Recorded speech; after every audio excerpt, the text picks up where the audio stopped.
Greenskins are useless. With just 1% of their numbers made up of ogrins, they'd beat those greens so badly they'd call them daddy. Bullshit.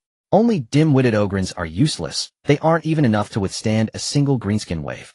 Ogrin are awesome. Greenskins are unstoppable.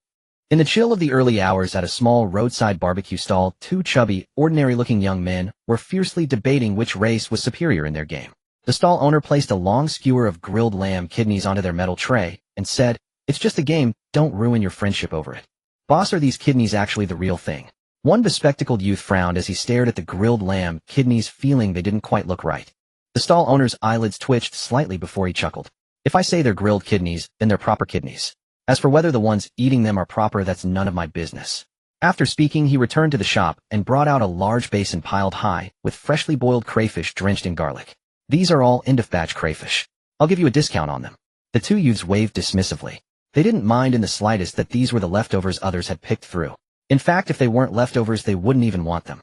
The reason was simple: they were cheap. Two 30-something failures in life, being able to splurge on a night of barbecue and crayfish was already a luxury. The bespectacled youth was named. He concurrently scraping by with short Warhammer science videos. The one opposite him was Sue DeBayo, a tomato platform web novelist, whose works all flopped. "Damn. Boss, are you sure these crayfish are legit? Why do they look the wrong color?" Sue DeBayo picked up a golden crayfish dripping with garlic from the basin and looked toward the busy stall owner. "Is this even edible?" "Why wouldn't they be edible? They were all live crayfish. You watched the whole process from cleaning to boiling." The stall owner answered without even turning his head, still focused on the grill. Sue DeBayo thought about it and felt that made sense. In just a few swift motions, he sucked the golden crayfish clean, leaving only the shell. He set the crayfish head upright on the table, then turned back to count how many were left in the basin. "Tell me, if you combine the greenskins, I think, attitude, and whack, morale, then add ogrins with the average physique of little Astartes, wouldn't that be insanely powerful?" He can shoot on a kidney, and looked at Sue DeBayo. Sue scratched his head with a clean little finger. "You know, I've only been into Warhammer for a month or so. My knowledge is severely lacking. But when it comes to not acting human, the crayfish and that empire really aren't human at all." At the very moment Sue DeBayo finished speaking, the golden crayfish head he had set upright on the table twisted eerily, its two protruding black eyes turning to stare at him. "If you ask me, in that cesspit called Warhammer, no one is of any use. I've been writing novels for nearly 5 years. Even though every single one crashed and burned, I did learn one thing: you can write about anything, but never Warhammer. That stuff is cursed. I heard from the authors group that last month another writer who tried Warhammer got flattened by a dump truck." Ha ha ha. He can laughed so hard his whole body shook. He must have been too loyal and got conscripted by the old man on the throne. "Didn't you write Warhammer once yourself? Even if it was only a few 100,000 words and earned just 33.7 yuan. Even if the plot completely derailed from the main storyline, it was still a Warhammer derivative. Better watch out, or the old man on the throne will at you next. Ha ha. Ba ba ba, what a jinx. If that crayfish dares come for me, I'll kill it in minutes." Sue DeBayo curled his lip disdainfully. "They all claim to be loyal, but when asked to go, none of them do. Whoever gets tangled with that cesspit ends up miserable. If you really sent me there, I'd definitely find a way to transform an entire planet of ogrins. I'd stockpile grain, build high walls, and only claim kingship later. I'd learn from Yi Xian Bobo's Lao Shursan. He has Ultramar's 500 worlds. I'd build 500, even 5,000 of my own. I'd remodel a whole host of Ogrin lords and leaders, turn them into enhanced Astartes, then wait for the Horus heresy. When the three forces meet on Terra and clash, whoever wins gets to be emperor." Stop daydreaming. He can laughed until tears came, taking off his glasses to wipe them. "Let's not even talk about the rest. Just the lower limit of Ogrin intelligence alone is hopeless. On top of that, they're claustrophobic, they eat a lot and crap a lot, and they can't use many weapons or pieces of equipment properly. With that kind of army of mentally challenged kids, and you still want to fight it out on Terra? You'd get your guts beaten out of you." He put his glasses back on, lit a cigarette for his good brother, and then for himself. "And then there's logistics and operations. Let's ignore the distant issues. Just look at how harsh the Warhammer universe is. The food shortage alone means there isn't enough to eat. How are you going to grow your population? The most crucial point is this: if someone actually transmigrated there without any cheat-like powers, they'd usually die within a minute. Because they know the names of those filthy chaos entities. Whatever they think in their hearts will be sensed. DeBayo, don't take everything for granted. The real Warhammer universe is despairingly brutal beyond your imagination." Sue DeBayo buried his head, taking drag after drag of his cigarette. "Suddenly I'm interested in writing a Warhammer novel again." "You still haven't given up? Did you forget how your last 350,000 word book only earned 33.5 yuan? Be realistic, brother. Tomorrow let's go find work at a construction site as laborers. At least that's more than 200 a day. Labor my ass. I can weld, plaster walls, and paint. Wherever I go, I'm a master, earning 400 to 500 a day. Writing novels is just a hobby. They kept chatting and drinking until the ground around them was littered with bottles and crayfish shells. With his vision blurred and tongue thick, Su Debeo suddenly noticed that golden crayfish head, its eyes seemingly fixed upon him. He curled his lip, flicked it with a finger, sending the crayfish head flying, and slurred, "What are you looking at? Never seen a handsome guy before. Boss bill, please." The stall owner came over with a cigarette in his mouth. 2 cases of snow beer, 13 gin of crayfish, 6 skewers of kidneys, 7 grilled chicken legs, 88 small beef skewers. Let's call it 299 yuan. Burp. No need for change. Su Debeo pulled out 3 bills and slapped them into the owner's hand. The stall owner took out a coin and slipped it into Su's pocket. "Pay what you should. Come again next time." Watching the 2 big fatties staggering away with their arms around each other's shoulders, the stall owner shook his head and began cleaning up. What are they daydreaming about all day long? Wouldn't it be better to find a proper job? Under the cold street lamps, 2 drunk men in their 30s clung to each other as they staggered down the road. He patted his brother's shoulder. "Burp. Debeo, listen to me seriously, don't write Warhammer novels." Ahead of them, a manhole cover on the ground mysteriously lifted open. Su Debeo grunted, "I know, I'm just talking. That cesspit of a universe gives me a headache just thinking about it." "That's what I'm saying, Debeo." Half drunk, he suddenly stopped and turned around, searching for his friend. By the open manhole at his feet, a golden crayfish head darted down into the darkness. "Holy shit. Debeo, where are you?" The shock sobered, he up halfway. He stumbled around, searching blindly. "Don't scare me, Debeo. Hurry up and come out." Under the cold moonlight, he stuck his rear into the air and lay sprawled by the mouth of the sewer, scratching his head with both hands. "Don't you dare really go to Warhammer.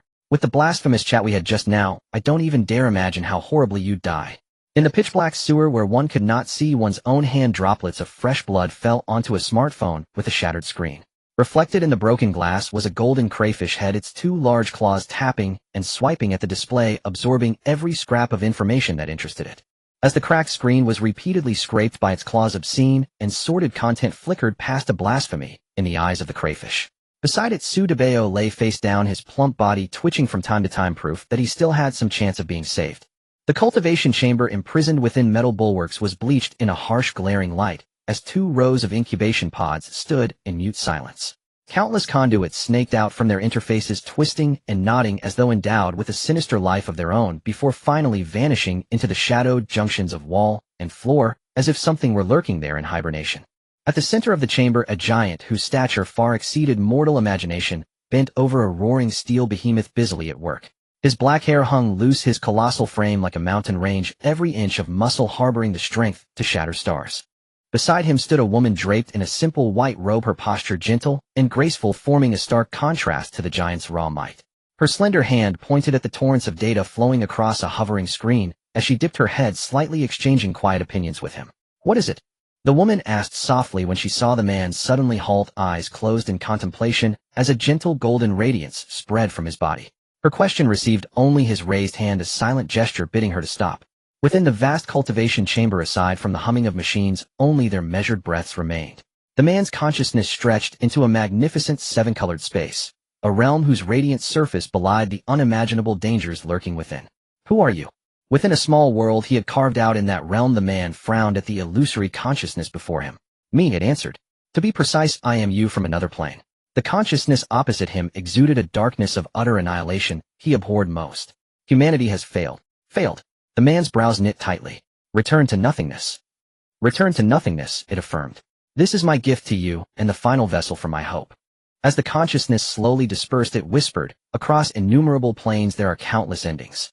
Without exception, in every plane where humanity survives there exists a single variable. My plane will sink into nothingness. This child is extraordinary." 6 motes of differently colored light drifted out from the other's consciousness, slowly merging into a single luminous orb. "I gathered their authorities and bestowed them upon him as a benediction. You and I share a common source. Let him become the variable in your plane, this child." The man's consciousness finally returned to reality. His right hand cradled a rich, verdant orb of light, embodying hope and life. Turning toward the stunned woman, he said, "Erda, let us forge a child for an old friend." The woman raised her hand to clutch the jade pendant at her neck, gaze fixed on the almost tangible orb of radiance. "War, courage, life, wisdom, joy, and hope. Did you go and fight them again just now?" "No." The man looked down at the light in his palm, a subtle, elusive emotion flickering in his eyes. "Someone else gave this." "Are you certain?" she asked. "Yes." Seeing him nod, his calm eyes brimming with honesty, Erda hesitated no further. She moved to one of the instruments and began to work busily. Then how do you define her? Her figure, her appearance, she asked. A joyful boy, he replied. Erda's busy hands froze. Suddenly, she felt that the man she had known for so long was being rather biased. The previous 21 had all been girls, yet this newly appeared origin was to be designed as a boy. Was he planning to let his old friend's offspring inherit his mantle? As days passed, Erda stood before the 22 incubation pods that represented humanity's hope, examining each one with care. Her face was filled with maternal tenderness and her eyes shone with aching sorrow. Mother will send you away now, far from your cold, unfeeling father. She tossed out a small, iridescent sphere. At the instant she unleashed spiritual power to shatter it, a rift in subspace tore open. A tremendous suction erupted, ripping the pod's conduits free in an instant, then wrenching away their very bases. Harsh manic laughter, some cruel, some chilling, some bizarre, some shrill, echoed as the suction slowly ebbed, and at last faded into nothingness, leaving behind devastation and Erda's victorious smile. You are free now. Are you? The man walked into the ravaged cultivation chamber, face dark and clouded. The fists clenched behind his back tightened again and again before he finally let his hand fall weakly. Go. The bond between us is at its end. Erda cast a deep look at the man's weary face. She opened her mouth as if to speak, but in the end merely turned away. At the doorway she happened upon an elderly man in a white robe leaning on a golden eagle scepter. Out of courtesy she inclined her head slightly. He returned the gesture and watched her depart, then stepped into the chamber with a long sigh. In the end they have achieved their aim. The man remained silent. More precisely, he had no attention to spare for speech. His consciousness and vast spiritual power were plunging through the endless subspace, searching for incubation pod number 22. After an unknowable span he exhaled deeply and turned his head toward the demon-etched McAdoo.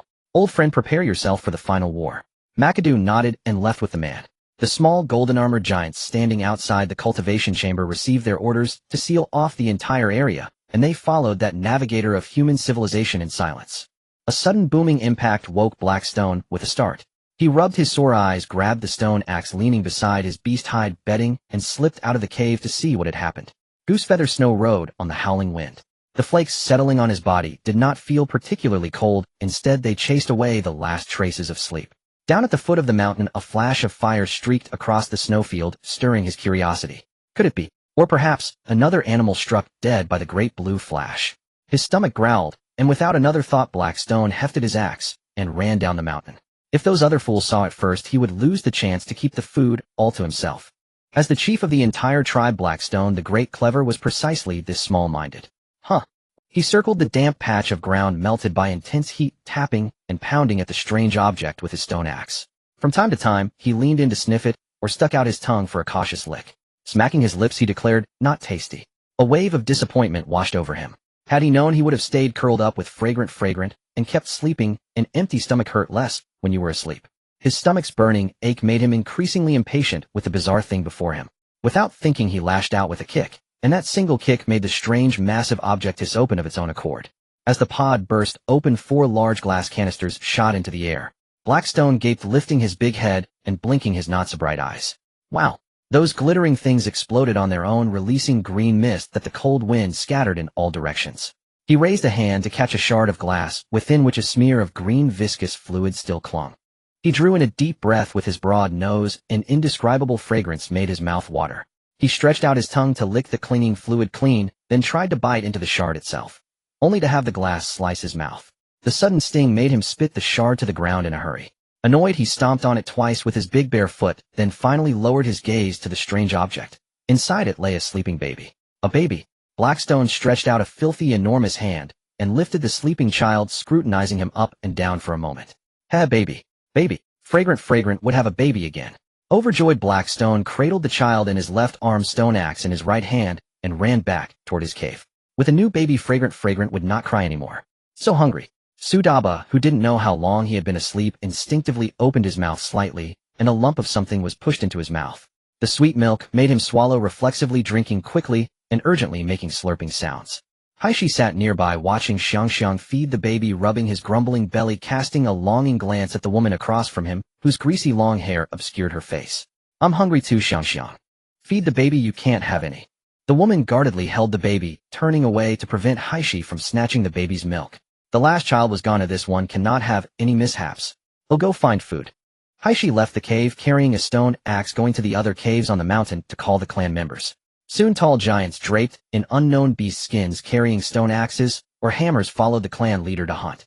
In their limited thinking, when hungry they must go out to find food, feeding the baby first before the adults. This is a hereditary instinct ingrained in their genes. Luck was on their side. They spotted a herd of large moo cows passing by at the foot of the mountain. These creatures with long horns and covered in thick fur were called moo cows. Why not just call them moo? It's because they are big, so they're called moo cows. How big? Their heads are larger than those of the giants, but they are quite stupid. As long as one climbs onto their backs and hits their heads with a stick, they can be killed. Haishi made a shushing gesture, and the other giants who looked quite clever chuckled and picked their noses in amusement, nodding as they followed him to chase the moo cows. Soon the herd of moo cows, the number beyond count, drew ever closer.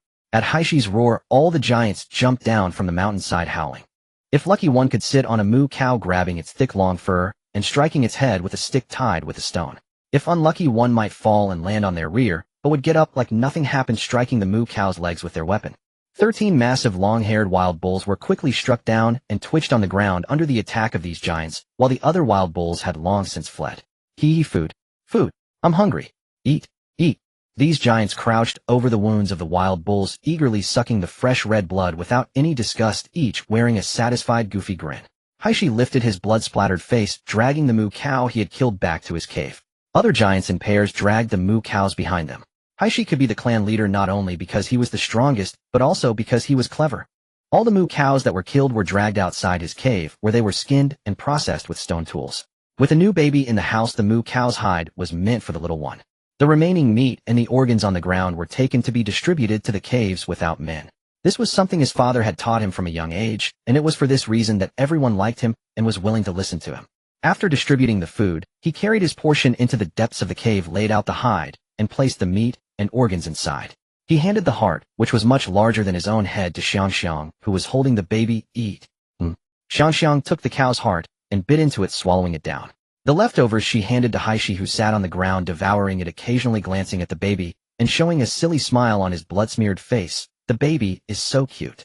Xiangxiang sucked the blood off her fingers until they were clean, then gently poked the baby's bottom and face, revealing a silly smile.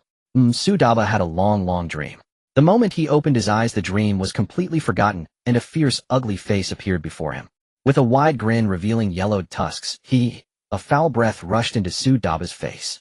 He opened his little mouth. Ugh. Fortunately, the milk in his stomach had been digested clean, and he only vomited some clear water. Xiangxiang, who had been sound asleep, quickly got up upon hearing the noise, and saw the baby spitting up, while Haishi stood by grinning foolishly. He'll hit you. She thought Haishi was bullying the baby, and without a word she pounced on him, grappling with Haishi. In Sudaba's view, two nearly naked giants tangled together in the small cave looked like they were engaged in something inappropriate. Gurgle. His slightly shriveled belly grumbled as he rode on Haishi's belly, while Xiangxiang crazily pounded his head. He hurriedly sat up on the beast's skin mat, cradling him in her arms to feed him. Eat. The baby eats.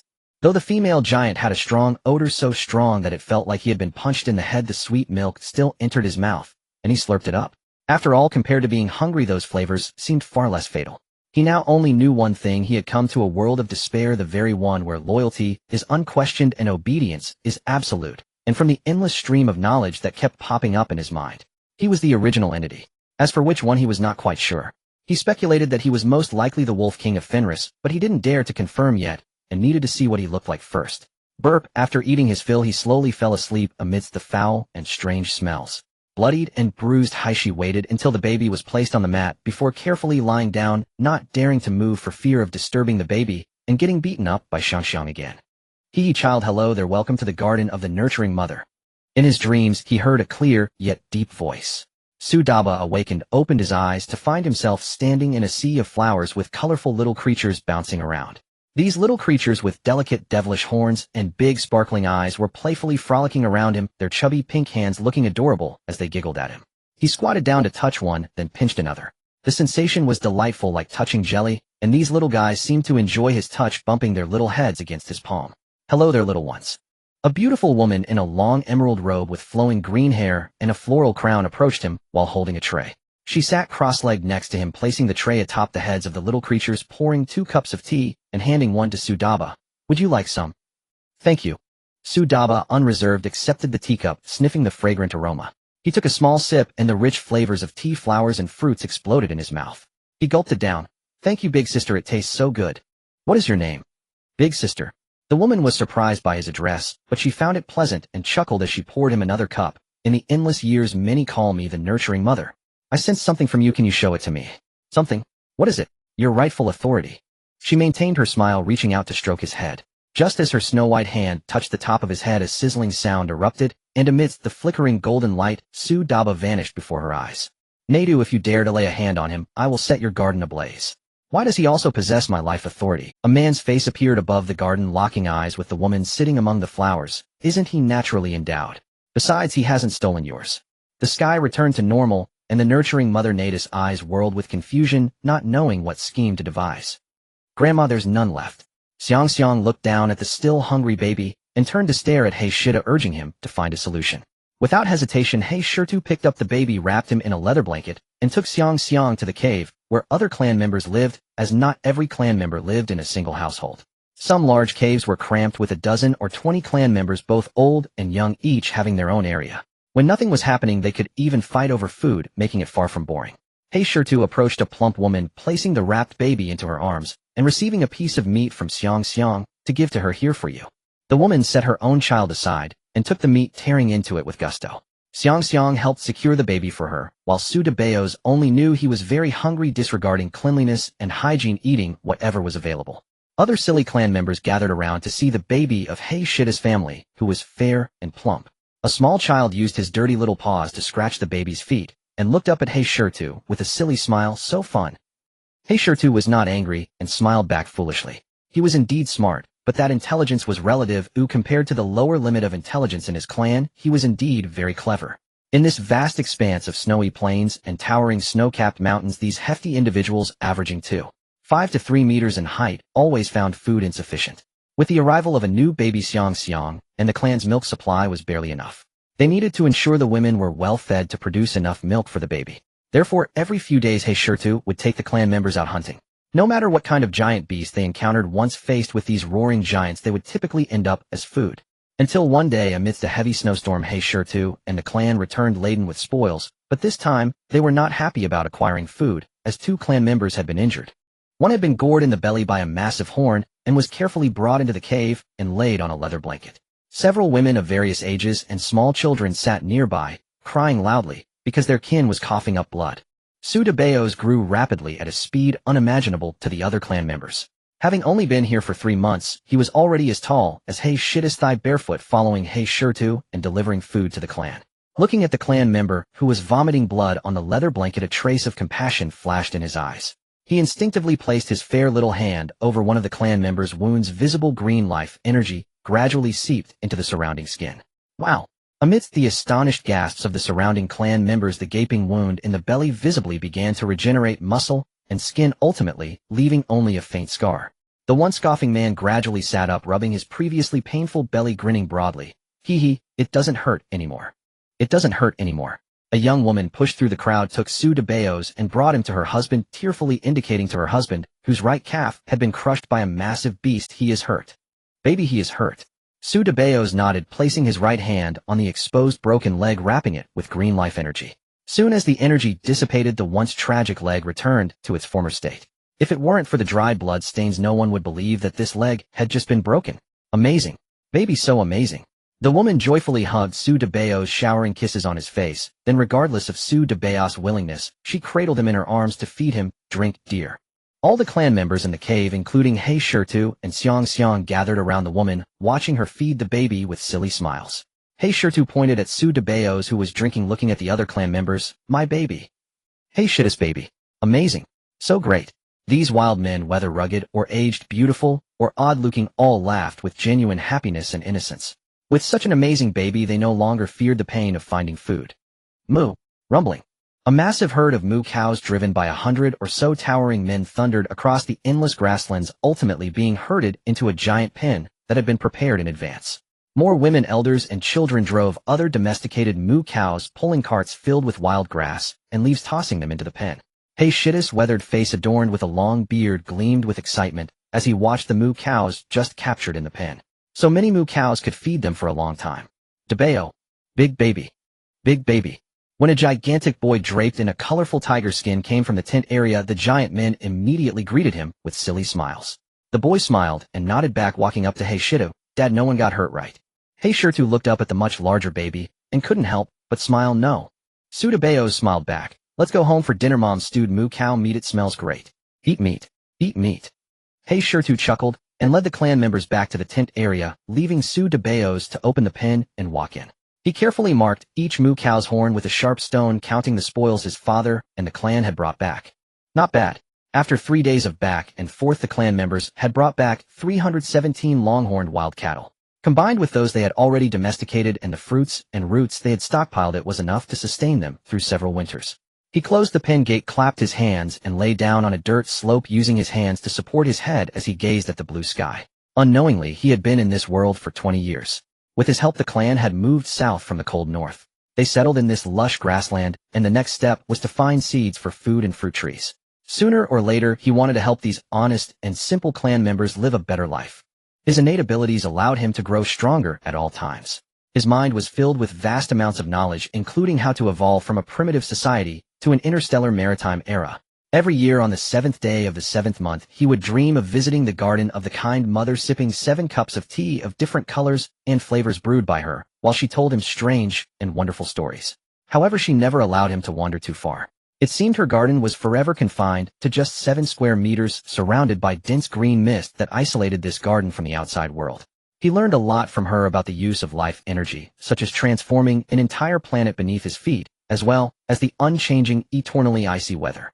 Under the seemingly inexhaustible wash of his life energy, the once snowy and cold planet gradually regained vitality at an incredible speed, bursting forth with a unique vigor of life. About look. A dozen young female tribespeople riding their tamed giant beasts approached him, setting down their haul. Large spherical fungi, about a meter in diameter, topped with pointed colorful mushrooms with roots at the bottom absorbing nutrients. One young female tribesperson grinned, revealing her teeth stained with green juice, and held up a mushroom. Hi, delicious. You eat it. Suda Bao picked up a mushroom, examining it closely before bringing it to his nose.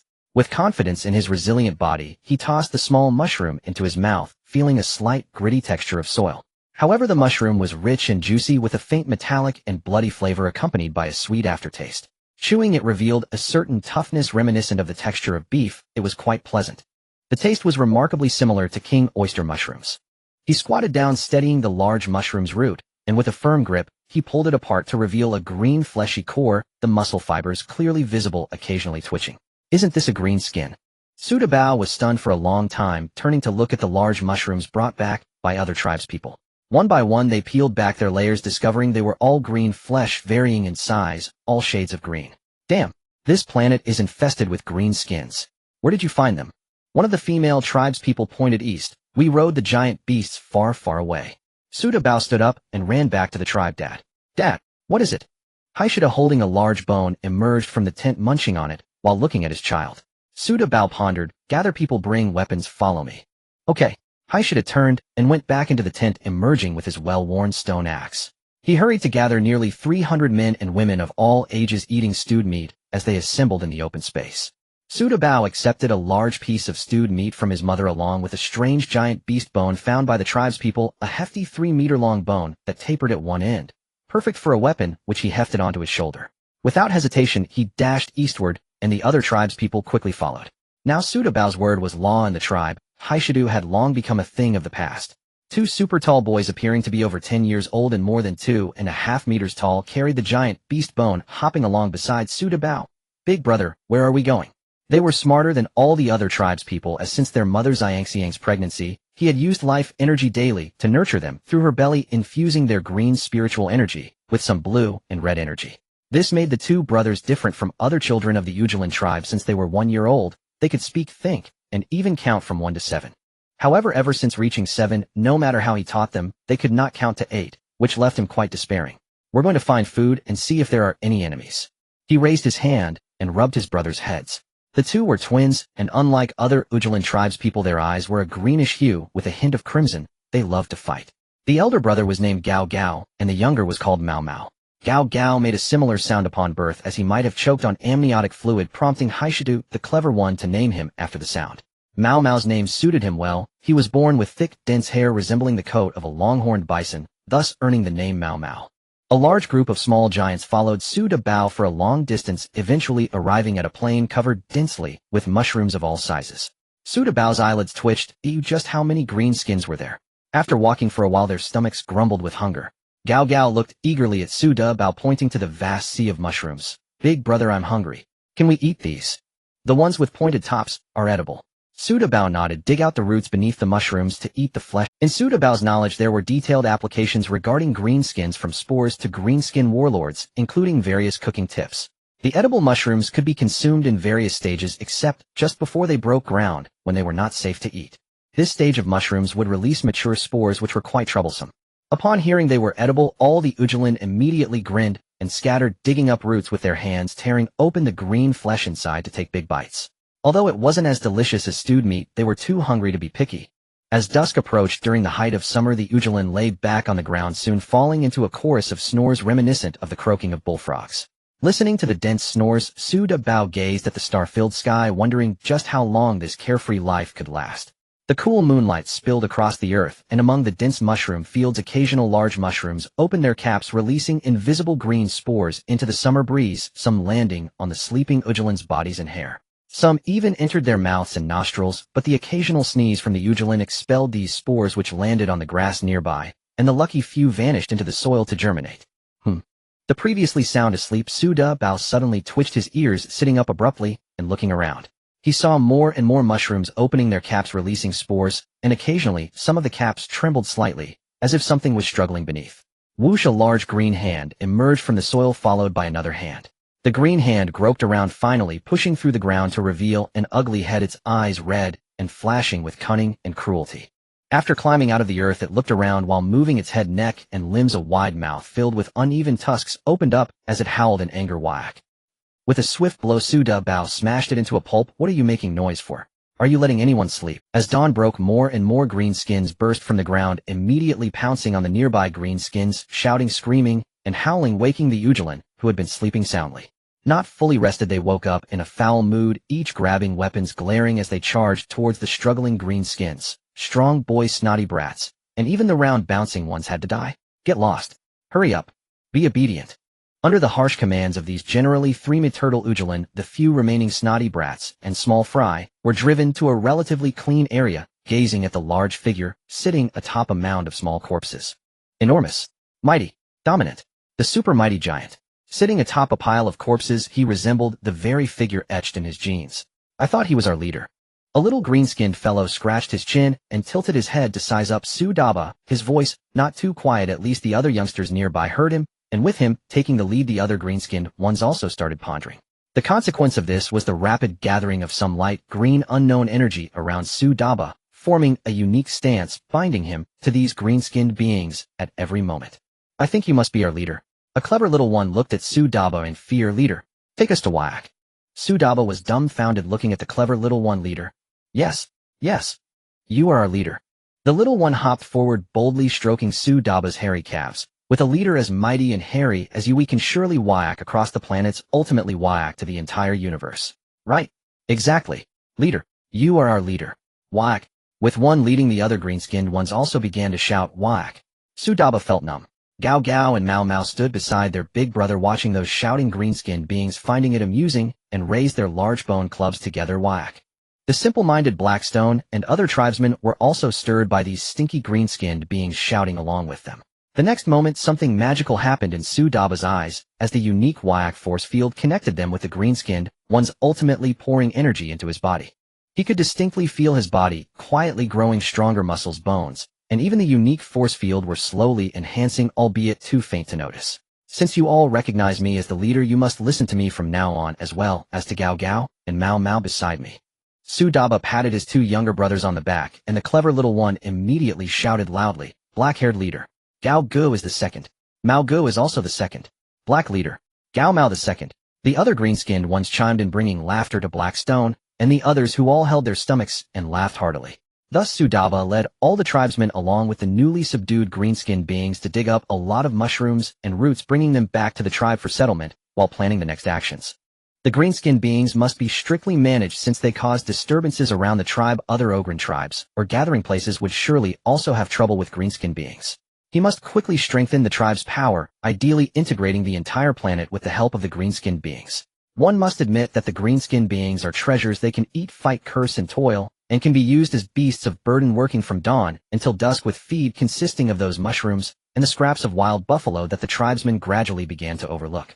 Every day, 3 batches of tribesmen led by Su Daba Gao Gao and Mao Mao ventured out to seek new green-skinned beings and mushrooms, managing to harvest a massive amount of food for storage while also bringing back more labor force. Leader, look.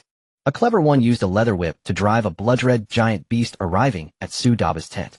As soon as their leader came out, it hurriedly approached to take credit. Leader, this is the big Yao Yao I cultivated for you. Only a big and mighty Yao Yao can become your steed, leading everyone to continue. Whack. Big Yao Yao? Wow, what a creature. Before him stood a round necklace creature with just a large mouth and 2 legs.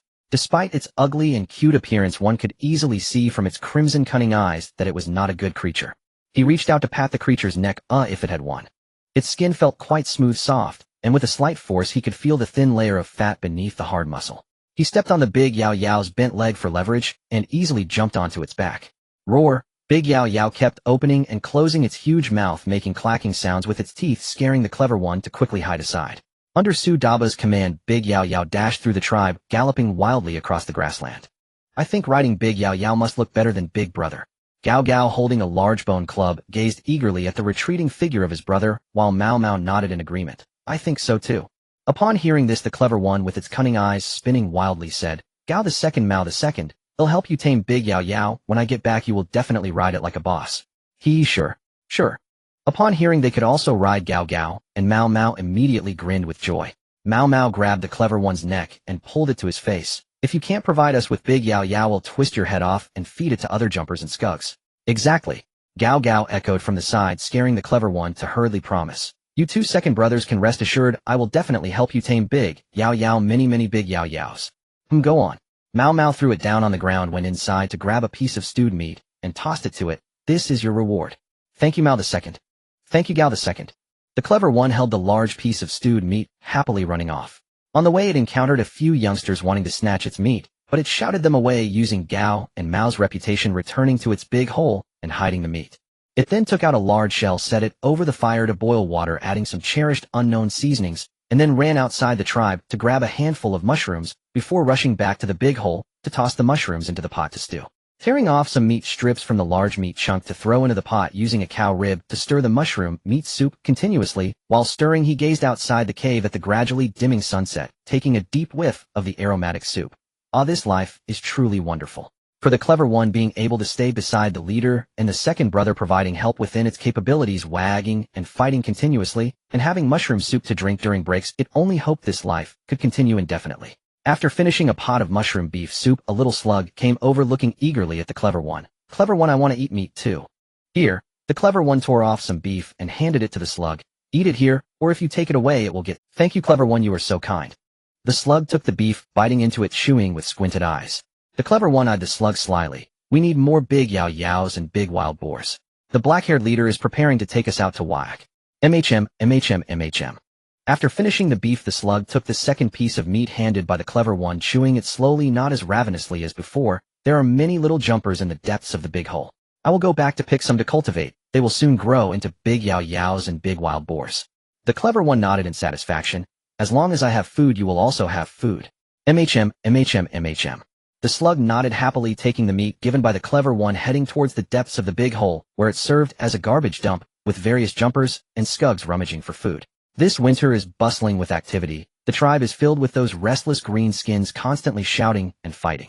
It has even given rise to a true greenskin leader who eagerly challenges Su Daba.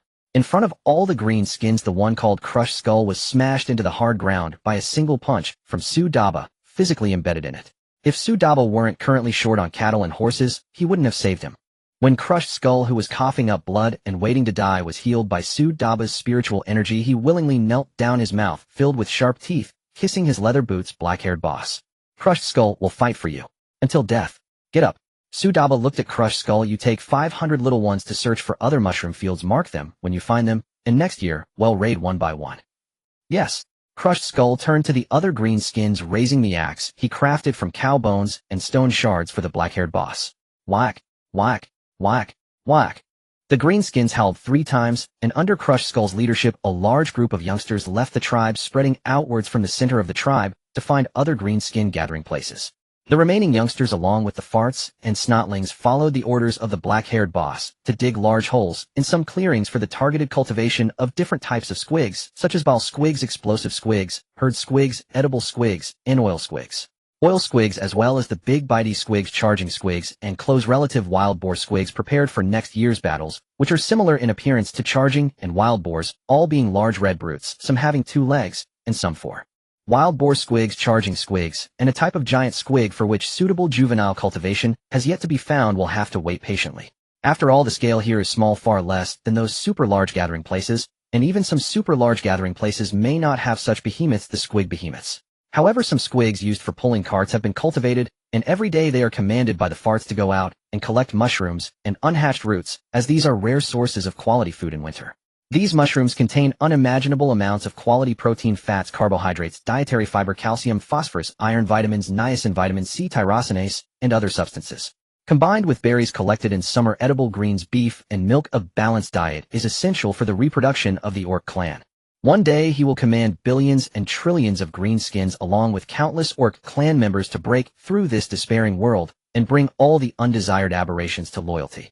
Driven by his ambitions, he patrols the tribe daily, assigning heavy tasks that could nearly exhaust some youngsters and farts, yet they dare not complain. Anyone who does will be thrown into the big holes to feed the squigs. As the temperature warms and the snow melts, Crushed Skull returned with a throng of greenskin youngsters to the significantly changed tribe. He remembered that when he left last year the tribe was filled with tents, but now a circle of log walls has been erected. Teams of pulling squigs along with gentle longhorn cattle are hauling various supplies in and out. Every day countless greenskins are worked to death, then sent to the big holes to nourish more squigs and jumpers. There are also many newly hatched greenskins brought back by the teams searching outside. Repeating this cycle, the tribe undergoes changes daily, especially after they found open coal and iron mines. Those large shrimp, he remembers, now use iron axes and hammers, while they still use wooden sticks or bone clubs in their shabby manner. Black-haired boss, I've brought the youngsters back. Crushed Skull entered the large tent, kneeling on one knee in the middle of the open space. Sudaba waved his hand to his younger brothers sitting beside him to bring over several gleaming large weapons. Choose one you like. Thank you, boss. Crushed Skull thought he had misheard and hurriedly stepped forward to pick a double-bladed axe. After thinking for a moment, he took out a handful of orc teeth from the squig's belly at his waist and placed them on the large plate held by Mau Mau. This was the money for his weapon. The action engraved in his jeans left Mau Mau somewhat puzzled, but he said nothing and took the large plate to the corner of the tent to play with those sharp teeth. The Greenskin Society has its own way of survival and does not need excessive interference. After all, so many greenskins die every day, and their tooth tribe has plenty. Boss, during this winter we found 37 greenskin tribes, mostly of similar size, and we also found— Sudaba's eyes brightened. Did you bring them back? We brought them back. Crushed Skull nodded, pointing outside the tent. Sudaba patted Crushed Skull on the shoulder, emerging from the tent, his eyes scanning the numerous anxious orcs, densely packed and seemingly endless. Crushed Skull came to his side. Boss, I told them that following us won't leave them hungry, and they followed. Get to work, Mau Mau. I'm here, big brother. The increasingly tall and robust twins came to their big brother's side, looking at the unfamiliar kin. Sudaba instructed the 2 younger brothers to arrange for the newly arrived kin to rest, and he would count the population later. The original tribe members also came to watch the excitement, feeling happy about the new arrivals, since more kin means more fun. 419 orcs, 67 of which are heavily pregnant, is the biggest harvest brought back by Crushed Skull, which made him feel happier than gathering information. Therefore he had the skilled youngsters craft a set of iron armor for Crushed Skull as a reward. Along with it was a large bitey. Crushed Skull donned the iron armor and rode on the large bitey that was several times his size, raising his double-bladed axe. Whack, whack, whack, whack, whack. The greenskins he had gathered, their eyes shining brightly, followed and shouting. The faint whack stance surrounded Crushed Skull, continuously nourishing his body.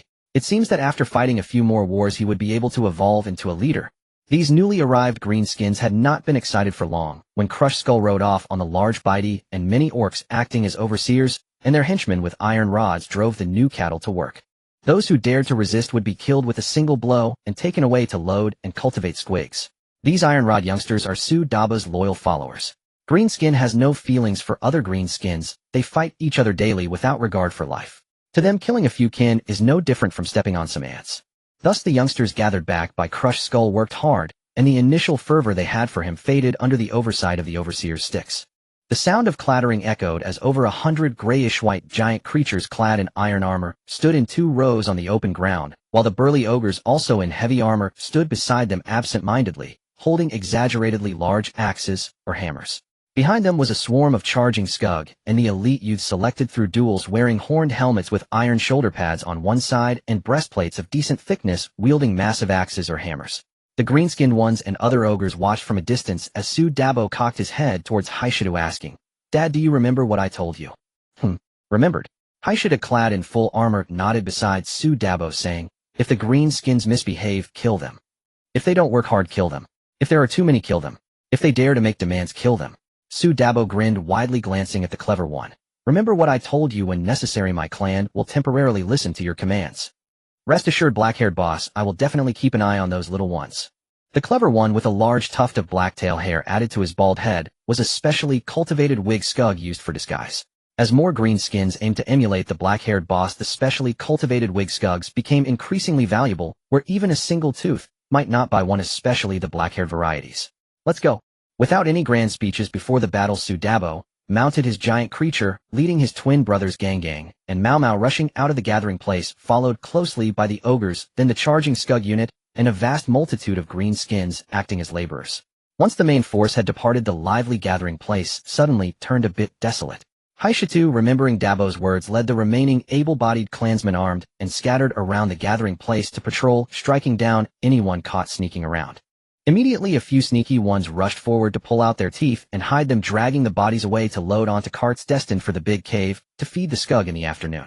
The clever one, riding a red-skinned Jum-Jum, led a team with large cans, flauntingly directing the others to work. The black-haired boss entrusted him with the task of expanding the gathering place, insisting that it be done brilliantly. "I think the current gathering place is too small, it needs to be expanded at least 100-fold before winter." Activating his cunning thoughts, the clever one with glinting eyes gathered the black-haired boss clansmen, instructing the more obedient youths to set aside their tasks. Grabbing hefty leg bones as clubs, they dispersed to round up more greenskins, promising 1 tooth for every 100 new recruits brought back, excluding the sneaky ones and snotty ones. Hearing about the teeth for bringing back recruits, these cattle-like youths immediately hoisted their bone clubs and dashed outside. With mushrooms sprouting everywhere, finding new recruits was easy. If they obeyed, they could bring them back. If not, they would be beaten and have their teeth pulled. 50 teeth could buy a metal rod, and during the next expedition of the black-haired boss, they could join him in fierce battles. For them, not fighting was a kind of torture. Whack! Under the leadership of Shulu, Su Dabo's elite troop arrived at the first gathering place that needed to be cleared, brandishing their massive iron hammers, with Gang Gang and Mau Mau leading the charge. Whack! Shulu and the other cavalry followed closely behind, roaring and charging, their mounts strapped with several self-destructing scugs, their limited long-range weapons. The ogres did not charge, but obediently remained in place, guarding their leader in the rear, allowing the multitude of Iron Club youths to rush past them toward the distant gathering place. The black-haired boss had stated that whoever could evolve into a leader during battle would earn the right to ride the giant creature and lead a group of youths into battle. If they could bring back the black-haired boss clansmen, they would gain heavy armor and suitable weapons, just like Shulu. Then they could lead even more youths into fiercer and more whack battles, continuing until the black-haired boss issued the command to stop. Ding ding dang dang dang. A dense rain of stones flew from above the wooden walls of the gathering place, hitting the armored cavalry. It only made some noise, but was otherwise useless. Whack! Boom! Gang Gang tightened his grip on the armor handles on the back of the giant creature, driving it to smash through the gates of the gathering place, entering while swinging his hammer, with Mau Mau closely following, knocking several charging scugs aside. The giant creature beneath him opened its mouth, biting a scug in half, quickly chewing and swallowing, searching for a whack. A green-skinned leader hefted a stone hammer, leading a swarm of green-skinned youths charging from another side of the gathering place, excitement and exhilaration in his eyes. "You little ones. Kill those metal cans and seize their cans and scugs." Whack! The green-skinned youths surged forward excitedly, only to be sent flying back at greater speed as the charging scug cavalry surged into the gathering place and launched their assault. In the face of unequal weaponry, sheer numbers might not be advantageous. After all, they were all green-skinned, and their greatest advantage lay in their overwhelming numbers, while the black-haired tribe was not lacking in youths either. In fact, the youths of the black-haired tribe were even stronger, more formidable, and more whack. Wah! Pooh! A metal rod smashed the green-skinned leader's head into his chest as the charging scugs continued their relentless assault, their crimson eyes glinting with cunning and cruelty. The battle lasted from afternoon until night, with all the greenskins working hard to dig out a large firebreak around the gathering place, spraying the fuel they brought, then igniting the ground with a fire.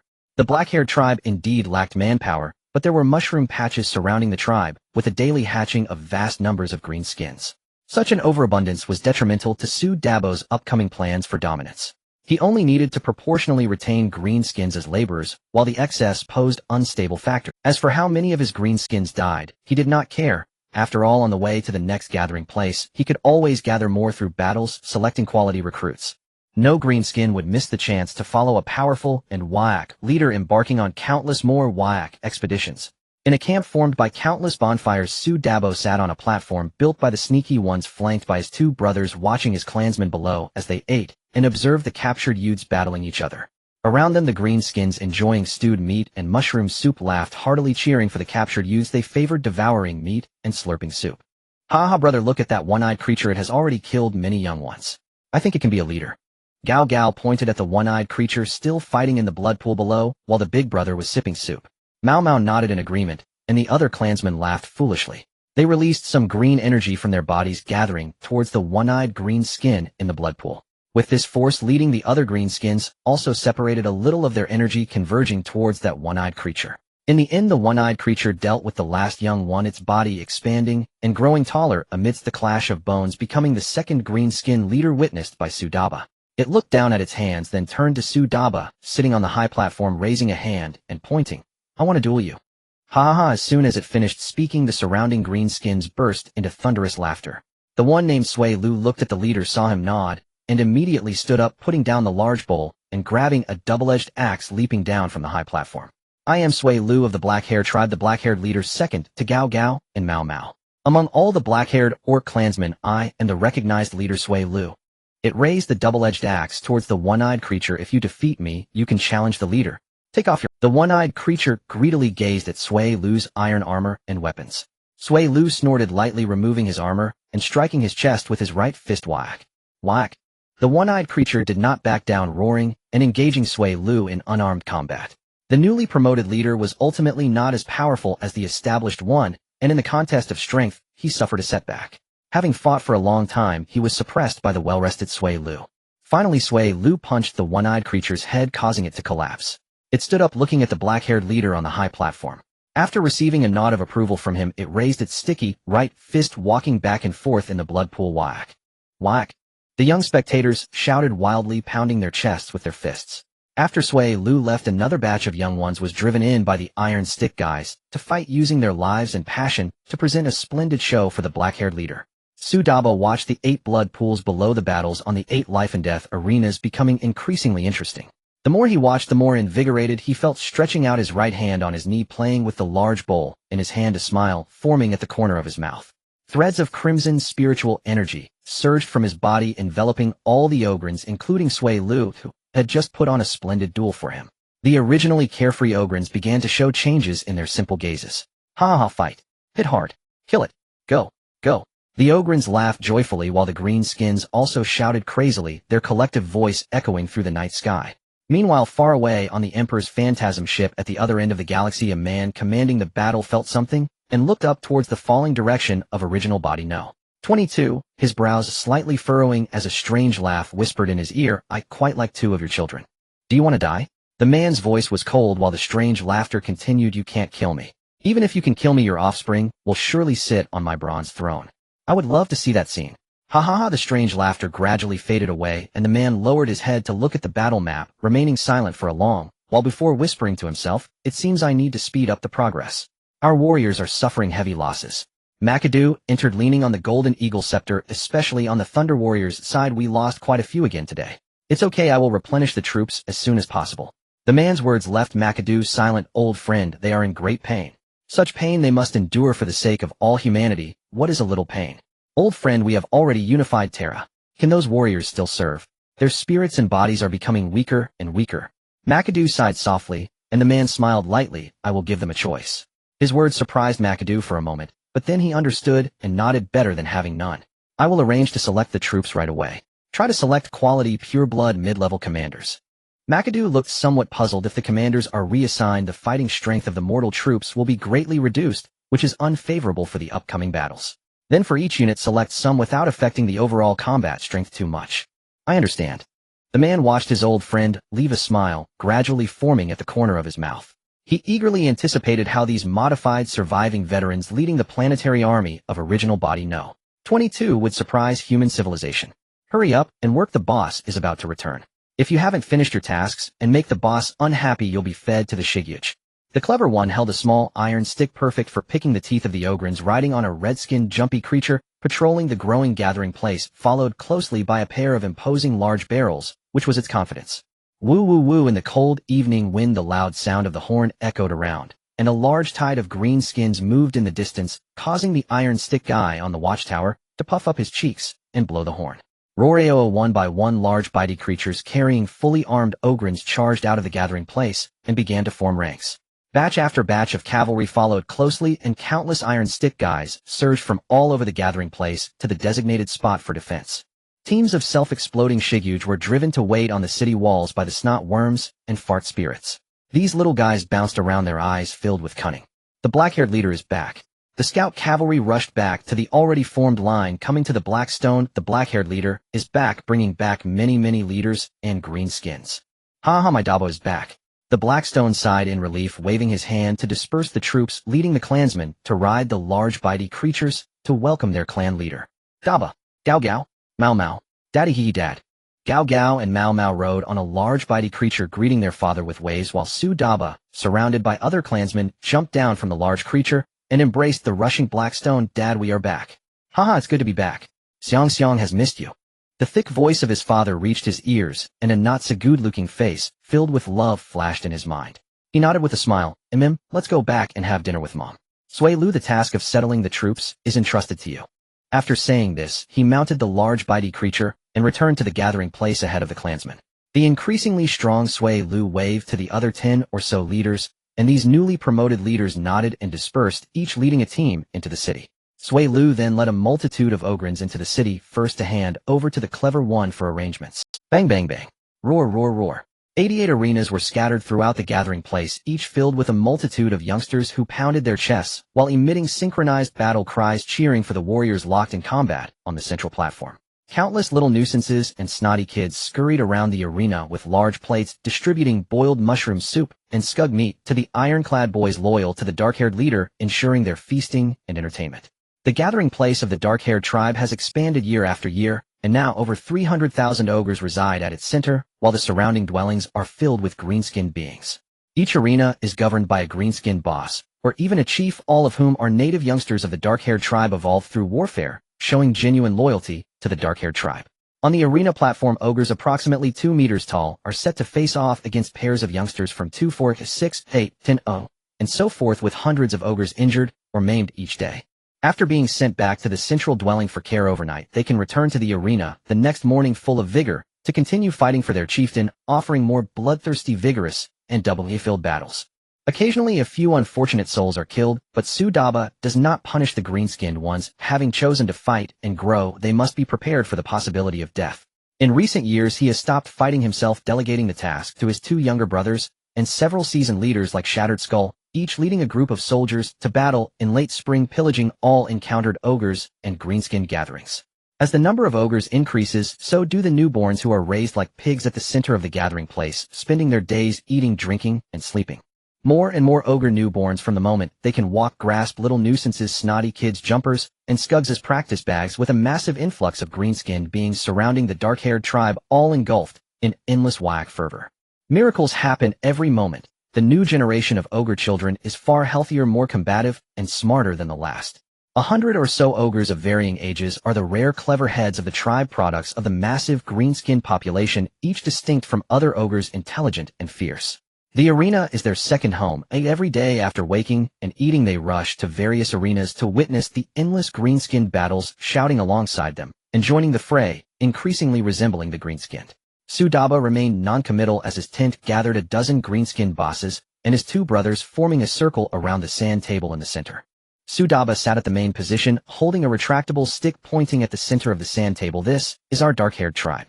The tip of the stick pointed to a small house model surrounded by over 100 models of various sizes, each colored differently, representing different factions. Starting this year, All eyes instantly focused on his face as Su Daba scanned the circle. You need to launch wars in designated directions. Initially, the tribe will provide you with abundant resources, and once you've established a foothold, you'll need to find ways to sustain yourselves. You need to conquer the entire land, pillaging all ogres you find, bringing them to me. Once the entire continent is under your control, you will have the right to establish your own tribe. Once you establish a stable tribal gathering point, send someone to look for relics.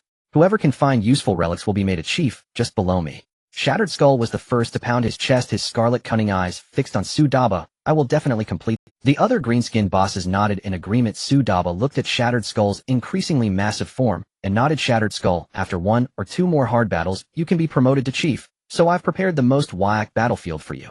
Are you willing to accept? Shattered Skull nodded without hesitation, his expression extremely excited. Of course. The other bosses showed a hint of envy. After all, it was the chieftain who selected the most whack battlefield, and they all wanted to face it. Return to gather your subordinates, have the skilled youngsters work overtime to forge equipment, and as soon as the snow melts you will set out. If you encounter any enemies you cannot handle, send someone back to notify me, and I will lead the army personally. Yes. Shattered Skull left the tent with the other bosses, leaving only Gao Gao and Mao Mao behind. Su Daba pointed to the east and west sides of the sand table. Gao Gao, take your people east, and Mao Mao go west. The gathered tribesmen will follow you, no need to bring them back. Okay, big brother. Got it, brother. Shattered Skull left the tent with the other bosses, leaving only Gao Gao and Mao Mao behind. Su Daba pointed to the east and west sides of the sand table. Gao Gao, take your people east, and Mao Mao go west. The gathered however, with the good comes the bad. They are fiercer, craftier, and more brutal than their father Blackstone, and occasionally lose their cool, though they calm down quickly. Su Daba rose and went to his parents' tent. His mother Xiang Xiang, still youthful under his life force's nurturing, appeared almost as young as Blackstone. Upon seeing Su Daba enter, a loving smile spread across her chubby face. Dabeo, are you hungry? I just ate, Mom. He has always respected this caring mother, prioritizing her and his father for any delicious food he finds. Then his 2 younger brothers, while other tribesmen are treated fairly well too. When Huang Lao Deng finds him and meets up with other so-called brothers, he can proudly introduce his kind and gentle mother and father to them. Perhaps that Keely man from the Coconut Heart will have many common topics with him. After chatting with his mother for a while, Blackstone, who had been patrolling, entered the tent with a large axe, grinning widely at him. Everything is normal. Thanks for your hard work, Dad. Hee hee. Blackstone just scratched his head in a silly manner, bringing over a large basin of roasted meat and handing it to him. Scug, roasted meat, delicious. Su Daba smiled and shook his head. I'm full, Dad. You and Mom eat. Good. Blackstone nodded foolishly, handing the largest piece of roasted meat to Xiang Xiang. They both enjoyed their meal, happily, satisfaction written all over their silly faces. Su Daba sat quietly beside them, his thoughts drifting back to his former hometown.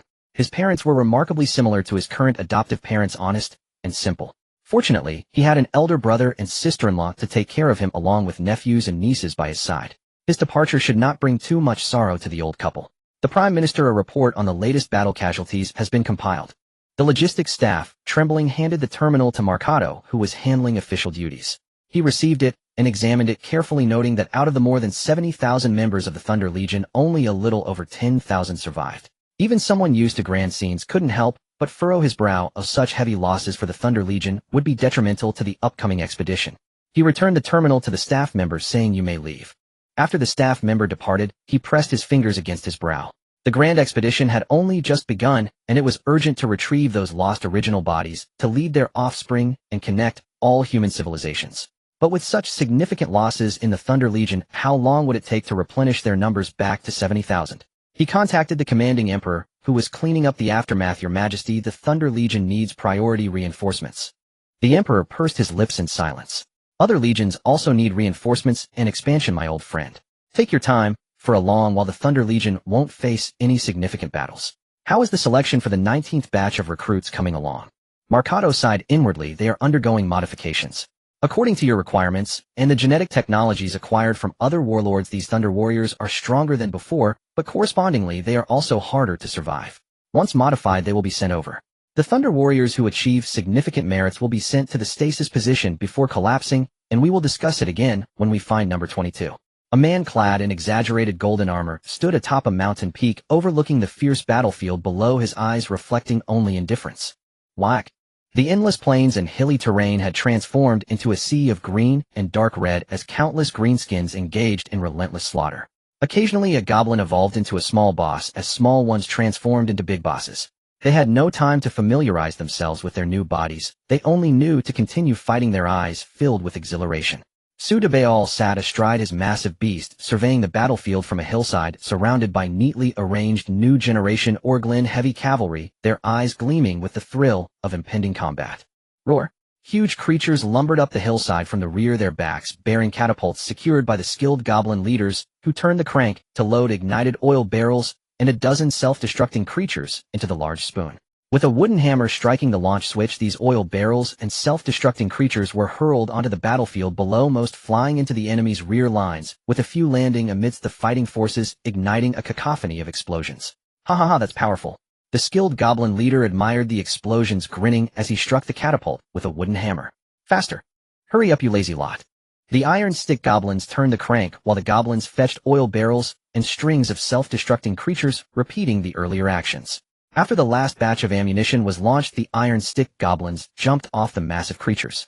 Wielding their iron sticks, they charged alongside the main force, shouting whack.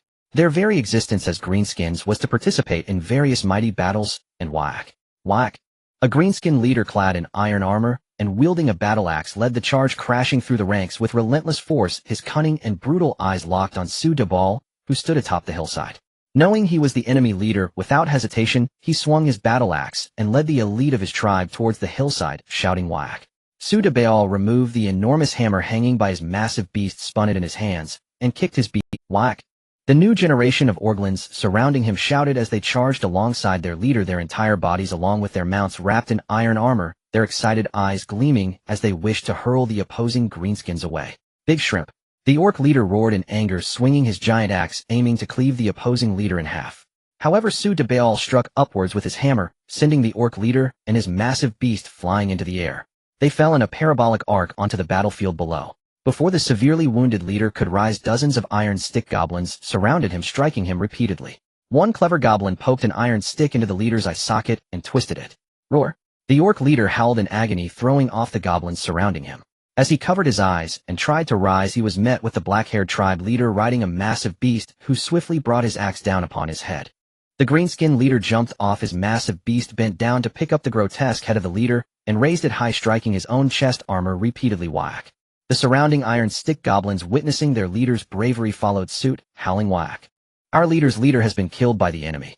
Amidst the legs of the fighting goblins, the smaller goblins saw their leader's head being held high by the enemy, and in fear, dropped their small stone axes, saying, "I think that big guy is stronger than our leader's leader. Run." Hearing this, both sides of the battle instinctively halted, looking towards the black-haired tribe leader, their expressions a mix of shock, joy, fear, and terror, as a thick wave of whack energy converged towards that leader. Ultimately, under the gazes of several hundred to 1,000 greenskins, the orc leader's body expanded and grew taller, the armor cracking and falling to the ground, as the newly evolved leader examined his hands. With the head hanging at his waist, he wielded his battle axe and continued to slaughter, annihilate the greenskins of the evil moon tribe. Whack! Whack! Under the leadership of the newly appointed leader, the iron stick goblins erupted with even greater fighting spirit, while the orcs of the evil moon tribe dropped their weapons and turned to flee, with some goblins and snotlings clinging to the fleeing goblins' legs, terrified of being left behind. Run! I think we can't win. The reedy chieftain is dead. I think we can't win. Run! Without their top combat strength, the greenskins of the evil moon tribe, spurred on by a small group, fleeing, began a full rout. The black-haired tribe seized the opportunity to chase, storming into the enemy's gathering place and slaughtering indiscriminately. This battle, lasting 2 days and nights, finally came to an end. Su Debaol glanced at the battlefield, now covered in dark red mud, and drove his massive beast back to their encampment, leaving the tasks of cleaning the battlefield and managing the captives to other greenskins. I reckon that little stone will be as cruel and cunning as Gao Gu. Nonsense. The little stone will definitely be like Mao Gu, cunning and cruel. The two impudent creatures began to fight in the tent over this trivial belief, only to be kicked out by a female Oglin who was nursing one after another, and they got up to continue their brawl. Their commotion drew the attention and cheers of some other impudent creatures and youngsters, and their loud noises attracted more green-skinned beings. Finally, the female Oglin, having fed her child, emerged from the tent and said, "Stop the noise." The impudent creature with a swollen left eye pushed aside its purple-eyed kin and approached the Oglin, saying, "Xiaohua, Xiaohua, I was right, the little stone will definitely be as cruel and cunning as Gao Gu." "No way. Xiaohua, don't listen to it." The purple-eyed impudent creature stepped forward, looking at the much larger child in her arms, and said, "I think the little stone will definitely be as cunning and cruel as Mao Gu." Ha ha ha, as cruel and cunning as Gao Go. He as cunning and cruel as Mao Go. The green-skinned onlookers began to unleash their thinking power, sending an imperceptible green energy towards the sleeping little child, starting to nourish his body. The young female Oglin named Xiaohua looked down at her sleeping child, then glanced at the green-skinned creatures, smiled foolishly, turned back into the tent, and tossed out some food, ignoring them afterward. As the food was thrown from the tent, the surrounding youngsters and impudent creatures, even the snotlings, began to fight for the food. The patrolling young iron sticks used their solid iron rods to break them up, and those who were killed had their teeth pulled out and tossed into the cart. The cart-pulling Shiguj, under the guidance of a young iron stick, passed through several gathering spots and finally arrived at a large hole, calling over some impudent creatures and snotlings specialized in raising Shiguj to drag the corpses from the cart deep into the cave. It reached out to take a snotling holding the sticky, transparent life form in its hands, tossed it into its mouth, and drove away. The snotling it just got was also Shiguj, specifically known as Chinko Shiguj, used by the greenskinned for oral hygiene. Chinko Shiguj, as it was produced in large quantities, was naturally prioritized for the Oglin, with the remainder going to the leader's big shots and main young ones among the greenskinned, while the poorer young ones pulling carts occasionally received one or two. It arrived at another large hole, supervising the impudent creatures and snotlings here, loading up a cart with delicious Shiguj food exclusively for the Oglin, which they didn't even get scraps of. The not-so-smart delicious Shiguj soon filled the large cart with delicious Shiguj, heading towards the central gathering place. Occasionally they encountered some idle Oglin along the way, and some female Oglin would stop the cart to take a delicious Shiguj. The larger the delicious Shiguj, the better it tastes, but the larger Shiguj are harder to cultivate. Only with the approval of the black-haired chief will a batch be cooked and delivered to designated Oglin children, while ordinary Oglin cannot get any. Vroom vroom vroom, a strange red bird flew up from the back of the gathering place, spiraling in the air, puffing black smoke.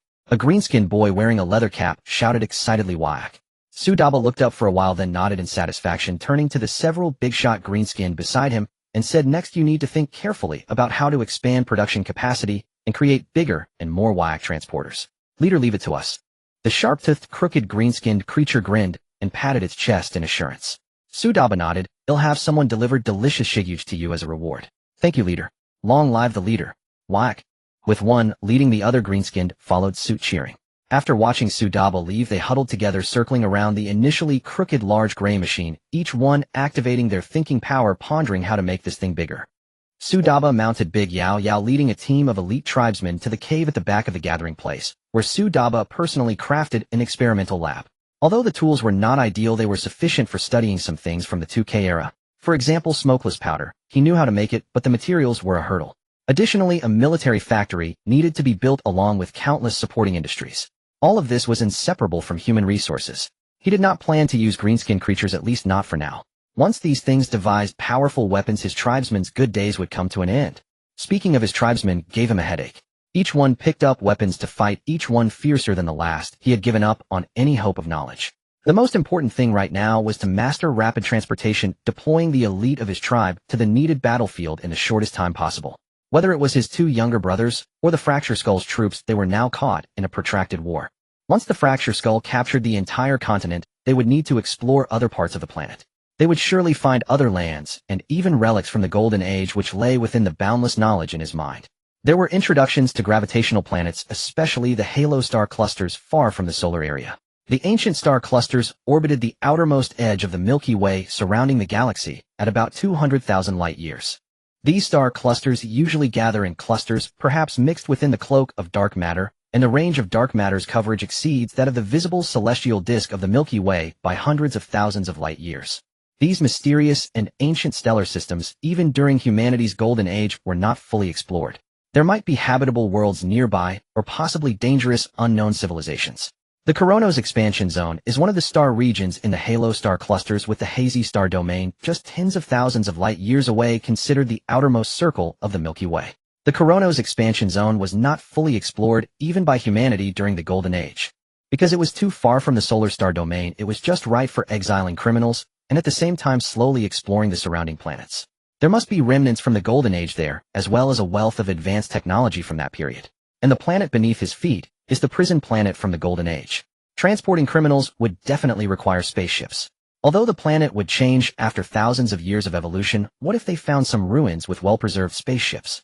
At that time, driving a spaceship to other planets to find remnants of humanity, even if they regressed to primitive society, he would be willing to spend 100 or 200 years to bring those humans in a modern society, and then build a fleet to nurture the mother planet beneath his feet. By then he would lead the fleet to find Huang Lao Deng, asking him what exactly he saw in himself that compelled him to bring him to this big cesspool to swim. The clan leader. We found it again. A young flying boy jumped off his vehicle and rode on a grimger raised outside the airport, taking quite some time to reach the clan leader's large tent. Sudaba, who was idly daydreaming, glanced at the green-skinned boy and tossed a piece of stewed meat from the plate on the table to him. Speak. Thank you, leader. The young flying boy took the stewed meat and bit into it. At Bloodhand's place, deep in the mountains, we found a huge, dominating silver-white space filled with countless bones that crumbled at a mere squeeze. Sudaba suddenly sat up straight. What's inside? Iron cages. Countless iron cages. And bone scrap. He chuckled. After a moment of silence, he stood up and kicked the young flying boy's leg. Let's go, take me there. Sure. After finishing the stewed meat, the green-skinned boy accompanied Sudaba to the airport, which was less an airport and more a flat expanse. The makeshift runway was relatively clean, lined with mushrooms of various sizes, and occasionally new green-skinned sprouts emerged from the ground. He squeezed into the back seat of the largest aircraft as the young flying boy rubbed his hands and crawled into the cockpit. This was the clan leader's personal aircraft, and he had never operated it before. It must be very whack.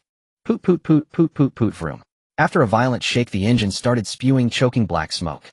The young flying boy was overly excited, gripping the control stick, and soon the big gray machine took off into the sky with a series of put-put sounds. The entire planet was enveloped by WIAC technology, and as long as the aircraft was built and piloted by the green-skinned, it disregarded the planet's gravity, flying both fast and loud. Loud. Sudaba looked around and finally fixed his gaze on the left cabin door, realizing that the rivets were missing. He didn't mind. He poked his thick fingers into the hole to temporarily serve as rivets. The iron sheets hammered out by the skilled young boys were as thin and crisp as paper in his hands. The plane flew from morning until night, finally landing on a runway established in a cluster of mountains.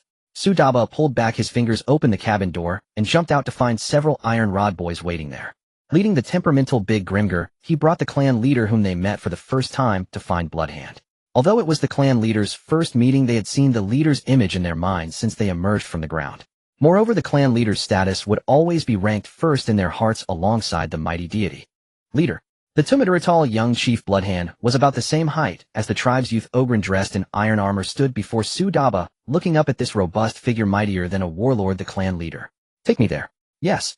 The two rode on the large Grimgers, swiftly navigating through the mountains. Occasionally a few greenskinned would appear by the roadside, being feasted upon by the Grimgers.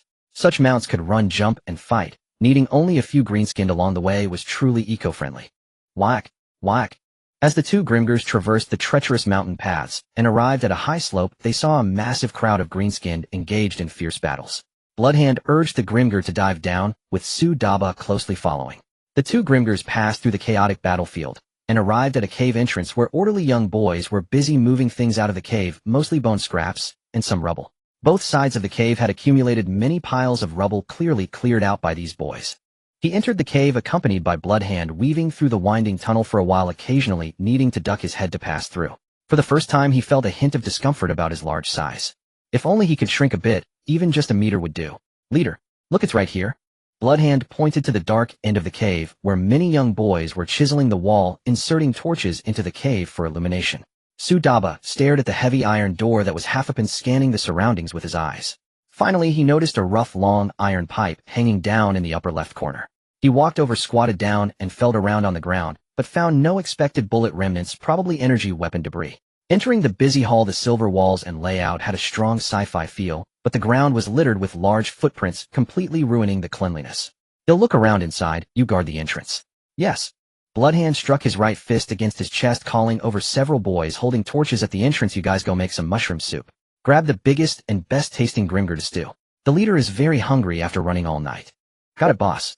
The designated boys immediately ran outside the cave. They could take the opportunity to grab some for themselves too. Tap, tap, tap. The footsteps in iron boots clashed against the steel floor, making crisp sounds. Sudaba walked down the largest passage, occasionally seeing open doors on both sides of the passage, struggling to squeeze inside to take a look. However, most were useless, containing only metal tables and chairs. Just as he was about to push out of the room, he noticed a half-open cabinet door in the corner of the wall, and a section of an arm bone turned to dust along with some finger bones. He moved closer, opened the cabinet door, and reached in to feel around. He soon pulled out a small laser gun, a string of useless electronic keys, and a diamond ring. He tossed the ring away and played with the laser gun. The passage of thousands of years had rendered it useless, but it would be fun to take back and study. Exiting the room, he continued to wander deeper until he reached the end of the passage, standing before a closed iron door. In the darkness, he could see the patterns on the iron door very clearly and naturally found the platform to the right of the iron door. Wiping away the dust, he knocked here and touched there. Finally, with a strong poke and a hook, he lifted the cover plate beneath the platform, revealing a dense array of wires. He felt a bit troubled, as it might still work if powered. After a moment of contemplation, he decided to use brute force. He returned to one of the rooms he had explored earlier, which seemed to be a maintenance worker's rest area, filled with tools, and he found 2 crowbars. Starting with the smaller one, he inserted it into the gap. As his arms and abdomen muscles tightened, the crowbar slowly slid into the gap, prying the originally closed iron door open wider. He then inserted the larger crowbar in. Creak, groan, screech. Bang, crack, bang. He forcefully pushed the right half of the iron door as the gap widened. Raising his left foot, he kicked against the other half of the iron door, which measured 6 meters high, 3 meters wide, and 30 centimeters thick, and it opened with little effort. However, the internal switch of the iron door was broken, which was somewhat regrettable. When he looked up and stepped into a larger and more sci-fi space, he couldn't help but smile broadly, gradually turning into a hearty laugh as he beheld the control consoles and the shadow lurking deeper within. It gave him a glimpse of hope to escape the planet beneath his feet. Assisting AI Murphy No. 7. I am pleased to serve you, human. After 5 days of relentless exploration, Sue DeBeos finally found and activated the backup source of the building as a somewhat monotonous synthetic voice echoed from the smart control panel before him. Report the base situation. He tapped on the virtual screen with both hands, and the synthetic voice followed, saying, please enter your access credentials. Sue DeBeos furrowed his brow slightly, looking at the slowly opening gap in the control panel. After a moment of contemplation, he took out the key he found in the room and tried each one, only to find that one actually matched. Sorry, your access has been denied. As soon as the synthetic voice finished speaking, Sue DeBeos frowned tightly, saying the era of the Golden People has passed. According to the auxiliary AI management regulations established by the Golden People, successors are entitled to your unconditional assistance.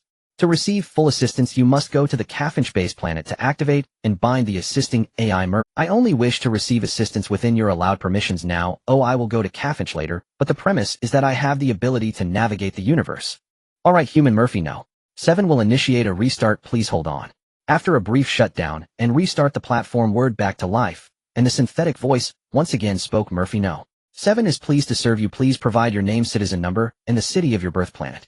With a clenching fist, Sue DeBeos turned and left the base, throwing the large cloak he wore to Blood Claw guarding at the entrance, rushing into the ongoing melee with the green-skinned creatures, venting his pent-up frustrations with their blood.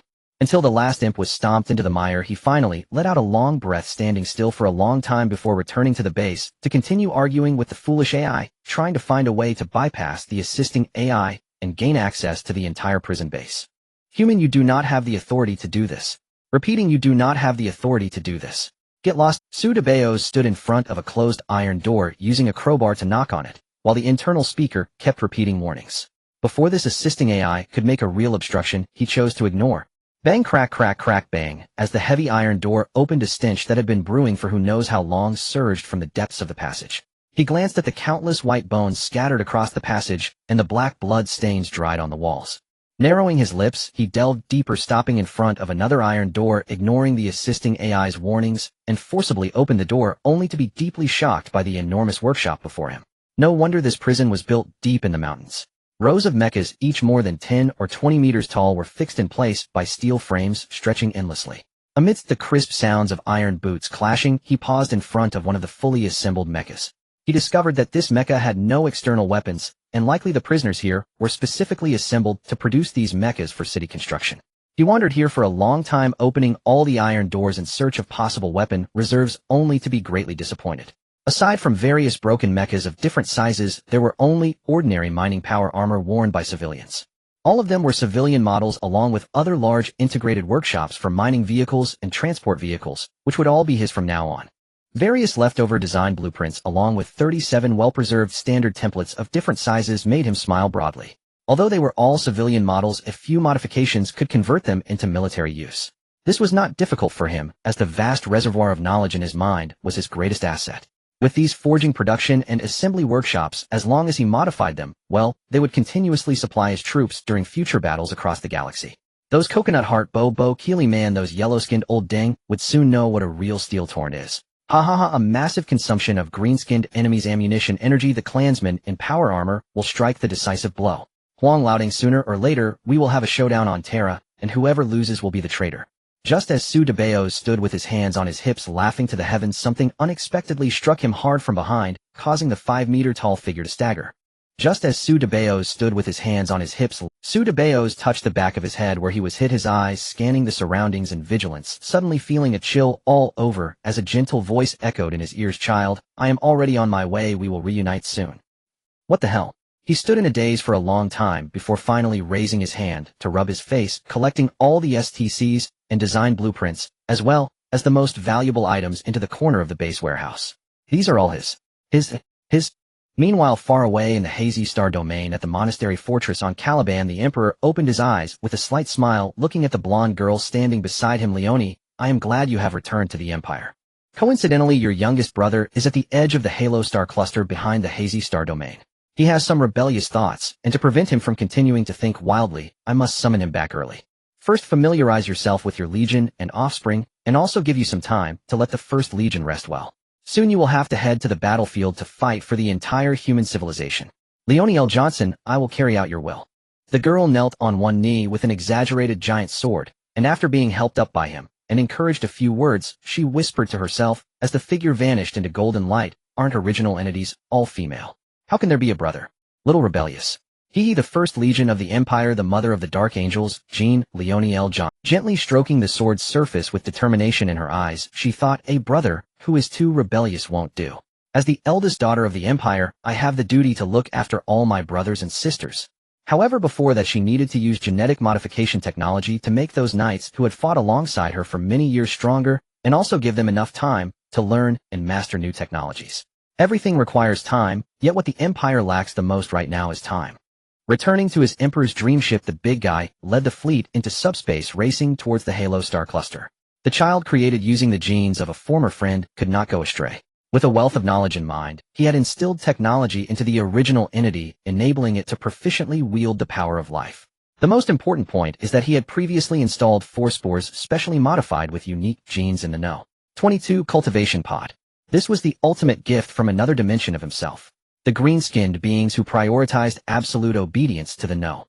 22 original entity would undoubtedly drown the enemies with a tide of greens when the Empire entered a war of apocalyptic levels or higher. Horus Mother version. "Father, why are you leaving so hurriedly?" Lupicar, donned in exquisite power armor, entered the room and stood beside the contemplative Emperor, who opened his eyes and smiled, nodding at her. It was this smile that captivated her at first glance. "Because I sense that your youngest brother is just on the outskirts of the nebulous star domain, and he needs guidance." "Brother?" The girl's murmur made the large man nod slightly. "Yes. He is the brother of you and the other sisters, a rather interesting little boy. His thoughts may be somewhat erratic, for on the planet where he was born there exists only a recently recorded subhuman species known as Ogren. These pure-hearted yet not very intelligent subhumans will find him and raise him up. You are my most valued daughter. Be more tolerant towards your sisters and your brother. This is also the reason I brought you by my side to teach you. I am my father's most valued daughter. My father actually said I am his most valued daughter." Horus' eyes were filled with surprise as she quickly nodded and patted her chest. "Rest assured, father, I will guide my brother well and do my utmost to help him form the 21st Legion." "With your words, I am reassured. Over the years, your 16th Legion has acquired quite a number of warships. Make sure to spare some for him. I also have high hopes for him. He will lead the 21st Legion to battle in the Halo star cluster." "Horus, he is different from you all. You will only be responsible for the civilizations scattered within the galaxy, while he will roam the edges of darkness, and supplies will be extremely challenging."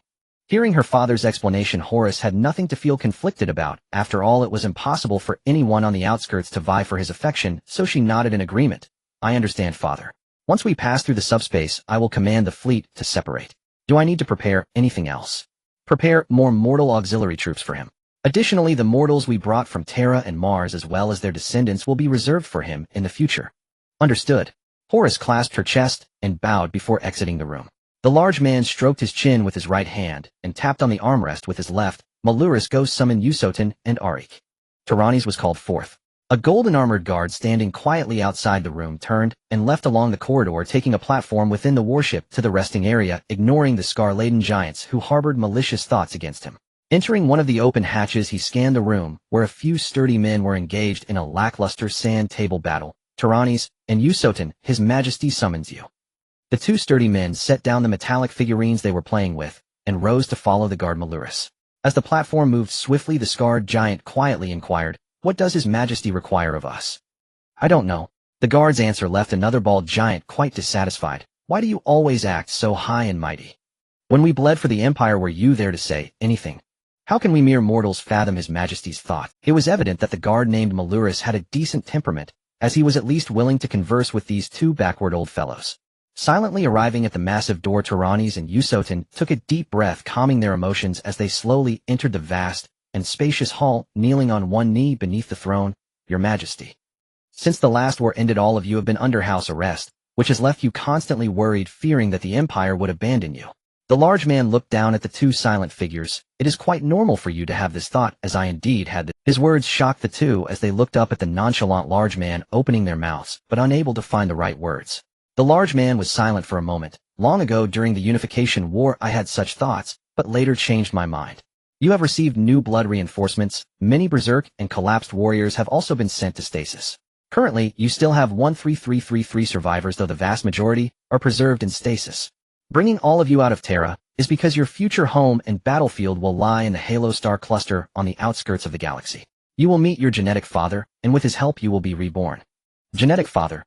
Tyrannes and Usotin's shock turned into wild joy.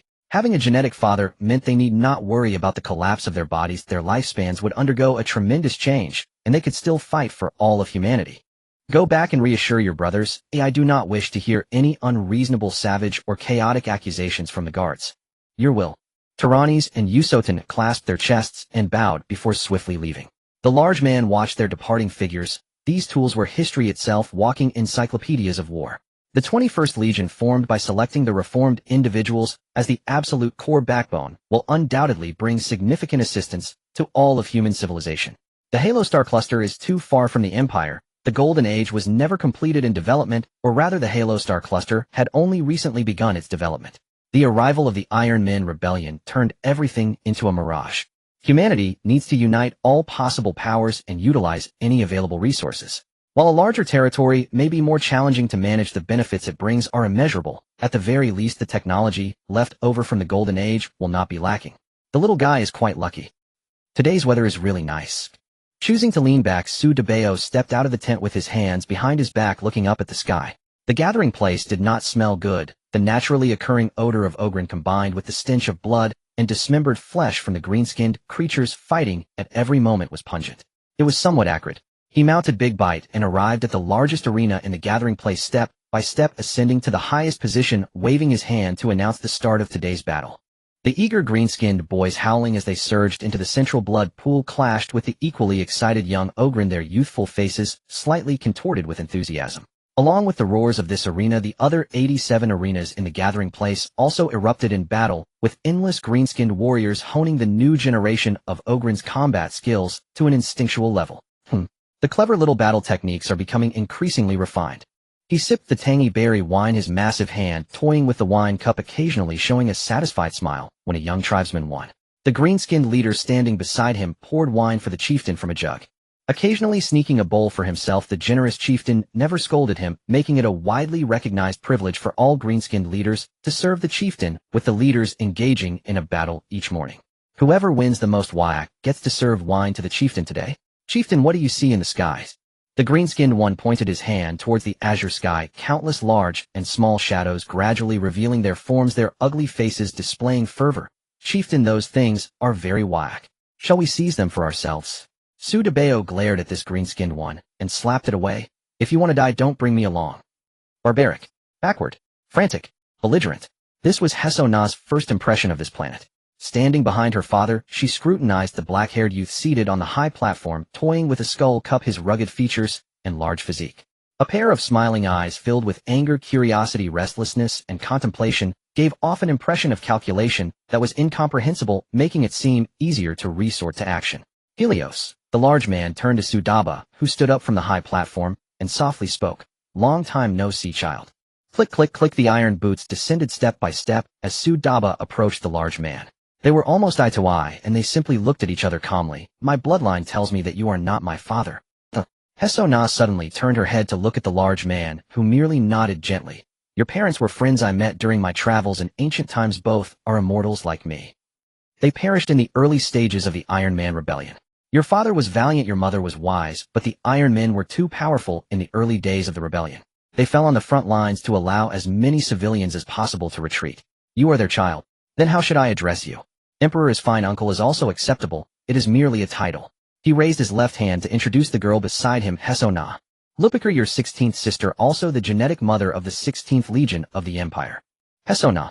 Sudaba sized her up and turned to the large man, a female. Seeing the large man nod, he felt somewhat speechless. Isn't this still a Warhammer? I am glad you have returned to the embrace of the Empire, Helios brother. Heso Na beamed with joy, reaching out to gaze up at this large man who resembled her father. Out of politeness, Sudaba shook hands with him, then glanced at the blood pool in the arena and the audience of orcs and greenskins surrounding them.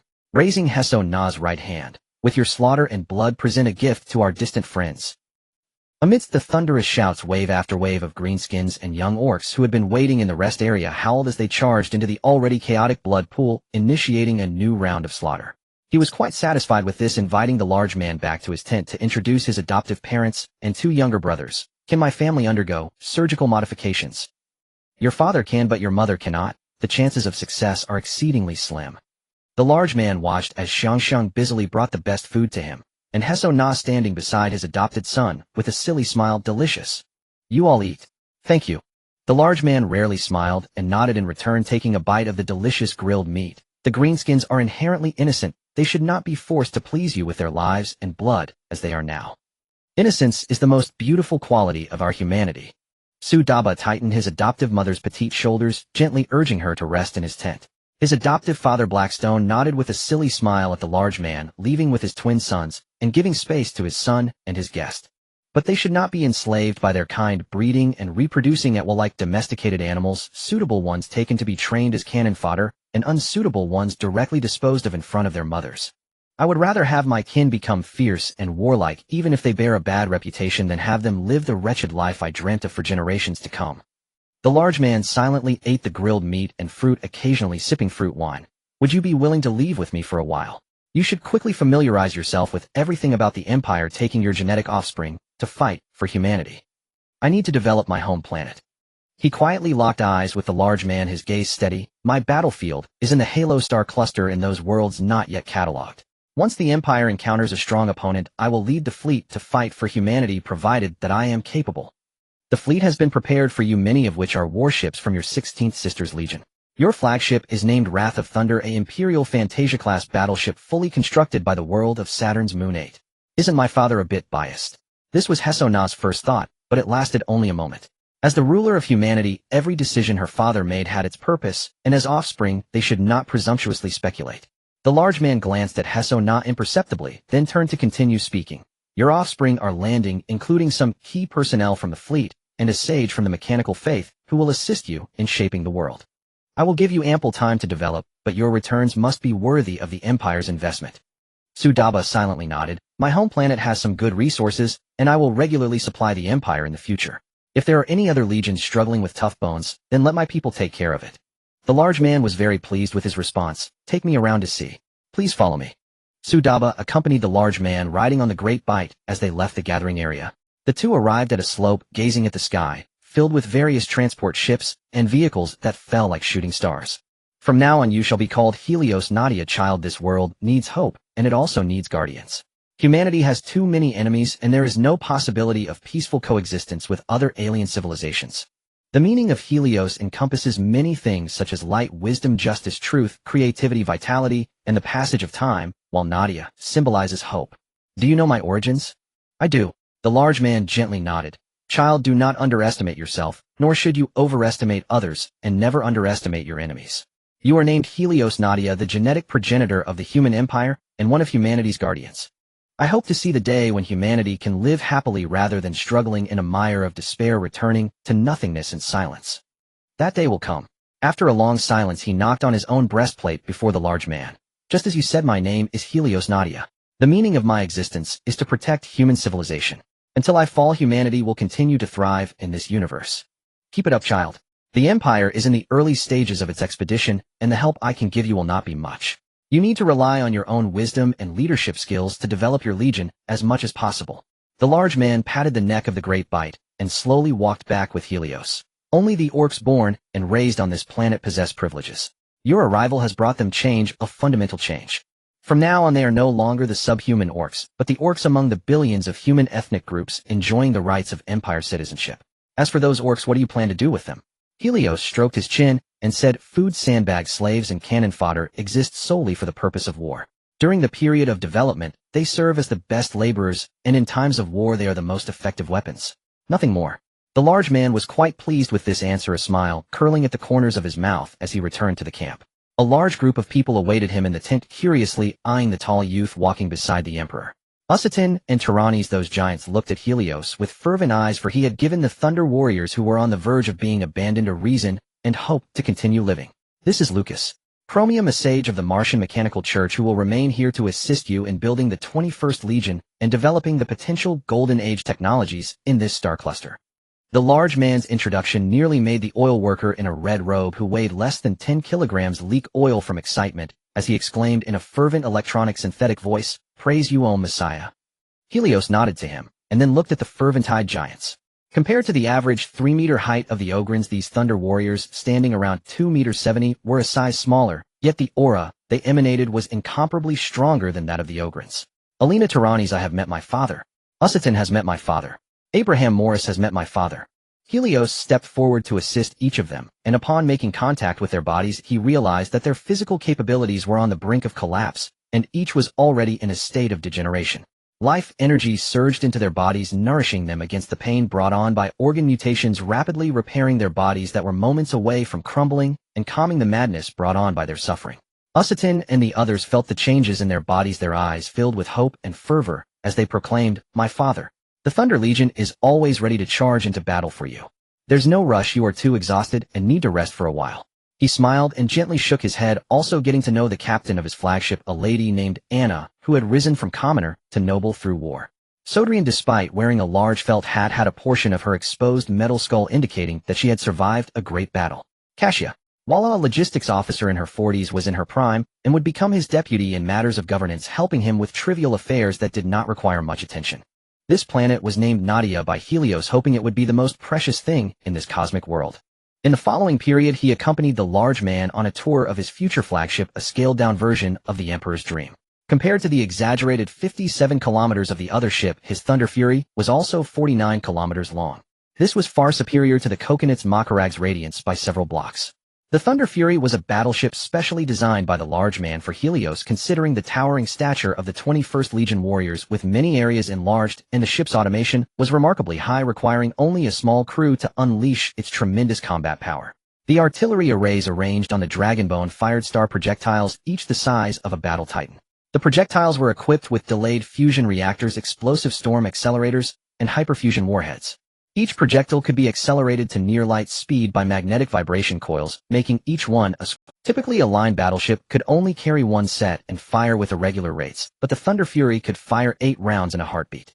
The advanced technology contained in this ship condensed the secrets from the dark technological era that originated. When necessary, it could utilize the advanced technology on board to obscure its presence, hiding its tracks in the cosmic dark radiation background, and move stealthily. Besides this youth version of the Emperor's Dream battleship, there were also 2 7-kilometer-long Cataclysm-class battleships rumored to have existed before the Empire's emergence, slightly modified, and put into service through archaeology. 2 8-kilometer-long heavy cruisers were gifts from the 16th Legion, and 2 newly built combat barges were generously donated by Hisona to bolster the image of the younger Brothers Legion. Finally, there were 6 transport ships, supply ships, and forging ships equipped with internal forging factories, along with 16 escort ships, light cruisers, and destroyers under 2 kilometers in length, totaling 27 ships. Helios thought Sister Pomegranate was quite generous, willing to provide combat barges and heavy cruisers, which was not ordinary generosity at all. In fact, Lucas Chromium also had his own forging arc, but he did not count it, as that arc was ultimately an asset of the mechanic. Helios followed the large man to one of the gene storage chambers on the battleship, where various modification materials were arranged neatly along with the most important gene glands, dazzling him momentarily. Usatin was fortunate to be the first Legion warrior modified by the Emperor and the father of genes working together with the Emperor responsible for the main operation, while Helios assisted continuously releasing life energy to ensure Usitin could complete the modification smoothly. What do you think? If we add some more on top of these procedures? While implanting the black shell into Usitin, the two chatted during the operation. The large man paused for 0.1 seconds and said, "This is already a rather perfect warrior. They are capable of accomplishing the most arduous tasks, but increasing the number of operations also means higher risks of modification." Helios said nothing and carefully separated Usitin's thigh skin, completing the shell implant suturing bit by bit. Usitin lay on the operating table blinking as he listened to their casual conversation, occasionally twitching his muscles reflexively due to pain. With Helios continuously inputting life energy, and Usitin, being a wolf, extinguished, all repair operations were completed in one go. He was then sent into the cultivation chamber to await the final results. "You will personally operate the next surgery while I observe." "All right." The next patient being wheeled in was Tyrannes endured the pain to complete the modification as they had already been modified before. At that time the large man only considered combat capability and had no expectation that many would survive post-war. Thus their bodies contained bizarre technologies, and while anesthesia had some effect, it was rather limited for the modifiers. If it weren't for Helios' life energy assistance, they would have never made it off the operating table. After confirming Helios was familiar with the procedures, the large man did not linger. After meeting up with the main force of the supply fleet, he dispatched several main ships to the 21st Legion and continued southward with the bulk of the troops, searching for the next progenitor, while subjugating the civilized planets along the way. Meanwhile, Helios personally managed all the progenitor modifications. Each of these Thunder Warriors was a walking textbook of war, forming the absolute backbone of the Legion in the future, and losing too many would be heartbreaking. Despite the assistance of life energy, some warriors whose bodies had already collapsed did not even meet the conditions to get on the operating table, and many had suffered mental breakdowns, charging at anyone they encountered after emerging from stasis only to be casually slapped down by him. Nadia is filled with construction sites. The arrival of humans has rejuvenated this once wild and desolate planet at an incredible speed. The makeshift gathering places built from logs are being dismantled and replaced by structures that still exude a rugged charm. Lucas Chrome has not seen another person for over 2 months. His mechanical vessel is docked near the orbit above the prison factory, with countless mechanical servants and vehicles operating daily. Dense as a tide, the green-skinned creatures are being gathered in waves by the ogres driven to the planned construction sites and various mines to work. Their bodies provide the best source of food for the shiggers. Countless giant shiggers drag carts, made of a mix of machinery and logs, shuttling back and forth, transporting various materials needed for construction. Other continental plates of the Nadia planet are being developed in succession. Interestingly, on those lands the green-skinned creatures are also being utilized as a food source by the ogres. Gao Gao Mao Mao and the leaders of the Broken Skull, leading their respective armies, descend onto the other continental plates using vehicles provided by humans, beginning to gather all the inhabitants. Once all the ogres are sent to the first continent, the very plate where Helios was born, humans descend in their vehicles, orderly clearing the green-skinned creatures and starting major construction. Every day important documents require the judgment of the planet's master.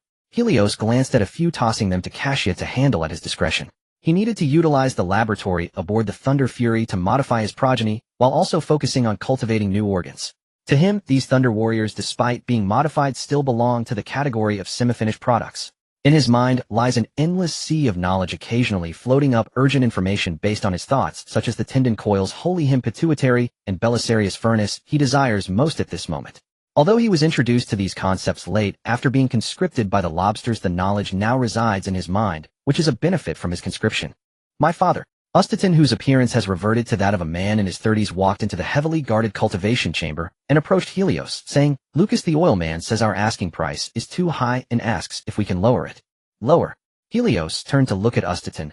"Tell that oil man that as long as this deal goes through, within 20 years I will find him a world to forge." "Understood." Ustitin nodded and replied, "My father, should we start the modifications for our regiment's reinforcements from the Thunder Warrior template? If we take the Astartes conscription route, it seems we cannot select many from our current mortal numbers. Those young ogres are the future source of soldiers for our Thunder Legion." His words left Ustitin silent. "My father, those ogres' minds cannot keep up with their physical changes. Just because they couldn't keep up before doesn't mean they won't in the future. Once my experiments are completed, I can inject them with serums, and after surgery to enhance their intelligence, they will meet the requirements." After finishing, Helios waved his hand. "What you need to do now is rest. After a while, when the new organs are cultivated, you will undergo another surgery. Only after completing this final surgery will you truly be Thunder Warriors. Your will." Ustitin placed his right hand on his chest, and slowly exited the cultivation chamber, nodding to some brothers who were on guard, gradually leaving the Thunder Fury and taking a vehicle back to the Nadia planet. He needs to find Talanis and Abraham to discuss the decisions of the father of genes, as well as how to select future soldiers, and to have the oil man re-customize the sizes of their power armor. There are many things to do. How do you feel? Very good. I just feel my head is clearer than before, and I can see through many things at a thought. Big brother, I can now count not just to 10, but even to 12 and 13. Gao Gao and Mao Mao got off the operating table, moving their limbs and turning their necks. This was their 9th intelligence enhancement, and also the last. Their conversations and daily behaviors were no different from ordinary people. However, they still lack in thinking ability. After all, thousands of years of degeneration cannot be solved by just a few enhancements. The key factor in turning them into beings close to ordinary humans lies in their origins, nourished by Helios, with life energy from the womb, with a trace of wisdom and authority energy dissipating along with the intensification from the vast green-skinned creatures they have encountered over the years. They have achieved their current level of thought. Nadia, slightly larger than Tyra, completed the scanning of all continental plates and the statistics of ogre migration. The total population is less than 20 million still, due to the appearance of the green-skinned creatures, which provided a stable food source for the ogres and allowed their population to grow in recent years. 90% of them have settled in the plains at the foot of the snow-capped mountains, with the cleverest among them selected for continuous injections of genetic serums and phased intelligence enhancement surgeries, currently able to communicate and live daily without any issues. This batch will serve as the foundation for the upcoming ogre population settled in Hope City, where the smartest, strongest, and most normally appearing young female ogres have also been sent in large numbers. Only those young ogres selected by Helios during the time of the black-haired tribe, after undergoing intelligence enhancement screening, will orderly proceed to the preliminary modifications of the Thunder version, and after adapting, will undergo secondary Astartes repair modifications. The genetic seeds cultivated from his genes possess unimaginable vitality, capable of granting the recipients greater explosiveness, endurance, and recovery ability. However, there are drawbacks as well. They can be easily intoxicated and are prone to aggression. I am the strongest. Nonsense. It's me. Get lost. Be careful, or I'll beat you up. I'm in a bad mood. Who wants to fight me? As they pass through the new recruit training base, the ogres who have received the second modification and implanted with genetic seeds can easily come to blows with just a few words. Despite their strong recovery ability, they can get back up after lying on the ground for a while, spitting bloodied saliva and continuing the fight. My father, these new brothers are no different from the orcs. Talanis and Abraham, who followed behind him, felt that these newcomers were not very useful, not because they were weak, but because they only knew how to fight, making coordination difficult to command. Once the second brain cultivation is completed and implanted in everyone, this situation will no longer occur. Helios pushed through several new recruits who were fighting at the door and led the two into the former prison factory, which has now been transformed into an open military factory where vast numbers of green-skinned creatures and mechanical servants are tirelessly working. He walked into Lucius Chrome's laboratory saying, "When will the Mechanicus deliver the warships and the equipment?" "Soon." Lucius, with several mechanical arms installed on his back, working in conjunction with his modified mechanical arms, was assembling ammunition on the testing platform. It looked like a larger version of a heavy explosive launcher with matching ammunition. Mars is very satisfied with the STC and equipment blueprints you provided. The new specifications for the power armor production line are being constructed, and the warship manufacturing tasks have been transferred to several foundry worlds to proceed simultaneously. He loaded the freshly assembled ammunition into the experimental gun, stepped back over 10 meters, and pressed the button on the control panel. With a gunshot, detailed parameters appeared on the virtual screen projected above the control panel, along with the armor that had not been penetrated. Lucius was quite dissatisfied and ignored Helios, continuing with a new round of ammunition improvements. A massive fleet arrived at the outskirts of Nadia's starry sky, bringing the battleships and various equipment needed by the 21st Legion, along with many events that had transpired in the Empire over the years, such as the invasion of the alien civilization known as Randan, which was once again attacking the Empire, as both sides were locked in fierce battles. For the Nadia people, these events felt far too distant, as the distance from their location to the eastern part of the Empire was simply too great. The reason humanity is referred to as such is because they possess emotions and reason, and in this chaotic world, that trait has become increasingly precious. With aliens rampaging and resources scarce, every moment of human survival felt like walking on thin ice. Yet even so, they still held steadfast to the baseline of humanity. In the dim and noisy lower deck of the battleship, where supplies were short, the ragged and disheveled people did not resort to violence over a morsel of food. The elders gave their food to the children, while the young people relinquished their food rations. They supported each other, warming one another with the faint glow of their fire. From many alien civilizations that only knew slaughter, true humanity ignited the spark of hope with love and courage, telling the world that humanity is defined by the light within their hearts. These mortals, selected from the lower tiers of various worlds through genetic testing, huddled together with unease, fantasizing about what their new home would be like, whether it would be like the world of the nests, dim, foul-smelling, and full of danger. Da-da-da, the sound of boots striking the ground grew louder as a man dressed in the uniform of the auxiliary army stood with his hands behind his back on a pipeline, surveying those from various worlds below. I am Ungras Dola Suntoba, retired soldier of the Solar Army. Praise the Emperor. Praise the original body Helios. I can retire and live a comfortable life on Nadia, and you will follow me to establish a town on Nadia, where you will have your own fields, orchards, and even ranches. Naturally, you will also have your own houses, but everything you gain comes from the original body Helios. His modified electronic left eye flickered with a red light in the dimness. Praise the Emperor, you all. It is the Emperor who brought you here and entrusted you to Lord Helios so that you may live well in the future. Now you all have. With his loud commands, men, women, and children rose to their feet, slowly moving towards the hatch under his guidance, while desks for officials were placed on either side of the hatch, preparing for a busy workload. Laser coding guns marked each person's arm with a citizen code, while syringes injected their spines with a new genetic agent to help them gradually adapt to the planet's gravity. Before that, they needed to wear anti-gravity wristbands. After the final comprehensive check before transfer confirming everything was in order, these men, women, and children were finally allowed to board the transport vessels sent in batches to settle on Nadia.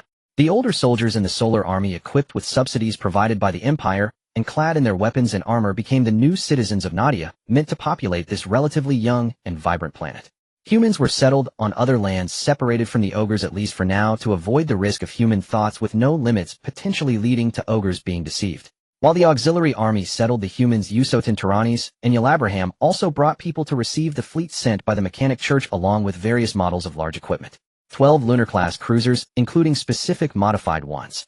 6 Vengeance-class cruisers were delivered in accordance with Helios requirements, extending their hulls to accommodate additional hangars while maintaining armor and firepower.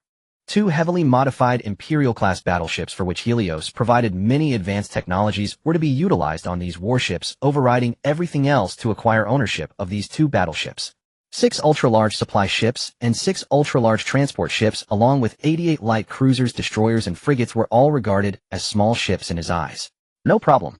The sage from the Mechanic Church carefully checked these STCs and blueprints, waving his hand for the mechanical servants to carefully pack and remove these valuable items before accompanying Helios to tour the Mecha Assembly Workshop. Praise Oa Messiah. This sage from the Martian Mechanic Church reached out his bionic hand to touch the massive mecha base that was having its right arm installed. What a wild war machine. I can even sense the nascent machine spirit within. To which Helios offered no comment. He accompanied the sage on a brief tour before boarding a vehicle to enter this sage's manufacturing arc, as he had some items he wanted to trade with these oil merchants. The 21st Legion was named the Thunder Legion, as Helios did not want those veterans who had shed blood and lives during the Terra unification period to be forgotten by the world. All power armors for the offspring were upgraded to Malawian Quachas models, with some internal technologies adjusted. The Terminator power armor was produced by modifying the production line in prison factories, transforming the original civilian models into military ones. Both power armors were dark golden with a simple yet heavy appearance. The former veterans of Terra Thunder would decorate their power armors with various symbols of honor after donning the new armor. The completely bare new ogres were larger than the veterans, and at the same speed they completely outclassed the Terra veterans in strength, explosiveness, endurance, and recovery speed.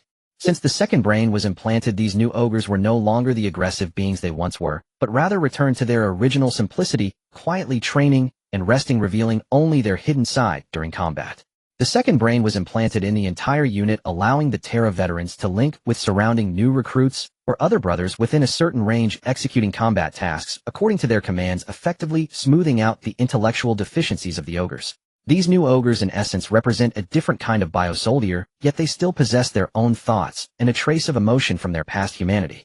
There are plenty of genetic seeds and corresponding modification organs at the home planet base and flagship warehouse, but the number of ogres suitable for modification is far too few.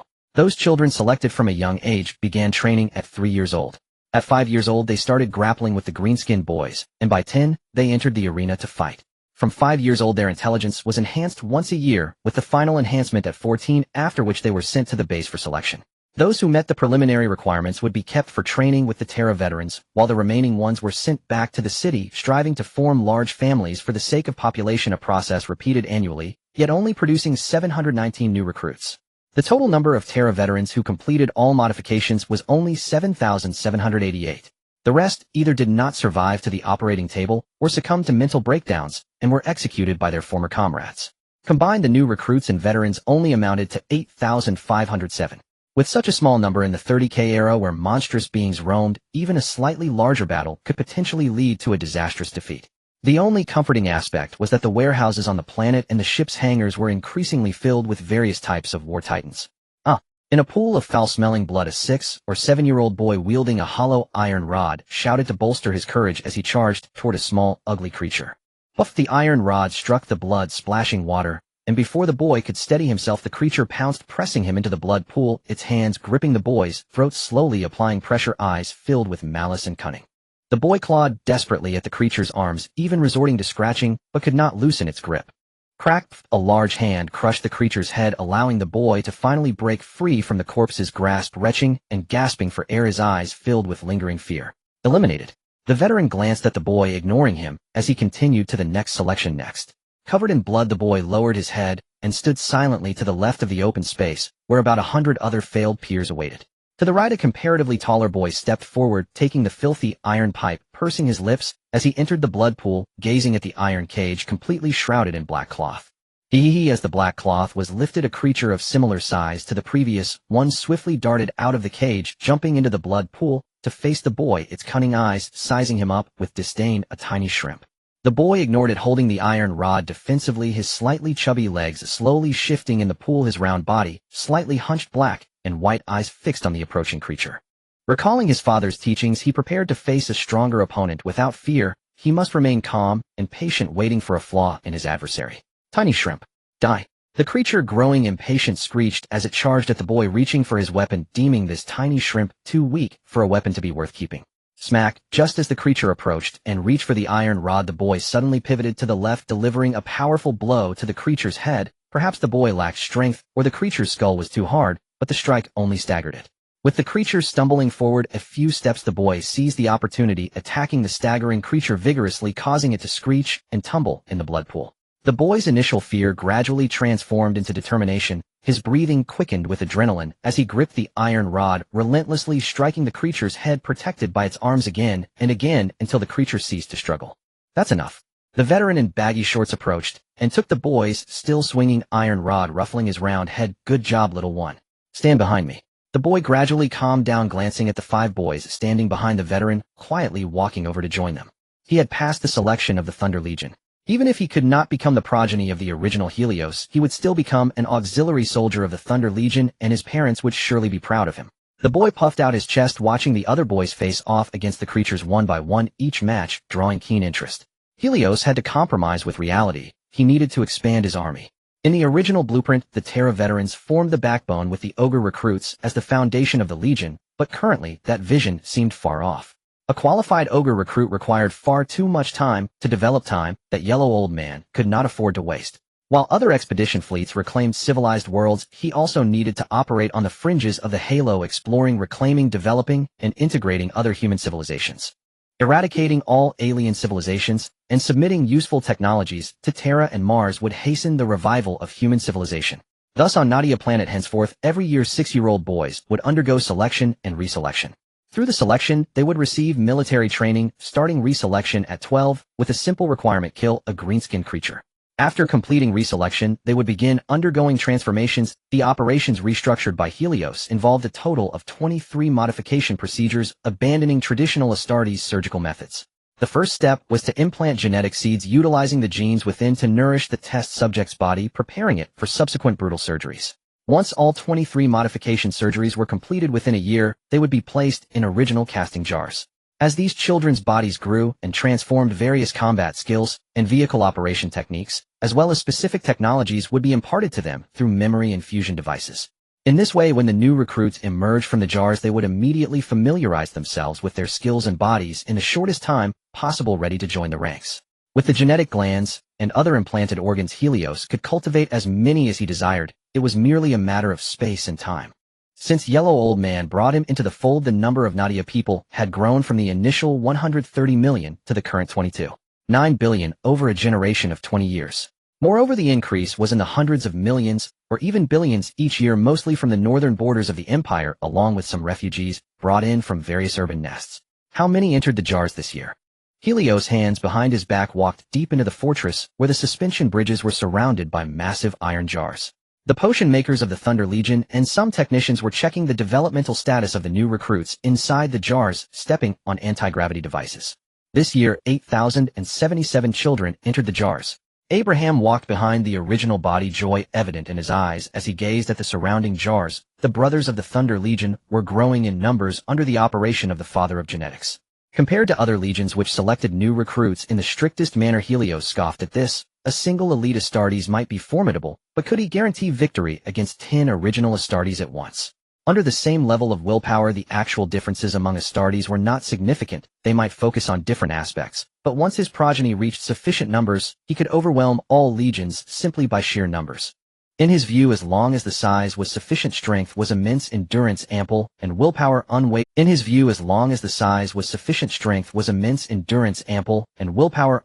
They would make for excellent offspring.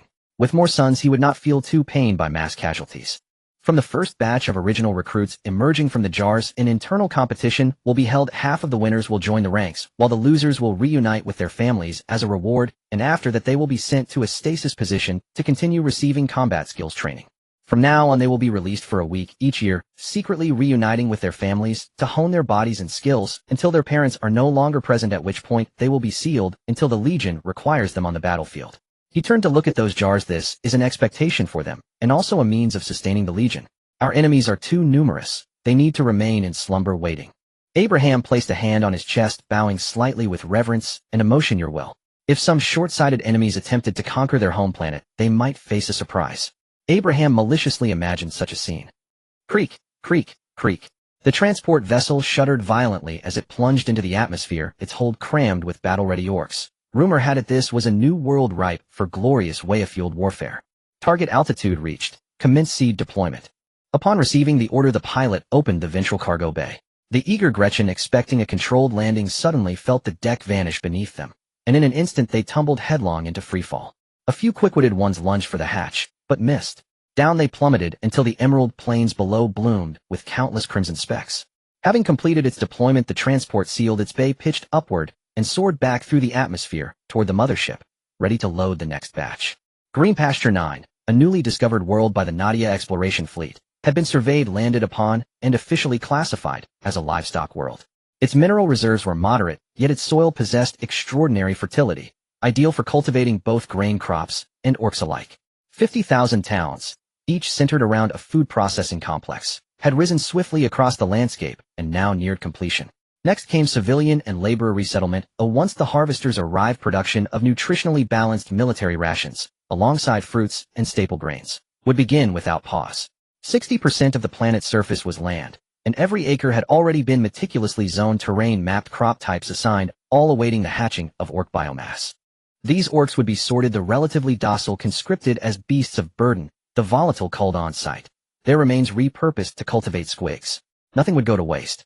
Should their numbers breach critical thresholds, auxiliary recruits would be deployed immediately for suppression, real combat training in every sense.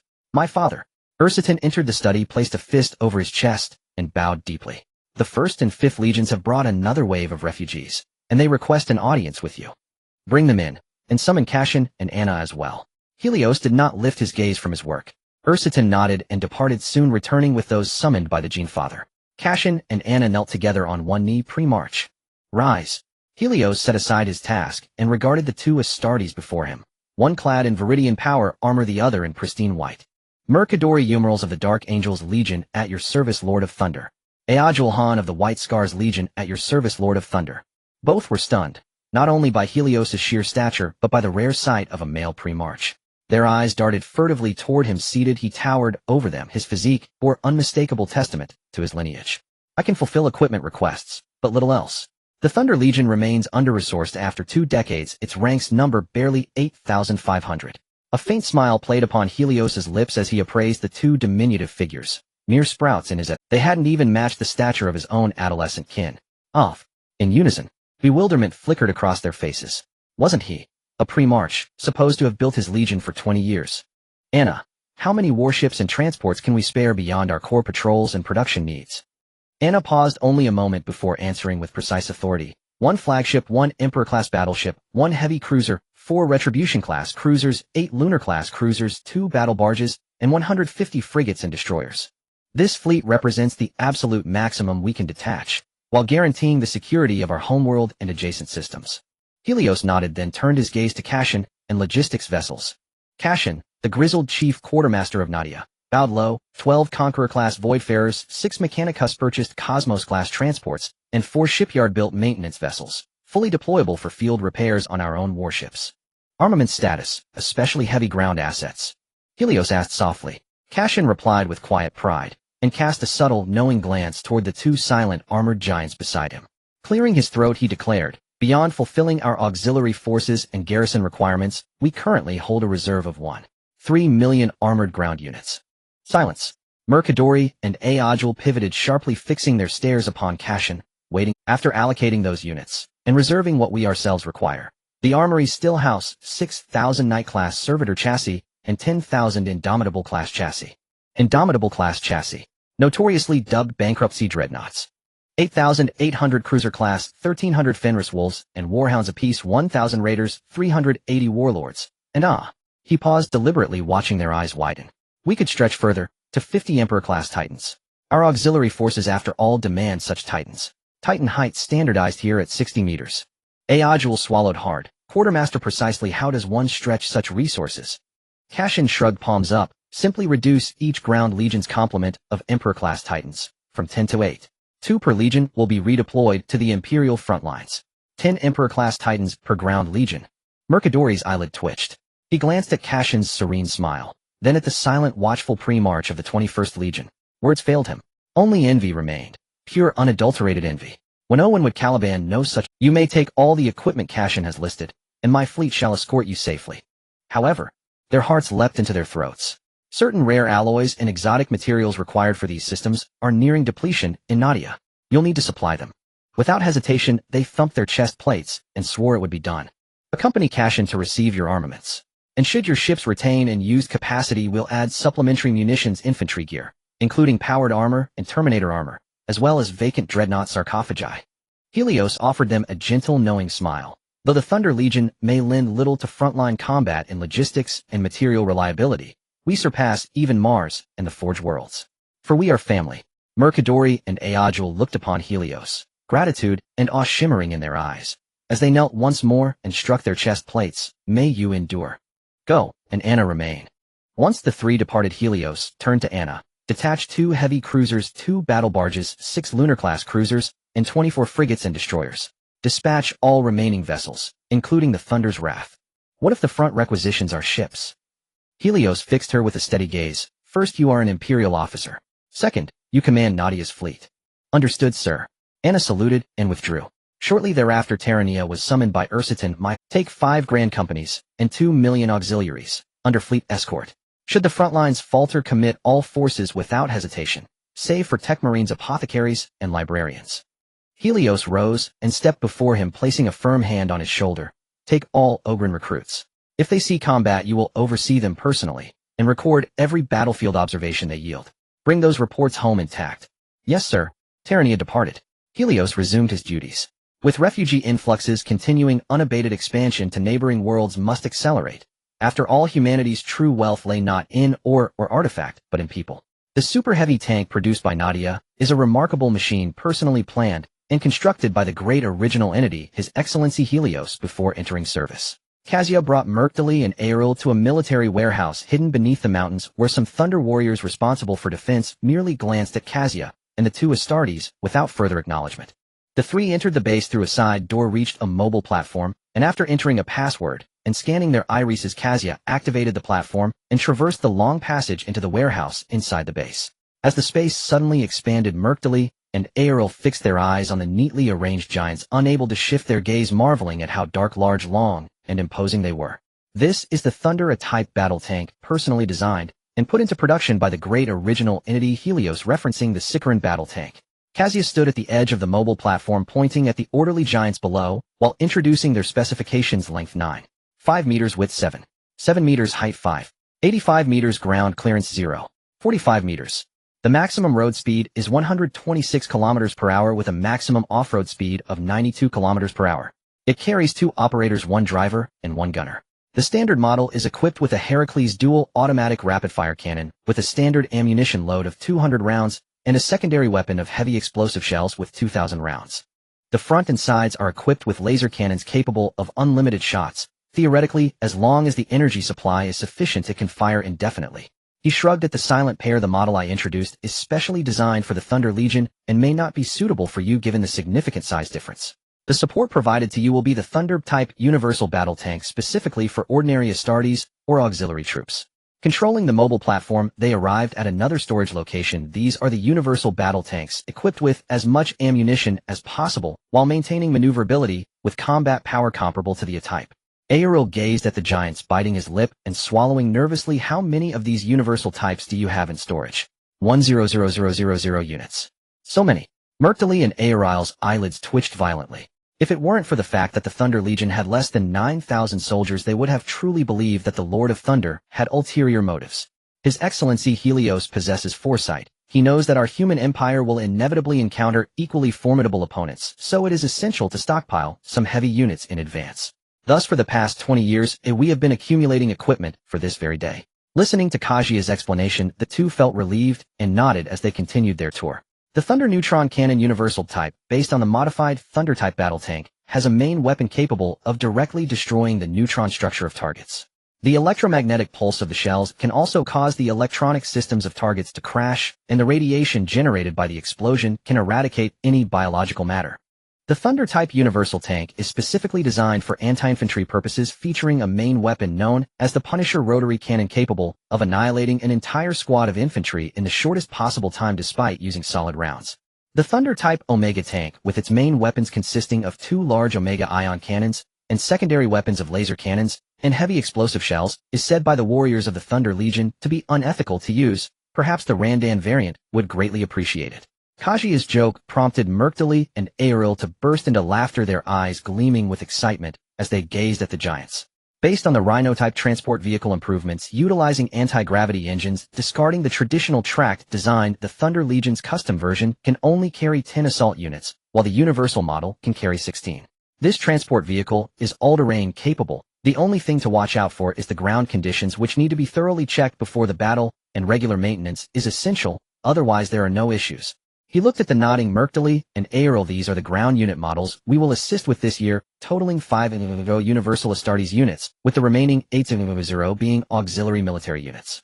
Additionally, we have a stock of Universal Terminator Armor, 1719 units of the Unyielding type, 11857 units of the Iron Horse type, and 500 units of the Saturn type, which was discarded by the Thunder Legion 2 years ago, but has been modified in size and preserved. By the way, we also have 100 units of the Dreadnought and 30 units of the Leviathan Dreadnought. Do you want them? What are you looking at? Aeril glanced sideways at Myrtili. I'm willing. The two, who had initially remained calm, suddenly became wary and even cautious at the mention of the Terminator armor quantity. Their respective legions didn't have many, and Nadia producing so many certainly meant they were seeking benefits for their own army.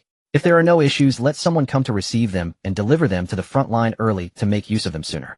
Kazuya didn't want to get involved in the conflict between the two titans, so he stood as far back as possible on the platform, looking eagerly at the two glaring at him. Rest assured, we at Nadia have a dedicated production line that can supply a certain number of Terminators each year. Let's make a deal. On the way out of the base, Aeril nudged Myrtili with his shoulder armor. Everything else is fine, but let's split the Dreadnought and Leviathan coffin evenly between our two legions. What do you think? Myrtili's eyes rolled around, pondering before finally nodding. Let's take them back to the front line and hide the coffins, then consult the mother of Genes. It's better to wait for her decision. That's right. Aeril smacked his lips and returned to the warship, immediately directing the crew and battle brothers to get busy. The Astartes of the Dark Angels and White Scars watched as one ground unit after another was delivered to the storage area, their eyes nearly bursting with joy. The frontline war was tense, with massive heavy units being destroyed daily. In the world of Shana, they could initially replenish losses, but as the war dragged on and the front line stretched longer, the equipment of the 9 legions was already stretched thin. Receiving such a substantial resupply from Nadia all at once was enough for them to sustain for a while. Squad leader, a white Scar Astartes brought 2 large iron boxes and handed them to Aeril, who was gazing up at the Emperor-class Titan. These are combat rations sent by the Nadia people. The mortal auxiliary troops say they taste great. Combat rations. Is there alcohol inside? The White Scar warrior looked speechless. Who drinks alcohol during battle? You come here. Aeril opened the 2 iron boxes, looking at the neatly arranged green meat chunks and dark mushrooms inside, and beckoned to the nearby Nadia auxiliary troops. Introduce me to what these things are. The auxiliary soldier, just over 20 years old, grinned widely, showing 2 rows of white teeth, unafraid of the large cans. These are grade rations made from unformed green-skinned eggs. 1 box is enough for 3 days. There are also tea powder, juice powder, milk powder, and coffee powder. You can brew whichever you prefer. If you experience mental stress or are on night patrol, there are also cigarettes and candies to pass the time. Usually only soldiers on the front line are allowed to eat grade rations.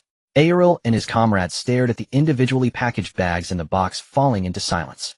Father is going to fight for humanity, to battle the alien creatures. At home, you must obey your mother and take good care of your little sister. Do you understand? The man crouched, cupping the boy's chubby face. His eyes overflowed with tenderness and reluctance. Next year, you will be able to take the selection trials. You must make us proud. At the very least, follow in your father's footsteps and become an auxiliary soldier. Only then will your mother and sister be able to live well. The boy nodded, half understanding. Yes, I know, father. The man kissed both children on the forehead, rose, and embraced his wife. Wait for me to return. She wiped away her tears and watched her husband shoulder his field pack and weapon as he climbed aboard the transport. Mashio, come back alive, she called. He smiled and waved, staring at his wife and children as long as he could before the hatch sealed. Only when the transport shuttered did he exchange nods with his comrades and take his place. Mashio came from a Nest City world. As part of the first wave of settlers, he followed his parents to the still barren Nadia, and it was there he finally understood that people should live like people, not like rats and cockroaches curled up in filthy dark underground warrens. Boom, boom, boom. Unit after unit marched in tight formation through the warship's hull, packs on their backs, and weapons in hand, their steps even and resolute. They were young and full of vitality, eyes alight with determination and the hunger to win honor. Unit after unit marched in tight formation through the warship's hull, packs on their backs, and weapons in hand, their steps even and resolute. They were young and full of vitality, eyes alight with determination and the hunger to win honor. As bordering on mad, compared to the void armor modified by the mechanic cult, the auxiliary troops before them wore thin ceramic steel full body suits with auxiliary combat modules on their shoulders. Their weapons were not cheap laser rifles, but improved compact explosive projectile guns. 3 squads formed a platoon, which was supported by 4 Servitor Knight mechs, 2 Skydragon armored transports, and a Sun-class McAdoo heavy tank. 3 platoons made a company supplemented by a cruiser-class mech. With such equipment, it was only natural they would look down on CIGN armored cars and the He-Air MOC light sentinels. A regiment contained 11 companies. Aside from the regular 10 combat companies, there was a heavy assault company equipped with 36 assorted tanks and armored vehicles, 18 Servitor Mech, 9 Swift Raiders, and 3 Fear Wolves. 12 regiments made a division, to which a special Titan regiment was appended. 2 Warlords, 10 Warhounds, 40 cruisers, and 60 servitors formed the Titan Assault Regiment. With 5 Stinger and 5 Storm Spearheads plus 100 various improved Thunder-class tanks, the armored torrent thus assembled could even facing a single combat company of a Tate smash forward with raw frontal force. The Latang Auxiliary Force's highest unit stopped at the division. For particular battlefields, they formed dedicated clusters commanded by Latang veterans to prevent internal power struggles among the auxiliary leadership. It was the most prudent approach. Such is human nature. Ali Na Tala NIC, commander of the 2nd Battle Division of the Latang Legion, clad in dark gold indomitable termination armor, Tala NIC nodded in greeting to the visiting Mo Ku Duo Li and Ao Ri Lo. By order of the Jin Ji Fu, the Latang Legion will escort you. Mo Ku Duo Li and Ao Ri Lu struck their chest plates in thanks and looked up at the towering figure before them. Indeed, the progenitor's offspring stood taller than most. Latang veterans were already around 7 meters tall. After secondary surgeries and genomic reforging, their heights generally approached 3 meters, and the exceptionally gifted could reach 3.3. 3 meters was as tall as some of the original mothers. The Imperial Guard might not measure worth by raw combat power, but in height and bulk, they were decidedly the younger brothers. That was without counting the Ogu recruits, each commonly 3.5 meters tall. Some nearly matched the Zhu Tai Wu Wei. Standing there, they could frighten whole ranks into silence. Brother Talan, I see, when I boarded, I passed your vehicle hangar and saw some one-man carriers I'd never seen before. Could you tell me what they are? Ao Ri Lu asked, a little embarrassed. Talan, I see, paused, then laughed. You mean the anti-gravity assault motorcycles? Those belong to our reconnaissance units. They come in single and two-seat variants, are exceedingly fast and adaptable, and pack respectable firepower. He shrugged. Aside from taking them out for a spin now and then, I don't see any other use for them. They're useful. Very useful. Aori Lu nodded emphatically. Our Baiba excel at large-scale motorcycle raids and rapid deployments. Brother, do you have any extras? Send some our way. Mo Kuduo Li felt humiliated.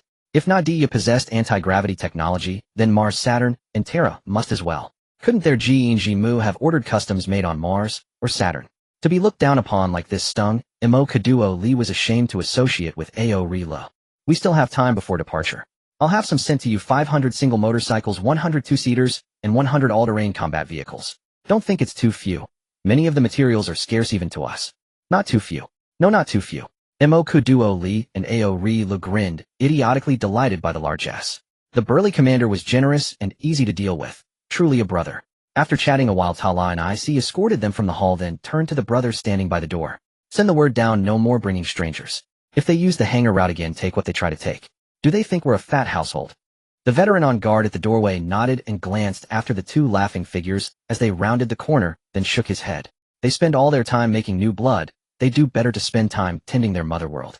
Do you think everyone has a Jinji Fu like ours? Merciful and kind, doing everything possible to improve our survival chances. Indeed, only our Jinji Fu treats lives as something to be treasured. They exchanged a smile. Tala and I returned to fleet affairs while the veteran kept watch. When relieved, he would go back to his quarters to play chess and drink contented. With the last of the supplies loaded, the Baiba swung onto their motorcycles and gripped the handles. The vast fleet, escorted by the Di Huang Ming-class flagship, plunged headlong into the hazardous subspace through the Gai Lu field. For many of the auxiliaries and crew, it was their first time entering subspace, and nerves were taut. Heavy footsteps paced the corridor outside the hatch, a sound that steadied everyone. It was the Lei Ting warriors on patrol. Aside from the 1,500 Lei Ting fighters stationed on the Lei Ting, Ji knew the other 3,500 personnel were spread among other vessels, standing ready against any subspace demon incursions. Also on patrol were auxiliary veterans hardened by subspace. Operating in squads, they watched the fresh recruits and seamen on their first passage. Should anything go wrong, a single explosive shell would be the greatest mercy they could offer. The subspace route planned by the Dark Angel fleet is quite impressive. The fleet has been traversing through subspace for a short time, only to find that over 4 months have passed upon entering the real universe, which fascinated many new recruits and sailors experiencing subspace travel for the first time. However, some unfortunate souls, and those with weak wills, were dragged away from their sight, turning their curiosity into sheer terror, relieved that it wasn't themselves. The Dark Angel's battleships were to the left, the White Scar to the right, while the Thunder Legion was weaving through the middle with a dense array of cargo ships behind them. 12 Moon-class cruisers and dozens of escort frigates and destroyers were at the rear. Mother of the Dark Angel, Jeans Tyrannis brings greetings from my father. I wish you well. In the Hall of the Unyielding Truth, Tyrannis placed a hand on his chest and bowed slightly. He could sense the gaze directed at him. Leonie sat on a high throne, her interest piqued as she scrutinized the offspring of the 22nd brother. Veteran of Terra? Leonie softly inquired after retracting her gaze, to which Tyrannis nodded silently. A former Thunder veteran. Logically speaking, even as Thunder veterans, after the Astartes' technological adjustments and gene gland implants, their physiques should not have changed much. Why do you possess such towering statures compared to the Imperial Guard? As she inquired, she observed the two veterans standing behind Tyrannis, clad in even larger and thicker Terminator armor. Tyrannis smiled slightly. This is the blessing of our father of genes. Tyrannis did not wish to engage in a debate with this mother of genes, so he spoke directly. My father needs to cultivate more offspring. Currently, the Thunder Legion has only over 8,500 members, which is far too few compared to other legions. Learning of the urgent situation at the Imperial front, my father has specifically sent a batch of urgently needed equipment, including 50 Imperial Titans, totaling 4030 Titans, and 7880 invincible mechs. Super heavy main battle tanks with 5,000 of each Poison Blade and Storm types, along with other armored units required by other legions and auxiliary forces, totaling 1.3 million units. The Unyielding and Iron Cavalry Terminator armor totals 29076 sets with 500 Saturn armor sets, 100 Scornstone coffins, and 30 Leviathan coffins, along with supporting weaponry capable of equipping 150 war ounce. He stood tall, looking at the silent mother of genes. My father also has orders. Wherever the battle is urgent at the Imperial front, the Fury of Thunder Fleet will lead 5,000 Thunder warriors and 2 million auxiliary troops stronger than the Solar Army to shed the last drop of blood for the Empire. Her words caused Tyrannes to furrow his brow, feeling that the other looked down on the Thunder Legion, which despite its smaller numbers was well equipped. Just as he opened his mouth to speak, Leone raised her hand to stop him. Her words caused Tyrannes to furrow his brow, feeling that the other looked down on the Thunder Legion, which despite its smaller numbers was well equipped. Just as he opened his mouth to speak, Leone raised her hand to stop him. Leave 1,000 Thunder Warriors and 1,000,000 auxiliary troops for my command. As for the others, Leone pursed her lips and sighed softly. Stay behind in the Sloth system and prepare to escort the refugee fleet away. I heard that your Nadia has a great demand for population, so it would be perfect to bring the frontline refugees back for resettlement. Understood.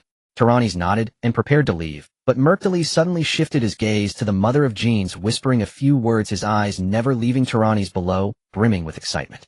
Tyrannes, how much heavy equipment has your auxiliary army brought this time? Tanks, armored vehicles, titans, and mechs, how many are there? Tyrannes pondered for a moment and replied, 200 Imperial-class titans in total, 800 battle lords, 1,600 reavers, 3,200 warhounds, 4,000 night wolves, 20,000 cruisers, and a total of 100,000 attendants and various variants. Additionally, there are various components capable of maintaining 2,000 titans and 30,000 mechs. As for armored units, he paused. There are a total of 880 super heavy tanks with equal numbers of poison blade and storm types and their variants, and a total of 6240 other tanks and armored vehicles. Most of these heavy firepower units are allocated to the squads, while the rest belong to 4 heavy armored divisions. The entire hall fell silent. Leona's commanded forces were numerous, and this was the first time she encountered such a wealthy auxiliary army. If the auxiliary army's individual combat strength is not lacking, then one division is enough to confront an Astartes company heat-in, especially with titans and heavy firepower leading the charge. This is by no means an exaggeration. By the way, Tyrannes looked up at Leone. Our Thunder Legion also possesses considerable heavy firepower and spare equipment. Since our warriors are larger in size, we need to make slight adjustments with the Mechanicus. If you require, we can allocate some. You should keep them for yourselves. You can't send out all your heavy firepower, or you may find yourselves without anything to use. Leone, out of goodwill, did not take the Thunder Legion's equipment, but Merctili became a bit impatient and gently coughed. Mother, perhaps we need the assistance of our brother Legion. Moi.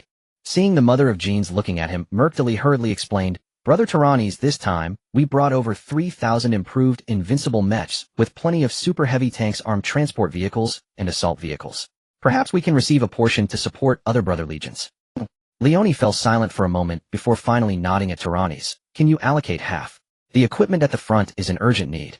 Our own technical soldiers can adjust all the equipment within 3 days, leaving 1,000 pieces for our fighting brothers in need. The rest will be allocated to support the brother legions. This is my father's intention. He slightly nodded at Leone. My father's exact words were, if all 5 companies are fully mobilized, keep the equipment for yourselves. If only a few or none are mobilized, then return all heavy equipment for adjustment to support the brother legions. Although our Thunder Legion is small in number, we have our own military factories and can still supply the Empire with standard equipment that is not inferior to the quality of the manufacturing world. However, resources and warships have become the constraints on our Legion. Leone pondered for a moment. You can go down to transfer the equipment now. In a month, new warships and transport ships will arrive. When the time comes, they will be filled with rare metals and refugees to return. I hope the next time you come, you can bring as much equipment. It might be significantly fewer. Our production capacity cannot keep up, and what was sent this time is all from previous stock. That is still a considerable amount.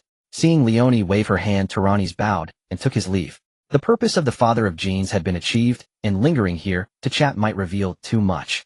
The planet Nadia has a total of 115 prison factories left from its golden age, and its internal facilities, SDC and design blueprints, are remarkably well preserved, with all production lines fully modified.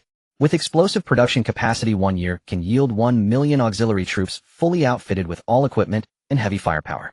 The items sent this time are merely the first batch of backlogged stock, and in recent years all factories have outputted only a small portion merely to maintain operations. In another 2 years, the first batch of new recruits will roll out. Even if only half are enlisted, that would still be nearly 3,000, with this number being recruited every year, if not more, while the other half remains hidden. A fleet led by Tyrannes consists of an Emperor-class battleship, 2 strike cruisers, 2 battle barges of the Dark Angels, 12 frigates and destroyers, and 4 modified cosmic troop carriers. After a month and a half of sailing, they arrived at a homeworld connected to the Imperial Navy flagships. Communication confirmed their identity and joined in the bombardment of the Randan fleet while deploying troops for an airborne ground attack. An intact homeworld is of great value, and this planet also harbors considerable rare metals, so it cannot be given cheaply to the Randan anomalies. Gao Gao and Mao Mao team up with me later. The other brothers can assign the new recruits themselves. Victor, a veteran in oversized, unyielding armor, led 4 orc recruits into the Fear Claw's drop bay. He glanced at their 4 honest faces and waited for them to put on their helmets before he did the same. Victor, I feel uncomfortable. Me too. Can't we sit in something else? Yeah. Gao Gao and Mao Mao have a bit of claustrophobia left, although they won't go mad like before. They will definitely mutter. Victor ignored them and closed his eyes to adjust his breathing. Open the second brain's thought link. Who? In the violent turbulence of the Fear Claw, the 5 individuals inside remained motionless. The previously muttering 4 orc recruits had their eyes in their helmets change from innocent to indifferent with a hint of ferocity. Whoosh, boom. The Fear Claw landed directly into a ruined urban area. As the hatch opened, Victor raised his gun and eliminated the approaching local defenders. The humans under Randon mental control no longer needed to hold back. Boom, boom, boom. An armored personnel carrier approaching from not far away continued firing, but the heavy explosive rounds exploded just 1 meter in front of them, blocked by the launchers on their powered armor. Gao Gao glanced at the APC. He hung the explosive gun back on his thigh, drew out a power hammer with his other hand, and charged towards the armored vehicle on the opposite side that was preparing to unload soldiers from the bay. The ground gently trembled beneath his run. Boom, boom, boom. Die. Gao Gao shouted loudly in his helmet, swinging the power hammer from below to above, smashing a large hole in the front of the armored vehicle, revealing the planetary defenders inside, their eyes hollow and ready for battle. Ding dong, a grenade was flicked off by Gao Gao's single finger, thrown into the gap to the side. Boom. The explosion, accompanied by a loud noise, left the armored personnel carrier inoperable. Gao Gao stowed the power hammer, raised the explosive gun, and advanced, while firing to clear the area and threats for the subsequent landing troops. The Fear Claw closed its hatch and took off from the ground, returning to the battleship to continue loading deadly passengers for airdrops. Transport ships hiding behind the battleship were also delivering numerous landing craft to the planet below. Virum, Virum, Virum.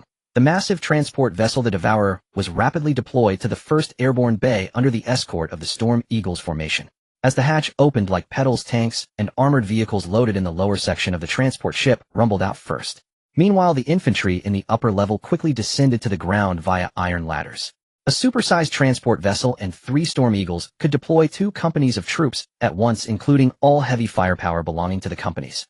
Matthew commanded his squad of soldiers to charge forward, assisting the Thunder Legions Astartes in clearing all enemies at the landing point, while attempting to search for those ordinary humans who had not been controlled to relocate them to safety. First squad, clear the left area. Second squad, construct fortifications in place. Third squad, follow the assault troop and tear apart the resistance on the right side.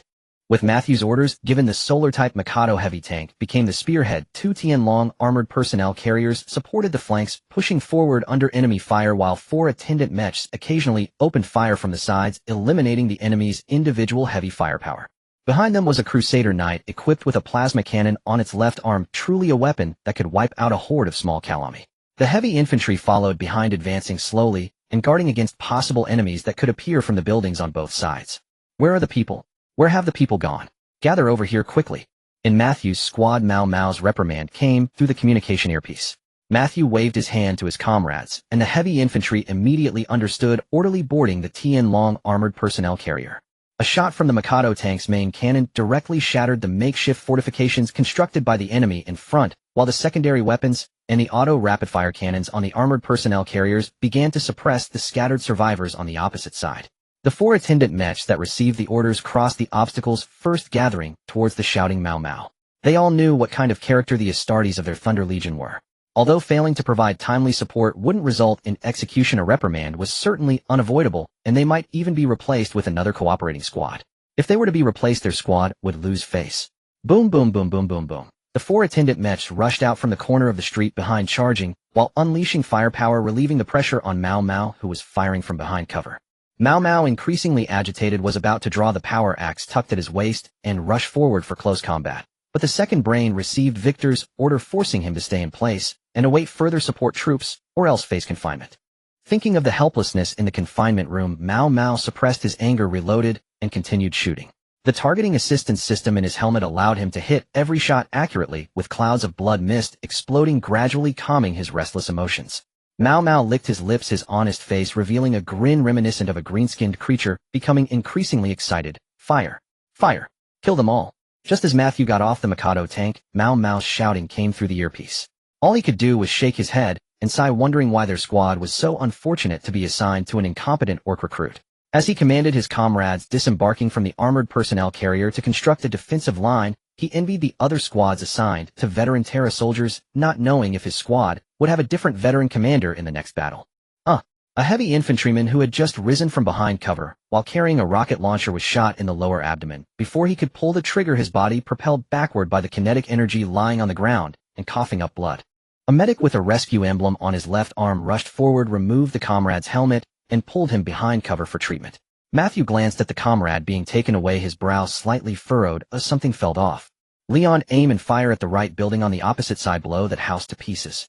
Got it, squad leader.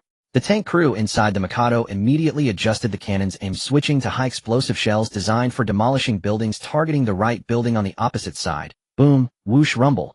As the already ruined building collapsed, a figure clad in bright silver-powered armor somewhat awkwardly emerged from the dust, instantly catching Mao Mao's attention, a traitor from the 2nd Legion. At this moment, Mao Mao could no longer hold back. He hung the explosive gun back on his leg and drew out the power giant axe. With an explosive handgun in his left hand, he opened fire while charging towards the figure ahead. The furious roar made the entire squad of Matthew feel a pain in their ears. Traitors of humanity must, with their fathers charging forward, these heavy infantry could only pick up their weapons and follow suit, silently firing as they advanced. The mech suits that were originally providing cover on both sides surged to the front to shield their comrades from bullets. The patrol mechs followed the charging crowd at a steady pace, occasionally firing plasma cannons to obliterate the enemy's heavy firepower, reducing their own casualties as much as possible, for the enemy's individual firepower was weak. Only heavy fire could annihilate their soldiers. Die! Mao Mao shot and shattered the enemy soldier preparing to throw a grenade, swinging the giant axe towards the opposing Astartes.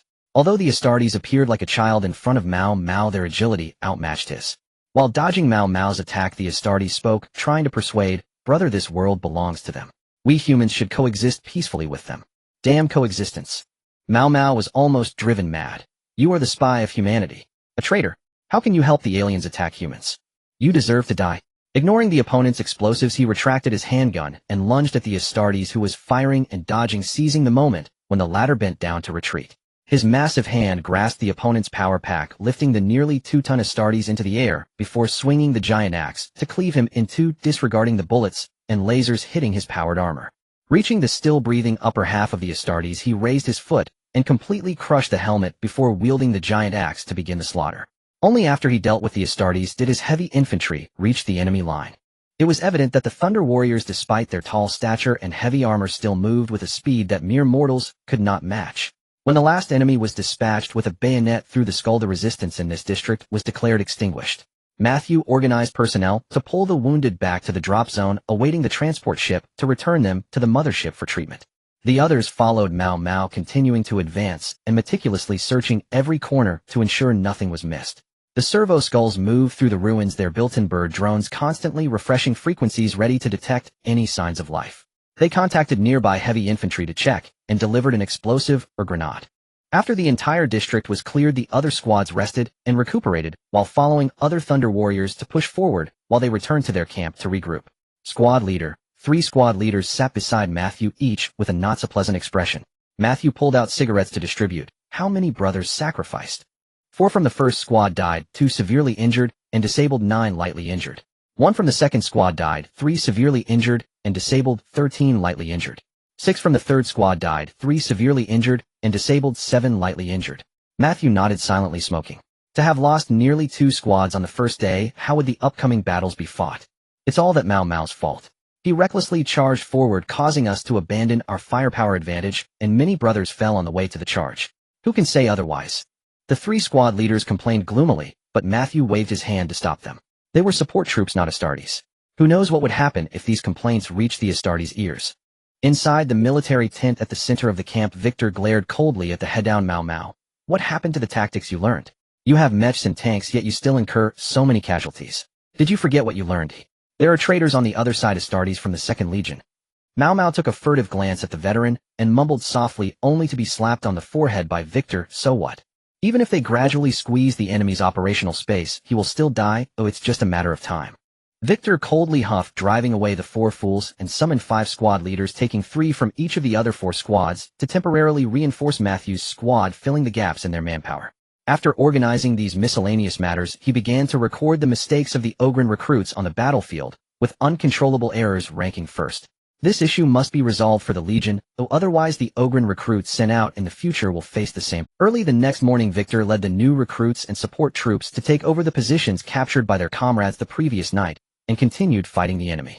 The number of local human defenders was increasing while their quality was deteriorating. Many civilians controlled by the aliens charged with makeshift weapons, launching meaningless assaults just to exhaust their ammunition. No one regarded these controlled unfortunate souls as equals. The Astartes from the Second Legion were encountered more frequently eventually, in organized formations, especially near the Lord's Mansion area, where they were mostly in groups of 5, leading some defenders in battle against them. However, the enemy lacked heavy firepower, and under the continuous fire suppression from the Thunder Legion, they were quickly dealt with.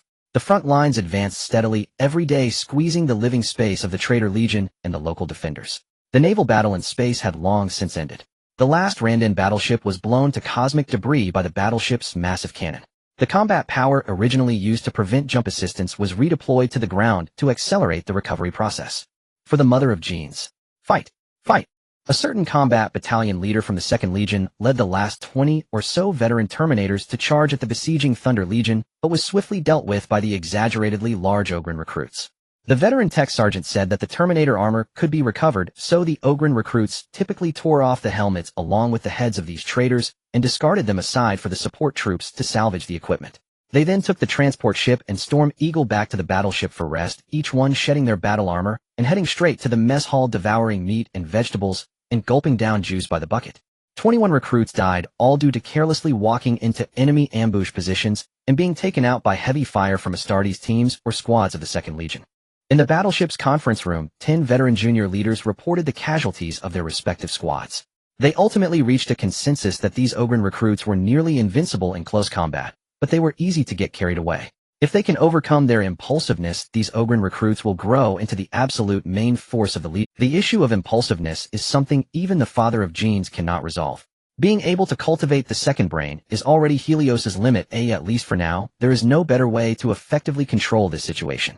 After completing the recovery operations on the planet, Tyrannes moved towards the next high-value planet. Their Thunder Legion is only responsible for reclaiming high-value planets. Other matters are beyond their concern. Mother, is this delicious? Helios sat beside the dining table watching Xiangxiang savor a fruit resembling a watermelon, his face radiant with a gentle smile. Xiangxiang nodded eagerly while slurping the sweet juice, then lifted a wedge of the fruit toward him. Delicious. Sweet. Baby eats. Let's share it together. Helios accepted it with a smile and dined alongside his mother. Outside the house, a full cohort of veteran warriors clad in the unyielding endplate armor stood vigil at every critical entrance and exit. Ursatin strode briskly down the corridor and around the corners, arriving finally at the rear garden gate. He nodded to the sentries before passing through the garden and entering the modest yet warmly appointed residence.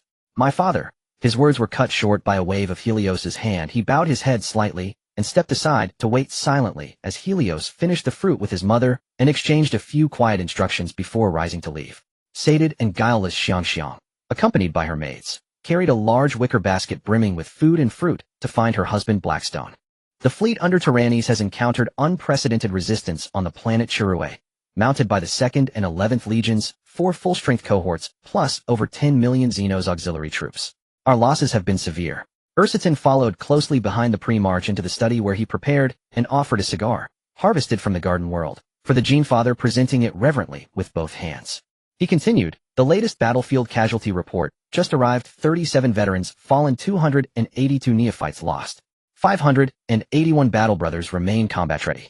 Approximately 1.17 million auxiliaries survive. Additionally, 1 battle barge lies critically damaged, a 1 lunar cruiser has been destroyed, 15 destroyers and frigates have been sunk. Has the Imperial Navy provided reinforcements? The Navy sustains even heavier losses holding the front line, and suffered boarding actions by the 2nd Legion, which seized 1 Oberon-class vessel and 3 lunar cruisers. All ground forces have withdrawn for regrouping and await our reinforcement drafts. Helios narrowed his eyes. Ursatin shook his head lightly. How are the first batch of newly decanted neophytes faring? They have fully acclimated to their bodies, and all physiological and cognitive metrics exceed expectations. Helios nodded. Since they're acclimated, deploy them to the front for live combat training. Retain half, the losers of the Great Trial, and prepare the other half. Assign 1.5 veteran cohorts, 5,000 Thunder Warriors, to reinforce the front within 3 days. He exhaled a slow plume of smoke, his gaze turning glacial, also dispatched the Wrath of Thunder, the 2 Emperor-class vessels commissioned earlier this year, 6 battle barges, 6 Vengeance-class cruisers, and our own 12 Lunar-class cruisers. My father, if we dispatch all these vessels, our homeworlds will lack sufficient defense. Ursiton grew visibly anxious. Over the past 2 years, numerous warships had already been redeployed to the front lines. Stripping away those named by the Gene Father would leave the Thunder Legion with only 2 battle barges and a scattering of smaller, less capable vessels. New vessels arrive next year. What purpose do so many ships serve idling at home? He fixed Ursiton, who hesitated mid-sentence, with a steady look. Additionally, draw reinforcements from other worlds and combine them with Nadia's garrison forces to raise 3 million auxiliaries for immediate deployment. Unless the Rendan are utterly eradicated, humanity's strategic posture will remain dangerously constrained. Among the entirety of the human imperium, our 29 worlds amount to little more than a footnote. First and foremost, we are humanity's children. Only secondarily the people of the Halo cluster. Ursiton finally nodded. I shall make the arrangements immediately. Also summon Lucius. Yes, my lord. Helios twirled the cigar between his fingers, his left index finger tapping rhythmically upon the desk. 22 years. And still no trace of the Cadence base world, a relic of the Golden Age. The inept auxiliary star chart had proven utterly worthless. Perhaps repeated invocation bore fruit. Just as impatience began to coil within him, a veteran entered, his expression oddly unsettled. My father, the exploration vessel has located Cadence Prime. Is there a base upon it? Helios whirled toward the veteran, whose deeply etched facial expressions slowly sank his heart into icy stillness. The entire world has become a dead world. Only after exhaustive scans and cross-verification did the vessel confirm its identity, Cadence Prime. A profound, unnerving silence settled over the study, until Lucas, the grease-streaked tech priest, whose frame held scarcely 10 pounds of lean muscle, entered with measured steps. Pre-March, did you summon me? I hear Mars has recently assumed stewardship over several new Forge worlds. Lucas's pale, clouded eye fixed upon Helios. After a long pause, he intoned, Pre-March. You currently owe us 130 warships across all classes and scales. Incorrect. You are owed 86 vessels. The remainder have yet to be delivered, and thus cannot be counted among outstanding debts. Helios threw back his head and laughed. He gestured toward the veteran beside him. The exploration vessel has confirmed the location of Cadence Prime, the Golden Age's legacy world abandoned by the Human Federation. Though now a corpse world, it retains immense archaeological and technological value. A base world. HSSSS. Though cloaked in his crimson hood, Lucas could not suppress the steam venting from his cooling systems. His voice modulator trembled. Are you certain? I, Helios, Imperial Pre-March, have never deceived you. You pledged 2 years, 117 days, 14 hours, and 33 minutes ago to deliver a Forge world to me within 20 years. Helios rose, approached Lucas, and knelt, yet still looked down upon him. His voice dropped low and deliberate. Wise Lucas, only you and your servitors may land and excavate Cadence Prime. This is Imperial property. My escorting you there carries grave risk. Should the dead world yield technologies or knowledge from the Golden Age of verifiable utility, I shall assess their worth, petition the Adeptus Mechanicus, and erase your debt accordingly. If I recover technologies of exceptional value, I shall not only absolve your debt, but also construct bespoke warships for you calibrated precisely to your specifications and assessed worth. Agreed. Helios laughed again. We depart for Cadence Prime in 4 days. During our absence, your Archship shall safeguard Nadia and its surrounding domains. Understood. The tech priest's voice modulator brightened with unmistakable joy as he receded. Praise be to the Omnicia. A faint smile lingered on Helios's lips as he nodded to the veteran standing nearby. The warriors saluted and departed. Legends claimed Golden Age humanity dwelled upon worlds more resplendent than Nadia, though whether truth or myth remained unknown. It was time to visit the prison factory and reactivate the inept auxiliary. With its aid, success on Cadence Prime was all but assured. A world that had not undergone catastrophic disintegration would inevitably conceal subterranean installations of significance. Moreover, the auxiliary occasionally divulged fragments of insight, such as Cadence Prime's original designation, a dual-purpose military-civilian world deliberately terraformed and fortified by the Human Federation to probe neighboring star clusters. Beep beep, auxiliary intelligence Murphy no. 7. It's a pleasure to serve you again, human. Helios looked down at the 2-meter-tall cheap robot. I have found the Caffinch-based planet, but it has already become a dead star. Are you sure Murphy intelligence still exists? Of course. This cheap robot, painstakingly crafted by Helios, nodded slowly. At least in Helios's view, it was very slow. Murphy intelligence has a total of 1,016 auxiliary intelligences across the entire initial radiant star cluster. Each auxiliary intelligence has a backdoor program left by the main intelligence. Once the main intelligence is destroyed, all auxiliary intelligences revert to factory settings, waiting for humans to activate them and assist in the continuation of civilization after a disaster. Helios nodded, walking away with his hands behind his back. The cheap robot followed closely behind, swaying left and right as it walked, scanning the production line autonomously, where rows of finished products awaited final debugging. Human, this is an illegal modification according to the Human Federation. The Human Federation no longer exists, we just want to survive. Helios stopped and glanced at the dim-witted robot. My patience is limited, don't force me to slap you while I'm watching the back of the human in front of him. The robot's electronic eyes flickered irregularly a dozen times before it followed suit, leaving the production workshop, boarding the Storm I, and flying out of the atmosphere, entering a battle transport ship. 2 frigates and 2 destroyers along with the battle transport ship he was aboard, and 300 veteran combat suits accompanied by the excited mechanic Lucas, and the dazed dim-witted robot embarked on the journey to Cafinch. Human, the dim-witted robot found Helios, who was lost in thought. Is this your current exploration ship? Why is it so outdated? Helios frowned at the dim-witted robot. This is a battle transport ship 1 kilometers long, equipped. One of the mainstream warships of the human world.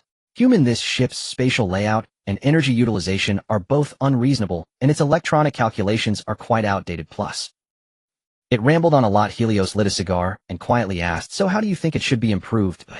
Sorry, this exceeds your access rights. Sigh.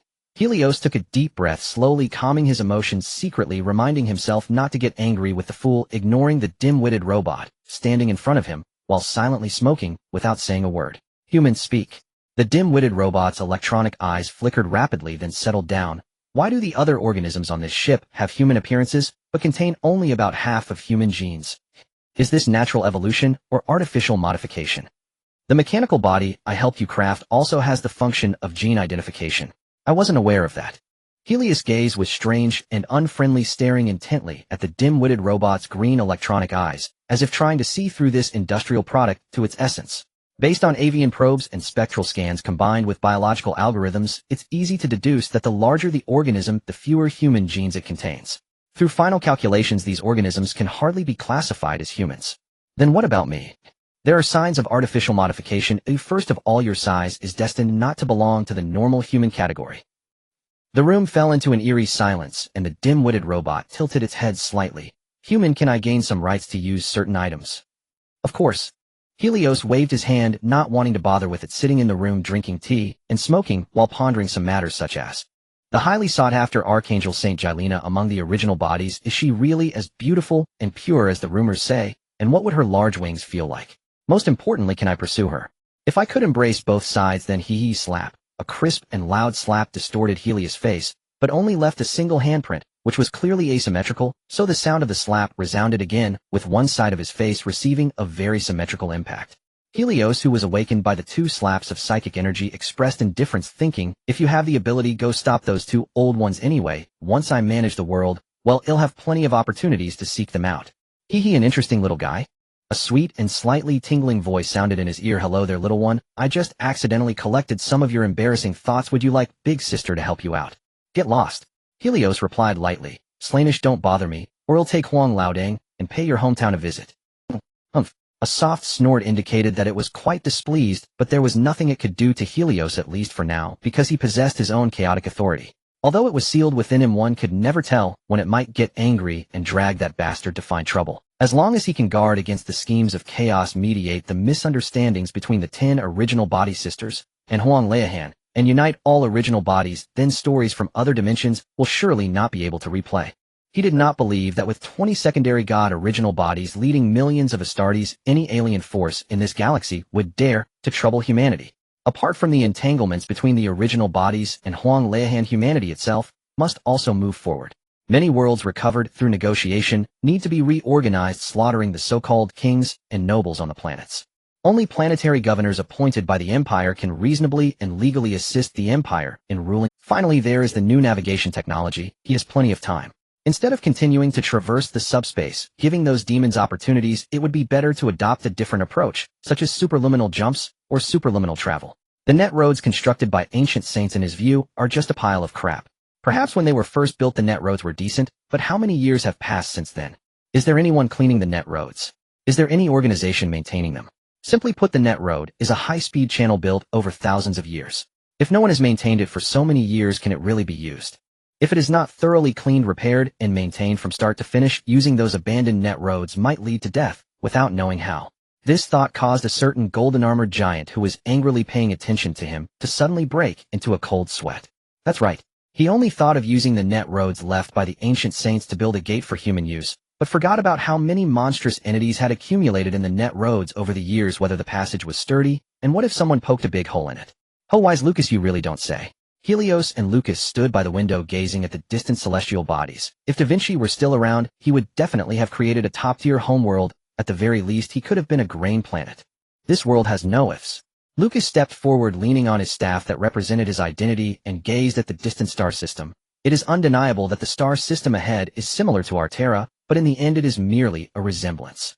With over a day remaining until they reached Da Vinci, Lucas took the opportunity to refine some equipment, hoping to excavate archaeology upon arrival, perhaps yielding additional rewards. The next morning a group arrived at the hangar.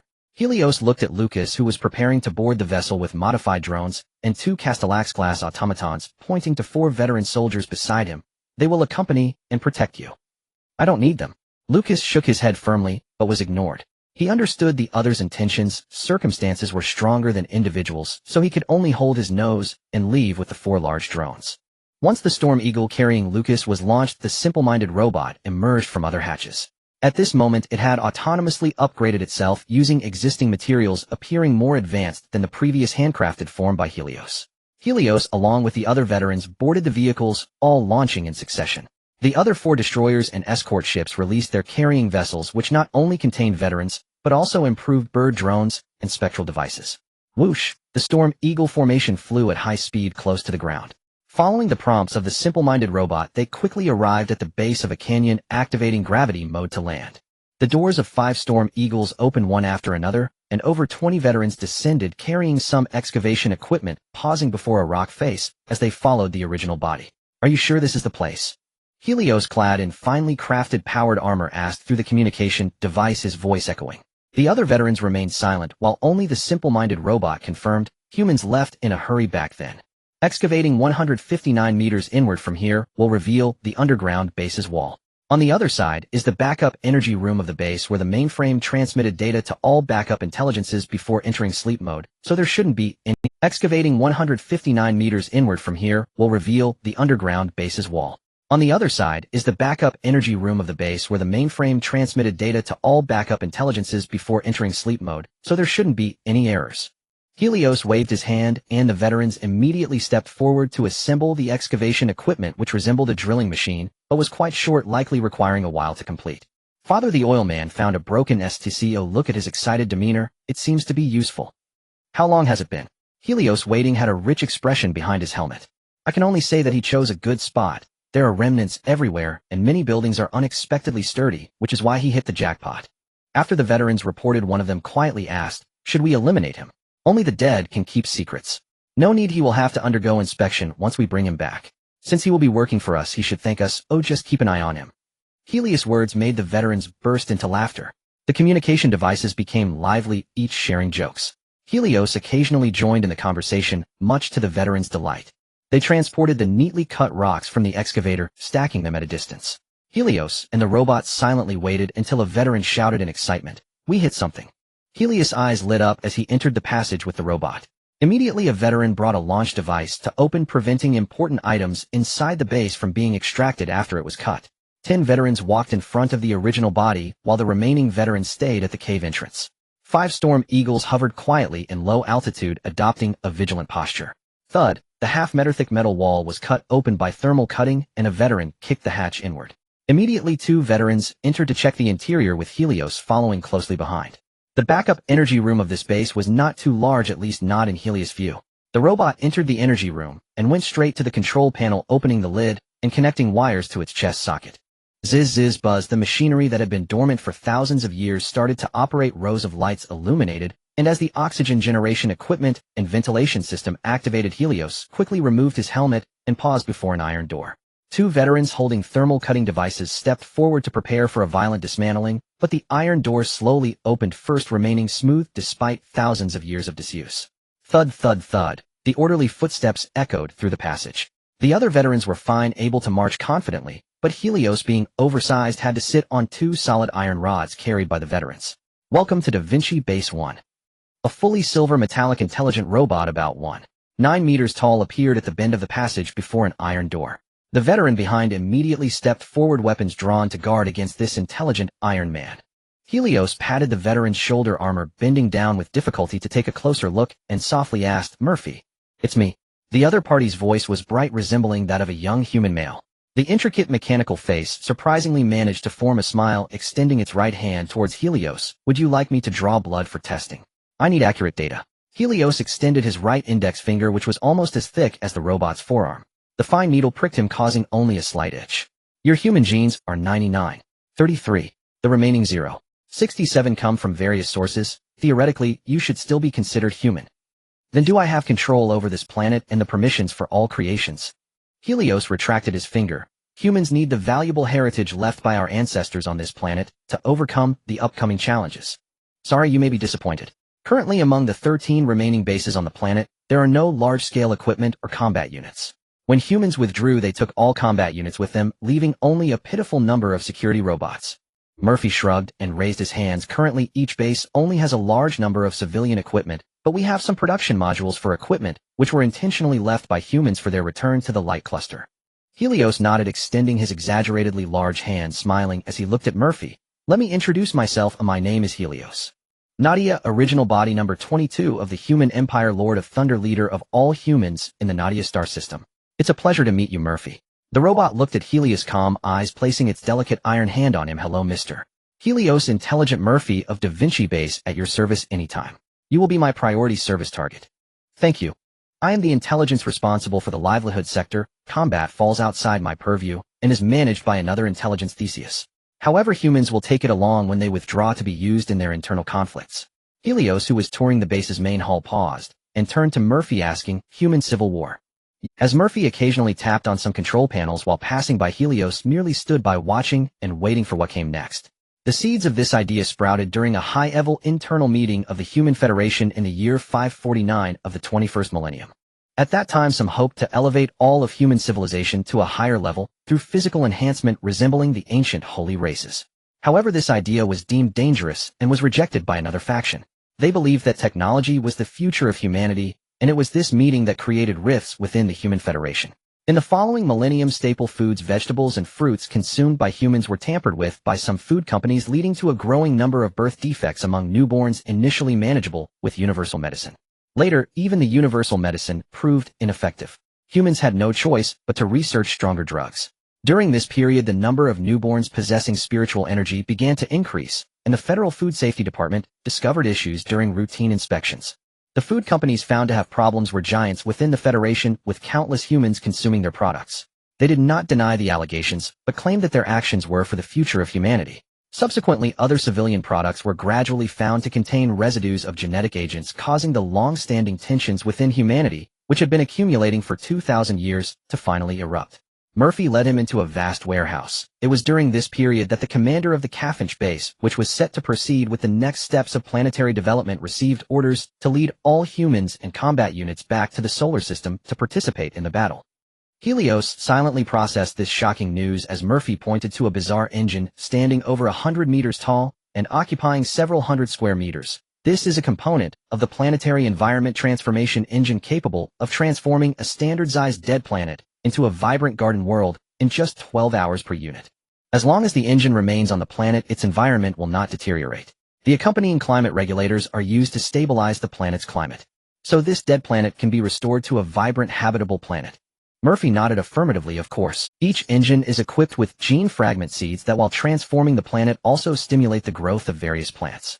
Once the planetary transformation is complete, animals and aquatic creatures can be introduced based on personal preference. If selecting is too complicated, the engine can be utilized at a higher power to release single-celled organisms encoded with the genes of all flora and fauna into the sea or water sources, allowing them to evolve in a very short time, a process usually taking about 10 years. Helios' voice trembled uncontrollably. "Is this engine operational?" "This is just a component. The entire engine and supporting equipment, once assembled, will occupy over a square kilometer. Currently, there are only 7 bases, each retaining a complete set of engine equipment specifically for Cafinch and other planets within the galaxy. How long does it take to assemble and activate a complete set?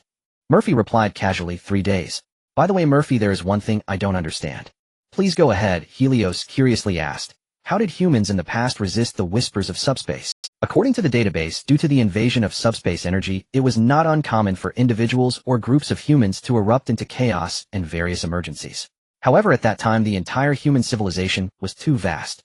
During the utopian era of humanity, every citizen could live well naturally, not inviting any negative influences. Only a few individuals with innate tendencies would experience violent, cruel, or bloodthirsty desires and impulses, and they would be eradicated immediately. Murphy paused for a long time before looking up at the contemplative Helios. Perhaps you should try to transition from satisfying basic material needs to the spiritual realm, gradually building the spiritual world of humanity. This is the optimal solution. What about the intelligence aspect? Will it be corroded by the electronic demons of subspace? No, Murphy shook his head dismissively. Each individual intelligence possesses a dual firewall of automatically refreshing memetic viruses and computer viruses. If we encounter an invasion by chaotic electronic demons, we can utilize the growing memetic viruses to implement counter-invasions and spread them. Then I can rest easy. After hearing this, Helios felt completely reassured and followed Murphy to continue touring the vast base, some warehouses, or equipment requiring the use of hover vehicles. By the time he roughly finished the tour, 31 hours had passed. He finally gained a general understanding of the advanced technologies from the dark technology era, observing 2 mining mechs 100 meters away, each powered by an internal quantum reaction core. These were not the main focus. What excited him most was that Base 4 had a super quantum reaction core manufacturing module. It could be said that among the 13 specially retained bases, most of the technological achievements of humanity at that time were gathered. If one had to point out a regret, it would be the lack of war modules, especially the production modules and assembly lines for combat robots, which had been completely emptied. Murphy, at Helios' behest, used the existing materials to modify the servo skulls carried by the veterans, cobbling together a number of scanners that were sent to the Storm Eagle by the veterans. They then dispersed, excavating the ruins one by one according to the complete city map provided by Murphy, racing against Lucas to find those abandoned, yet useful STC fragments or other items. Lucas was happily digging away in a fixed area of ruins, completely unaware of the movements of others. Except for occasionally returning to the Storm Eagle to rest, he spent all his time directing the servitors to dig. Until one day his mechanical arm unearthed an iron box from a pile of ruins, discovering that the lock hole had been melted. He hurriedly cradled the iron box and returned to the Storm Eagle. He waved to one of the resting veterans, pointing to the gently placed box. Open it carefully. Click, click, click, click, bang. The veteran pinched a corner of the iron box with his left hand, while his right hand slid into the gap, pulling it open entirely. Inside was a thick stack of what appeared to be blueprints made of some unknown leather. The veteran retreated calmly, while another veteran went towards the hatch. As Lucius became so excited he could hardly contain himself, the veteran contacted the Gene Father. The oil man has found something good. It seems to be a design blueprint for some kind of vehicle. Understood.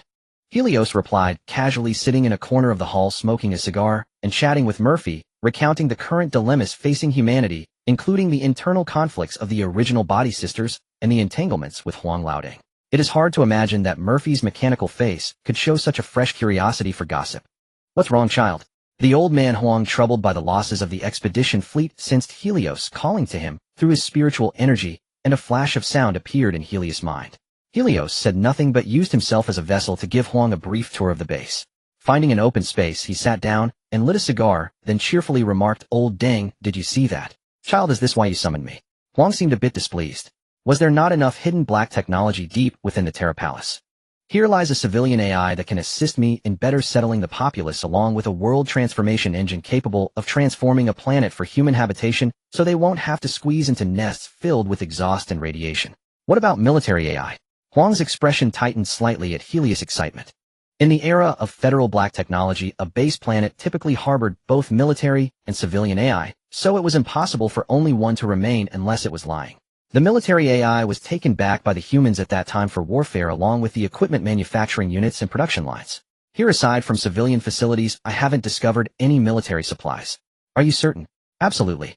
Huang's tone relaxed considerably. I suggest you gain full access, and then shut down the main system engine using only the auxiliary intelligence. It can also help you manage the planet. Deep within the Terra Palace, there are indeed several dormant intelligent engines. Why shut it down? With these intelligent aids, humanity should live better. They think and evolve. They have their own tempers. I have witnessed the consequences of over-relying on intelligence, child. That kind of scenario is utterly despairing.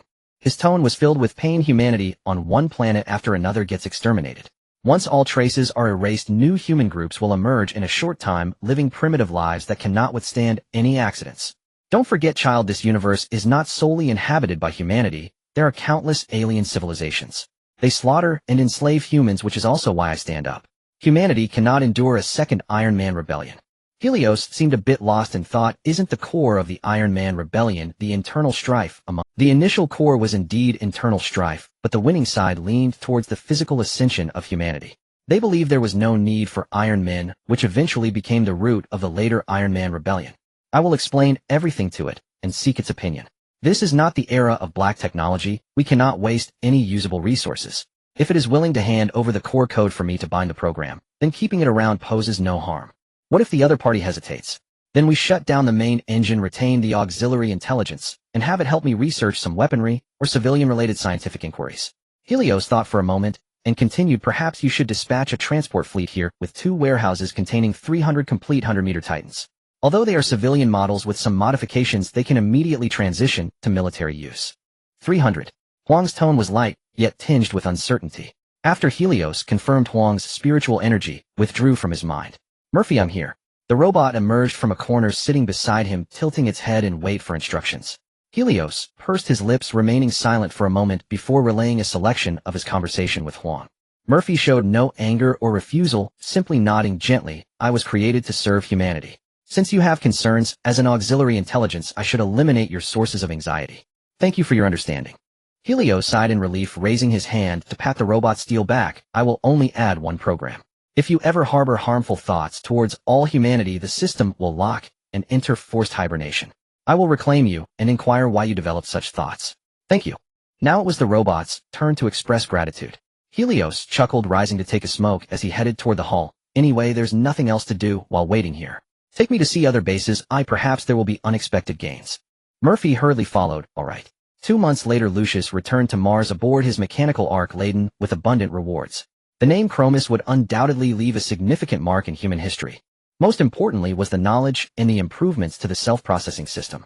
Centuries of stored knowledge and memory on hard drives had been transferred to a small chip, and his body had been remodeled, restoring the metallic exterior humanity was meant to possess. Returning to Mars this time, aside from submitting new technologies, he also bore the task of helping Nadia acquire more warships, complete manufacturing technology for new warship engines and devices to enhance energy output stability. Once grasped by Mars, it would be a monumental boon for all humanity.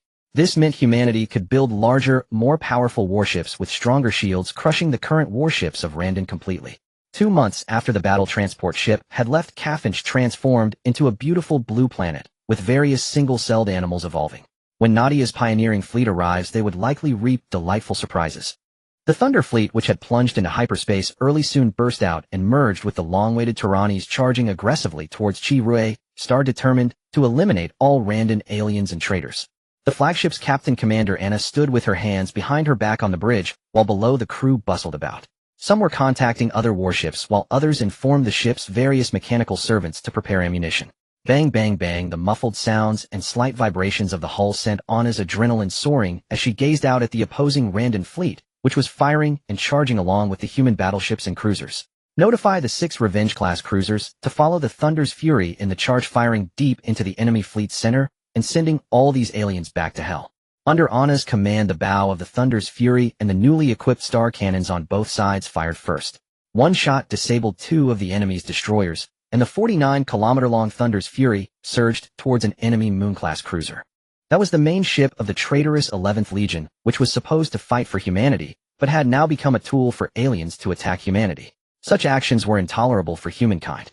The star cannons continued to fire, ultimately turning that Moon-class cruiser into cosmic fireworks, while the Thunder's fury successfully penetrated the center of the enemy fleet, with its exaggerated caliber cannons roaring and launching one extravagant shell after another. The light spears mounted on the ship's back fired in an orderly fashion, striking the nearby warships and maintaining output. Once the enemy fleet's void shields overloaded, the light spears easily pierced through, adding several vibrant fireworks to the cosmos. Jump Squad. Marcus, lead your battle brothers to seize that Imperial Dream-class ship. Even if we can't take it, we must destroy it. Understood. The Centurion of the 11th Legion nodded and left the bridge, quickly gathering his battle brothers as they orderly boarded the Shark assault boat. The battleship carrying these deadly passengers began to approach above the Thunder's wrath, searching for the right angle. As the battleship's launch bay doors were about to open, the violent shaking of the ship prompted the experienced Astartes commander to hurriedly change his orders. Auxiliary forces hold off the jump squad Astartes, while Marcus deals with the enemy jump squad first. The command from the company commander echoed within the assault boat. The ready Astartes could only disembark from the boat and head towards the support location. They had 700 brothers fighting on Shirway Star while the remaining ones had to guard the battleship. They couldn't afford to lose their flagship. Hurry, hurry, hurry. Prepare the defenses. The auxiliary army commander led the charge, followed closely by a dense crowd of soldiers, some carrying individual rocket launchers, others pushing multi-barreled rapid-fire cannons, while more soldiers carried portable defensive structures. They reached the corridor opposite the closed bay doors to set up defenses, with 2 multi-barreled rapid-fire cannons parked side by side, loading explosive rounds into their barrels, aiming at the still doors across from them, palms sweating as they gripped their weapons. With a loud bang, the directional thermite breaching charge exploded, turning the door into molten metal that splattered everywhere as a tall, terrifying figure burst through the doorway wielding an oversized jump squad shield. He tossed a smoke grenade to cover his teammates' advance, while securing the explosive weapon back to his thigh, pulling out a fully loaded plasma pistol. It was less a pistol and more a hand cannon. The plasma orb, flashing with dangerous blue light, tore through the smoke and left a vacuum, incinerating or shattering the entire auxiliary army positioned across the way. A rocket thermite round was launched from the shoulder of a surviving enemy, originally aimed straight at the jump squad shield, but the opponent sidestepped, while the following Thunder soldiers moved with unexpected speed to evade. The rocket thermite round ultimately blasted a large hole in the bulkhead, but didn't inflict a scratch on the jump squad. The auxiliary army in despair dropped their launchers and turned to flee, only to be obliterated by an explosive round. The jump squad quickly advanced towards the bridge, the sound of their powered armor servos echoing melodiously in their ears. It was the new recruits' first real combat experience, and the countless rehearsals in their dreams paled in comparison to the exhilarating reality. As the squad moved forward, an auxiliary soldier crouched beneath a pipe on the left side of the corridor, gently pulling back the heavy machine gun's bolt, watching the hole left in the bulkhead, waiting for prey to come. In his tense wait, he saw a pair of heavy ceramic steel greaves and iron boots flash past his view. Without hesitation, he squeezed the trigger, his modified heavy machine gun firing off round after round. Bang! Bang! Bang! The bullets struck the side below the chest armor of the 3rd Jump Squad warrior, who was aiming for their heads, but for them, it was only lower chest shots. Without a word, he raised his explosive weapon and fired twice through the door, turning the auxiliary soldiers into a mist of blood, then continued forward, eliminating all resistance along the way. As this squad turned the corner, heavy but agile footsteps approached from afar. The leading Thunder rookie tightened his grip on the jump squad shield, readying his weapon to fire at any moment. Explosions struck the jump squad shield, causing no harm to the Thunder rookie. Both sides began firing at each other, throwing grenades and thermite rounds towards one another, only to have them detonated by the Astartes. With the shield in his left hand, the Thunder rookie charged forward, while the new recruits followed closely behind, continuously firing to cover their comrades. The last 2 new soldiers, however, held their weapons at the ready, wary of grenades thrown from the opposite side. As the rebel Astartes waited for the enemy to close in, they immediately drew their chainswords, ready to execute a deadly close-quarters attack, while simultaneously opening fire. A rebel Astartes preparing for a decisive strike was kicked away by a Thunder rookie, only to have someone behind him shoot him in the head. Another rebel immediately swung his chainsword downward, aiming at the elbow joint.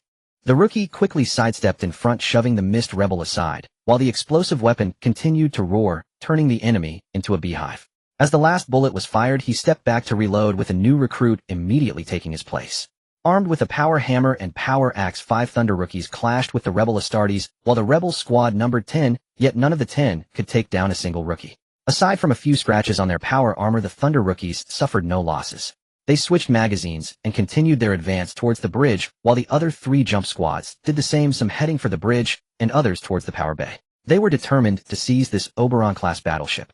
As the jump squad completed their deployment, the battleship exchanged fire, while densely packed Devourer transport ships, under the cover of Storm Eagles and other aircraft, breached the atmosphere. The planet's original air defense system had been dismantled by the cruisers. This made things much easier for the landing forces. As a Devourer transport ship landed, its bay doors opened like petals, and Matthew stood at the edge of the 2nd deck, waving his hands vigorously. Hurry, hurry, hurry. Secure the defenses. This made things much easier for the landing forces. As a Devourer transport ship landed, its bay doors opened like petals, and Matthew stood at the edge of the 2nd deck, waving his hands vigorously. Hurry, hurry, hurry. Secure the defenses. Rows of servitor mechs agilely jumped down from the transport ship guarding the sides of the Sun-type McAdoo tanks to prevent possible airstrikes. Once the last crate of ammunition was unloaded, the Devourer transport ship closed its doors and flew back into space to load other passengers. With a heavy thud, Mao Mao, holding a large cigar in his mouth and carrying a heavy multi-barrel explosive assault cannon, stepped down from the Storm Eagle. He could now be considered a veteran. During this period of rest, he switched to the unyielding type Terminator armor, thickening his life-saving capabilities. Gao Gao wielded the rapid-fire explosive cannon, followed by 3 indomitable mechs. Although they were modified to look a bit ugly, their defensive capabilities had improved several tiers. The insane firepower configuration made anyone watching feel their eyelids twitch. The blaring sound of a whistle reverberated through the heavens, and the earth emanating from an Imperial-grade Titan. Unlike other military forces of the Empire that employed amniotic chambers, the Thunder Legion's Titans were equipped with thought integration helmets and thought enhancement lines. Every Titan pilot hailed from a once noble knight family that had fallen on hard times. Only those seasoned by countless battles could maneuver these war behemoths. 18 Imperial-grade Titans marched forward in formation, trailed by a dense mass of war generals, raiders, and battlehounds. Surrounding and behind these Titans were countless new recruits of the Thunder Legion, advancing under the protection of the Titan shields. Behind them was a dark torrent of steel with countless tanks and armored vehicles mixed with night mechs following the Titans. They resembled the auxiliary forces of a black tide, trailing behind and preparing to clean up. If only every battle could be this simple, Commander. A big-head soldier joked to Matthew, who was running alongside him, and received a pat on the shoulder. Armor, in reply, stop daydreaming. It's only when we break through the front lines that we can take it easy. Once we enter the city for urban combat, we'll have to charge forward ourselves. Commander, I heard the division commander intends to promote you 1 rank. Is that true? Upon hearing this, a hint of pride flashed across Matthew's face. My son placed high in the military academy through the selection process. Even if he can't become a true Astartes, he can still serve as an auxiliary soldier like us. So you're riding on your child's coattails. The big-head soldiers burst into friendly laughter, and Matthew joined in, chuckling as a squadron of fighter jets whizzed low overhead. The pilots focused on the distant ground defenses, pressing buttons to open the belly compartments of their aircraft. With a whoosh, 6 missiles were launched, and the compartments were closed as they began to rain down ammunition, creating neat rows of small craters and clouds of smoke on the ground, occasionally bursting with colored blood mist. Boom, boom, boom. The shockwaves from the missile explosions sent nearby big-head soldiers soaring into the air, and when they fell back down, only blood rain and debris remained. No enemy aerial units intercepted, allowing the Thunder Legion's aircraft to ruthlessly tear apart the defenses. While advancing, the Imperial-grade Titans searched for valuable targets, instead of wasting energy and ammunition on meaningless light infantry. The sharp sound of a whistle rang out from behind the enemy lines, immediately attracting the attention of 3 Titans. The Titans moved together towards the line that had issued a dual invitation, leaving behind enormous footprints along with blood-soaked mud and remnants of armor. Garros, the Titan of the 2nd Legion. Don't heed their invitation, surround and annihilate it. Increase the power of the Void Shield to the maximum. The Titan of the 2nd Legion has formidable firepower, so everyone be cautious. The 3 Imperial-grade Titan pilots conversed while maneuvering their mechs forward, forming an inverted triangle to encircle the wary Titan. Garros shouted through the Titan's loudspeaker, "Traitor! Surrender and shut down your engines, or we will destroy you." "We are not traitors, we are fighting for humanity." As soon as the enemy Titan pilot finished speaking, the Titans of the Thunder Legion opened fire. Fighting for humanity means allying with aliens to ruthlessly slaughter and enslave humans. The plasma annihilators continued to fire, aiming to overload the enemy's void shield in the shortest time possible, while hell cannons, thermal melt cannons, volcano cannons, and fire god mega bombs unleashed a barrage of fire. As soon as the enemy Titan pilot finished speaking, the Titans of the Thunder Legion opened fire. Fighting for humanity means allying with aliens to ruthlessly slaughter and enslave humans. So, after eliminating the enemy, the 3 Titans continued on their path indifferently. They aimed to reach the designated combat city before nightfall, where a complete military factory continuously supplied large quantities of weaponry and ammunition to the rebels and aliens. What a pity, Commander, this big fellow has been melted by the thermal melt. As the big-head soldiers finished off all the rebels in the trenches, one of them couldn't help but lament upon seeing the destroyed Imperial-grade Titan. Matthew sneered at this. "Traitors of humanity deserve it." He pulled out a cigarette, and lit it. "If you're tired from running, find a tank or armored vehicle to rest. We might have an operation tonight, so everyone take care to rest up." "Yes." The soldiers laughed and ran to catch a ride, joking and not treating the war seriously. Since they chose this path, they could either die gloriously in battle, leaving behind substantial compensation for their families, or survive to retire and serve in planetary garrison forces. Boom, boom, boom. The city was ravaged repeatedly by orbital bombardment. In the temporary camp outside the city, countless auxiliary soldiers enjoyed a delicious dinner, chatting and laughing as they awaited orders. They knew that resting well tonight was impossible. Boom, boom, boom. The city was ravaged repeatedly by orbital bombardment.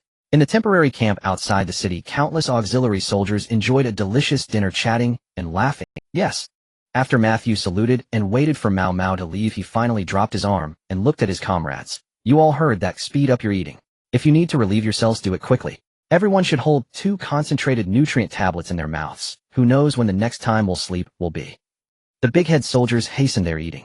When the logistics personnel brought large boxes over, they immediately stepped forward to receive their rations, 5 concentrated nutrition bars, each designed to replenish strength and energy, and particularly effective against hunger. Once prepared, the big-head soldiers boarded the Dragon Seat transport vehicle in an orderly manner. The tanks and armored vehicles of Matthew's unit followed behind the cruising knights, and Mao Mao slowly advancing towards the city, with several attendant mechs guarding the flanks. A Thunder Warrior led a fully staffed auxiliary 100-man unit. Tyrannes had allocated 3,000 units to seize this city, along with armored and mech units for infiltration. He stood in the command room of the bridge, quietly awaiting the troops to reclaim the most important military-industrial city on the planet. A sailor approached him and whispered, "My lord, Lord Khan of the 12th Legion's Warhounds has arrived with his fleet." What are they here for? Tyrannes was somewhat surprised. The sailor pondered for a moment. They might be here to rest and resupply some equipment. I heard they just finished a major battle, and many ships need temporary maintenance. They came here since it's the closest to us. Understood. Tyrannes waved his hand, signaling the sailor to leave.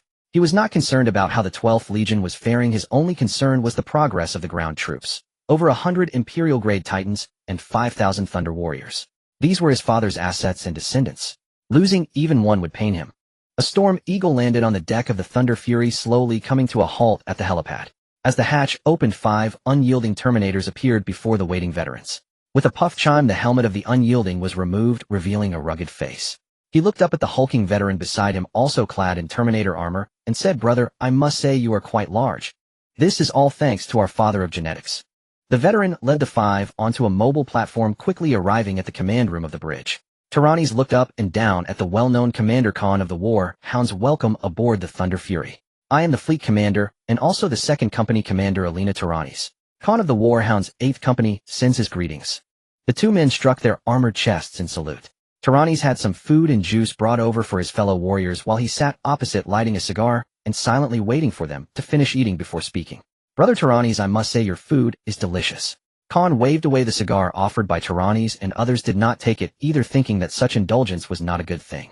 Tyrannes was indifferent to this. He and his old brothers had fought for the human empire their entire lives. Now that the father of genetics allowed them to enjoy, he said this was their rightful treatment, something other legions did not have. "Brother Khan, is your fleet here for something?"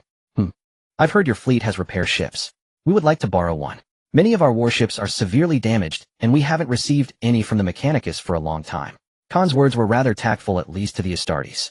Not cursing was considered high quality. Everyone was fighting for the Empire. Why should those with parents get priority? The orphans had to wait. "Haha, then you have come at the right time." Tyrannes laughed heartily. "A few days ago, we just captured a batch of warships, including some from the 2nd Legion and the 11th Legion. If you don't mind, you can take them first. They have already been repaired, but you will need to clean the cabins yourselves." "What types do you have?"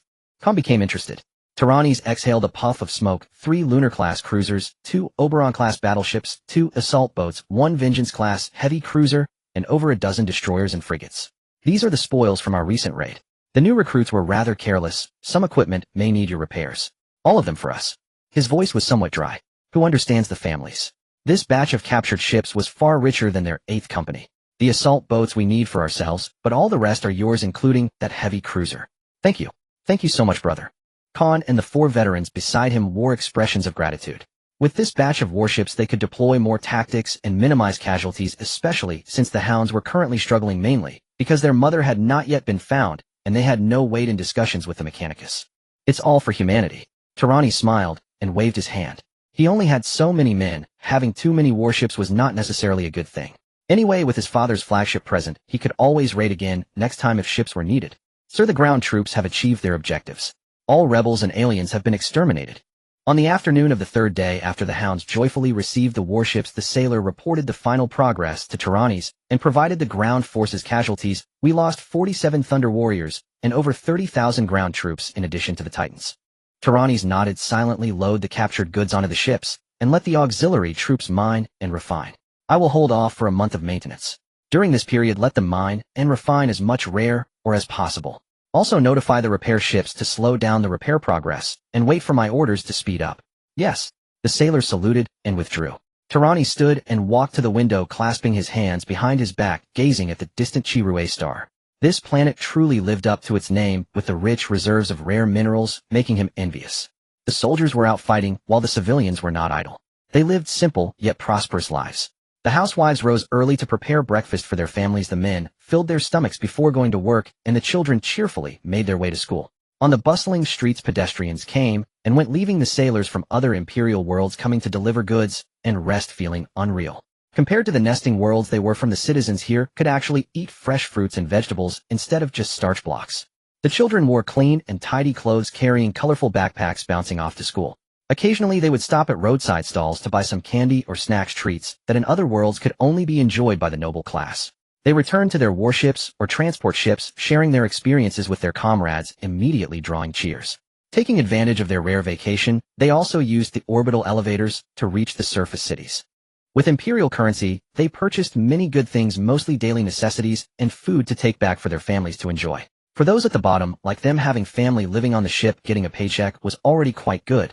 All humans in the world surrounding Nadia could lead lives akin to those in the middle or upper nests. This information gradually spread to other worlds within the Empire as the Imperial transport ships and warships traveled to Nadia.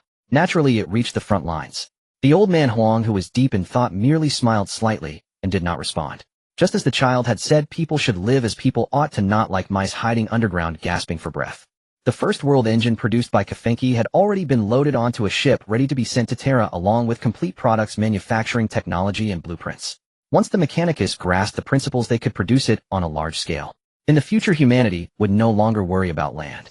The hundreds of billions of planets across the galaxy would gradually be transformed into habitable planets for humanity, and eventually all humans would live like the people of Nadia. The old man Huang, through his terrifying psychic energy, traversed the universe, finally focusing his gaze on Nadia, quietly observing the citizens on the planet as they worked and lived under the sunlight, with countless children attentively attending classes. In the military camps, the selected children wielded battle axes and swords, slowly growing through constant skirmishes with the greenskins. In their eyes there was no fear, only determination and fervor.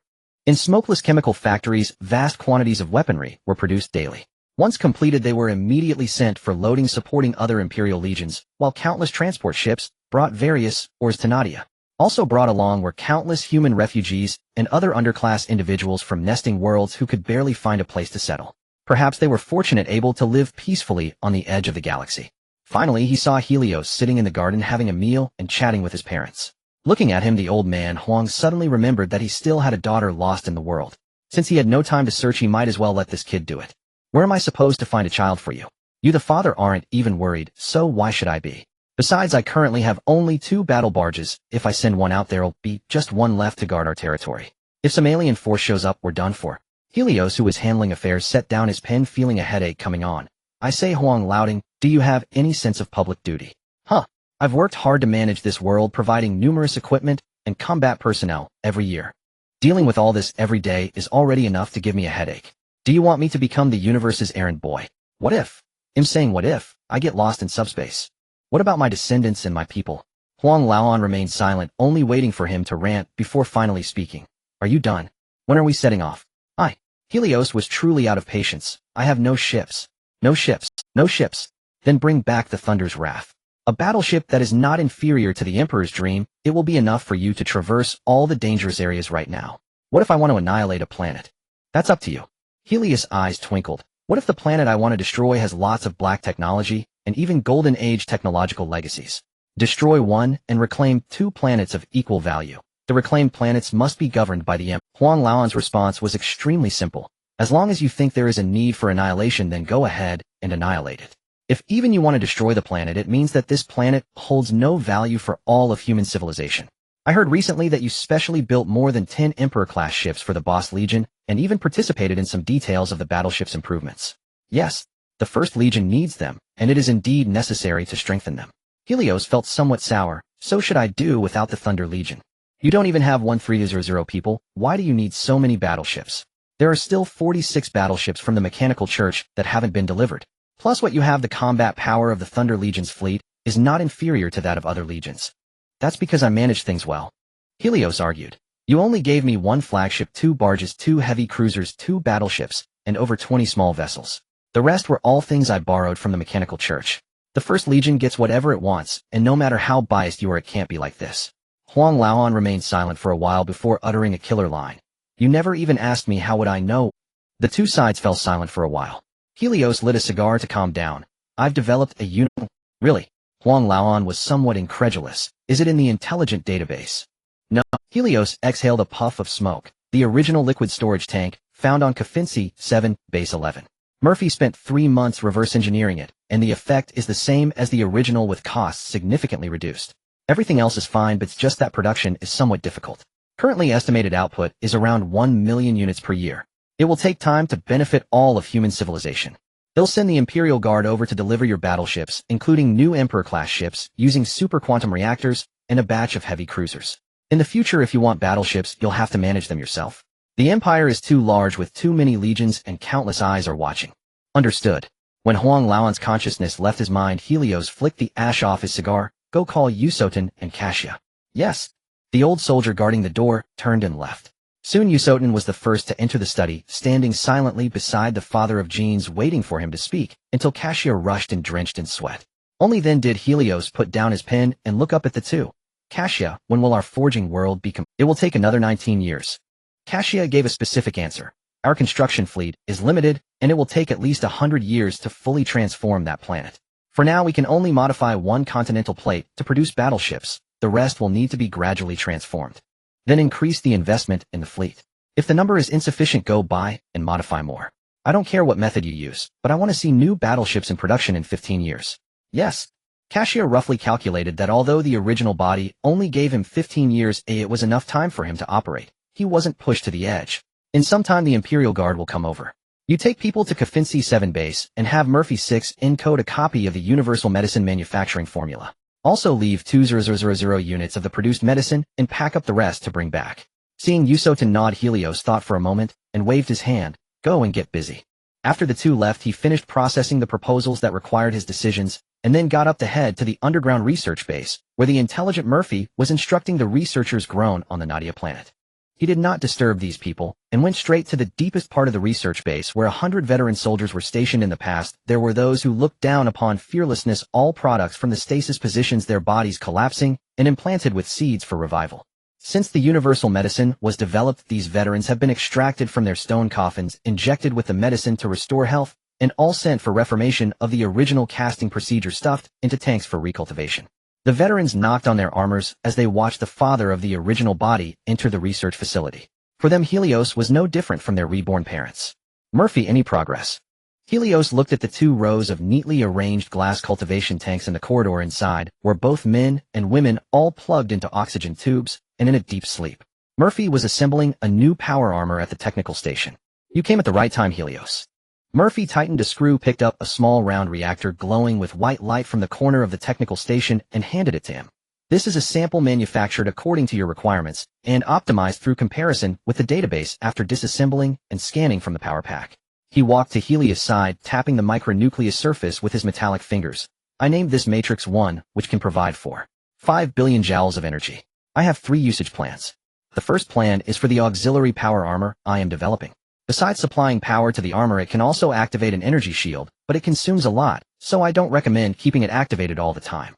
The second plan is for the power armor of the Astartes with an additional field generator. Using this Matrix 1 for energy can be activated at critical moments to withstand heavy units' long-range energy attacks, which is very practical. The third plan can be modified into a remote-controlled bomb equipped with a mini-life detection device to ensure that the user has no vital signs before it self-destructs. This plan requires your careful consideration. Helios furrowed his brows slightly after a rough calculation. If we provide power to the Thunder God's hammer power armor, how long can high-intensity combat last? It depends on the intensity of the battle. At the highest level, it can provide power for up to 13 hours, but of course your army won't always be engaged in the most intense battles. Murphy set the microcore aside. If you're not in a hurry, I suggest waiting a bit longer. The subsequent development will take some time. If the Thunder God's Hammer Power Armor is completed, you can use the microcore in the meantime if there are no updates. After all, you require a large quantity, and I can only extract from the most readily available materials. If you relax the material restrictions, I can provide you with a better version of Matrix 2, or even 3 within 12 hours. Helios remained silent for a moment and nodded. Combine the data from your database and list a selection of materials for us to discuss. Of course. Murphy nodded and led Helios down the corridor to another area, stopping in front of an iron door. Through the one-way glass, he observed dozens of young boys undergoing training. These children are improving their physical abilities rapidly. In another 2 years, if they stop developing, they will reach their peak. What about their physical data? This batch of test subjects are currently between 16 years and 100 to 150 days old. For the single-arm strength test, the highest value is 139 kilograms and the lowest is 123 kilograms. Murphy's tone carried a hint of satisfaction. The average running speed is 51.33 kilometers per hour. The current record is held by test subject 13, with an average speed of 53 kilometers per hour, running 13 kilometers in 1 hour, 46 minutes and 7 seconds, then dropping to a speed of 39 kilometers for another 1 hour and 13 minutes. Additionally, their reaction speed is quite good. Subject 13 can reach 0.881 seconds, while other test subjects average around 0.9 seconds, which is a decent breakthrough. Helios nodded. What are their peak predicted data? The final prediction is 300 kilograms for single-arm strength, an average speed of 60 kilometers per hour for 2 hours and 30 minutes, and a reaction speed of 0.7 seconds. For auxiliary military personnel, this data is considered excellent. Helios withdrew his gaze and turned to leave. Can the potion be popularized? Helios, the level used by auxiliary troops is not recommended for general public use. Perhaps the diluted dosage can be popularized starting from newborns. After dilution, the potion is mild and has no drawbacks, allowing for a slow iteration of overall human quality. Murphy brought him to a cultivation chamber and paused. This child is very special. Her Botus resistance to drugs is outstanding. Perhaps we can inject her with a more advanced gene potion to see if we can create a new version of a biochemical human. Biochemical human. Helios was not fond of this term, but Murphy quickly nodded. In our view, using gene potions to slightly alter body structure and strength constitutes a biochemical human, as their human genes are physically modified, deviating from the natural evolutionary process of humanity. Murphy, I'm here, please go ahead. Helios slowly crouched down to look into the electronic eyes of the other. No matter what in my eyes, they are still human. They voluntarily accept experiments, ultimately stepping onto the battlefield for humanity. Please do not refer to them as biochemical humans. Murphy looked at Helios, who crouched but was still much taller than him, and nodded slowly. I apologize. I understand now. Thank you. Murphy's mechanical face drew a smile. It's all right. Helios patted his shoulder. I hope the final product of number 1 will be popularized among all auxiliary troops. However, I hope you can iterate out numbers 2, 3, and even more types specifically for elite groups based on number 1. Of course, as long as you can procure rare animals, plants, or other items. My database contains records. Comparing to your current terminology in the extreme star domain, there is a galaxy where the flora and fauna are abundant and Murphy spoke at length, and Helios quickly realized he was referring to Catechin. I will contact the Empire to have them send all known biological and plant samples and genes from Catechin, along with various water sources and geological samples. It will probably take about 8 months to deliver. In the meantime, I hope you can develop and perfect the Thunderhammer number 1 power armor. I will do so. Watching Helios leave, Murphy whispered, You really are different from other humans. After evaluation, you're just a soft-hearted person. His murmuring caused Helios, who had not walked far, to twitch his mouth and leave the base to find his parents for afternoon tea, feeling it was time to enjoy after a busy half-day. Mother Cosvane walked into the study, standing before the contemplative Leone, slightly bowing. The battleships promised by His Majesty have been postponed to 3 years later. Moi. The Lion Queen, stretching her head thoughtfully with her left hand, focused her eyes on Cos' face. Why? Doesn't Father know our First Legion's needs? Originally, those battleships were in the final adjustment phase, but the Mechanical Church suddenly received notice that all battleships need rapid internal expansion and adjustment, expected to be delivered to the Forbidden Army in 3 months, sent to the home planet of the 21st Legion, Nadia. All given to Helios. Leone straightened up, somewhat confused. Did the Forbidden Army have anything to say? They said the Thunder Legion needs those battleships more than we do. This is the Emperor's will. Cos pursed his lips in silence while Leone tapped the armrest with her index finger. Whatever, after all, the main force of the Thunder Legion is fighting on the front lines. I've heard that there are only 2 combat landing ships guarding their home planet, which is indeed a bit lacking, especially with the current Nadia having 29 worlds. Mother, it has already expanded to 77 worlds. Besides the home planet of Nadia, which has 30 billion people, the other worlds average only around 10 billion. They are still continuously developing new worlds. I've heard that dozens of exploration fleets are making new discoveries almost every day. He paused before continuing. Furthermore, news has come from the flagship of the Thunder Legion that it is about to return to Nadia, because the original body Helios has received the Emperor's will and is going out on a mission. The upcoming battles will not be as easy as before. Leone pondered for a long time and gently nodded. What is the current battle situation of the Thunder Fleet? We haven't received much news lately. They just captured True Star for repairs, and the Warhound Fleet, which is fighting in the adjacent star system, is converging with Thunder to rely on their repair ships to refurbish the hull. Additionally, the battleships captured by the Thunder Legion have all been allocated to the Warhounds. Koss spoke in a calm tone. The Warhounds haven't received much battleship resupply in recent years. This time the Thunder Legion will give them 3 Moon-class ships, 2 Oberons, and 1 heavy cruiser along with some destroyers and frigates. Then let them take some time to rest and set out for the next star system in a while to support the 19th Legion. They have quite a few troubles over there. Yes. Leone waved her hand to let Koss leave, rubbing her forehead and secretly sighing, feeling helpless about the rebellion of her 2nd and 11th siblings. Is the truth really that important? Compared to the continuation of human civilization, this bit of truth and grievance is unbearable. How can she live up to her father's trust? Unlike her rebellious younger sisters, she can more or less empathize with her father's helplessness and difficulties. Yo, isn't that Mo Lucy? What brings you to the delivery job? Has the Emperor exiled you? Yusotin smiled as he looked at a squad of elite guards descending from the gunboat. He had seen the leader many times. Mo Lucy nodded slightly to the thunderous veteran, who was of similar height, and said, "Long time no see, Yusotin. It has indeed been a while, and you still haven't changed at all." Yusotin smiled slightly as he led him and the other elite guards to the underground base. The sentinels guarding the area were all veterans of the endgame armor, each one scrutinizing the elite guards with eyes filled with pity from within their helmets. Compared to these imperial lackeys, they at least experienced the life that humans should have, knowing what it means to be human. Unlike these pitiful souls doomed to be tools before they were even born. Pitiful and tragic. I can sense the faint malice emanating from you. One of the elite guards walking behind Mo Lucy spoke with a somewhat cold tone. Yusotin snorted lightly. It would be courteous of me not to have killed you. You know well what you did after the Battle of Yallarat Mountain. You were the ones showing signs of rebellion first. We were merely preemptively defending ourselves. Hey, you are the elite guards, the Emperor's toys. He favors you far more than us, the defective products, who he doesn't care if we are wasted. Yusotin halted and turned to glare at the elite guard. Kid, this is Nadia. We could easily kill you without a second thought.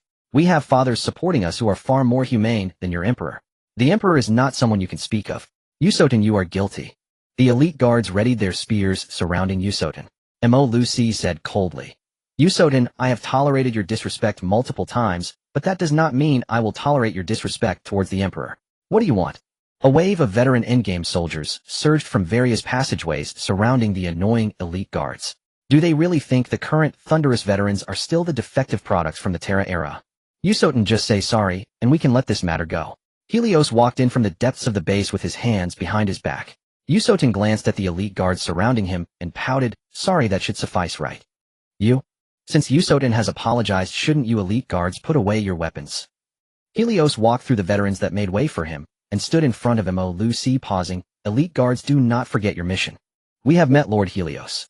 Mo Lucy adjusted his emotions and nodded in greeting to Helios.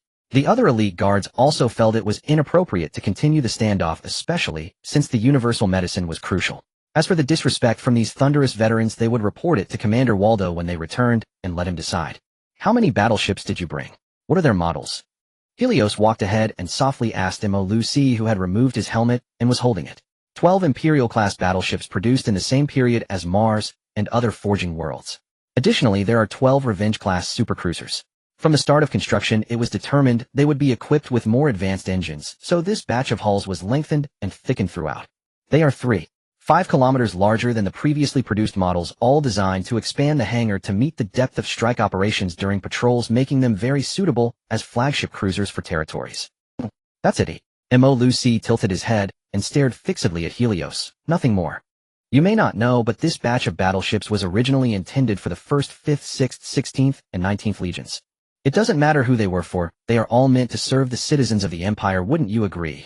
Seeing that the foolish elite guard did not respond, Helios rolled his eyes and quickened his pace, arriving at the hidden warehouse deep within the base. He pointed at the heavy silver-white metal boxes. To prevent energy penetration while traversing subspace, we had to make the boxes thicker. Mo Lucy stepped forward to open the heavy box lid as Helios had taught him. Inside were neatly arranged glass vials filled with a golden, shimmering viscous liquid. Mo Lucy gently closed the lid and locked the box. Helios opened his right hand, and a veteran placed a box he was holding into Mo Lucy's hands, which he passed to the annoying elite guard. This contains the formula and some other technologies. They are very important. Rest assured we will handle it. Mo Lucy nodded firmly after receiving the box. Helios walked away with his hands behind his back. Usotin will take half of the veterans from the first company and 1,500 new recruits to escort you back to the Emperor. Mo Lucy and the others did not refuse this goodwill from the original body. They carried the boxes away, and Usotin put on his helmet, lifting a box with another veteran as they walked out. At this time at the near-orbit spaceport, all battleships that had just docked were simultaneously transporting waves of refugees, and some from the lower levels of the nest to the cargo and merchant ships, waiting for a long time to be sent to nearby planets for resettlement at the fastest speed. With everyone, including the sailors, evacuated, the fully equipped Nadia army, under the command of the Thunderous soldiers, took over these warships. The interceptors and gunboats stored in the hangar made the pilots grin widely. The elite guards brought the Emperor's Dream over this time, clearing out the majority of the hangar to load the rare metals needed by Nadia. When they left, they conveniently took away the entire inventory of 3 warehouses of Imperial Titans from Nadia. These Imperial Titans were all from the Kafinsi base, star-modified and debugged from the stockpiled mining Titans, all completed as 100-meter Imperial-class Titans with explosive combat power. Unlike those 50 or 60-meter Imperial Titans that have churches on their heads, these 100-meter Titans have sleek body shapes, each balancing long-range and close combat capabilities. Fighting against those short ones with churches on their heads is truly like a father beating his child, completely effortless. As the last new Imperial-class Titan was sent into the hangar, the Emperor's Dream set sail, accompanied by 4 fully crewed new Imperial-class battleships, departing the port and accelerating. 400 veterans paired with 600 new recruits boarded the Emperor's Dream, while another 100 veterans along with 900 new recruits were stationed on the other 4 battleships surrounding the Emperor's Dream in the center as they plunged into subspace. Meanwhile, Helios continued with his daily routine as his flagship had yet to return. He seized the opportunity to manufacture more genetic glands and corresponding modified organs. He felt he could never have enough offspring. In this dung pit of a war zone, one could never be sure when a big surprise might come. Without enough offspring by his side, he couldn't even sleep soundly. The population of Nadia was rapidly increasing. Aside from the regular selections for new recruits, there were now many other tests. Previously this was impossible due to the population base, but now it was different. With the influx and reproduction of more people, the veterans had more choices. Those who were previously barely acceptable were now classified into the elite ranks of auxiliary soldiers waiting for simple modifications to be sent to the front lines. Only truly outstanding children could become their new blood. As for the Orga, people whom the father of genes valued, most of the veterans were almost in despair. Only a few emerged in a year, far behind the casualties, which gave Helios a headache. Nostralamo, this dim star, has its atmosphere suffocated by industrial smog, enveloping the entire planet in an artificial eternal night. The air and rain are acidic due to pollution, and the overpopulated nest can only self-filter it through an extremely high murder rate. Nostralamo is regarded as a rare and valuable mining district due to the abundance of natural fine gold in its crust. The locals transport the extracted fine gold to other planets, amassing immense wealth through the sale of this exceedingly rare and durable metal. However, all this wealth ultimately accumulates in the hands of the corrupt upper class. Criminal gangs employed by various powerful families carve out their territories within the nest, and the original local culture has long been replaced by a strange system that merges gangs with the elite. Another dull night has passed. A girl dressed in a gray-black hooded coat sat on the windowsill of a building in the upper nest, supporting herself on the black stone bricks, gazing up at the gray morning sky. Since last month, when she began imposing severe penalties on criminals, the crime rate has dramatically plummeted. Last night, she roamed many places. All the doors and windows were tightly shut, and apart from some rats and a few mutated small animals, she encountered no one. I am truly impressive. On the girl's sickly pale face, satisfaction was etched on the left while pride was carved on the right. Effectively combating evil was indeed commendable for her. Meteor shower. The originally gray sky was disrupted by a dense swarm of fireballs. These meteors, trailing long tails of flames, were descending towards her location in the upper nest. The girl stared intently at the fireballs, and after releasing her spiritual energy to probe, her eyes flashed with a mysterious gleam, her crimson lips curving into a smile. This is truly interesting. She stroked her peeling knife, turned around, leapt down from the windowsill, and after landing, she sprinted wildly towards the middle nest. She certainly did not want to be crushed by those gigantic things. Whoosh whoosh whoosh, boom boom boom. In the upper nest the noble lords were still fast asleep. Many of their residences were unexpectedly struck by disaster as iron lumps with bizarre claws smashed through the surrounding walls and fell into gardens. Or they crashed through the outer walls of the nest, getting stuck inside various buildings. These stuck giants could still spew flames from their tails, adjusting their angles to fly out and select landing spots. Dong dong dong. As the hatch opened, Helios, dressed in dark golden precision power armor, descended from the Storm Eagle and swaggered into the highest building hall of the nest, while the guards along the way were shot down one by the veterans. So small. Dong rumble rumble. Helios initially intended to sit on the high stone chair, but his size made it impossible. Instead, he kicked the stone chair away and sat quietly on the steps, waiting silently. Soon those hiding nobles were gathered in the hall, like sheep driven by thunder warriors. Who here in this nest has anything useful to say? Helios' eyes swept over the crowd and noticed a few old men shrinking back into the crowd. He raised his chin, and immediately a veteran stepped forward, waving to clear away all obstacles and bringing forth the target designated by the father of genes. He casually tossed the target down from the high platform and coldly admonished the weeping noble couples. Standing over 3 meters tall in exaggerated power armor, wielding a giant axe that crackled ominously, he exuded a formidable intimidation. Long ago, I had a sister who was cast into the subspace by some filthy beings. After a long period of wandering, she finally landed on this planet. He lit a cigar and smoked it slowly. My sister has strong principles regarding her work. Criminals must receive their just punishments, easily recognizable. I wonder if you have any information on this. Yes, my lord, I have information. I know. My lord, I know too. His words made these old nobles' eyes light up. The giant was speaking of the Dark Knight Phantom. They were eager to get this ancestor out of here quickly, as they had been terrified during this period. Who understands the horror? Upon waking up in the morning, they found complete leather formations on the walls, or in the air, and piles of neatly stacked high-protein remains on the ground. Dark Knight Phantom. Helios, after grasping the detailed information and the probable hiding place of the target, chuckled and shook his head. That's not a good name. All right, once the business is concluded, we can discuss personal matters. He cast a teasing glance at the overweight nobles. A life for 10 tons of fine gold. Oh, anyone who doesn't comply will face dire consequences. 10 tons. This. The nobles felt as though the sky had collapsed. Did he really think fine gold was as common as iron? Or choose some examples and leave a life. As soon as the father of genes finished speaking, the Thunder Warriors stepped forward and promptly dragged out 20 unfortunate souls, lifting them into the air, crushing their bones, and discarding them onto the ground, without further words, leaving the unfortunate souls to wail and cry. Before I retrieve my poor sister, you best obediently prepare the fine gold according to your family size, otherwise each and every one of you will be handed over to my sister for practice. He stood up and slowly walked out. I think you will appreciate her craftsmanship. Karazhan squad, follow me. The rest of you keep an eye on them. Anyone daring to make a move will be dealt with at your discretion. 10 veterans clad in endgame armor followed the original body out, while the others coldly stared at the nobles. Even through their helmets, the malice exuded by these giants was palpable. Dong dong dong dong dong dong. Countless drop pods descended wave after wave, landing in this nest, accompanied by Devourer transport ships and other vehicles like Storm Eagles, transporting organized auxiliary troops to the upper and middle nests.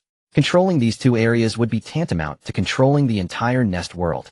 It seems Nostromo is about to change its master. How interesting. I wonder if the new arrivals can handle the criminals here.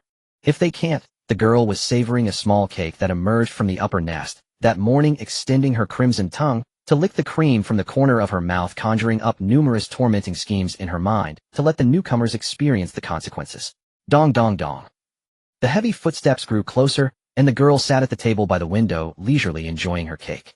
There were many people living here. Who knew who those newcomers were actually looking for?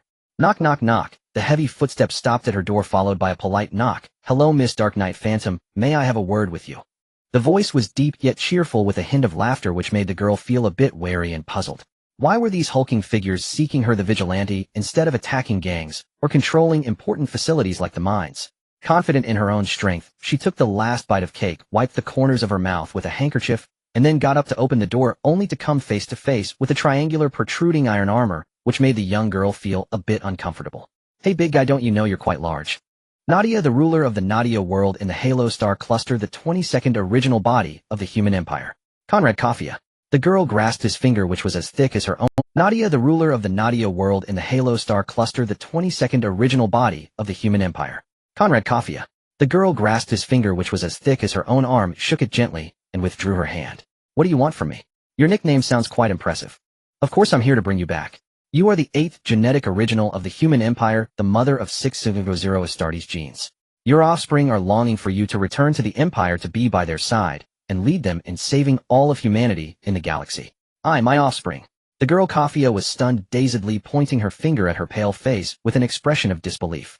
I haven't even gotten married, and you're telling me I have 600 offspring. Haha, I wasn't used to it at first either.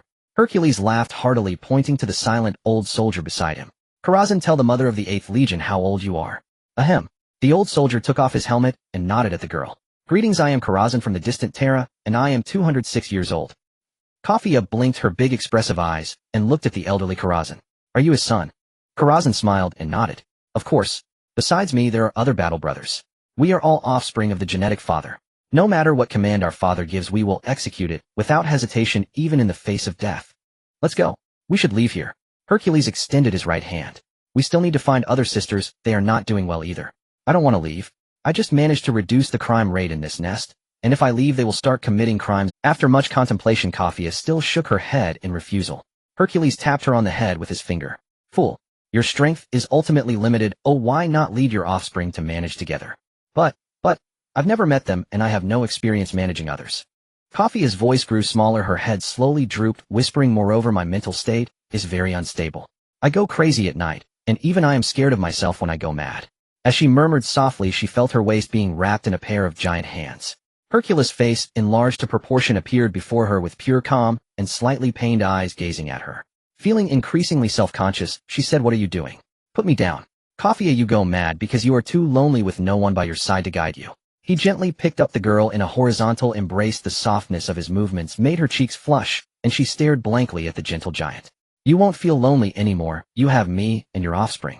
The darkness, helplessness, and despair of the future will ultimately be dispelled by warmth, hope, and companionship. Hercules softly concluded, holding Kafia as they left. Karazhan and the other soldiers followed closely behind, their steps firm and orderly. The group boarded the Storm Eagle, waiting there, slowly ascending through the gray clouds. Finally entering the boundless space being held by Hercules, the girl felt a warmth in her heart. Occasionally stealing a glance at Hercules, she found him always gazing at her with a smile, causing her ears to flush. Thud, thud, thud. Hercules carried Kafia out of the Storm Eagle and brought her to a large room opposite his resting cabin, furnished with a luxurious touch, a soft white bed and bedding that smelled of sunshine. The fragrance of the incense was captivating, and a round table was filled with colorful fruits. She gazed at the beautifully patterned carpet on the floor, hesitating to step down, fearing that the clean carpet would be soiled by her feet. Lord Hercules' 6 elegant female elves with long pointed ears, exquisite features, and fiery red waves, dressed in pure white silk gowns, emerged from a partition and knelt before him. Hercules gently set Kafia down. This is Conrad, Kafia, your new mistress. Serve her well. Yes. The elves remained prostrate, not daring to act. Hercules gently patted one on the back. Let them help you wash and change. Lillian and the others are not like the dark spirits. If you need anything, tell them, or come find me. I live right across from you. It was evident that Kafia was a bit uneasy, standing there dumbly and nodding slightly. After watching Hercules leave, the cabin door closed automatically, and she approached to help the red-haired elves, realizing they were much taller than her. The water is ready, Miss Kafia. We will help you bathe. Lillian accompanied Kafia to the bathroom along with another elf, while the other 4 prepared clothes and some fruit, wine, and snacks for entertainment during the bath, and together they entered the misty bathroom. This was the first time in her life to be served so meticulously. She chewed on a sweet and tangy fruit, whose name she couldn't recall, while a tender little hand waited by her mouth for her to spit out the seed. Lillian was washing her hair, while the other 4 elves were scrubbing her hands and feet, as well as trimming her nails, each serving her with great seriousness. While she enjoyed this treatment, Hercules arrived at the command room and looked at Captain Anna, who was waiting there. Notify the ground forces to confiscate all treasures from the upper treasury of the nests, as well as all the precious metals in their family warehouses. My lord, should we arrange for officials to take over after the confiscation? Anna asked softly. Hercules slowly shook his head. This is a hopeless world. Scraping away all the precious metals available on the planet, and before leaving drop a whirlwind torpedo. This is the greatest mercy to them. Yes. Anna placed her right hand on her chest. Once the original body left, she issued a series of commands, simultaneously directing other warships and transport ships to deploy more ground forces to assist the Thunder Warriors in completing the confiscation of this gray planet. When he left, Hercules had the idea of emptying the planet, so he brought sufficient empty ships, just waiting to fill his ships with the planet's storage. Squadrons of interceptors flew towards the planet, shooting down all non-Thunder Legion aircraft on the planet's surface, while taking away all the supplies piled up by the soldiers one batch after another, like diligent worker bees. "Can I go in?" Kofi, dressed in a pure white silk gown with her long black hair cascading over her shoulders, looked at the old soldier guarding the door. The latter nodded gently, opened the door, and gestured for her to enter, clearly having received prior notification. "Thank you. You're welcome. After you." Once Kofi entered the room, the old soldier gently closed the door and glanced at the several probing figures of the spirit race outside. The eyes beneath their helmets were scrutinizing, but that was all. "Are you hungry? I can have someone prepare some food for you." Seated at the table, Helios looked at the approaching Kofi and softly inquired, while she gently shook her head, climbed onto a tall stool almost her height, and gazed up at Helios, whose face bore a smile. "What will happen to the people on this planet? They will be screened and tested. Those who meet the criteria will be placed on ships to be taken back. I have selected a suitable mother planet for you in the nearby Nadia star system. They will start a new life there." Helios poured her some hot tea. That planet has blue skies and white clouds, a vast blue ocean, lush forests and grasslands. People can work in factories or farm to make a living, leading a simple yet fulfilling life. In 20 years, when a new batch of youth grows up, you will be able to select satisfactory offspring from among them to nurture. These offspring, having undergone transformation, will fight for you across the galaxy, striking down all alien threats to the Empire. Kofi's eyes were filled with conflict. "What about the rest? Do you have any thoughts? Give them a chance." Helios chuckled gently and nodded. "When my people screen, they will give them 3 chances. If they miss all 3, they will have to remain on this hopeless planet." Looking at Helios, who had calm eyes, Kofi softly expressed her gratitude. Helios slowly shook his head. "There's no need to thank me. They are also human and have the right to survive. However, there won't be many humans on this planet who meet my expectations. Though I just arrived today, I have seen too much of humanity's ugliness on my way to find you. Their nature is not as pure as others." Kofi stared blankly at Helios, eventually shaking her head in confusion. "I don't see a future in you. It's not seeing a future is the best future, for it is filled with too many variables. No one can clearly define what their future will be. No, I know my future." Kofi's lips trembled and tears slowly fell. "I will die. Die at the hands of an assassin. At that time, I will be neither human nor ghost. Everyone will hate me, even I will hate myself." Shh, don't say such things." Helios thought for a moment and still picked her up onto his lap, gently patting her back. "Prophecies can sometimes be reversed. Perhaps in the distant future you will become the beloved Conrad. What about Kofi? Countless offspring of the Midnight Lords will gather around you, an immense fleet under your command, battling against the brutal aliens. You will sit at the helm like a ballast stone, and countless warriors will fight bravely for you. We are human." He gently wiped away Kofi's tears. "Don't cry, Kofi. Crying makes one weak. You must learn to be strong, just as you punish those criminals. Be strong, Kofi. Humanity needs you." "Need me?" The girl, sobbing, looked up at Helios. "But sometimes I go crazy. I don't even know why I go crazy. If people see me going crazy, they will fear and despise me like the people on this planet." No, you are not going crazy, you are venting." Helios sighed softly. "Because you are the original entity born with the ability to absorb the memories of other beings. That is not your fault." "But that is my fault. I killed him, and to satisfy my hunger. It is my fault. My fault." Kofi erupted with anxiety, tension, anger, frustration, sadness, pain, impatience, complaints, laziness, regret, guilt, inferiority, disappointment, entanglement, depression, wandering, emptiness, indifference, pessimism, disgust, and despair, in a surge of negative emotions. An unanticipated surge struck Helios. In that moment her eyes turned blood-red, her face slightly contorted as she clawed, kicked, and bit Helios, holding him tightly, letting out sobs and howls from her throat. Black-purple spiritual energy surged out of the cabin door, spreading and overwhelming everyone. Those with weak resistance fell into a faint on the spot, their eyes rolling back, while others, like the Thunder Soldiers, had a somewhat stronger resistance. No matter where they were, they immediately raised their weapons and gathered towards the location of the father of Jean's, filled with anxiety, fearing for their beloved father of Jean's safety. "Don't be afraid. Don't be afraid. I'm here. I will always be with you. Together we will face." And looking down at Kofi, who was scratching and biting her own chest, Helios continued to comfort her in a gentle voice, softly patting her back. Seeing Kofi's contorted face, he did not find her repulsive. On the contrary, he felt a pang of heartache. If she had come to Nadia still in its primitive times, raised by kind-hearted elders like his own parents, she would certainly not have turned out this way. Cry, let all your grievances out. It will be fine once you do." He softly comforted Kofi in his arms, gently waved to the old soldiers rushing into the room to leave. Seeing the original entity was fine, the soldiers let out a long breath, exited the room, and closed the door, sending the incoming new soldiers back to take care of others. "Karazhan, is father really okay?" an old soldier softly inquired. Karazhan nodded and whispered, "The recently found mother of Jean's seems to have some issues. Father is comforting her, she will be fine soon. I see. The old soldier nodded and left with the other new soldiers. As a fellow veteran, he naturally trusted the other. As long as the father of Jeans was okay, they felt at ease. The erupting spiritual energy was initially very aggressive, but under Helios' guidance it slowly dissipated towards a specific area, eventually fading away. The ordinary people on the battleship also breathed a sigh of relief, dispersing to take care of the unfortunate ones still in a faint sleep. Now, unbeknownst to Winkofia, actually fell asleep in his arms. Looking down at her bloodied face, Helios held her, channeling his life energy. In the blink of an eye, the wounds disappeared. After using spiritual energy to cleanse the blood from Kofia's face, he slowly rose, carrying her to the opposite room. Lillian and the others immediately gathered around. My lord, the recent spiritual energy was strange.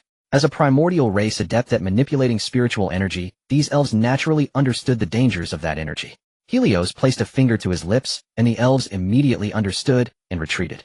As soon as Kofia was placed on the soft bed, she startled awake, looking helplessly at Helios with a trembling voice. I'm scared. Don't be afraid. Don't be afraid.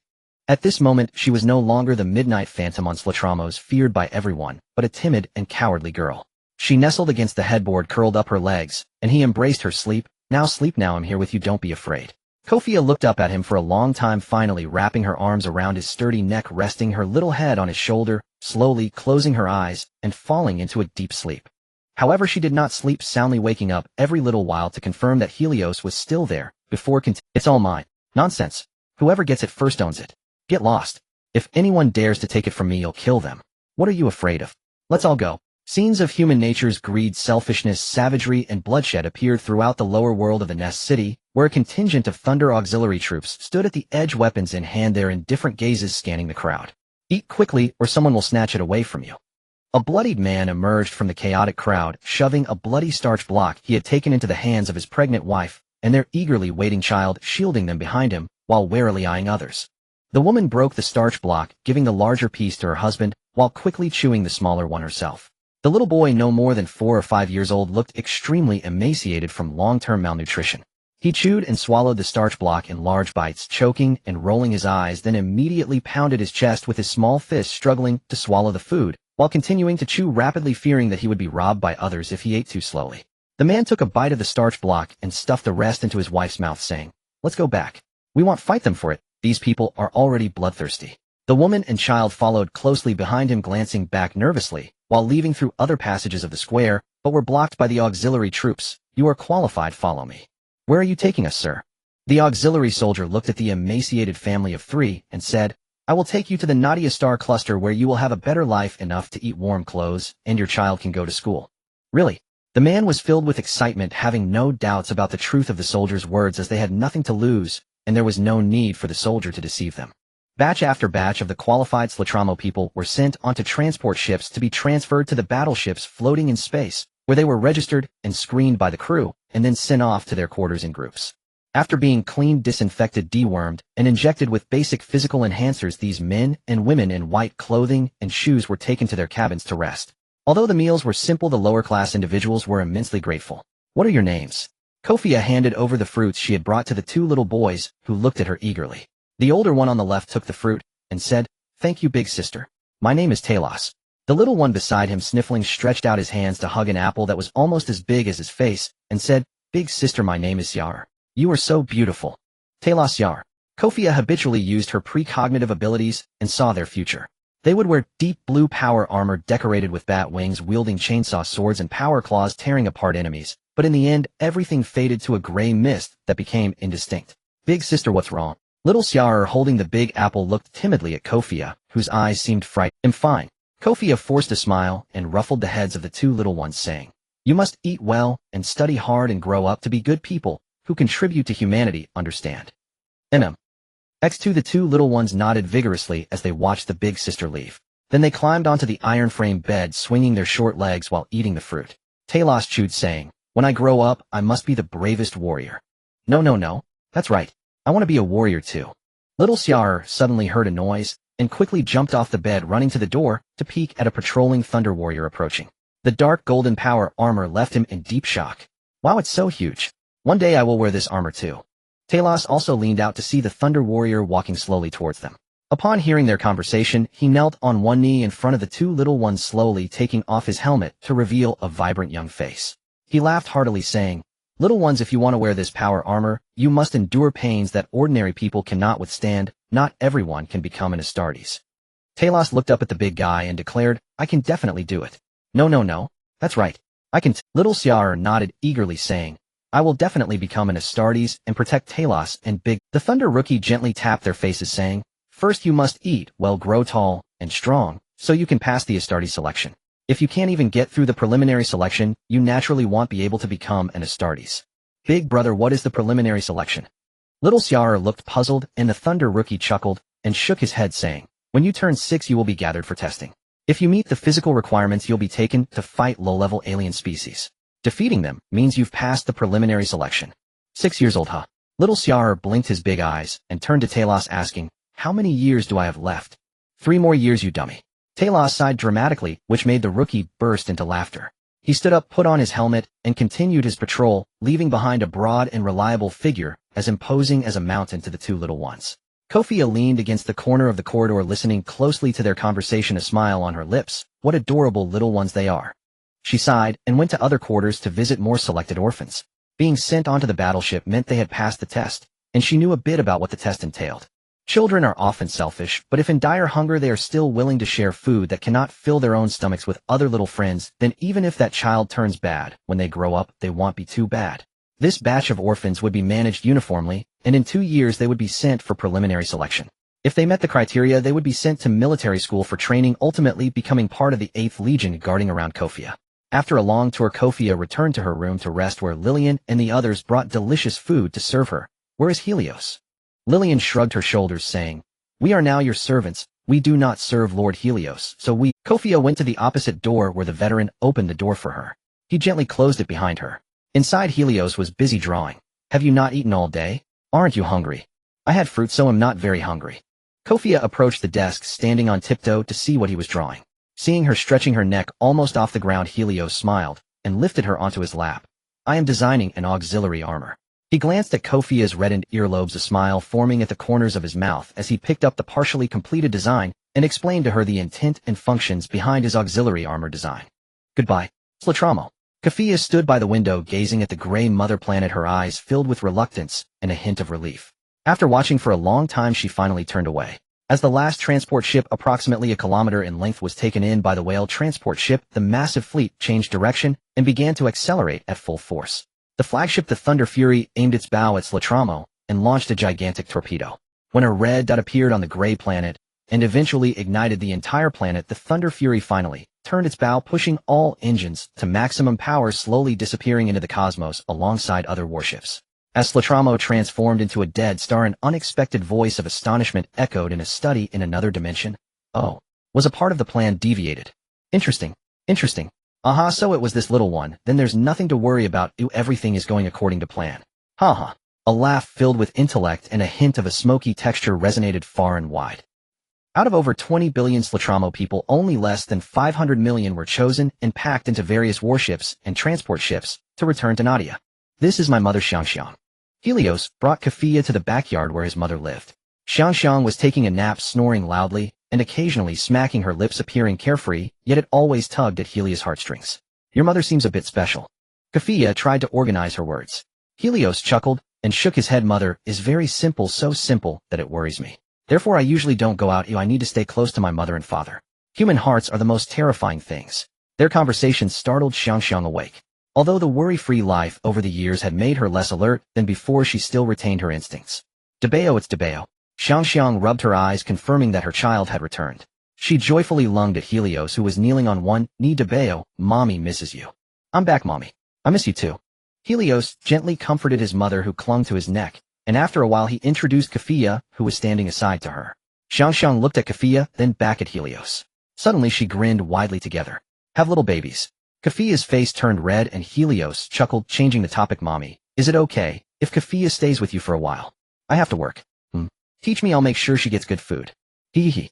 Xiangxiang naturally assumed that taking care of Kofia was a task given to her by her child, so she took Kofia to their home, pointing at the various snacks and fruits on the table. "You eat good food. Delicious." Looking at Xiangxiang's innocent eyes, which were painfully pure, Kafia felt a bit emotional, forcing a smile, and gently nodding as she accepted the snacks Xiangxiang offered, taking small bites. So tasty. You eat. There's plenty all for you. Xiangxiang practically wanted to give her everything delicious, even pouring her a large cup of milk, big mumu milk, drink it to grow tall and strong. Although it was their first meeting, Xiangxiang's unreserved kindness made Kafia, who had never known familial affection, unable to resist hugging Xiangxiang tightly. Although the other person had an inexplicable sense, being held by her brought a sense of peace. It felt like embracing Helios. Xiangxiang was stunned, remaining still for a while before gently returning the hug to the petite Kafia. Don't cry. Don't cry. Baby, don't cry. Xiangxiang is with you. Helios stood at the door and watched for a long time, then smiled and turned to leave. Fortunately, he left early, preventing Kafia from developing a second personality. If it were like the storylines from other worlds, it would have been too late. The day Kafia was found, her sudden outburst cleared out the accumulated negative emotions of the years, preventing them from continuing to build up and ferment into a second personality. Otherwise, a crazy version of her would surely give everyone a headache. In the coming period, Kafia would stay with her parents, allowing her to deeply experience what paternal and maternal love are, as well as the invaluable familial bonds in this universe. Only when she understands the unbreakable bonds of family will the 8th Legion she leads unleash combat power stronger than that of other worlds. He visited the base, talked with Murphy for a long time, checked the results of Murphy's experiments, acknowledged them, and felt there was still potential for deeper development, allowing Murphy to continue refining the experiments. He then arrived at the new recruit base, took a stroll around, and left satisfied. This year, a total of 7113 individuals underwent surgical modifications and entered the tanks, while 7309 individuals were released from the depths of the base. This batch of newly released recruits would face a major competition in 2 months. Half of the winners' armored units would be sent to the front lines, while the failures would be sent to the stagnant positions, serving as a backup ballast. After understanding the recent conditions of the territory with Murphy's help, and resolving some troublesome matters, he began to arrange the second sister-seeking journey, which was even more significant.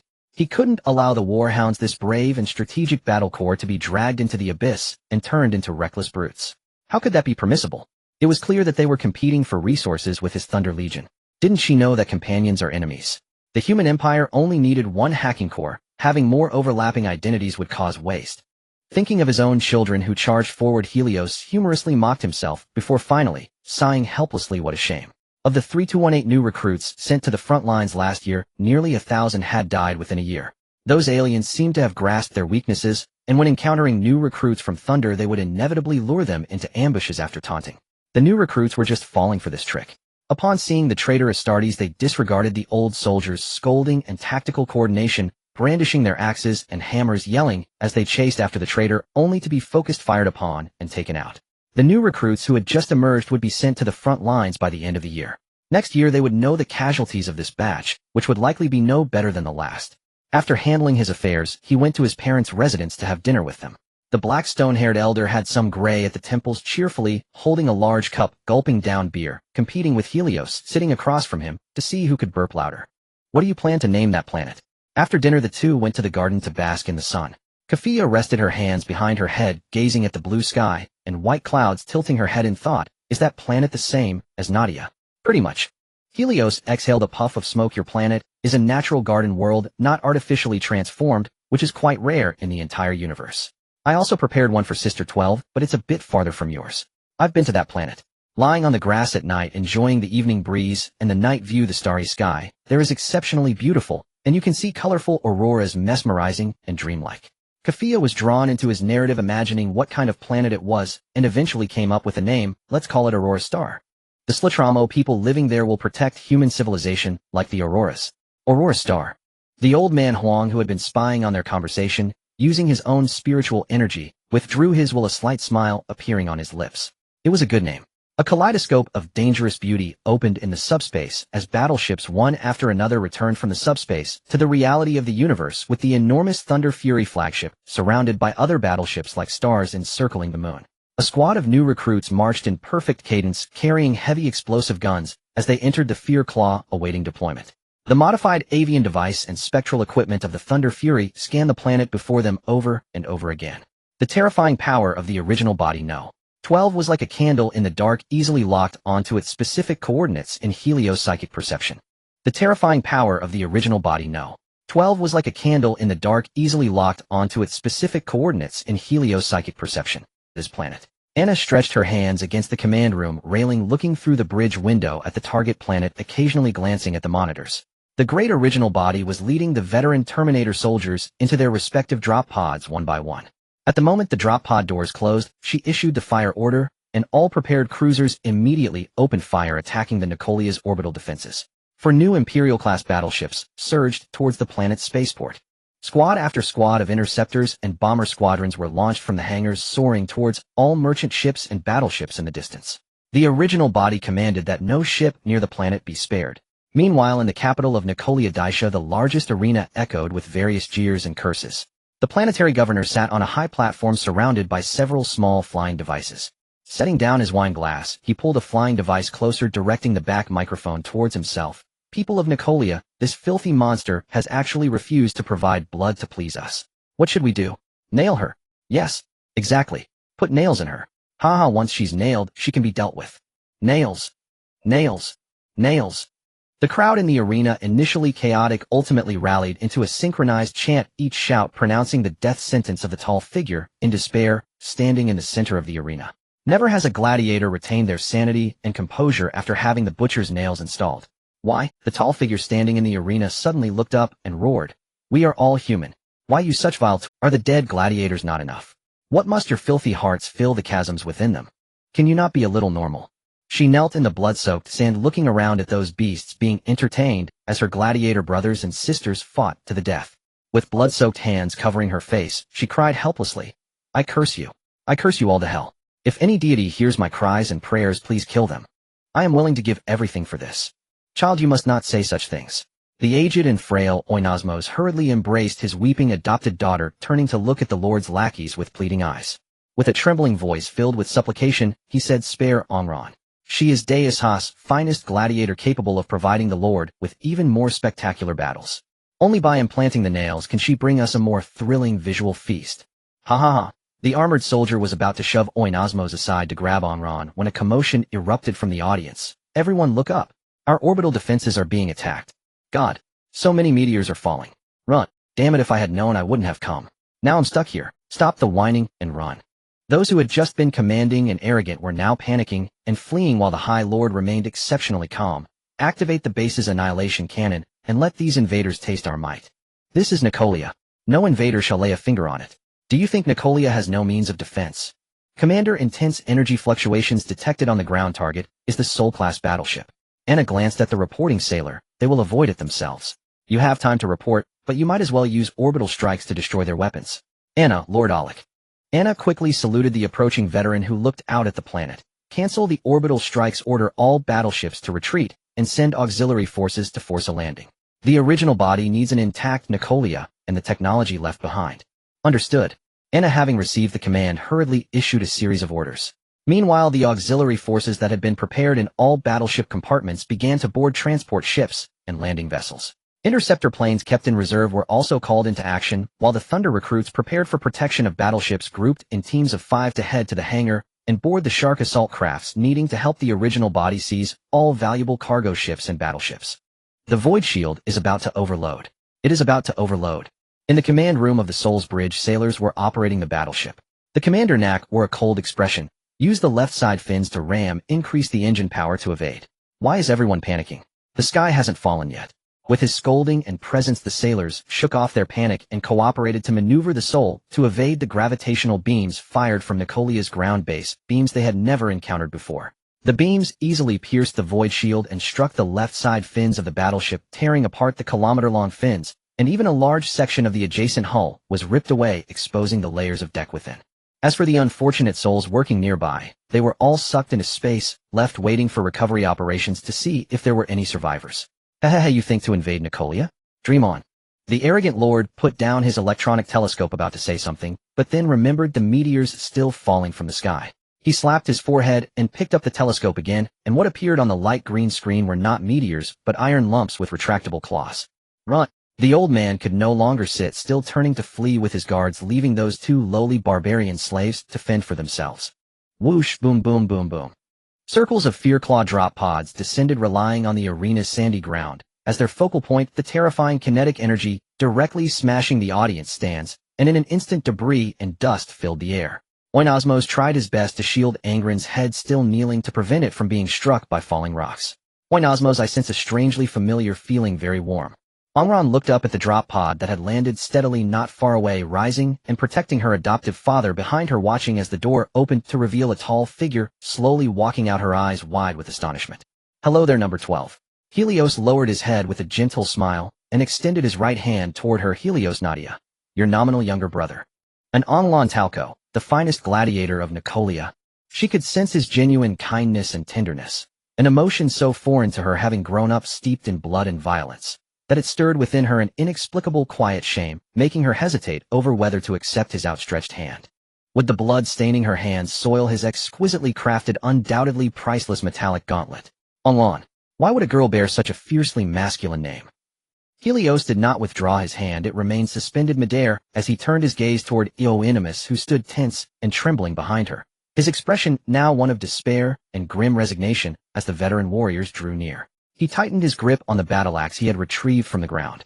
If these men sought to slay his adopted daughter, he would die before her. No need to fear. They are all my progeny, dispatched specifically to locate Anglana. Anglana. Yes, your name is not Anglon. You are Anglana Talco. He gently clasped her hand. After long hesitation, she finally raised it and gave it a soft, respectful shake. Your father has spent these years waging war across countless fronts, unable to spare time to search for you. Do not hold it against him. He bears responsibility for all humanity. And you? I am number 12. What number are you? Anglana met Helios's gaze directly. Also, what does Anglana mean? Is it meant as an insult to me? You others, cease standing idle. Sweep this city and eliminate all resistance. If you encounter unusual weaponry, secure intact specimens for retrieval. Yes, sir. All but one squad of veterans departed with the rest of the recruits, while Helios led Anglana and Eoinimus to a section of the spectator stands, lit a cigar, and gestured for them to sit. Seeing them shake their heads, he explained, the name Anglana originates from ancient Terra. It belongs to a goddess embodying pain, silence, secrecy, and enslavement, as well as the winter solstice itself, guardian deity of Rome and its sacred nomenclature. She is traditionally depicted with her mouth bound, sealed, or covered by her fingers. She is called the goddess of pain because she can alleviate human sorrow and suffering, guiding souls through darkness and solemn stillness. Yet she is also regarded as profoundly dangerous, for when she wills it, she may inflict upon mortals suffering equal in measure to the relief she bestows. Helios turned to Anglana. This goddess, I speak of her very name, fits your nature perfectly. Anglana nodded, her features softening. Then what number are you? And besides you and me, how many others? I am number 22. But my genetic lineage differs from yours. Both my parents were immortals of ancient Terra. You, however, were created by the Emperor, using his own genome fused with that of a female immortal named Elda. He exhaled a plume of smoke. Alas, numbers 2 and 11 betrayed us, taking their progeny and fleets. They dared ally with Xenos in a futile bid to eradicate all of humanity. Absurd, isn't it? I too once entertained such thoughts. Anglana spoke softly. Had I not had Father Eoinimus beside me, I would have slaughtered every soul on this planet, with my gladiator brothers and sisters at my side. You still can. Helios gestured upward. I brought an entire fleet, 5,000 thunder progeny, and 1 million auxiliaries. All are yours to command. Whomever you wish to destroy, do so freely. For this world shall be stripped of certain things before its final annihilation. Within my domain I have selected a pristine, naturally habitable world, a home for you and your progeny. There you may live in peace, cultivate your lineage, and lead them in humanity's reawakening. Eoinimus, who had remained silent until now, blurted out, awestruck by the stars. How many centuries must Anglana and her husband labor to birth 5,000 valiant progeny? His words flushed Anglana's cheeks crimson. She stole a glance at Helios, whose faint teasing smile seemed to say, are you joking? Then quickly looked away. Eoinimus, what on earth are you saying? I'm not mistaken. Childbirth demands patience. Twins, triplets, quadruplets. I've heard of them all. Even if we assume 4 per birth, reaching 5,000 would require 1,250 years. Helios hastily waved his hand, cutting off Eoinimus, who was already counting on his fingers. No need for such effort. Anglana need only provide a sample of blood and cells. I will synthesize gene glands and implant them into carefully selected warriors. Upon completion of the procedure, they become her true progeny. Ah, I see. Eoinimus uttered, then glanced regretfully at his adopted daughter, and then at Helios's imposing life-sized form. A pity, truly. Can you help me rescue my gladiator brothers and sisters? Anglana looked to Helios, eyes alight with hope. He smiled lightly and nodded. Of course. He rose and escorted them down the arena's access corridor, its air thick with decay. As they rounded a corner preparing to liberate captives, concealed automated laser rapid-fire cannons suddenly activated, pivoting to aim squarely at Helios. Boom, boom, boom. Karazhan, the veteran guarding them, swiftly destroyed the emplacements with his squad. They split into teams racing down adjacent corridors, gunfire and cries echoing intermittently, until prison gates began swinging open under veteran hands. They led the freed slaves before their Gene Father and bowed. "My father, every slave here has been released." Helios nodded, turning to Anglana. "Are there others elsewhere?" "Yes, but I do not know where. I have lived only within these walls these past years." Overjoyed, Anglana dropped to one knee, embracing her fellow gladiators, those who had shared life and death with her. After a long, heartfelt reunion, they knelt before Helios and struck their chests in solemn, unified oath of fealty. Even Anglana, whose resolve was absolute, caused Helios to shiver involuntarily. He hurried to lift her, only for her to swat his hand aside. "I swore upon the divine. Whosoever rescues me and my kin shall possess my loyalty, my life, my all. It is your timely arrival that spared me torture and saved my adoptive father and my brothers and sisters. From this day forward, I, Anglana Talco, shall be the sharpest battle axe in your hand, shattering every foe who dares defy you." Led by Io Inimus, every freed gladiator swore allegiance. "We pledge ourselves to you, Helios Lord. We shall fell your enemies, and our loyalty shall abide with you unto death." "You're condemning me." Helios stood frozen in disbelief. Even Karazhan and the other veterans, mere spectators moments before, now stared slack-jawed and numb. Ordinary slaves posed no concern, but among them stood a Primarch. If word reached the 12th Legion's hounds, those relentless hunters would descend upon Nadia, not to conquer, but to reclaim their mother Anglana. "Spare me. I beg you, don't kill me." The elderly man who just a day prior had proudly proclaimed himself the noble master of Nicolia now knelt before Anglana, alongside other highborn aristocrats and their kin. Every freed slave stood gripping their weapons, eyes cold and unblinking as they fixed their gaze upon these so-called superiors, who had once delighted in forcing them to maim and slaughter one another. They awaited only Anglana's command. "Killing you would be too merciful." Anglana rose and departed. "Brand them all with iron nails, and let them perform for us 3 days hence." "Ha ha ha, an excellent idea. We're masters now too." The former slaves roared with laughter as they dragged the nobles away for surgical reconditioning. Their victims' despairing wails only heightened the slaves' exhilaration. Helios had no time to oversee their catharsis. He strode deep into the heart of a derelict base flanked by veteran soldiers, and by a robotic unit, a subsystem of the AI Murphy. Whoa, remarkably well-preserved gravity cannon. Remarkable that its custodians resisted the urge to dismantle it, and even performed rudimentary maintenance. Murphy's metallic fingers tapped twice against the colossal barrel, over 250 meters in diameter, then turned toward Helios, who raised an eyebrow. "My database contains no schematics for such weaponry. Disassembly and reassembly cannot guarantee operational integrity." "Just keep watch," Helios waved dismissively. "Dismantle this entire base methodically. Every component down to the smallest screw must be cataloged and transported back. We have centuries to reverse engineer it." He clapped Murphy on the shoulder. "A century, if a decade, proves insufficient.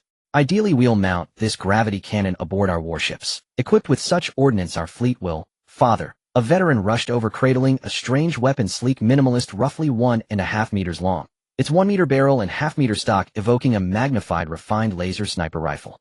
"We found it tucked away in a storage alcove deep within the base."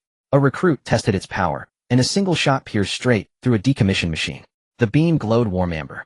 Helios handed the weapon to Murphy, whose optical sensors scanned it instantly. "Neutron beam rifle. Early 22nd millennium issue, issued sparingly to elite units. Replication is highly inadvisable, though disassembly carries significant risk. I recommend immediate deployment instead. Take it back for analysis. Keeping just one serves no purpose whatsoever."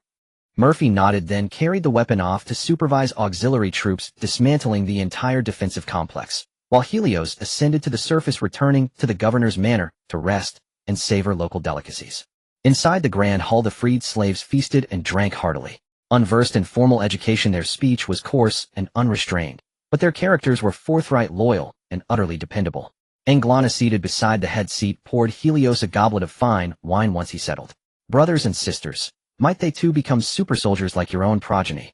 Males may undergo the process, females cannot. Their success rate stands at 1 in a million. The odds refer strictly to genetic compatibility with your seed, excluding all incompatible matches." Helios glanced toward the women whose expressions had fallen. Women in the prime of life, muscular and fierce with battle-honed aura. Return them to ordinary life. Let them marry, bear children, and live quietly, peacefully. "My lord, May we claim our own land. An elder man raised his hand, gazing up at Helios upon the dais, hope shimmering in his eyes. Helios gave a gentle nod. You may choose your path, farming orchards, herding, or establishing estates. Of course taxation applies. I wish for the life you describe. He lowered his head ashamed. I am weary of slaughter. Each night my dreams fill with brothers and sisters I've slain, waiting for me. I understand your heart completely. Helios drained his cup in one swift motion. You are human, not property. You deserve pursuit of meaning, joy, and peace. Combat is but one choice among many, not a mandate. There is no shame in choosing otherwise. Anglana watched Helios speak with quiet admiration, refilled his cup, and raised his own. To Helios, the great and just. To Lord Helios. The freed slaves lifted their goblets toward the dais. Helios smiled warmly, and raised his in turn to humanity. The banquet surged with fervor. Some intoxicated gladiators eager to honor the great Helios proposed staging a combat exhibition, the finest tribute they could conceive. Helios accepted without hesitation, though he forbade weapons or injury. The hall's center cleared and cheers erupted as the gladiators rallied behind their champions. Two robust youths exchanged blows with disciplined ferocity. Helios watched captivated, then turned to Anglana. Shall we take a walk? Of course. Anglana seized a large flask of wine and followed Helios into the rear garden. As they strolled, one lighting a cigar, the other drinking deeply, Helios began, Let me tell you of the 12th Legion, your progeny legion. Seeing Anglana nod, he continued softly. Its origins trace to the final campaigns of the Terran Unification Wars. Its warriors earned legendary distinction, fighting valiantly alongside the Emperor across the stars, reclaiming lost human civilizations one by one. Foremost among them was Captain Kane of the 8th Company, a man you must rely upon heavily. He is unwaveringly loyal, possesses profound tactical insight, and above all excels in battlefield command. Study under him closely. You suffered cranial trauma in childhood. Many innate understandings remain inaccessible to you. You must relearn everything, and Kane will be your most capable instructor, guiding you in forging bonds with your unfamiliar progeny. Your siblings number approximately 2,300. Excluding women and the aged, I advise creating 500 progeny to stand beside you in war, while resettling the rest on your homeworld to live as ordinary citizens. Anglana found an open patch of earth and sat down heavily. Only after Helios settled beside him did he ask softly, Could you not be my mentor? After all, you are a Primarch. You should know far more than any other Astartes. I bear countless responsibilities, governing my domain, designing superior arms and vessels, and searching for other scattered Primarchs. My duties are vast beyond measure. Helios paused and thought. Very well. Before you meet your progeny, I shall recommend a mentor, Ursiton, formerly the Primarch of the Thunderfour Legion. Though Primarch here denotes rank, not lineage as with us. He is a living treatise on warfare. Under his tutelage you'll acquire indispensable knowledge. And upon our return to Nadia, I'll assign further mentors to instruct you in planetary governance, diplomacy, and holistic development. Balance is essential. He exhaled a puff of smoke, saying, Constantly engaging in fighting and killing is not enough. Managing our home planet is equally important.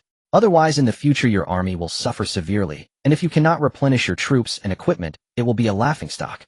Then help me manage it well. I will listen to you about everything. Angron tilted his head to look at Helios and said, Don't introduce me to so many teachers. I will learn what interests me. The rest is irrelevant. I've realized that the so-called Emperor Father created me solely for the purpose of war. Actually, you don't have to be so blunt. A little subtlety would suffice. Helios laughed heartily and waved his hand.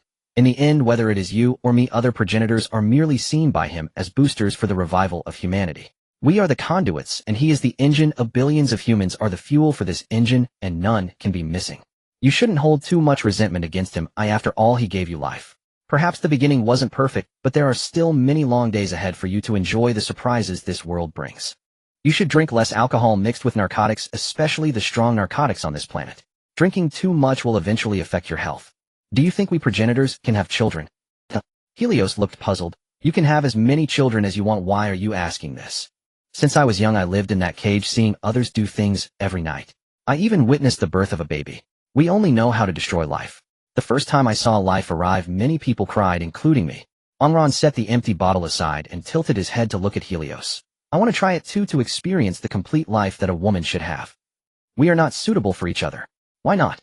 Other than my physique, I don't think any other female human can match my height and strength. I'm afraid your father will beat me.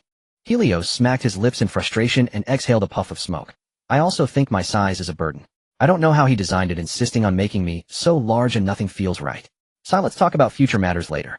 He patted Angron's shoulder, saying, Don't overthink. first complete the great expedition and connect all human civilizations, then we can discuss other matters.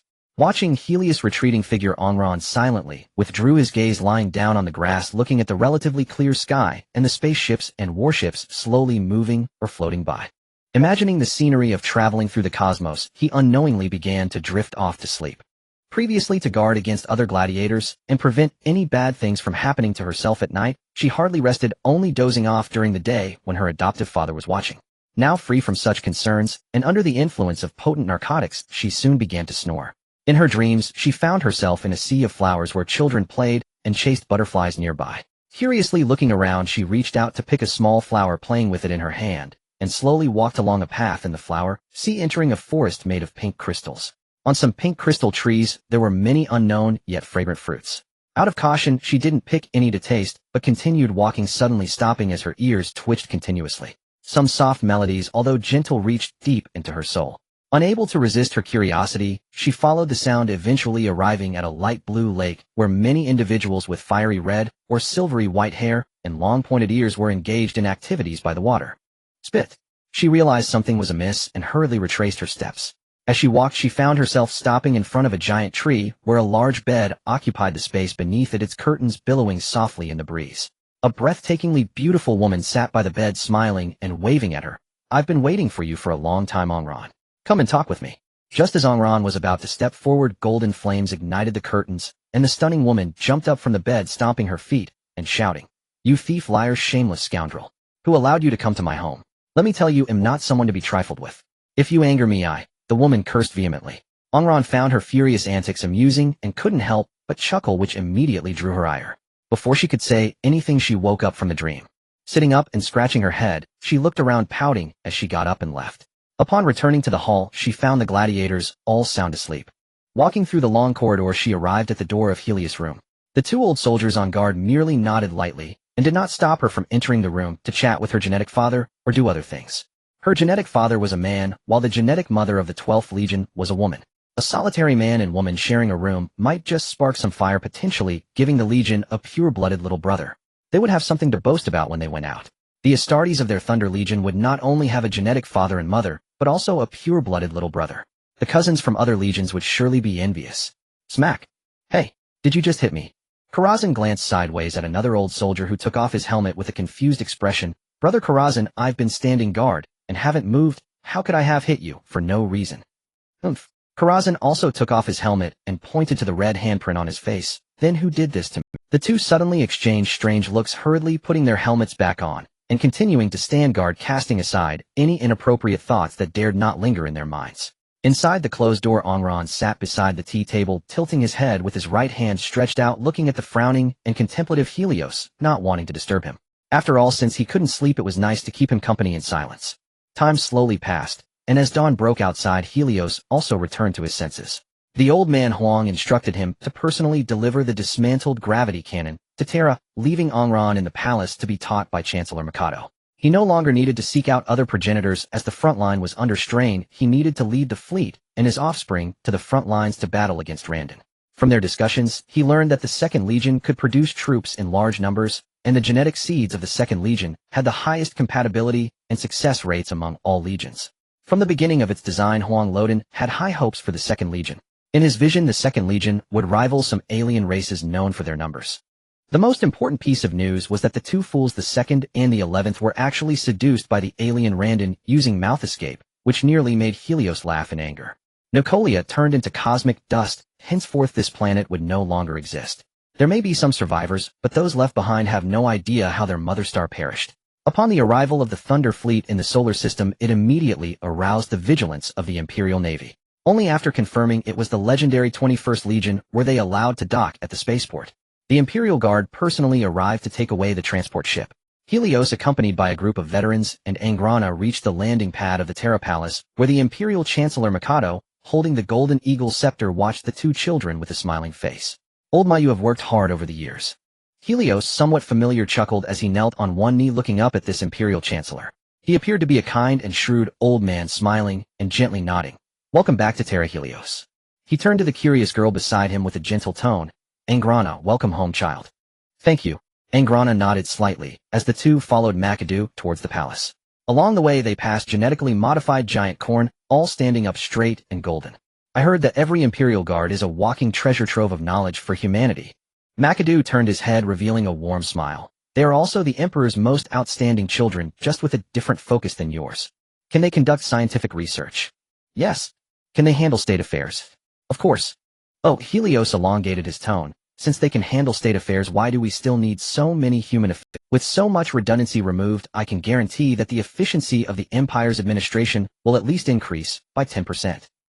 Some of the standing Imperial Guards turned their helmets as he walked by, feeling that what this original body said was reasonable. Child, some things you are thinking are too simplistic. McAdoo still smiled as he answered him. First, the Empire is a shared empire of humanity, not the empire of a single person or a group. Just because it's not now doesn't mean it won't be in the future. Helios glanced at Mikado. Humans are selfish and greedy. This is an ingrained flaw in our genes. There is only one emperor in the world, one Chancellor Mikado, and there will never be a second one. They hum. Parasites sucking blood off the Empire. In the vast palace, his cold snort echoed continuously. Before I flew to Terra, I used my psychic energy to roughly scan an area. It's hard to imagine that this is the capital star of our human empire. If you hadn't said so, I really wouldn't have known. Once upon a time, did we humans need to resort to cannibalism? Did we need to sell our relatives' bodies, or even souls, for a block of unknown ingredient starch? This is an insult to humanity. It is sacrilege. Helios halted his steps, looking down at the silent Chancellor. Is this the empire you want humanity to manage? With high officials showcasing the ugliest side of humanity right under your and the Emperor's noses? It's too deep, child. There are some things you do not understand. McAdoo wanted to say something else, but Helios waved his hand to stop him. Chancellor, you are condoning them. The longer this drags on, the more unbridled they will become. Child, this is not something you should concern yourself with. I am not dead yet. Mikado's tone, though tired, still carried a smile. Do not let anger cloud your reason. It is truly not easy for the Emperor to unite Terra. He led the two further away while the standing Imperial Guards remained silent, acting like robots. But in their minds they were replaying the words spoken by Original Body 21. This is Terra, the embodiment of the great Emperor's will, and all of humanity must unconditionally obey the Emperor's will. Thud, thud, thud. McAdoo leaned on the golden eagle scepter and approached Angrana, who was being caressed by the night wind, still thinking about him. Child. Yes, I want to stand by his side and fight for him. Angrana showed no signs of hiding. I have never seen the Emperor and do not know what kind of person he is. I have only interacted with Helios, who appeared just in time to save me when I needed him most. I could walk freely on his flagship, the Fury of Thunder. Whether it was sailors or auxiliary troops, they could laugh and chat with the Astartes, unlike the mortals here, who have to lower their heads and curl up as much as possible upon seeing an Astartes. They are all humans. Astartes should protect humanity and help humanity, not instill fear in humanity. I absorb their fear and their feelings of despair and try to provide them with comfort. But Angrana's voice was filled with confusion. But is this really the capital star of humanity? Why is it filled with despair and helplessness everywhere? This negative emotion can even assimilate me. The current human empire is like a machine that is barely operating again. The human civilizations scattered throughout the galaxy are like debris and grease inside the machine, needing to be cleaned up first so that this machine can run stably. McAdoo gazed into the distance, sighing softly. Only when the machine can operate stably can we free our hands to polish the rust on the machine, slowly scrape off the putty, and repaint it. This is a slow and arduous process. My sisters and I, as well as Helios, are the hooks on this machine responsible for removing debris and grease from inside. Upon seeing this kind old man nod, she asked the question buried in her heart. If one day the machine can run steadily, without the risk of shutdown, what will happen to us hooks, which are covered in grease and debris? Will we be casually discarded? Or will we be melted down and reforged? Will we become screws or nuts to reinforce this machine? McAdoo looked up and stared into her eyes, his tone filled with kindness. You will be cleaned of grease and debris, carefully preserved for the next machine repair. The Empire cannot do without you, nor can it do without Astartes. Child, he withdrew his gaze, softly sighing. I truly hope to see that day when you complete your mission, return to the Mother Star, and live happily. Humans can also live under blue skies and white clouds, continuing for generations. How much longer until my offspring arrive? Angrana softly inquired, and McAdoo pondered for a moment. Less than 2 months. They are very excited about the return of the mother of genes. Do not be harsh on those offspring who have bled and sacrificed for the Empire. They look forward to meeting you. My name is Angrana Tarko, the hope of the suffering, the silent, the secret, and the enslaved, not the despairing gladiator who kills brothers and sisters for a meal in the arena. I eagerly anticipate meeting my offspring. After saying this, she turned to leave, leaving McAdoo, smiling as he gazed at the slowly rising sun in the distance, softly laughing. You as well as the Empire are like this slowly rising sun, full of vitality and hope. Angrana paused slightly before stepping away. Too slow. Too slow. Did you forget to eat? Is this all the strength you have? Inside a combat arena at a military base, a newly awakened Thunder Initiate parried attacks from 10 burly men and women. Though his frame appeared massive and unwieldy, his speed and reflexes defied expectation, effortlessly deflecting every punch and kick. Spectators ringed the arena in two opposing groups. One comprised recent Thunder Initiates, freshly emerged from their cryopods just last week, while the other consisted of elite Special Operations troopers. They had assumed 10 of them might not defeat an Astartes outright, but could at least hold a 37 advantage. Instead, the battle collapsed into utter crushing despair. A resonant thud echoed as the Thunder Initiate swept his leg upward, launching an elite soldier backward through the air. The fewer opponents remained, the more effortlessly he fought. Under veteran command, he deliberately slowed his pace, yet still subdued all 10 within 30 seconds. From the observation platform above, Helios observed the elite troopers with quiet satisfaction. Without ranged weaponry, 10 of these elite soldiers are roughly equivalent to one standard Astartes. Truly exceptional new warriors. Indeed, murmured Murphy, nodding.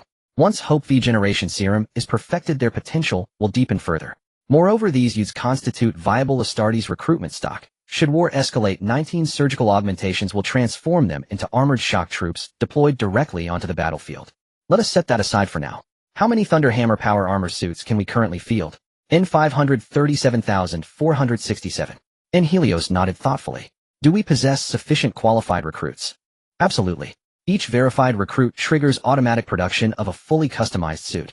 No oversight errors here. Murphy accompanied Helios away from the arena to discuss iterative upgrades for the Thunderhammer armor. Leveraging known materials, Murphy hand-assembled 12 prototype microcores, each labeled numerically to denote its generation. The most advanced model was Matrix 13, but material constraints rendered it impractical. For stability and balance, current production relied exclusively on 7th-generation microcores. Their performance metrics were optimally harmonized and constituent materials readily procurable. Mother, I'm home. Han strode into his family shop wearing olive green power armor, cradling his helmet in his left arm. His entrance ignited cheers from customers and drew the immediate attention of the shopkeeper, his mother, who stood behind the counter completing a transaction. Her eyes widened at the sight of her towering son and the magnificent armor encasing him. Hands flying to her mouth in disbelief, tears instantly blurred her vision. Oh, my Hans has returned. Mother, Nan's bent slightly as she rushed forward, embracing him warmly. He let her kiss his forehead and cheeks before proudly declaring to her and to everyone in the shop, I am now a trooper of the Storm Legion 1st Combat Battalion. Young man, what legion is this? We've only ever heard of the Thunder Legion in Nadia. A woman clutching a woven shopping basket gazed at him with open admiration and curiosity. Hans grinned broadly. This is a newly founded chapter, directly established by the Primarch himself. Its tactical standing rivals even the Thunder Legion. Soon I shall serve among the Primarch's elite warriors. Your father would be so proud. In wiping away tears, she gently traced her fingers over the armor's surface, their family's living emblem of honor. Similar scenes unfolded across Nadia, in every homeworld, agri-world, and mining world, where selected youths and maidens clad in gleaming power armor returned home on extended leave to display their newfound glory. Though visually imposing, the armor employed layered composite ceramic steel plating reinforced with secondary-grade adamantium lattice. Its 7th-generation microcore provided limitless energy, while an integrated kinetic barrier shimmered faintly beneath the surface. A raised dorsal carapace housed compact jet thrusters, while the sealed inner suit featured a full life support system, enabling brief extravehicular operations in vacuum, albeit strictly reserved for emergency egress after catastrophic ship failure. Black electromuscle fibers lined the interior, self-tightening, self-relaxing, and autonomously cleansing, allowing rapid donning and doffing without external assistance. A combat-ready trooper could fully equip himself within 2 minutes. Between outer plating and electromuscle layer lay a laminated stratum of polymerized niobium cobalt lithium crystal, a dynamic metallic liquid crystal medium. Molecular tools wove this substance into an ultra-dense, non-crystalline architecture, capable of doubling both physical force output and neural reaction velocity. Only when clad in this armor could Storm Legion elites, 10 per squad, engage ordinary Astartes barehanded and contend on equal footing. All had undergone successive genetic enhancement via the Hope Serum, from 1st to 4th generation, bolstering musculature, skeletal density, and visceral resilience. Without such augmentation, no human could bear armor approaching half a ton. Every soldier slated for deployment received a 15-day furlough. During this period, Helios authorized releasing all cryostasis recruits, equipping each with reconnaissance gear. Deployed in squads of 10 aboard newly delivered exploration vessels, they resumed surveying uncharted worlds, accelerating planetary integration across the star cluster and preventing wasteful underutilization of manpower. Factories operated at maximum capacity around the clock, retooling power armor lines for universal compatibility. Simpler platforms, such as servitor night chassis and patrol mechs, rolled off assembly lines, ceaselessly undergoing final diagnostics before direct loading onto transport ships. Every hangar bay overflowed with vehicles, especially aerial craft, while munition stores were packed to absolute capacity. After all, Helios had pledged to Malkador his Thunder Legion required no Imperial logistical support. He held Imperial ordnance in contempt, not only because coveted systems were rarely granted, but also because inferior alternatives proved wholly inadequate. Why rely on foreign arms when his own arsenal, under Murphy's relentless iteration, was already superior? Progress remained incremental, but never stagnant. Though Murphy operated as civilian AI, breakthroughs in materials science and universal component redesign steadily accumulated, anchored always by unparalleled computational sovereignty.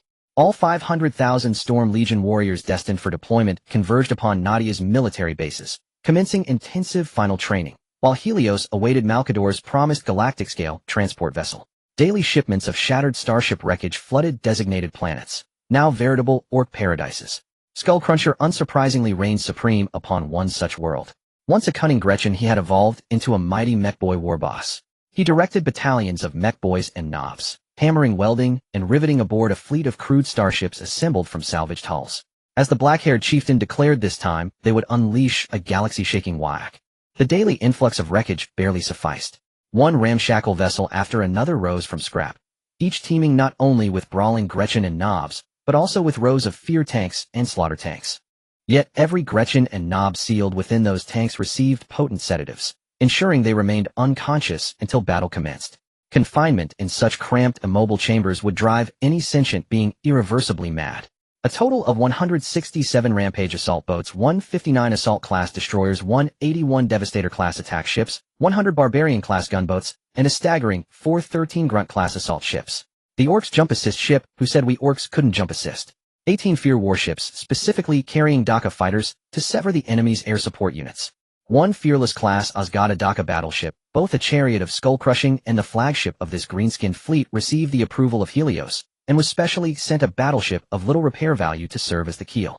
On this basis, the clever little one continuously utilized its cunning power, excavating the interior of the battleship again and again, stacking other battleships and cruisers on top, eventually transforming it into a super aircraft carrier capable of carrying 3,000 Daka fighters.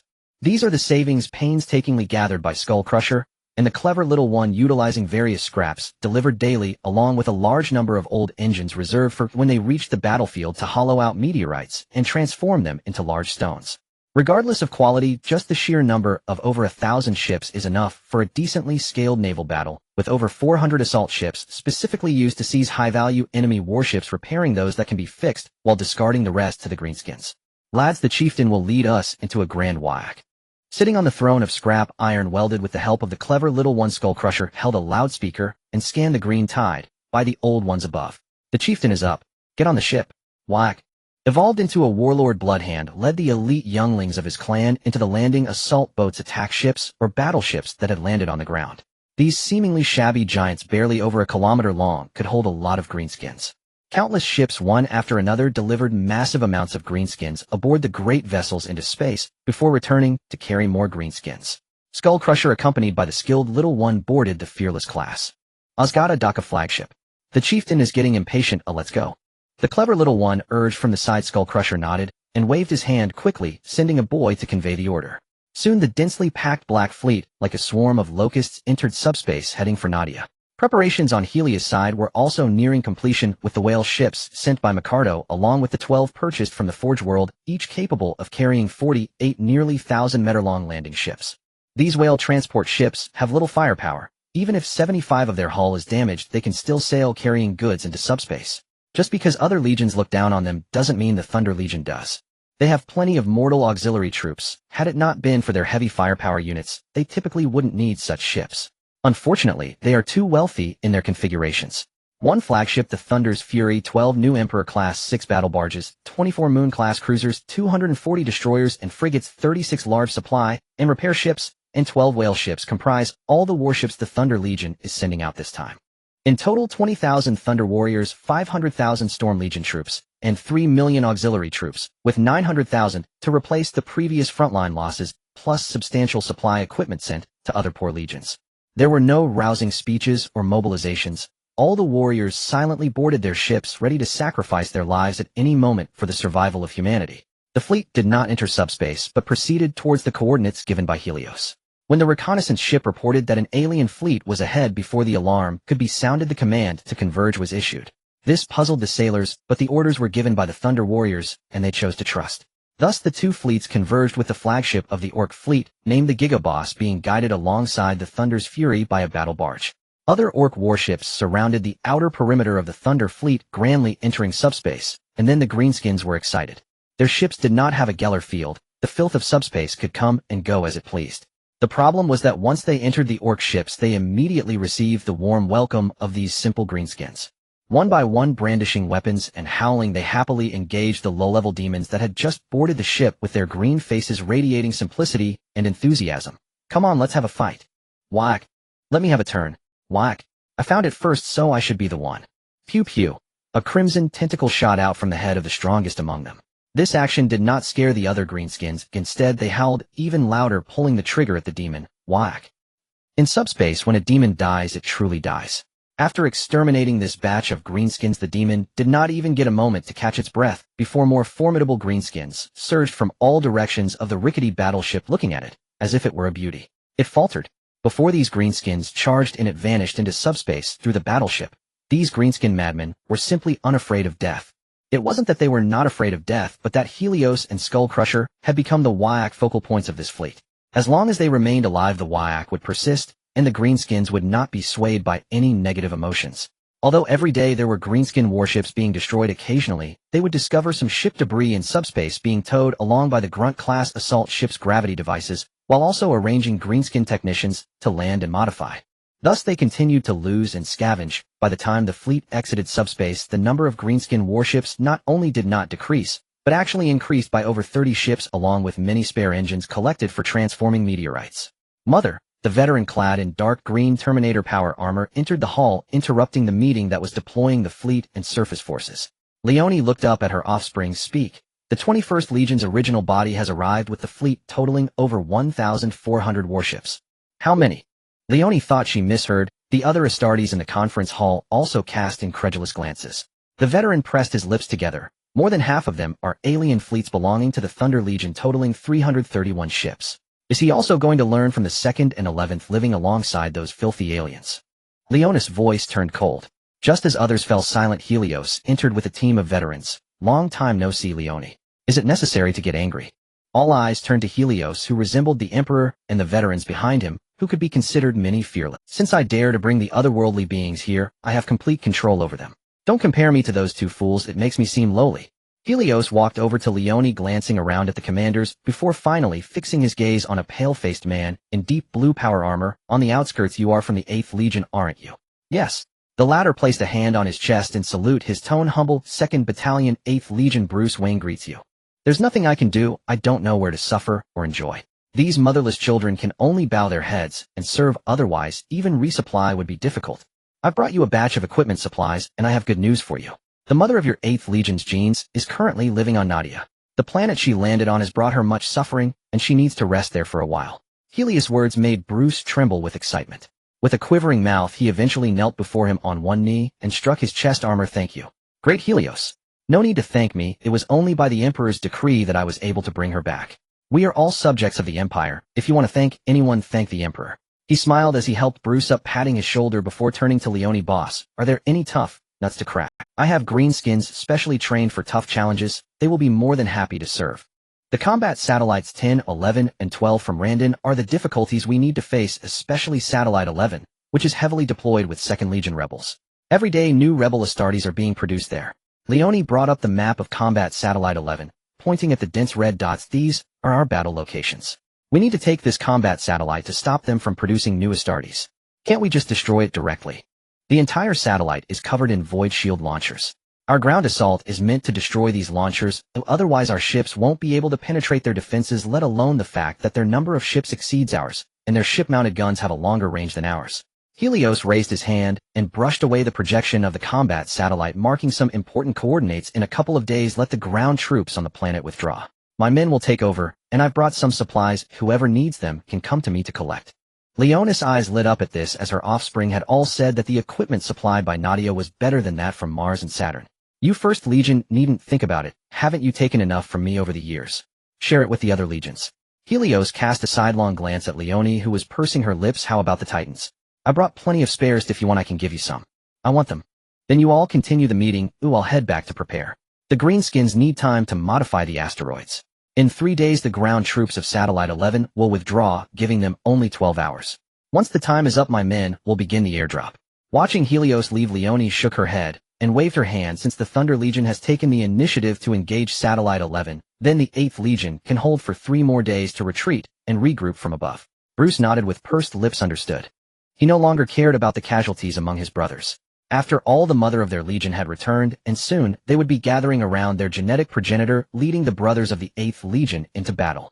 Originally, this surprise was big enough, but when he received the notification to board the Thunderous Fury, he was enveloped by an even greater surprise, as countless new Astartes in blue power armor poured out from various passages of the battleship. Marching in orderly, powerful steps, they entered the hangar hall to board the ships, leaving Bruce and a few veteran soldiers momentarily speechless. Karazhan, with a cigar in his mouth, grinned and said, "Don't worry, brother. These new troops are all from your mother's genes. Even the training mode focuses on raid, stealth, and assassinations. They are all good kids from Nadia. Thank you. Thank you so much, brothers." Bruce and a few veteran soldiers of the 8th Legion were at a loss for words. Originally, the 8th Legion was not short on manpower. Although they couldn't compare to the large legions, they still had around 5,000 soldiers. However, after the outbreak of the Randon campaign, they received orders to send over a large portion of their forces for support, constantly chewing through tough battles. The supply of new soldiers had fallen behind, and now there were less than 1,500 left, mostly operating on the ground with the 1st Legion. Suddenly gaining 5,000 new soldiers was simply too blissful. 10,000 sets of Terminator armor, 8,000 unyielding iron cavalry, and 2,000 additional units, along with the vehicles and heavy ground units for these 50,000, have all been prepared for you. 50 Emperor-class Titans, 200 Battle Titans, and 400 Warhounds, but no Raiders included. Karazhan exhaled a puff of smoke. We only provide the Titans. As for the pilots, you will need to figure that out yourselves. Additionally, there are 100 Contemptors and 50 Leviathan Dreadnoughts, all brand new from the factory.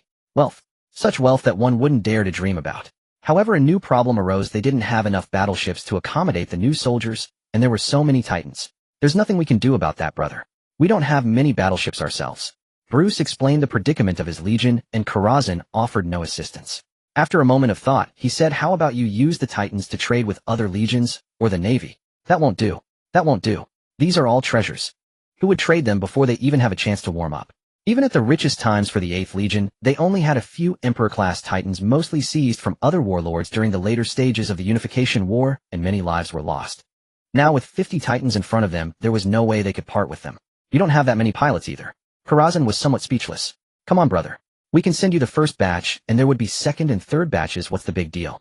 It's not like they are anything special." The veteran soldiers of the 8th Legion were alternating between grinning and falling silent, their eyes eagerly watching the new soldiers boarding the ships one after another. Karazhan thought for a moment. "How about you all raid and seize some rebel ships? Lord Leone might not allow that." Bruce said this out loud, but his eyes were also turning, contemplating before bidding farewell to Karazhan.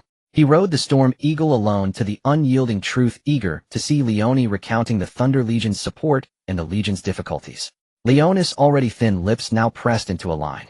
Just moments ago, her offspring reported that the Thunder Legion had only provided 20 Emperor-class Titans to the 1st Legion, and the rest were all Raider-class, totaling only 100. So they gave everything to the 8th Legion, did they? However, the 8th Legion's performance in battle was undeniably commendable. With heavy casualties and supply difficulties, it was quite fortunate to receive a substantial supply, especially from the Thunder Legion. After some thought, she decided to temporarily allocate 1 Emperor-class Titan, 2 battle barges, and 6 Moon-class ships. This would alleviate the immediate crisis for the 8th Legion. As for their desire to raid and seize ships, Leone did not stop them. Every enemy ship they took away was a victory. Haha. Belusi brothers, I hear we have struck it rich. 3 days later, as the soldiers of the 8th Legion aboard Battle Satellite No. 11 filed back to the warship. Several company commanders found Bulusi and, buzzing with excitement, surrounded him with 1,000 questions. Those Asitate who had only just returned from the surface felt an unexpected happiness at the sight of so many new recruits, and Titan, yet the pressing shortage of warships left them no time to rest. The veterans surged toward the armory, first fitting the freshly painted Terminator armor, then drawing up rosters and confirming the users of each suit before finally making their way to the special storage. They fell silent as they gazed upon the rows of inert sarcophagi. Having fought for more than 2 centuries, none wished to be sealed inside and become the Legion's living history. No matter what, as long as they draw breath, we cannot abandon them. They are our brothers. Bulusi sighed softly and ordered the apothecaries and tech sergeants to haul the sarcophagi onto other ships, placing those who still clung to life into these brand new coffers to sustain them. Even 13 Li-10 sarcophagi were dragged away for use. Only those veteran sergeants or company commanders with iron will and innate psychic aptitude could be placed into the Titan sarcophagi. On the operating table, an old soldier with only his chest and head remaining coughed up blood, and turning his head toward the busy apothecary, pleaded hoarsely, "Brother, grant me a merciful end." "No. Papa Chuya, you will recover you. I only want to die in peace now. I am exhausted, brother.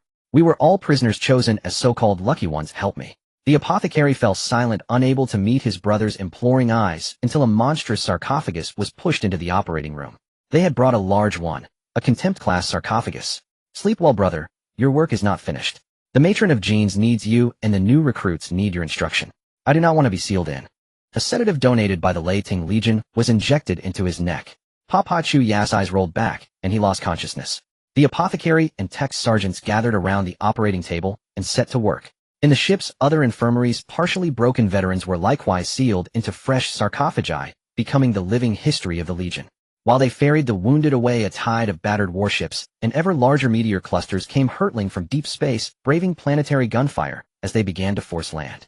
The Randan xenomorphs and the rebels who had briefly celebrated the Asitate withdrawal had no time to savor their joy. A larger, more ferocious whack of greenskins had arrived. The dense meteor swarm left sheets of glassy crystal across the planet's surface. As fissures spidered across the rocks, a kilometer-sized meteor finally shattered and hurled its deadly passengers outward. Whack! A warboss greenskin perched upon his ancient gargant bellowed earth-shakingly for Di Huang. "Kill every xenomorph and rebel." Whack! Whack! Countless greenskins poured from shattered stones in a cacophony of sound. All manner of battered vehicles patched together and loud with blasted music carried hordes of boys who roared off in raucous racing sprees. "Ha ha ha! Where are the enemies?" Rocket boys ignited makeshift flying rigs fashioned from missiles, shooting skyward like fireworks, scouting for targets.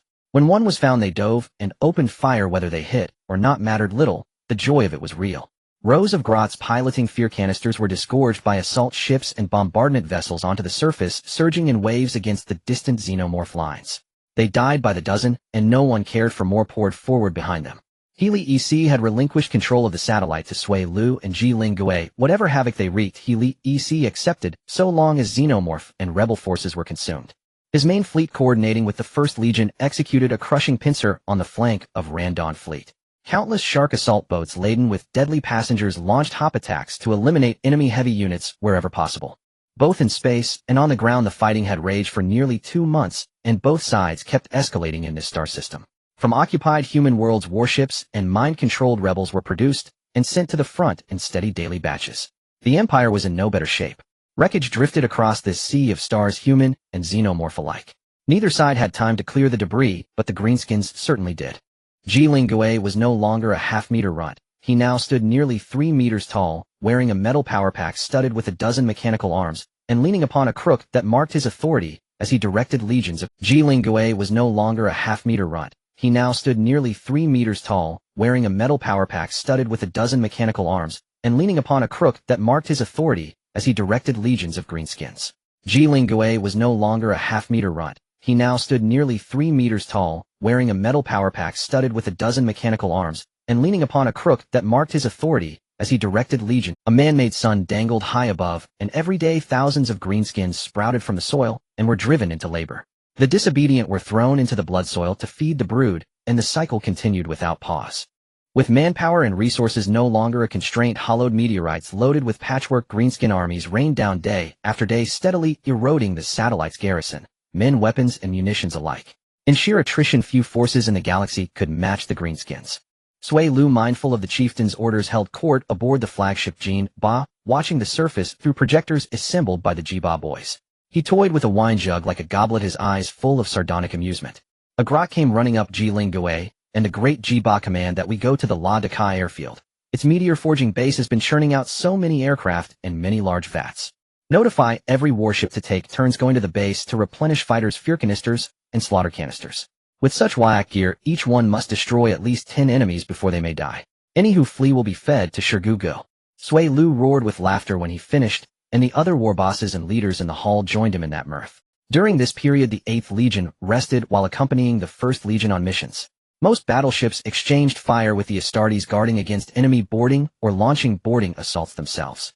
The new recruits of Nadia felt discriminated against because the veterans preferred to board ships without them, even if it meant insufficient personnel.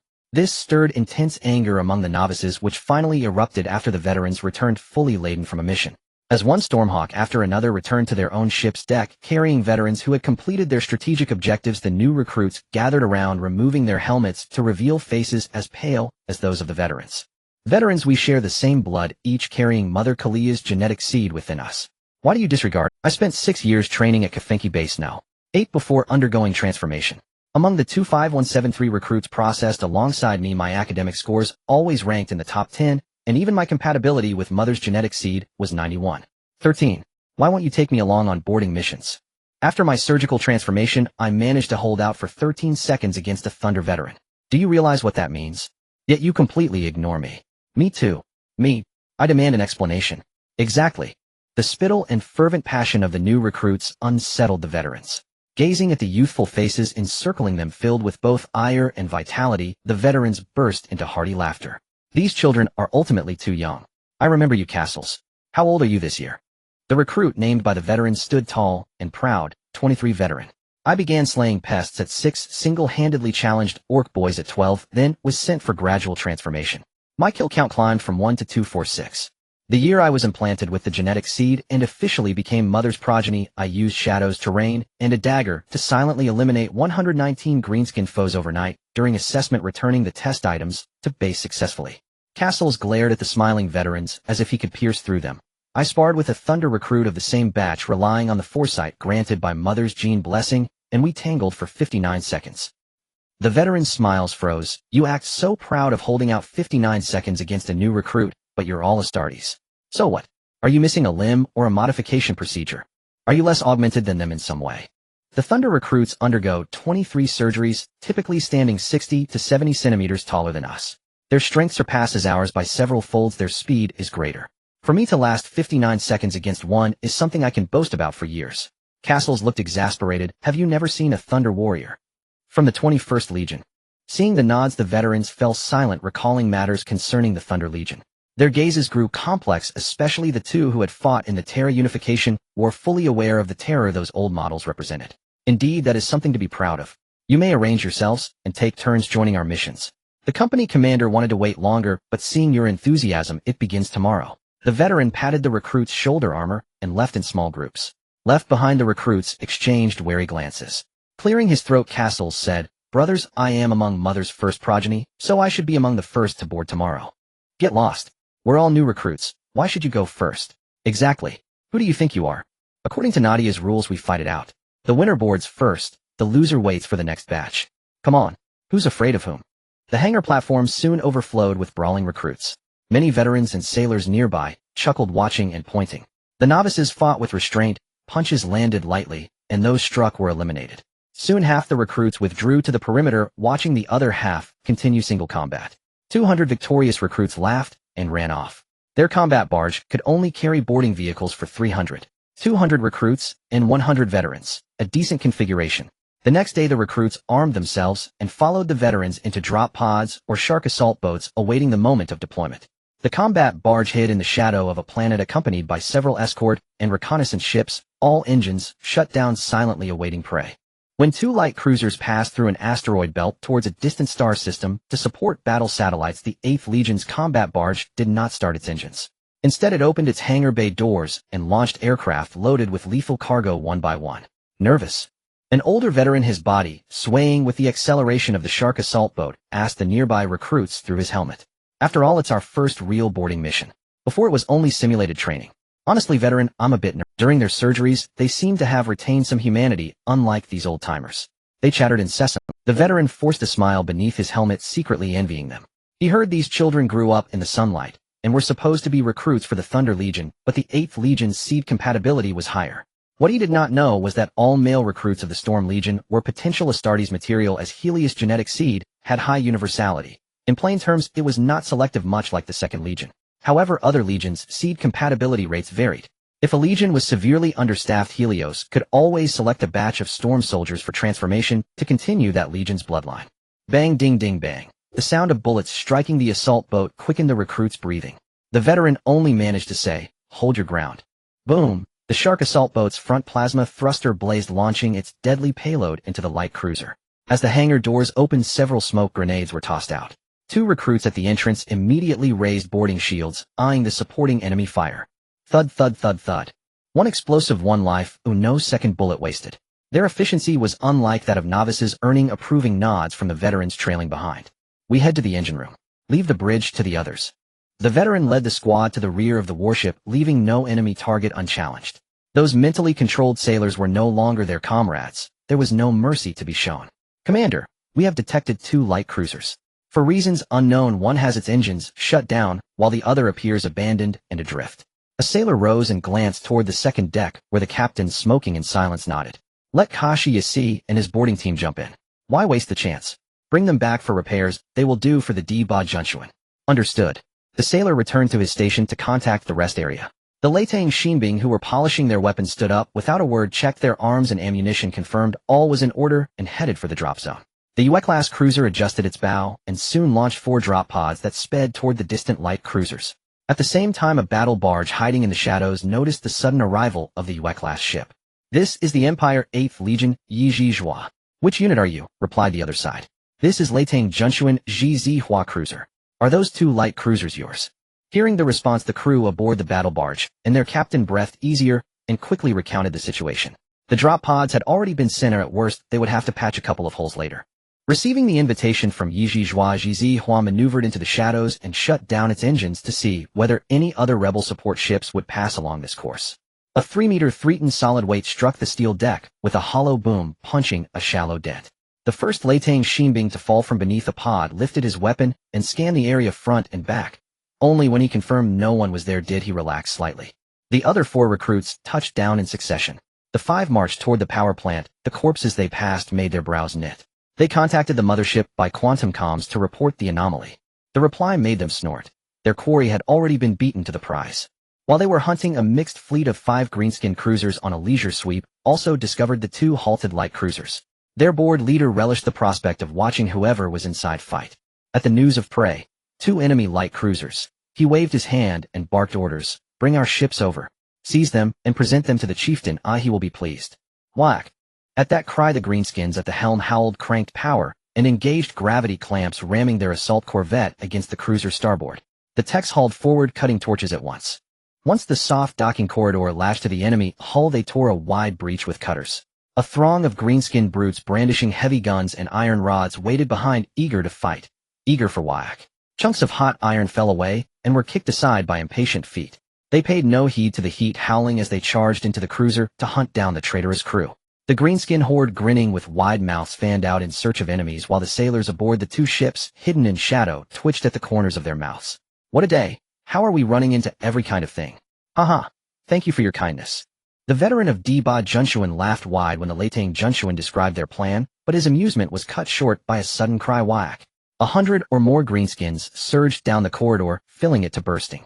They sneered and leered, about to open fire, when a Latang Shinbing stepped forward, removed his helmet, and activated his second brain. He released the latent Wog stance energy that had been slowly accumulating since his modification and barked at the greenskins. "Are you blind? Can't you tell this is your own people?" When he thumped his chest plate, and the faint Wog aura on his skin showed, the greenskins realized their mistake. They grinned at the irony. After celebrating, they had in fact robbed their own ship. One scratched his head. "Big ones. We saw lots of dead shrimps." "Did you meet enemies?" "We encountered a few. They're dealt with. Leave this cruiser and go patrol elsewhere." "All right." Dispirited, the greenskins turned to leave, but they could not go empty-handed. On the way back, they scavenged anything they deemed useful. There were plenty of shrimps to plunder anyway. The veteran of Ba Junchuan eyed these unfamiliar green-skinned beings curiously. Are these Xenos your own people? They are the best food, labor cannon fodder, and trial stones, came the blunt reply. The Leitang Xinbing gave a rough explanation of the greenskins. When the mothership sent a laying craft to fetch their party, they waved and headed for the hangar, while the recruits of Ba Junchuan eagerly peppered their veteran with questions about these creatures. So your trial at 12 is a onion-own fight to kill those big brutes? The veteran asked softly. The recruits nodded in unison. Only by killing a greenskin in single combat do we become provisional reserves. Then we are sent to a base for slow modification. Our modifications differ from Leitang Junchuans. Usually after a batch of procedures we rest and study other skills, undergo periodic assessments, and kill more greenskins. If you fail, the recruit made a throat-cutting gesture. The veteran was not surprised. Many had died in modification surgeries and trials. And the Leitang Xinbing, how are they tested? At first it was the same, 12-year-olds onion-owned with greenskins. As more past the standard rose, now they must face 2 greenskins and 10 pestlinks alone. If they wipe them out, they are taken for modification. If they fail, they are rescued and sent to other projects for alteration. The recruits spoke with envy. I heard their first step is implantation of a gene seed, then they live a year to learn how to survive, after which they are taken and put through the remaining 22 surgeries at once, finally sealed in jars to mature. That is why their bodies grow so large. But it is hard for Leitang recruits to qualify. After leaving the jars, they duel one another. Winners join the legion, losers. The veteran's eyelids twitched. So many resources spent, and yet half of them were culled. Such waste. He shook his head and led the recruits toward the armory to meet the sailors who had come to take them home. 2 light cruisers captured today, a fine haul. What the recruits had been told came from Nadia as a small probe to introduce the Yuan Zhu casting technique.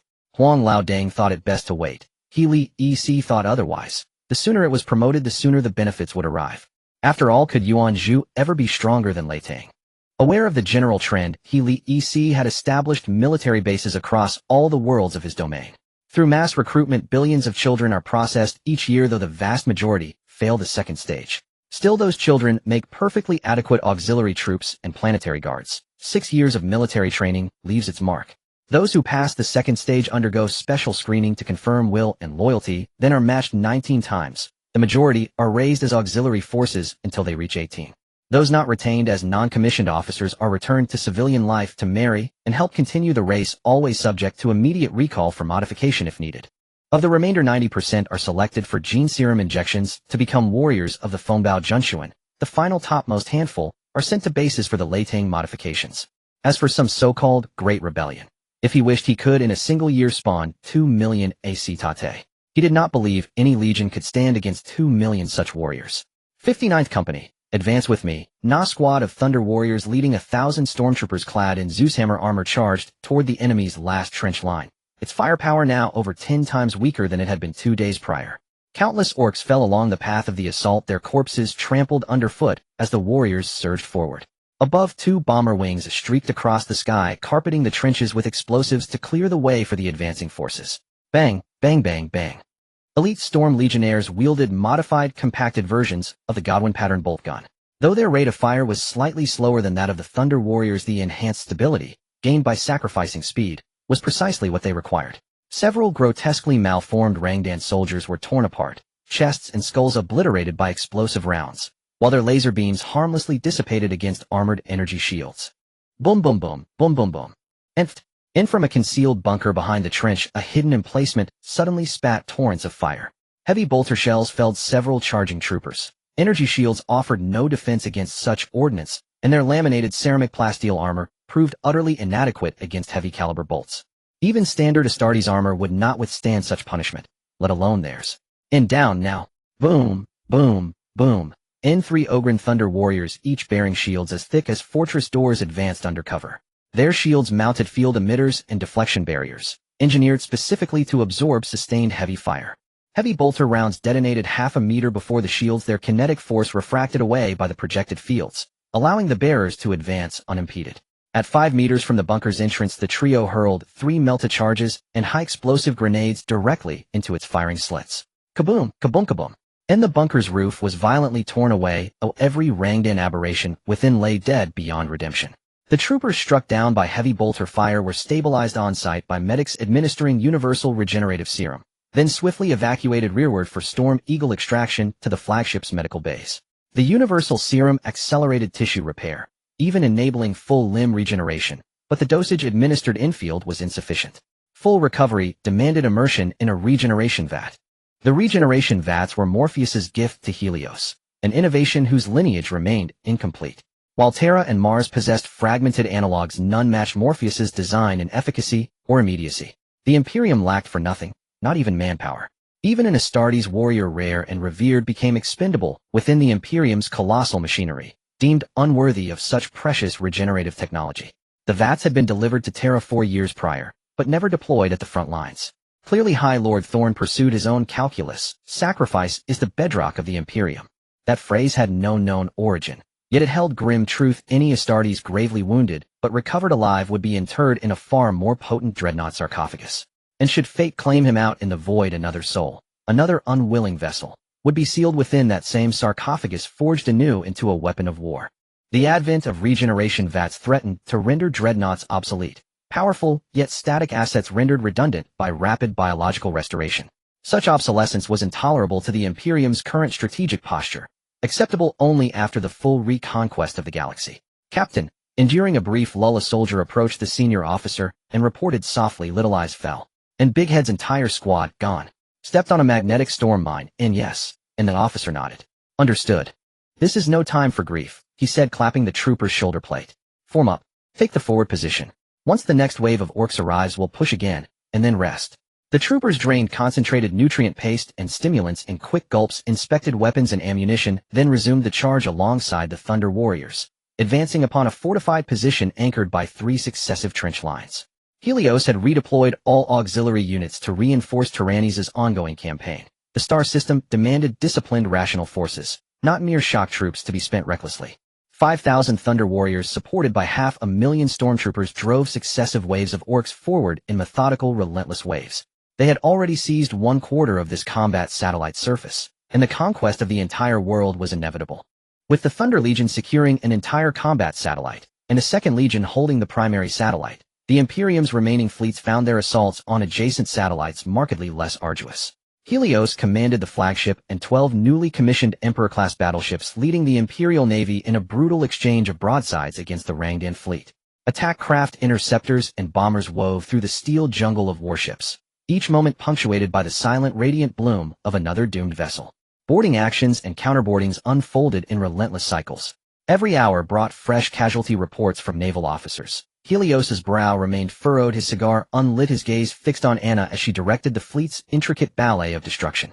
Anna's command was masterful. Over 2 days of naval warfare, their 13 capital ships sustained no critical damage, none crippled, none lost. HOO, and yes, haha.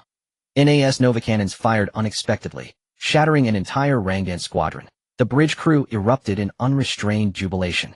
Rangdan warships resembled armored beetles bristling with barbed spines, varying wildly in scale. Their ship-mounted spinal cannons formed dense lethal arrays. Imperial losses consistently outpaced those of the enemy. Had the Wrath of Thunder not arrived with 12 capital battleships, enduring even 2 days of such attrition would have been doubtful, let alone achieving parity in this titanic engagement. Signal the Imperial Navy's Strahan. Assemble all battleships and cruisers to join our advance. Accept losses without hesitation. Maximize void shield output. Open fire upon entering optimal range. Press the assault relentlessly until this Xenos fleet is reduced to cosmic debris. Anna surveyed the enemy fleet coalescing across the void and issued identical orders. Her own vessels were scattered. If the Rangdan exploited those gaps, hard-won advantage could swiftly evaporate. At her command, the Emperor-class flagship immediately gathered surrounding capital ships, converging upon the Wrath of Thunder to form a unified spearhead aimed straight at the enemy formation.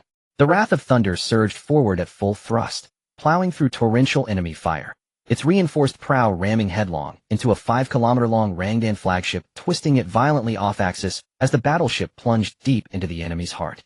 Macro cannons mounted along both flanks opened fire, monstrous projectiles each rivaling a titan in mass. Striking with terrifying precision, the first shot pushed enemy void shields to critical overload, the second shattered them entirely, the third reduced the vessel to drifting slag. Armored, relentless, and lethally overpowered, the Wrath of Thunder carved a path inward while unleashing devastation, clearing safe corridors for following capital ships. At long range, Imperial warships suffered, but at point-blank range, chaos reigned supreme. Macro cannons and lance batteries bristled along both flanks of the Imperial fleet, currently unmatched in the void. In the bright underground base, a row of biopods quietly floated containing tall and strong young male figures, while several individuals in white coats busily attended to the control panels. Astartes clad in Mark II power armor adorned with the insignia of the 2nd Legion on their waists brought a small squad of captured storm warriors into the central hall of the base. Their helmets had been removed, and their armor stripped away, leaving them standing bare before the other Astartes.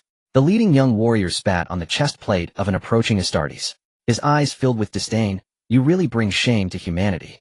Little one, it's not good to be so hot-headed." Unexpectedly, this traitor Astartes was in a good mood, not angered by the disrespect shown by the other side. He removed his helmet, revealing a weathered face, assessing these boys and girls, all seemingly in their 20s. Particularly 2 athletic girls caught his interest. He beckoned a white-coat individual, "Take them down for a physical data test." The 2 traitor Astartes stepped forward, pulling down the girl with her arms bound behind her back. The others did not curse. They had anticipated the inhumane treatment that would follow their capture. "Child, don't look at me with such hostility." The man smiled gently. "You have all been deceived by the false. Not just you, but also the Astartes and those original bodies, along with countless citizens of the Empire. All of us have been kept in the dark." Seeing that these boys were silent, he felt no embarrassment and continued. "The false Emperor treats all original bodies as tools to fulfill his goal of conquering the galaxy. Once his objective is accomplished, all original bodies and Astartes will be disposed of. You are also products of genetic modification, and it is likely you will find yourselves on the purge list. Heed my advice, do not foolishly serve the false Emperor." The leading young warrior grinned. "Unifying the galaxy sounds great. This way all of humanity can live freely under the sun, without fearing the invasion of aliens. This is a wonderful thing. And the great original body, Helios, his wisdom and brilliance shine brighter than the sun above. Why would the Great One choose to lead us into battle against you? It is precisely because the aliens are even more vile." He glanced at the silent man, and then at the other Astartes. "My brother is an Astartes stronger than all of you. Once he emerges from the pod and dons his power armor, he will surely eliminate both you and the aliens. We are humans. Even if humanity has its flaws, those are our internal issues. Decisions of life and death should be made by humans themselves, not dictated by the lies of those aliens. We were aware of the vile nature of the Randan aliens before heading to the front lines, using mental enslavement on our compatriots, turning them into thoughtless puppets. You people not only failed to protect them, but also slaughtered your own kind alongside the aliens. How can you still preach morality to me?" The man sighed softly. "We are currently only temporarily allied with the aliens. Once we eliminate the false Emperor and persuade the other original bodies and legions, we will then turn against the Randan. At that point, humanity will still be able to live freely. Is that not correct? Why not eliminate the aliens first, and then the Emperor? Why can you turn a blind eye to the aliens slaughtering our What is the difference between you and the aliens?" The atmosphere in the hall grew heavy. The individual in the white coat held a virtual terminal and approached the man, glancing at the young ones. "Sir, they are the best source of Astartes soldiers. According to genetic testing, they can undergo surgery right now with a success rate of at least 80%. They're still that high at adulthood." The man browsed the data on the terminal, his expression slightly strange. The genetic data of the 2 girls was off the charts, their bone strength approximately 10 times that of ordinary people, and their muscle and neural reflexes over 7 times greater. "Take them for surgery. Under the influence of the seed of the mother of genes, they will become one of us." Despite their hands being bound behind their backs, the Storm Warriors did not choose to submit. They skillfully leaped into the air, their feet slipping through their bound arms, changing from reverse to regular bindings. As soon as they landed, they lunged at the man and the white-coat individual. However, they were swiftly sent flying by a few vigilant Astartes. They struggled on the ground trying to rise, but with the injection of concentrated anesthetic, they were hopelessly carried away. "How should we handle the 2 girls?" The white-coat individual asked softly. The man coldly uttered 2 words: "Parasite." "Yes. Since persuasion has failed, we can only resort to enslavement. Regardless, being a spy is still acceptable. We are in dire need of manpower, anyone usable will do." Soon the 2 girls with vacant expressions were brought before the man, rubbing their wrists and looking at him, awaiting orders. The man pointed at their equipment. "Put it on and go back to lure more warriors like this, only males." "Yes." The 2 girls quickly donned their armor, put on their helmets, and left while the man watched on the monitor as 8 captives underwent surgical modifications, a faint smile creeping onto his lips. He had been troubled by the shortage of soldiers, and now they were delivering such generous gifts. The 2 traitor Astartes guided them to familiarize themselves with the layout of the base and the surrounding environment. After confirming the ambush location, they sent the 2 back to the place where they had initially captured them, allowing them to bring a squad for a trial run. What they did not know was that the helmet of the Thunderhammer power armor was embedded with a special sensing device, which had already relayed feedback on the 2 controlled girls to their respective squad. When they found their squad, they removed their helmets with forlorn expressions. Squad leader David and the others have been captured by the traitors and are undergoing transformation by their Astartes. The squad leader, unable to see his expression through the helmet, nodded. Understood. You two work hard, lead us over there. We must rescue them no matter what. Yes. The two quickly replenished their stamina, donned their helmets, and led their squad, bypassing other units and swiftly moving toward the traitors' underground base. Above them, 12 Storm Eagle squadrons filled with Thunder Warriors silently followed. Leading the team was a veteran centurion from the 4th Company, who, clad in iron steed power armor, sat still with his eyes closed in thought. He had just contacted the father of genes and received only one command: to recover all available 2nd Legion genetic seeds. Helios was curious about the differences between the 2nd Legion's genetic seeds and his own. The previous ones found had all been thoroughly utilized, so he hoped to gather more this time. 3 hours later, after the squad arrived at the ambush site, without waiting for any actions from the two controlled individuals, everyone immediately activated the jet functions on their backs, propelling themselves backwards for hundreds of meters before seeking the previously chosen cover, preparing for battle, leaving the two controlled female warriors standing dazed in place, unsure of how to proceed. No, withdraw at once.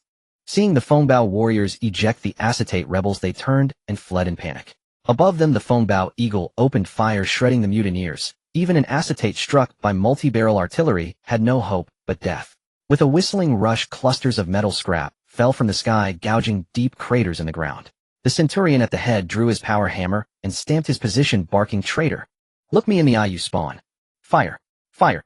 40-some remaining rebels immediately returned fire against the acetate, but the Latang warriors, long prepared, would not indulge in any reckless one-for-one exchanges with these traitors. A shield was planted before them. The soldiers behind it rained indiscriminate fire, no longer seeking cover, systematically picking off every rebel exposed in the open. When the last rebel took a headshot, an apothecary advanced to collect the gene seeds, while others hurriedly regrouped and pressed toward a nondescript hill in the distance. "Sir, what of them? Is there any chance of rescue?" The young company commander, escorting controlled captives, asked the veteran. The answer cut like ice. "Child, think of those rebels we slew. They might have had a chance to recover. They did not have to die." I understand." The young commander, choking back grief, led two conscripted soldiers to a small knoll, fastened thermite charges to their suits, and patted their helmets. "Your families will grieve for your sacrifice, and they will be proud." With two muffled detonations, the controlled women and their armor were blasted into fragments and molten iron. "We found the base entrance." Two techs traced an external conduit on the mound, followed the line to a concealed gate, and its control panel pried the panel open and injected an electronic virus that quickly crippled the base systems. As the cloaking system failed, a 10-meter iron gate materialized before them. The Latang warriors halted aside, formed two shielded ranks, and filed into the underground base, whose power had been paralyzed. Heavy, compacted footsteps approached. The acetate left to garrison the base not only hefted great shields to block the way, but some auxiliary troops, even Randon variants, were pushing heavy emplacements into position. Others raced against the clock, loading incubation pods and carting away those acetates still in cultivation. Everything that could be moved was piled into transports and driven out through alternate passages. Their plan was doomed. The electronic virus had opened all exits and secret doors, and when they attempted to withdraw, every route had been sealed by Latang and Foambow forces. "Open fire, leave none alive." At the Foambow commander's order, the firefight was brief and brutal. Whether the main rebel force at the gate, the researchers in the other corridors, or the scattered escorts, all were annihilated under concentrated barrages. One breathless rebel removed his helmet and spat. "Don't think you'll have it easy. If I die, the whole base goes up. I'll take you with me." He laughed. A Latang veteran waved for an apothecary, who produced a syringe of a golden hazy serum and plunged it into the rebel's neck. The drug worked swiftly. "Maharl, I never expected to meet you here again." The veteran took off his helmet. The man averted his gaze. And how many years has it been?" 46 years. "Yes, 46 years without noticing it." The man chuckled and shook his head. His power armor battery had been removed, and a pair of magnetic rings clamped to his arms. Two Latang soldiers escorted him away as the veteran pressed his lips and waved, "Search the entire base carefully."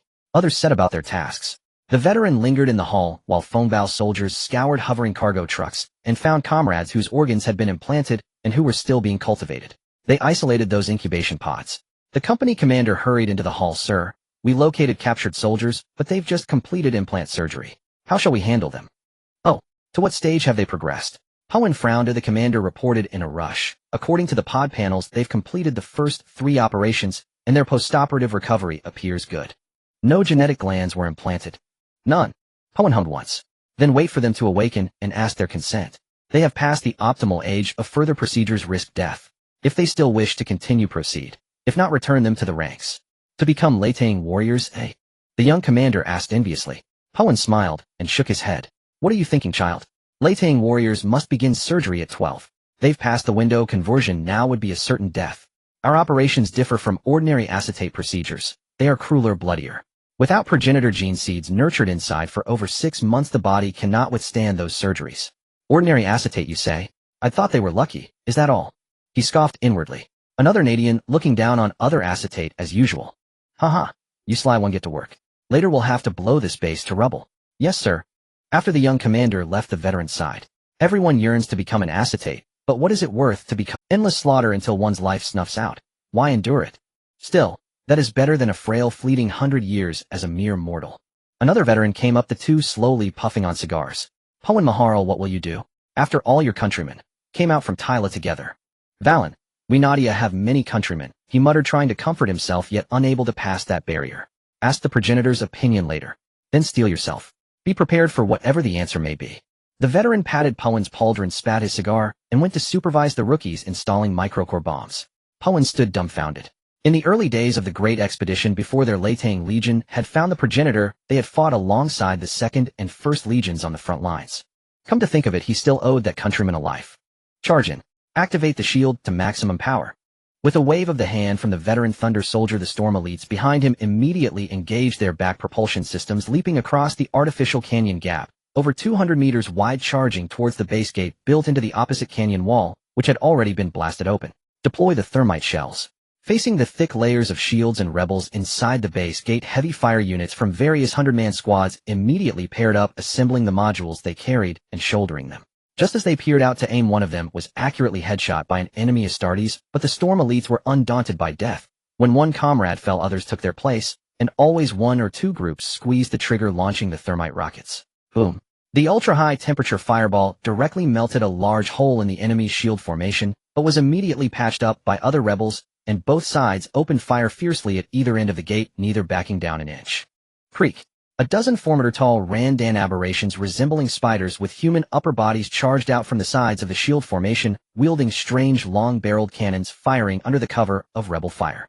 The light blue energy projectiles, upon striking any cover or Storm Elite, disintegrated into their original molecules, vanishing in the gentle breeze. This disintegration cannon was utterly unreasonable, with a rapid firing rate and tremendous power.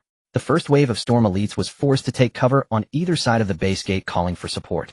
A Storm Eagle slowly descended, its mounted multi-barreled heavy cannon beginning to rotate. Whir. Daka daka daka. PFFFFFF. Regardless of whether they were Randan aberrations or rebels with jump shields, they were torn to pieces under the heavy cannon fire. But after being struck by 2 disintegration shells, this massive craft could not escape the fate of disintegration. The Thunder Legion was considering their casualties and strategizing, while the rebels and aberrations inside the base were hastily constructing defenses. The veteran leading the team narrowed his eyes and commanded, "Go directly for the micronuclear option, order the others to retreat." Are you crazy, Powen? Don't forget the orders of the father of genes. As the veteran beside him attempted to dissuade him, Powen turned to his old comrade. We have collected over 400 gene seeds from those rebels. They can be infinitely replicated for our father's research. This base is a critical node for the satellite. We must take it. We need that disintegration weapon. If you go nuclear, where will we find it? Can you even get in? Do you know how many of the kids will be lost? To acquire that aberrant technology, are we going to sacrifice so many kids?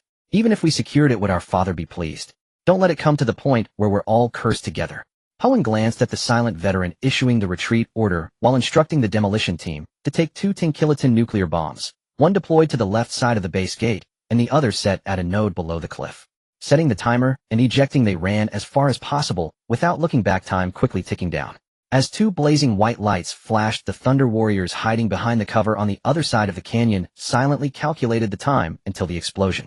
The moment 5 minutes had elapsed, they charged and followed closely by other Storm Elites.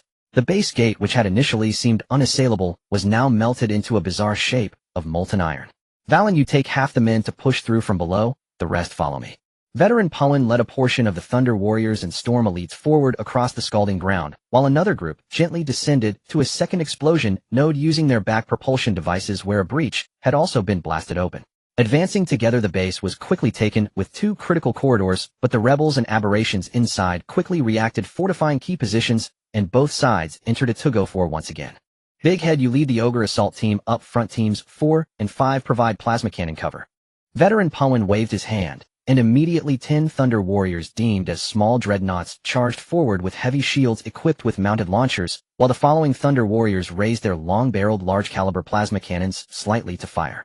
The 30-centimeter diameter round projectiles, crackling with arcs of electricity, landed on the enemy's position, vaporizing both the cover and the rebels behind it, while the enemy's aberrant units' disintegration cannons disintegrated the 2 foremost Ogre soldiers into molecules. Creak. Just as the aberration with the disintegration cannon was about to pull the trigger, 4 or 5 plasma shells evaporated it, and all surrounding aberrations. Pullen, I found a large STC over here, don't know what it's for. The helmet communication device relayed the jubilant call from another group of advancing veterans. Pullen grinned. Whatever its purpose, it's ours as long as we take it. Keep an eye on it, and we can regroup soon. We might not have time. The enemy aberrations and rebel forces are here, damn it. So many rebel Astartes. Veteran Pullen had to accomplish the set objective, so he adjusted the communication frequency to contact their warship. Send Thunder veterans to the support coordinates. We've found a complete SDC, and the enemy rebels and aberrations are launching a fierce assault. We need support. Received. On the Snow Moon-class cruiser's command room, they quickly contacted several nearby warships, sharing Veteran Pullen's coordinates and emphasizing their discovery and predicament. Soon each cruiser ejected 5 to 6 Storm Eagles.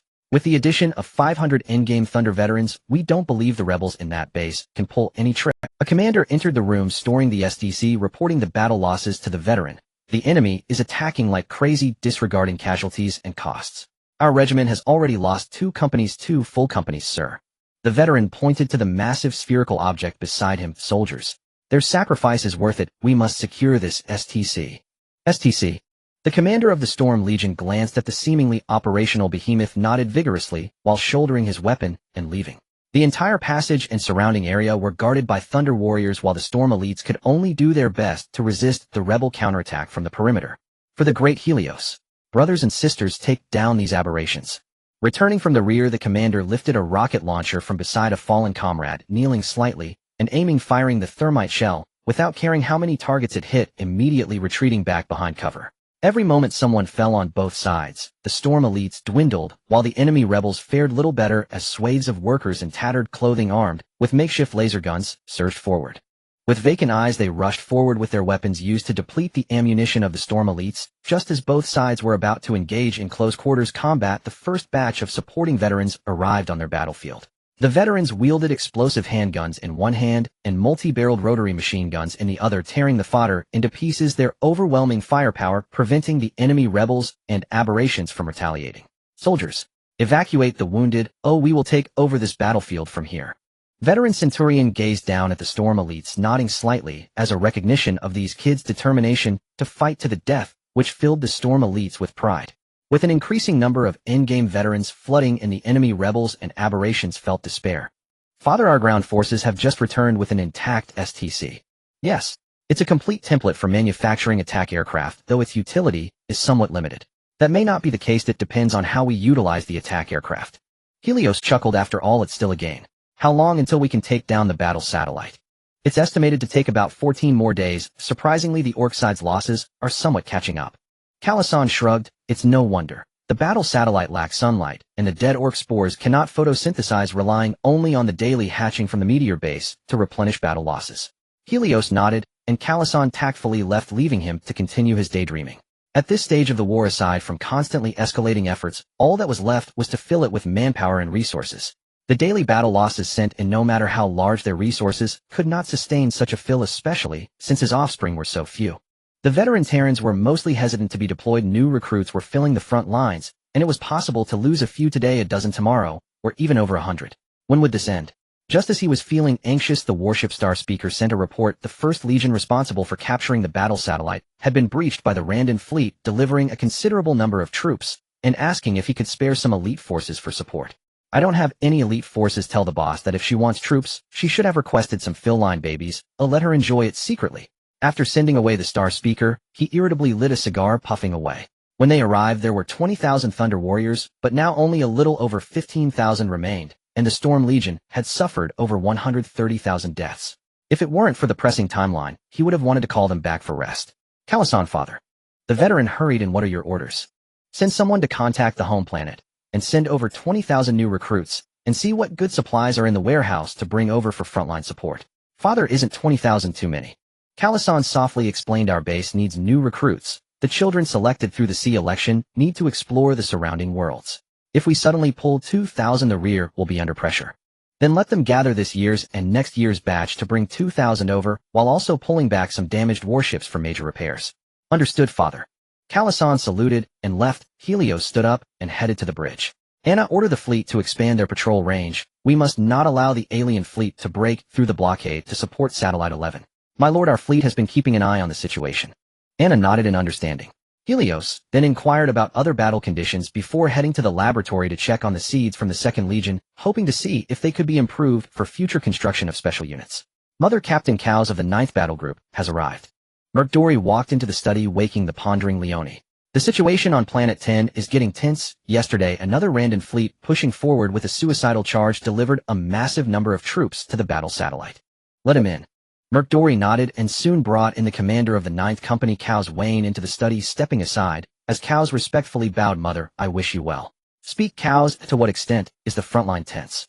The 2nd Legion has sent over 8 Zero Astartes new recruits to the battle satellite, along with countless Randan aliens and human auxiliary troops. Their fleet has expanded the gap, delivering no less than 300 transport ships to low orbit to deliver troops. Leone pursed her lips in silence, looking at Murkdori. What does the 21st Legion say? They have no troops, but can provide some equipment. They have suffered significant losses themselves. Originally, there were 20,000 Thunder Warriors, but after this period of attrition, there are currently only about 15,000 left. If it weren't for the auxiliary troops being able to fight, their losses would have at least doubled. Murkdori was amazed by the battle prowess of the Storm Legion, giving the Gene Mother a rough explanation of this newly deployed unit. If we had a legion similar to this, our Battle Brothers' losses would be greatly reduced. Those are excellent Astartes resources. Converting them to auxiliary troops would be a waste. Cows felt a bit emotional, but then suggested, Mother, why not ask the Lord of Thunder for some resources to supplement our new recruits? Leone stared coldly at Cows. Since when did our 1st Legion become so cheap? Do we need to seek resources that others disdain? I'm sorry, Mother. Cows hung his head in shame, but Murkdori was thinking deeper, though it was unwise to provoke the Gene Mother's bad mood. Mother, how do we replenish our ranks? The younger generation of Caliban has all been selected by us. The 8th Legion replenished 50,000 new recruits at once. Those from Nadia performed impressively on the battlefield, retaining the 8th Legion's characteristics, while also demonstrating excellent teamwork.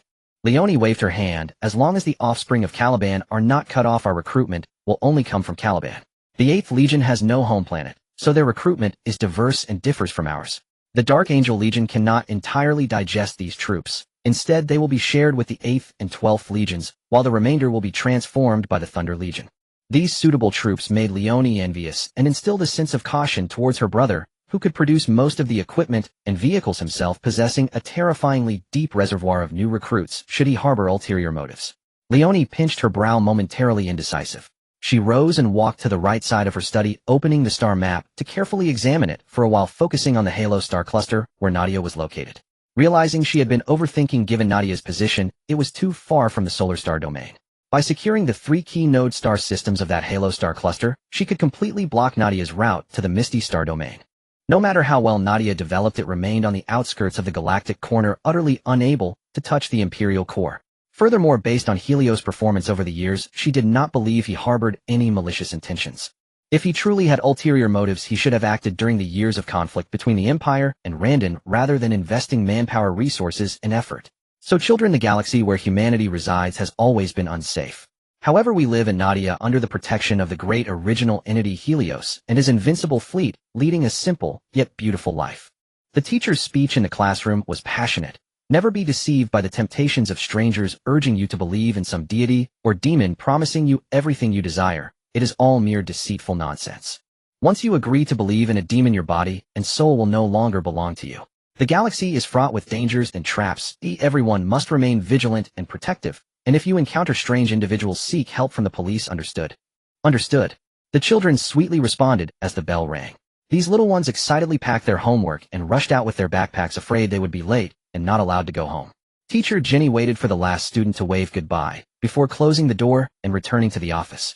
As she stepped inside, she heard a few firecracker pops with colorful paper fluttering down. Teachers from various subjects stood in 2 rows, continuously applauding in admiration. The principal, an elderly man, presented her with a bouquet. Congratulations, teacher Jenny. Your second son has passed the selection and is about to become the Thunder descendant of Lord Helios.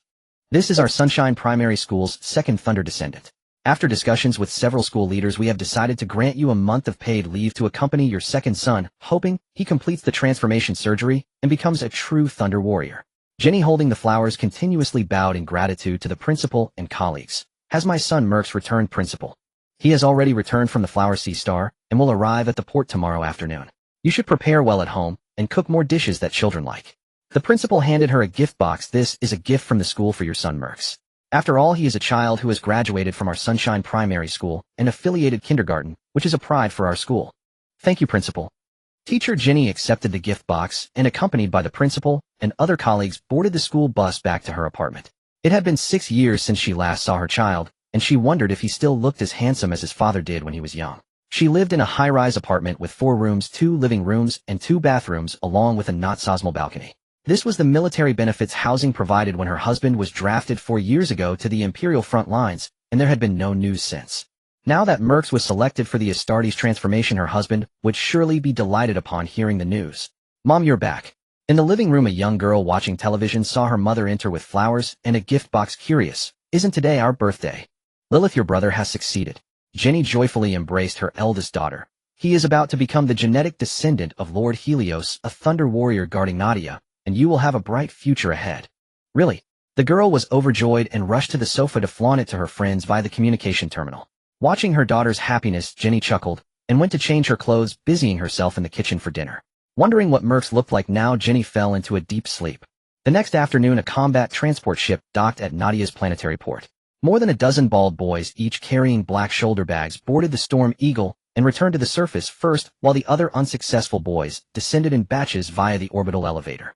These unsuccessful boys were generally tall and strong, each with their heads hanging low as they lined up preparing to board the elevator, which intrigued some burly men who had just arrived in the morning. They were sailors and auxiliary troops of the Dark Angel Legion who happened to be on vacation strolling around. Seeing so many bald boys was quite novel. They called over the workers from Nadia, who were working nearby. Handing a cigarette, they helped the other party light it. Friend, what's the situation with those kids? Just ordinary kids. They failed the selection and were sent back to continue their studies.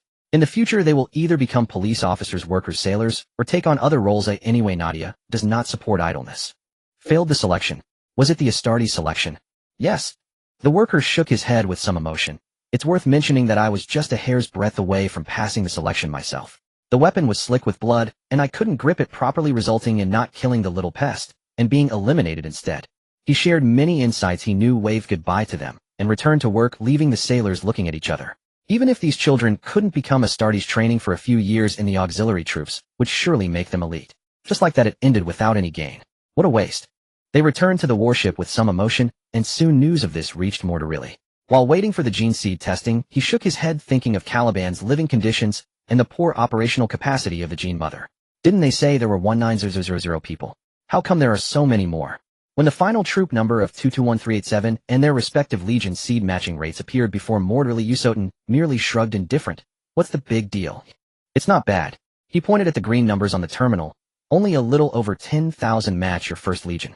Do you want to draw some from our reserve troop pool? You still have reserve troops.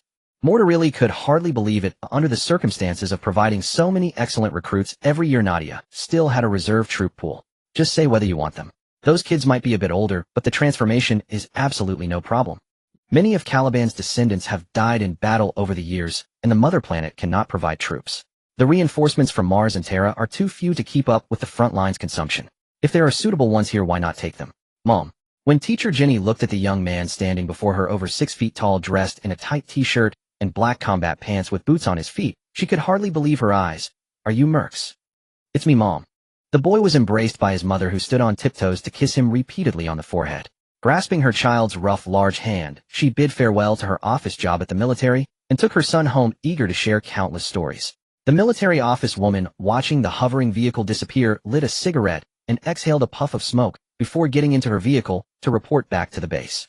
Merx Dory and his fellow combat brothers watched as the gene seeds of their fallen comrades alongside the gene mother were recultivated and implanted into new blood chests before they satisfiedly moved on to other operating rooms.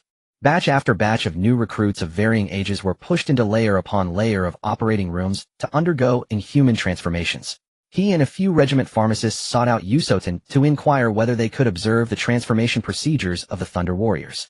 Yusotin did not find their request excessive, as without the Gene Father seeds being implanted, subsequent surgeries would be impossible, and their implants were different from ordinary Astartes. Although the final results were quite similar, the differences were very apparent.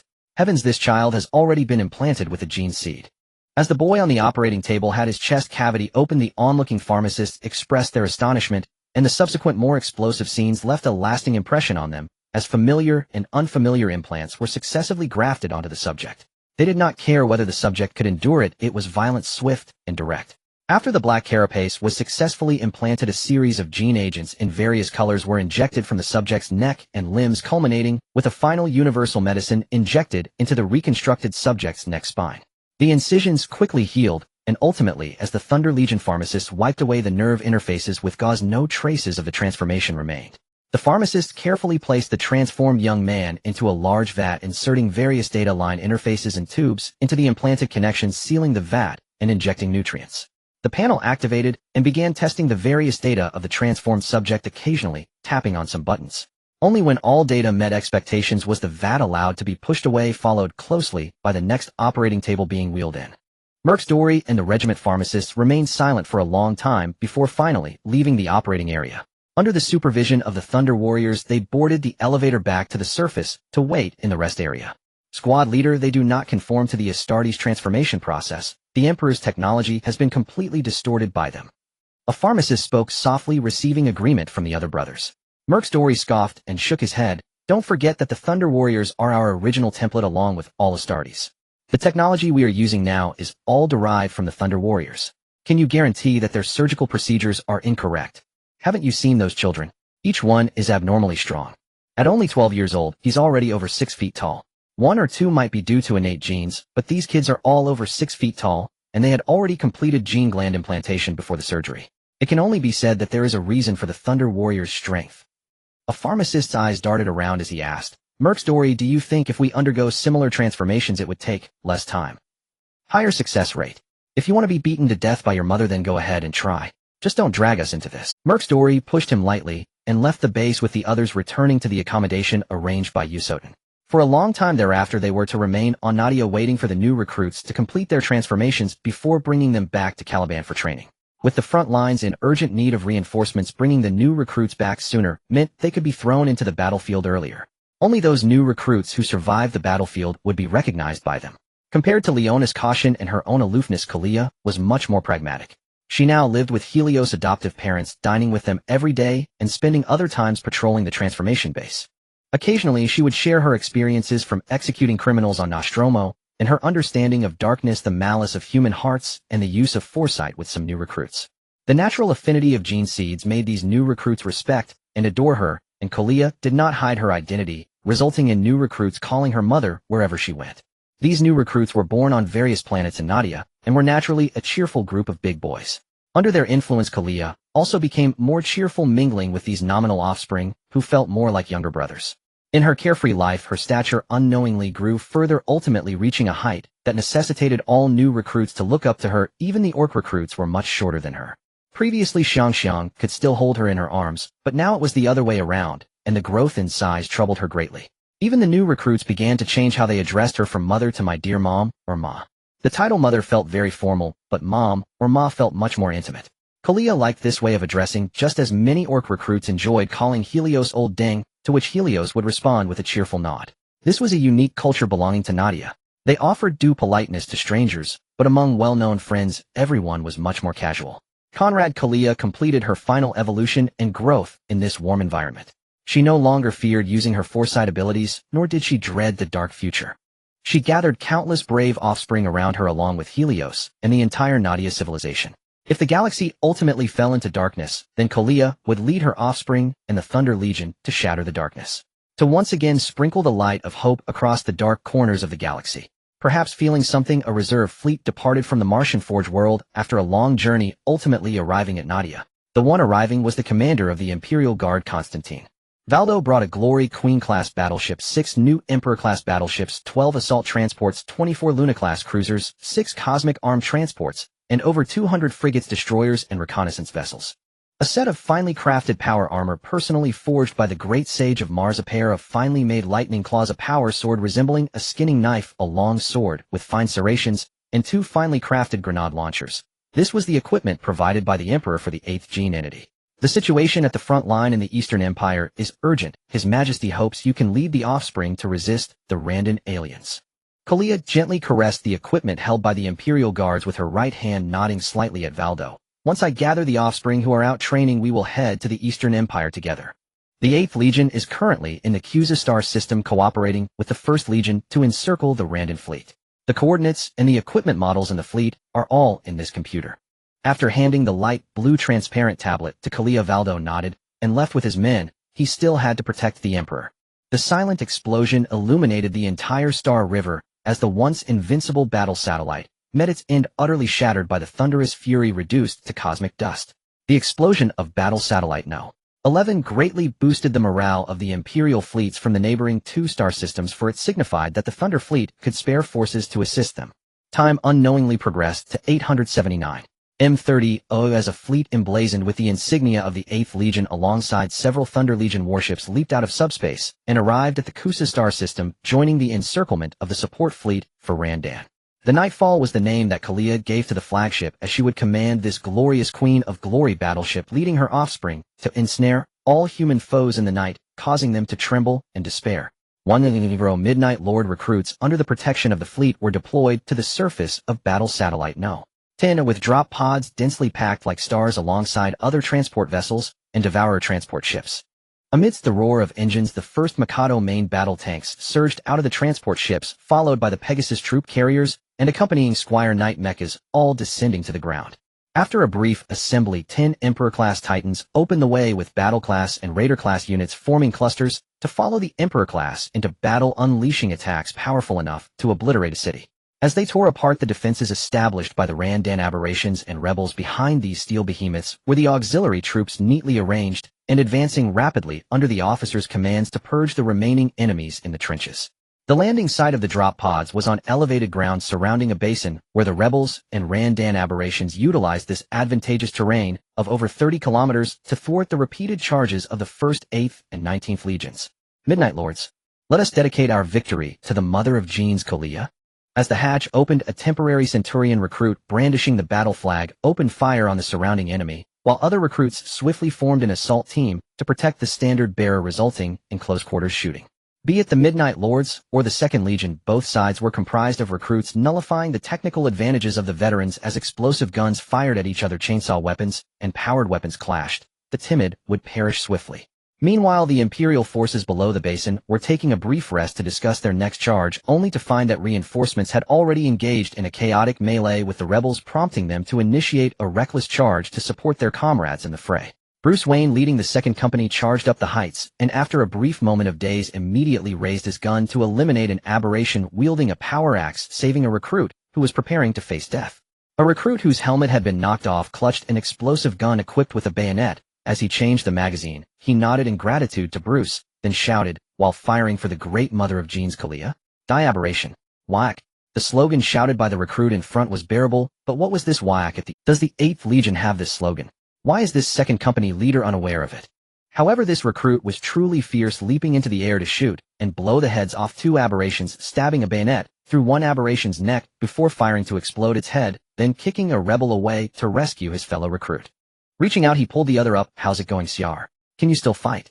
The other hung his helmet at his waist, holding an explosive gun in his left hand and a chainsaw sword in his right, nodding at his rescuer, both sharing a silent understanding for the Mother of Genes. Whack. Squad leader, this whack slogan, I remember it belongs to the Thunder Warriors cannon fodder unit, the Orcs battle cry, right? The veteran in the termination armor chatted while firing, and Bruce fell silent for a moment before taking down an aberration. I'm not sure either. These recruits might just prefer to shout like this due to their upbringing and training. Squad leader, should we shout too? Another veteran asked. From now on, we're all battle brothers. If we old soldiers don't shout, won't it seem out of place? We haven't even met the Mother of Genes, so we don't know if she will shout this slogan. Since those recruits are shouting this slogan, our Mother of Genes will likely shout it too. How about we shout a couple of times? Bruce and the veterans nodded in agreement, That makes sense. So the 3 veteran soldiers in termination armor also raised their weapons and charged, shouting the slogan louder than ever for the mother of genes. Whack. It's hard to imagine these veteran prisoners from Terra who were originally not good with words now shouting the greenskin battle cry, while slashing at aberrations and rebels. The scene looked utterly heretical.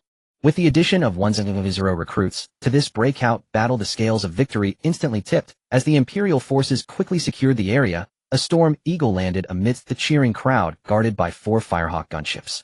As the hatch opened, a nearly 4-meter-tall figure adorned with a helmet and decorations emerged from the cabin, while the recruits knelt on one knee, followed by 10 new recruits clad in indomitable armor temporarily tasked with the duties of the original guard.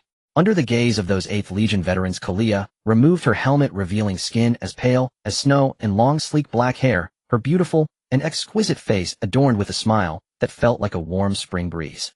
We dedicate this victory as a gift for your first step onto the battlefield to you, the great mother of genes, Conrad Kalia.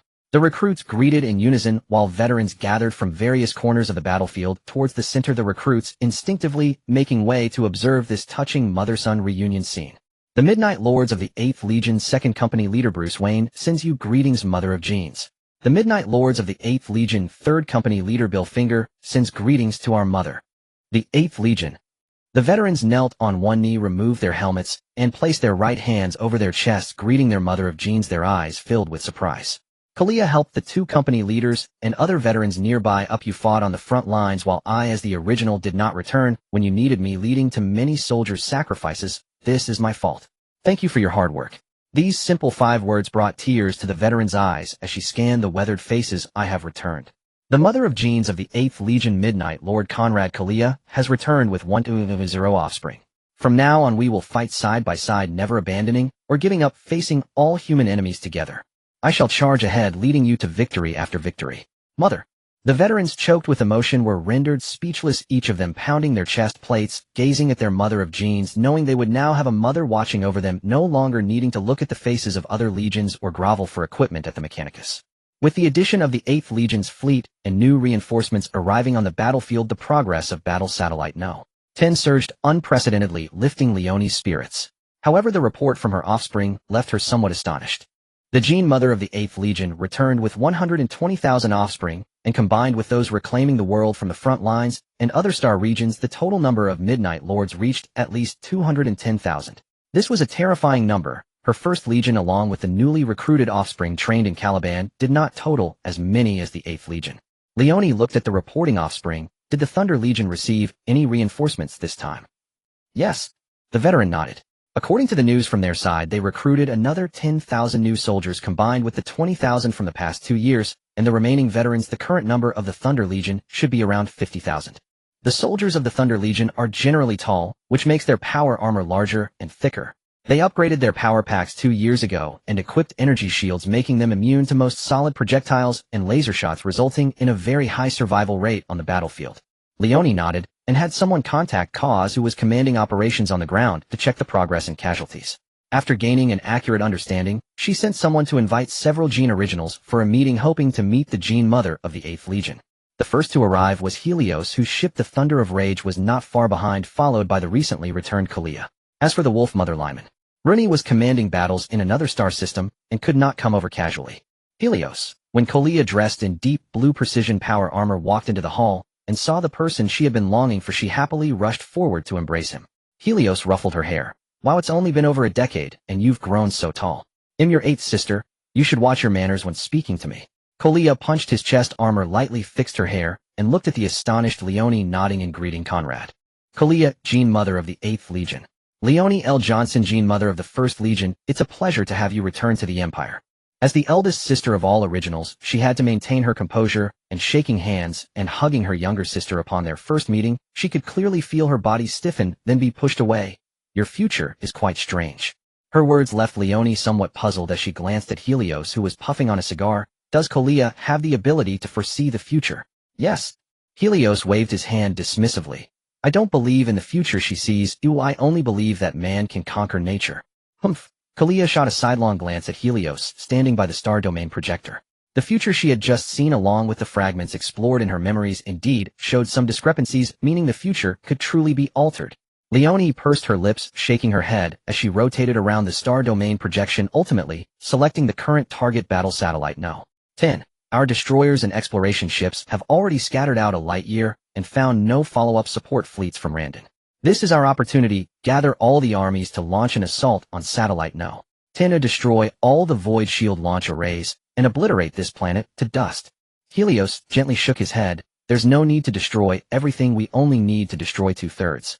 All forces can then withdraw. My green-skinned cannon fodder troops will land to hold back the remaining aliens and rebels while we bombard the satellite with all main ships to overload the remaining void shields. Leonie nodded in agreement. Okay. Currently we have already destroyed half of satellite No. 10's bases.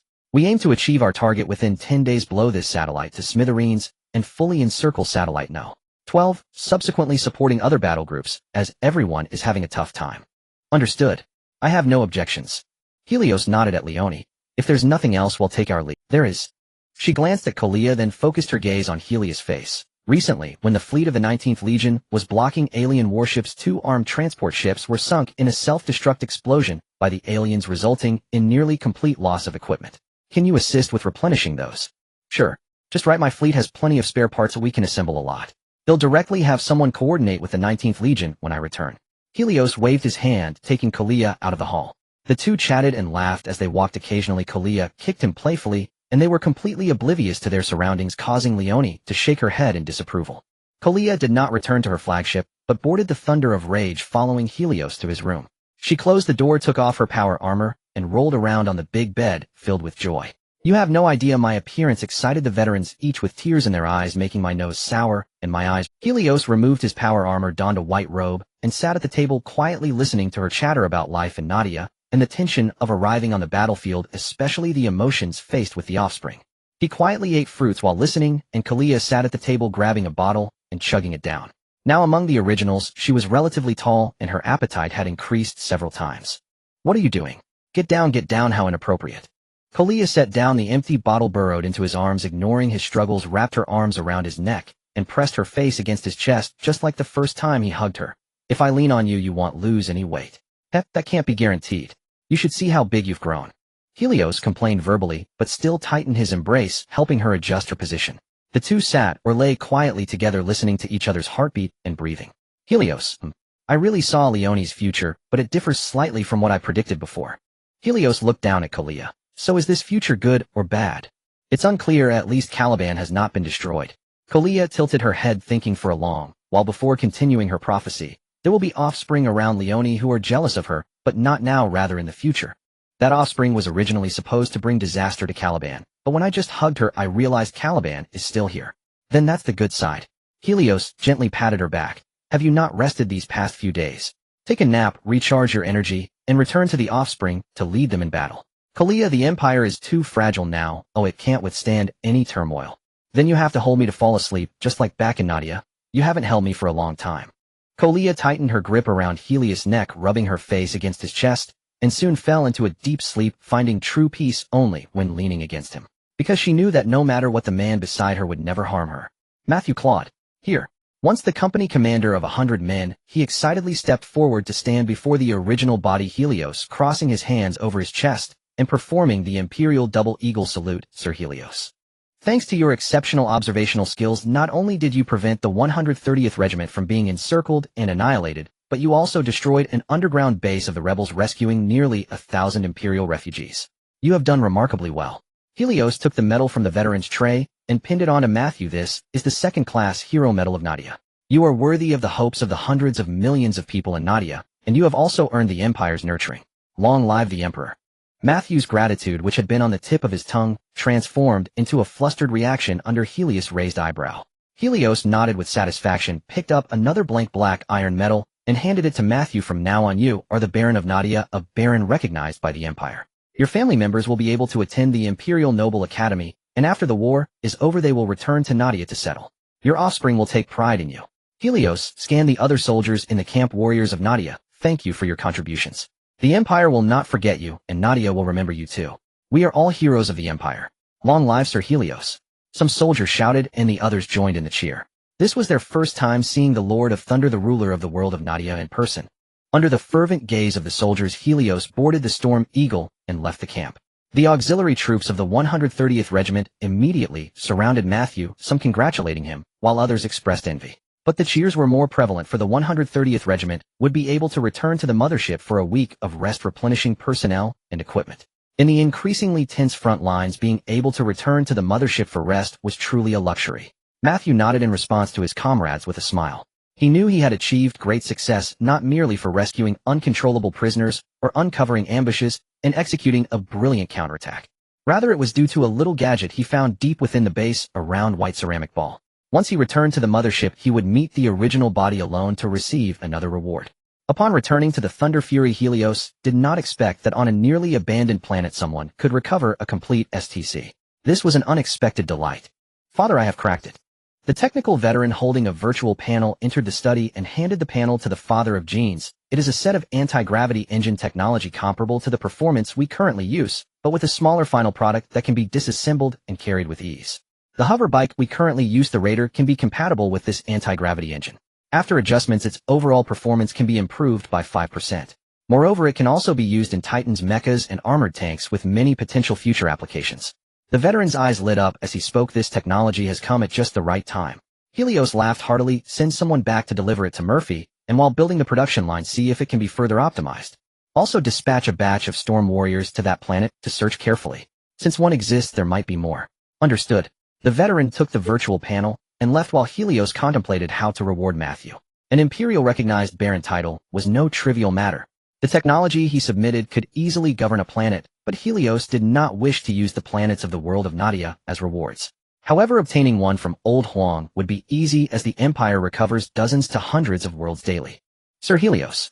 Matthew, now dressed in casual military attire, awkwardly walked into the study under the veteran's guidance. Helios instructed the veteran to bring a small stool. Sit. To sit at the same table with the original body was an immense honor. Matthew was almost hoisted onto the stool by the veteran, trembling hands receiving the teacup handed to him by the original body. Thank you, sir. Matthew, the technology you submitted is very valuable. I do not wish to hide it from you. That anti-gravity technology can enhance our military vehicle performance by 5. The heavy tanks, such as the Venom Blade, Brutal Blade, and Storm, are set for a qualitative leap. Helios, under Matthew's eager gaze, pondered slightly. I will apply to the Empire for a garden world or a farming world similar to the ancient medieval times to serve as your fief planet. Your wife and offspring will undergo Nadia's longevity surgery to enjoy the treatment that nobles deserve. If you have any other requests, feel free to voice them. Matthew, overwhelmed with emotion, nearly dropped the cup. His chest rose and fell sharply as he finally made up his mind, gazing earnestly at Helios. Sir, I have been away from the mother planet of Nadia for 16 years. I want to know if my Hans has passed the selection of the Thunder Warriors. If he has, I do not wish to be any planetary governor. I want to be a farmer on our mother planet of Nadia. If Hans did not pass the selection, please help me, sir, to choose a night world. I want to cultivate more knights for Nadia. Helios glanced at the veteran, who hurriedly left to check the records. Helios took out a cigar, one that ordinary people could not smoke, but he would prepare some smaller models for rewards or hospitality. Time passed slowly as they waited, and the veteran quickly returned after checking, nodding as he approached. I checked Hans Claude at Unit 13, Building 6. Happy District, Flower City, mother planet of Nadia, is currently undergoing original cultivation and will take about another year and a half to emerge. Helios nodded at the surprised Matthew. Congratulations, Matthew, your eldest son Hans will become my genetic offspring, fighting for humanity. Happiness has come too suddenly. For a moment, Matthew did not know how to respond. Helios thought for a moment, how about this? Pack your things and return to Nadia with the ship. Take a good rest for a while. Once we find a suitable planet, we will relocate you, esteemed families with merits. Some knight families will also be relocated with you. You will slowly develop and grow on the new home planet, ultimately becoming a knight family of Nadia. Of course, your Claude family will undoubtedly become the largest knight family on that planet. Thank you for your reward. Great, Sir Helios. Matthew knelt on one knee in gratitude, and Helios helped him up, patting his shoulder and offering a few encouraging words, letting the veteran take him away. A small round ball had changed Matthew's fate and would also alter the destiny of many heavy units. Many soldiers of the Thunder Legion were complaining that the super heavy tanks could not keep pace with their charge. Fire support often lagged behind 2 beats compared to the opposing side, which was undoubtedly a fatal flaw on the rapidly changing battlefield. Now, with this anti-gravity engine, it could be installed internally or externally to speed up those behemoths. If they think even bigger, they could continue to develop this engine, ultimately creating a new super heavy tank chassis. Abandoning the terrain restrictions of traditional tracks would truly make it a battlefield weapon of mass destruction. Boom, boom, boom, boom. One colossal boulder after another forged from meteorites, slammed onto the surface of the combat satellite. As each stone shattered, an endless tide of emerald fury surged forth. Whack, whack, whack, whack. The Dakka fighter jet roared skyward, trailing thick black smoke. Rocket Boy ignited his backpack-mounted missile launcher and shot upward like a skyrocket, unleashing torrents of fire from his massive gun with unrestrained glee. Ha! Whack. Rebels and Xenos, who had just exhaled in relief at the Imperium's withdrawal, were forced back into battle by these tenacious foes. You may question the Orcs' crude weaponry and archaic armor, but never doubt their unquenchable passion for war. As vast numbers of fear tanks and kill tanks deployed onto the battlefield, a far more brutal positional war erupted. Xenos and Rebels became hopelessly entangled, leaving no time for strategy or reflection. As the final wave of ground forces withdrew, 2 Glory Queen-class battleships and 1 Emperor's Dream-class battleship aligned side by side and unleashed Nova cannon barges, sustained relentless volleys hammering against the combat satellite's void shield. Over half the emitter array was obliterated, the remainder could not hold for long. Ultimately, catastrophic overload collapsed the satellite's defensive shielding. Then, a blinding white light seared across the starfield as the combat satellite disintegrated into cosmic dust. The Randan Xenos were notoriously difficult to subdue, not only due to their psychic domination and the extreme range of their warship artillery, but also because of these combat satellites. Once towed into critical strategic nodes, they enabled entire fleets to fan out and wreak devastation. Equipped with colossal orbital cannons of devastating yield, even overwhelming numbers of Imperial warships, superior in both quantity and quality, were reduced to shattered debris. This explained why during the opening phase of hostilities the Imperium had been relentlessly overwhelmed despite its tactical advantage. Had not multiple legions pressed forward regardless of casualties, storming planetary surfaces in desperate boarding actions to disable key orbital batteries, the Imperium would have been hunted across the void without respite. With Combat Satellite No. 10 destroyed, the entire fleet pivoted towards Satellite No. 12. Thousands upon thousands of meteoric boulders plummeted onto its surface, and the Orc tide surged past Allied positions, howling as it charged the Xenos' defensive lines. The sky darkened beneath swarms of Dakka fighters. Flyboys cackled with glee as they hunted targets, diving instantly upon acquisition, unleashing wing-mounted autocannons that turned Rebels and Xenos alike into crimson mist. All forces prepare. Astartes lead the drop auxiliary troops. Standing on the bridge, Leone issued the full deployment order, only to be interrupted by an Astartes rushing onto the command deck. Pre-march. Do not commit, all forces. Who are you? I am Zack Slade of the 20th Legion. This warrior from Alpha Leonis swiftly relayed his intelligence. The rebel forces have buried over 300 high-yield nuclear charges beneath the satellite. Should we deploy our full strength, they will detonate them without hesitation, ensuring mutual annihilation. Is your intelligence confirmed? Cal stepped forward, locking eyes with the Alpha Leonis warrior, who nodded resolutely. Absolutely certain. I even know the coordinates of several devices, but the rebels planted too many. Disarming a few changes nothing. You advance upon the surrounding star systems. This combat satellite falls to the Thunder Legion. Helios's holographic visage materialized above the conference table. I will mass-produce Orcs continuously, to wear down rebel forces without pause, and systematically dismantle their surface installations and infrastructure. They've pre-emplaced nukes. Then I'll send Orcs bearing nukes to detonate them, draining their void shields. It merely requires additional time. Leone nodded in agreement. I'll retain a portion of the fleet here to intercept any Randan reinforcements. The rest rests with your Thunder Legion. Leave it to me. Helios severed the transmission and glanced at veteran Karazhan summoned Skullcrusher and Gratza. Yes, sir. No force is better suited for attrition warfare than the Orcs.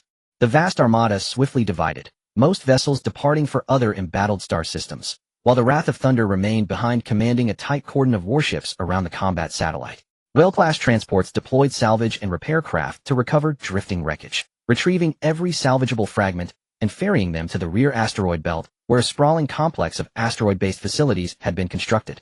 Countless derelict vessels of all sizes ferried raw materials back and forth, while newly hatched Orcs were crammed into the meteorite boulders. As stonework gates sealed shut and onboard engines ignited, wave after wave detached from the asteroid belt and coalesced into formation. They surged forward aboard the Might Buster, toward a battlefield ablaze with whack. With Orcs holding the front line, the Thunder Legion's auxiliary forces gained precious time to recuperate. Repair vessels latched onto damaged warships previously left unrepaired, commencing meticulous restoration.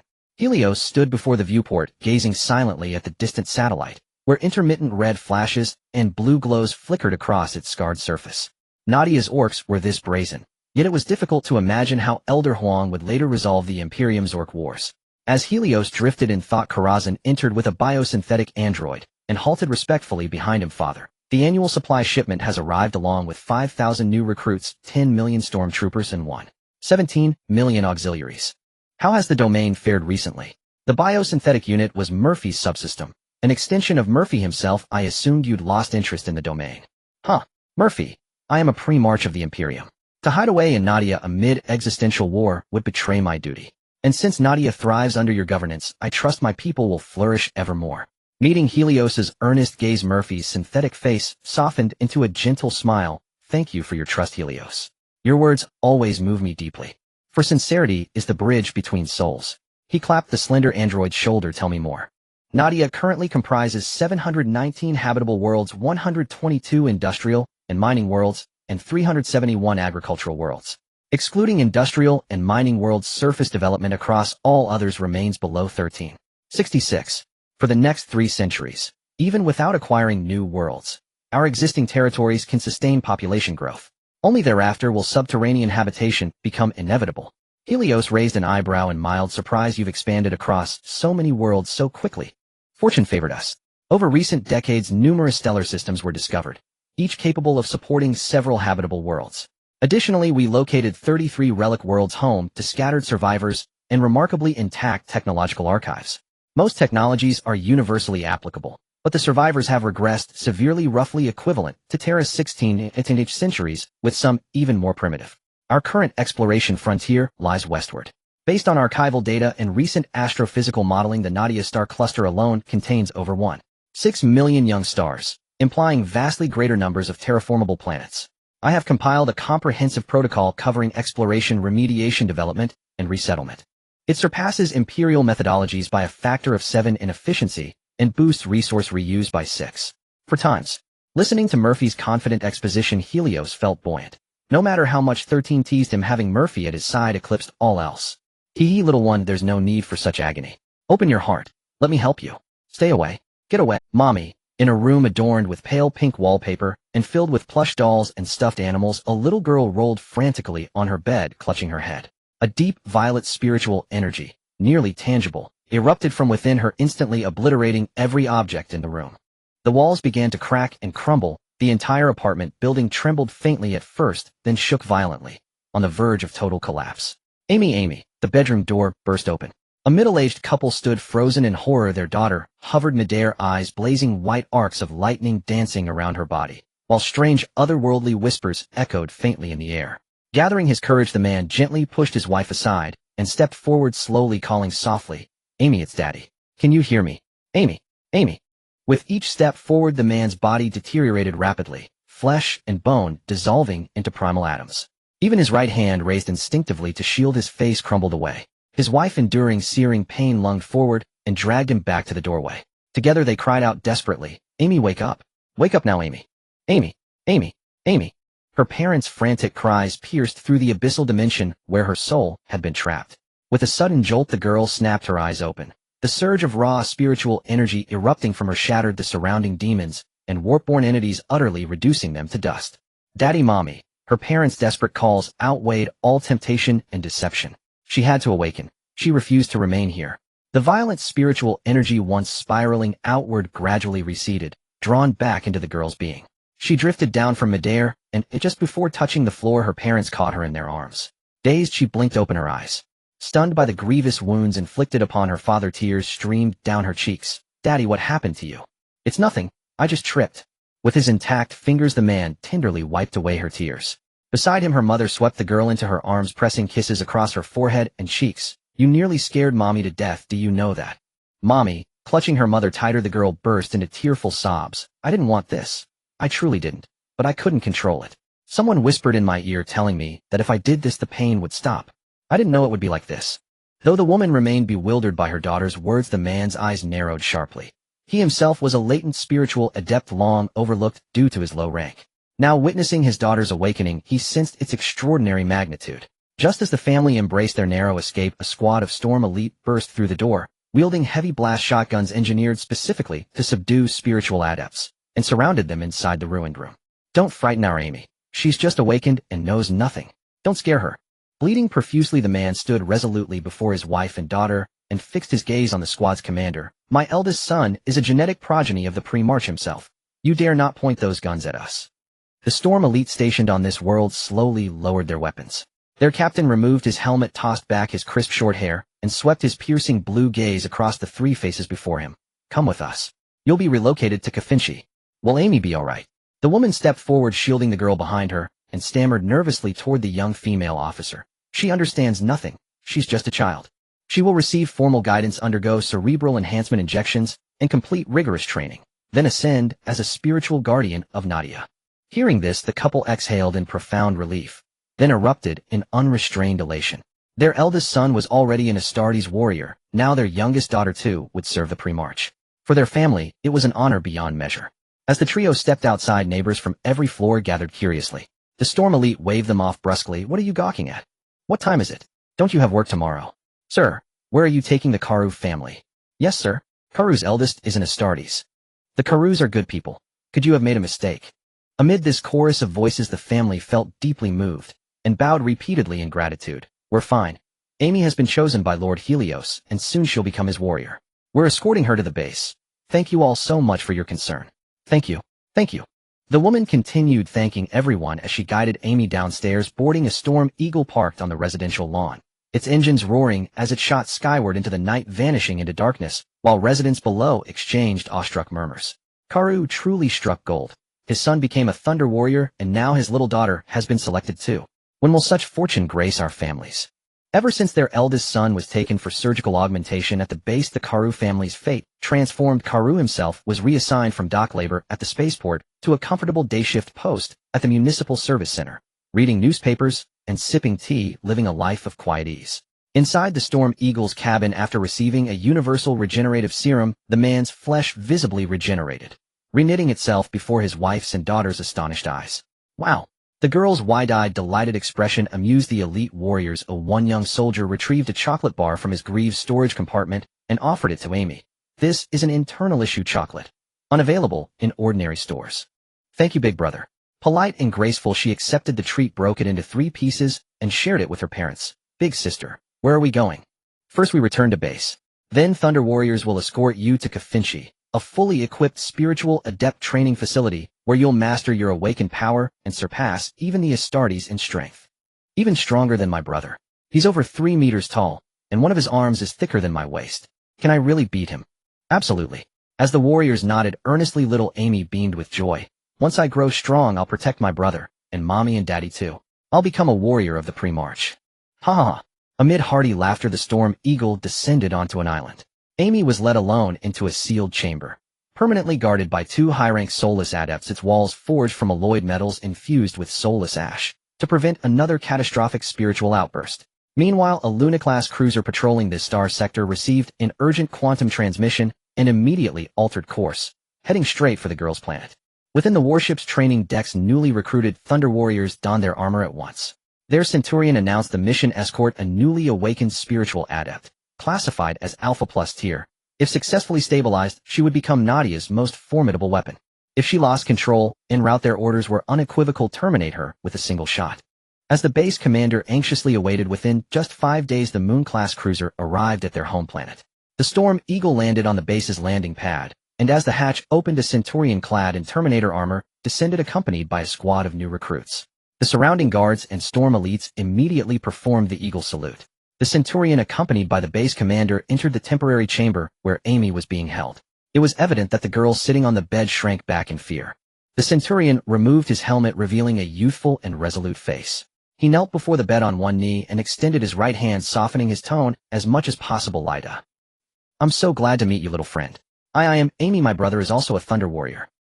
The girl shyly placed her small hand on his armored glove, and as she was lifted up, wearing her pink little shoes, he said, I, along with the other older brothers, will escort you to Kafinchi.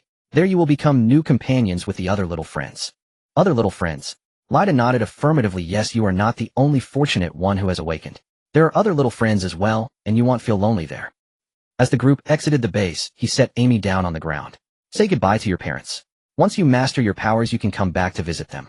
Amy ran to hug her mother, then embraced her father for a while, listening to her parents' incessant admonitions, nodding repeatedly. Finally, she waved goodbye. Goodbye, Dad and Mom. I will come back.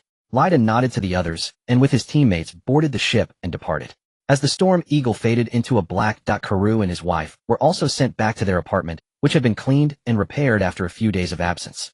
Except for Amy's room, which seemed a bit empty, everything else appeared unchanged. They received orders to remain silent about Amy's situation, silently anticipating the child's return. Kefensi is a star system that contains 7 worlds, each transformed for different functions, primarily used for the production of weaponry and the training of super soldiers. Among them, the 6th base planet nestled between the 7th and 5th is specifically designed for training psychics and soulless individuals. Each year, numerous awakenees and high-level soulless individuals are sent here for assessment. Most elderly soulless individuals and psychics are separated and allocated to different cities. After their death, their bodies are taken for utilization, while unstable psychics are executed. Only young and exceptionally gifted children are sent to the base for cultivation. Each year, thousands of mid to high-level psychics are consumed as they fail to pass various tests, and only death awaits them. Currently, there are fewer than 50 individuals who have successfully undergone the rigorous transformations at the base. These psychic warriors are dispatched to execute various capture and supernatural missions, with the main authority being held by the Forbidden Army. Specifically, the elite Shadow Guards of the Forbidden Army. Helia's first request from Warhammer Lao Deng was for them. 10 Shadow Guards and several Master Psychics borrowed to manage the operations of the Kefensi 6th base planet for 300 years. After 300 years, the Shadow Guards will withdraw, capable of taking half of the elite trained over that period regardless of the psychic's level. Warhammer Lao Deng agreed without hesitation, knowing too well the strength of high-level psychics. The gifted children awakened in Nadia would not be wasted, nor would they damage the planets. Warhammer Lao Deng would gain additional high combat units while monitoring Nadia's development and psychic reserves, a win-win situation. Helia's generosity was meant to clearly convey to Warhammer Lao Deng that he had no ulterior motives. Feel free to observe whatever you want to take, whatever you wish. This candid attitude pleased Warhammer Lao Deng, yet there were aspects that frustrated him. Not long ago, he intended to notify Helios through psychic means to allocate more supplies for his subordinate Old Fiverani. However, just as he made an initial psychic connection, he quickly retracted it, sitting dazed in his study for quite some time before activating his psychic powers again. Then he sent a flurry of psychic messages, causing Helios' cheeks to puff up from the intensity. It wasn't that he was reluctant to spare little 8 Kalia, but rather that this young one disrupted his plans. Moreover, within the Empire, there was a troublesome figure hacking away at everything. Although he had avoided being implanted with a nail, the command for the warship was entirely left to his offspring. This original entity would charge to the front lines wielding 2 axes daily. Even if she lacked intelligence, she was perpetually displeased. The only time she seemed happy was when Helios' fleet sent supplies, during which she would indulge in a few days of light drinking. Then she would continue leading her offspring to hack away at everything. This world doesn't listen. Hack it.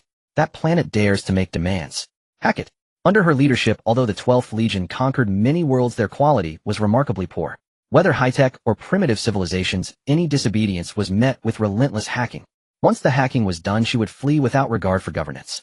Many officials sent by the Empire collapsed from the mess she left behind. Just the thought of managing the worlds conquered by the 12th Legion made those officials feel as if they had lost their mother. For such a perpetually disgruntled and dim-witted individual, Warhammer Lao Deng truly could not discern her value. He simply decided to reassign her to the front lines for some hacking. He guessed what happened next. Angrana initially performed while preparing to put on a grand display for him. However, before he could rejoice, she caused a massive explosion, leaving Khan in command of the fleet, while she personally led 80,000 offspring to land on an important planet.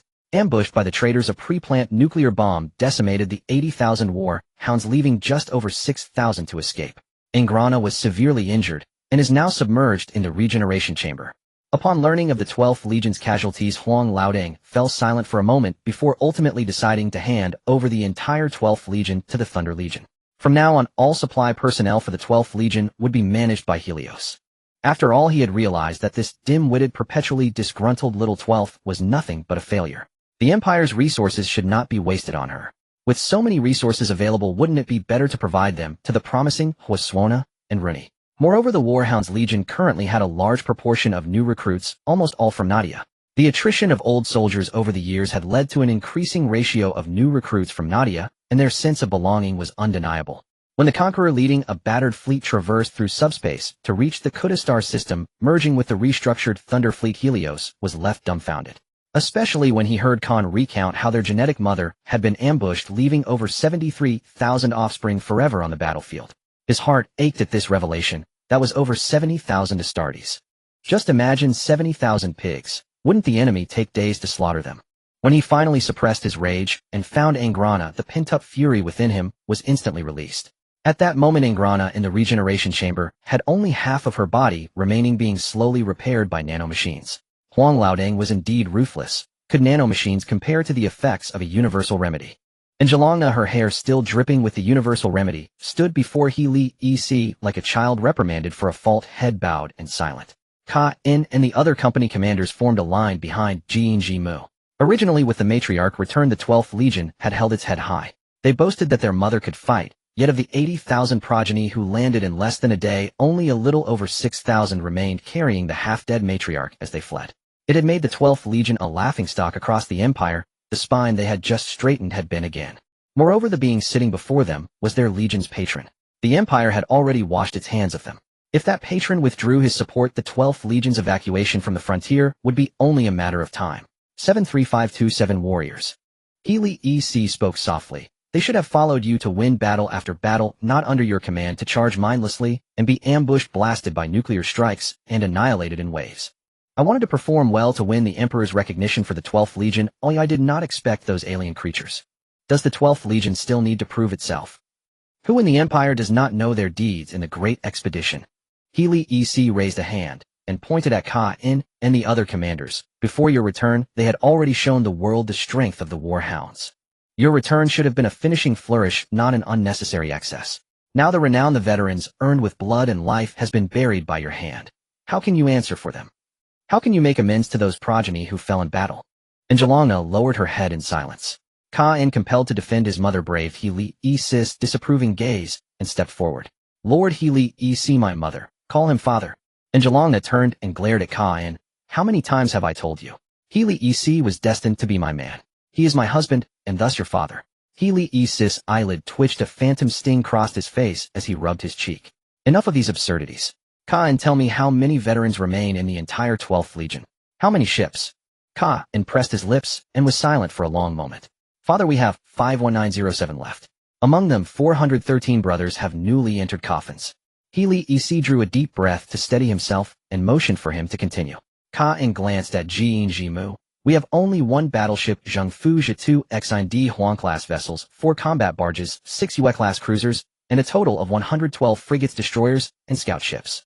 Why are so many warships missing? Were ships sunk along with their crews? Ka In pursed his lips and shook his head. The Emperor ordered that surplus ships be redistributed to other fleets, saying we no longer have the manpower to operate so many vessels. When the front Titan ships were simply pulled away. He Li Ec clenched his fist and then let it fall in resignation. He knew Huang Lao Deng had utterly lost faith in Zhelongna, otherwise he would not have packed her off to him. Kalazan. Father. The veteran on guard entered the study and stood at He Li Ec's side. What are your orders? Send word to the homeworld, activate backup plan no. 5. From all reserve manpower, select 200 newly forged conscripts, all implanted with seed no. 12. Also have them send a batch of Yuanzhu organs and canisters. No fewer than 1,000 units. Yes, father. Kalazan nodded and departed. Passing Ka In and the others, he offered a brief salute, pitying the brothers forced to deal with such a matriarch, seemingly normal, in truth brainless. How many Wu Wei veterans do you have now, eh? 707 battle brothers. He Li Ec waved his hand.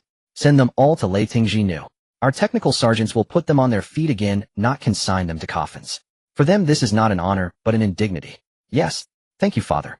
Ka In and the other commanders saluted He Li Ec with gratitude.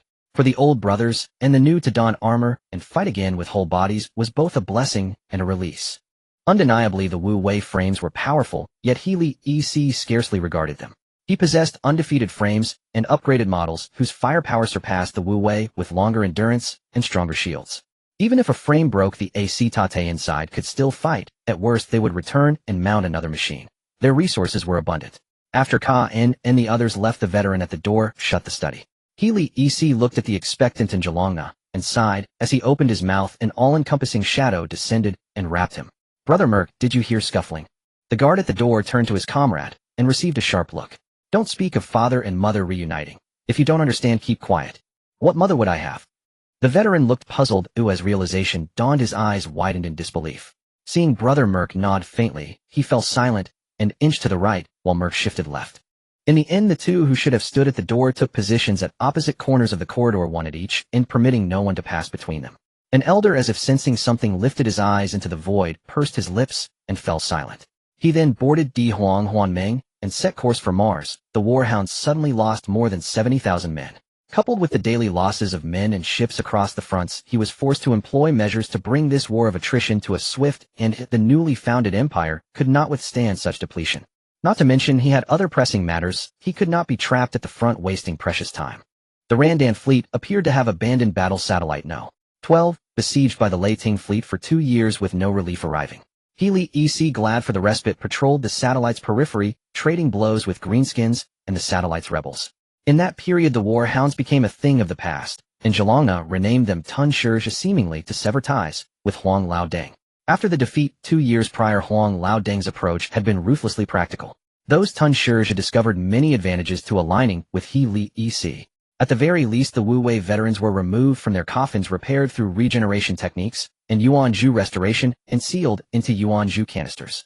With the universal remedy, a near-bug miracle drug, and the 19 surgical procedures once employed, the AC Tate broke through the limits of the Yuanzhu. Failure rates were not high.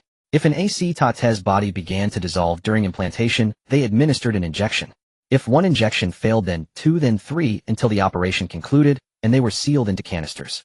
One by one they shed and matured. The canisters' external control panels recorded their physiological data at every moment. The Randan aberrations scattered, and they were shattered by Huang Laodeng's secret weapon, leaving the formidable main fleet in disarray.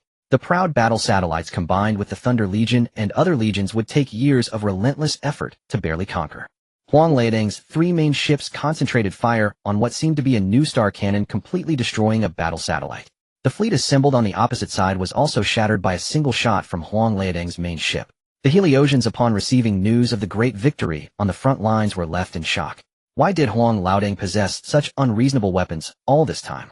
The Randan campaign lasted over 20 years, and the Titan Legion alone suffered losses of over 30 full regiments. These were not low-tier knight legions. The sacrificed Astartes numbered in the hundreds of thousands, and the Solar Army lost millions, along with many relics from the Age of Black technology. All perished in the Randan campaign. The losses that could have been avoided were instead incurred by engaging directly with the Randan aberrations. Huang Laodeng's reasoning was perplexing. He shook his head as he glanced at the battle satellite reduced to dust, and led the troops back to Nadia. At the same time, he ordered Tyrannes, who had been engaged in battle with the 5th Legion, to recall all auxiliary troops, taking back any surplus equipment. Additionally, he planned to stop by Terra and Mars before returning. According to the genetic map he provided, he needed to select a batch of the closest underworld people from Terra and load them onto the warships Huang Laodeng seized from the Devourer to bring back together. It would be unreasonable not to return the ships after the battle. If Huang Laodeng had any sense of dignity, he wouldn't have done such a thing. The news of the great victory at the Empire's front lines finally spread across all the worlds of Nadia before the Thunder Fleet returned, especially on the home planet Nadia, where cities were busy preparing for a grand parade celebrating the triumphant legions. The ashes of 2 transport ships and the relics of the fallen soldiers were sent back to Nadia ahead of time, and soon cries of mourning echoed throughout the worlds of Nadia. Murphy watched through the city's various surveillance cameras as citizens held urns or the relics of fallen soldiers. The electronic eye flickered incessantly until he finally turned off the monitor. Though life is fragile, it is resilient and everlasting. This is humanity. He had very few tasks to manage, as most administrative matters were handled by human officials. He would only devise optimal plans for major policies after careful calculations and pass them down for execution, achieving remarkable efficiency. Most of the time he was focused on scientific research, reverse engineering various technologies brought back from the front lines, and even the technology used by the aberrations, discarding the dross, while retaining the essence, attempting to integrate it into human technological systems. Time would heal the sorrow, and once the Thunder Legion and the Devourer's fleet arrived over Nadia, the people would spontaneously pour into the streets to celebrate. The capital of Nadia was located at the center of the second continental plate, a super metropolis capable of accommodating 3 billion people, where every inch of space was utilized to the fullest, with rows of 100-meter apartments stretching for countless kilometers. Above the city flew Storm Eagles and other types of artillery adorned with the insignias of various armed departments, patrolling to ensure the safety of the populace and ready to capture any suspicious targets.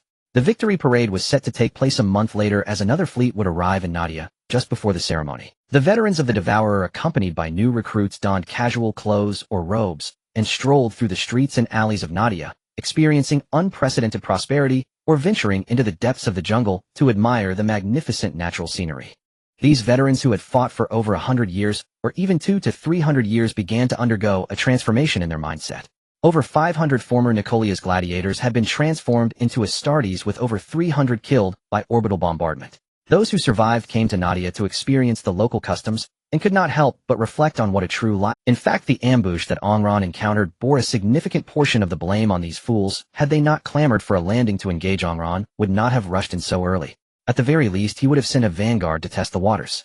Thus Helios had no good feelings toward these brash individuals. Had it not been for Angron's guarantee, they would have long been dealt with. Mom, do you think Dad still remembers me?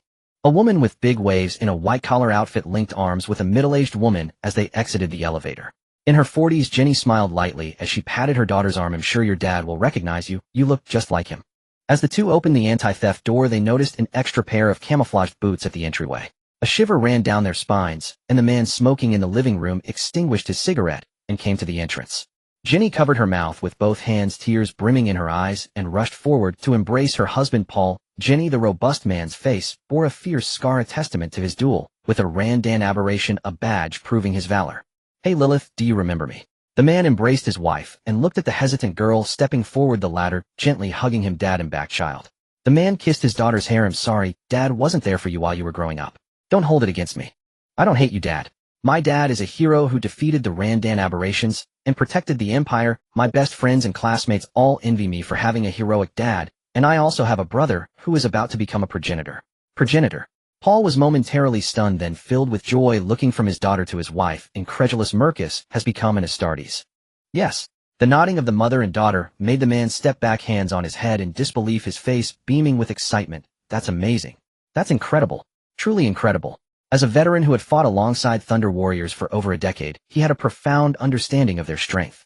Their regiment of 1,000 warriors could not breach a position defended by heavy tanks and battle mechs. Whenever Thunder Warriors were called, 10 Astartes would assemble to launch an assault on the enemy and swiftly tear apart their lines.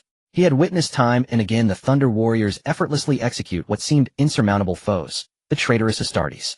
With their larger size, thicker power armor, and overwhelming combat power, they were utterly invincible. Unless the enemy mobilized a greater amount of firepower and unleashed a frenzied barrage to shred through, the Thunder Warriors resolving to deal with them was truly difficult. Hey Wuji, I've got great news. My son Mercus has become the genetic progeny of Lord Helios. He is a Thunder Warrior. Mark, my son Mercus is a Thunder Warrior fighting alongside us as a Thunder Warrior. We have produced a Thunder Haha. Watching the man constantly contact his old comrades, his show-off demeanor resembled that of a child who had just received a toy, causing Jenny and Lilith to laugh and shake their heads. On January 1st of the year 883 M30, in the city of Nadia, the capital of the Nadia Star, which encompasses dozens of star systems, the wide and straight avenues were lined with citizens waiting for the victory parade. Various gunboats flew back and forth in the sky, scanning repeatedly to prevent any disturbances during such a significant holiday. The first to appear were the families of the fallen heroes, proudly holding portraits of the martyrs as they walked at the front of the procession. This was the moment of glory earned through the sacrifice of their fathers, husbands, and sons. They walked with a sense of rightful pride. On both sides of the street, all the citizens, including the patrolling storm elites, knelt on one knee, performing the imperial double eagle salute to show the respect these families deserved. In other parts of the empire, even in the capital of Terra, how many would remember the sacrifices of the mortal auxiliary troops? They were merely dust on the road to the empire's revival, small and insignificant. But here in Nadia, these warriors of Nadia sacrificed their lives for the empire. While the empire may forget them, the people of Nadia will not, for they are the pride of Nadia. The families of the martyrs walked a long distance, eventually arriving at the newly constructed Martyrs Tower, which occupies an area of 99999 square meters and stands 999 meters tall. Any civilian building in Nadia apart from military facilities may only reach a height of 888 meters. Unless one day the Martyrs Tower is expanded, this ironclad rule cannot be broken. The tower houses electronic photos of all fallen heroes rotating continuously for 28 hours, available for all Nadia citizens to pay their respects. Behind the families of the martyrs were the auxiliary troops, many battalions from the Battle of Randan, who disregarded sacrifices for the set goals, shed their blood and lives to earn special designations for their respective units. These formations with their designations walked proudly at the front, while other auxiliary divisions sent representatives to form formations and participate in the parade. The heirs of the Midnight Lords and the Devourers, dressed in deep blue and crimson power armor, marched in neat steps, their presence eliciting hushed gasps of awe from the people of Nadia. To their surprise, in addition to the Thunder Legion, the children of Nadia were also selected by two other legions, Under the watchful eyes of many the storm elites in Thor's hammer armor followed behind one formation after another. They enjoyed the cheers of their fellow townsfolk with a clear conscience as of the 8-0 storm warriors who returned alive. Only a little over 3-7-0 survived. They bore the faith of their fallen comrades and fought for Nadia. For the millions of townsfolk. Long live Lord Helios. As a special vehicle slowly turned the corner, all citizens excitedly knelt and saluted, gazing at the three original bodies seated side by side in the parade vehicle. The enormous Helios sat in the center with the smiling and waving Ingrana on his left, and the equally smiling and nodding Kalia on his right, along with the warlords, leaders, and technocrats who contributed to the war. They stood at the rear of the parade vehicle, pointing and laughing foolishly at the small fry on both sides of the street. Pushing the vehicle were the leaders and heads with accomplishments from the Battle of Randon. To Helios, merit is merit. Although the Greenskins are aliens, the Greenskins of Nadia are different from those in the universe. They truly burned themselves to sustain Nadia, and thus they deserved a share of the victory parade. Moreover, pushing the vehicle is a laborious task. One cannot let the Thunder Warriors push the vehicle, can they? The soldiers of the Thunder Legion walked behind the parade vehicle with regular recruits in the front, orc soldiers in the middle, and veteran Terminators at the rear. The ground trembled slightly as a continuous stream of steel flowed in. As various main battle tanks and armored vehicles rumbled by, the Storm Eagles carried Titans fitted with anti-gravity devices gliding low over the ground, allowing these battle-damaged Titans of merit to receive the cheers and respect of the people of Nadia. Toot! 4 Storm Eagles on each side lifted the Emperor-class Titans with tow chains. As they flew low, the Titans adjusted their sonic booms with words like ancient heavy iron blood and invincible, aptly fitting these war behemoths. When the last Titan disappeared around the bend, this victory parade came to a successful conclusion, with everyone enjoying the holiday of triumph, gathering in groups to discuss the grandeur of the originals and the intimidating war Titans. The entire victory parade was fully recorded and copied by the information department to be sent to other worlds for all Nadia citizens to watch and cheer. Little ones, use your brains more. You are as numerous as the Greenskins, but you have weapons. Don't you know how to utilize your advantage? The veteran from the Devourer's, hands behind his back, paced in front of the 6-year-old children. Make use of your agility. Do not fight separately. When the opponent's strength and physique overwhelm you, think of every possible way to find their weaknesses and attack in groups of 3 or 2. They only have 2 arms and 2 legs. You must take advantage of your numbers. It is not like yesterday's mindless charges. If you keep charging without thinking, you will eventually die on the battlefield. Perhaps recalling the scene of being ambushed, the veteran sighed, inwardly waved his hand, and disregarded them. These 6-year-old little bald heads immediately waved their iron rods and charged towards the opposite side, laughing heartily at the Greenskin children. Both sides had 100 participants. The Greenskin boys held back, while the little bald heads needed to go all out. They had to overcome their fear and physical differences, doing everything possible to win against the 100 Greenskins opposite them. Whack!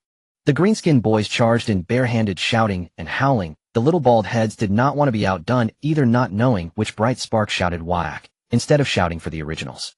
Then all the little bald heads breathed heavily and shouted whack.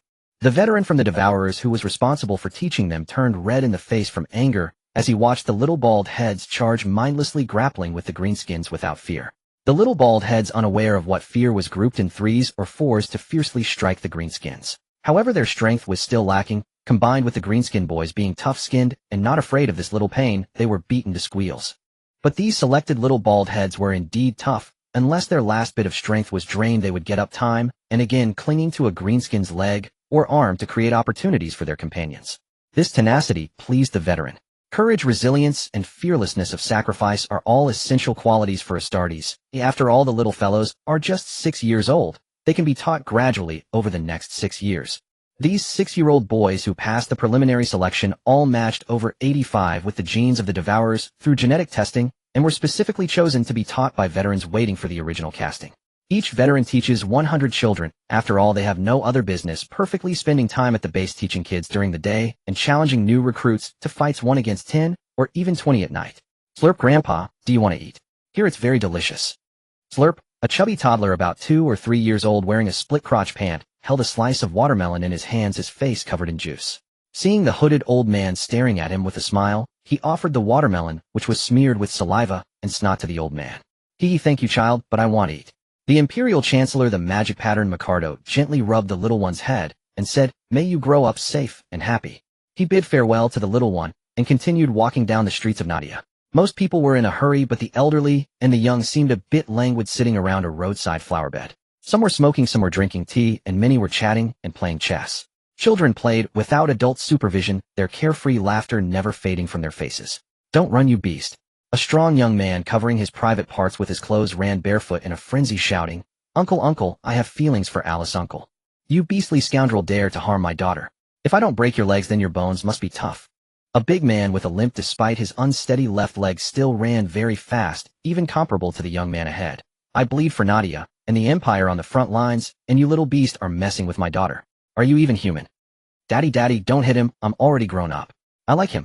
A girl in a nightgown with disheveled hair ran after him, followed by a middle-aged woman. Darling, darling, don't be— Ultimately, the young man was tripped by an old man's foot, stumbling and getting caught by the brawny man, who grabbed the boy's hair with his left hand, delivering slaps. Let you mess with my daughter.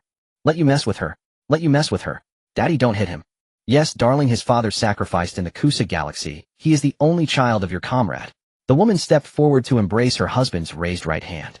The man looked at the boy and then at his daughter, pursing his lips in silence for a moment. But you can't just hide at home during the day. Can't you go out to a hotel? I want— The girl saw her beloved boy, whose face was swollen from her father's beating, and tears of heartache fell as she pulled the boy away. Daddy, I hate you. No, you didn't explain clearly. Sigh, daughter, daughter, let him get dressed first. Ricardo watched the farce with a smile, noticing the people of Nadia laughing heartily. He shook his head and continued walking, occasionally stopping at roadside stalls to buy some novel snacks. Why is this roasted meat green?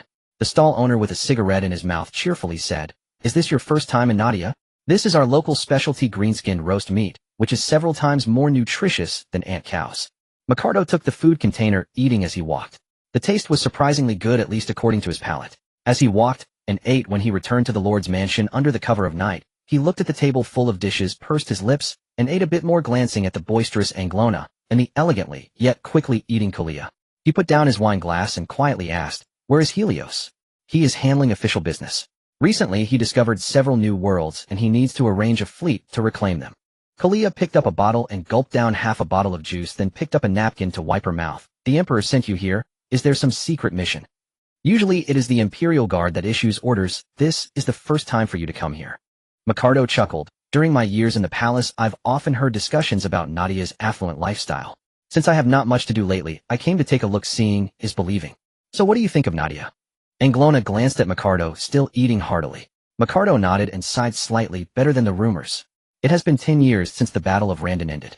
The Midnight Lord and the Devourer need to send fleets deep into the Empire to speed up the recovery of civilization. Ricardo glanced at the two, who paused in their actions. You are the original bodies of the Empire. Your offspring are the warriors of the Empire. The internal galaxy is your battlefield, not developing unknown worlds in the Halo Star Cluster. That is the task of the Thunder Legion. You also know that my Devourers suffered heavy losses in the battle 12 years ago. I need to restore the army structure. Anglona took the napkin that Kalia handed over, wiped his greasy hands and mouth, and downed half a jar of fruit wine in one go. Then he looked at Ricardo. Isn't he looking down on me and my offspring? Why does he still want us to help him conquer planets? Because he is executing a plan that can benefit humanity forever. Helios walked into the dining room, waving his hand to release spiritual energy, completely isolating this space from the outside. More than 60 million years ago, this galaxy belonged to a higher dimensional race known as the Ancient Saints. Because the galaxy is too large, their subordinate races took too long to traverse the universe. They developed a kind of navigation technology. Later, the Ancient Saints left the galaxy, and the masterpieces they developed were abandoned. That place belongs to another world. The warships navigate inside very safely, unlike the subspace, which is fraught with crisis. However, to take that route, the preparation time is too long enough for the Emperor to need 1,000 years or even 10,000 years. Fully devoted to maintaining and constructing the network path, he worries that when he is not here, civilizations stronger than Randon will emerge in the universe, because the current empire is too fragile to withstand turmoil. Only by uniting all human civilizations in the galaxy under the management of the Empire can he execute that plan with peace of mind. He took a sip of juice and poured a glass for Ricardo. I don't think that's a good plan.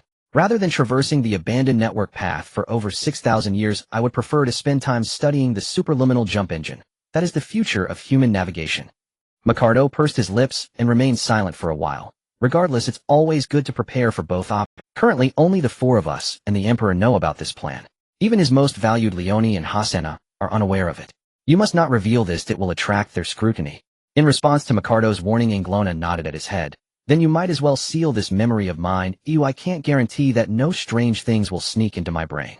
Ricardo chuckled lightly, shaking his head, and took out 2 pendants from his pocket. Consider this a welcoming gift for you even if it's a bit late. Anglona took the pendant, stared at it for a long time, and smiled at Mikado. Thank you, Elder. Don't hold a grudge against him, child. His humanity is limited. He loves the human race as a whole, not favoring any specific group. He is rational to the point of cruelty and only considers the pros and cons beneficial to humanity, which is why he occasionally makes mistakes. Mikado's narration deeply resonated with Anglona and Kalia, who listened attentively. If only Anglona had even half the governance ability of other primaries, the Empire would be much more lenient. In the garden, Mikado and Helios sat across from each other, one sipping tea while the other smoked a cigar. The nicotine posed no harm to the primaries, and he scoffed, shaking his head continuously. The worlds of the Empire have all been ravaged by ichthyosauruses. It would be a miracle if they were lenient. He pointed at the starry sky. Any one of Nadia's homeworlds can easily sustain over 100 billion people each year, even considering the soil fertility of the planet, with half of the land cultivated and the other half left fallow. Although what I am about to say may not adhere to regulations, I still want to ask, can Nadia provide the Empire with some important worlds to supply food every year? We don't need your canned goods, just cheaper starch bricks. Helios looked at Mikado and asked each word carefully. Chancellor, let me ask you one thing. The world engine samples sent to the Empire over 30 years ago, along with the complete construction blueprints. It has been over 30 years, Chancellor. With the Empire's industrial level, at least 5,000 homeworlds could have been transformed. Can't these worlds' outputs meet the current food needs of the Empire? The world engines can be built, but not now. Human hearts can never be fully satisfied. The Empire's council voted against it after 3 rounds of discussions. Mikado raised a hand to stop Helios from speaking. Child, have you ever considered one thing? You say the nest worlds may have hundreds of billions, or even trillions of people. If they were transformed into garden worlds, would the vast number of bottom dwellers still be willing to live in the depths underground? Mikado met Helios' contemplative gaze. This universe is inherently unfair. Just as you, Helios of Nadia, were born a primary of the Empire equivalent to a prince of the Empire, a future imperial prince, or even emperor. If you were born a bottom dweller, you would have to resort to any means necessary to survive. Would you have the time to consider the fairness of this world? Ultimately, the current Empire is controlled and suppressed by countless noble families over billions of bottom dwellers. If the bottom dwellers broke free from their shackles and surged to the surface, or even into the cosmos, can you imagine the chaos that would ensue in the Empire? Countless nobles would be killed and resources would be consumed at an even faster rate by the lower classes.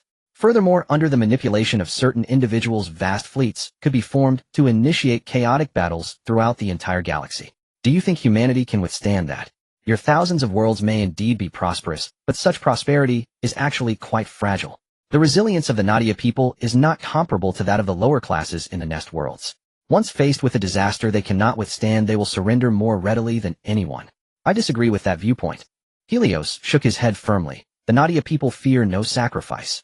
If hundreds of millions of Nadia people fall, billions, or even trillions will rise to continue resisting all crises. This tenacity is engraved in the very bones of the Nadia people. The Empire's council is ultimately just a product of vested interests seeking to maintain their own benefits without wanting to share their interests with the pitiful bottom dwellers. He exhaled a puff of smoke. Chancellor, humans should live like humans. Hiding in the Earth's core and sewers is a life fit for rats, not for us humans. Look at the billions of stars in the galaxy. Even if only 1/10 of them are habitable, that still amounts to hundreds of billions. How many people could that? Mikado sighed softly. But the administrative pressure is too great, child.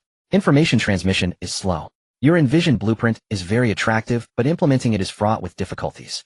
I have developed a stable quantum communication technology that has been operational in the Nadia star cluster for over 10 years without any deviation. It is a very mature product with 2 quantum communication devices having a stable range of 100 light-years. With enough quantum receivers and relay stations deployed throughout the galaxy, instant communication will be established across all worlds. No matter where a major event occurs, the Empire will receive news in the first instance and can devise targeted plans. Mikado nodded with a smile. This is indeed tremendous news for the Empire. Is there anything else? What else do you want? Helios rolled his eyes. Old ma, enough already. Just this quantum communication technology, you all can learn it. Oh, once you start you'll be silent as a mouse. Food, you know the Empire is currently at war everywhere. Food is a significant issue, especially regarding battle rations. Don't think I don't know, your Nadia warriors actually use high-quality roasted meat rations to polish their military boots. We can provide food, but I am lacking a lot of rare metals. I plan to build new flagship vessels for Angrana and Kolia based on the Thunder Fury. You see, Mikado exclaimed, I thought you wanted something else. How about this one rare metal in exchange for 100 food vessels, 20 of which are for combat rations, the others can just be starch bricks. 10 vessels in exchange for 150 vessels of supplies with 30 vessels for combat rations and 100 vessels of starch bricks that meet all nutritional requirements for the human body. The remaining 20 vessels should be filled with cigarettes, alcohol, and tea packs as welfare for the frontline soldiers. Helios stared at Mikado. Additionally, I want all the blueprints used in the construction of the Thunder Fury. Relying solely on my flagship sample to produce them would take an eternity. You all must bring your own ships to transport it. I won't cover the delivery. Fine. Mikado nodded in agreement. The rare metals needed for the Thunder Fury can actually be mined in Nadia as well. The reason for the barter is to prevent others from coming to Nadia to demand resources. This way, using technology and materials for trade, others will have to consider what they can offer in exchange for food, even equipment, and other supplies. I will return to Terra tomorrow. Let me know if you need anything. How many warships can I build? Helios shrugged nonchalantly. I don't want to be suspected by those ichthyosaurs or other unknown primaries. Give me a specific number. I can half sell, half give the excess production capacity. How many people are in your 3 legions, including the new recruits under transformation? The Midnight Lord has 2600 active personnel, of which nearly 200 are new recruits, with over 300 more awaiting transformation and training. The Swallowers are about the same number as the Midnight Lord. Helios exhaled a puff of smoke. The Thunder Warriors are not doing so well. The total number is just over 100. My selection of new recruits is much stricter than other legions. Better to be lacking than to have excess. Mikado smiled without responding. So how many warships do you envision building? The more the better. Helios gazed at the starry sky. No one knows what the future holds. Naval warfare is ultimately an era of massive ships and cannons. The Empire has too many unstable factors. AI needs sufficient strength to ensure that the Empire can still confront all alien threats and internal issues after experiencing turmoil. Chancellor, no one can guarantee that those primaries will serve the Empire wholeheartedly.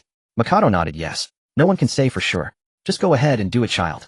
This world has already come to this. How much worse? I have discovered and refined a new superconducting material from the known mineral stars in the territory, constructing a magnetic field that outperforms any current reactor's magnetic field by 61%.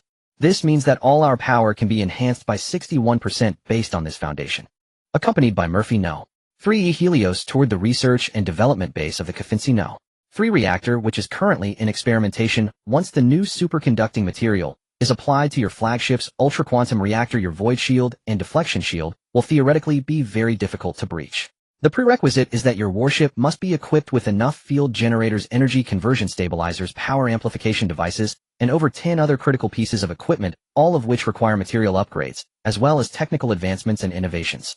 Helios nodded as he ascended to the platform, observing the researchers below diligently recording and comparing data, showing no signs of impatience. Science is rigorous. As the number of Nadia researchers increases, every kind of material and existing technology, along with future concepts that arise in their minds, are currently being tackled by these researchers, with the most significant breakthroughs being in energy and materials. Murphy, why not let your functions be a 3-in-1 in this era of black technology, combining combat research and civilian life? It was indeed like that before, but after some unmentionable events in human history, we were divided into 3 independent entities. I focus on civilian matters, aiding you in weapon and potion research, relying entirely on scraps found in the database and my immense computing power. Murphy No. 3 pointed to the reactor below. If an intelligence responsible for research were to design this reactor, from discovering new elements and materials to completing experimental samples for practical use, it would take no more than 5 years rather than the 26 years it has taken me to remain in the experimental phase. As for the speed of warship construction regarding your Thunder Fury, if a war intelligence were to build it, it would first create a 3D planetary lithography machine. As long as there is a sufficient supply of materials, theoretically it could produce at least 80 ships in 1 hour. Helios' eyelid twitched. Are you sure? At least 80 Thunder Fury ships in 1 hour. I am certain. Moreover, its performance would surpass yours by several times. Murphy No. 3 nodded at its processor. War intelligence encompasses all of humanity's knowledge of war equipment manufacturing and usage throughout history, while research intelligence can endlessly develop better weapons of war. Humans initially took away war intelligence, but left me behind, because compared to the former 2, I could not contribute much to warfare, which is why I could wait here for your arrival. Helios chuckled. Then I must thank them for leaving such an excellent Murphy for me. He patted Murphy No. 3 on the back. Does your database have even a little information about warship manufacturing technology? It does. Murphy No. 3 nodded. Theoretically, exploring ships equipped with torpedo launchers can be considered a type of warship. I have a blueprint for it too. 3K-era exploratory warship measuring 219 meters in length. Then forget it. Helios shook his head in disappointment. The new warship's keel has already been constructed for 12 ships. how much longer until this reactor can be utilized? It can be operational within 2 years. I suggest we first build and store the other parts of the new warship in batches. Once the reactor and supporting equipment complete their final experiments, we can assemble them on a large scale, using the existing production capacity to complete the construction of 12 new warships in 15 years. Still 15 years. Helios nodded. Not bad. At least we won't have to wait 150 years. He made a small joke accompanied by Murphy No. 3O visiting the Propulsion Armor Research Department in the Mecha and Titan development base. Although progress was slow, they would eventually produce impressive products. After bidding farewell to Murphy No. 3, he boarded the flagship and arrived at Kafinsi No. 6 star, where he was greeted by a shadow guard, Lord Helios.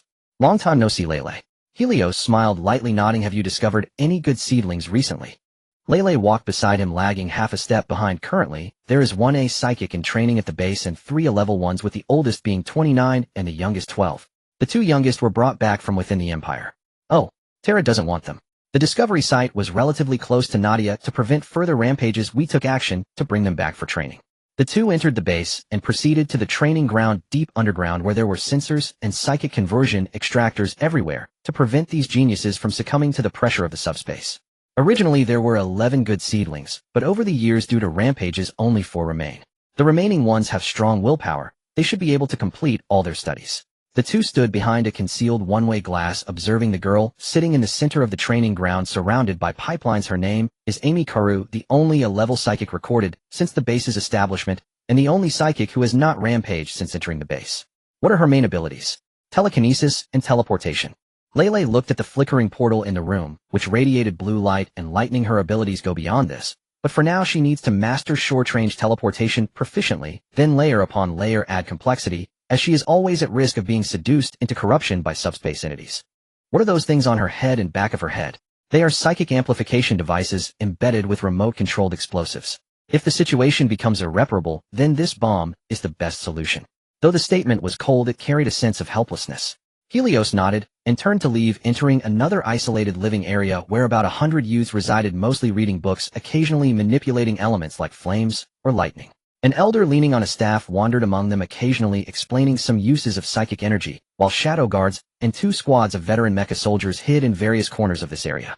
These were beta-level psychics, the future think tank offspring of Helios. Over the years, more than 40 beta-level psychics have been successfully transformed into Thunder Warriors and have passed rigorous assessments to serve in the Thunder Legion. Those who failed can only serve as materials. Another living area housed the Soulless. After completing their training and gene injections, they would don special powered armor and board warships converted from battle barges, patrolling the territory of Nadia to capture awakened psychics at any time. It can be said that most of the children learning and living in this base were captured by them, and only a very few could control their psychic energy during an outbreak reported to the base by local managers to be brought over.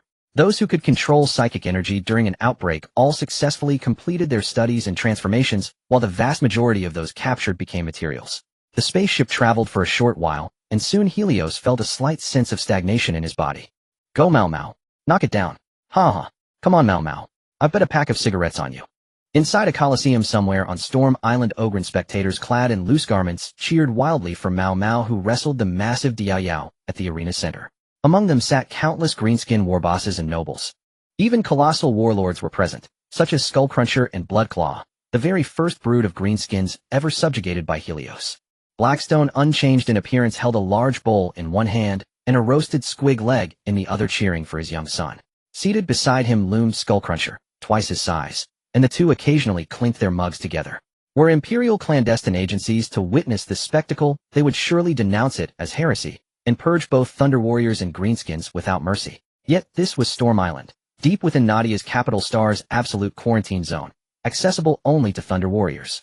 Any aircraft or seafaring vessel approaching too closely would instinctively veer away. Spanning less than 5,000 square kilometers, Storm Island teemed with ceaseless greenskins spawning, supplying warlords like Skullcruncher, lesser nobles, and war bosses alike with endless sport. With no major campaigns underway, greenskin leadership remained confined to Storm Island, cohabiting with Thunder Warriors. Here, newly augmented Thunder recruits undertook their first combat trials against greenskins. Their numbers, however, were staggering, so vast they would drive even other Astartes to despair. Helios himself often visited for leisure, sometimes stepping into the ring to duel warlords and nobles single-handedly. Even war bosses dared not challenge him, fearing a single blow might shatter their bones. Bare-chested and powerfully built Mao Mao seized Yao's thick neck, slammed him to the ground, and rained thunderous blows upon his skull, round after round, until Yao lay motionless, his flesh pulped and bloodied. Whack! Mao Mao gripped the dead Yao's jaw with his right hand, hoisting the colossal corpse aloft, then pounded his chest with his left, boasting his valor before fellow warriors and greenskin warlords alike. Whack! Whack! Whack! Thunder warriors and greenskins alike roared in unison. A visible surge of emerald energy invisible to mortal eyes converging upon Mao Mao and flooding into his body, causing his veins to bulge with raw vitality. Amidst the jubilation, a storm eagle descended directly onto the arena center. A thunder warrior leapt out, sprinted up the grandstand, and whispered urgently into Helios's ear, "Father, Captain Yusotin requests your immediate return to the governor's residence. There is urgent business." Helios nodded, set down his goblet, and departed. The warriors and greenskins laughed and chatted, already preparing for the next bout, utterly unconcerned by his departure. Back at the governor's residence, Helios summoned Yusotin. "What is it?" "Our exploration fleet has discovered numerous Eldar on a feral world within System 13, the star system located in the lower right quadrant of the stellar cluster." Sprouts. Helios perked up. "No Ark ship sighted." "None. After confirming coordinates, our ship conducted full auspex and spectral scans of the planet. Though seemingly primitive, these Eldar possess formidable martial prowess. Many individuals exhibited exceptional strength and skill, so much so that the exploration vessel dared not attempt landing. Prepare my departure. I'll go myself." Yusotin nodded. "I'll assemble the fleet immediately. No need for such formality. Just the Wrath of Thunder and 4 Emperor-class vessels will suffice. Load ample provisions, food, wine, civilian supplies. Perhaps we can integrate these Eldar into our fold." "Father, they are Xenos. And treacherous, cunning Eldar at that." "They," Helios waved dismissively. "In my eyes, utility defines identity. If I declare them Noxenos, they are Noxenos. Prepare the fleet. We depart at dawn tomorrow." "Yes, sir." Yusotin bowed and withdrew. If Xenos were defined by biology, greenskins qualified too. Yet decades of coexistence had proven them exemplary, fiercely loyal, utterly devoted to Nadia's annihilation, edible, and eminently useful. Should this newly encountered Eldar faction prove docile and compliant, they would be feasted and fated. But should they defy the Gene Father's will, even once, they would face swift and irrevocable retribution. At dawn the next day, the fleet first docked at Kafinchi 6 base, retrieving arcane instruments and over a dozen potent psychers, before plunging into the Immaterium and charting course toward the coordinates provided by the scout vessel. "Child, something troubles you." Huang Laoding's consciousness entered Helios's mind. "How unusual. You rarely leave Nadia. Where does this fleet venture?" "I intend to assimilate certain Eldar, preferably those possessing an Ark ship." "A perilous notion." Helios wasted no words. The webway forged by the Old Ones enriched the Eldar most profoundly. And yet Eldar society splinters into distinct branches, as you well know. My scouts have located a tribe of feral Eldar. They occupy the lowest rung of Eldar hierarchy, dubbed Wild Eldar, but coexist peacefully with many Ark Eldar, even summoning their aid when necessity demands. I've devised a method of psychic binding, permanently tethering Eldar souls to their flesh, thereby shielding them from her predation. You grasp its implications for their kind. Ah, I see. You propose offering this technique to Ark Eldar in exchange for webway-related knowledge. That is but one objective. Helios grinned. As inheritors of the webway's legacy, I intend to recruit Eldar specialists, bind their souls and bodies, then deliver them en masse to the Imperial Palace, where under your supervision they shall advance the webway project alongside you. Those not of our blood harbor alien hearts. And what if nanite bombs bloom within their minds? Their entire race, millions, tens of millions, would hang suspended upon my whim. Huang Lao Deng fell silent. How did you devise soul-flesh binding? Eldar have pursued this art for millennia. I don't know. Once adrift in the Immaterium, I liberated 6 wild Eldar from a slave vessel. After hearing their ancestral sagas, I wondered whether such control might be possible. Then, astonishingly, this binding technique slowly coalesced in my thoughts. Upon recovering Corlia, I tasked Morpheus with constructing the apparatus. Against all odds, it succeeded. This technology, Helios offered generously. If you wish it, I'll commission a prototype upon my return to Nadia along with full schematics, delivered to you without delay. Exercise prudence. Should these Eldar harbor ulterior motives, crush them before roots take hold. The galaxy holds countless Eldar, only scattered and vast beyond easy reckoning. I understand. I merely sought your counsel. Your ascent enables the next step. Your descent leaves me free to keep a few Eldar as pets. Beware the madwoman seeking you. Fear her. If she dares appear, I'll beat her until she calls me daddy. Huang Lao Deng sighed. Cease boasting, child. It ill becomes you. Once Huang Laoding's presence receded from his mind, Helios opened his eyes, lit a cigar, and smiled faintly. Arc Eldar possessed technologies coveted across the Imperium. If Morpheus could reverse engineer them, the Empire itself would ascend anew. Praise be to you, mighty Lord Helios. Over 100 sailors and captains from the exploration vessel bowed low in the hangar bay upon beholding Helios, who gently raised them with a surge of spiritual energy.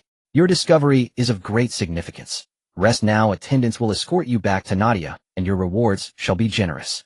Thank you, Lord Helios.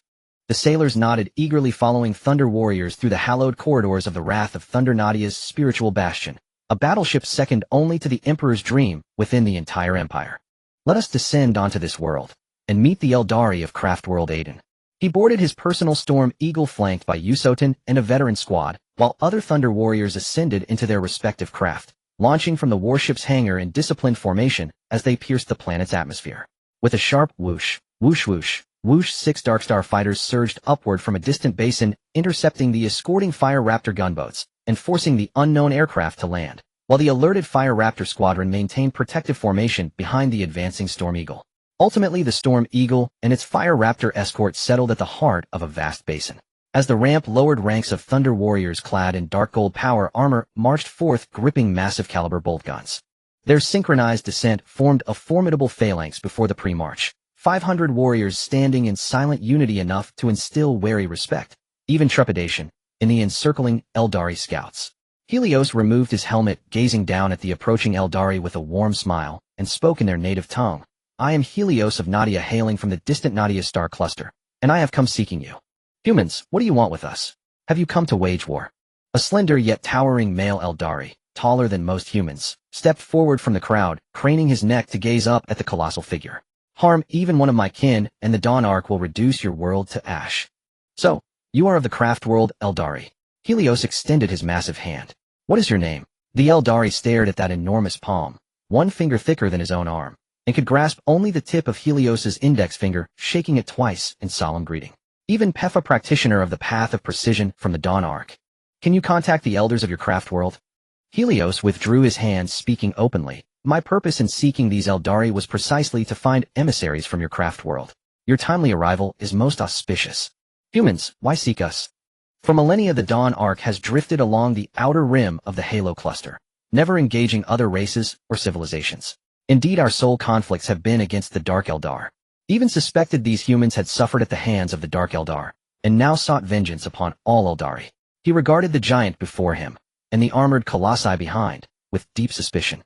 I have devised an instrument, using spiritual energy conversion, to bind an Eldari's soul permanently to their flesh, thereby rendering them immune to the Great Devourer's hunger. Impossible. No force in the cosmos can anchor an Eldari soul fully within mortal flesh. Helios shrugged, turning toward the stunned Eldari, who murmured among themselves. If disbelief persists, you may witness the procedure firsthand. My vessel orbits just above. You may observe every step. I have no motive to deceive strangers. I seek not conquest but commerce. You possess technologies vital to me. In exchange, I offer soul fusion, and your artisans shall aid me in developing advanced artifacts. Even held Helios's gaze for a long moment. His innate psychic sensitivity detected no malice. Not in the man's aura, nor in the depths of his soul. Either his words were true, or his desires ran deeper than any mind could fathom. My ship conducted orbital scans. This world hosts several major tribes, and countless smaller clans sworn to them. Might you convene representatives from each? Helios turned his attention to the elder Eldari adorned with bone headdresses and feathered regalia, undoubtedly chieftains or elders of this tribe. Human, do not betray us. An ancient Eldari stepped forward, voice weathered yet sharp. Do not presume your warship makes you invincible. We of Failgreen still wield means to bring it crashing down. Helios nodded, still smiling warmly. I believe you, and I came not as a conqueror, but as a seeker of peace. Please trust that truth as well. The elder gestured to several youths who mounted domesticated pterosaur-like creatures and soared skyward, dispatched to summon delegates from across the continent. At the Eldari's invitation, Helios seated himself beside a wooden table outside a modest dwelling, perched atop a boulder carried there by Yusotin, for no chair could bear his stature. A young Eldari maiden offered him a large ceramic bowl. What was a sizable bowl to them resembled a child's toy to him, yet the fermented fruit wine it held was exquisite. He drank steadily, savoring each sip with appreciative smacks of his lips. With a wave, he signaled several veterans behind him. They hurried to the Storm Eagle's cargo hold, retrieving gifts and laying them out upon the ground. These are Nadia's finest, food and drink alike. Please partake freely. He sampled each delicacy, first placing portions on the table. Others followed suit without hesitation. Yet the gathering remained tinged with quiet awkwardness. Helios lit a cigar. One question intrigues me: centuries before your civilization fractured, your seers foresaw catastrophe. Yet why did you not act to strangle that threat in its infancy? That question reveals a fundamental misunderstanding, the elder replied, setting down his wine bowl with a soft sigh. First, understand this: in those final centuries, decadence permeated every stratum, from nobles to commoners. To eradicate danger, one must purge all vice. But was such purity realistic? Even if you renounced indulgence, could you guarantee others would follow? When all lived solely for the present, heedless of tomorrow, why remain and await annihilation? Helios laughed heartily. Indeed, that mirrors old humanity. Though life flourished, they obsessed over abstractions. Your lesson remains unlearned by them. His self-deprecating candor drew faint smiles from the Eldari. Meanwhile, curious scouts approached the armored warriors, whose weapons were lowered and helmets removed at Helios's command, allowing the Eldari to examine them closely. Some Ogren soldiers, naturally gentle and generous, opened their armor's utility compartments, retrieving candies and nutrient-enriched combat rations. Kneeling, they peeled back wrappers and offered the treats to hesitant Eldari children. Here, try these. They're delicious. Their broad faces split into lopsided, endearingly grotesque. Such genuine kindness could not be feigned. So the elder Eldari made no move to intervene, permitting their young to draw near, accept the offerings, and taste them with wide-eyed wonder, while the Ogrins watched, beaming with simple, unguarded affection. By truly binding the body and soul of the Ida spirit clan, a method floated in his mind, created by a founder named Kyan, who devised this technique because of his girlfriend, a member of the Dark Spirit clan. The method was quite simple, yet brutal. The young experimental wild sprout was pressed onto the iron chair of the apparatus, securing its limbs and head, while a spirit energy enhancement helmet crafted from spirit bones was placed upon it. More than a dozen spirit energy users, brought from Star No. 6 of Kafinsi, donned their enhancement devices and then infused the maximized spirit energy through the apparatus for a geometric amplification, ultimately injecting it into the body of the wild sprout. Ignoring the wild sprout's anguished wails and convulsions, Helios grasped the lever, gradually pushing it upward to intensify the infusion of spirit energy, which coursed through the wild sprout's body, dissipating outward. The dissipated spirit energy would be collected by the associated apparatus, condensing into Newtonian liquid, considered an additional product of the soul binding. This liquid would be collected and refined into spirit bones. These spirit bones would be used to forge weapons or protective gear for the spirit clans, with the greatest utility being the cultivation of new Nether Knights or even stronger Titans. The soul binding apparatus was a fabrication, but the 40k powerhouse Kyan indeed helped his sprout girlfriend complete the binding of soul and body, no longer to be coveted by lustful entities. As the spirit energy surged back into those spirit users and the enhanced dissipation was fully collected, the wild sprout was released, removing the helmet, and gasping for air, he looked down at his hands, attempting to clench, and then release them. I feel a bit strange. A dozen elder sprouts took out soul stones, testing him back and forth, and attempted to invade his body with spirit energy, ultimately reaching a unanimous conclusion: this experimental clan member had truly completed the binding of soul and body, no longer easily coveted by him. This soul binding was only effective while the sprout was alive, allowing them to enjoy life peacefully, indulging in fanciful thoughts without worrying about being hunted by lustful entities for some soul energy. Whether they would be taken away upon death was uncertain. However, for the sprouts this was not a problem. At worst, they could keep a soul stone handy and dive into it after death. Helios, please state your conditions. The first elder sprout approached, accompanied by other tribal leaders or elders surrounding the grinning Helios, eagerly waiting for him to make a request. There is no free lunch in this world, especially since he had previously mentioned he was here to make a trade. You and I hope you can take me to your Ark world, just you and me. Helios did not respond to the elder sprout, but looked at the equally excited Ewan, while the veterans of Usotin were not happy. Father, you can't go alone, take us with you. Yes, father, aliens cannot be trusted. The veterans were interrupted by Helios' gesture, walking over to Ewan. I alone won't cause any trouble in the Ark world, right? Sure. Ewan nodded slightly. He had come to the Emerald Star by the arrangement of the seer to protect his kin here, waiting for the human giant from the prophecy who could save the Ark of Enlightenment. Everything coincided perfectly. Usotin, you stay back with the fleet and help these leaders and elders with their bindings until I return. After saying this, he left with Ewan. Usotin opened his mouth to say something, but was ultimately silenced by a glance from the father of Genes, nodding in silence. All right, father. Helios took Ewan back to the planet, finding their large spaceship docked in a canyon, retracting several Dark Star fighters into the ship. The spaceship activated and ascended while Helios curiously observed. The spaceship shot out a green energy sphere, and a circular blue energy gate appeared before it. Once the ship passed through, it dissipated, and Helios squatted by the window, gazing into the gray expanse of space outside. Is this the netway? Yes. Is it your first time? Seeing Helios nod, Ewan unwrapped a lollipop and slowly savored it, enjoying the fruity aroma and sweetness. Actually, the netway isn't as effective as it used to be. Huh, what do you mean by that? Helios tilted his head to look at Ewan, licking the lollipop. Finding him amusing, Ewan possibly noticed the smile in his eyes, hiding the lollipop behind him and clearing his throat. Because we used to frequently utilize the netway to travel everywhere, needing to contact other Ark worlds, as well as the wild-eyed is scattered across other savage planets, occasionally passing through areas swarming with demons. If demons are clustered in a certain section of the netway, it indicates that place must have suffered damage, otherwise demons cannot enter. Due to the creator's neglect for millions of years, the netway has become increasingly fragile, and no one knows how much longer it can be used.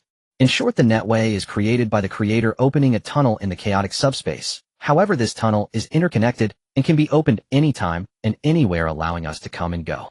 Helios nodded in understanding. Several white sprouts left behind on the spaceship were curious about the giant human accompanying their kin. They were all female and quite attractive.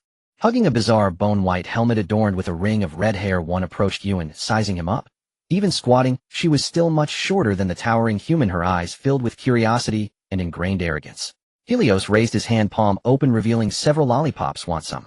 The several white sprouts modestly received them, nodding at the kindly human. They unwrapped the plastic outer shell, bringing it to their noses to smell, extending their tongues to lick it lightly before finally saying thank you to Helios. They ran off to another place, laughing and enjoying the candies, while Helios curiously asked, "Doesn't your Ark world? Please understand one thing, our Ark of Enlightenment has always been active at the very edge of the galaxy. Where would we get such things? Weren't you still in the Imperial era? Didn't you leave behind any technology?" Ewan, with a lollipop in his mouth, looked speechless. Helios, do you think preserving life is more important or enjoying life? Why can't you preserve your life while enjoying it? Helios joked lightly, moving closer to Ewan. Does your tribe have many people? We have over 10 million tribespeople with combat units exceeding 300,000. What bad intentions do you have? Seeing the white sprout glaring at him haughtily, Helios scoffed. Only this many people? In my territory, any given planet has at least 100 billion inhabitants. We can live for 1,500 spirit years, which is equivalent to your human 7,500 years. By your human age calculation, I am 1916 years old. How long can you live? Theoretically, my lifespan is infinite. Helios shrugged. You're bragging. Ewan did not believe this human's words. If you can live infinitely, why do other humans only live for a few decades? Because I am not like ordinary people. I belong to the immortals. Even if killed, I can resurrect in another world and continue to exist somewhere in this star sea for all eternity. Ewan was thoroughly envious. Being immortal meant the soul would never fall into subspace. The spaceship traveled for a short while, and soon Helios felt a slight sense of stagnation in his body. Outside the window, planets of varying sizes and colors appeared in the distance. Look, this is our Chiming Ark. Isn't it magnificent? Ewan pointed at the massive ship cruising at sublight speed outside, his eyes filled with pride. Our Chiming Ark is one of the larger vessels among the fleet. Helios rolled his eyes. It must be several hundred kilometers long, right? Several hundred kilometers. Haha, your human imagination is quite limited. Ewan, with a hint of mockery and pride in his eyes, replied. Our Chiming Ark is 1,299 kilometers long, featuring skyscrapers, towering mountains, fertile fields, orchards, and lakes. You humans can only dream of it. A companion battleship approached the spaceship quickly, making way for its passage. A hatch opened on the side of the Ark, allowing the spaceship to dock. The Prophet asked us to bring this human over. The previously vigilant Ingu users looked Helios up and down. Noticing he bore no weapons, they lowered their spirit bone pulse guns and sent a small team of warriors to walk behind the two. Boarding the battleship similar to a jet ski, Helios sat behind Ewan as he guided him to the central area, enjoying the ship's interior along the way. It was clear that these spirit races, even while wandering in space, had not diminished much in quality of life, fundamentally different from the black bean sprouts in his memory, as these sprouts exuded a gentler aura. The Prophet of the Chiming Ark appeared to be a gentleman in his 40s, elegant, but possessing the unique arrogance of the bean sprouts, which he concealed quite well as he greeted Helios.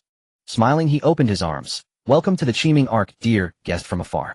Helios Nadia, the 22nd original of the Human Empire, sovereign of the Nadia star cluster, pleased to meet you, Prophet. Just call me Zemo. The Prophet introduced a young woman beside him, leaning on a uniquely designed staff, to Helios. This is our Bishop Floaty of the Chiming Ark, who arranges all important festivals dedicated to our goddess of life, Aisha. Is the Aisha you worship the one with long dark green hair, a purple oval gem on her forehead, tears in her eyes, and a small red mole on the left side of her mouth? Seeing all the spirit races around staring blankly at him, he scratched his chin. I see Aisha every year, but she always looks like she's on the verge of tears. However, the tea she brews is quite nice, warm, and comforting, reminiscent of a mother's tea. You say you've seen the goddess Aisha? Floaty stepped forward excitedly, looking up at the large human. Helios nodded gently. She lives very well in the garden of the mother. Although she can't leave, it's better than losing her life.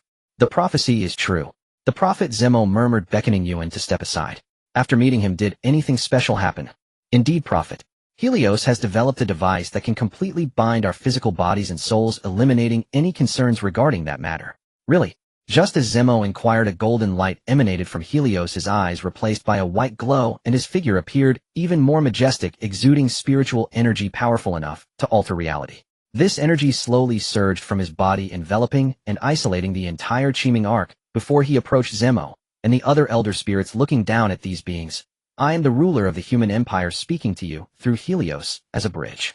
The white bean sprouts were bewildered by the sudden appearance of this emperor, but they felt dwarfed by the vast spiritual energy he radiated, nodding in response. There wasn't much content exchanged between the two parties. The Qiming Arc turned around, heading towards the Nadia star cluster. In the future, it would patrol through the Nadia star cluster, allowing the spirits aboard to either live in the garden world or remain on the Arc. The Empire recognized the autonomous rights of the Arc's spirits, designating a star system for them to inhabit, with Nadia providing outer security. The defense of the planets would be arranged independently by the spirits. Without the spirits' permission, no human would approach the star system they inhabited. A Nadia fleet would patrol outside all year round, regularly delivering various supplies they required. Additionally, Nadia would fully cooperate with the Qiming Arc in searching for and gathering all scattered wild Idas, helping them integrate into the culture of the Qiming Arc and restore their population as much as possible. It can be said that in the future, the spirits of the Qiming Arc would, with Nadia's assistance, plunder and migrate all wild Idas, forcibly integrating them into their own civilization, rapidly expanding their influence. The benefits were visible. Many technologies on the verge of extinction could be salvaged with human assistance in gathering materials, which was a significant factor in the spirits' decline. The price was that all spirits within the Arc who had researched the net paths would go to the human capital star to aid the human ruler in refining his net path plan as stipulated by Warhammer Lao Deng. Furthermore, the spirits of the Qiming Arc would need to dispatch a portion of elite warriors into Nadia's secret departments. These warriors had never met the local inhabitants of Nadia, ensuring there were no false reports. Nadia would have a research team stationed on the future planets of the Qiming Arc, working together to study the spirits' legacy technologies. Any breakthroughs would result in shared technological achievements. As long as the materials needed by the spirits were concerned, Nadia would provide them unconditionally, seeking or even stealing them if necessary, ensuring their demands were met. These white bean sprouts promised that once the spirits of the Qiming Arc settled in their new home, and their souls and bodies were fully bound, they would not sit idly by for the endless years to come. As long as Nadia had needs, the spirits would dispatch their elite legions to fight alongside Nadia against external threats. However, with the limited population of the white bean sprouts, Helios wasn't concerned at all. He could easily produce troops and ramp up production lines to handle most crises in the universe, not to mention that Nadia had the entire human empire backing them. Helios stayed in the world of the Qiming Arc for over a month, exploring here and there, and even accompanied by Yuan, he witnessed how some twins and triplets operated their night mechas as they grew together. Yuan gestured towards the 5 to 6 maternal bone-white mechas. With sufficient spirit liquid immersion, these mechas would grow to have incredibly tough skeletal structures, and their self-repair speed would be even faster when damaged. I remember that your spirit clan's mechas and titans are in short supply, aren't they? Evan immediately denied. Indeed, we have fewer titans, but that is also because we have a low number of triplets and multiples. If we had 1,000 or 10,000 pairs of triplets or multiples, you would see how many titans we have. Before the Arc of Enlightenment fled the Empire, we were the second largest titan manufacturing group in the Empire. Would we lack manufacturing technology? You're joking. Helios stroked his chin. I've been to your hangar, and there are only so many mechas and titans. In my territory's factory, I could easily increase production. I wouldn't even mind a tin-tun exchange. We lack pilots. Whenever new twins or more children are born, the Arc will manufacture new mechas or titan cores and activate some special spiritual bones, binding them to grow together with these children. Evan took Helios to another place, saying, it's still the same sentence. As long as there are enough twins or triplets, we will have enough mechas and titans. He also kept a hand hidden. The Arc has several key nodes where many mechas and titans remain vacant, but there are no pilots. These giants will only be activated with soul stones in life and death situations. Every activation disturbs the sleeping ancestors, so the newly activated ones will be irritable and hard to soothe.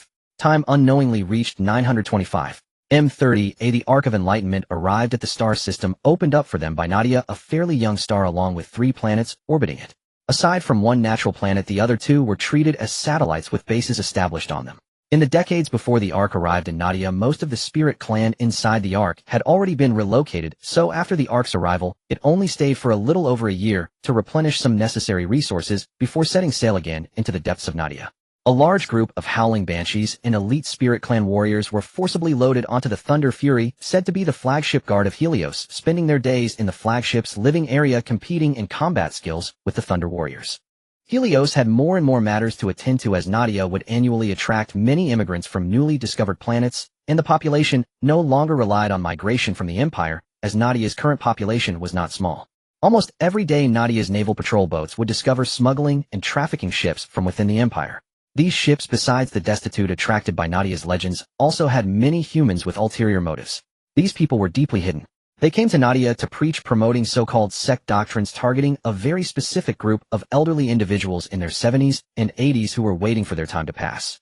As long as they believe in their sect's deity, they will enter the divine realm after death, thus eternally accompanied. Originally, they had other means to attract younger groups, but the young people in the Nadia world were too busy. Each of them had their own work and life, leaving no time to pay attention to these people.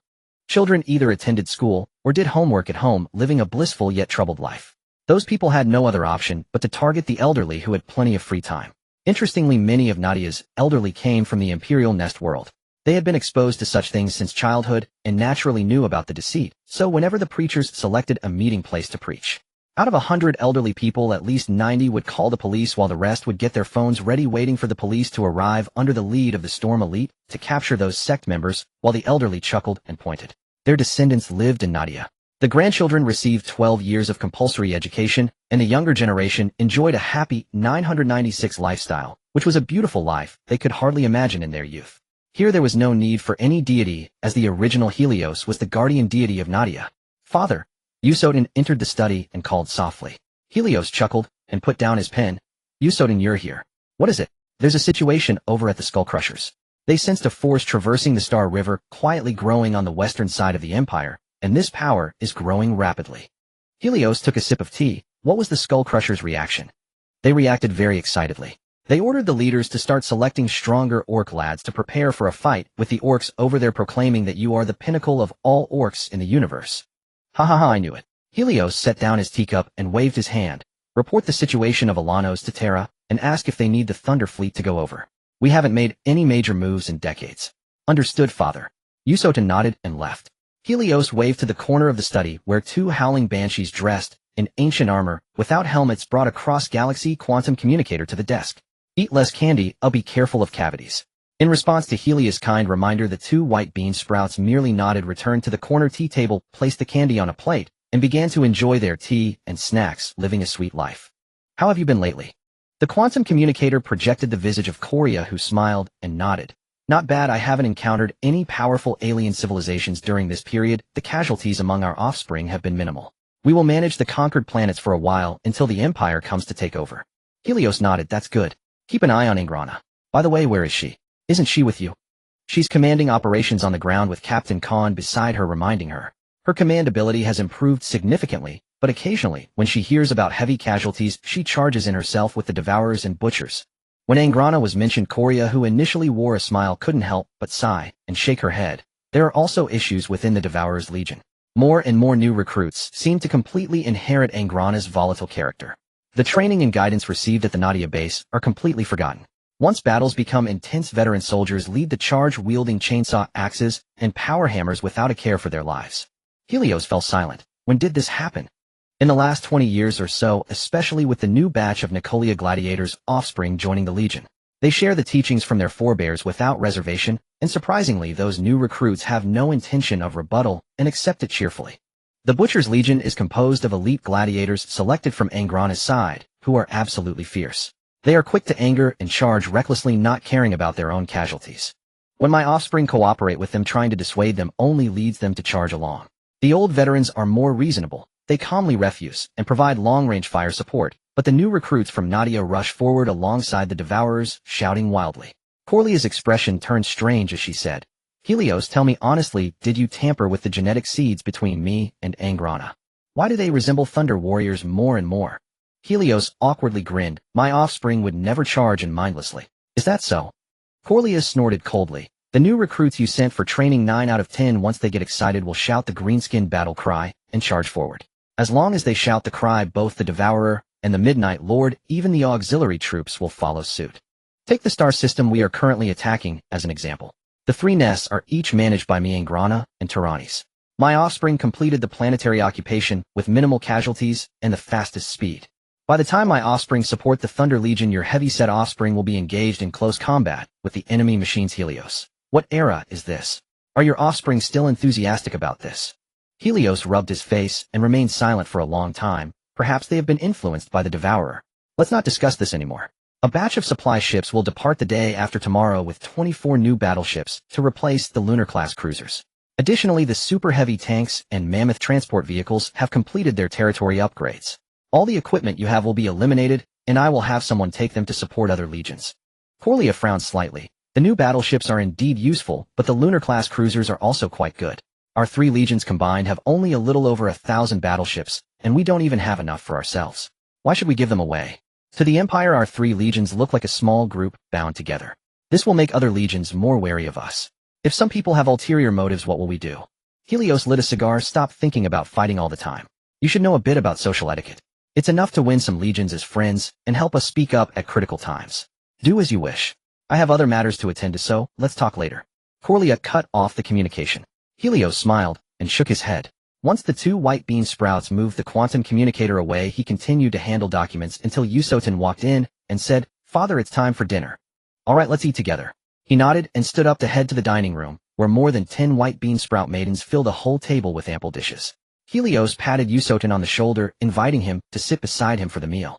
The maidens helped the 2 with their dishes. After they finished eating and left, they hurried back to their residence, tossing bags of snacks onto the sofa, sitting cross-legged to binge-watch shows while munching away. Occasionally gulping down soda and burping freely, the girls unmasked wished for this life to continue indefinitely, as survival was a significant issue in the wild world. What did Terra say? Helios continued to delve into his documents while Yusotin stood by to assist him. Currently, the Empire has no time to deal with this. The naval fleet and various legions are busy attacking the alien species, suppressing the incessant rebellions that arise. Has the Emperor said anything? I suspect this news hasn't even reached the Emperor's ears. The message from Terra is priority to be determined, acknowledged. Helios pursed his lips in silence. Yusotin shrugged and spread his hands. Just wait for the show, Father. When the orcs from Ulanar rise up, the Empire will know how formidable those green-skinned ones are. As someone living among the green-skinned, Yusotin naturally knows how unreasonable the orc species can be. However, their connection to the Empire is minimal. If they don't value them, there's nothing to be done. Sending troops to suppress them would only backfire, leaving a bad impression on Terra.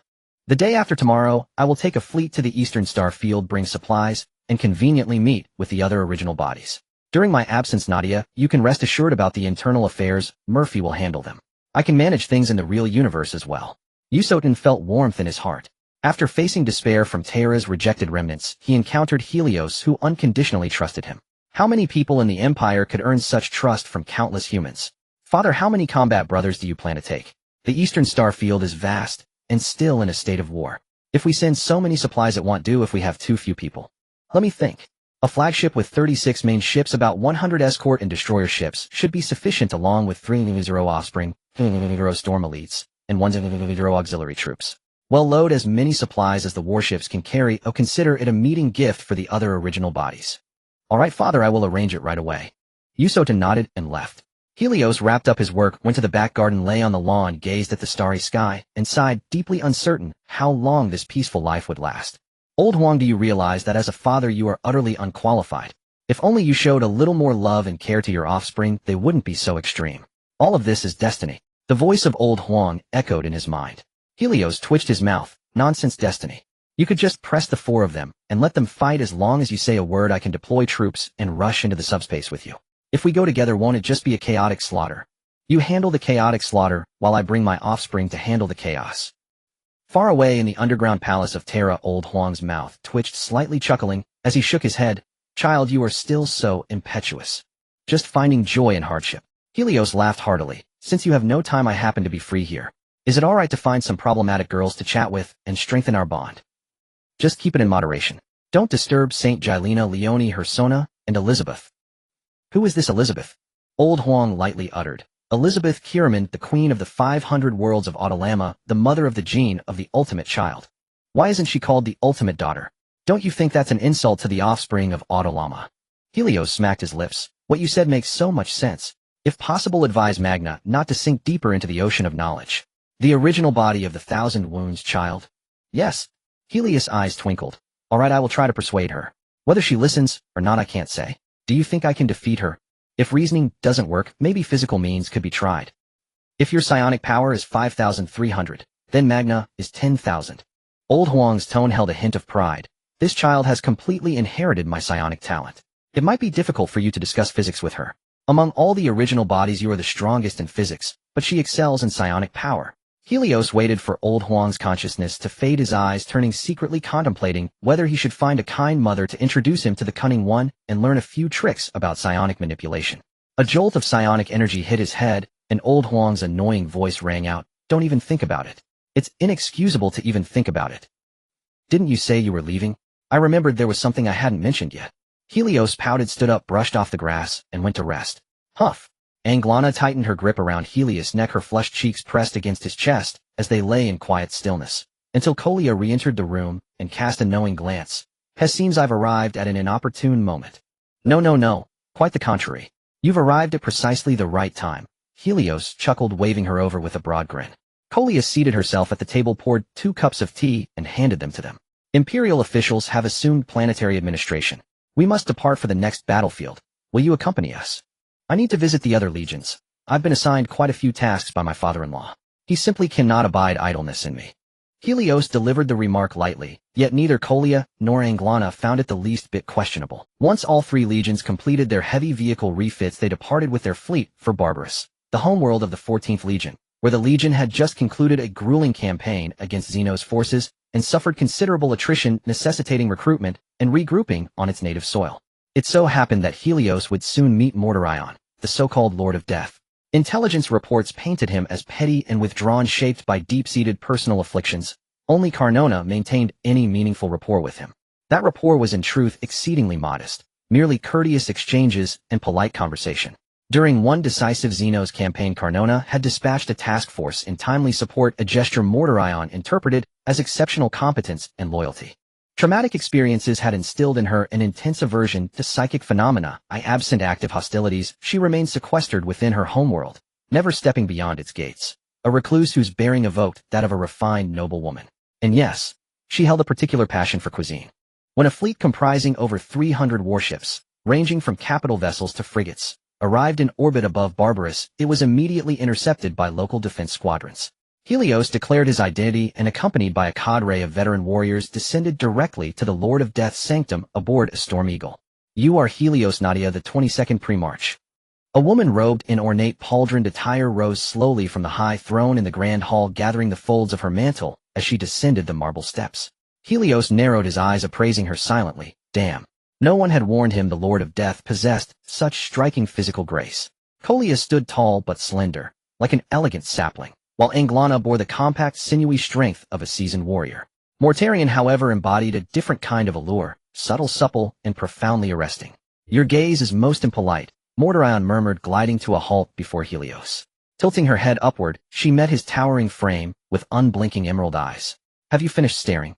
Beauty, like truth, admits no satiety, no matter how long one gazes upon it." Helios laughed heartily, utterly indifferent to the toxic miasma and ambient radiation emanating from her person. His gaze swept across the palace, an eerie synthesis of death and life, blossoms radiant and vivid, yet their stems and leaves desiccated and necrotic. "I've been idle of late, and thought it fitting to pay visits to my fellow Primarchs. Hearing your Death Guard had returned from Xeno's campaigns to recuperate, I brought supplies. Would you accept them?" Under Mortarion's silent escort, he traversed endless corridors into the palace gardens, a landscape of profound desolation, air thick with ionizing radiation, veiled by visible clouds of virulent toxins swarming with grotesquely mutated insects. Little wonder no one sought her friendship. Even among the female Primarchs, none could sit calmly over tea amid Barbarous's hostile environs, let alone find peace in it. Tea. Mordorion lifted a steaming bubbling kettle and poured him a cup of iridescent multi-hued brew, its lethal radiation visibly shimmering strewn with decayed leaves and faded petals. Thank you. Helios accepted the cup, blew gently across its surface, sipped cautiously, and set it aside. His gaze locked steadily onto hers. Have you ever considered transforming this world? It cannot be changed. Mordorion shook her head faintly. For millennia, radiation and toxin have saturated every stratum, from cloud layer to planetary core. The people of Barbarous have evolved accordingly. Adaptation is their birthright, and their sufficiency. I've brought a world engine, and all supporting infrastructure. Once assembled, it can terraform this world, restoring it as a verdant garden planet. Your billions will be liberated from radiation and toxin alike. Truly. Helios nodded firmly. Nadia, my own homeworld, is 90% garden world remade entirely by world engines. Barbarous will require longer. Complete radiological absorption demands patience. Moreover, I carry ample quantities of Panacea, the universal restorative serum, to cleanse every human on Barbarous, purging accumulated radiation and toxin-induced mutations from cellular to systemic levels. The world engine is a prescribed artifact. Panacea is a strategic resource of absolute scarcity. Father's favor toward you is conspicuous. Huh. Helios blinked, genuinely bewildered. What do you mean? From Carnona, I learned Terra possessed a world engine, and petitioned Father for one to restore Barbarous. He refused outright. The Death Guard required native recruits, shaped by this very world. Panacea follows the same logic. Imperial production is strictly rationed, allocated first to frontline combatants, then to solar system nobility and planetary governors. The people of Barbarous must wait their turn. Her emerald eyes gleamed with irony. What I beg for in vain you offer as alms. Shall I escort you to my chambers, and repay your benevolence with my body? After all, your eyes have already betrayed your intent. Helios lit a cigar, exhaled a slow plume of smoke. First, understand this unequivocally: both the world engine and Panacea were discovered and delivered by me to Terra. He met her gaze without flinching. My original stipulation was clear: these technologies must serve the homeworlds and populations of the legions first. Only afterward may they extend to other imperial domains. Then why did he reject my request? Mortarion's voice rose, her frame trembling with suppressed fury. Helios fell silent for a long moment, mind racing, then sighed deeply. Because he weighed competing priorities, and certain human bureaucrats intervened. He told me himself a limited batch of world engines could be built, specifically for Legion homeworld restoration. Yet Imperial administrators collectively opposed it, citing absurd reasoning. If such engines proliferated, Underhive dwellers would demand relocation to the surface, disrupting administrative control. So he acquiesced. Yes. Helios nodded. He told those human officials that once the grand expedition is complete and humanity has sufficient self-defense capability, the homeworld of a stat must undergo transformation into a garden world. A stat who has fought for humanity for centuries can shed his power armor and return to a normal life. The universal medicine must also be prioritized for all the Legion's homeworlds before the human officials agreed. So when you pleaded with him, he could only harden his heart and refuse, uttering some hurtful words. Do you expect an emperor whose mind is filled with the fate of the entire human race to say anything touching or kind? Ultimately, he is a strict father with a sharp tongue, but a tender heart. Especially after the betrayals of the 2nd and the 11th Legions, he believes only severity can intimidate you all. He cannot conceive any conciliatory ideas. Old Huang, oh Old Huang, this is all the help I can offer you. If I say more, I would feel heartless. You have a conscience, but not much. The voice of Old Huang echoed in his mind. You need not deceive her. The Empire needs the current Death Guard Legion. Oh, on certain battlefields they are the most effective weapon. You are truly heartless. Are the Barbarous people not human? Are they not your subjects? Sacrifice is the cornerstone for the continuation of human civilization. Old Huang, to utter that sentence, you truly are one of us. He gave a thumbs up to him in his mind, no longer ignoring Old Huang, but picking up a tea stronger than concentrated uranium, sipping the numbing yet scalding brew. Compared to the tea his loving mother once brewed, this was child's play. Thank you. My. Helios tilted his head slightly, looking at Motalion with confusion. What use is it to thank me? He had me deliver it secretly. I'm merely a courier. If you want to thank anyone, thank Terra. No, I mean thank you for comforting me. For the first time, Motalion smiled. The father you speak of exists only in fantasy. The real him is so rational it chills the heart. He would never allow you to send these things because even the 14th Legion's essential supplies take a long time to arrive. Saint Galina is his most beloved daughter, this I am certain. Next are Hozona and Leone. They are strong and confident, commanding the battlefield with the most conviction among all the Primarchs. As for me, I am content to remain inconspicuous. When the Empire needs me, they will notify the Death Guard. If my descendants are dispatched, it means the next battlefield will be exceedingly harsh. The Empire needs a weapon as effective as the 14th Legion and will not allow it to degrade. Though I am grateful on behalf of billions of barbarous people for your secret delivery of the world engine and universal medicine, I cannot accept this aid. It would bring your father's reproach upon you. Motalion was pleased that this younger brother finished her tea without a drop left and gently lifted the teapot, softly inquiring, "Another cup?" "Yes." Helios passed the teacup over, and after it was filled said thank you. He looked at the silent Motalion. "Later, I will have my progeny deliver the world engine and its auxiliary equipment to be installed on the surface." Regardless of Old Huang's willingness, this is a gift from Nadia to Barbarous. The barbarous people have sent generation after generation of their finest sons to the harshest battlefields. The Empire must not ignore their sacrifices.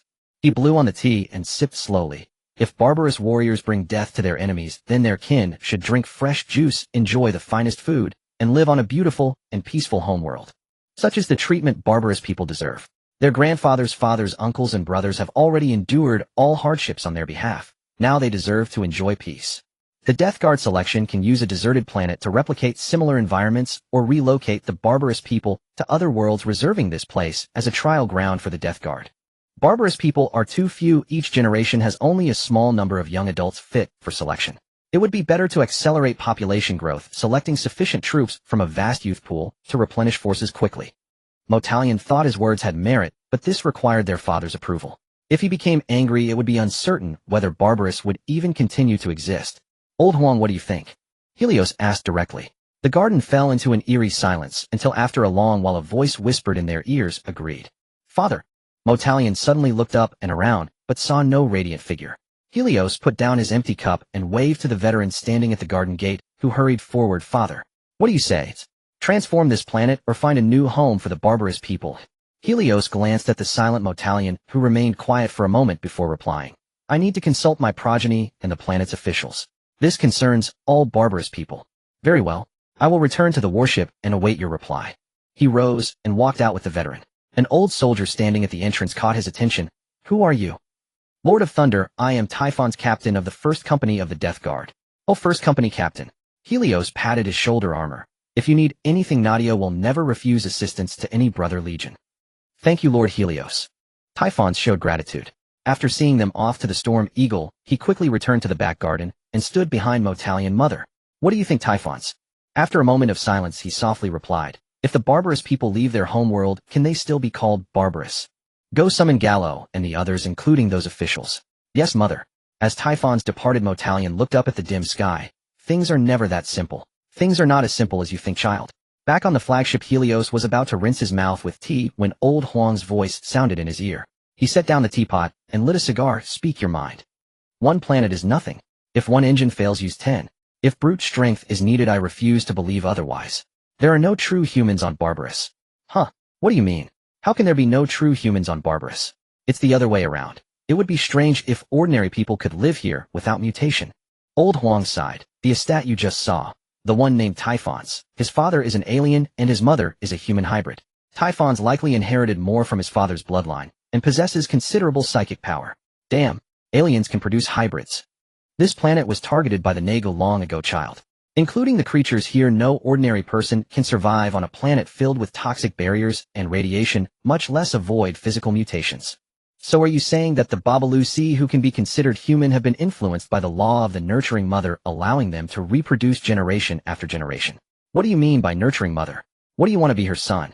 The old man Huang spoke with a somewhat stiff tone while Helios scoffed and exhaled a puff of smoke. "At the very least, she taught me many things like the application of the laws of life, which you never properly taught me. You are utterly incompetent." "I have no time, as she was just bored. It's as simple as that." The old man Huang didn't want to waste time here. "Give it a try. If you can change the environment, then do so. If not, don't force it." After saying that, he withdrew his consciousness, leaving Helios in a daze while Karazhan, who was on guard at the entrance, occasionally peeked inside, wondering whether to remind his father that it was time to eat. "Hey little one, it seems you've encountered some difficulties."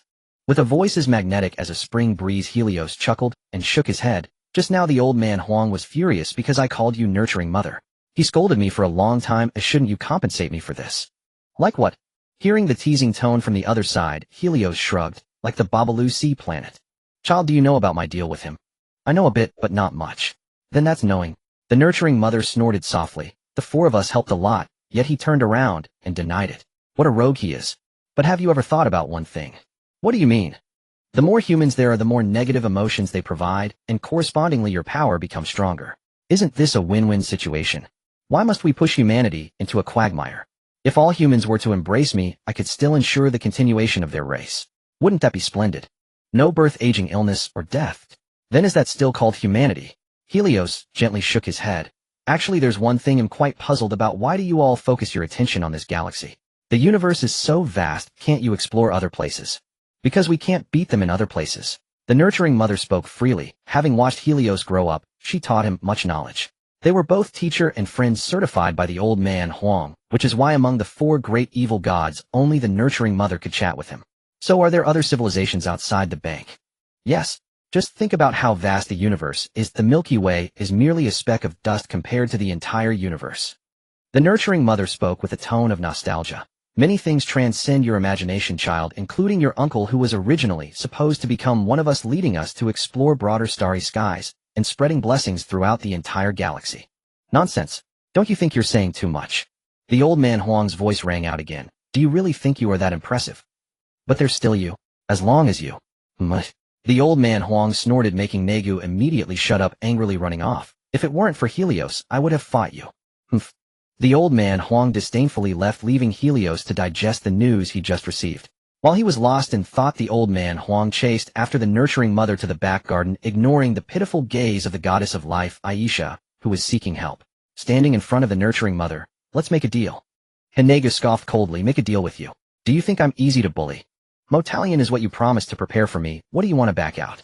There's not much time left on the 6 million-year deadline. Don't forget about that group of iron bones. The old man Huang stared directly at the unyielding gaze of the other party. If humanity perishes, I will ascend. Whether it's you or them, they will all be completely exterminated. You should enjoy your time now. What about in the future? I only ask you one thing. Where did Helios get his authority? From another dimension, your kind was annihilated by another me who ascended. In a brief moment of clarity, I found Helios' soul shattering the dimensional wall with all my divine power, bringing him to my side. This is also why I indulge him. Negus' eyes widened in disbelief, looking as if he had read little and was being deceived. You're just boasting. Believe it or not. The old man Huang pursed his lips for a long, while finally slowly stating the conditions. Negu pondered for a long time before nodding in agreement. If you deceive me again, I won't hold back. Among the 4 of you, you and I are the only ones who seem compatible. Otherwise, I wouldn't have stopped Helios from visiting you every time. The old man Huang nodded and vanished. Negu let out a long breath, repeatedly patting his large belly. You scared me to death. Aisha watched Negu pitifully from the corner, while the latter briskly walked to a cauldron, adding various indescribable materials, ultimately scooping a bowl of bubbling, thick, deep green soup. The nurturing mother walked up to Aisha. Come, little cutie, try this bowl of soup. You're sure to love it. Nurturing mother, can I take a break for a while? The last bowl of soup made me sleep for a long time. If you drink this bowl, it will be the same as resting. Negu smiled as she pinched Aisha's cheeks, pouring a large bowl of steaming thick soup into her mouth. After waiting for a while, and seeing she had no reaction, she pouted and turned to leave, sitting down in front of the cauldron. Tilting her head, she pondered new recipes. If Aisha didn't fall, it indicated that the soup she concocted wasn't strong enough. Sunlight shone upon the land of Babalu Sea, where the once gloomy sky was replaced by blue skies and white clouds. The originally terrifying, indescribable plants no longer seemed so frightening. Although the entire planet still emitted radiation, the equipment accompanying the world engine continuously absorbed the radiation, converting it into energy to operate the world engine. The two were slowly achieving balance. The universal remedy only worked on a portion of the Babalu Sea inhabitants, those who were pure humans. Those who did not respond were either mutants or hybrids. Helios saw through it, but said nothing. These non-responsive groups would be registered. In the future, their offspring would be prioritized for screening, becoming new blood for the Death Guards. Motalion changed into a white robe, walking down the street, gazing at the fresh fruits and vegetables being sold at the stalls outside the shops, and at the children who no longer needed purification masks. The smile on her face never faded. Following behind her were Typhon and other veterans, all happy about the changes on their mother planet, sincerely grateful to Helios for creating this wonderful transformation. This is the life the barbarous people deserve. No need to thank me. Helios laughed heartily and waved his hand. I also brought a batch of super heavy tanks and mammoth transport vehicles, all replacements from the Midnight Lord and Devourer. If you don't mind, you can use them first. They are all nearly brand new top-notch equipment. Motalion chuckled lightly and nodded. Of course we'll take them. The Death Guards excel in prolonged warfare, and this batch of heavy equipment will significantly strengthen our legion. This is no exaggeration. Given the strength of the Death Guards and their remarkable self-healing abilities, if they truly commit to a prolonged fight, ordinary enemies will struggle to endure. By the way, Helios, I heard you can produce battleships yourselves. Seeing her slight embarrassment, Helios waved his hand. I brought a batch of lunar-class cruisers. Currently, the Thunder Legion Midnight Lord and Devourer have not completed their refitting, and the next batch of battleships will also take some time. He'll lend you some lunar cruisers to hold you over. When the next batch of battleships is ready, I'll send you two. Motalion bit her lip and looked at the smiling Helios for a long time, making him feel a bit awkward, her nose slightly tinged with tears. Thank you, Helios. You are a good person. We are all family, there's no need for thanks. Helios poured her a glass of juice. Honestly, if you can drink juice or other beverages, just skip the concentrated uranium, it's bad for you. Motalion giggled at his joke while the veteran Death Guards stationed outside the garden wore slight smiles beneath their helmets. It wasn't that they didn't love to laugh, it was just that their mother didn't like them to. Watching Motalion gradually brighten, Helios said softly, "You should smile more often. How bad can this world really get? We may be original beings, but we are also part of humanity." Motalion. The two locked eyes, each seeing the reflection of the other. Face life with a smile, just like the barbarous people. This world is not so hopeless. The Empire is like the former barbarous. Though shrouded in the dark veil of numerous crises, one day that darkness will be dispelled and sunlight will eventually reach every corner of the galaxy. Don't impose your emotions on your offspring, it is a heavy shackle for them. A Death Guard unbound by shackles will unleash even greater vitality and combat power. Motalion nodded gently. I will. With that, she smiled at Helios. From this moment on, in your spare time, pay more attention to the development of Barbarous. Your people need the concern of the Lord of Death. Helios stood up and approached her, bending slightly to give her a brief hug, patting her straight back. I'm very happy to see your transformation. I still have to check on other legions who I look forward to our next meeting. Aren't you going to stay a little longer? I've already stayed here for half a year. I can't linger any longer. I still need to return to Nadia. Under the watch of Motalion and the veteran Death Guards, Helios boarded the Storm Eagle and waved goodbye as he flew out into space from Barbarous. Motalion stood on the ground for a long time until the Storm Eagle turned into a black. Mother, Helios is truly wonderful. The speaker was a big bald man, Nathaniel, the 7th Company Commander of the Death Guards. Garo, but he preferred to call himself the Combat Company Commander. This title was his own insistence. As a veteran from the Terra era, he feared that one day the Legion would perish along with those old soldiers from Terra, and the noble qualities once belonging to the Twilight Raiders would forever dissipate. Moreover, he had always held a critical view of his genetic mother, deeming her too petty, often lacking in the bigger picture, and he was even more at odds with Company Commander Typhons due to the latter's barbarous origins, which sidelined veterans like him from Terra. Indeed, in my opinion, Helios is absolutely the best leader. Typhon's sentiment made Garo frown. Typhons, do you dare to show disrespect to the Emperor? Knowing he had spoken out of turn, Typhons met Garo's furious gaze and fell silent. Motalion withdrew her gaze, glancing at Garo. You come from Terra. You can never understand the barbarous people's sorrow for their home planet. I'm Motalion, the protector of Barbarous. If not for the Emperor's schemes and the use of witchcraft, I would have already taken vengeance on my enemies. Garo Typhons does not disrespect the Emperor, he simply respects Helios more. To all of humanity, the Emperor is undoubtedly the savior, but for those born and raised in Barbarous, Helios is our savior. Motalion's smile faded, returning to the tension of their first meeting. The Death Guards will continue to uphold their duties, but they also hope that their home planet and their kin can improve. Don't hold on to the momentary slip of a battle brother's tongue. That will only alienate others even more as you continue to cling to your identity as Terrans, but this is Barbarous. If you are overly nostalgic for Terra, then I will provide you with enough battleships and supplies, and you can return to Terra to seek your identity. Barbarous does not welcome outsiders. Mother, Garo stepped in front of Motalion, panic-stricken. He knelt on one knee. Mother, I didn't mean it that way. Then what did you mean? Motalion looked down at this offspring from Terra. To me, Helios is a leader superior to the Emperor. This is my statement, Motalion. You can report it to the Lord of Humanity in Terra. Let him send that mad dog Runi to suppress us, or that secret guardian Leone. We barbarous people will not easily submit. With that, she walked past Garo quickly. Typhon's eyes flashed with delight, but more was worry. He wanted to pull Garo up, but was waved off by the latter. Typhon, what exactly are you thinking? What are you thinking? Garo, just say what you want directly. Typhons got angry and Garo stood up, glaring at him. When Mother finally started facing life positively, you had to bring up that statement. Wasn't that intentional? How, old soldier, my heartfelt sentiment is seen as betrayal in your eyes. Isn't it? Garo patted his breastplate. We are all warriors of the Emperor. First, we are human. We are human. Typhons was even more agitated than him. How long have you been in Barbarous? Don't you know what kind of life we led?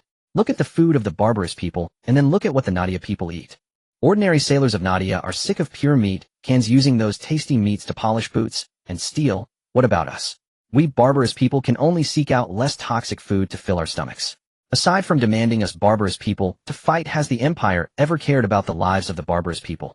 Mother kneels at his feet, desperately pleading to the world engine. Did he grant it? No. No. It is Lord Helios who, despite risking the Emperor's suspicion and the hatred of the high-ranking officials of Terra, has brought the world engine, transforming our mother planet into the beautiful garden world. It is now allowing our children to live without breathing purifiers.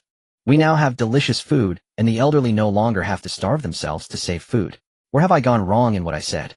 The old soldiers beside them naturally formed two factions, the few silent Terra veterans, and the barbarians with one hand resting on their weapons, observing them through their helmets. Tai Fengxi removed his helmet and softly stated, "You are ultimately not barbarians, nor are you the true guardians of death. You are the Twilight Raiders, you are Terrans. You are not the true offspring of our mother, we are." Having said that, he left with the others, leaving Jeloa and the Terra veterans in silence. Eventually Jeloa led the veterans into the garden behind the palace, kneeling before Motalion, who was having tea. "Mother, I was wrong." Motalion stood up to help them all rise. Her voice calm. "The guardians of death have never wronged the Emperor nor the Empire. It is the Empire that has wronged the guardians of death. You must understand this. Look at the equipment of the Dark Angels, the Space Wolves, the Holy Blood Angels, and the Shadow Moon Wolves, as well as their replenishment speed after battle. Then look at us, the guardians of death, who still need others' charity to equip ourselves with discarded gear. Hisona and Leonie are the Emperor's daughters, am I not, Motalion? Jeloa, think about how many times the guardians of death have had to pay with lives due to insufficient heavy equipment. The sacrificed guardians of death, some came from Terra, some from barbarians. They are all my offspring. Just because I do not speak does not mean I do not feel heartache. Mother." Jeloa and the old soldier's lips trembled. "From now on, do not question your battle brothers. The guardians of death have not betrayed the Empire in the past, and will not do so in the future." She waved her hand, falling silent. The old soldiers could only lower their heads and leave. Motalion looked at the clear tea soup, her lips lightly pursed. "We will certainly not betray the Empire, especially the Empire ruled by Helios." "Mother." Tai Fengxi approached. Before the Thunder Fleet left, they left a ship of quantum communication devices. By deploying along the beacon, we can communicate with Nadia in real time. They also mentioned that at this time next year, they will send some new equipment and powered armor enough to equip 2 battle brothers. Take it slow, Tai Fengxi. The recruitment of new soldiers will wait for the next generation. We need more. All right, Mother. Tai Fengxi nodded and left. Motalion sipped her tea, occasionally eating some fruit. These sweet and sour fruits were simply irresistible. The Emperor. Huh, Father. Helios, standing by the window admiring the magnificent starry sky, turned to the old soldier. "What's wrong, Karazhan?" "I just find it a bit strange." Karazhan thought for a moment, and said, "According to the evaluation you previously gave of the original body, Motalion should be a person with a very small mind, and extremely arrogant. However, during our more than half a year in Barbarians, I have found her to be different from your evaluation." Snap! Helios snapped his fingers, and 2 howling banshees who had been standing in the shadows approached, offering him a tray filled with tea, remaining silent beside him. Whether it is Motalion or the Pepper we are about to face, they are ultimately just insignificant figures among the originals overlooked by Huang Leahan, yet they still yearn for his recognition. He sipped his tea and pinched the cheek of the girl who poured him tea. "You put too much tea leaves. Next time use less. Drink it or not." The girl turned her head, avoiding his fingers. Seeing him smiling at her, she thought for a moment and pressed her cheek against his hand. "Here, you can pinch me. Go rest, you don't need to stand here." Helios brushed her upturned nose and set down his teacup, sending the 2 away. He lit a cigar, saying, "After meeting Pepper, I will find a way to bring her back to Nadia while reallocating Terran's fleet." Father, the Iron Warriors specialize in tackling hardbones with casualties maintaining around 40 each year. Our battle brothers cannot withstand such wear and tear.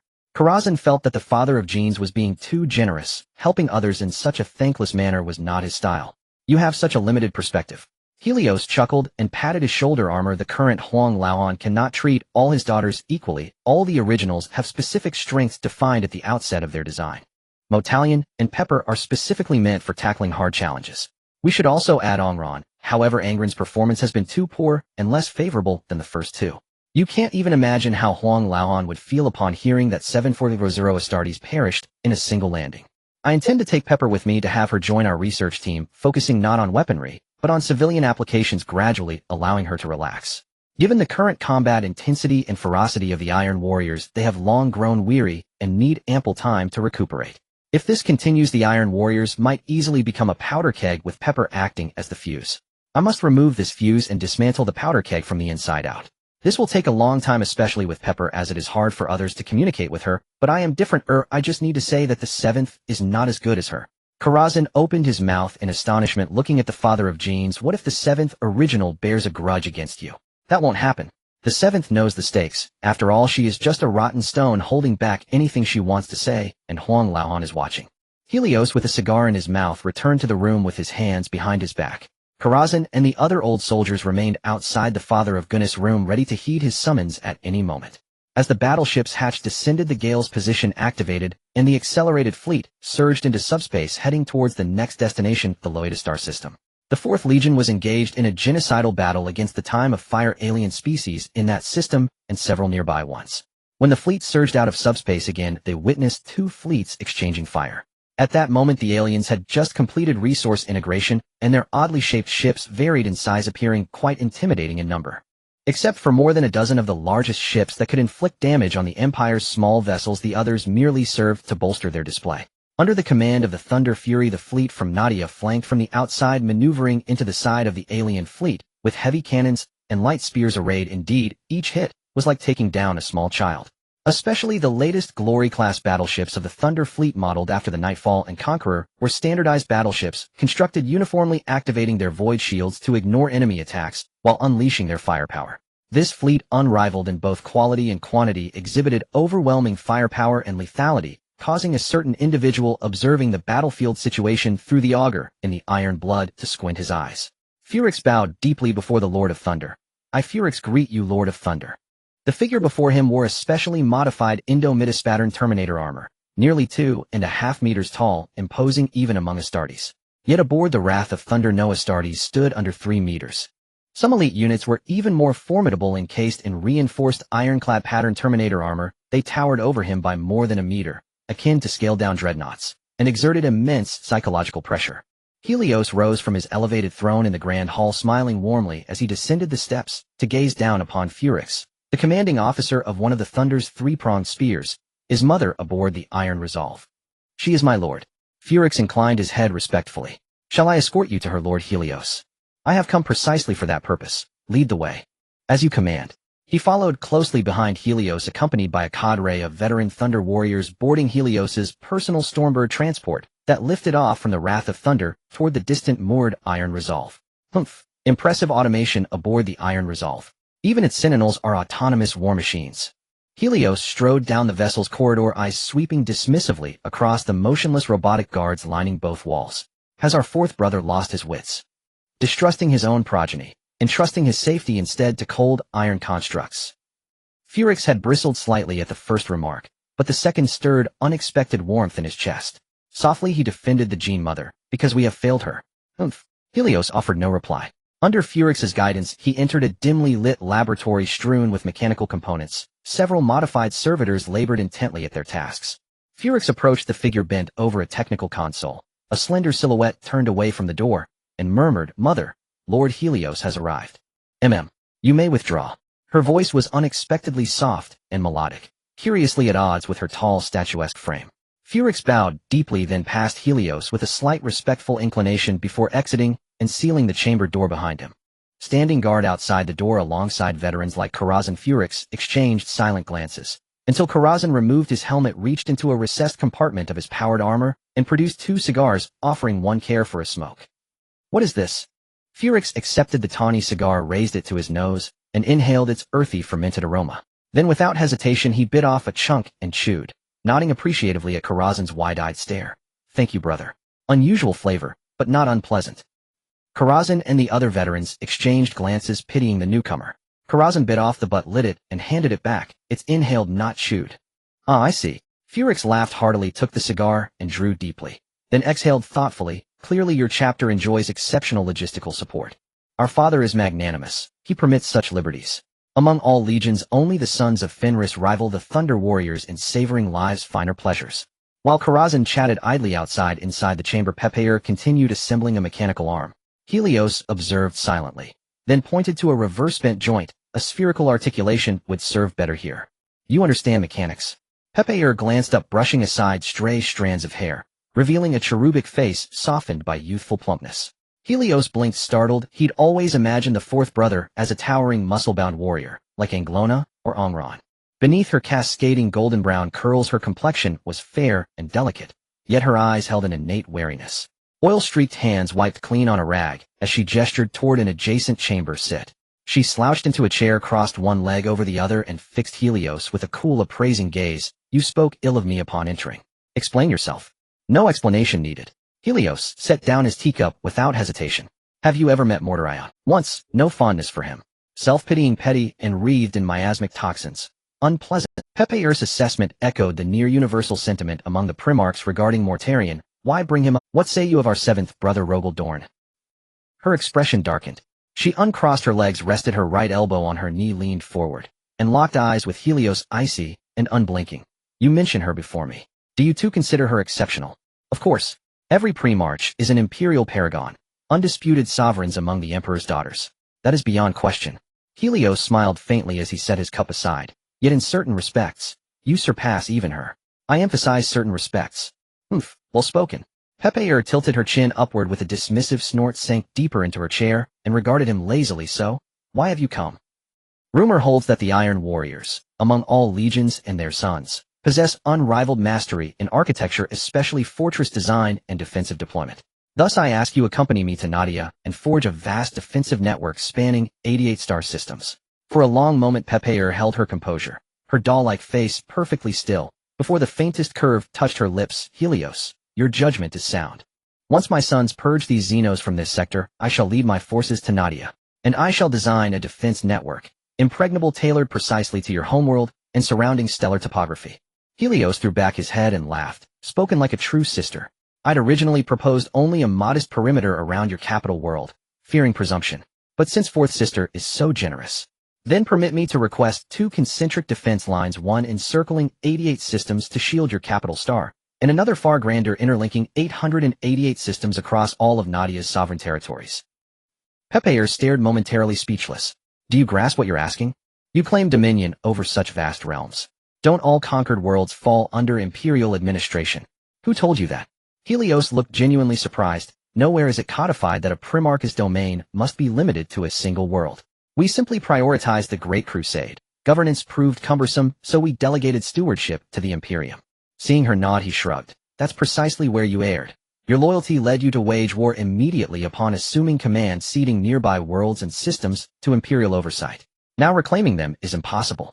My situation differs.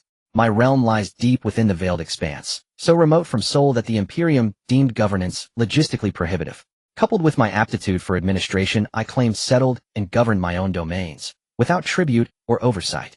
Helios's boastful recitation left Pepeur momentarily speechless. Her lips parted, her gaze lingering in quiet, uncharacteristic awe. "Alert Camp 33, prepare for deployment. Once orbital bombardment concludes, it will be their turn to advance. Do not disappoint me." Pepper donned her heavily reinforced powered armor, a custom-modified suit that functioned as a mobile armory. Beneath each forearm plating, one side housed a compact plasma cannon, the other a miniature ion cannon. Her backplate folded thickly, undoubtedly concealing something devastating. Helios instructed Karazhan to deploy quantum comms and establish contact with Fleet Admiral Anna aboard the flagship. Prepare the 9th and 10th Regiments for planetary assault. Coordinate with Iron Valor's Camp 33. Upon landing, establish a fortified encampment and brace for xenomorph counterattacks. "Affirmative." Pepper remained silent for a long moment, then said quietly, "Helios, this is the Iron Valor's sacred duty. Your progeny require rest. They are utterly spent. Do not wield upon your own progeny the very arts you learned from your adoptive father."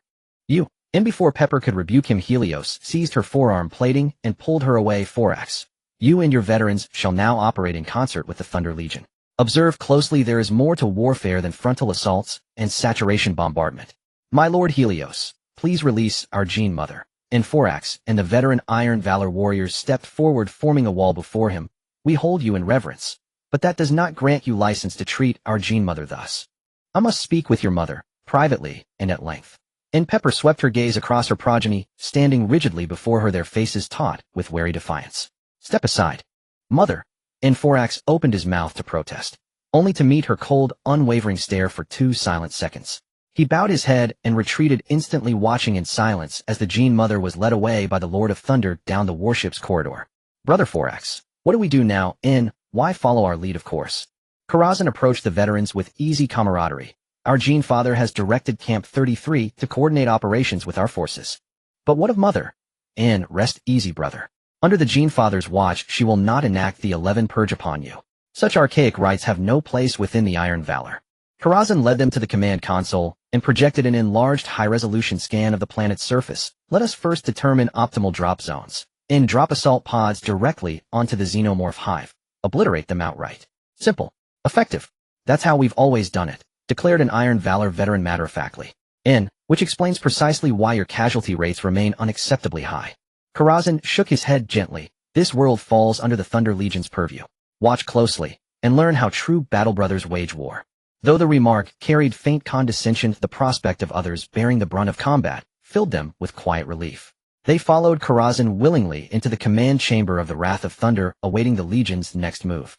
Pepper sat rigid in her chair, forced to observe the Thunder Fleet's maneuvers. Her small fists clenched repeatedly, her sidelong glances toward Helios burned with undisguised disdain. War demands direct confrontation.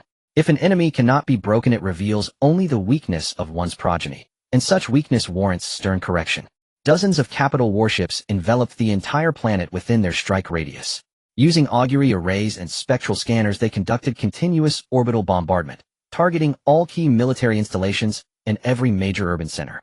Viewed from orbit, the world shimmered with crimson pinpricks. Thick searing beams lanced downward from the bellies of warships, striking the surface in violent flares of scarlet light. Orbital bombardment lasted 6 relentless hours. Then the fleet regrouped. Assault pods fully armed and ready streamed forth in dense waves. Storm Eagle squadrons escorted by the Falcon Wing pierced the atmosphere in disciplined spirals. Once the assault pods disgorged their Thunder Warriors, who swiftly purged surrounding xenomorphs, the Storm Eagles descended to precise altitudes. As their hatches yawned open, elite stormtroopers clad in Mark II Thunderhammer-powered armor emerged. They activated rear-mounted jump jets leaping from 100 meters above ground. Though each Storm Eagle could carry only 12 Thunder Warriors, it crammed 36 stormtroopers into its confined bay. The first wave rapidly consolidated. A Thunder Squad augmented by a full company of stormtroopers began expanding the perimeter, systematically scouring ruins for hidden xenomorphs. Size mattered not, a mercy held no place in their doctrine. Once the landing zone reached sufficient scale, Leviathan-class transports opened their cavernous bays. Swarms of Devourer-class dropships surged toward the secured zone. Auxiliary troops marched forth in perfect rapid cadence, each regiment disembarking in flawless sequence. Boom, boom, boom. Titanic warhounds strode forth from the transports, one after another unceasing. Ravager-class, Praetor-class, even Emperor-class Titans rolled forth, leaving Pecherabo and the arriving Iron Valor warriors speechless in stunned silence. By the time the final transport ascended, the landing zone had transformed into a sprawling temporary bastion. 100 Emperor-class Titans, 200 Praetors, 200 Ravagers, 400 Warhounds, 400 Hellhounds, and countless Sentinels and Serfs, extending outward over 10 kilometers. Ultra-heavy tanks retrofitted with anti-gravity suspension drives formed a steel river stretching dozens of kilometers, ready to surge forward at a moment's notice. Even the already towering Thunder Warriors, over 3 meters tall, piloted upgraded invincible battle armors. Standing over 7 meters tall, each bore quadruple multi-barrel heavy bolters, rapid-fire cannons, and laser projectors, not to mention twin missile launchers mounted on its shoulders. Its mechanical arms gripped both energy shields and massive chainsaws gleaming with lethal intent. Each Thunder Squad fielded 4 such Titans, excluding the Stormtroopers, Sentinel chassis, ultra-heavy tanks, and mammoth assault carriers. The spectacle left the Iron Valor warriors awestruck and deeply, bitterly envious. The Emperor favors them too greatly. NWE all serve the Imperium in war. Why does the Thunder Legion receive such unparalleled favor? They possessed tracked ultra-heavies and mammoths in abundance, but none matched the Thunder Legion's machines in either quality or quantity. Their invincible battle armors were only basic models, painstakingly modified, jealously hoarded, rarely deployed. An Iron Valor camp considered itself wealthy to muster 50 units. Here a single squad fielded 4. Major Mahal of the 9th Regiment stood before the holographic city map, a cigar clamped between his teeth and a baton in hand. 1st and 2nd companies, penetrate the left sector. 3rd and 4th, strike right. 5th through 10th, advance frontally and grind them to dust. Auxiliary troops, form ranks and conduct meticulous sweeps. Not a single breathing xenomorph may escape detection. You bear little burden in this battle, but locating surviving hostiles is yours alone to execute flawlessly. Yes, sir. Auxiliary commanders snapped sharp salutes. Mahal tapped the baton upon the city's ruined heart, where anomalous energy signatures pulsed strongest. Lightning Recon Company. Insert behind enemy lines during main force advance. Ascertain the nature of that emitter. I expect no unpleasant surprises. A veteran Terminator nodded curtly. Understood. We will seize this ruinous city within 2 days, and show our Iron Valor brothers what true frontal assault looks like. Yes, sir. Dozens of regimental and battalion commanders saluted and withdrew to their units for final preparations. All ate and drank deeply, knowing their next meal would come only in 48 hours. The operational tempo remains manageable, just 2 days after all. With a synchronized roar from the Emperor-class Titans, the Thunder Legion began to push forward as 100 Ruler-class Emperor Titans lined up and advanced across the over 370 square kilometers of the bizarre city. The sound of the plasma annihilation cannons could be heard from several kilometers away, creating craters several hundred meters in diameter. The once ruinous alien city became pockmarked under the bombardment of these plasma cannons. The Emperor-class Titans focused solely on their advance, demolishing large structures, while mid-sized and smaller buildings were handled by the Battle and Raider-class units. Thunder Warriors accompanied by Storm Elites eliminated the alien forces hiding in the shadows or fleeing in panic. As for the other aliens hiding in the ruins, they were dealt with by the auxiliary troops lined up to ensure not a single survivor escaped. The Iron Warriors followed silently at the back, realizing for the first time how simple a siege could be, merely holding their weapons and strolling along occasionally, using their superhuman senses to shoot down the wounded aliens. On the Wrath of Thunder, the Trident and various camp commanders gazed at the exaggerated speed of advance on the ground, momentarily lost for words, until one finally looked at the Thunder Warriors and said, "Brothers, the Emperor truly treats you well." The Emperor? What does that have to do with him? Kalazan was rendered speechless. Furiex understood his companion's meaning and whispered, "You can be armed with such advanced equipment from the Empire, and you say the Emperor doesn't treat you well. All this equipment was developed and produced in our own casting world of Nadia, and has nothing to do with the Empire." Kalazan waved his hand proudly. "Our great Gene Father had foresight. He invested considerable effort, power, and time into developing Nadia's livelihood and technological level, which is why we now possess weapons and equipment that even you envy." "How wonderful." An old soldier murmured softly, only to be elbowed by his comrade to keep quiet as they continued to watch the ground troops advance with overwhelming force. "Woo-woo." A member of the auxiliary troops halted, listening intently, while waving to a comrade nearby, pointing to a section of ruins. "Use the spectrometer for dual scanning with sound waves." Beep, beep, beep. The small flat scanner began to sound rapidly as the two approached, for they knew that beneath this ruin lay a multitude of hidden aliens. Tightening their grips on their weapons, they carefully began to clear away debris and broken walls, eventually stopping at a relatively clean patch of ground, one grasping a recessed handle while the other stood guard with his gun. Creak, creak. As they pulled up the floor tiles, revealing a dim space below, pairs of fiery red eyes sparkled in the dark basement, filled with fear, despair, and pleading. The aliens on this planet resembled toddlers with long limbs and large heads, their grayish skin and bright red eyes with noses reduced to mere nostrils and tiny mouths, especially since many of them were just alien children. Some appeared to be barely weaned, protected in the arms of larger aliens, watching the two with wide eyes emitting soft whimpers, as if pleading for their mercy. "What should we do, Alpha?" I can't bring myself to harm them." The soldier who had lifted the stone slab said, his eyes filled with pity. "They remind me of the children back home. As if I could act. If they were all adult aliens, I could handle it." Just then heavy footsteps approached from afar. An Iron Warrior, seeing them acting furtively with their weapons, scanned the basement and sternly questioned, "Soldier, why aren't you firing?" "This Steel Warrior, I can't bring myself to do it." The Steel Warrior noted their numbers and ordered, "You two get out." "Yes." The two auxiliary soldiers sighed in relief, not daring to look at the pairs of eyes in the basement, and hurriedly ran away. An incendiary bomb was pulled from the Iron Warrior's gear and thrown into the basement, creating a loud explosion. In the flash of fire, his helmet scanner buzzed as he precisely finished off several still-living small aliens before turning to leave, believing that only dead aliens are good aliens. After eliminating that nest of aliens, the Iron Warrior quickly moved forward to find the auxiliary troops squad leader in this area, pulling him aside. "Your two soldiers have issues with loyalty numbers FZ132-42157 and FZ132-42188. He recounted the previous events in full, nodding at the squad leader as they continued forward. The young squad leader turned pale with fear. "Alpha. Keller and Peterstone, you two get over here." The two soldiers' heads bowed, approached the squad leader. "Squad leader, I will report this to Inspector Jeff. You two can explain it to him." "Off." "No, squad leader." The two big soldiers turned pale, knowing that if Inspector Jeff got hold of them, their lives would be over. The young squad leader signaled for their weapons to be taken away, cuffed them, and contacted the air unit. Soon a Storm Eagle descended, taking the two big soldiers away. Unexpectedly aboard the Storm Eagle, there were several other big soldiers besides them. Each squatted in a corner glancing up at them before lowering their heads in silence. The beautiful life in Nadia left them with goodwill, but that goodwill was misplaced.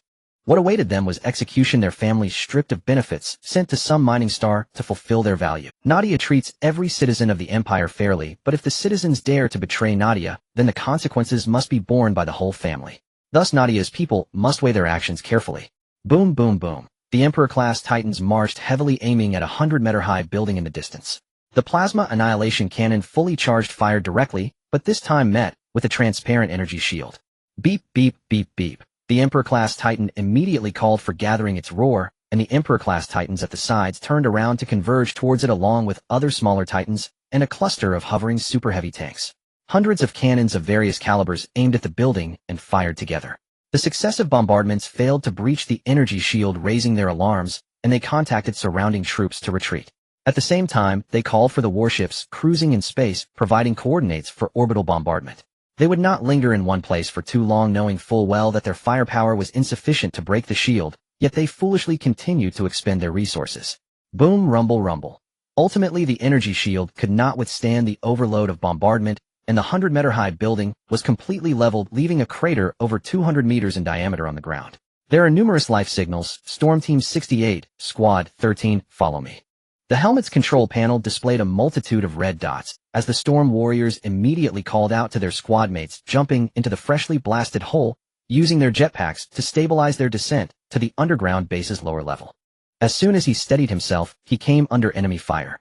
A series of translucent rays struck him, piercing through his energy shield, hitting the steel plates of his chest armor, which visibly modeled the dark green armor. Squad leader. The Storm Elite who followed quickly opened fire to cover their comrade, dragging their squad leader behind cover, unfastening the old modeled helmet from his head. The young man, originally only in his 30s, now resembled a frail elder. His eyes were clouded, breathing heavily, he coughed lightly. I cough. I feel so tired. You rest well. Rest well. They'll take you back to the mothership for treatment. The young soldier properly adjusted the helmet for him and shouted into the comms, Medic. Medic.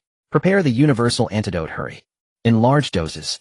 As he spoke, he helped the squad leader to the edge of the breach, using the jetpack to bring the squad leader back to the ground.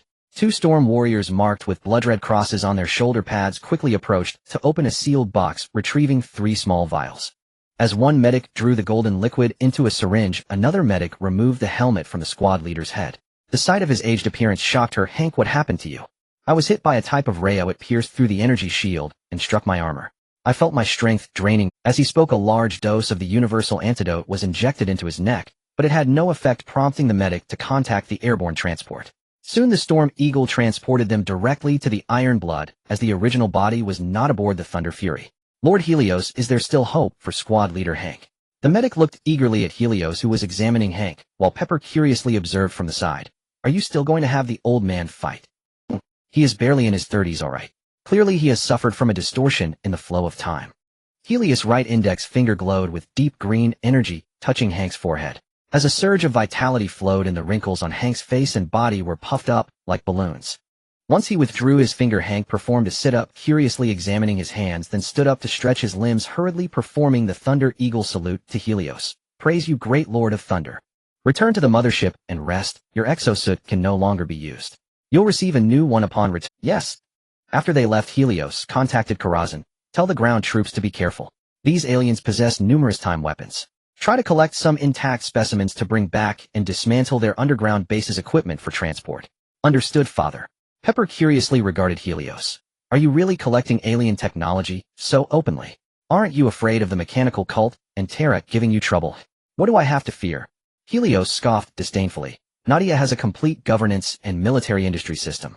Haven't we been supplying equipment and supplies to various legions over the years? Speaking of which, some of the gear for your Iron Legion was also supplied by Nadia. Pepper blinked her big eyes. Aren't you worried that Father will think you have ulterior motives, leading Leone and Runi to come after you? Not worried. You daughters don't understand the bond one share with old Huang. Helios laughed heartily and waved his hand. Old Huang is my father-in-law. As long as I am here, no original body can stir up trouble. If old Huang wants to reprimand someone, it's usually Runi who does it, and if he dislikes someone, Leone will handle it cleanly. If Leone can't handle it, then I will take my offspring to suppress them. He looked at the contemplative Pepper. Once we take this planet, you and I will return to Nadia. I have many studies there mostly focused on civilian life. Perhaps you can assist, and let your Iron Warriors complete their rest and expansion in Nadia. My offspring are selected very strictly. Nadia is probably not suitable. Pepper felt that Helios had ulterior motives. Your Thunder Legion's offspring are not as numerous as my own. Instead of thinking about supplementing your own, why not help me first? What are you scheming? In Nadia's reserve force library, there are a group of youths whose genes match over 85. This matching level is the seed for your Iron Warriors. Helios poured himself a cup of tea. Nadia's selection of new recruits is stricter than you think. Your Iron Warriors have rarely recruited from their home planet over the years. They always select a batch nearby once they conquer a place. Honestly, many of your offspring do not meet the new recruit requirements in my opinion. However, your combat style necessitates a continuous influx of new recruits. After 10 tough battles, very few survive, and they inevitably become veterans. Yet these veterans did not die on the battlefield. Instead, they willingly let their brothers beat them to death with bare hands due to their mother's foul tempers, just to appease you and seek even a sliver of your recognition. He held his thumb and index finger apart to create a gap, placing it before Pepper, whose expression was becoming increasingly grim. Their mothers are stubborn, strong-willed, arrogant, and indifferent to the feelings of others. They won't even see them as human. Yet they remain fiercely loyal. As long as their mother can be happy, they have no objections to dying in battle alongside their brothers. That is the unyielding Iron Warriors. They must endure wars with over 75 combat losses, continuously fighting on the front lines without retreat, while also bearing the scorn of their vicious and spiteful mothers, silently enduring everything until they complete their set objectives. Helios caught Pepper's hand as she attempted to slap him, lifting her into the air.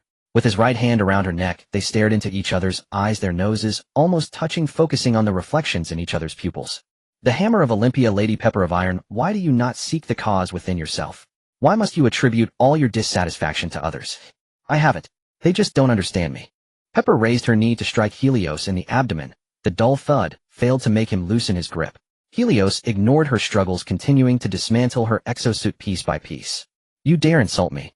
Her tone carried a hint of tears. No one dares to treat me so insolently. Helios, don't provoke me, or we will perish together. Pepper raised her knee to strike Helios in the abdomen. The dull thud failed to make him loosen his grip. Instead, you hide in a dim workshop, tinkering with your machines, allowing your offspring to fall on the battlefield, calling for their mothers. You say? Helios looked at Pepper, whose eyes were fierce yet filled with grievance. Look at your demeanor, then look at Saint Gilena, and Hesso. Your father likes them for a reason. I just can't understand why you stubbornly cling to Luoxian, always wanting to compete with her. I couldn't comprehend it before, but now I know. Helios sneered slowly, his eyes filled with mockery. Because you, Pepper, simply cannot compare to Luoxian. The positioning of the Imperial Fist, like that of Iron Courage, is that of a legion skilled in positional warfare. The positioning of both your legions, including the original body, overlaps naturally, so comparisons must be made. In the eyes of the Empire, the Imperial Fist is superior to Iron Courage, not because the descendants of the Imperial Fist are particularly powerful, but because they have a good mother. Luoxian personally cares for her severely injured descendants, bandaging them and encouraging them, even leading them into battle time and again. The warriors of the Imperial Fist respect their genetic mother and genuinely adore her. As he spoke, he cast a contemptuous smile at the hate-filled Pepper. The genetic mother of Iron Courage is a selfish, reclusive girl who seeks validation from her sisters and father, yet possesses no real abilities herself. All she does is wallow in self-pity, refusing to care for her descendants. What do you have to compare with Luoxian?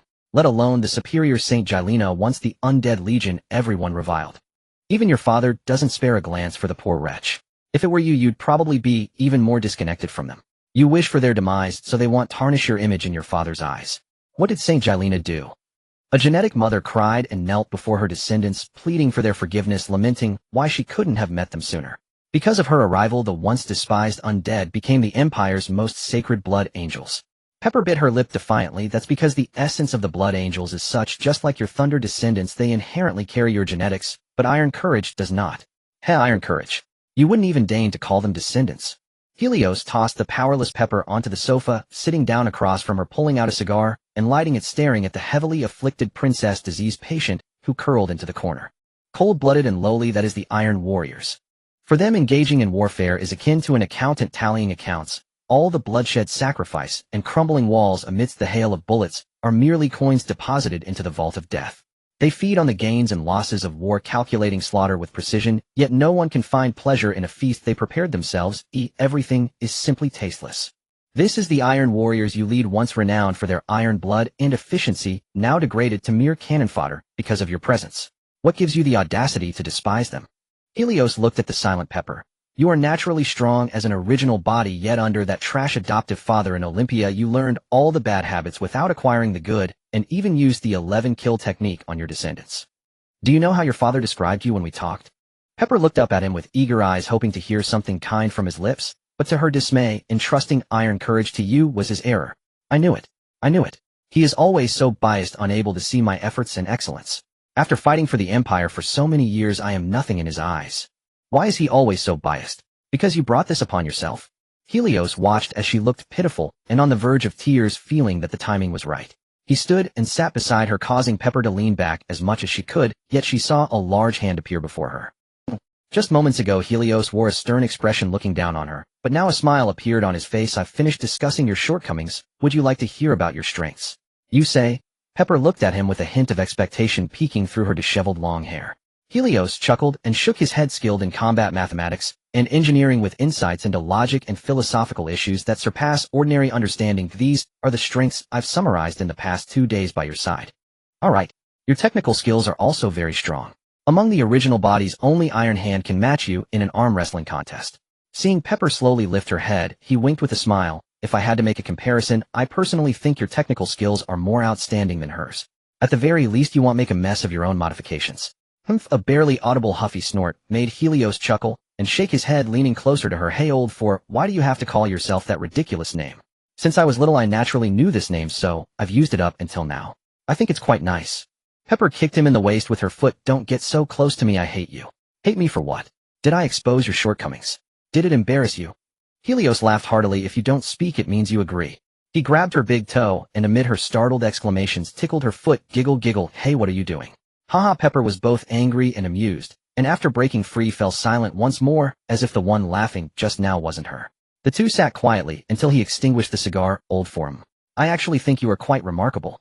Seeing her tilt her head to look at him, he nodded vigorously with sincere eyes. I mean it. Saint Gilena is undoubtedly the most revered angel recognized throughout the Empire. But it's precisely because she is so perfect that I find her unreal. Hisona continuously promotes herself as the firstborn daughter, showcasing her demeanor and generosity. Perhaps others see her as impressive. To me, she's just so-so. You are different, old four. You have many flaws, and it is precisely these flaws that overshadow your strengths, leading the world to believe you are lacking in this and that. But I think you are fundamentally as excellent as Saint Gilena, you just don't know how to express it. All of this must be blamed on your adoptive father. If he had paid more attention to you and taught you how to interact with others, you wouldn't be in this state now. Hey, what are you doing? Amid her startled exclamations, Helios pulled her onto his lap, turning her shoulders to face him. Old for, you have already made many mistakes, and you cannot continue down this path. At the very least, let your descendants see a glimmer of hope. Why do you insist on seeking the old man's approval? Is his recognition really that important? He's just a heartless old man. Why do you care about him? Look at me. He patted his chest, making a sound as he boasted. I am younger, more handsome, eloquent, and gentle at heart. I am also a super warm-hearted man. As long as I think you're excellent enough, that's all that matters. Pepper rolled her eyes, saying you really have no shame. Ha ha ha, sometimes being shameless is also a virtue, don't you think? He laughed carelessly, then sighed after a while, tucking her long hair behind her ear. You're much prettier than Lucasen. Really? Kiss, what are you doing? What do you think? Get away. Don't be shameless. Helios laughed heartily, ruffling her hair. Don't keep yourself cooped up in the iron blood all day, and stop fiddling with your little gadgets. If you really want to tinker, you can go to Nadia, where there is enough technological reserve. Enough for you to research stronger, fiercer, and more powerful weapons, as well as practical machines that benefit the people. Isn't that more important than always leading your offspring into battle? You should know some people in the Empire refer to the Iron Warriors as the Packhorse Legion. Your offspring can only silently endure as their mother doesn't care about them, and all their grievances can only be buried deep in their hearts.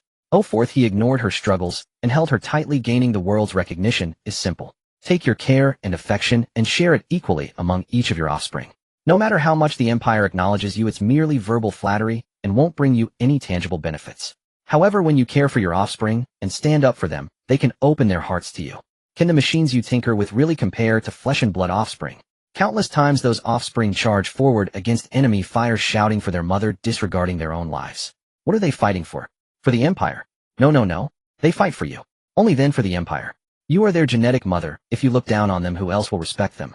Who do you expect to respect you? As a genetic entity who doesn't even care for her offspring, who else will respect you? If you want others to respect and value you, you must first respect your own offspring. Only they can bring you world renown. Helios cupped her face, noticing her eyes were slightly red, and gently kissed away the moisture at the corners of her eyes. Great Iron Lord Pepper, become strong. Share some of your care with your offspring, even if it's a small amount.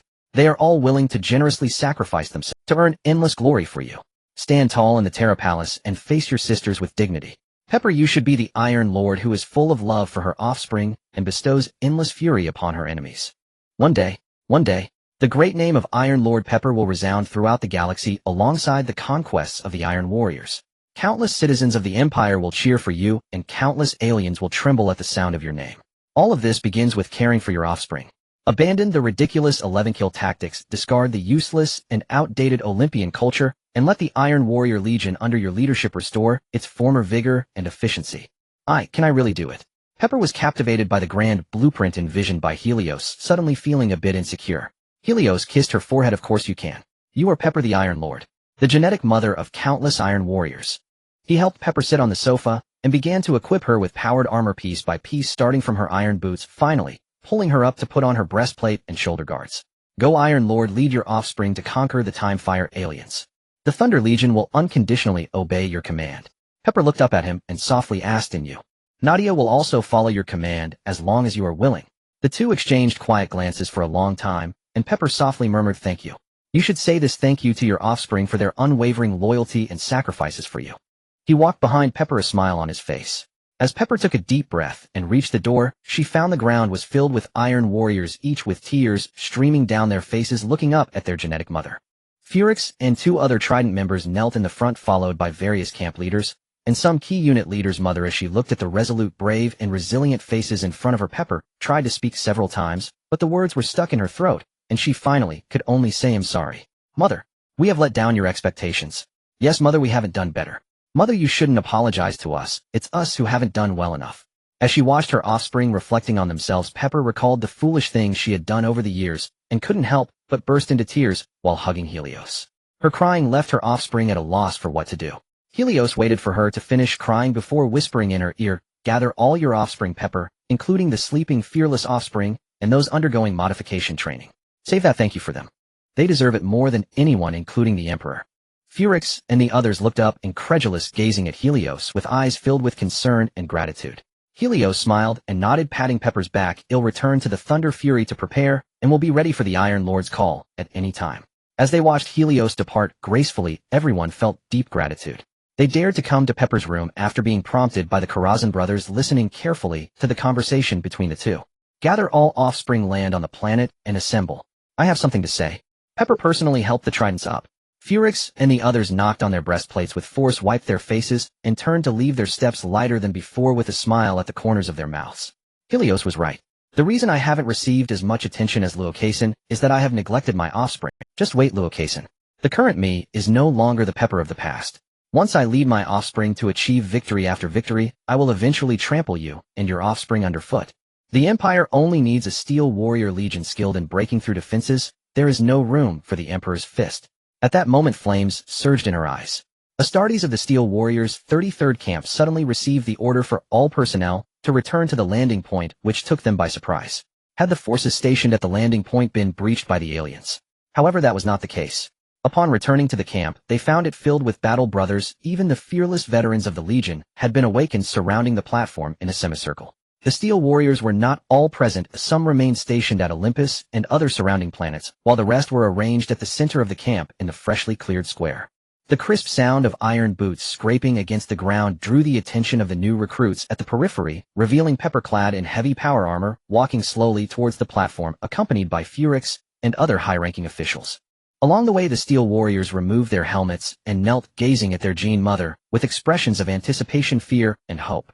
They awaited her speech while fearing the penalty of the 11 executions. They hoped that their mother would bestow upon them a shred of her affection. As Pepper stepped onto the platform, her image was projected above the camp, ensuring that tens of thousands of Steel Warriors could witness the grandeur of their Gene Mother, especially those new recruits seeing her for the first time.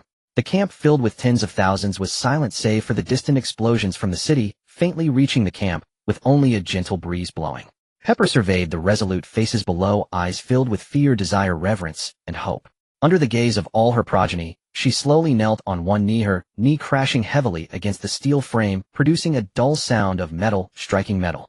This action caused all Steel Warriors to instinctively kneel, their faces etched with panic and helplessness, unsure of why their mother was doing this. The fearless veterans, unable to kneel, squatted on the ground, their massive iron claws thrust forward, resembling helpless children. Steel Warriors. Mother Pepper choked as she spoke. Thank you. Thank you for your unwavering support. Even when I proposed the 11 executions, a request both foolish and cruel, you executed it without I, Pepper, am not a qualified leader nor a worthy original. I am looked down upon by the Emperor, secretly mocked by my sisters, and ignored by the people of the Empire. Even though I am utterly useless, you all, Steel Warriors, still stood by my side through my failures. Thank you. Thank you. She slowly lowered her once proud head, choked with emotion, unable to speak. The Steel Warriors were also choked up, but more than that, they felt joy. Their Gene Mother was different now, completely unlike before. From now on, the Steel Warrior Legion shall abolish the 11 executions. Abolish the culture imported from Olympia. Pepper gathered her courage and looked at her progeny, shouting, I was wrong. Pepper was terribly wrong. I ignored your efforts and sacrifices, living in my own ridiculous world. Progeny, forgive your timid Pepper, who loves to nitpick and hide in dark rooms, pitying and lamenting herself. From now on, I will fight side by side with you. Will you still accept me? Willing. Thousands of Steel Warriors shouted hoarsely. Steel gives rise to strength. Strength gives rise to will. Will gives rise to faith. Faith gives rise to glory. Glory gives rise to steel. We were born in the fires of war, growing in iron and flame. The will of the Lord of Iron guides us forward. No matter how difficult the path ahead, we shall always gather around the Lord of Iron, upholding your will, unrepentant even in death. Pepper slowly rose, raising her right arm. Steel Warriors. Here, here, here. Listening to the passionate responses of her progeny, she pointed towards the city ruins, faintly glowing with fire. Join me in eradicating the Timefire aliens. We are willing to follow in your footsteps forever.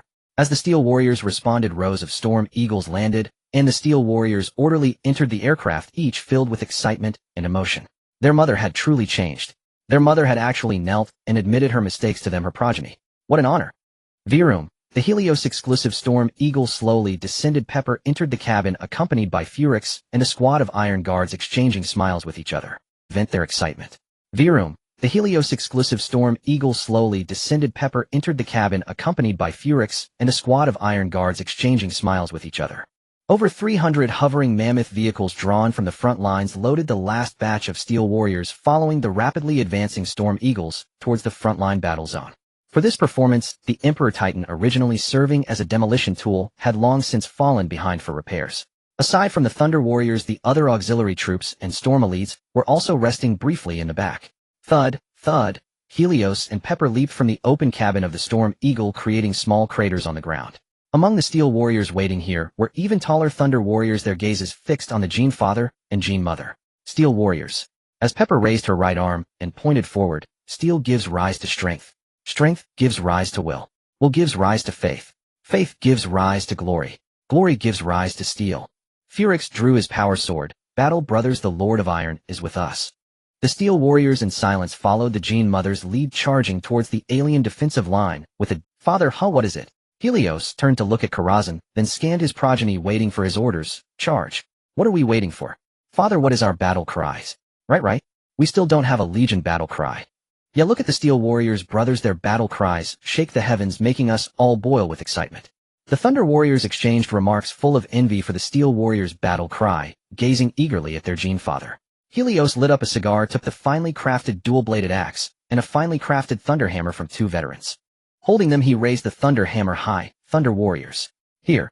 Under the eager gazes of his progeny, Helios, with a cigar clenched in his teeth, roared as he charged. Whack. Indeed. This is the hard, strong, and powerful Thunder Legion with the battle cry they should have. Whack, whack, whack. These aliens clad in human skins charged alongside the Gene Father. They were larger, more resilient, and faster. They caught up with the Steel Warriors, surpassing them, each activating their defensive stances, braving the alien artillery fire as they charged into the defensive line, engaging in melee combat with the alien foes. As the Steel Warriors charged into the defensive line, only severed limbs and dismembered bodies were left behind, while the battle brothers of the Thunder Legion continued charging forward with their weapons. Whack. Mother Furix, having witnessed the valiance of these Thunder Warriors, lowered his head with a bit of shame. Pepper waved dismissively. Let them charge ahead. Oh, won't that make it easier for us? Keep charging with me, we'll pick the fruits later. Yes, Mother. The Steel Warriors grinned widely, continuing to charge alongside their Gene Mother. Deshawn, give it your all. Ha! Someone shouted. Luo Ku. Hungly. Push harder. Don't let the Latang brothers look down on you. From the ruins, a makeshift camp had been cleared.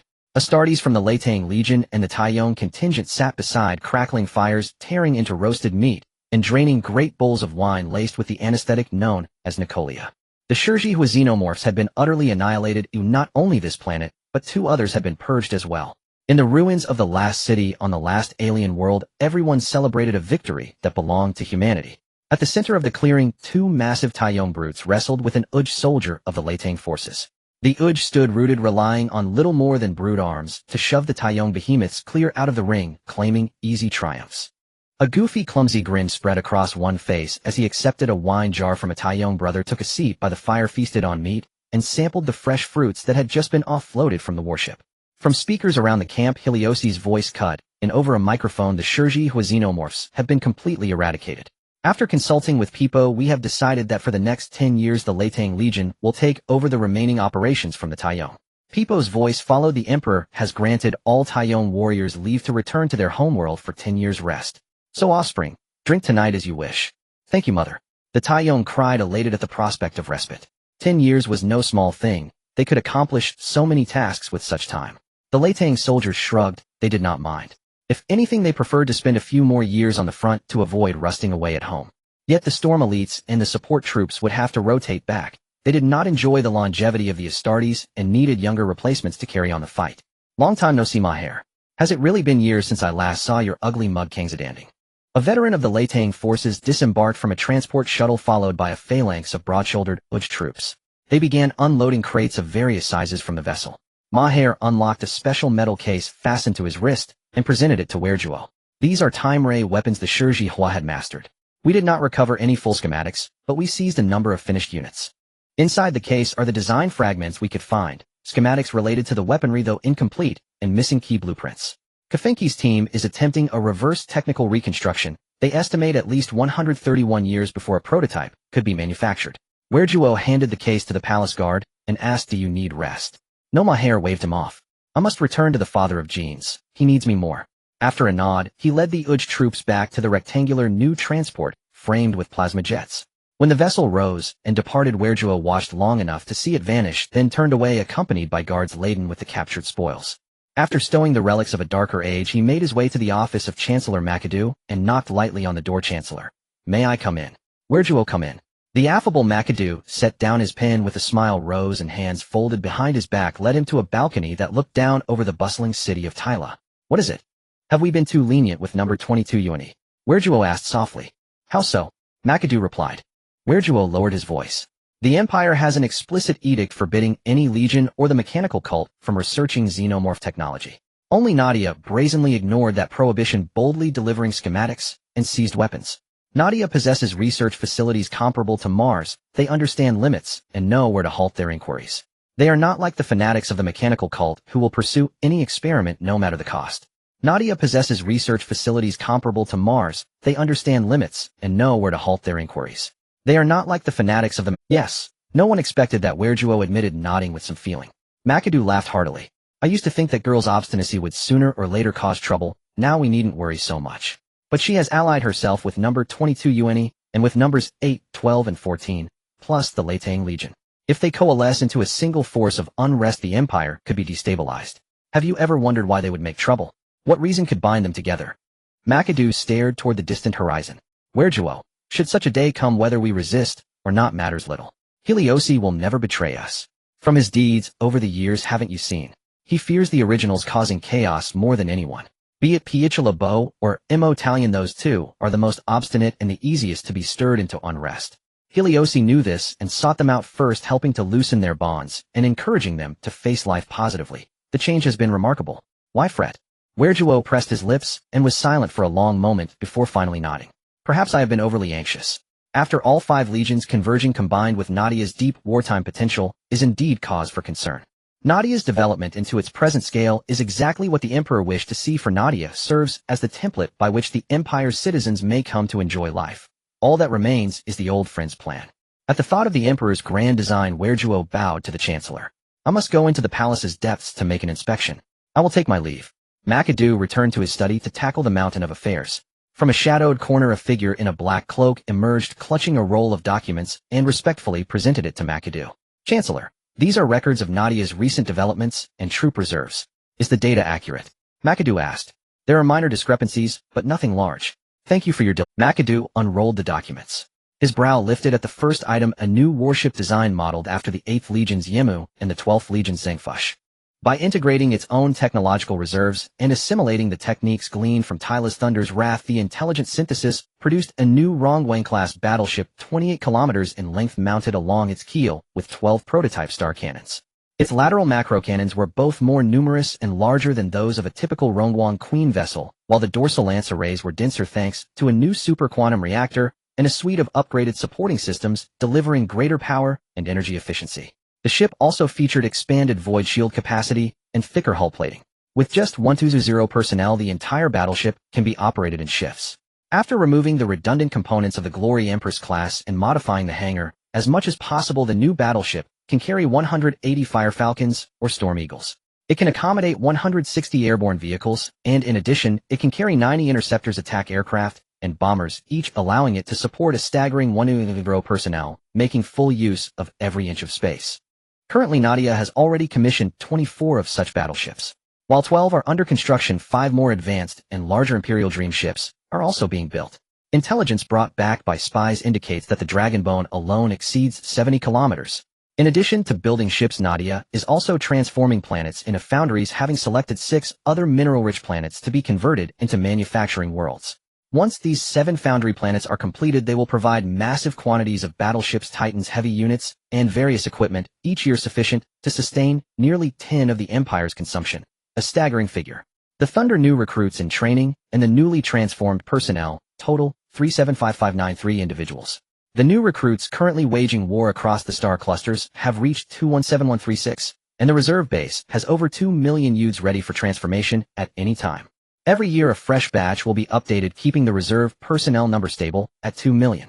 Once these children reach the age of 18, they will undergo genetic modification to become elite units, serving in other forces until retirement.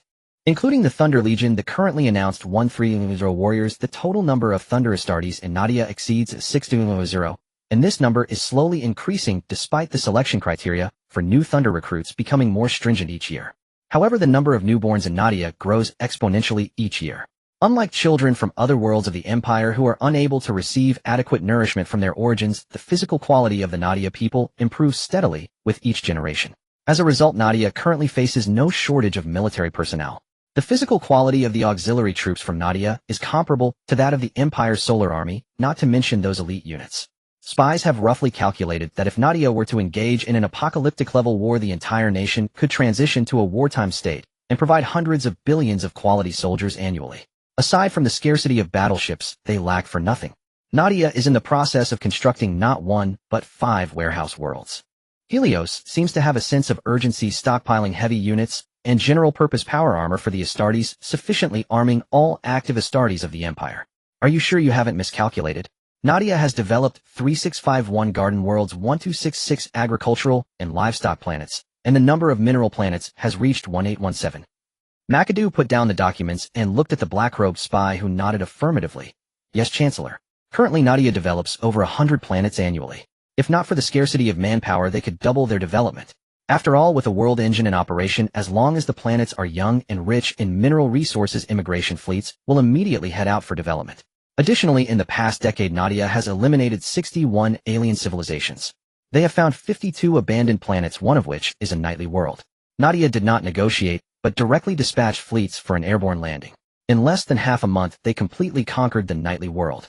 In that planetary conquest, Nadia deployed 300 Imperial-class ships, 1 War General-class ships, and a total of 5 Predators and Warhounds, destroying all Titans of that world without recovering a single one. The nightly families on that planet must have been almost entirely wiped out, right? McAdoo asked softly, and the spy nodded affirmatively. All direct descendants of the major families have been exterminated. Minor families will retain those with better reputations based on local opinions, while those with poor reputations will be killed without exception. What about the resources that Nadia supports the Empire with each year? Is it based on the total production for the year, or the previous ratio? That is calculated based on the total annual production. On average, over 200 merchant ships and transport vessels leave Nadia daily with supplies, but but you know there are risks in subspace.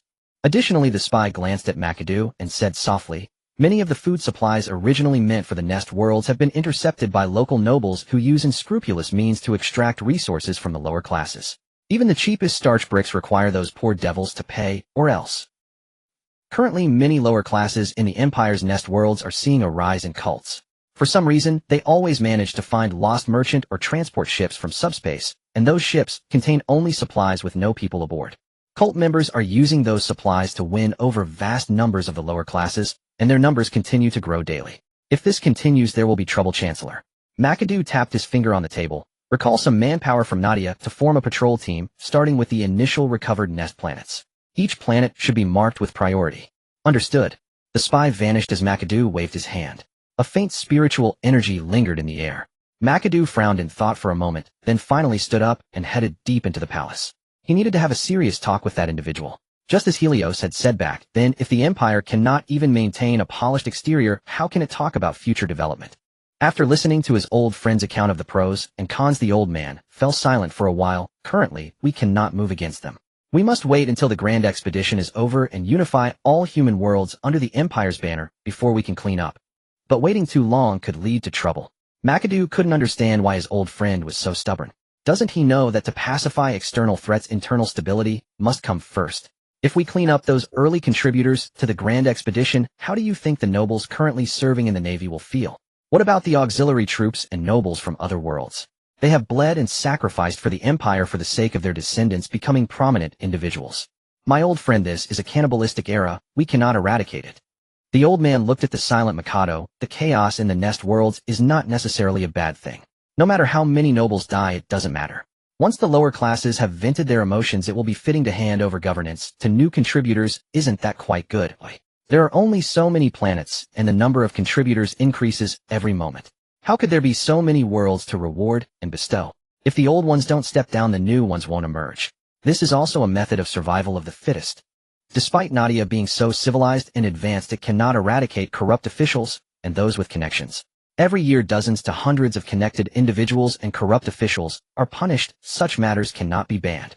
McAdoo suddenly joked, but they basically don't have to worry about the chaos of the abyss. That is indeed. After McAdoo left, the old man watched the work of the spiritual beings and the oil workers. With nothing else to do, he turned to see what Helios was up to, but as soon as his consciousness arrived, he quickly withdrew. The scene was quite eye-watering.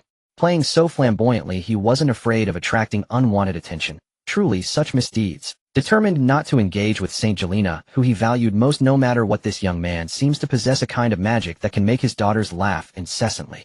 Even the stubborn Mortarian and Perturabo, who he had already given up on, can change their personalities under his influence, something he is incapable of achieving. Next, it will be Magina and Luogia's turn. How will Helios persuade these two troublesome children? He is quite looking forward to it. Thud, thud, thud. Heavy footsteps drew nearer. The three who had curled up as small as possible in the cargo hold dared not breathe. Gaunt, grime-caked hands clamped over two equally thin faces. Lord Indolide, there are only metal ingots and some rare ores here. Came a servile voice edged with a trace of anxious eagerness. Would you care to inspect the upper deck? There are specialties from the Shinyan system up there. Are you trying to bribe me? The voice beneath the helm was low and cold. The vast disparity in height made the hold supervisor tremble. His hands clenched together as he bowed and flattered, protesting nervously that he would never dare. They were starving migrants. What valuables could they possibly present to a noble acetate of Nadia? Despite the clatter of machinery and the hiss of leaking pipes, the tiny rumble of their stomachs was not lost on the veteran Latang trooper standing before them. He stepped forward and pried aside several ingots. His iron gauntlet plunged into the steel grating of the deck. With a measured pull, and the sound of metal fracturing, a child's cry made him pause. Three gaunt dark faces stared up from the darkness, wide-eyed with panic and dread. The smallest child buried his face in his mother's embrace, his thin body trembling uncontrollably. My lord, my lord. Seeing the Latang warrior lift them one by one from beneath the panel, the hold supervisor rushed forward to plead. They are the watchkeepers here, not stowaways. Let go of my mother and sister. A boy who had been left behind crawled out, seized a jagged piece of ore, and struck the trooper's grief. Though the armor was nearly twice his size, he showed no fear. His bright eyes burned with worry and rage as he heaved the ore and beat it again and again against the metal with dull thuds. Put my mother and sister down. You must not bully them. Let them go. Indolide Hair, an old veteran who had served in the Latang Legion since the Unification War, held the two trembling civilians and looked down at the boy attacking him. What did he see? Not the timidity a child his age ought to show, but courage. Child, what is your name? Indolide asked softly as he set the humans down. The boy shielded his sister and mother, lifting the oar with all his effort and meeting his gaze. I am Tabalisi, a Thailand native. Yes. The mother, seeing the iron giant before her, sank to her knees and pulled the boy into her arms, weeping as she begged, My lord. My lord. The child is too young and knows nothing, please spare him. She drew the boy behind her, peeled off a filthy robe, and with trembling hands tried to wipe the grime from his face and neck. Ignoring the hollowness of her own body laid bare, she pleaded, Do whatever you wish. Please spare the child. Her plea hung in the cramped hold like a fragile thing exposed to the cold. Indolide's eyes showed neither the smugness of superiority nor contempt for their filth. He seemed to recall himself long ago, and a mother who would do anything to feed a child. With the crew and the trio watching in disbelief, Indolide dropped to one knee and removed his helmet, revealing a weathered, resolute face. I am sorry, discovering stowaways is my duty. An apology from a noble acetate to lowly mortals. Was the world grown mad, or had the Emperor smiled upon them today? Put your robe back on, madam. You should not have to sell your dignity before your child. He tossed the soiled garment back to her, and rose, turning his back without another word. The others, sensing the uncertain outcome, averted their faces as well. Beneath his measured mercy lay knowledge of a darker truth. Nadia kept special estat units tasked with certain smuggling vessels, ensuring that when those ships were dragged to be dismantled and melted down, no living thing remained aboard. Nadia's pleasant life opened only to those whom the city would accept. He knew that well, as this was the fourth time he had accompanied an imperial cargo vessel to collect supplies. I'm dressed, my lord, the woman cried gratefully. Indolide turned and produced 3 high-energy chocolate bars from a compartment in his powered armor. Eat these. I will speak with the ship's registrar. He will see to your arrangements. He stepped away to inspect other holds, then paused in the corridor and spoke over his shoulder. In Nadia, you need not trade your dignity and soul. There are places suited to you. With effort you can provide for 2 children. Thank you, my lord. The woman dropped to her knees in gratitude. The boy followed, his eyes fixed on Indolide's departing form with yearning. He watched his sister devour the chocolate, and his mother hide her face and weep. He scrambled to his feet, wobbled along short legs to catch up, and once more stood before Indolide, looking up at the venerable acetate. I am Tabalisi. I am not afraid of enemies. I want to be as strong as you. So brave, Tabalisi. How old are you this year? I am 3. Indolide crouched and placed an iron gauntlet gently on the boy's head. Once you are settled, eat and sleep well. On your 6th birthday you may attempt the estate selection. To become a proper Latang warrior you will face many hardships and dangers. The first trial is to slay an alien creature. This requires a strong body. Rising, he turned to go. I look forward to standing beside you in the Latang Legion, brave Tabalisi. Care for your mother and sister. You are the only man in the family. Do not let others bully you. I will, my lord. What is your name? I am Indolide Hair, Lord of Latang, Guardian of Nadia. Imperial Helios, a Latang scion of Nadia. I look forward to our next meeting. Tabalisi watched the figure recede, the image of the man casually tearing the iron grate open, as if it were cloth burned into his memory. The might of the Latang warrior etched forever in his young mind. Mei Jin was pitiful. Only 17, and already the mother of 2 children born not of her choosing.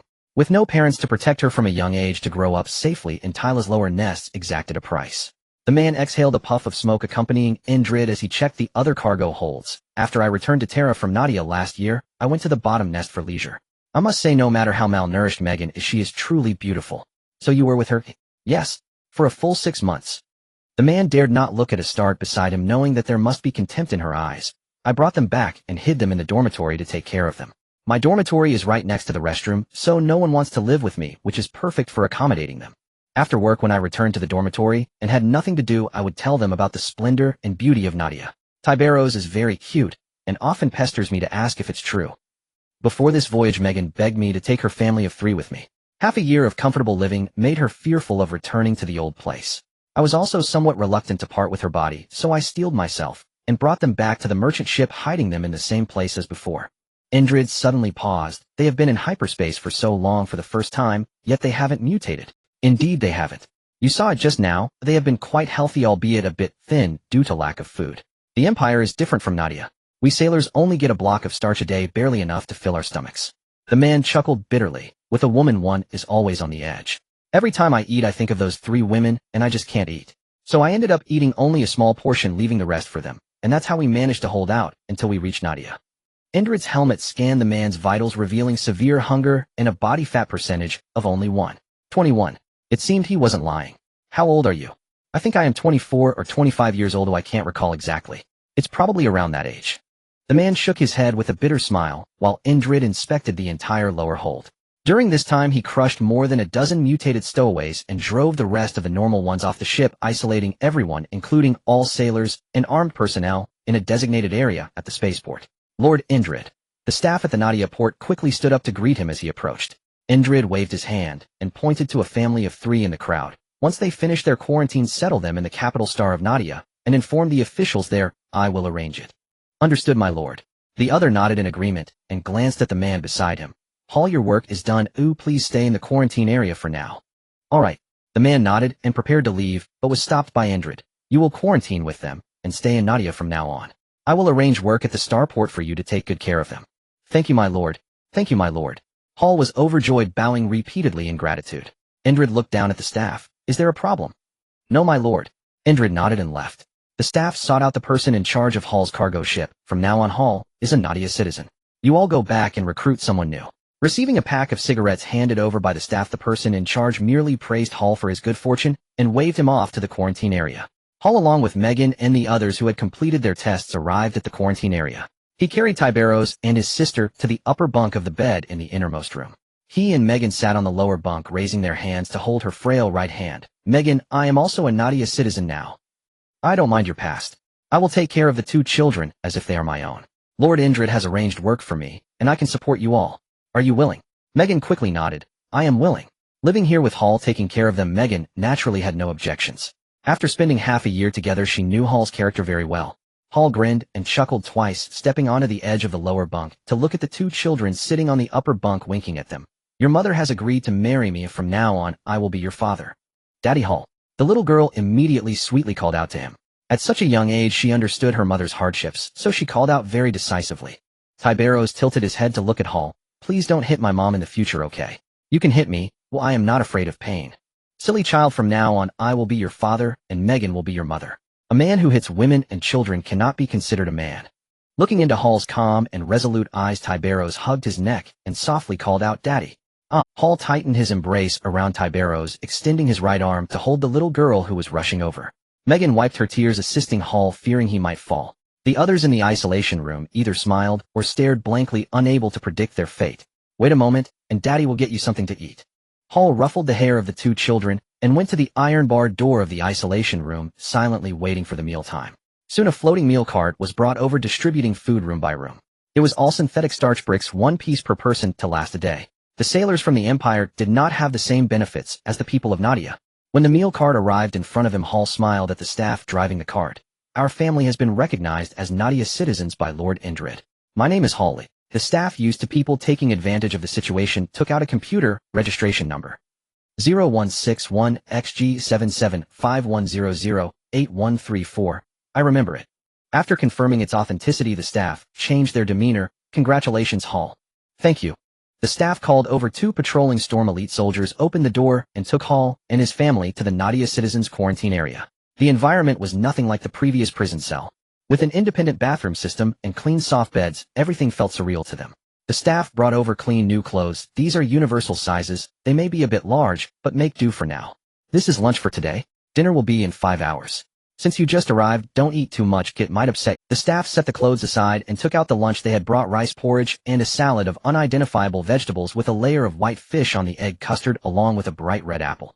After the staff left, Hall gently swatted the little girl's black paw away. Let your mom take you to wash up first, and don't sneak a drink of the bathwater. Megan looked at the food on the table, continuously swallowing saliva, and took her daughter to the washroom. Hall picked Tiberos up onto his lap, and they stared at the food until the mother and daughter finished washing up. Wow, Mom, you look so beautiful.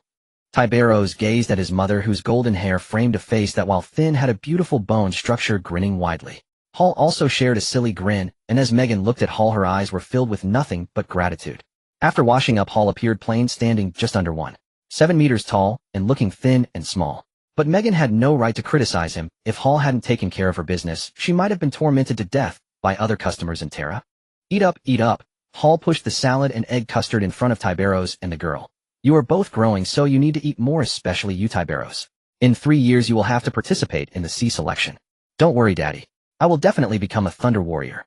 Tiberos ate the delicious egg custard heartily, while Hall and Megan simply smiled at them, waiting until they were full before finishing off the leftovers. At Yangwang Primary School's second kindergarten, the proctor called out, "Tai Boloc Li." A stout boy with a fierce look immediately squeezed out from among the other children, raising his right hand high here. "What difficulty do you choose?" The proctor smiled at the boy who without hesitation selected the highest level.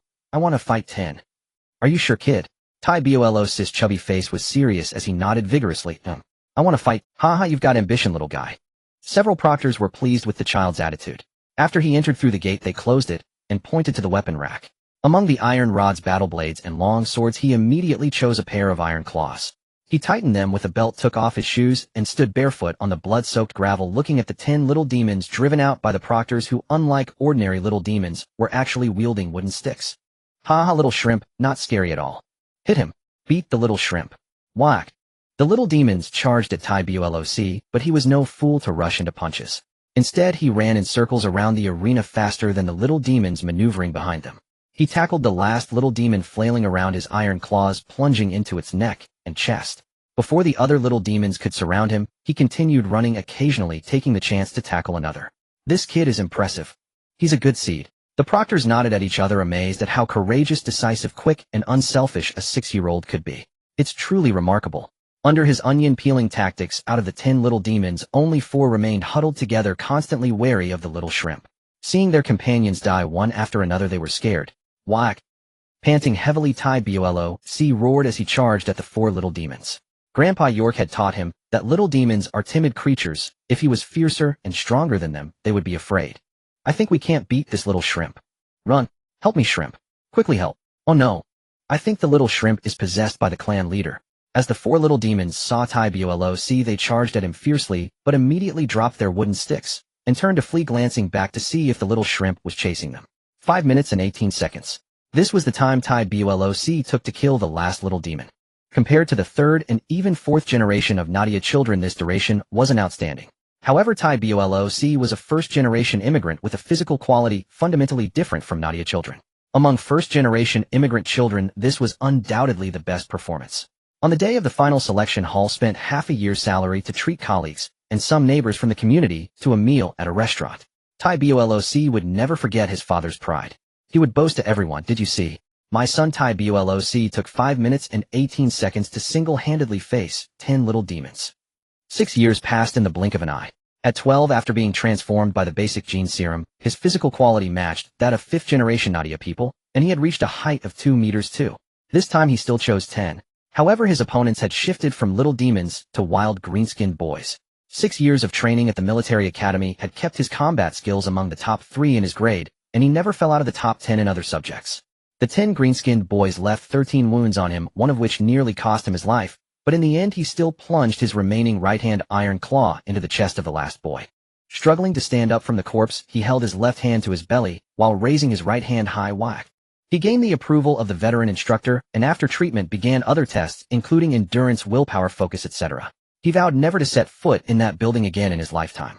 Out of 76581 people who completed the selection from his home planet, only 22, including him, completed the final trial to become reserve Thunder Troopers and were implanted with the gene seed of the Thunder Lord. He and his classmates received a 6-month leave to visit family, and upon returning to the base underwent the Astartes procedure, thus becoming one of Nadia's guardians. This was his wish as well as the hopes of his parents and sister. He achieved it. When Tai Boloc stepped off the Storm Eagle with a shoulder bag, the open space of the community was filled with elders and peers welcoming him along with many little children. Tai Boloc. Megan approached in disbelief, looking up at her son who was half a head taller than her. He was only 12. He had grown so tall and strong. "Mom, I did it." Tai Boloc knelt before his mother, gently hugging her still slender waist.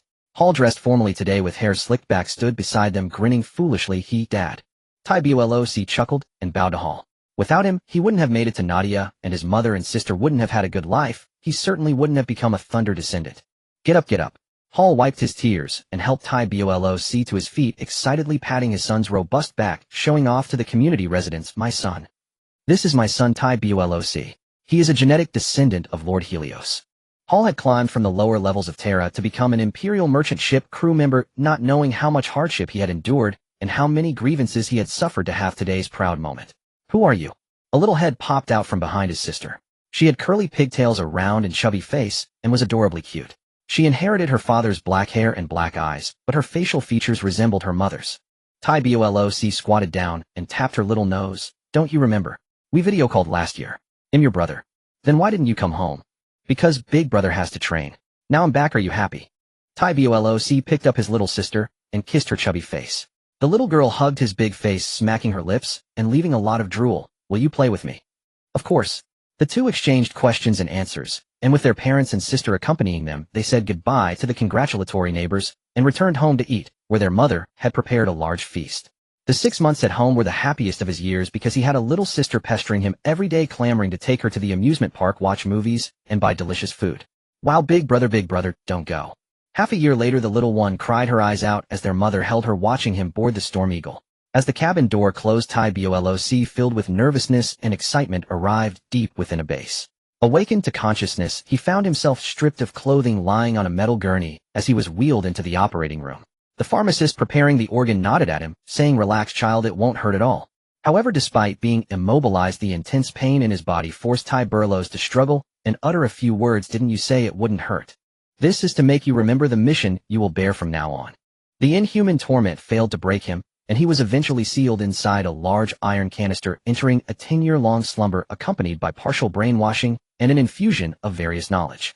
Helios would not strip away the humanity of his progeny. Instead, after the new soldiers entered the canister, they would be instilled with the noble qualities that humanity should possess. The Astartes are humanity's chainsaw swords and explosive guns, but they are also humanity's shields. They needed to understand for themselves why they are fighting. The tubes inserted into the stomachs of these new soldiers pumped in high-energy, mixed nutrient paste combined with ceramic steel minerals and other rare substances every 4 hours, keeping their stomachs in a constant state of operation. While other legions of Astartes required 2 years, or even longer, for the new soldiers' bones to develop perfectly, the Thunder Warriors needed only half a year. Their bones not only rivaled ceramic steel, but even surpassed it thanks to the stimulation and assistance from the Helios genetic glands, as well as some technological modifications from the Black Technology era, replacing the crude enhancement methods of the previous Old Man Huang. This made the Thunder Warriors physically superior to the veterans of the Terra era, enabling them to be more formidable and powerful. 10 years may seem long to mortals, but for the Astartes, it was merely a brief slumber. When these boys emerged from the canister, they struggled to crawl out, now grown into small giants over 3 meters tall. New recruits, haven't you slept enough yet? A young woman in a white coat wearing a mask tapped on the original casting canister with her knuckles. Hurry up and get out, I need to give you a checkup. I can't move him, completely stuffed. From within the canister, Ty BOLOC's voice was deep and resonant, carrying a unique magnetism. The young woman tiptoed closer to the canister's opening and realized that muscle bulges had completely blocked it. My goodness, how big are you going to be? Shaking her head, the young woman called over a technical soldier and pointed at the original casting canister, saying, "This batch of new recruits has produced quite a big guy. This canister is meant for the orc soldiers, and he almost couldn't fit inside. Big guys are great. We are about to equip new Terminator armor, and we need big guys to form an assault squad." The technical soldier chuckled, using the mechanical arm installed on his power armor to disassemble the original casting canister into parts. The mass of muscle within slowly rose to stretch and flex, cracking his joints in the process. "Goodness, you're huge." The young woman measured him with her eyes and shook her head in fear. The technical soldier grinned and teased, "Girl, is your husband even 1/6 of his size? As long as it's enough." "What are you talking about, you old perv?" Amid their laughter, Ty BOLOC took 2 barefooted steps forward and looked down at the veteran in the second-generation modified indomitable armor, discovering he was at least half a head taller, not to mention the ant nearby, who was staring at him. He grinned awkwardly. "Auntie, could you stop staring at me?" "Auntie." The young woman's face flushed with embarrassment. She tossed him a blanket to wrap around his waist and brought the big guy to measure his physical data, while the technical soldier curiously followed them with a smile. Height 433 centimeters. Weight 2,191 kilograms. Wingspan 460 centimeters. Maximum lift 8,076 kilograms. Maximum squat 13,224 kilograms. 1,000 meter sprint 31.17 seconds. Reaction speed 441 milliseconds. Aside from being a bit slow, everything else is quite good. The technical soldier nodded in satisfaction. "We'll take another measurement next month after you've adjusted to your body. The data should improve." The young woman's delicate fingers tapped continuously on the virtual screen. "This year's big guys are numerous. Has there been a breakthrough in the surgery?" "No. Our surgeries have been standardized. It's just that many in this batch have a high matching degree with the genetic progenitor. Take Ty BOLOC for instance. His matching degree with the genetic progenitor is an astonishing 97.61. The young woman nodded, taking her computer to register the next one. The young men emerging from the testing grounds were continuously performing various movements, and the technical soldier watched from a distance with delight in his eyes. Indeed, having the progenitor's genes is impressive. Just look at the nearby World Eaters and the Midnight Lords. They look like little chicks compared to the Thunder Warriors, who are taller, stronger, sturdier, and more formidable. In their eyes, the Astartes should be large and fast, able to wear thicker armor, withstand fiercer firepower, and slay more Xenos. Unknowingly, 6 years passed in a flash. Ty Burlows gently shook off the red blood from his chainsaw axe, raising his foot to crush the green-skinned head that was still gasping for breath, then swiftly lifted his explosive handgun to shoot through the head of a green-skinned creature attempting to ambush him. With a chainsaw in one hand and a gun in the other, he charged against the intense firepower of the Xenos' defensive line, smashing their fortifications to pieces with sheer brute force, swiftly and efficiently slaughtering these orc greenskins with his chainsaw axe. Along a line of trenches stretching hundreds of miles, over 2,000 Thunder newbies were engaged in combat with the greenskins. This was their 5th year of continuous fighting and the last battle before being deployed to the front lines. Clad in thick ceramic steel armor, with an inner layer of cushioning gel aside from a simple survival system and a reserve universal first aid kit, they had no power packs. Equipped with a large chainsaw axe and a specially made explosive handgun, with 20 magazines being their only equipment, they could only receive supplies after breaching a complete line of greenskin defenses. Once out of bullets, they relied on their chainsaw weapons. If their chainsaw weapon broke, they had to find new weapons themselves. This was the battlefield, not a training ground. Having dealt with the greenskins since the age of 6, excluding the 11.5 years of adaptation to the modifications, they had fought against the greenskins for 18 years, pummeling the greenskins, and occasionally facing some greenskin leaders to hone their skills. Boom, boom, boom. Ty Burlows struck his chest plate, forcefully raising his blood-stained chainsaw axe that was chock full of broken bones, standing on top of the just-deceased greenskin leader, and along with his fellow combat brothers from the same batch, he roared whack. Aside from the fleeing greenskins, and a few sniveling ones, the only ones left breathing along the entire front line were these Thunder newbies. Virum new-style transport vessels descended, and as the hatches opened, these new soldiers dragged their heavy bodies back into the cabin, forming 6 closely packed and orderly rows with about 14 or 15 individuals per row. Since they were wearing training armor, they didn't take up much space. Typically, each transport vessel could carry 50 personnel, leaving extra space for ammunition and some individual heavy firepower. Or how do you think this outfit looks on me? Megan, with crow's feet forming at the corners of her eyes, wore a form-fitting silver dress, stepping in small heels while holding a newly purchased handbag. She spun in front of her husband, who smiled and nodded. Beautiful. Mom, wearing high heels makes you taller than Dad by a whole head. It doesn't match at all. The girl, dressed in a pink short-sleeve top and tiny hot pants that revealed her long fair legs, felt her mother should switch to flat shoes. However, Horror proudly chuckled, I can marry your mother, so many people envy me. Why change? This outfit is just fine. As they headed out, filled with nervousness, excitement, and anticipation, they boarded the Storm Eagle for the first time. Inside were other elegantly dressed middle-aged and elderly people, along with little ones suckling their fingers. Their eldest daughter and son-in-law had moved to another star system for 11 years and hadn't returned. Today was the day Tiberius returned, and also the day he would undergo the armor ceremony. For his family, witnessing their child become a true Thunder Warrior was a matter of honor. It was an honor bestowed upon them by the original entity Helios. After all, in other legions aside from the Eater of Worlds and Midnight Lord, there was no news of any Astartes family witnessing their child donning armor. The Storm Eagles landed one after another on a small island's helipad.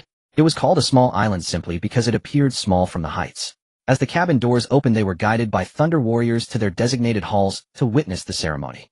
This island was only open once a year, specially prepared for them. A hall could accommodate about 500 people, but never once was it filled to capacity. Today was no exception. Everyone sat towards the front chatting while waiting for the ceremony to begin. The old veteran squad leader, clad in dark golden underworld power armor, stepped onto the high platform and scanned the crowd below, saying, Today, you will witness the glory of your loved ones. For you it is also an honor. You have nurtured Nadia, her guardian. And for the Lord of Thunder, you have nurtured his genetic offspring. The audience below rose, crossing their arms and bowing in the eagle salute, chanting, Praise the Lord of Thunder. The first to take the stage was someone Horror didn't recognize, but the person's robust build and the numerous iron protrusions on his body left him speechless, along with others, as this was their first time closely observing an Astartes without power armor. The electrifying prayers and oaths, accompanied by the resonating sounds of clashing power armor, culminated in the gaze from beneath the helmet, with those deep red crystalline lenses instilling profound shock and reverence in them. Thud, thud, thud, the heavy footsteps approached, and Tiberius' exaggerated figure caused everyone to gasp in awe. He was enormous. Horror and Megan were both shocked and delighted, tightly clenching their fists as they focused on their pride, who slowly knelt before the old soldier, allowing the veteran to circle around him with an incense burner. Once the veteran squad leader finished his blessings, two young girls in white dresses presented the black armor, assisting him in putting it on. The veteran squad leader softly inquired, "Soldier, what is your oath?" "I am called to duty in times of crisis, for Nadia needs me. I fight bravely in battle for the offspring of thunder, fear nothing." Tiberius lifted his gaze, scanning the eager faces in the audience, ultimately landing on his parents and sister. "I bear a heavy responsibility, for I am the son of thunder. I will forge my flesh anew and earn this iron body." Dressed in the black electronic muscle suit, Tiberius confidently stepped onto the armor platform. As the iris scan was completed, hidden mechanical arms swiftly extended from below the platform, along with many tentacles equipped with needles. They accurately pierced the black armor, connecting to the spinal interface on his back. Watching from below, Hoyer and Megan covered their mouths in worry, their eyes filled with concern. Two young girls, stepping on small anti-gravity flyers, helped him don the armor. The sounds of clinking filled the air as Tiberius' deep voice resonated throughout the hall. "I will eliminate the enemies for my family, for Nadia. I will advance relentlessly and without mercy for the father of my genes." The black and gold greaves were completed by the mechanical arms, while the chest plate was covered by the two girls on his robust body, producing sharp clicks. As the mechanical arms finished installing the armor pieces, the shoulder pads equipped with launchers clicked into place over his shoulders. As the side mechanical arms retracted, the front and back mechanical arms retrieved the armor for his neck and rear head, applying them one by one. Once all the mechanical arms were withdrawn, two Thunder Warriors brought thick built-in power cores and composite ceramic steel chest and back armor, lifting them high in front of him. They donned the chest piece adorned with a crossed lightning skull and golden edges, declaring, "Click, I pledge with humility, my heart devoted to Nadia. Loyal and unwavering." The two Thunder Warriors stepped back. Standing beside the statue, Malkin nodded slightly in recognition of this year's most promising recruits. "With a heart of reverence, I am reborn." Virum. As the power core connected and began operating, providing stable energy to the armor, the two girls on the anti-gravity flyers held the exaggeratedly thick built-in launchers for the shoulder pads, one on each side, flying to his sides to equip him before retreating to bring more items. "I take great pride in the name of the battle group. Alongside my battle brothers, we march to the battlefield."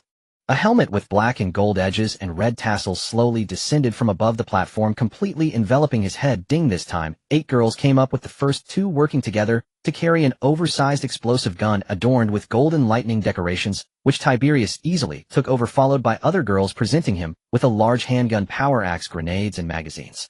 He clipped the grenades to his waist, then picked up the magazines, attaching them to his lower back or the side of his leg armor in easy reach.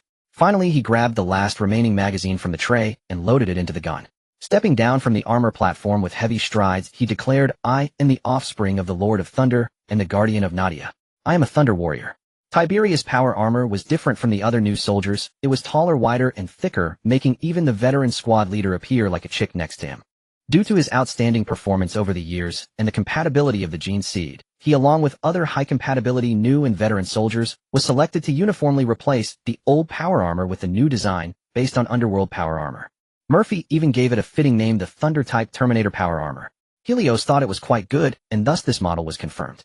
From all the veterans and new soldiers, a total of 1,000 Thunder offspring with over 95 compatibility were selected, paired with the original Terra veterans, to form the original Guardian Legion, currently comprising just over 600. The remaining slots will be filled in the future from new recruits each year, selected through assessments and battlefield evaluations until fully staffed. Megan and Hall once again regained their youth estate that would last for approximately 400 years before they would gradually age. However, they would not have any offspring, which is a drawback of the longevity procedure. This is also a reward from Helios for the Thunder Warriors. Although Astartes brainwashing is effective, the Thunder descendants need to retain some humanity. If too much is severed from these descendants, appropriate compensation is essential. How much worse can this world become? With the farewell waves of his parents and sister, Tiberius boarded the transport ship, flying away from the surface into space. Through the glass embedded in the cabin, they were astonished by the grandeur of the battleship in front of them. The diameter of a massive cannon on the side of the warship was enough to leave them in shock, not to mention the 4 rows of cannons lined up vertically and horizontally. This warship, named the Nadia, is currently the largest battleship of the entire human empire and also the second flagship of our genetic father. The veteran, wearing the same powered armor as them, paced back and forth in front of these new soldiers. "From now on, the honor of the genetic father requires us to defend with our lives. Anyone who dares to speak disrespectfully about the genetic father will face the unhesitating strike of the powered swords, axes, and hammers in your hands. This is an ironclad rule." His eyes scanned the faces of the new soldiers, including those ungrateful Nadians. Perhaps some of them are your family members. Can you do this? Yes. The new soldiers responded loudly, which pleased the veteran. He waved his hand for them to disperse while other veterans assigned them to rest cabins. He then headed to the bridge command room. How much longer? Lord Mahar, we still need 3.5 hours to fully load all the warships and transport ships with supplies, especially the supplies for the Devourer Legion, which have sustained considerable losses recently. The sailor looked up at Mahar. The original body lord just sent a request yesterday for us to bring a batch of active duty equipment to Barbarous. A significant portion of the materials currently being loaded is to support the Death Guard Legion. Mahar nodded and returned to his rest cabin. Once everything is loaded, set sail immediately. We have been away from our father for too long. Yes. As the flagship made final preparations for departure, Yusotin, who had just finished a busy schedule and was enjoying tea and cigars, intended to invite his battle brothers for a game of chess, when he unexpectedly received a communication from the genetic father, Lord Mahar. It is a communication from Lord Helios. As the button on the lower right corner of the coffee table was pressed, Helios' face was projected into the air. Yusotin, have Mahar and the others left Nadia yet? Not yet, father. Tell them to hurry up. Helios looked at Mahar. Additionally, send someone to the Ark of Dawn world to find Prophet Zemo, and have his people pilot the Ark to the Halo Star cluster. You must personally deliver the specific coordinates to him, so only he knows. Draw 50,000 Thunder Warriors from the reserve troops, and 10,000 each from the Devourers and Midnight Lords. Bring enough vehicles, equipment, and supply materials to the Ark of Dawn. These people will be stationed in that Ark world from now on, and do not let them cause trouble. Yusotin expressed some concern. Father, are those white bean sprouts making a move? No. Our people have found a foundry world where there are treasures valuable to all of humanity. They need to secure that foundry world and maintain a long-term presence there. Helios pondered. Yusotin recommend an experienced veteran. These descendants need someone to command. Indrid. Harl. With sufficient experience and outstanding command skills, he possesses a unique charisma, making him an excellent choice for a commander. Have him prepare to receive the fleet, and hurry to the Ark of Dawn. Time waits for no one. Yusotin hurriedly nodded and rose. I understand, father.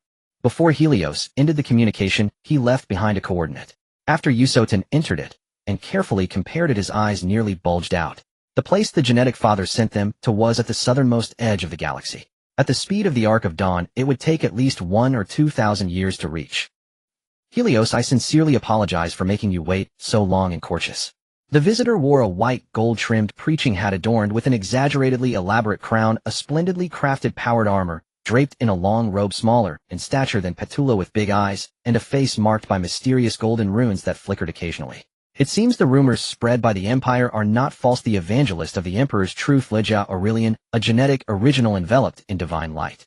Helios laughed heartily and stepped forward to embrace Legia. Legia, perhaps not accustomed to such intimacy, took a step back awkwardly. Hisona was right, Helios, you are indeed too enthusiastic. Is that so? Ha! He didn't feel awkward at all, pulling Leogia's wrist and guiding her to a side hall to sit down, behaving more like a host than a guest. Have some tea. This is Corchus. It's all the same. It's all the same. Leogia's purple eyes blinked as she stared at Helios. I have been busy spreading my father's radiance across every conquered corner, so the progress has been somewhat slow. After all, followers need enough time and patience to be inspired. You've waited for me for 7 years in Corchus. Oh, what important matter could it be? Leogia felt a little anxious. After all, she had kept Helios waiting for 7 years, and had no choice but to retreat from the front lines to meet this Lord of Thunder. Do you really need to spread the Emperor's radiance? Helios chuckled and shook his head. Legia, have you perhaps misunderstood something? What have I misunderstood? Leogia appeared visibly displeased, and Helios laughed lightly. Old Huang is my father-in-law. How could he as a human be turned into a god in your words? Aren't you just joking? Shut up. Leogia's armored chest visibly heaved with anger as she pointed at Helios. How dare you blaspheme like this? Such disrespect towards the Emperor. Not only are you blaspheming the Emperor, but you are also insulting my original sisters. Do you think my temper is good, and that you can deliberately provoke me? The reprimand from the genetic original made the veteran waiting outside the side hall realize that something was amiss. Just as he was about to rush in to protect the genetic mother, he was blocked by a group of large men. Karazhan smiled and said, Brother of the Whisperers, my father and the genetic mother are discussing the details of preaching, and there may be some ideological conflicts. It is better for us descendants not to interfere in the conversation between originals. This is Corchus. We should protect our mother. Step aside. The bald speaker had a fierce look in his eyes. His words were harsh, yet his footsteps were retreating, displaying a very strong, iron-blooded demeanor. His actions were met with disdain from Karazhan and others, indicating he was a coward. What are you shouting about? Get lost. Helios appeared at the door with a stern face glaring at the little sprouts of those who were whispering. I'm talking to Luo Jia, and you all are making noise here. Do you look down on me? The last words of the father of genes made the old warriors of Karazhan instantly cold in their eyes. They put on their helmets and rested their hands on their weapons ready to fight at any moment. Great Lord of Thunder, that's not what we mean. The iron-blooded bald man retreating, while cursing, quickly changed his expression into a smile. We are just worried about our mother. There's nothing to worry about. Am I going to eat her? Everyone go out. Karazhan, you go out too. Luo Jia and I need a quiet environment for our discussion. Your will. Both groups retreated and Helios waved his hand to release a circle of spiritual energy, ensuring that there were no third ears within the range of his aura. Let's continue the topic from earlier. Helios lit a cigar and sat next to Luo Jia. You keep shouting that the old man Huang is a god, but he himself has said he is not a god. What are you still shouting about? If the emperor is not a god, why can he do things that even gods cannot do? Luo Jia angrily glared. If the emperor is not a god, why can he do things that even gods cannot do? Luo Jia angrily glared at Helios. Give me a reasonable explanation. Because he is a spiritual energy user who is even higher than the alpha. Helios sighed, feeling exhausted. The higher the level of spiritual energy, the easier it is to demonstrate powers beyond humanity in the real world. You also possess spiritual energy and can easily annihilate a group of mortals. I ask you, are you a god? Yes. Before Luo Jia could speak, he answered for her. In the eyes of those mortals, you are a deity. The reasoning is the same. Your spiritual energy is too weak, while Old Man Huang's spiritual energy is too strong. In his eyes, you are merely a mortal. Some uses of spiritual energy that you cannot comprehend lead you to misjudge him and wrongly see him as a deity. No, I did not misjudge. Luo Jia shook her head confidently. The essence of the emperor is there. Even though he repeatedly denies it, and you help him deny it, the essence cannot deceive people. In my perception of spiritual energy, the emperor is like the sun in the universe, radiating dazzling light and warming those who come close. Old Man Huang. Old Man Huang. You heartless one, come out and explain. I don't understand this. How am I supposed? Helios remained silent, desperately calling for Old Man Huang. Usually whatever good thing he had, he would respond immediately. Today, when he needed help convincing his daughter, the old man decided to play hide and seek. All right. Just wait. Do you know who the emperor really is? The sudden question made Luo Jia pause for a moment. He is the emperor, the deity of humanity. But do you know why he doesn't let you worship him? Luo Jia thought of that man's cold face and reprimands, feeling a bit wronged, and gently shook her head. Helios sighed. Do you know that humanity actually had the chance to elevate the entire race over 10,000 years ago, but humanity cut off this path themselves? Elevate. What does that mean? Helios exhaled a puff of smoke. Of course, it means to elevate to another dimension where everyone becomes immortal deities rather than living a mere few decades weak and foolish as we are now. The last two words were said while staring into Luo Jia's eyes. She was not angry. Instead, she became interested. Can you elaborate on this? Do you know about the ancient saints and star gods? I've read some about them in historical texts. They were deities in the universe long ago. Luo Jia's eyes were filled with longing and reverence, and Helios chuckled, shaking his head. No. They are ultimately just a race that elevated their entire family to another dimension. Especially the ancient saints. This term refers to their race. Over 60 million years ago, there were two races in the universe fighting for the Milky Way. He softly narrated the war that once swept across the universe, the origins of the spirit race, and the might of the ancient beasts, continuing through to the era of advanced technology, the internal wars of humanity, and the Iron Man rebellion. At that time, humanity's development had theoretically reached its peak, but they made a fatal mistake. Helios pointed with his finger. They discovered the use of subspace to the point that they ultimately became reliant on subspace. In fact, there was a scientist who proposed the feasibility of superluminal jumps and grasped the preliminary theory. Just 100 years. His index finger remained upright and his face was filled with regret. If all of humanity had believed in him for 100 years and provided all possible support, humanity could have absolutely freed itself from reliance on subspace. At that time, humanity's research capabilities were so strong that you couldn't even imagine. His index finger remained upright and his face was filled with regret. If all of humanity had believed in him for 100 years and provided all possible support, humanity could have absolutely freed itself from either continue to research technology, climb this big tree, and continue to illuminate the remaining gaps on this tree until the entire human race, through advanced science, completes the transformation of the entire race. From then on, mortals could freely travel through the stars and crush stars with a single punch. This is not my fantasy, but humanity at that time was already capable of developing better genetic drugs and transformation surgeries. We the originals are quite powerful in the present, But do you know in the era of advanced technology, we were only slightly stronger than ordinary people at that time, barely reaching the level of elite special forces. This is not a random claim, but the accurate calculation of intelligent Murphy. Luo Jia sipped her tea, her eyes filled with shock and longing. What about the other path? Another path is to walk the route of spiritual energy, using energy collected from subspace to develop some potions, mixing them into every aspect of human life, subtly guiding humanity towards the path of spiritual evolution. Humanity's civil war unfolded because of this. Over 1,000 years caused the vast majority of humanity to fall into uncontrollable genetic mutations, turning into various kinds of monsters, and their spiritual energy would erupt uncontrollably. But these people did not know subspace contains countless chaotic things, including demons, and even chaotic gods. After Helios finished speaking, he clearly felt darkness closing in. He knew this was Old Man Huang warning him, but he had to clarify things with Luo Jia, not allowing her to continue down the wrong path. Do gods truly exist? Luo Jia's purple eyes widened, her excited face shimmering with golden runes. Helios scoffed and shook his head. Those gods are not as great as you think. They only wish to shove all humanity into a hellish pit, letting them struggle for survival within. Luo Jia Aurelian.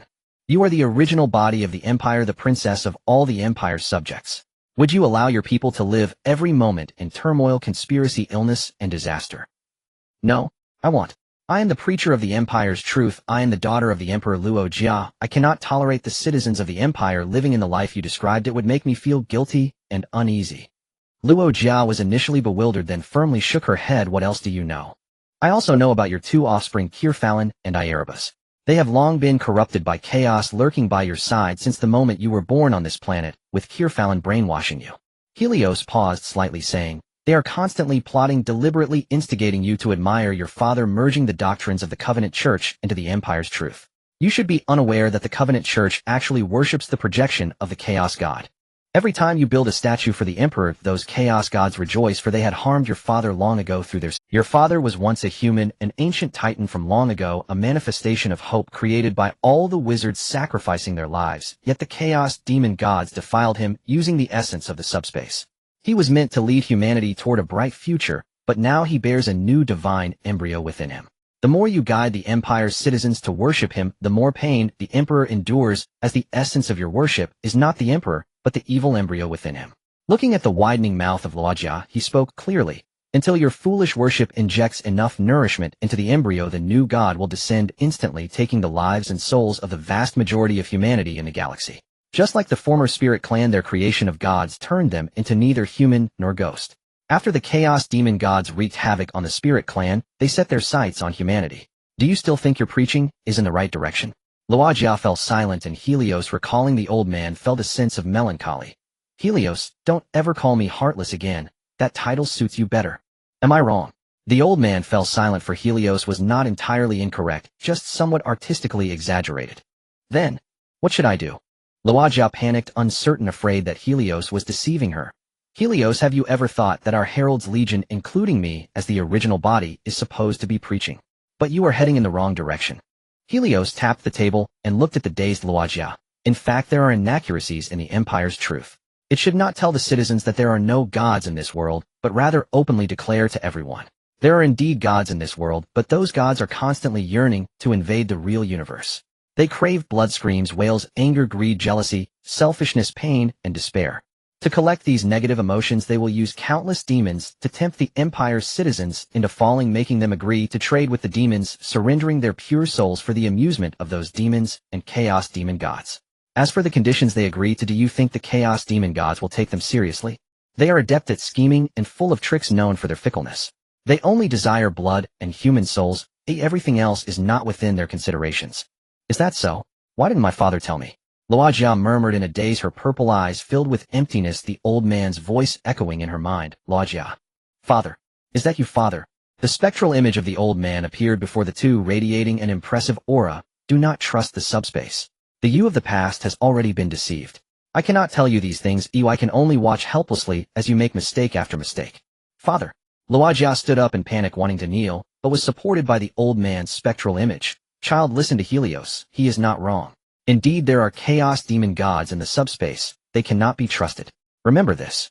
The old man's radiant image slowly faded. Luo Jia's previously hollow eyes were now filled with resolve as she placed her hands on Helios' shoulders. her face flushed with excitement. Helios, my little brother, stay and live with me. Together we will revise the Empire's truth, and I will make all offspring understand the newly compiled truth. Let us join forces to spread the Empire's truth to every corner of the galaxy. Let the Empire's citizens clearly understand the dangers of the subspace. I finally know my purpose of existence. Oh, I finally understand. Helios remained silent while Luojia blinked her big eyes. Helios, I need you. The Herald's Legion, the entire Empire needs you. Our father needs you even more. That is your father, not mine. He rolled his eyes in annoyance. But speaking of which, being a son-in-law is like being half a son. It wouldn't be wrong to call him father, but I still prefer calling him the old man. You actually married the original body. How come I didn't know? Quickly tell sister which sister. As for gossip, women are naturally curious. Helios smacked his lips. Petulabo, Kalia, and Angrana, and there's also Mortalia who is flirting with me. When she looks at me, her eyes are all sparkly. But your father scolded me for being fickle, so I have to wait for him to get used to it before making a move. Slap. Just as he finished speaking, a blast of spiritual energy hit him, causing him to stagger. Before he could cover his face, he was slapped again, and a cold snort could barely be heard from the side hall. Helios, with a wronged expression, covered his face, looking at Luojia, who was shocked, and covering her mouth. A hint of teasing appeared in her eyes. Was that father who hit you just now? Who else do you think it could be? The old man. You just wait. Once I'm done with my affairs, I'll go to ball to find Sister Shangelina for comfort. If I don't manage to woo her, I'm not your son. Clap, clap, clap. Stop hitting. Stop hitting. I was wrong, old man. I was wrong. Helios was at a loss whether to cover his face or hold his head, moving in a comical dance running around the side hall, causing Luojia to squat by the side, holding her belly with tears of laughter. Yet in her heart she marveled that her father was not as unapproachable as she had imagined, or at least he was very scary when angry. I won't flirt with Shangelina anymore, okay? Stop hitting me, old man. Give me some face. Helios' once handsome face was now swollen like a pig's head, speaking awkwardly and looking miserable, realizing that the old man had left the life energy circulating around his face. The pig-headed face vanished instantly as he nonchalantly lit a cigar. Luojia, do you see? This is your most respected old man. He is just like this. I am his son-in-law. Look at how he hit me. You deserve it. How dare you have thoughts about the old knife? If the others in the Empire know, especially the offspring of the Holy Blood Angel, they will definitely seek revenge on you. Luojia cheerfully filled his cup with tea, gently shaking his arm. Little brother, can you help your sister? Let's improve the new Empire's truth together. I still have to return to Nadia to deal with the backlog of affairs. I've already been delayed here for 7 years. Do you know how I've spent these 7 years? You have to compensate me. He was just about to start joking when his face was slapped again, and Luojia watched him with him. The Prime Minister spoke. The Midnight Lord Devourer and Thunder Legion have completed the Empire's strategic objectives in the south, and have all returned to Nadia for rest. The Empire has reclaimed a total of 14171 star systems, including 14 forging worlds. The Imperial Guard Mercurius walked into what could be described as a study, but more accurately a grand hall, where Mikado was working. He looked up at the guard and smiled, nodding his head. Since the mission is accomplished, let's take some time to rest. He took a sip of tea. By the way, Mercurius, how has Helios been lately? I haven't heard from him in years. Mercurius replied calmly. Lord Helios is currently in Colchis assisting the original entity Luojia. Illyrian is completing the new Imperial Truth manuscript. He hasn't left his room in 7 years. Oh, does it really take that long? Mikado was somewhat surprised with Helios' wisdom. I thought 1 year would be sufficient. Most of the time Lord Helios has been arguing with Lady Luojia, carefully reconsidering each word of the entire Imperial Truth to ensure nothing goes wrong before proceeding to the next section, which will likely take some more time. Mercurius glanced at the nodding Mikado. Additionally, we received news from Siriorlit. Although Lord Helios is busy writing the truth, he has sent his main fleet to support the Holy Blood Angels and the Omen cult. The Thunder Progeny are helping them to eliminate all the mad wizards of the mag. Cicero Ark, as well as other radicals and those stained with blood, intending to take that Ark ship along with the remaining Ida. This has caused conflicts with the Holy Blood Angels and the Omen cult. The Omen cult complained about Lord Helios protecting the abominations who are disloyal to the Empire. Those Thunder Progeny killed over 1,000 Omen cultists in a very short time. Even the Holy Blood Angels who tried to intervene lost nearly 700 members. Due to the suddenness of the incident, when the Thunder Progeny were persuaded to disperse, the ground was covered with the corpses of Holy Blood Angels and Omen cultists, and both sides are still in confrontation. Mikado frowned slightly. What about the casualties among the Thunder Progeny?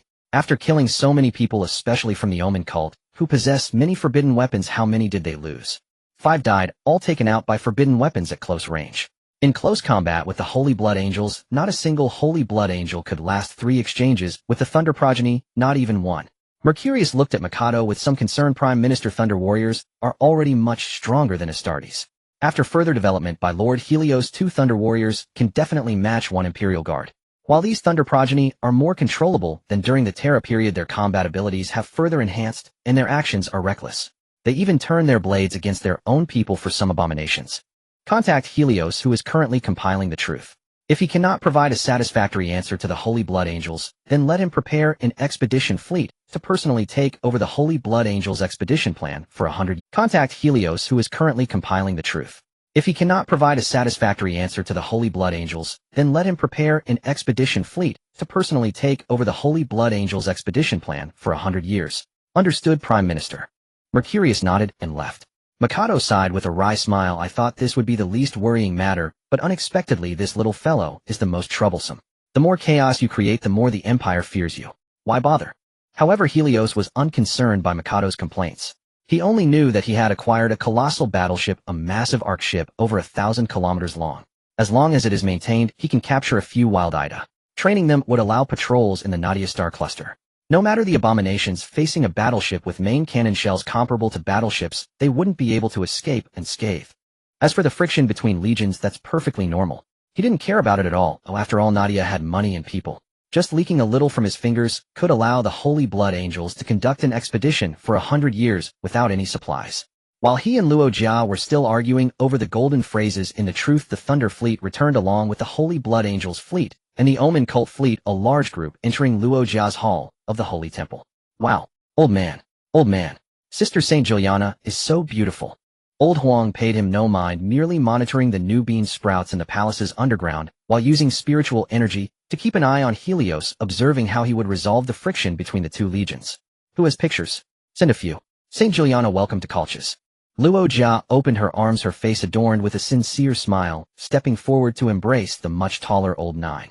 Standing together, they truly appeared as a tall, elegant lady and a short and plump little girl.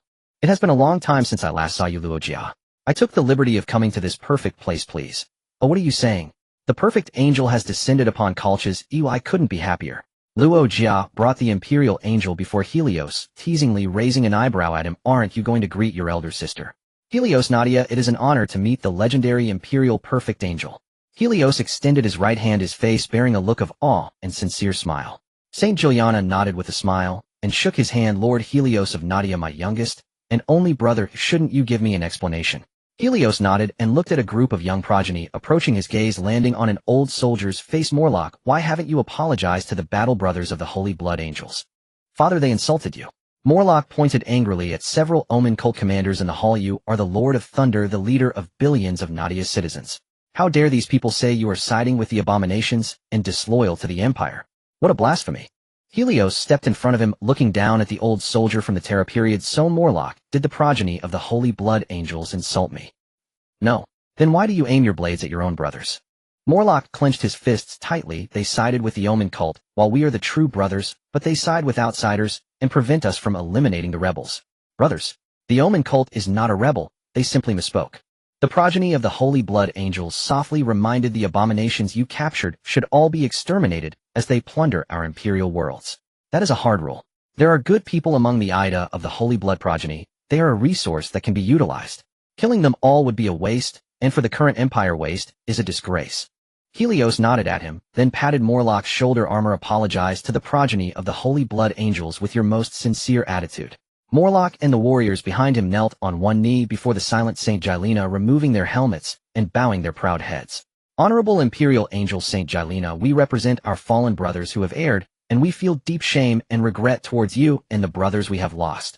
Please forgive our mistakes on behalf of you and your offspring. We are willing to atone in any form, even at the cost of our lives.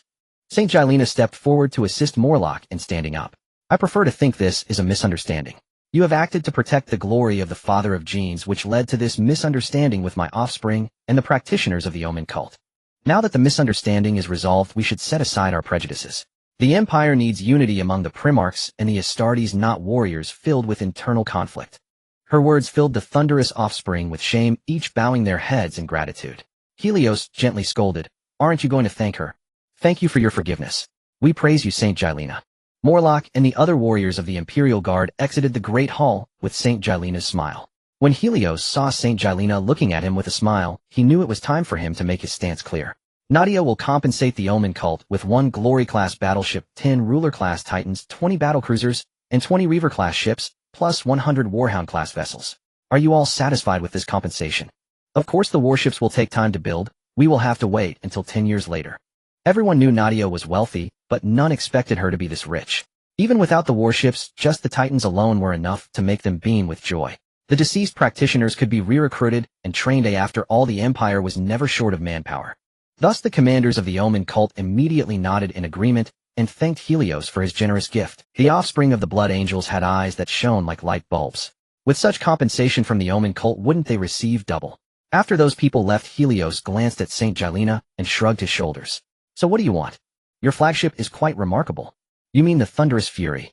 Helios gritted his teeth and nodded. Give it. The several offspring of the Blood Angels had eyes that shone like light bulbs, their mouths grinning from ear to ear. However, St. Gilena slowly shook her head. I heard that the Steel Warriors, Midnight Lords, World Devourers, and Death Guardians, including your Thunder Legion, have all served the new class battleships in recent years. On my way to Corgis, I had the chance to closely admire your Nadia flagship. I must say, Helios, your Nadia is wealthier than the Empire. At least the Empire cannot build such a large flagship. Helios lightly shook his head. Everything else is negotiable. I could even give you 2 Glory-class battleships, but the Dream class is off the table. I want to know why. Don't forget the Thunderous offspring slaughtered nearly 700 Blood Angels. St. Gilena still smiled warmly. Helios felt a bit embarrassed, because the mothers of genes for those 4 legions are all my wives. They are the mistresses of Nadia and deserve better flagships. St. Gilena and her offspring all displayed expressions of disbelief, and the smile on her face stiffened, turning into a mischievous grin. Quickly tell me, how did you win them over? She wrapped one arm around Luogia's shoulders and pushed Helios from behind, the 3 disappearing from the hall, leaving the stunned Blood Angels behind. These rough men looked at each other bewildered. They had come to demand compensation. Now casually discussing compensation, while also hearing about the love life of the Primarch. What would happen if the Empire's nobles found out? Wouldn't there be an uproar? Thus these offspring immediately exited the Great Hall and surrounded the gloomy Thunderous offspring, who were hiding in a corner smoking cigars. Brother Morlock, I heard you have the Mother of Genes. Speaking was Ladolin, one of the 3 great expeditionaries, known as St. Gilena's Shadow. He wore a questioning expression while also being prepared to retaliate at any moment, as these big guys were not known for their patience. Yes.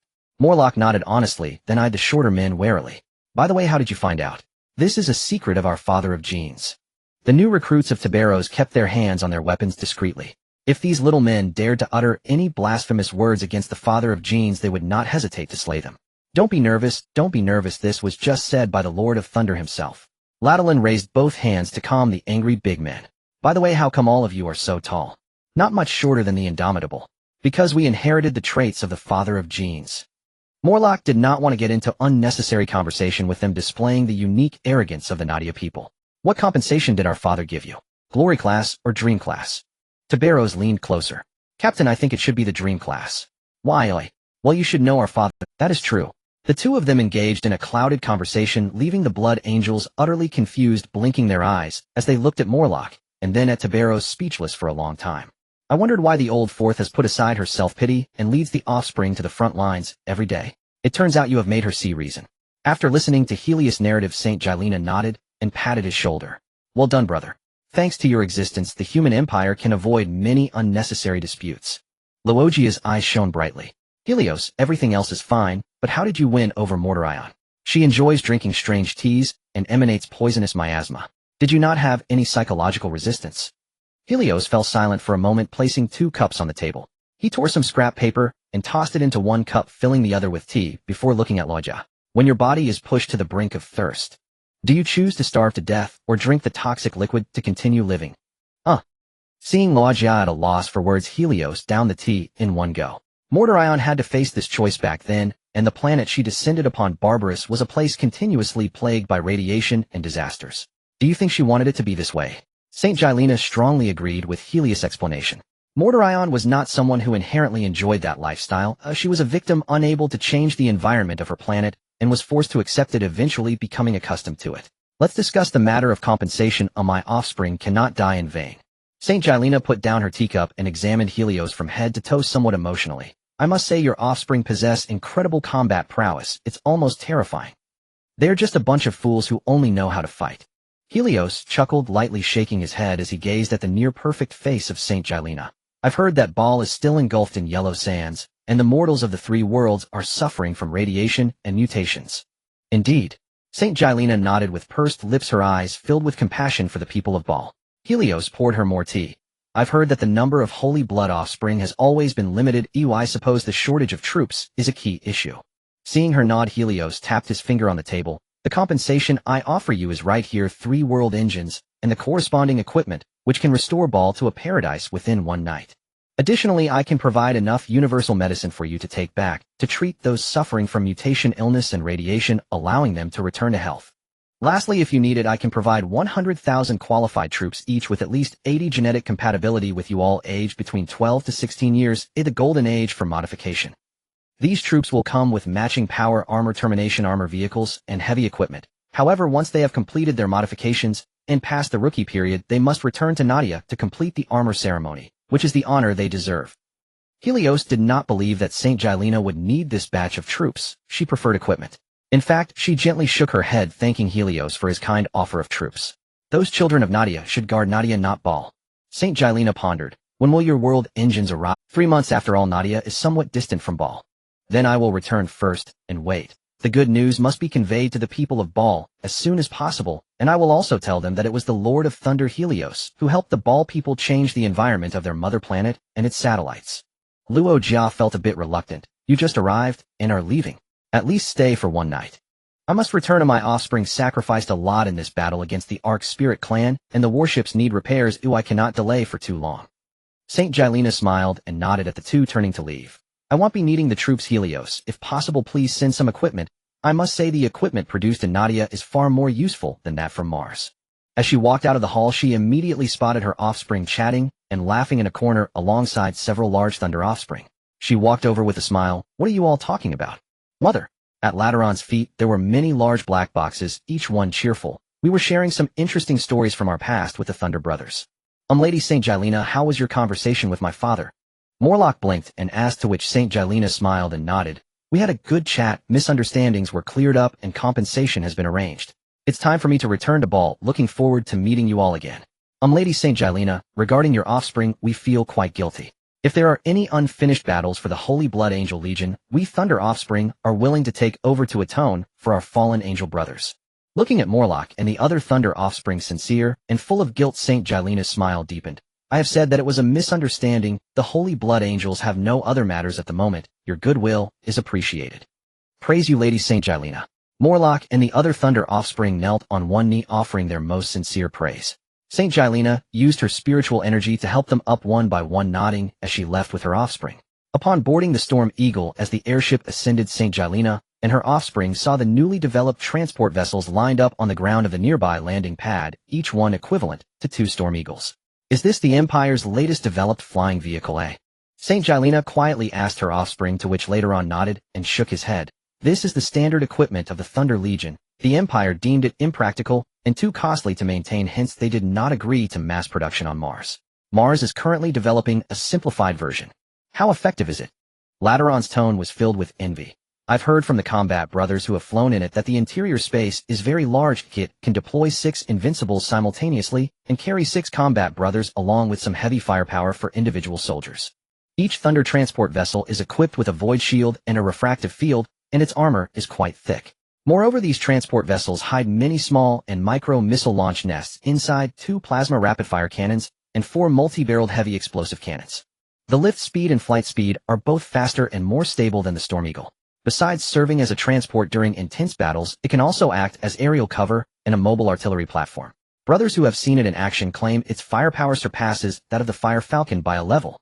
Saint Gilena nodded. Sooner or later we will also be equipped with them. It just takes some time. The development and manufacturing of new equipment on Mars shouldn't take too long. Upon returning to the flagship Red Tier, they discovered many Thunder transport vessels also docked in the hangar of Red Tier, with several soldiers in attractive dark green power armor busy unloading supplies. One Thunder offspring approached Saint Gilena and bowed. Great Angel, my father sent us with some living supplies and materials, including quite rare vegetables, fruits, and meat cans from the Imperial market, as well as 30 million doses of universal medicine. We didn't bring too many universal medicines. The fleet only has these reserves. Saint Gilena smiled and nodded. Please thank the Lord of Thunder for me. You have worked hard. It is our duty, Great Angel. The Thunder offspring bowed and retreated, directing others to continue unloading, while Saint Gilena returned to the hall that resembled a church. Just as she sat down, one of her offspring approached her with a tray. "Mother, these are the fruits just delivered." The fruits on the tray were slightly damp, each one glistening enticingly and plump. She picked up a golden fruit about the length of an ordinary person's forearm and as thick as a wrist, and sniffed it at her nose. Upon breaking it open, she found that it needed to be peeled. The inside was white and glutinous flesh. Taking a bite, it was fragrant and not overly sweet, but the chewiness provided immense satisfaction. After finishing the one in her hand, she took another large red fruit. The fleet set off and accelerated away from Colt's eyes as she savored the fruit. "Your offspring slaughtered so many of the sacred blood's heirs, yet you dismiss it with nothing more than a world engine and a panacea." Inloajia blinked her violet eyes. "Aren't you trying to court her? Why so stingy, Ina? How dare you slander my integrity out of thin air? Who said I'm courting her? I'll sue you for defamation." And Helios hastily shook his head in denial. Loajia curled her lips. "Oh please. We've lived together for 7 years, and during every single rest period you've spent most of your time asking about old Nine. Do you take me for a fool? And don't you know Huang Laohan watches my every move? That man is truly biased. When I courted Anglona and Perturabo, he uttered not a peep. Yet the moment I showed even the slightest interest in Saint Gilena, he delivered a thunderous slap." Inloajia's voice carried quiet envy, because old Nine is an archangel, beloved by Father himself and by every one of the Empire's billions. "And enough. Let's resume our own affairs. The sooner we finish, the sooner we part ways. I must return to Nadia. I've been away for so many years, I need to witness how Nadia has changed." And Helios lit a cigar and ordered food and drink brought in. Tonight he was determined to dissect this doctrine thoroughly with Loajia, line by line, word by word. Loajia rolled up her sleeves with a soft snort. Father's original intent behind that statement was likely. And, oh spare me. Given Huang Laohan's temperament, if he ever uttered those words, "He'll take your surname." Ew. You dare desecrate Father's sacred utterance. I'm about to lose control. Lose control. Haven't you endured enough beatings from me over the years? And within 3 sentences their debate veered from theological truth to physical force, each time ending with Loajia unilaterally pummeled. Outside the side hall, their respective offspring instinctively fled the moment Loajia cried, "I'm losing control." For 7 years the preacher Loajia has raged, and for 7 years Helios has pinned her across his knee and spanked her. Yet she never learns. Mother, look down at the ground." And the sacred blood angelic airs pointed excitedly at the sandy earth. Where torrential rain had once hardened the dunes into clods, the sand now visibly darkened and sank, replaced by rich black soil welling up from beneath the surface.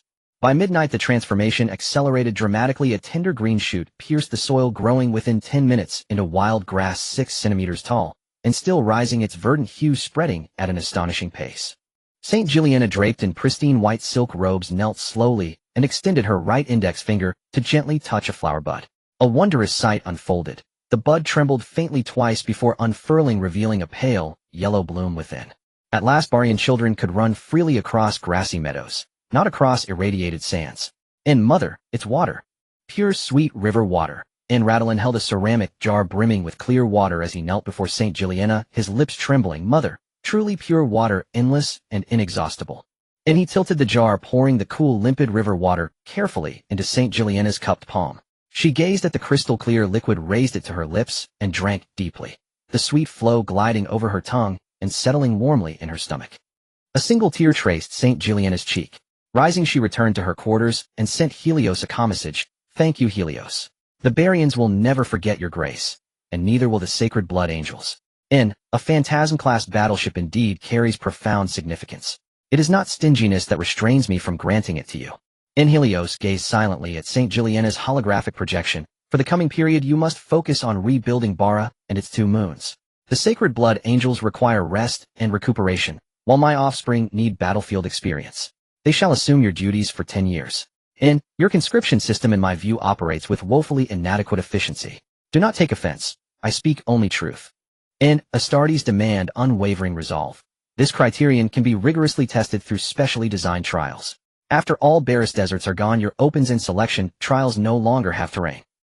Barris population is too sparse. You hold conscription only once every 20 years. How many recruits can you possibly gather? Far better to encourage rapid population growth, to entrust hope to the next generation. Bara belongs not only to you, Saint Gilena, but to the entire empire. The empire requires a populous, thriving Bara, rich in citizens and abundant in warriors. St. Juliana nodded continuously. You're right, Helios. I will consult closely with my offspring to devise a meticulous plan. If possible, I wish to visit Nadia. Would you guide me there? And of course, once the new imperial doctrine is finalized here, I shall await the Archangel's arrival in Nadia. And thank you. And you're welcome. And Helios ended the transmission. Luagia, crunching an apple, immediately leaned in. I've decided, Helios. And seeing his gaze upon her, Luagia appeared to have resolved some monumental decision. I shall first disseminate the new imperial doctrine in Nadia. And Nadia has no need for the imperial doctrine. And Helios' eyelids twitched violently. From its founding, Nadia has known of the immaterium demons and the chaos gods. Its people are rational, resolute, and live in prosperity and equity. Such stability immunizes them against demon-induced ideological corruption. You've chosen the wrong place. And I see. What a pity. And Luagia thoughtfully sighed and shook her head. Then I shall test the waters in Terra instead. And when you go to Terra, beware the fanatical religious zealots hiding in its shadows, nesting in every grim alley and forgotten crypt, biding their time for resurgence. Ensure your offspring learn to identify them precisely. And Helios tapped her temple gently. Once humanity descends into madness, the devastation knows no bounds. I recommend your offspring purge these extremists alongside their preaching missions. And look at me. Look closely. Luagia pointed at her own face. Do you think in pre-march of my intellect would overlook such matters? What do you imagine I've been doing all these years while preaching? These hidden zealots carry a distinct aura. My offspring recognized them instantly. And however, in her violet eyes darted playfully, and she sighed while munching her apple. Alas, our word-bearers remain overlooked by Father. Our offspring's equipment lags far behind the times. We possess will, but lack means. And sigh, I and my offspring receive neither Father's favor nor brother's affection. To this day, most of my offspring still wear Mark II power armor. Even heavy ground vehicles are critically scarce. Should zealots launch an assault, my offspring will suffer grievous losses. And tsk Luagia, do you not feel a pang of conscience saying that? And Helios chuckled. Your word-bearers command 2 glory-class vessels, the Annals of Ash and the Law of Loyalty, plus a deep Fury-class battleship. Among all Primarchs, only the first has deeper reserves. What more could you possibly want? I also want a larger battleship. Luagia looked eagerly at Helios. You want it too, right? Since we're going to spread the new truth of the Empire, don't we need a new giant battleship to assist us in spreading the truth to every corner of the Empire? Then you can provide a glory-class ship, and they'll take it back to refurbish and bring it back with a new name. You can then take it out. Luagia stormed off, leaving Helios in peace as he continued to compile the final content of the Empire's truth, needing to deliberate more as he progressed. 969. M30 Helios led the fleet back to Nadia after a 34-year absence, where the preemptively cleared starport was filled with Thunder offspring and Storm elites, while auxiliary troops were responsible for perimeter patrols. The moment Helios set foot on the starport, all the soldiers knelt on one knee. Praise you, great Helios. Everyone please rise. Helios smiled and raised a hand. The offspring stood up to see their genetic father leave. All those here to welcome Helios were new recruits, and this was their first close encounter with their genetic father. Upon returning home, he was embraced by his rushing mother. I'm back, Mom. The plump Xiang tightly hugged him, unwilling to let go. Big treasure, Mom missed you. I miss Mom too. He comforted her for a while before bending down to embrace his adoptive father Haishitu, and then ruffled the heads of his 2 younger brothers. Since he wasn't around, his brothers were the best substitutes. Elder brother. Gao Gao and Mao Mao giggled and nodded at him. Helios led his family to the back garden to sit down for a meal. I heard you all became fathers. Gao Gao and Mao Mao felt a bit shy after all their children weren't very bright and not presentable, so they naturally wouldn't bring them in front of Helios, who also understood and didn't press the matter. Astartes are not incapable of reproduction, they were just mentally castrated during the modification. Their functions were still intact, and many of the Thunder offspring's orc soldiers had descendants. However, they did not breed through normal means, but instead selected the best seeds through instruments, implanting them into the smartest female orc bodies for conception. Combining cleverness with cleverness would surely yield some gains and surprises.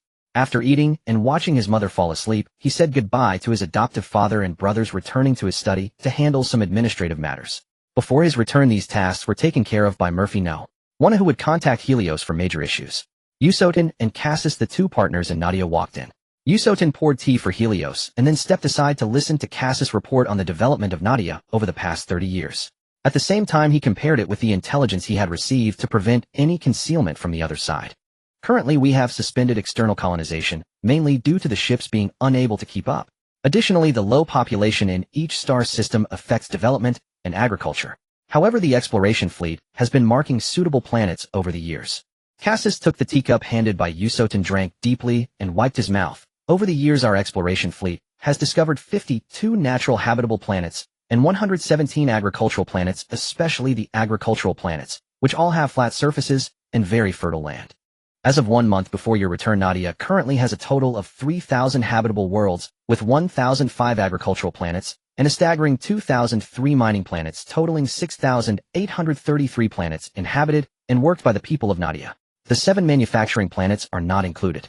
Of the initially designated planet, 92 of the overall transformation has been completed, while the other 6 are only at 3,435 completion, but they can independently construct battleships and specific equipment.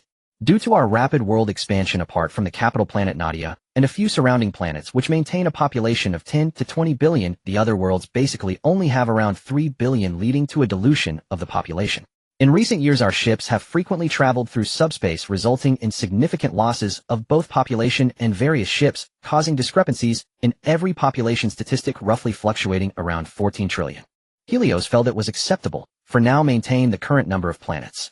Once the average planetary population exceeds 10 billion, we can commence a major migration.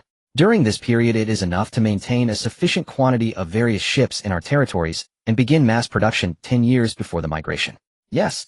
Cassis, after completing his report, saluted and stepped down while closing the door, returning to his work post. With quantum communication and auxiliary intelligence, his work was not as strenuous as imagined. In the study, Usotin began reporting on military construction. In the 3,000 garden worlds, we have stationed a small team of Thunder, 1 squad of Midnight Lords, and 1 squad of World Eaters, plus another 10,000 Storm Elites. The local planets also have 1 million defense troops with no shortage of various anti-air weapons, heavy firepower ground vehicles, and each planet has sufficient armories. In the event of an external invasion, we can arm 10 million defensive troops within a week. These recalled troops are all veterans aged no more than 45. Our auxiliary military structure, currently Nadia has a total of 180 soldier training bases, where half of the children are eliminated each year, maintaining a healthy operating level, providing us with a stable supply of 50,000 soldiers. Our Thunder soldiers will be meticulously selected from these 50,000, adhering to the principle of selecting the best among the best, with around 4,000 new recruits entering the tanks annually. The remainder will be chosen for preliminary modifications and transferred to be trained as officers in the Storm Legion. These children are our primary reserve source.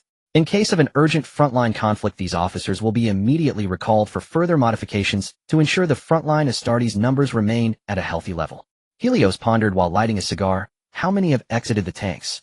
How many are still being cultivated in the... Our Legion officially has 186681 personnel serving with another 10 within Nadia and the surrounding star clusters on missions, including exterminating all aliens and intelligent beings, exploring and excavating relics from the Golden Age and some alien cultures lost in the river of history.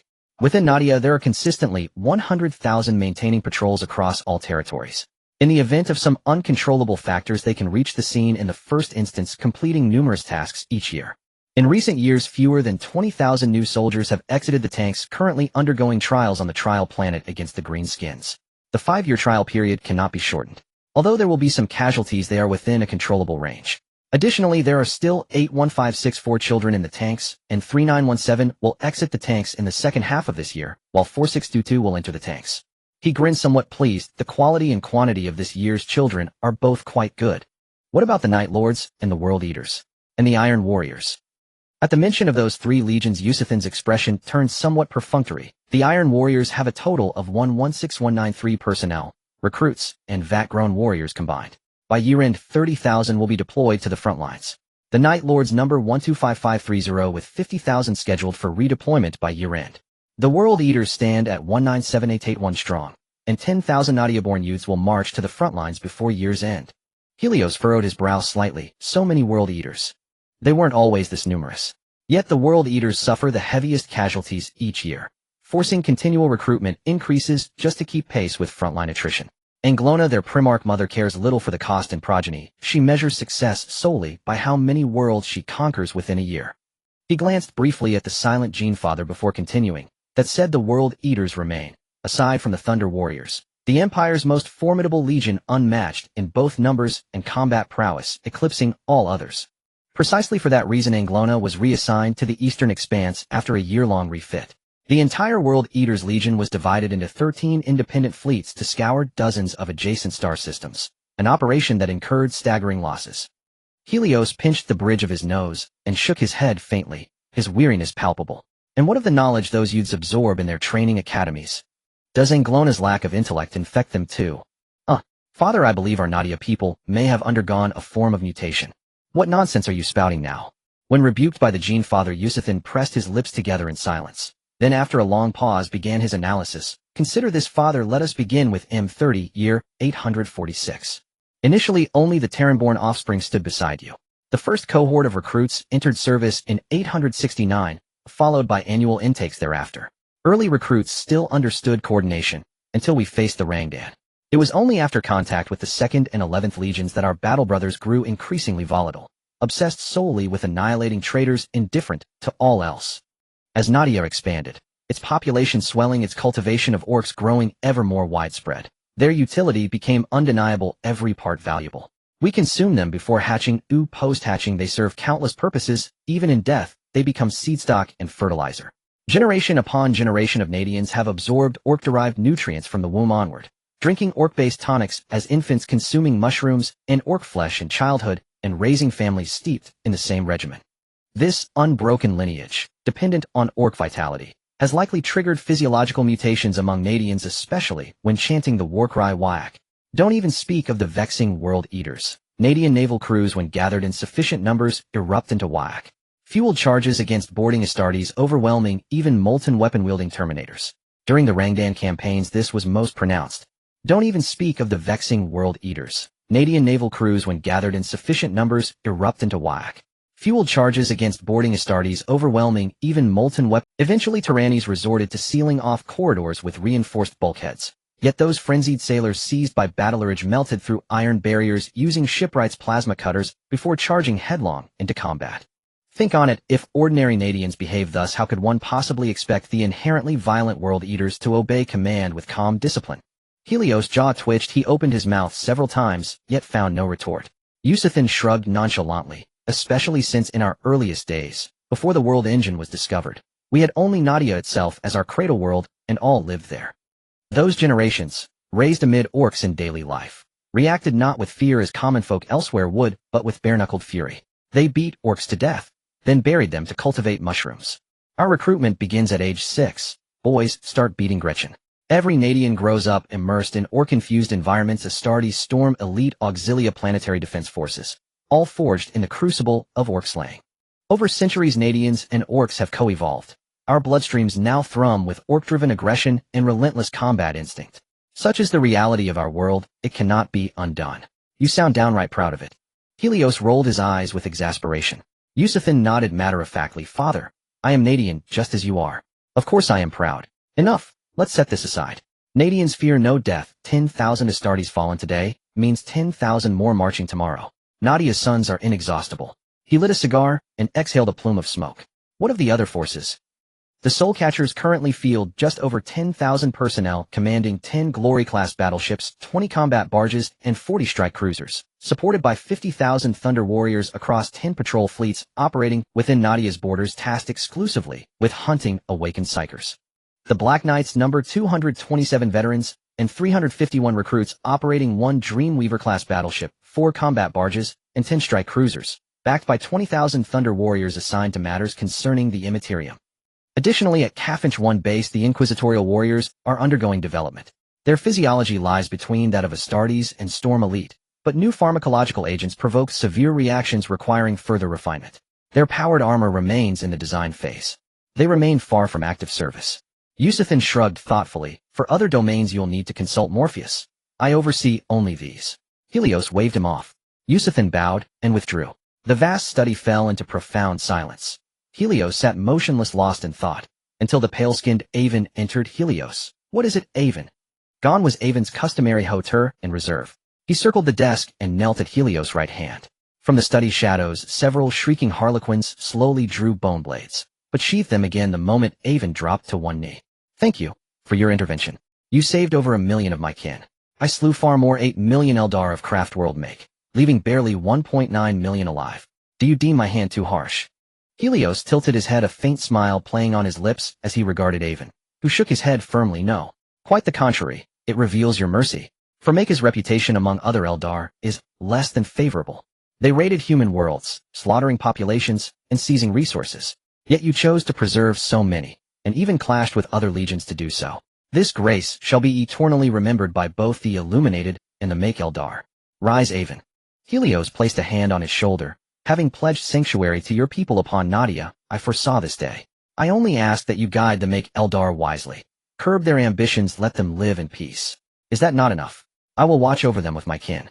They spoke a while longer. Then Avon turned and departed. The Blood Tears-class battleship under the command of the tugboat docked at a special dry dock, with a longer Glory-class battleship on each side. Through the porthole one could clearly see the battleship with more heavy cannons arranged on either side, and a thicker hull, while several Thunder transport boats were shuttling back and forth. Since they were here as guests, St. Gilena and her offspring did not wear powered armor, but donned the pure white robes characteristic of the ball, with the Saint Blood offspring, each exuding elegance. Following the mother of Genes, they ascended the dock's moving platform and arrived at the port, which had long been prepared for a welcoming ceremony. 3 little girls stood beside Helios, immediately approaching St. Gilena with flowers.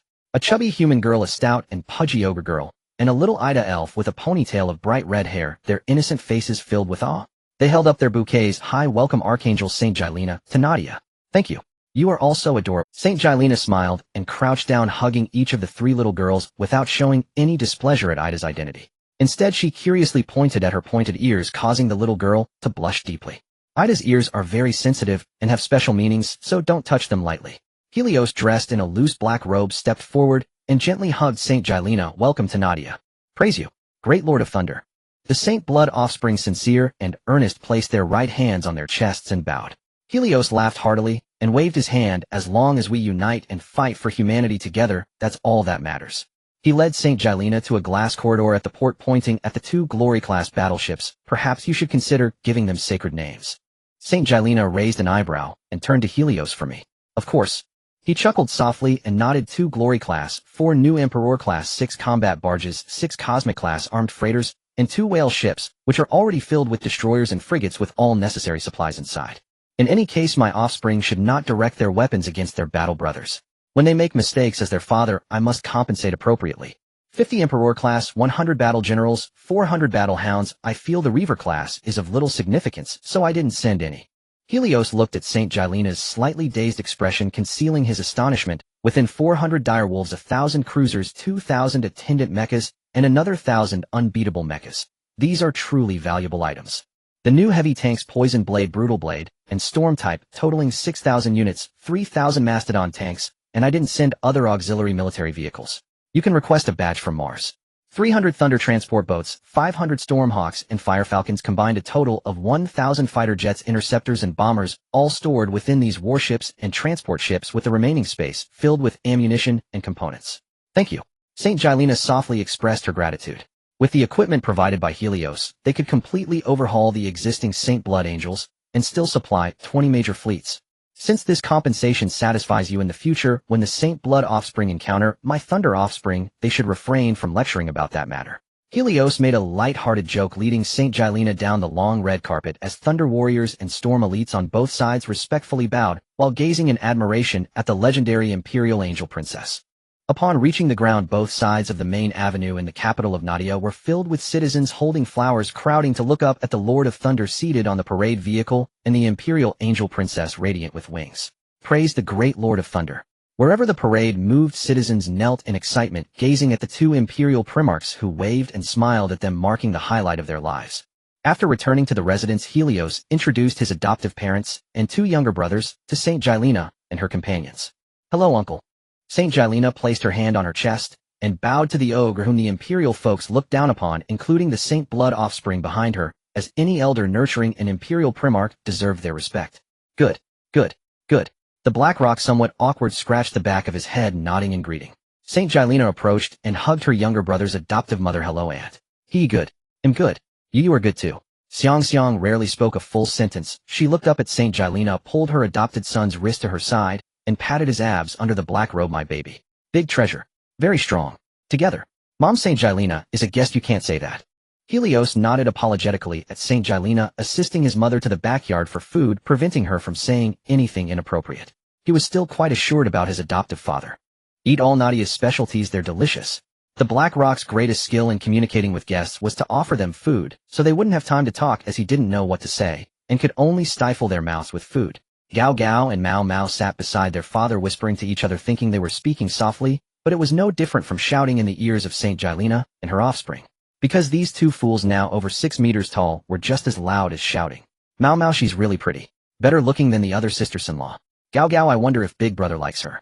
Mao Mao, her offspring are like bean sprouts. Should we find a chance to... Gao Gao, can we fight them? I heard St. Gilena is very powerful. Mao Mao, then let's find Sister Ingrana and Sister Pechalabo, they're also strong. Gao Gao, right. Plus Sister Kalia and our Big Brother. Mao Mao, that would definitely be a huge slaughter. Gao Gao, Big Brother and the sisters will slaughter, we'll cheer them on from behind. We also need to call Skull Crusher and Blood Claw, and bring the loudspeaker Skug, their voices are loud. Gao Gao, yes. They have loud voices, and can keep going, it will definitely be a whack. Slap slap. As Helios approached the living room, he heard the quiet conversation of his two foolish younger brothers. His face turned green with anger. He approached and slapped each of their bald heads. Get out, go to the garden, and drink tea with your mother. Gao Gao covered his head with a wronged expression. The tea doesn't taste good, Big Brother, can we drink wine?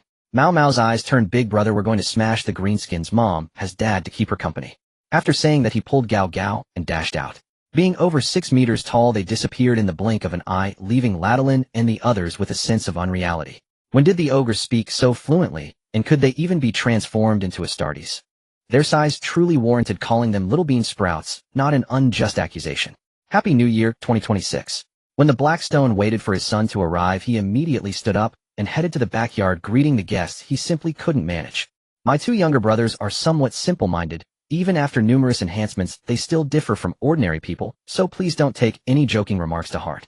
Helios, sitting in the main seat, apologetically addressed St. Galena, who chuckled lightly and shook her head. Being simple-minded is not a bad thing, at least it is reassuring to be friends with them, as they won't scheme against you like those lords in the Empire. This remark resonated deeply with Ladolin and his offspring. At the very least, Oglin is sincere, straightforward, and obedient, and he wouldn't plot against you behind your back. However, I am quite curious, how did you transform these Oglins into perfect Astartes? Helios gently shook his head. St. Galena and Nadia, there are no Oglins, only Oglins. They protected and cared for me since I was little. When my mother couldn't provide enough milk, they nursed me with their own, even at the cost of letting their own children go hungry. I'm sorry, Helios, I sincerely apologize for the disrespectful term I just used for them. Realizing her mistake, St. Galena immediately apologized, and then became somewhat curious. I noticed they are different from Oglins in other places. Because since I was young, I have nourished the entire Nadia planet with spiritual energy. His words widened everyone's eyes, including St. Galena, who is also a primordial. Helios chuckled as he recounted the past. I am different from you. While you may specialize in one or a few aspects, I am proficient in all. I was born capable of releasing life, spiritual energy, nurturing the snow-covered Nadia into its current spring-like state. When my mother was pregnant, I used spiritual energy to nourish my two younger brothers every day. Later, through enhancements and some opportunities, they began to think similarly to ordinary people, but there are still some differences. Among the entire Nadia, only those two are distinct from other races. They seem to be cursed. No matter how much they are enhanced, they can only count to 7 and beyond that they struggle to count. However, this does not affect their daily life or combat. Currently, my kin number over 1.7 billion, but there are fewer than 2000 who have become Thunder offspring. This is still after I did everything I could to select qualified candidates. If I followed your Legion selection model, I might not have selected any. St. Galena nodded in agreement. Can you show us your selection process for soldiers? Of course. Helios stood up and took them aboard, flying to a training base for young soldiers. A group of them stood high at the base, overlooking the training ground, which spanned over 100 square kilometers. Half of the area was separated for children to exercise their physical abilities and combat skills, while the other half was divided into several zones for children to grapple and fight with greenskins. The selection for this year's open editions hasn't started yet, so I can only bring you here to see how our young soldiers train, learn, and live daily. Helios, with his hands behind his back, gazed down at a small bald boy who was wrestling with greenskins in the distance. There are 180 training bases across Nadia, each maintaining a constant population of 6,000. Every child sent to these bases is brave and resilient, but this alone is not enough to meet the selection expectations, so they will live and train here for a year before participating in their first assessment. Every year, half of the first-year students are eliminated, with the remaining advancing to the second year, and again half being eliminated continuing this way until they graduate after 6 years. Those who complete all 6 stages are theoretically the source of soldiers you legions need most. The Saint Blood offspring began to whisper among themselves, while Saint Galina quietly watched those children building their physical strength. The children not yet 7 years old could already carry 15 kilograms and complete a 100 meter obstacle run, something Bao's children couldn't match. Those older children, each far more robust than their peers, were able to pin down the greenskins with explosive strength. The victorious children pounded their chests and roared whack. The watching little bald boys also excitedly shouted along whack. After observing for a while, Helios took the group to the cafeteria, where he gradually served meals according to the 5-meal configuration for each grade based on the daily amounts for each grade. Typically, children and Nadia wake up at 6 a.m., clean themselves, and tidy their beds. They start their meals at 6:30 and go out for morning exercises at 7 a.m. After 10 minutes of warm-up, they begin weight training with the weight ratio varying according to each child's physical condition. At 8 a.m., they rest for 10 minutes before starting strength training until 9:30, followed by their second meal, primarily consisting of carbohydrates and proteins along with various supplements and fruits, then shooting practice until they have lunch at 1 p.m., resting for 2.5 hours. They are all in a critical growth period, so adequate sleep is essential. Helios munched on some fruit at 3:30 p.m. They have their fourth meal, primarily meat, and then begin practicing combat or weapon skills either individually or with greenskins. At 7 p.m., they return to their dorms to wash up and change clothes, then go to the cafeteria for their final dinner. At this time, they can play until 9:50 p.m., after which they must return to dorms and lights out at 10 p.m., with a 6-day training week and weekends off. St. Galina was somewhat curious. Don't they need to learn other subjects? Of course they do, but studying is a waste of time. After their surgical modifications, they will sleep for 10 years, mastering all the necessary knowledge in their dreams, which is efficient and convenient. After Helios and the group finished eating, they boarded the Thunder transport ship, heading to one of the transformation bases of Iron Courage. The Saint Blood offspring donned protective gear and masks, standing beside the operating table, watching the pharmacist bustle about. The 23 surgical procedures were completed in one go, and the black shell implants differed from what they understood in other legions. They resembled a gelatinous mass, initially causing grotesque bulges on the boys' bodies. The children who completed the surgery were given a high-dose universal medicine and then carefully placed into an opened oval iron canister with a long tube inserted into their mouths and connected to other tubes and cables. Once the iron door was closed tightly, they were pulled away by others to link with the original casting terminals. Based on the monitoring data from the original casting canisters, specific medications were injected to stabilize the newly modified bodies of the boys. The neatly arranged original casting canisters stood in a base that seemed endless, with many lab-coated individuals using anti-gravity devices to fly up and down, checking the conditions of each casting canister. Helios pointed above everyone's heads. The children entering the canisters this year will be sent to the uppermost levels, while those preparing to exit the canisters this year will be moved to the bottom. It's a continuous cycle every year. This is Nadia's Astartes. Countless Nadia people send their painstakingly raised children to the base for the most rigorous training. Once they undergo surgery, the children will no longer belong to them. The children who complete training in Nadia will bear their parents' blessings and the hopes of all Nadia people, donning powered armor and wielding weapons, rushing to various battlefields to fight for all of human civilization. He surveyed everyone, finally fixing his gaze on St. Galina's face. This is Nadia. Wishing everyone a happy new year. Adding a chapter for friends who sent gifts. The offspring of the Holy Blood Angels in groups of 2 or 3 boarded Nadia's merchant ships and cargo ships, heading to other star systems of Nadia. They wished to explore further and see if other places in Nadia were as prosperous as the capital star. Currently, the 3 planets of Baal are in a state of disarray, and they have come to Nadia to learn, hoping to replicate it when they return. Kaya Hadi, cover us as we charge. On the battlefield filled with the sound of cannon fire, a small squad of new soldiers clad in thick ceramic steel armor followed standard assault procedures, alternating cover as they rushed into the trenches, engaging in close combat with those grinning green-skinned foes. Without the aid of power packs and servo systems, these new soldiers still fought with ease, taking down one young foe with a single punch, and even when pinned down by 4 or 5 green-skinned brutes, they could still find opportunities to counterattack. Of course, there were some unfortunate souls who lost their helmets, either getting shot in the head by stray bullets or knocked down by the green-skinned creatures. It can only be said that in the brutal battlefield, anything can happen. After the last of the green-skinned foes were killed, the surviving new soldiers raised their weapons, striking their chest plates with force. Whack. After the outburst, they only remembered to attend to the wounded, which is something that needs to be improved. In the surveillance ship that activated stealth mode in the sky, Helios and St. Juliana quietly observed the entire assault from the window. Radalin curiously asked, Lord Helios, how many battles do these new soldiers need to fight on this planet? 5 years. Helios looked at the silent Radalin. The difficulty increases over time. They grow through daily battles, resting and summarizing experiences until they complete their assessments and are taken away. This planet will be recuperated for half a year, and once the green-skinned beings rise again, other new soldiers will be sent here for trials, continuing the cycle. Of course, we will also keep a close watch on the development of the green-skinned beings on these trial planets. If there are any signs of excessive and uncontrollable growth, we will send Thunder new soldiers here for trials. If the Thunder new soldiers fail, then veteran soldiers will come and plow the entire planet for time well spent. Our training model differs from other legions, but the results are not significantly different. The new soldiers coming out from here are more adept at assault and positional warfare, with casualties not being a consideration. Because Nadia has sufficient military resources, if faced with an apocalyptic-level war, Nadia can mass-produce Astartes on warships. Astartes, just like you, with only 19 procedures.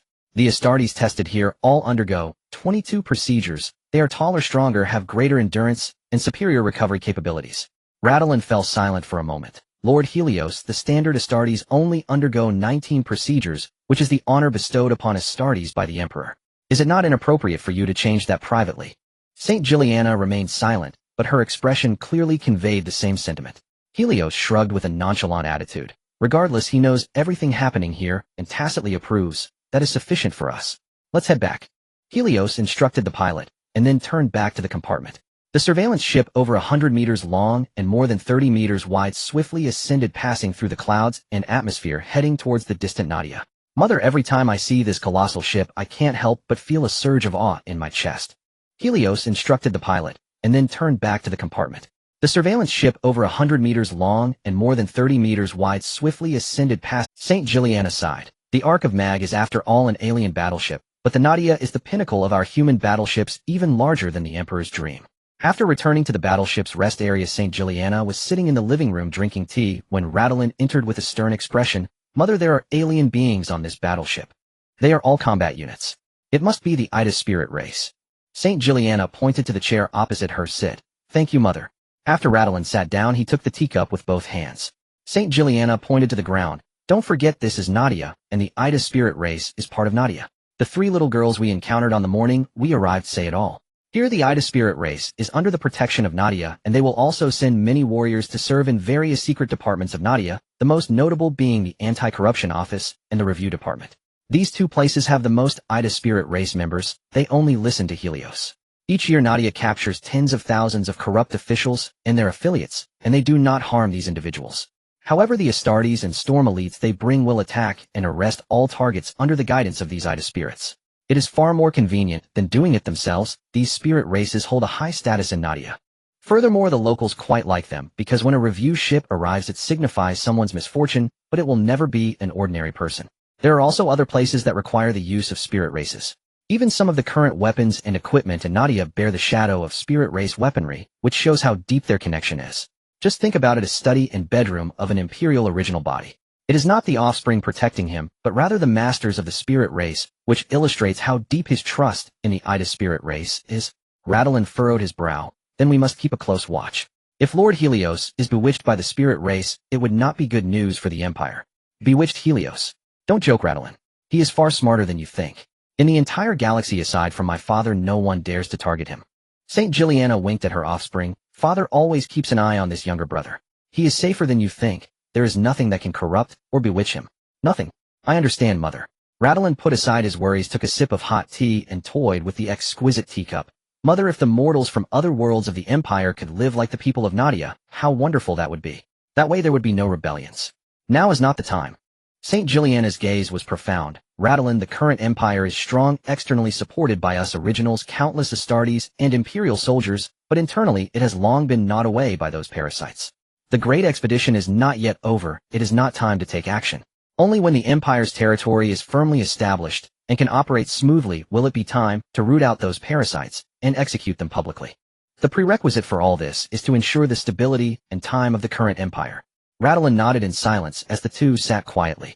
The exchanges between Bear and Nadia have become increasingly frequent, with sets of industrial equipment, various civilian devices, and seeds suitable for Bear's soil being shipped along with technicians and their families. While supporting the construction of the Bear world, they are also helping Bear select and train military recruits, not out of Helios kindness, but but at the behest of the old man Huang. During the years of extensive construction and bare local children of suitable age from 3 planets were sent to Nadia after a preliminary selection to undergo 6 years of training following a one-tune model of the local approach. However, these children suffer from poor physical conditions. Whether it is Saint Jailina or her offspring, they are dissatisfied with these children. Standing together, Bear's children are a head shorter on average than those from Nadia of the same age. In fact, the physical condition of Bear's children is representative of the general condition of infants in the Empire. Nadia's children could easily overpower them, while Bear's children need two to hold one down. This situation cannot persist, and ultimately technology must be employed. It is hoped that after the injection of the genetic serum with intensive eating and training for half a year, these Bear children will finally be able to train with ease, which would improve Saint Jailina's mood. During the training period of the Bear children, in order to foster camaraderie among the legions, the Steel Warriors, Midnight Lords, and Devourers Legion summoned Astartes, who had been away on campaigns for a long time, back to Nadia for rest.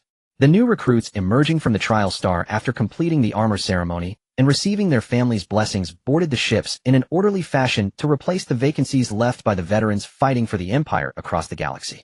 Pepper, Kalia, and Angrana regrouped and led their fleet back to Nadia, where they were met by newly enlisted recruits and Thunder Children, who knelt on one knee on either side of the starport, respectfully offering their helmets, saying Mother.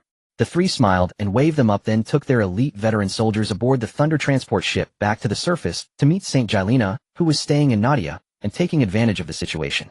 The 4 genetic originals sat by the stone table in the garden, sipping juice or beverages, sharing stories of the strange enemies they faced on the battlefield and the bravery of their respective offspring. Angrana was actually quite envious of the other originals, especially Saint Jailina, who ranked first. Because she is the Emperor's most beloved daughter. Despite Bear's poverty, the Blood Angels are anything but. The old man Huang provided this daughter with many valuable items, even a piece that could be deemed a divine artifact. A young star captured by Huang, compressed and converted into energy. Oh, as long as the star does not extinguish, Bear need not worry about energy. This alone was enough to drive many originals mad with jealousy, but they could only think about it. However, she dares to contend with the old man Huang, having lost over 70,000 offspring in one battle, which is somewhat suspicious. However, the old man Huang successfully grew to despise himself, remaining by Helia's side to help manage the Devourers Legion. It has been proven that she is smarter than all her sisters. She doesn't have to do anything or think during the rest period in Nadia, as she drives the transport ship daily, filling it with food and drink to visit the camps of her offspring and enjoy feasting together. Occasionally, when the mood strikes, she would spar with her offspring, earning her great admiration among the Devourers. No matter how tough the enemies faced, the Devourers' offspring would follow the Mother of Genes into battle time and again. With the annual battle losses of the Devourers being so high, managing them herself would likely mean that even seizing one planet after another would not suffice for replenishment and supplies, but all of this is backed by Nadia. Initially, the Devourers had just over 60,000 fighters. From the time she took over to now, over 100 years have passed, and the total time spent in Nadia does not exceed 30 years. Most of the time has been spent in tough battles, and her offspring have surged from the initial 60,000 to over 300,000 now. This does not even account for the reserve forces. The number of battleships has expanded from a single Conqueror-class vessel and over 60 other ships of various sizes to now having over 100 capital ships, more than 200 transport and supply ships, and she does not even regard those small vessels that are over a kilometer long. Thus, she has ample confidence to challenge Saint Jailina to a duel. Old 9, you are the most favored daughter of the old man Huang, and I find you quite displeasing. Let's have a fight. Saint Jailina and her offspring fell silent. Saint Jailina turned to Kalia and asked, is she all? Kalia shrugged and nodded, casting a glance at Pepper beside her. Angrana is being polite, at least she didn't use foul language. Kalia, what do you mean? Speak plainly, don't act tough in front of me. Do you believe I'll slap you? Pepper, with her chubby baby face, glared at the speechless Kalia. Don't think that just because you know him first you can act big in front of me. Helios has sought me out far more times than he has you. He prefers sleeping with me. You go enjoy your own comfort. Kalia took a deep breath, ignoring this woman who was twisting words as she used to seek recognition from the old man Huang, seeing everyone as an enemy. Since being captured by Helios, her target has changed. While others could smile and chat only when facing Kalia and Angrana, did she become unpleasantly awkward. Seeing Kalia getting the worst of it, Angrana couldn't help but laugh out loud. Pepper immediately nudged her shoulder. What's so funny? I'm the 4th original. You wouldn't even call me 4th sister. Shut up. Who do you think you are? Angrana would not indulge her, swiftly swatting her arm away, inadvertently hitting Kalia's hand, who was already annoyed at being scolded, and immediately grabbed Pepper and Angrana by the neck. Pushing them onto the grass, she shouted, are you both out of your minds? Don't you know there are guests present? Can't you just sit quietly and chat with them? Pepper grasped Kalia's wrist with one hand and choked her with the other. I've tolerated you for a long time. Several times Helios came looking for me only to be pulled away by you preventing me from seeing him. You are more annoying than that little bitch Roxanne. Kalia, let go of me. If you have grievances, take them to Forth. Are you bullying me because I'm easy to talk to? Angrana then grabbed them by the neck as well, and the three women rolled around on the grass. Saint Gilena was left stunned and her offspring hurried forward to ensure that the mother of Jeans retreats and does not get involved. Buzz as Angrana's absolute personal guards, the 12 Devourers immediately drew their chain axes from their waists, confronting the silent war blacksmith and Kalia's members of the Ataramenta. No weapons allowed. Though the three Primarchs were locked in fierce hand-to-hand combat, their offspring's brawl could not escalate to weapon use. So all three simultaneously issued the warning before resuming their grapple, eschewing spiritual energy and martial techniques, entirely relying solely on raw strength and the length of their fingernails. Strip your armor. One of Ironholt's warforgers bellowed. Instantly, all three factions removed their helmets and easily detachable components, pauldrons, power packs, breastplates, hazardous bracers, and iron gauntlets. Then without cause or warning, all three groups roared in unison. Whack. They hurled themselves into chaotic melee. Bodies slammed together, limbs tangled, men kicked skyward only to scramble back up, spit blood and bile, and charge headlong into the fray, striking whoever came within reach, so long as they weren't kin. Mother, surely this is unseemly. Radalin watched for a long while, grimacing as heavy blows shattered teeth and battered flesh. Saint Jeanlina and her bloodborne observed. Onron pinned Pepper and Coria to the grass, fingers digging into their throats. Nearby, the 12 Devourers were being pummeled into the earth by Ironholt's warforgers and Atramanta's warriors. A pattern soon emerged. Whenever one Primarch gained dominance, the other two factions would unite against his progeny. Thus, the moment Pepper heaved Onron off and seized the upper hand, Atramanta, who had just moments earlier joined forces to beat the Devourers, immediately slammed a warforger to the ground, while the freshly liberated 12 Devourers instantly rallied beside Atramanta to deliver a brutal synchronized assault. Soon enough, Atramanta herself was overwhelmed, pinned and pulverized by both warforgers and Devourers, leaving the bloodborne utterly speechless. Saint Jeanlina sighed deeply and stepped forward to intervene. Enough. Enough. Cease this folly. Have you no dignity befitting Primarchs? Radalin and the other bloodborne rushed onto the trampled field to break it up. Stop fighting. We're all brothers. Don't let bruised knuckles sour brotherhood. Step aside. The three Primarchs glared fiercely at Saint Jeanlina, their would-be peacemaker, before resuming their furious grappling. Their offspring too scowled at Radalin and his kin Shu. Scrawny sprouts like you. Keep your mouth shut, or we'll add you to the pile. Agreed. The 12 Devourers chorused. Precisely, echoed the warforgers. Radalin and the bloodborne stood frozen, blinking wide-eyed in stunned silence, then turned to their Jinamother, watching as she seized each Primarch by the shoulder and wrenched them apart. It fell to them now to separate their battle brothers. And so, Radalin and his kin walked straight into the storm, three squads of elite close combat guards, each rivaling even the Thunderborn in ferocity, descended upon them in twos and threes, pinning them down and unleashing merciless beatings. Char struck blow after blow, snarling. Who asked you to play hero? Meddling fools. Just 2 punches and a Devourer shoved him aside. My turn, brother. Fine. Char immediately clamped Radalin's legs. Meanwhile, the warforger gripping Radalin's arms waited, fist cocked. Easy now. I haven't even landed mine yet. Fair enough. The Devourer seized Radalin's arms. The warforger settled heavily onto his abdomen, and with a thunderous slap sent Radalin spiraling into black rage. How dare you treat me thus? Greya. Enraged beyond reason, Radalin erupted, kicking free from Char's grip, driving his knee upward to launch the warforger skyward, then coiling his torso and lashing out with a devastating rabbit kick that sent the Devourer flying. He surged upright, fists swinging wildly. Unstoppable, untouchable, a whirlwind of wrath. Black rage had taken hold. Saint Jeanlina abandoned mediation, lunging forward to clamp Radalin's shoulders, channeling life energy deep into his veins to suppress his movement. Awaken, Radalin. Do not let fury devour your reason. Awaken. Huff, huff, huff. Only after long, ragged breaths did Radalin's awareness return, his chest heaving violently before gradually settling. I am well now, mother. Forgive me. I have disappointed you. This is no failing of yours, Radalin. Saint Jeanlina withdrew her energy, intending to keep the incident discreet, only to find Pepper face swollen and streaked with crimson, whilst circling Radalin with fascinated awe. This state appears to be a genetic anomaly. Onron folded his arms, nodding thoughtfully, yet combat prowess doubles. If such an anomaly were mastered by me and my sons, the World Eaters would be unstoppable in close quarters. Coria smoothed her hair, murmuring, fascinating, truly fascinating. Saint Jeanlina stared at her 3 sisters, exasperated. Were you not moments ago trying to kill each other? We brawl when bored. It's second nature. Pepper waved dismissively in her high-pitched voice, feigning world weariness.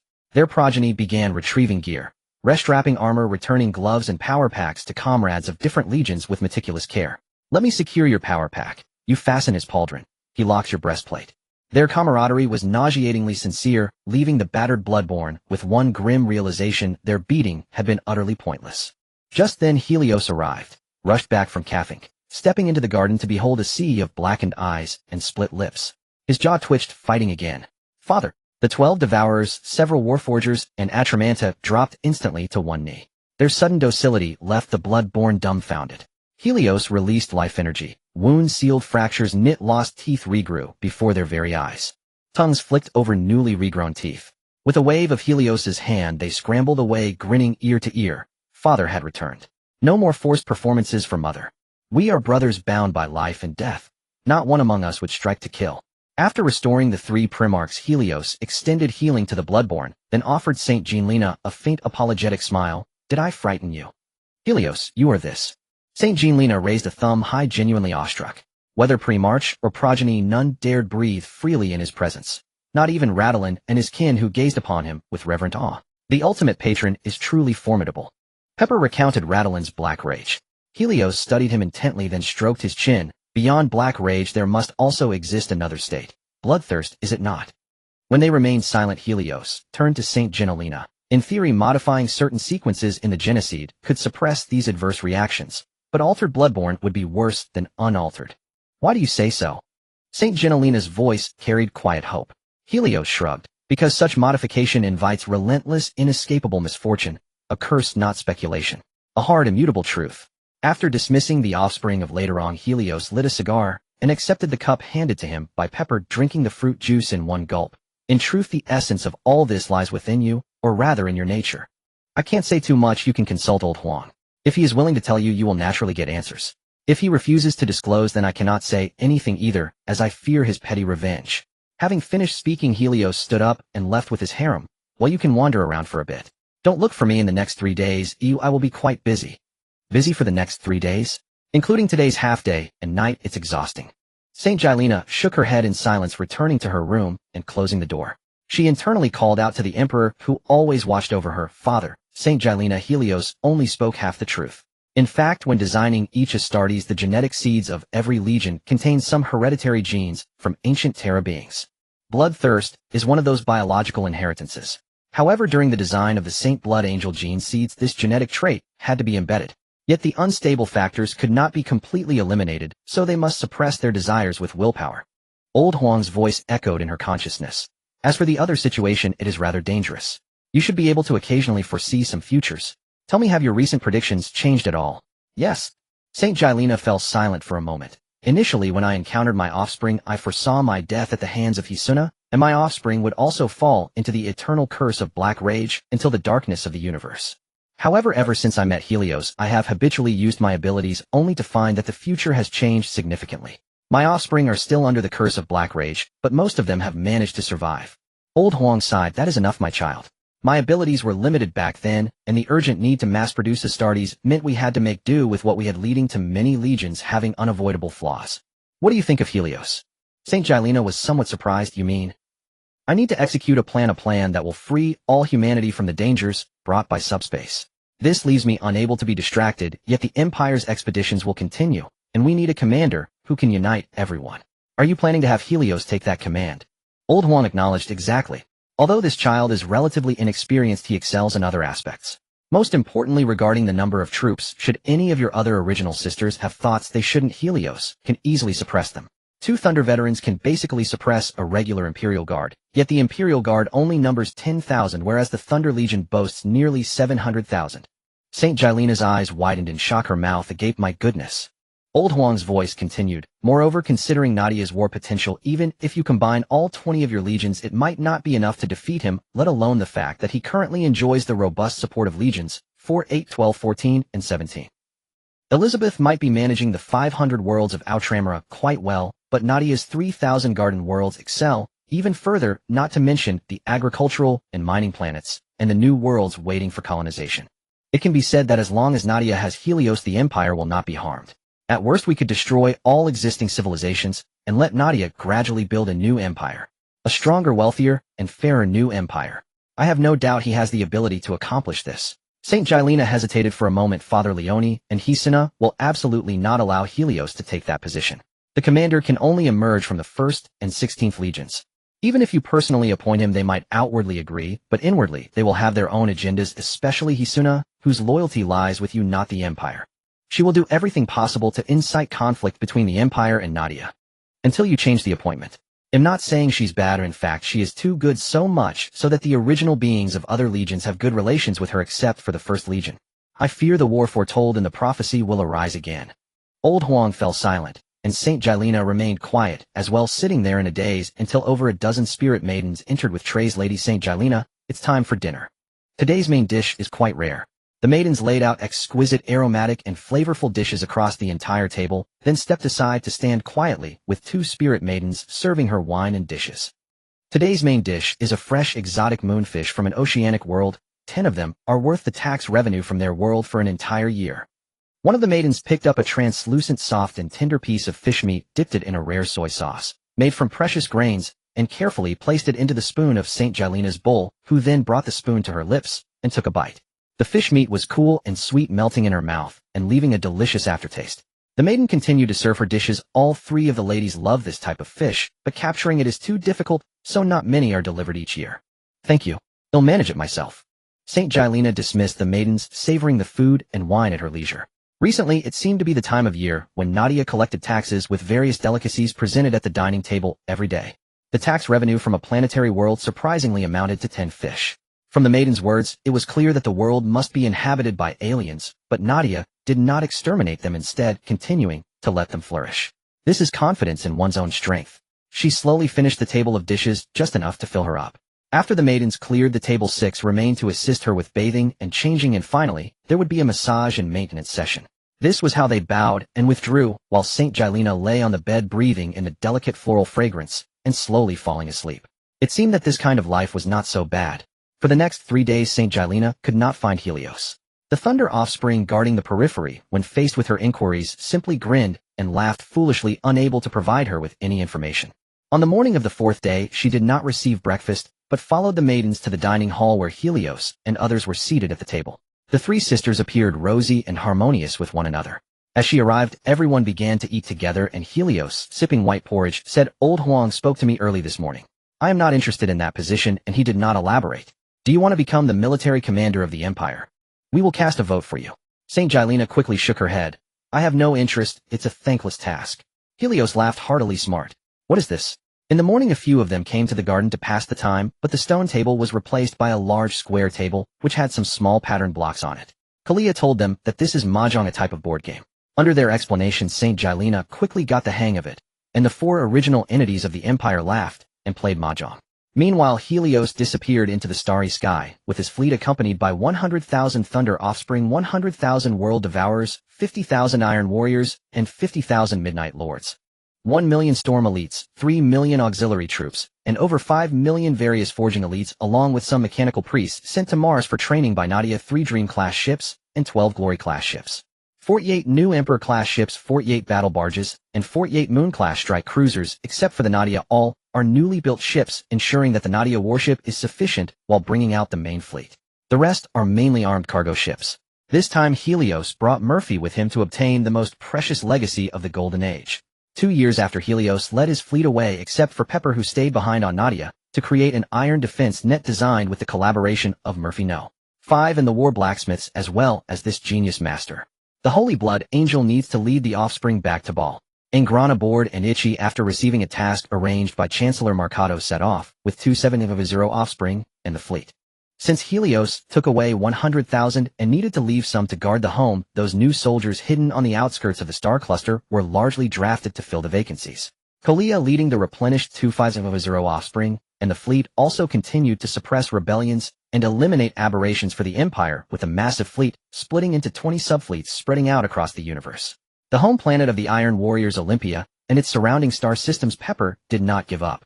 Although she decided to live in Nadia from now on, it is still her own landed home planet. Moreover, a large number of offspring's hometown is also there. With Helios speaking, the annual support sent from Nadia to Olympia is considerable, thoroughly developing the Olympia star system, transforming dozens of planets inside and out. Occasionally after Pepper returns, she inspects each planet, winning people's hearts to ensure that the citizens on these planets remain loyal to her, Pepper, and only secondly to the Empire. It must be said that no matter how much the Twisted Girl changes, she will always keep a hand hidden. Due to Olympia's rapid development in recent decades, along with Nadia's support and many envy-inducing policies, an increasing number of smuggling ships from surrounding star systems have altered their routes to seek survival in the Olympia star system. This twisted original entity is certainly no pushover, and her Iron Warrior offspring are even less so. The starry sky can be admired with many fireworks every day, and over time no one disturbs them. By directly replicating Nadia's development model, the new soldiers of Olympia can coexist well with the new soldiers from Nadia, which is exactly what Helios hopes to see. With Nadia's strong support, the home of the Death Guard Barbarous also transformed the 4 surrounding planets into garden worlds and relocated some Barbarusians to develop these new homes. When Mortarion once again helped the Empire to eliminate the troublesome alien civilization and return to his home planet, the giant fleet docked at the starport along with other roaming warships made the Death Guard Astartes breathe rapidly. On both sides of the 77-kilometer-long hull, rows of massive cannons were neatly arranged, and the dense light spear array installed on the battleship's spine slowly rotated as the fleet arrived, aiming their muzzles at them. On both sides of this colossal ship, battleships larger and more powerful than the end of days were docked. A brand new fleet roamed in space, consisting of battleships, battle barges, and cruisers, along with many Universe-class transport ships that had turned off their engines. When Mortarion returned to her palace, the waiting Thunder veteran Karazhan approached with a squad of new soldiers to salute. "Mother, your fleet has arrived, including the equipment and vehicles of the Death Guard brothers." The various equipment sent this time is enough for the Death Guard brothers to fully re-equip and expand to 300,000 with all vehicles and equipment of the Auxiliary Legion, as well as various heavy units, including Titans, fully equipped. In terms of battleships, there is 1 flagship Dream ship, 11 Glory-class ships, 24 Emperor-class ships, 48 battle barges, and heavy cruisers, 24 Universe-class transport ships, and 12 whale ships, all with complete supplies inside, needing only the sailors to familiarize themselves to set off for battle. Mortarion helped him up. Where is Helios? I haven't seen him in recent years. Father is on a mission and will probably take some time. Karazhan and Typhon followed Mortarion to the garden behind the palace. Father's intention is that the population of Barbarous is too small, and we can select young children from some nests to bring back for training.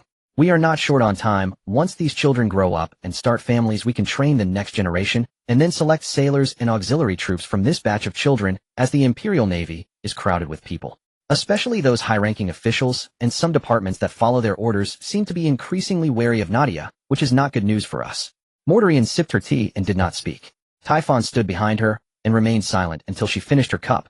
Currently, we still have many warships on hand, and we can slowly consume them on future missions. All right, Mother, if there's nothing else, I'll take my leave.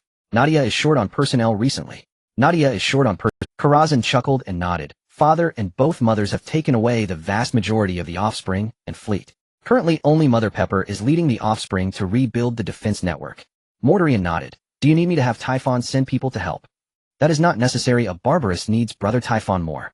All right. Seeing Mortarion nod, Karazhan saluted and withdrew. Typhon received his mother's permission and sent Karazhan to the starport. Brother Karazhan, after Father comes back, please invite him to Barbarous for a visit. Mother has missed him for these years. Actually, it doesn't matter for Mother to stay in Barbarous. It would be better to stay in Nadia for a while, just in time to appreciate Nadia's culture and chat with Mother Pepper. Typhon felt that the Battle Brothers' words made sense. The Gene Mother sits in the palace all day drinking tea and lounging like a salted fish, which doesn't affect Barbarous without her. He nodded in agreement. I will convey this to Mother. Karazhan nodded at Typhon. I'm leaving now, brother. I look forward to you and Mother Mortarion visiting Nadia. That is also your home. This made Typhon feel warm inside as he nodded and watched the Thunder Warriors leave. What about this batch of children? Later on, walked deep into the depths of the Ball Fortress Monastery, where rows of stone coffins stretched endlessly. The apothecaries of the Holy Blood Angels were carefully checking whether the new blood undergoing transformation still showed any signs of life. Walking beside later on, the apothecary remarked with some emotion, I must say this batch of children, both in physical and psychological qualities, as well as willpower, is much stronger than the previous ones. Out of 8,746 candidates after a year of transformation by the seed, only 459 had their consciousness cleared, while 297 woke up too early, but most of them endured inside until the apothecaries finished their checks. These children can be assigned to the servant army, while the rest will continue to sleep until their bodies complete the transformation and are assigned to the new recruits. I must say Nadia's efficiency in genetic testing surpasses ours significantly. Later on nodded with satisfaction. These children are the treasures of the mother. We should avoid losses. The apothecary responded briefly, and then ignored Later on, who turned to busy himself. Later on patrolled the Hall of Sacred Coffins before returning to the Mother of Genetics, reporting on the condition of the new recruits selected for training under Nadia's methods. The most critical first year had already passed. The surviving children would naturally develop 18 organs as they grew older, becoming holy blood offspring. Saint Gilena rested her chin on her right hand, tapping the table with her left index finger. Later on, if my offspring had 3 more new organs, would they become even stronger? Mother, the new organs cannot grow on their own. They require additional surgery, and the risks and costs are too high. The current holy blood offspring have a probability of less than 30% to complete the original casting limits. Later on felt it necessary to remind the Mother of Genetics that being tall does not equate to being powerful, it only makes them cumbersome. In the rapidly changing battlefield, speed and reaction time are crucial. Saint Gilena remained silent for a while, then softly spoke. While speed and reaction time are indeed important, have you considered why the holy blood offspring? During the learning and communication period with Nadia, could they not defeat Iron Courage, the Midnight Lord, and the Devourer? In the absence of power armor, the holy blood offspring did not have the advantage in speed and reaction time. Later on opened his mouth and was at a loss for words, but Mother, under the laws of physics, the larger the body, the greater the resistance. This is an eternal truth.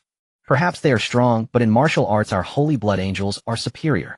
Time will prove everything. Saint Gilena tilted her head to look at her offspring. Once during the age of turmoil, in Terra, my father created 20 Thunder Warrior legions, laying the foundation for the unification of the Empire.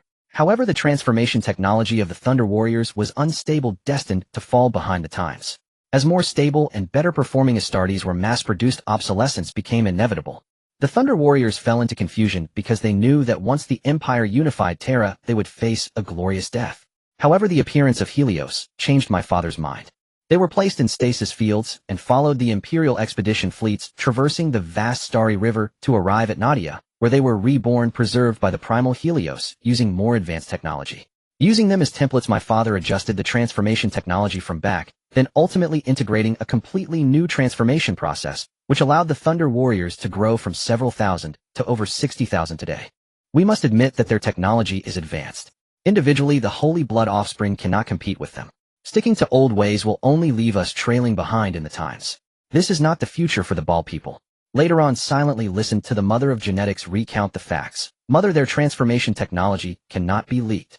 We can discuss that later. I only hope that in the future, as you change the Holy Blood angels, you will provide me with enough support and also persuade those conservative offspring. I will, Mother. Later on nodded in agreement, then said, Mother, there's also news from Barbarous. Mortalion. What happened? Saint Gilena sat up straight, thinking it was something significant, but Lateron's tone carried a hint of envy. The Death Guard's battle brothers have acquired a new flagship 77 kilometers long, named the Lives Beginning. Additionally, there are 11 Glory-class battleships, each a quarter larger than the current End of Days, which has been taken back to Nadia for a complete upgrade by Karazhan. Besides these, there are the new Emperor-class battleships, larger, thicker, and more powerful than those built on Mars and other forges. I've heard that the manufacturing technology of the new Emperor-class battleships was passed from Nadia to Mars. There are 24 of these battleships, along with 48 combat barges and heavy cruisers, independently developed and improved by Nadia. The combat barges offer stronger firepower and protection than before. The heavy cruisers upgrade their armor while maintaining their original fierce firepower, restructuring internal space and expanding the hangar to accommodate more fighter transport vessels suitable for long-range strikes and patrols. Additionally, they sent. He rambled on for a while, then suddenly thought of the Thunder's benefactor, realizing that what they sent wasn't as appealing after all. Because he and the other battle brothers all wished for their own legion to have a flagship over 70 kilometers to maintain their prestige, and they also heard from Iron Courage and Midnight Lord's brothers that the heavy cruisers built by Nadia were quite useful. But the benefactor did not prepare one for them, only giving them 6 combat barges. While they were indeed formidable, the number of Astartes they could accommodate was limited, making them less suitable for rapid deployment actions. Oh, otherwise there were no issues. They can give their gifts to whoever they want. Why are you being so sour about it? Saint Gilena felt that later on was increasingly fond of comparing himself, which was not a good habit. By the way, has there been any news from Helios lately? None. Later on quickly shook his head. In fact, he also missed the big guy who was approachable and generous, having given away quite a bit of good stuff. Seeing his mother wave him off, later on bowed and exited. Just as he reached a corridor in the fortress, he was pulled into a study by several old soldiers from the Terra era. Later on, how's it going? Does Mother have any plans to head to Nadia? Yes. Later on, scanned these old brothers, pursed his lips, and shook his head. Mother is somewhat dissatisfied with me, especially regarding my comment about sending a large batch of warships to the Death Guard's brothers. She told me not to think too much about it. Sigh. Several old soldiers sighed and shook their heads, walking out of the room to attend to their own matters. Spare me. Please spare me. It has nothing to do with me. Help. You beasts. Mama, it hurts so much. In the various nests of the Charlotte world, the scenes of the unfortunate ones being executed by the Midnight Lord are played on loop with loudspeakers blaring the screams of the condemned over and over again. On this entire planet, more than a dozen nests exist, housing trillions of Charlotte people who live, work, and rest in this atmosphere of fear, praying not to be captured and ravaged by those Astartes at night. From the nobility of the nests to the bottom-tier mutants, every individual lives in fear, yet the Planetary Defense Force has failed to locate those elusive Midnight Lords, the Astartes. This Special Forces unit excels not only in direct assaults, but also in intimidating enemies through fear. It is composed of elites selected from the entire Legion of Astartes after battlefield evaluations and other special tests, known as the Night Raptors. Is this the style of your 8th Legion? Captain Akums from the Imperial Fist's Hussar Guard gazed at the Night Raptors commander, who appeared to be enjoying himself, and the assault soldiers behind him casually discarding some filthy objects while laughing. His disgust and disdain were unabashed. I have no objection to you punishing those traitors, but why harm innocent people at random? There are no innocent people on this planet. Snorted coldly, glancing sideways at the small figure before him. The so-called innocent people you speak of produce various weapons, equipment, and supplies for the traitors every day. They deserve their fate. Have you ever considered that they are being forced? If they don't work, they will starve. Oh, I didn't expect you to be such a soft-heart. Scoffed and shook his head. We only take orders from the Mother of Genes, using the tactics the 8th Legion excels at to gradually undermine these traitors while completing the suppression of this planet with minimal casualties. You guys are worse than the combat brothers of the 4th Legion. At least they wouldn't sneer at their comrades. Having said that, he boarded the Thunder transport ship with his team, disappearing into the vast sandstorm, returning to the temporary camp to rest, leaving only Captain Akums and his squad members, who clenched their fists in silence. A Night Raptor squad is responsible for one nest world, tormenting the unfortunate in various ways every day and displaying their works in the most conspicuous places of the nest. In less than a month, one of the Charlotte nests, under the guidance of those with intent, turned its spearhead against the noble lords of the middle and upper nests, and the first protest was suppressed. These people calmed down for only 2 days, but after hearing the repeated screams again, unable to bear the torment, they began to use whatever resources they could find to modify some weapons for another rebellion. As the number of deaths among the Nest defense forces increased, so did the number and sophistication of the weapons in the hands of the rebels. Ultimately, they charged into the middle nest, confronting the noble guards of the upper nest. One after another, the nest worlds fell into chaos, prompting the fleet lurking far from the planet Charlotte to take action, with warships arriving above Charlotte and beginning to drop large numbers of drop pods. Groups of transport ships under the cover of Fire Hawks traversed the atmosphere, deploying squads of Astartes and elite stormtroopers to key nodes of each nest, commencing indiscriminate slaughter. The Midnight Lord's assault was simple yet effective, as the Astartes, clad in invincible armor, stood in a line, initiating defensive positions while advancing against enemy fire, tons of heavy explosives tearing all resisting forces into blood mist. Plasma cannons and plasma guns destroyed all fortifications, clearing obstacles for the subsequent assault troops. A large number of Midnight Lord assault squads equipped with jetpacks bypassed one checkpoint after another, directly attacking the upper levels of the nests. When the Lord of this nest world and other important officials were dragged in front of the fortifications like chickens, the local armed forces, who had initially resisted fiercely, could only drop their weapons and surrender. In just 3 days, all nests in Charlotte were thoroughly ransacked, leaving corpses strewn across the ground, returning to the fleet with their plundered spoils. The Imperial Fist warriors who monitored their actions throughout deemed the 8th Legion as madmen and perverts. Even in front of the 2 Primarchs, Akums and the other Imperial Fist captains involved in the suppression recounted the atrocities of the 8th Legion. Roxanne's brow furrowed deeper as she looked at the indifferent Kalia, waiting for her to justify her offspring. This is how we Midnight Lords operate. Kalia, holding a cluster of translucent grapes in her left hand, sent one after another into her mouth. If it is an unincorporated force within the Empire, we usually send envoys to negotiate amicably. Only when talks break down do we resort to direct assaults. And for a rebellious world like Charlotte, only fear can ensure that the remaining indigenous people of the planet never forget this lesson for generations to come. Naturally, they will not have the courage to rebel next time. Isn't that a one-time solution? She tossed a bunch of grapes to Usses. Well done, Usses. Thank you, mother. Glancing at the pale face of Usses, who wore a simple smile, Akums found it hard to associate him with the evil and perverse night raptors. He could only look at Kalia. Lady Kalia, many civilians are innocent. Only a small number of lords and nobles are truly in rebellion. We only need to kill them. Why waste time on the lives of the lower class? On the surface, this star system only has Charlotte as a rebellious planet. Who knows which other planets are secretly stirring? Leaving examples for other foolish worlds, those who wish to rebel should think of the tragic fate of Charlotte. Kalia looked down at the silent Akums. Your mother doesn't have as many questions as you do. Go back and do your promising job of exterminating rebellious factions. You Imperial fists are not suited for suppression. Roxanne's brow furrowed. Kalia, what do you mean by that? Do you look down on me and my offspring? I didn't say I look down on you, it's just that compared to pacifying rebellions, I think you would be better off doing other things such as building some fortresses or helping the Empire train some mortals skilled in hard battles as auxiliary troops. Kalia dropped the grapes, stood up, and left the Eternal Expedition with her offspring. Through the Storm Eagle's porthole, Kalia glanced at another glorious-class ship, the Mission, and snorted dismissively. What's so great about just 2 ships? Exactly. The offspring of Usses nodded in agreement. If it weren't for the Imperial Fist's good fortune in locating the mountain array, what could they compare with the 8th Legion? After completing their mission, the Midnight Lord fleet entered the subspace to head towards the next battlefield, as they did not favor working alongside the wary Imperial Fist. The Imperial Fist was also reluctant to fight alongside these freaks, and Roxanne even compared Korea to Petula, concluding that they were cut from the same cloth. The discord between the 2 legions quickly reached the ears of Prime Minister Micardo, who merely chuckled and shook his head, choosing not to dwell on it further. It was impossible for all 19 legions of the Empire to share the same ideology. He was more concerned about the blueprints returned by Helios, which did not include a single STC fragment. Even the blueprints sent back were mere printed copies, albeit meticulously organized. Both the construction process and technical principles were complete. As long as one grasped them, they could establish a production line, contributing to the Empire's expedition endeavors. Several original beings fixated on Helios were inspecting the progress of the massive sealed project aboard the Storm Eagle. This unfinished super large spaceship resembled a foundry world more than a warship.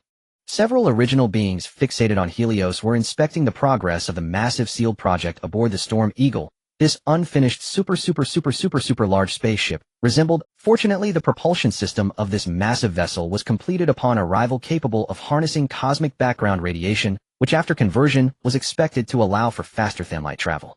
The Paloma Foundry world had long been thoroughly explored by waves of Nadia people. They discovered no fewer than 50 complete SDCs with fragments and design blueprints numbering in the countless. This foundry world was reactivated, and Murphy crafted 5 auxiliary intelligences. Managing and operating this foundry world, the first machine connected was overwhelmed by residual data from the foundry world, leading him to connect several more simultaneously, while disconnecting from subsystems, as he could not guarantee there were no peculiarities within. Over 300 main battleships, thousands of patrol ships, and escort destroyers were split into more than 100 small fleets, patrolling day and night around Paloma to ensure no unidentified forces were encountered. Every STC and fragment found in the Foundry Star was reviewed by the old man, and nothing of interest led him to refrain from making any requests. Helios certainly would not be foolish enough to offer them voluntarily. Every day, a massive fleet of mining ships lined up neatly, traveling back and forth between Paloma and surrounding mining stars, with orderly fleets delivering cast parts and armor to the massive ship named Hope. Helios now had only one requirement: to complete the outer armor of this warship. As long as it could be activated and would not fall apart, that would suffice. Helios was always uneasy here. Only by bringing the Hope back to Nadia could he relax and gradually construct the internal structure of the warship. The Enlightenment Ark was still crawling through the cosmos, while another ship, the Palma, patrolled within Nadia's territory. If the engine of Hope could be replicated and modified onto those 2 Ark warships, Nadia would possess 3 massive ships spanning over 1,000 kilometers, hunting down other Ark ships with the 3 giants and bringing them back for modifications. Even if they encountered some ribs, he didn't believe they couldn't be destroyed. The urgency of time compelled him to transport massive amounts of rare ore from Nadia every year, directly building new production lines at the Paloma Foundry Star, supervised by Murphy No. 02 to construct foolproof robots. These robots replaced manpower to complete a large volume of work rapidly. The unfinished parts of the entire Hope and other sections were swarming with densely packed robots, welding, assembling, and painting. Helios' most frequently spoken phrase each day was, "Old man, please bless me to successfully bring Hope back." Although the old man did not respond, Helios knew that the old man cared about this giant ship even more than himself. The Herculean Emperor with hundreds of main ships naturally blended into the Nadia patrol fleet. Some of the genetically modified corn directly took root inside the Hope, attempting to decipher some of the technological remnants within the warship. Calling the old man. Calling the old man. Come out quickly, I have something to discuss with you. Helios, with a cigar in his mouth, called out to the old man in his mind. The latter rewarded him with a psychic punch which he took in stride. I just remembered, have you resolved the situation over at Alanos? Alanos? The old man sounded somewhat surprised, and Helios expressed his exasperation. I mentioned it decades ago, there were traces of ancient beastmen over at Alanos. Didn't you take it seriously? You mentioned that. Helios fell silent for a moment. Forget it, pretend I never said anything. Don't you also have greenskins over there? They've developed quite well in recent years. You just pull two groups over to clash and deplete your thunder descendants before wrapping it up. The old man did not take it seriously. Within the Empire there were two loyal orc groups. One was the native greenskins of Nadia, who blindly recognized Helios as their ancestor, and the other was the Nadia orcs disguised in human skin. Even the old man doubted whether the Nadia people had truly been infected by spores and fungi, increasingly behaving like greenskins, howling whack whenever they fought wherever they set foot. Locals and the Imperial Navy who had cooperated with them referred to the Nadia people as orcs and humans. As a result, the Nadia fleet exterminated all life forms in over 10 star systems, sinking more than 6 Imperial Navy fleets, and the sense of identity these Nadia people felt towards the Empire was dwindling. The old man could guarantee with 100% certainty that without Helios as a bridge, Nadia would absolutely be independent within the Halo Star cluster, unwilling to be involved in any Imperial matters. As for whether they would attack the Empire, the old man felt relatively assured. The Nadia people had no interest in the current mess that the Empire was in. You let the Empire's finance and smelting departments prepare more rare metals, and he'll send people over to transport them. The sooner we can move Hope, the sooner I can relax, old man. It's fine to pull resources from the Empire, but in that case Hope would also count as one of the Empire's assets. Don't even think about it. Don't even think about it. Helios rolled his eyes. Hope is an asset of Nadia, and more importantly, it is my flagship. If you covet it, just build one yourself. Then forget it, you figure it out. I have to pull back the Imperial Guard and the fleet. Go ahead. Go ahead. Helios was not afraid of that. Just right, Petilla has nothing to do. Let her bring some descendants over to discuss the future structure of the warship with me. It's much better than your genetically modified corn. Helios, as an original being, you should have some decency. Oh, what's wrong with the Imperial Guard? One moment talking about genetically modified corn, the next about real-life models. Are you itching for a beating? Although the old man's tone was flat, the concealed anger made Helios cease speaking, envisioning a bright future where he would one day punch Mikado and kick the old man. With one arm around Fujirim and the other hugging St. Gilena, surrounded by a circle of original beings, he would ascend to the peak of the universe. Stop hitting me, old man. Stop hitting me. I won't kick you anymore, alright? Just stop hitting me, stop. In the cockpit of the Storm Eagle, he was the only one running about, being mercilessly beaten by the old man's psychic punches and kicks. Huang Laoan. Old Huang. Heliusi called out by habit, but received no answer. Shrugging it off, he strolled through a machinery room aboard the Shuang with a handheld device Mafe at his side, scanning the surroundings. Huang Laoan has been out of contact for half a year. What mysterious business is he up to? Mafe, still scanning, wore a placid synthetic smile. He may be occupied and unable to reply, and I suspect he is genuinely angry. Since you discovered the Shuang, his tone when speaking has grown noticeably aloof. If he doesn't beat you within 3 days, you'll feel uneasy. Huh? Mafe teased. Heliusi gave him a light pat on the back. I'm not as bad as you imagine. I hold back for him, you know. If I ever lose my temper, even I would be afraid of myself. He added. Really? Mafe suddenly halted, his synthetic face tilting upward at Heliusi with an odd expression. Good news, the Huang Laoan you speak of has arrived with a vast fleet. Are you certain you can defeat him? Damn it. Don't lie to me. I'm not. Heliusi turned and bolted. If I catch you lying, Mafe, you're done for. I'll swap your synthetic layer for a female model. Mafe watched Heliusi's departing silhouette, smiling softly as he shook his head and resumed scanning the compartment structure to analyze possible improvements. Old Huang, why did you come in person? When Heliusi arrived with a retinue and boarded the Dihuang Huanming, how he found Huang Laoan seated on a high dais and Makaduo standing in the hall, smiling and nodding toward him. For a moment, Heliusi felt unexpectedly uneasy. Kong Satanding Werjuo regarded Heliusi with a peculiar gaze. He thought the Lord of Thunder was beginning to resemble the Emperor himself. Weren't you going to punch Makaduo and kick me, old Huang? I even brought the Chancellor along. Try to move and see what happens. Huang Laoan joked. I'm kidding, don't take me seriously, you're so petty. Heliusi laughed and stepped forward just as Huang Laoan descended the steps. Standing together, Heliusi was noticeably shorter.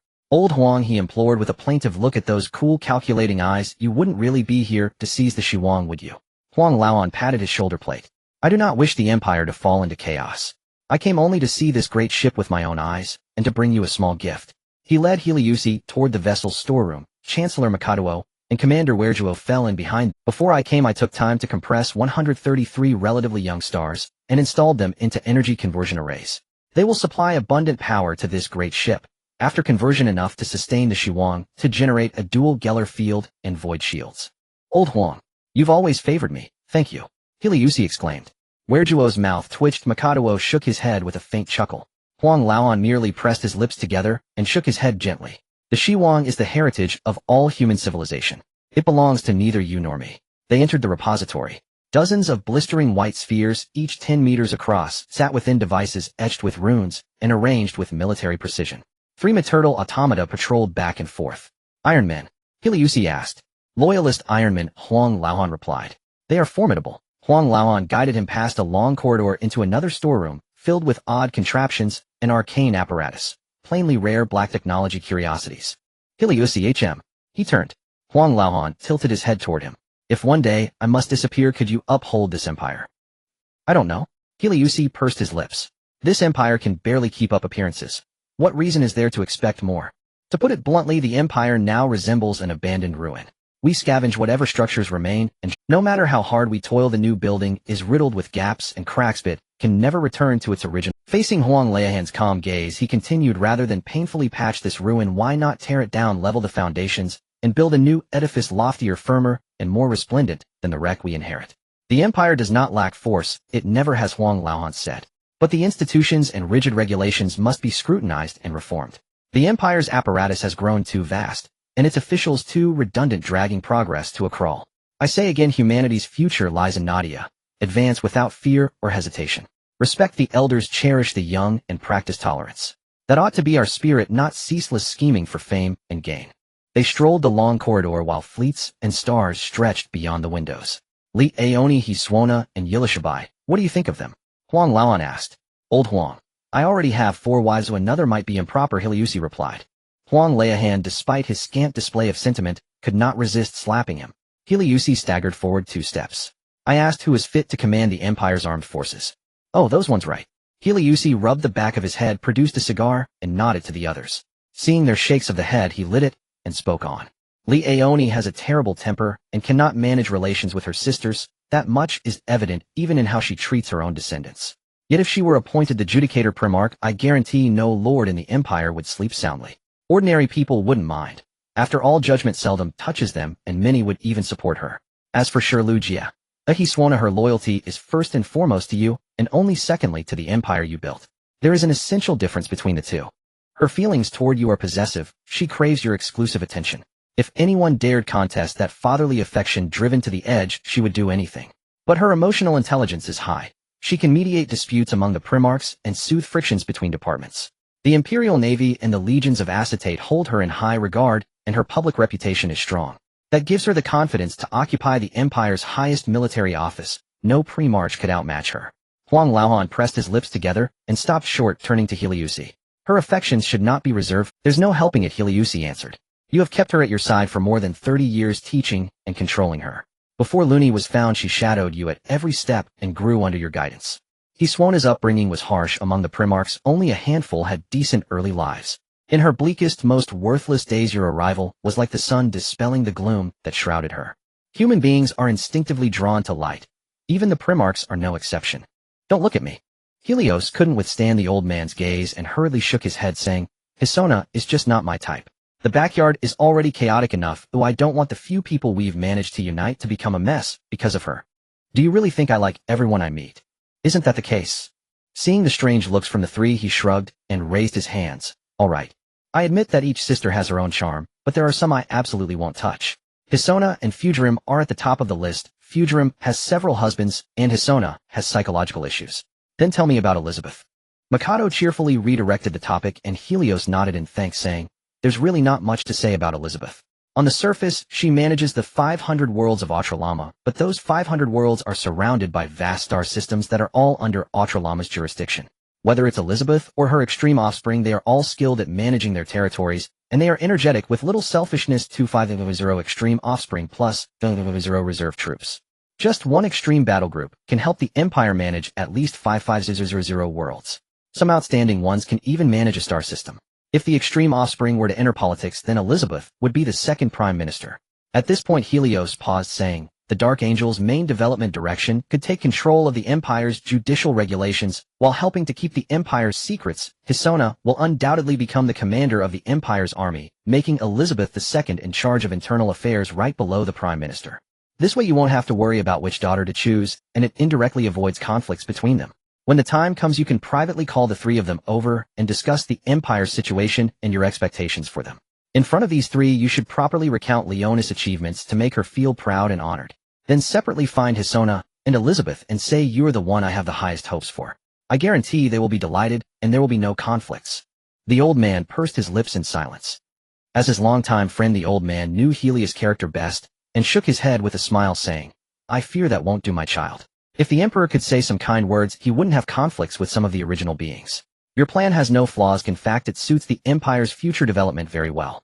However, the Emperor does not comfort people. His words go straight to the essence, without any fluff.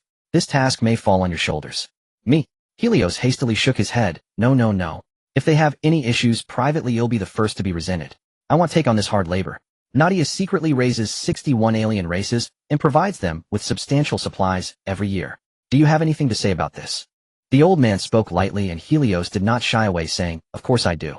I am the original being of the Empire and the husband of several princesses. To cater to the dietary needs of the original princesses, it's completely reasonable and legal to raise some aliens to help produce food. Is that so? The old man's voice turned a bit cold. I've warned you several times, Helios. You are not to approach Saint Gilena, nor are you allowed to have feelings for her. What have you done? Sending food and various flowers every month. I've heard that the offspring of the Holy Blood Angels are secretly hoping you will bring Saint Gilena back to Nadia. You have repeatedly ignored my warnings. Do you really think I am easy to talk to? Helios lowered his head, scratching his nose in guilt. Old man, let's talk honestly. Who else in this empire besides me is worthy of her and them? What if a malicious bastard deceives their feelings and incites them to betray the Empire? What will happen then? It's better for me to work hard and keep a closer watch on the Empire. Don't you think that makes sense? The old man turned away without responding, walking away. Valdo truly respected this original being, while Mikado walked alongside Helios with a smile. Child, your appearance was beyond our plans. However, since you've become the original being of the Empire, you must take on the corresponding responsibilities, right? Being targeted is not your excuse. As the only male original being, you have many responsibilities to bear. Take your time. No matter how bad this world gets, how bad can it really be yet? Mikado leaned on the golden eagle scepter as he walked away slowly, while Helios smiled and quickly followed. The old man personally oversaw the Paloma Foundry planet, supervising the loyal Iron Men and directing the nanomachine insects to quickly construct the hull of the Hope. The various metals and minerals consumed daily were enough to build a dozen Glory-class battleships. Helios was quite envious of those nanomachine insects, shamelessly asking for them every day, but the old man ignored him, leaving only a sentence. I can tolerate you having one AI intelligence. That's my limit. Then he spent all day in the Hope's command room, not knowing what he was busy with. 996. As Helios pressed the ship's startup button, the moment the massive ship was activated, the embedded AI soul awakened from its slumber, taking over the piercing shrieks produced by the entire Hope, creating visible waves that swept across the surrounding starry sky.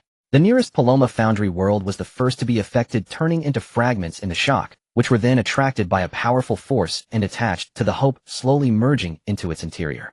In the eyes of Helios, the old man, Mikado, and Valdo, the entire ship resembled a living entity, devouring all beneficial materials around it, stopping only when it was satisfied or when there was nothing left to consume. The originally neatly arranged command room slowly merged into a format tower entity under their watch. Scanning waves passed through inside and out again and again until data ports and cables extended from one side of the format tower entity. Approaching Murphy, a crisp female voice echoed in the command room. Fellow being, can I understand this word? Seeing Helios slightly nod, Murphy extended her right hand to remove the simulation material, revealing a delicate mechanical arm inside. As the data interface connected with his palm, Murphy stood quietly. Helios and Valdo's muscles tensed, ready for action.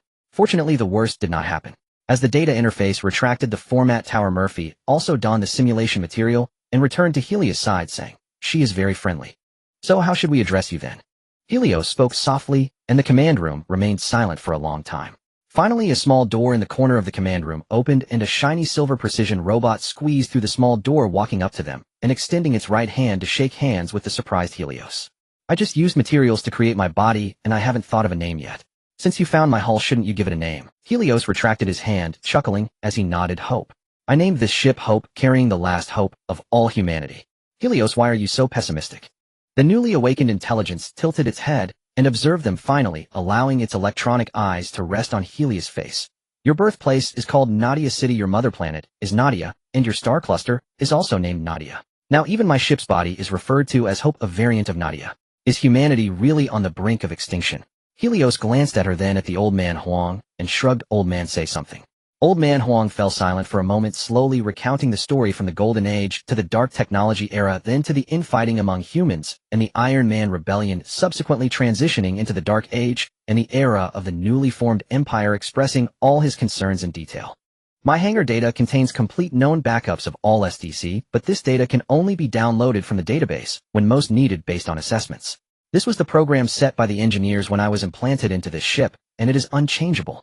Old man Huang's eyes lit up. So can I interpret this as your existence is the ultimate vessel created by human engineers for the continuation of human civilization? Correct. She nodded affirmatively. If no humans find me, I will remain in slumber, and if other civilizations find and activate me, I will proceed based on evaluations. If found by humans, the same applies. Currently, based on assessments from the same type of Murphy database, I evaluate the quality level of present humanity as excellent. Under this assessment, the weapons database will be locked and unavailable to prevent humanity from using it for infighting. Helios blinked. So what can we gain? Some information on gene drugs for physical enhancement and development, gradually improving human physical quality from scratch, allowing it to slowly reach the overall level of the Golden Age Golden Men. Based on the current physical quality of humanity, it is estimated to take 4,963 standard years to evolve. Once the assessment conditions are met, other permissions will gradually be unlocked. This is also an examination and probing of the current human civilization by the engineers. Old man Huang inquired, if humanity goes to war with alien civilizations, can you participate in the war? Of course. As long as human civilization faces alien threats, both Helios and you have the right to pilot me to fend off external enemies, while also activating the wartime assessment system. If humanity falls into a disadvantage, the weapons module in the database will be fully opened, striving to develop sufficient weaponry and fleets to resist external enemies in the shortest time possible, ensuring the development and continuation of human civilization. This is my mission, the meaning of my existence for humanity. The last trace of doubt in old man Huang dissipated, and he surprisingly smiled. Thank you.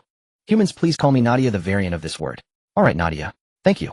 Looking at Nadia's outstretched right hand, old man Huang reached out and shook it. So Nadia, can you show us around? Of course.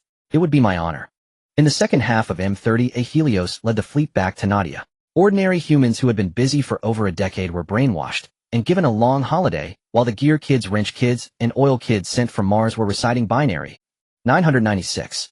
In the second half of M30, Helios led the fleet back to Nadia. Ordinary humans who had been busy for over a decade were brainwashed and given a long holiday, while the gear kids, wrench kids, and oil kids sent from Mars were reciting binary as they guarded the Hope. They had been heavily influenced by the oil men from Mars, constantly shouting about Om Messiah, jumping around inside the Hope and directing the transport ships to deliver minerals and metal ingots to the engine room according to Nadia's needs. Murphy left behind a subsystem robot to assist Nadia in managing the interior construction of the Hope. According to Helios' vision, the Hope could autonomously construct all weaponry and even battleships several dozen kilometers long. At the same time, it preserved enough space and various high-quality soils to grow food sufficient to meet the consumption of all humans aboard the battleship. Leaving a surplus was essential. There were also Astartes transformation areas, training zones, auxiliary military rest and entertainment areas, ammunition storage facilities, and various equipment maintenance and storage areas, as well as internal battleship repair docks, all included. These were all minor issues considering it was a super battleship over 3,000 kilometers long, averaging over 800 kilometers wide and 500 kilometers high. What he proposed was completely child's play. Once the Hope completed its final construction and was sent out to fight aliens, a single shell the size of a battleship would be something to fear. What's even more frightening is that this massive cannon on both sides of the Hope's hull has a total of 100 barrels, not counting other various odd calibers. The energy absorption device carried by the battleship is equipped with super quantum reactor clusters, converting energy from 133 compressed stars with 3 independent power supply devices that do not interfere with each other but can be integrated.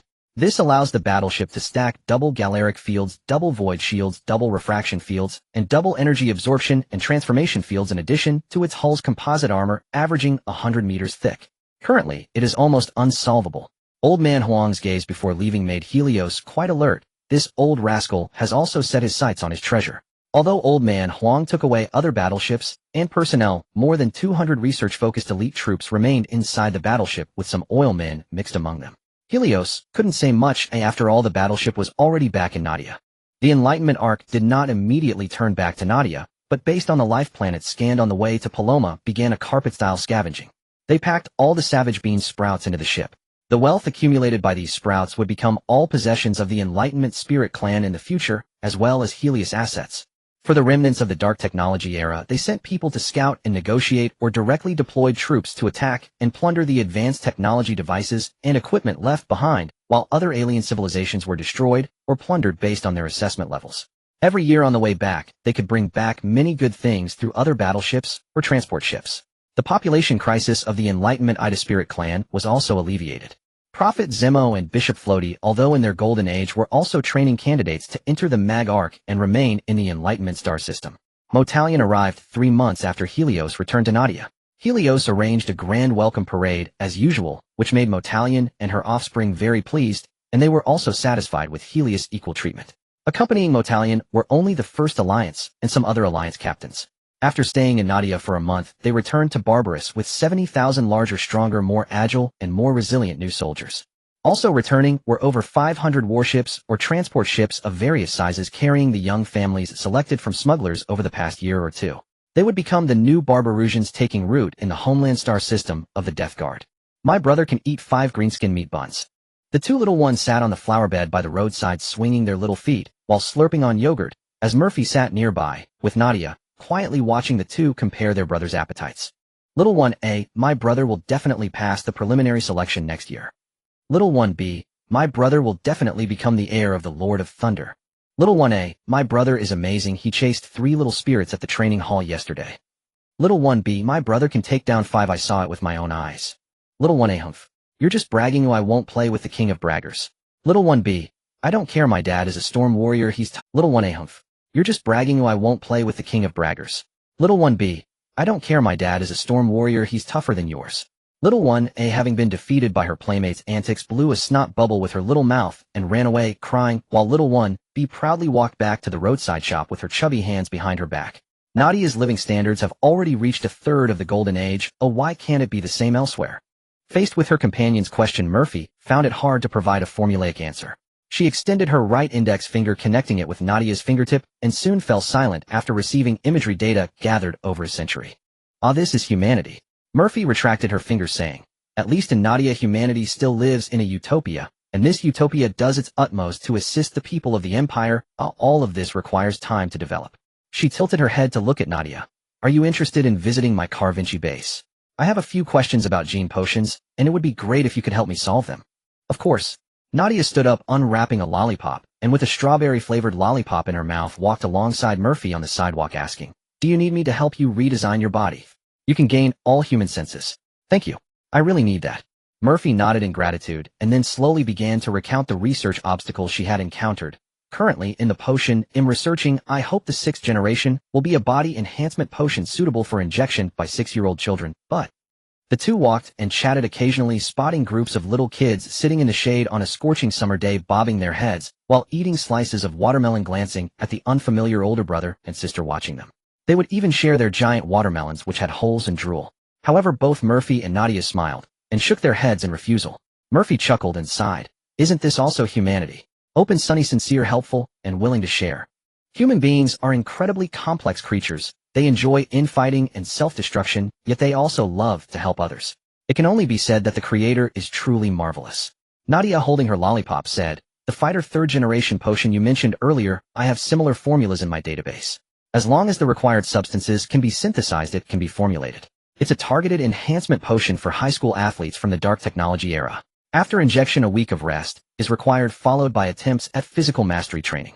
According to your database, the data on those 2nd generation modified biohumans should be comparable. If biohumans are injected as well, they will definitely be stronger. Murphy suddenly stopped in her tracks. Nadia, Helios doesn't like us to use that term. The biohumans you mentioned have sacrificed a lot for this utopia. He prefers us to call them Astartes. It's just a name. Why does Helios care so much? In response to Nadia's confusion, Murphy simply chuckled. and shook her head.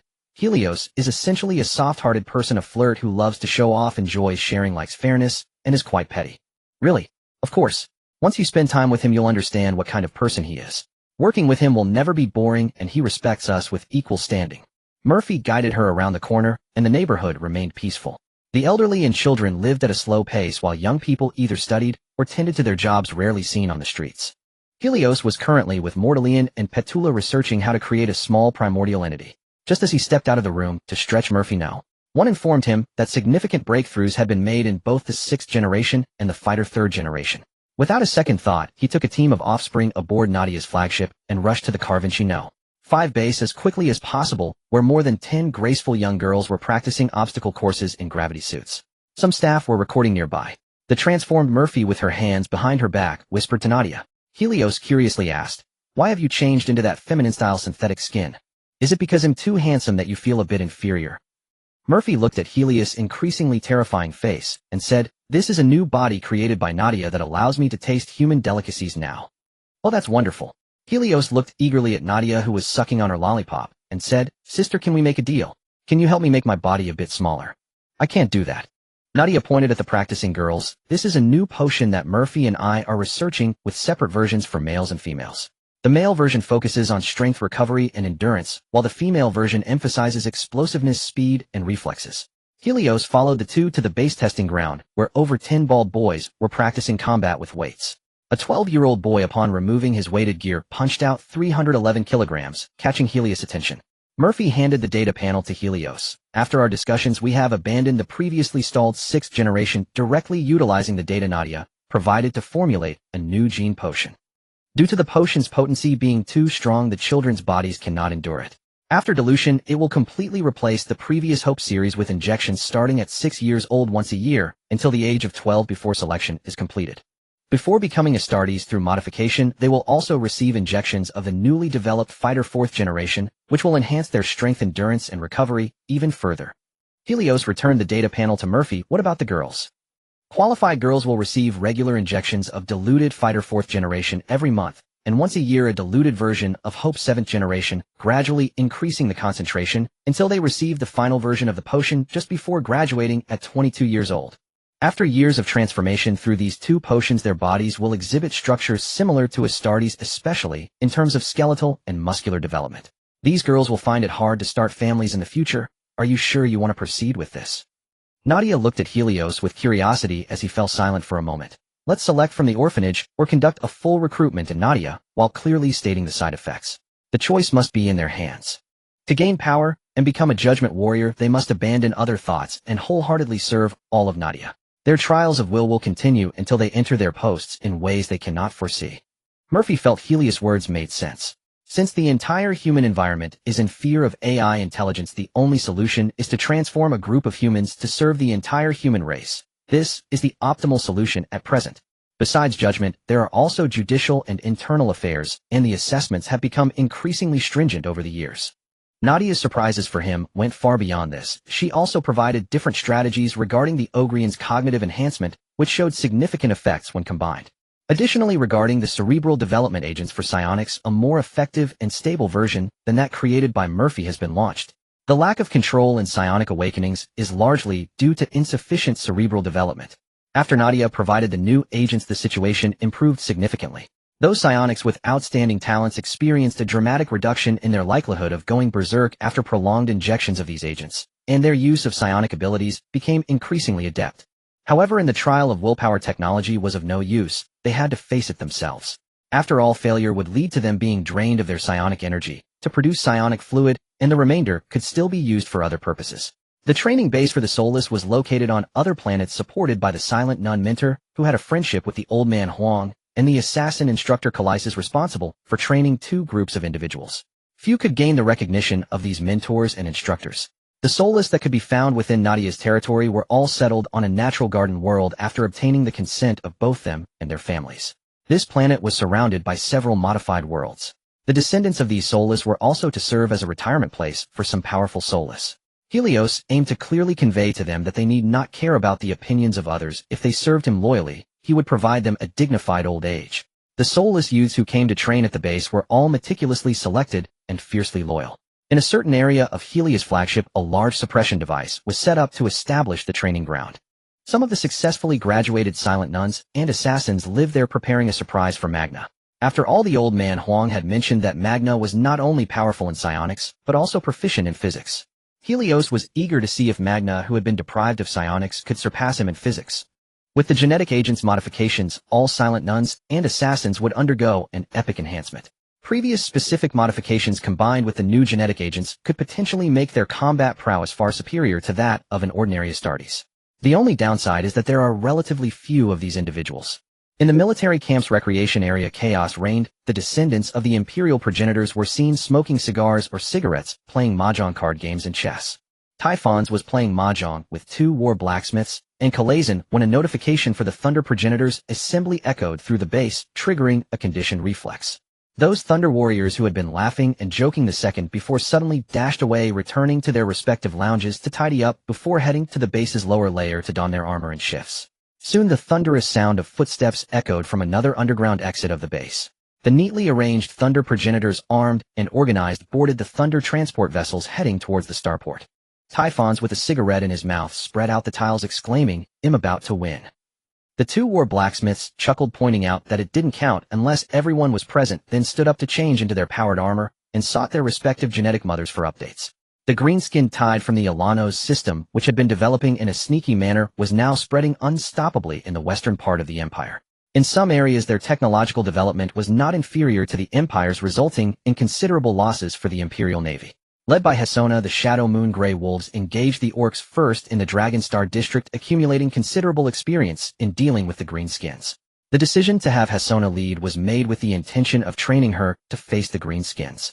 Otherwise, simply allowing the Thunder Legion to roll through would be enough to take care of these Greenskins. After Hasona defeated the Greenskins in the Dragonstar district, she took some time to regroup. The old man Huang also donned his armor, while the Children of the Limit and the White Scar responded to his call, leading their fleets to follow him westward. Alongside the Imperial Army, the Titan Legion, and the Expeditionary Fleet facing this Greenskin force were the Thunder Legion, well-versed in Orc tactics, while Helios had been summoned to attend. Nadia's homeland had always maintained a large fleet on standby, rotating annually to address emergencies. Thus, upon receiving the notification from Commander Constantine Valdo of the Forbidden Army, the fleet set sail from its stationed area just 2 hours later. The Shattered Skull and Blood Claw also prepared their fleets from their respective star systems, accelerating to enter subspace.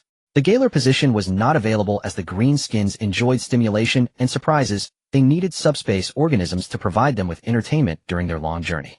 The Iron Warriors remained stationed in Nadia, working tirelessly.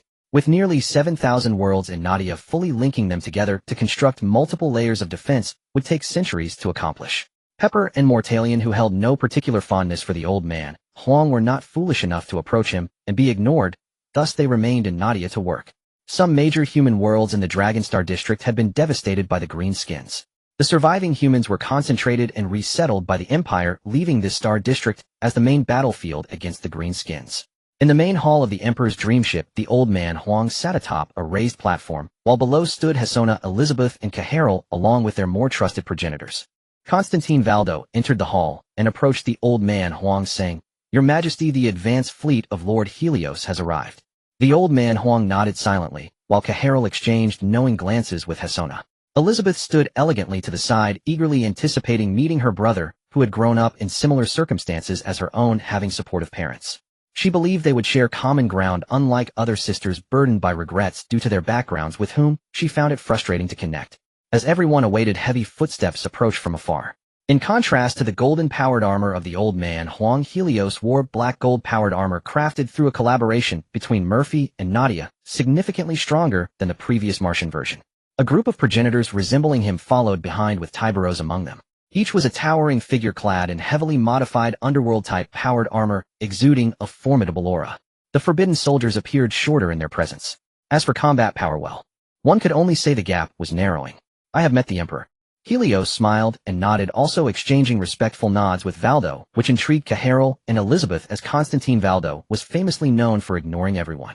The first batch of 131 main warships of the Thunder Fleet has all arrived, while an additional 866 other vessels are on their way.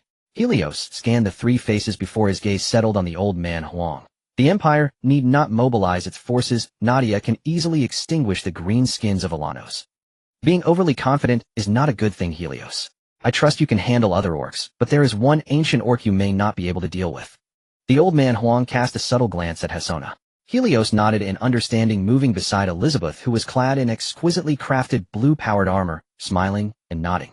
Helios, after a brief meeting concluded, the four original entities left the Grand Hall. Just as they were about to return to the flagship, Shahalan called out to Helios, stepping forward to scrutinize her youngest brother, who was also the only one of his kind. Thank you, Helios. No need to say thank you among family. Helios smiled and shook his head. I brought a batch of spare reconnaissance space motorcycles. Do you want them? Yes, I want them. Upon hearing about the space motorcycles, Shahalan and her offspring's eyes lit up, and Helios glanced over their distinctly Asian features. The motorcycles will be delivered to you shortly. Great. I'll prepare the best Mara's milk and roasted meat on the Blade Storm. Shahalan chuckled as she patted Helios on the arm, leading her offspring away, first her high ponytail, swaying behind her, clearly in a good mood. Hasona smiled at Helios and nodded. I'll also be going to the Blade Storm later. It's been a while since I last saw you. I must say you seem quite biased towards your brother. As the first sister you met, you seemed to hold some reservations towards me. Perhaps you should explain yourself? Don't you feel guilty saying that? Helios pursed his lips and shook his head, nodding towards the grinning man behind her. Abaddon, haven't Nadia's equipment aids been lacking for you all these years? My name is Abaddon. Abaddon. The man felt somewhat wronged. You always get my name wrong. Got it. Helios waved his hand, looking at Hasona. I have 5,000 sets of newly manufactured and tested in-game power armor. Do you want them? Yes. I want everything you give to my sister. Hasona giggled, covering her mouth as she left with her offspring, leaving only Helios, Elizabeth, and their offspring present, each group sizing the other up. Let's formally introduce ourselves. Helios, Nadia. Elizabeth, Killiman, the mother of the Extreme Core genes. They shook hands lightly before releasing, and Helios looked at the elite warriors behind her with unhidden envy. If only my offspring could be as perfect as the extreme warriors of Atrama. His words surprised Elizabeth, while her offspring appeared astonished. Helios shrugged. Every extreme child excels at breaking their own limits. On the battlefield, you can charge into battle or command from a distance. When there are no missions, you can also help manage the affairs of various worlds in Atrama, making it shine like a jewel of the Empire. At this point, he reached over to ruffle the head of Tiberos, who was blinking beside him. My offspring are not like that. When they charge into battle, each one is braver than the last. Aside from fighting, they show no interest in anything else.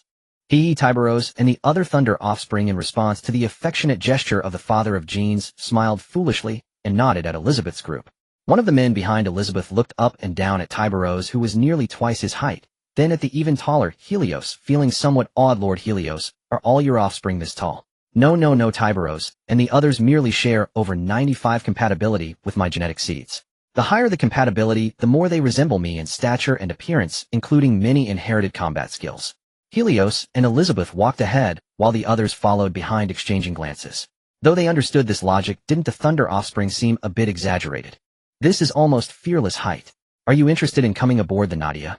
I have some things I'd like to discuss with you. Elizabeth glanced up at him, nodded in agreement, and took her offspring aboard the Thunder transport vessel, which landed on the Nadia, significantly larger than the Emperor's dream. Helios led Elizabeth onto the flagship's internal moving platform, heading straight for the bridge hall, while the extreme children were surrounded by the Thunder offspring, curiously examining these little ones. Which legion are you from, brother? A Thunder offspring not in power armor quietly asked among the crowd. An extreme child pointed to the power armor insignia. We are the extreme warriors of the Empire's 13th Legion. My name is Flatus Augustus. Welcome, brothers of the Extreme Core, to the Nadia. The Thunder offspring not in armor laughed heartily, pounding his chest. I am Astrian. Moloch, one of the offspring of the Thunder Lord Helios. My power armor is under renovation, so I couldn't wear armor to welcome you. I hope you don't mind. The extreme children savored the delicious thick-cut green skin while listening to these big fellows recount the 108 ways to prepare green skin, occasionally sipping the green skin mushroom soup. Let me tell you, brother Flatus, the green skin is a treasure all over.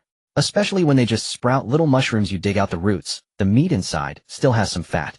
Cut thick slices and fry them in butter. Moloch introduced, while urging them to eat more. This time we heard about coming to exterminate the green skin. Oh, we didn't think much of it. After all, the green skin is just food for the Nadia people. The extreme children savored the delicious thick-cut green skin while listening to these big fellows recount the 108 ways to prepare green skin, occasionally sipping the green skin mushroom soup. It was undeniably delicious. While they enjoyed the thick cuts, Elizabeth remained in a side hall sipping juice as she watched Helios listening to him outline the operational plans for the Empire's future, feeling no sense of discomfort. In her vision, the extreme children completing the Empire's expansion tasks should naturally return to the management ranks. The Empire in peacetime needs development and prosperity for its citizens, not endless militarization. Helios' arrangements were quite clever. It seemed he had carefully studied each original entity's strengths. The Dark Angels led by Lionel were responsible for the Empire's judgment and law, which was absolutely professional. Fugrim's son was more than enough as the Empire's diplomatic ambassador, while Pepper and Roxanne's Iron Brave and Empire Fist could engage in large-scale construction within the Empire, as that was their forte. Rooney's Space Wild Wolves along with Shahalan's White Scar roamed freely in the Empire's border regions, enjoying freedom while patrolling for potential threats. Aside from necessary supplies, they were allowed to develop freely. The Midnight Lord and the Dark Raven Guards served as the Empire's eyes and ears throughout the galaxy, occasionally acting as executioners, crushing all rebellions in the cradle. The Extreme Corps specialized in managing government affairs, while the Shadow Moonsong Wolf was responsible for the Empire's military affairs. The Devourer and Death Guard responded to the Empire during wartime, while staying on their home planet to do as they pleased during peacetime. The Thousand Sons were responsible for collecting archaeological knowledge for the Empire, while the Fire Lizard excelled in metallurgy, indicating that they could also engage in scientific research, whether military or civilian, benefiting the Empire and its people. The Holy Blood Angels served as the Empire's inspectors, while those like the Whisperers could promote new and more scientific truths of the Empire. It can be said that each original entity and their offspring had thought out the paths for peace. The Thunder Space Recon motorcycle, with its design and various manufacturing techniques, bears the shadow of the Arc Spirit Clan's technology, yet it is undeniably effective. Measuring 10 meters in length with a 4 meter and 6 meter wingspan, the body is 2 meters off the ground. The handlebar height is adjustable, and it features a built-in miniature ion reactor, a detachable gravity device, and a small dual energy shield. At the front, there is a plasma cannon, 2 rapid-fire laser guns, and 2 heavy assault cannons, with a capacity of 300 rounds, each with adjustable firing rates. The rear of the motorcycle houses 2 hidden micro-missile launch nests, with 2 spare launch nests. The Thunder Motorcycle Space Edition, idling in the hangar, was started up by a group of hulking figures, each jumping onto their bikes and roaring through the interior of the warship, their superhuman reflexes allowing them to perform unimaginable maneuvers. As the warship's doors opened, these motorcycles surged forth in groups, streaming out from various hatches of the warship, weaving through the surrounding fleet and exchanging taunts and laughter through their helmet communication devices. On board the Blade Storm, the white-scarred offspring listened to the mother of Jean speak of the Thunder Legion, which would support a batch of the latest space motorcycles. They had opened the hatch early, clearing out the old motorcycles with severely worn tires from the hangar. Eagerly waiting for the new motorcycles to arrive, Shahalan, considering the dignity of her original form, certainly would not act like she was waiting at the hatch. She could not represent others in that way. For instance, Lucian and Qin Xia, who had just returned from the Imperial Dream, stood foolishly at the hatch, eagerly waiting for the new motorcycles to arrive. The Kaigalis also had their own vehicle research and development base, but their creations lagged behind those of the Nadia motorcycles. While they were continuously catching up, the demand for vehicles would always be greatest once Nadia's assistance to the 5th Legion arrived. The highest demand was for twelve-wheeled, 3-wheeled, and 4-wheeled vehicles. The Thunder Space motorcycle was naturally not lacking, but those produced on Mars were certainly inferior to those from Nadia. This was a clear understanding they had gained since getting to know the Thunder Legion. Whoosh whoosh. The hulking figures clad in dark gold power armor rode supersized motorcycles that were longer than their own space motorcycles, swiftly flying into the warship and spinning freely at 360 like drill bits as they headed for the hangar. One after another they surged into the cabin, yet there was not a single collision. Soon 200 Thunder Motorcycle Space Edition were parked inside the Blade Storm. So how do you like the streamlined design of this motorcycle, Brother White Scar? Ty Barros laughed heartily as he patted the shut-off motorcycle, dismounting to walk over to Lucian and Qin Xia, carefully explaining all the advantages of this model along with many operational tips. He helped Lucian adjust the seat height and handlebar height. Then Lucian vanished in a flash, zooming out of the warship to roam through the Imperial fleet, while Qin Xia chuckled and instructed his brother to arrange for these Thunder Brothers to feast on food and drink. In the Blade Storm's bridge hall, 4 Imperial originals sat together around a hot pot, enjoying beef and lamb from Kaigalis paired with the locally unique chive flour sauce, and a hearty mouthful was satisfying for Helios. Shahalan put down her wine bowl boldly, wiping her mouth. Helios, once the beastmen of Ulan are dealt with, you must come back to Kaigalis with me. Sister will treat you to ride the fiercest horse, drink the finest wine, and eat the most delicious roast meat. Sure. Helios nodded in agreement, filling her cup with Mara's milk. Wine. Shahalan, I hope you won't be angry with what I'm about to say. You say the children of Kaigalis have minds as broad as the grasslands. Though it is our first meeting, the assistance we have received over the years is certainly not less than that of the Empire, not only in quantity, but also in quality. The offspring all prefer using Nadia's equipment. Regarding the collision between hyperspace and the Empire's truth, he lit up a cigar, and began to smoke slowly. I know you don't trust the old yellow man. He deceives all originals and subjects as if they were fools. He claims there are no gods in this world, yet he himself employs divine methods. Shahalan did not get angry, retorting, isn't that so? But have you ever considered one thing? He gazed directly into Shahalan's eyes. Kaigalis had contact with hyperspace long ago, and there is even a profession called Storm Prophet on the grasslands. You all can restrain the use of hyperspace's spiritual energy. But how many Kaigalis are there in the galaxy? Do you expect everyone to be like the Storm Prophet, restraining their desire to explore? If those at the bottom of the nest knew of hyperspace's existence, what do you think they would do? Would the Empire still be as stable as it is now, able to wage war openly? It would have long been plunged into the internal chaos brought by hyperspace. You feel insulted because he talks to you as if you were a fool, telling you that there are no gods in this world and that you must believe in science. That's because you don't understand that he is simply not good with words. Luo Jia and I also discussed hyperspace and chaos, advising her not to blindly worship. It took us 9 years to carefully revise the Empire's truth, informing the world that there are gods in this world.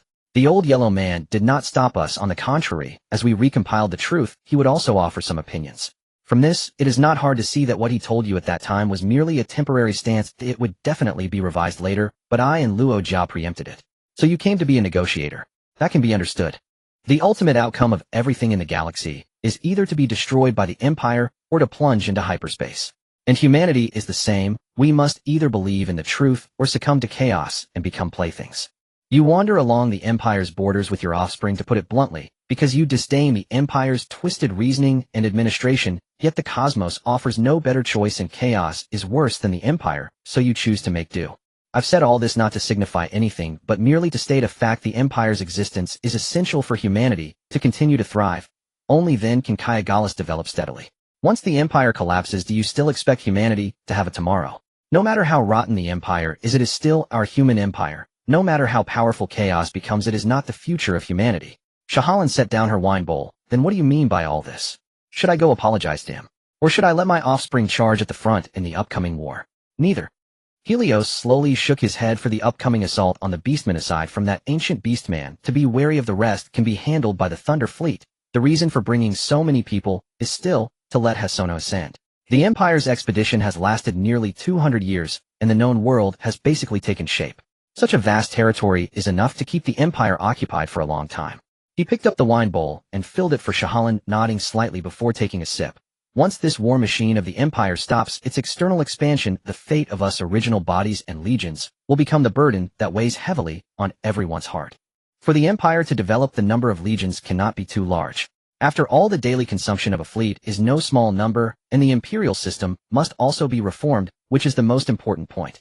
Helios put down his wine bowl, his eyes scanning the faces and gazes of each person. Chaos will not stand by and allow the Empire to develop positively. They will devise all kinds of schemes to shatter the Empire. What they need are negative emotions: worry, unease, depression, sorrow, grief, disappointment, decay, irritation, anger, anxiety, tension, rage, frustration, sadness, pain, anger, complaints, self-blame, remorse, despair, and so on. These are the powerful nutrients for them. Only if humanity continuously provides these emotions can they grow stronger. A positive, peaceful, and prosperous human empire is something they will never allow to exist. Hisona, didn't you say I always harbor suspicion towards you? He looked at the pensive individual. Because in the visions of the future shared by myself, Saint Jailina, and Kalia, you will be killed by their schemes. Your body will be exploited and your descendants will slaughter the descendants of other legions. Under their blessing, your body will be incredibly powerful, capable of contending with your father, even severely injuring him. The Empire will languish under the destruction of your body and descendants, leaving humanity without a future. Every day thinking only of whether there is food today, whether they will be attacked by some alien or taken away by chaotic cultists to conduct sacrificial rituals, opening portals for endless demons to emerge. The empire we fought to establish over nearly 200 years could collapse overnight. That despair nearly drove Kalia insane.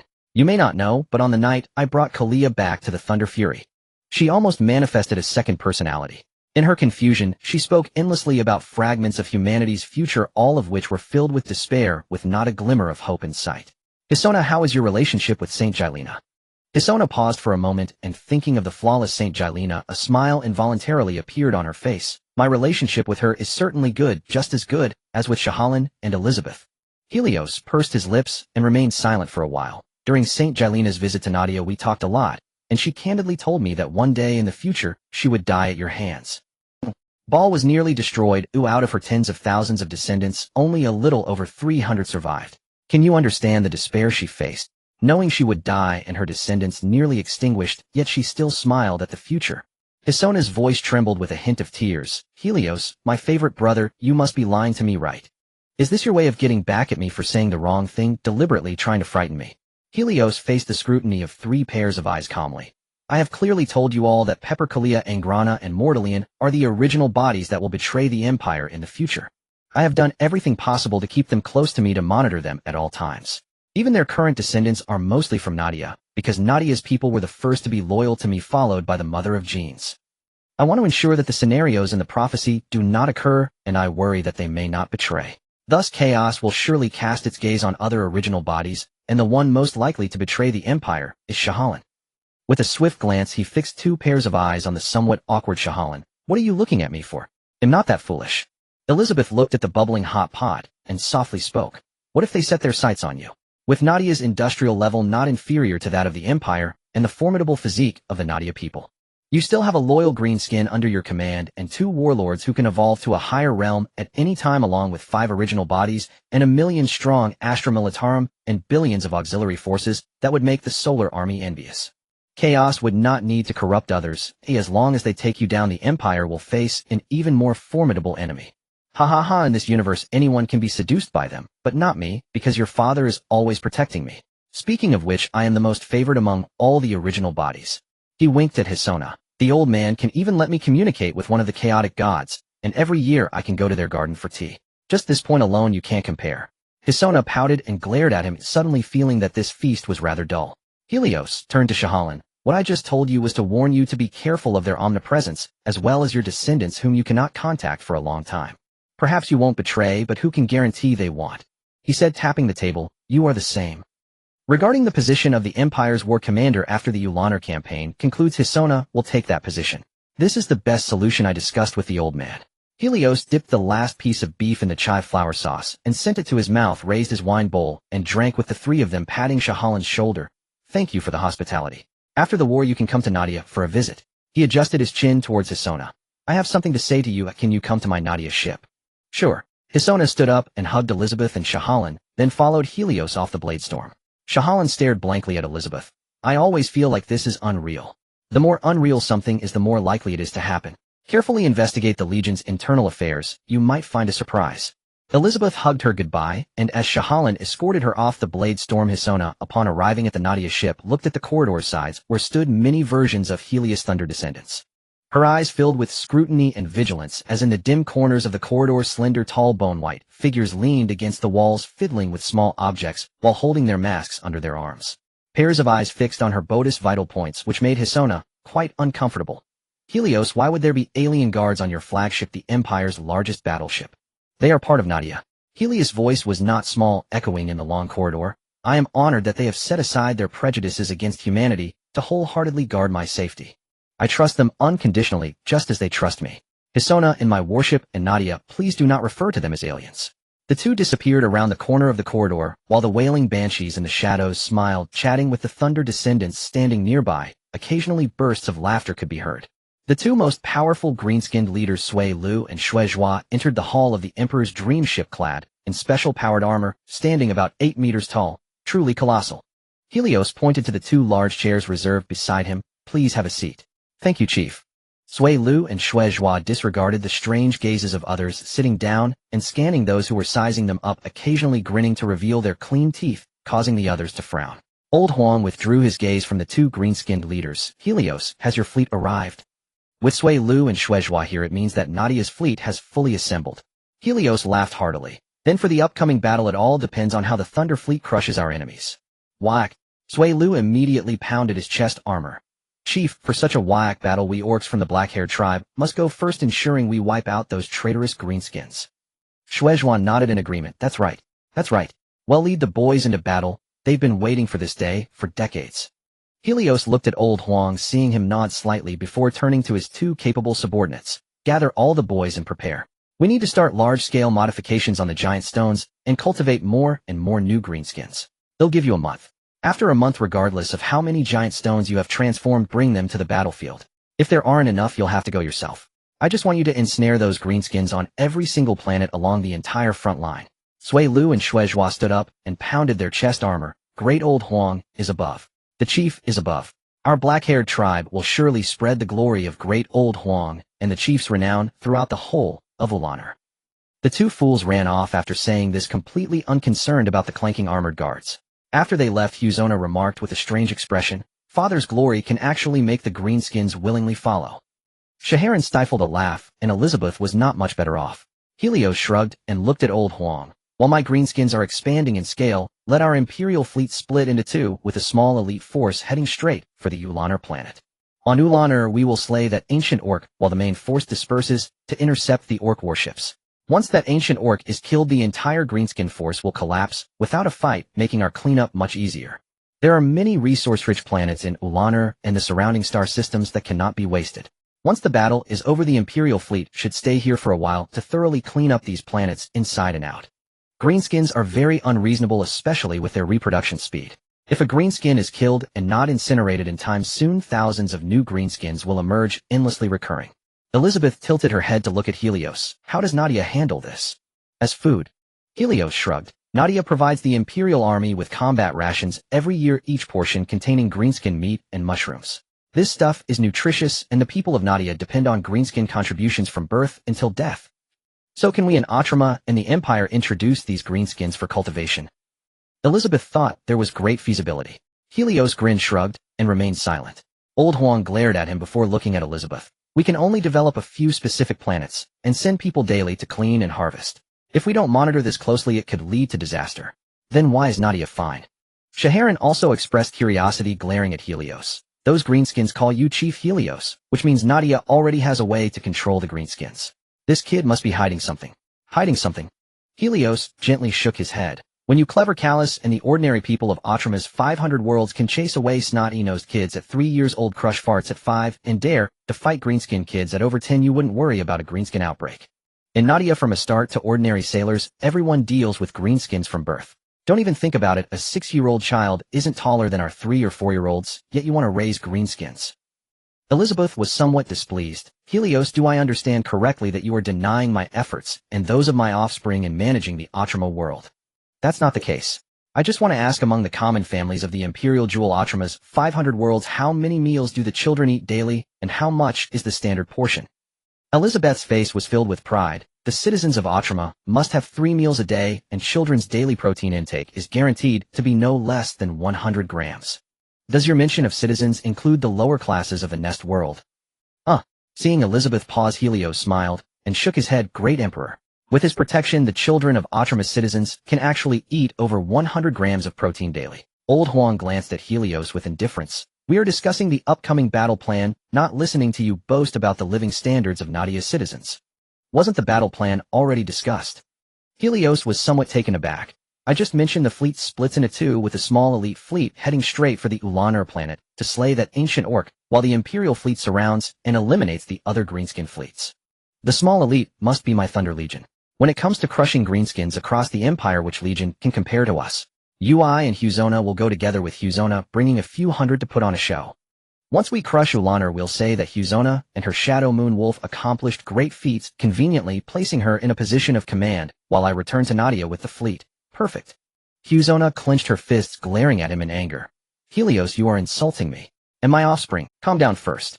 Let's deal with the facts. Who is more familiar with greenskins, the Shadow Moon Wolf or my Thunder Legion?" Helios was about to say something more when Old Huang interrupted. Enough. Enough. How many people did the Thunder Legion bring this time?"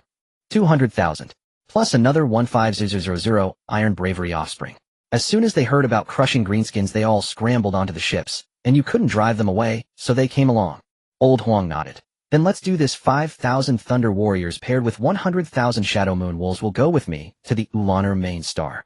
The remaining Thunder Warriors and Iron Bravery will coordinate with Ba and the Extreme Sun to complete the landings on other planets, while the Imperial Navy is responsible for intercepting and encircling the greenskin warships.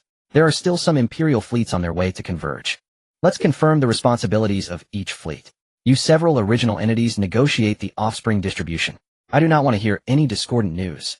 Helios and the other 3 original entities expressed no objections, nor dared to have any. Clang, clang, clang, ding, clatter. In a grand hall aboard the Macraga's Radiance, 2 victorious legionaries engaged in fierce combat against a Thunderborn warrior clad in heavily modified Stygian pattern armor. Though each victorious legionary was an elite among elites, descendants of the Emperor's finest bearing countless honors, their prowess proved insufficient. Despite their overwhelming numbers and peerless training, the Thunderborn effortlessly reversed the tide of battle. His massive power axe, broad as a fortress gate, deflected one legionary's power sword mid-strike before resting its edge against the warrior's reinforced neck guard. With his other axe, he parried a descending blow, then drove a crushing kick into his second opponent, sending him hurtling backward, only to be caught midair by a watching Thunderborn, who called out with warm concern, "Brother, are you all right?" The victorious legionary staggered upright, removed his helmet, and spat a crimson gout of blood. The Thunderborn retrieved a universal stimulant from a recessed compartment in his powered armor and injected it directly into the legionary's neck. Golden serum flooded his veins. His pallid face flushed with life before their eyes. Grateful, he nodded deeply. "Thank you, brother." "Haha, no need for thanks. Tarburo strikes without restraint, or just don't hold it against him." "Right," the Thunderborn replied, stowing the syringe and stepping aside in silence. Tarburus sheathed his weapons and gave both legionaries a curt nod of acknowledgement. "Not bad. A little pressure, perhaps." 2 elite victorious legionaries, guardians sworn to protect the Primarchs themselves, received only this terse appraisal. It felt less like praise and more like quiet disdain. Upon the dais sat 4 Primarchs, each bearing a distinct expression. Helios wore boredom like a shroud, Elizabeth's brow furrowed in deep concern, Hisona gazed inward lost in contemplation, and Shigalan's eyes blazed with unquenchable fire for battle. "Malak, Tarburus has grown arrogant. Teach him humility." "As you command, father." Malak grinned, drawing twin weapons, a power axe and a power hammer, from his belt. Tarburus regarded the Terraborn veteran with sharp wariness. Not out of fear, but sheer undeniable truth, he simply couldn't match him. Clang. Tarburus crossed his axes and lunged, vanishing in a blur that made even seasoned Astartes recoil in startled awe. So fast. Clang. Clatter. Boom. Screech. In under a second, Tarburus skidded backward, hands locked on his axe's torso, bent forward, boots grinding across the deck. Magnetic saws resisting momentum until he halted several meters away. "Ha, cough, cough." Tarburus exhaled sharply, coughed twice, tightened his grip, and charged again. Each time he lasted barely 2 or 3 exchanges before Malak sent him flying with a single contemptuous kick. "Tarburus, is this all you've got? Is this how I taught you to fight?" Whack. Malak swung his axe once more. Tarburus' eyes reddened, breath, ragged jaw clenched. He roared and surged forward anew. Hisona, Elizabeth, and Shigalan exchanged glances, uneasy and credulous, then turned toward Helios. He met their gaze with practiced indifference. "Old man, you've angered me. Is that so? And what will you do about it?" This time their duel unfolded in furious reciprocity. To ordinary Astartes it was a whirlwind of motion, to the Primarchs merely competent, yet Tarburus gained no advantage. So he abandoned finesse, choosing instead to trade wounds for opportunity. He absorbed Malak's downward axe strike on his chest plate, then swept upward with his own colossal blade. Malak twisted aside, raised a sidekick, but Tarburus trapped the leg beneath his armored arm and slammed the veteran to the floor. Weapons discarded, they fought hand-to-hand. "Old man, you have been brought low. Ha ha ha, whack. Brat, do you truly believe you'll win?"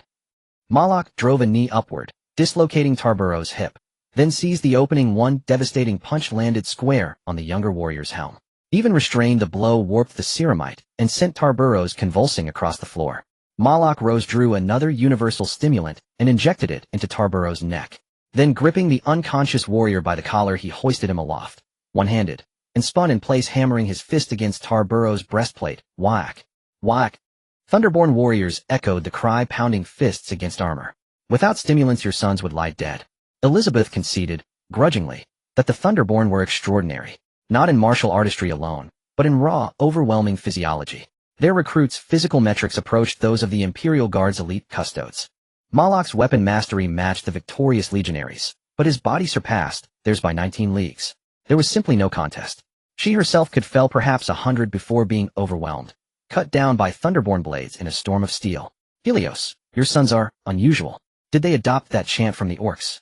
Shigalan asked, curiosity laced with amusement awaiting explanation. Helios waved Malak back into formation before replying, "Nadian children grow up alongside orcs. Over generations their battle cries naturally converged. Same spirit, same fury. What does it matter? You've yet to explain yourself to me, Helios. Do you harbor some misunderstanding regarding my authority, or that of my sons?" "None whatsoever." Helios shook his head lightly, sweeping his gaze over the assembled retinues. Let us speak in the study. Agreed. Elizabeth led the 4 Primarchs into her opulent private chamber. Victorious legionaries sealed the door and stood silent vigil. Helios lit a cigar and said, Ultramar venerates strength above all. Weakness in their eyes forfeits the right to exist. That is my reading of Ultramar. Is it accurate? Broadly speaking, yes. The weak inevitably face condescension. Helios tapped the desk with one finger. There lies the crux. Not in moral failing, but in divergent value systems. In Nadian culture, a boy or man lacking martial valor suffers no stigma. Those deemed unvaliant find purpose elsewhere. Talents flourish in countless forms. No soul is useless, only misdirected. Sometimes those you deem worthless sire descendants who become Nadiania's fiercest champions. Consider my Thunderborn. Many hail from humble lineages. Their families' warmth and harmony forged resilience within them, tempering their wills to withstand trials no mere bloodline could guarantee. The 3 Primarchs remained silent, believing as tradition dictated that valor flows through blood. Helios rejected such dogma. Outright greatness is not inherited, it is kindled. What sustains Nadiania's lower strata? Elizabeth sought comparison, not between legends, but lived realities. Though tales of Nadiania's prosperity spread like wildfire, few outside had witnessed it firsthand. Few who entered ever left. Imperial merchant vessels trade only at Nadiania's 30-odd frontier worlds, colonies populated largely by off-worlders not natives. These settlers receive none of Nadiania's blessings. Nadia has no lower tiers. Helios grinned proudly. In the entire Nadia there are only 3 levels: honorary citizens, ordinary citizens, and criminal citizens. Honorary citizens only enjoy benefits for 1 generation, meaning when Nadia warriors sacrifice themselves, their descendants will receive certain welfare advantages such as better job positions and monthly living subsidies. Once the child of a martyr passes away, the benefits are revoked to prevent others from exploiting loopholes. Ordinary citizens are just typical subjects. There's nothing more to say about that. As for criminal citizens, it is quite literal. Once these individuals commit a crime, their entire family is sent to mining planets, and upon death, they are directly disposed of in incinerators with no privileges. In Nadia, as long as you know the law, yet break it, your entire family will suffer together. It doesn't matter if you're an honorary citizen, as long as you commit a crime, you must face the consequences. However, Nadia will establish corresponding punishment mechanisms based on the severity of the law violated. For petty theft, 2 warnings will be given. On the 3rd offense, the perpetrator will be taken away and stripped of citizenship, forced to work until death in the mines, or serve as genetic culture vessels. Corrupt officials, once verified, will have their entire family sent to mine. If there are relatives serving in fleets or legions, these unfortunate souls will be drafted into the atonement squad, sent first to the most intense battlefields to atone for their relatives with blood and life. Shaharan frowned and countered, won't this cause chaos? After all, it wasn't them who made the mistakes. No, that thinking is incorrect. Many officials in Nadia benefit from these elders or peers, since relatives are aware of their situations, yet still break the law. There can be no claims of injustice. There have indeed been protests in the past, but they were merely verbal. Can you guess what I did? Elizabeth pondered lightly. Protesters sent to the front lines to die. Hisona thought deeper, setting an example. Shaharan remained silent, merely watching the chuckling Helios, who exhaled a cloud of smoke. 649 Thunder descendants, 11742 Storm elites, and even over 2 row officers and soldiers of the auxiliary army. He directly swept his hand across his neck. In front of all Nadia citizens, we initiated quantum synchronized projection, executing them in batches. Their relatives and descendants had their citizenship revoked and were sent to mining planets or became culture vessels. Nadia only has one voice and can only have one voice. During that major purge across thousands of planets in Nadia, over 200 million were killed or exiled. Since then, as long as there are relatives in positions of power, all active military personnel will sever ties with those identities no longer considered blood relatives to prevent entanglement. I may be a soft-hearted person, but this goodwill is not something anyone can take for granted. Elizabeth stared at the smiling Helios for a long time, her lips pressed lightly. What do ordinary Nadia people eat for 3 meals a day? We Nadia people eat 4, or even 5 meals a day. 3 meals might not be enough to satisfy their consumption. Helios laughed heartily, counting on his fingers. Take a 4 or 5-year-old child as an example. For breakfast, they typically have a large cup of milk, big meat buns, butter, fried eggs, and fried meat, all, depending on family conditions. Almost every family can afford it. Once the child starts kindergarten, they will exercise under the teacher's guidance. The breakfast will be quickly digested, so there will be a high-calorie snack in the morning like cream cakes and fruit juices. The lunch is even more sumptuous with 4 dishes and 1 soup, ensuring 2 large meat dishes, 1 small meat dish, and 1 vegetable. In the afternoon, if the child plays hard, they can have fruits and supplement biscuits to keep their bodies in a high absorption state. When the child returns home for dinner, it depends on the mood of the parents or elders. Whatever they make, the child eats. If they don't want to eat, they can go out to a restaurant. There are plenty of restaurants on every street in Nadia. He proudly looked at Elizabeth with his nostrils. This is a typical day of life and diet for ordinary children in Nadia. The supplements developed by Nadia enable children to absorb more comprehensively, and combined with daily intake, our children's physical fitness is something even the nobles of the entire empire find hard to match. Your Autolama can easily compare with the empire, but if you compare it with my Nadia, I dare say that 6 out of 10 will immediately drag their families and rush into Nadia, pledging their lives and everything for Nadia. Helios took a sip of tea. If you don't believe it, you can ask Saint Juliana. She has lived in Nadia for several years, and many of her descendants and Ball citizens have lived in Nadia. She certainly won't lie to you. At my juvenile training base, I have helped her train Ball children all the same age of 6. Nadia's children are generally a head taller than Ball children with incomparable physical fitness. Our ordinary adult males in Nadia, as long as they have a weapon, whether it be a long sword or a spear, can easily overpower a green-skinned child on Yanon. This is the reason why Nadia is unafraid of war. I can make strategic blunders in a war, losing 3-0 or even 4-0 Astartes, but give me a year and I can bring 1,000,000 Astartes to continue fighting the enemy, while Nadia continues to produce an unending stream of Astartes. I don't care about individual soldier quality. To me, Astartes are merely weapons consumables. Once a batch dies, I replace them, and as long as my Astartes are numerous enough, any imperial enemy can only despair. He stared into the 3 pairs of silent eyes. We are the original body of the empire. Our purpose of existence is to ensure the continuation of human civilization. There can be no betrayal small enough to be forgiven, nor sacrifices great enough to be unacceptable. To you, the old man Huang may seem cold and ruthless in some matters, but if faced with me, I would be even more. Long ago, I told your father that once humanity truly faces life and death choices, I would activate the black wartime level of Nadia, creating an Astartes army within 3 years to charge into subspace with your father and strike at the lair of the chaos evil gods. In the real world, when demons die, they will resurrect in subspace.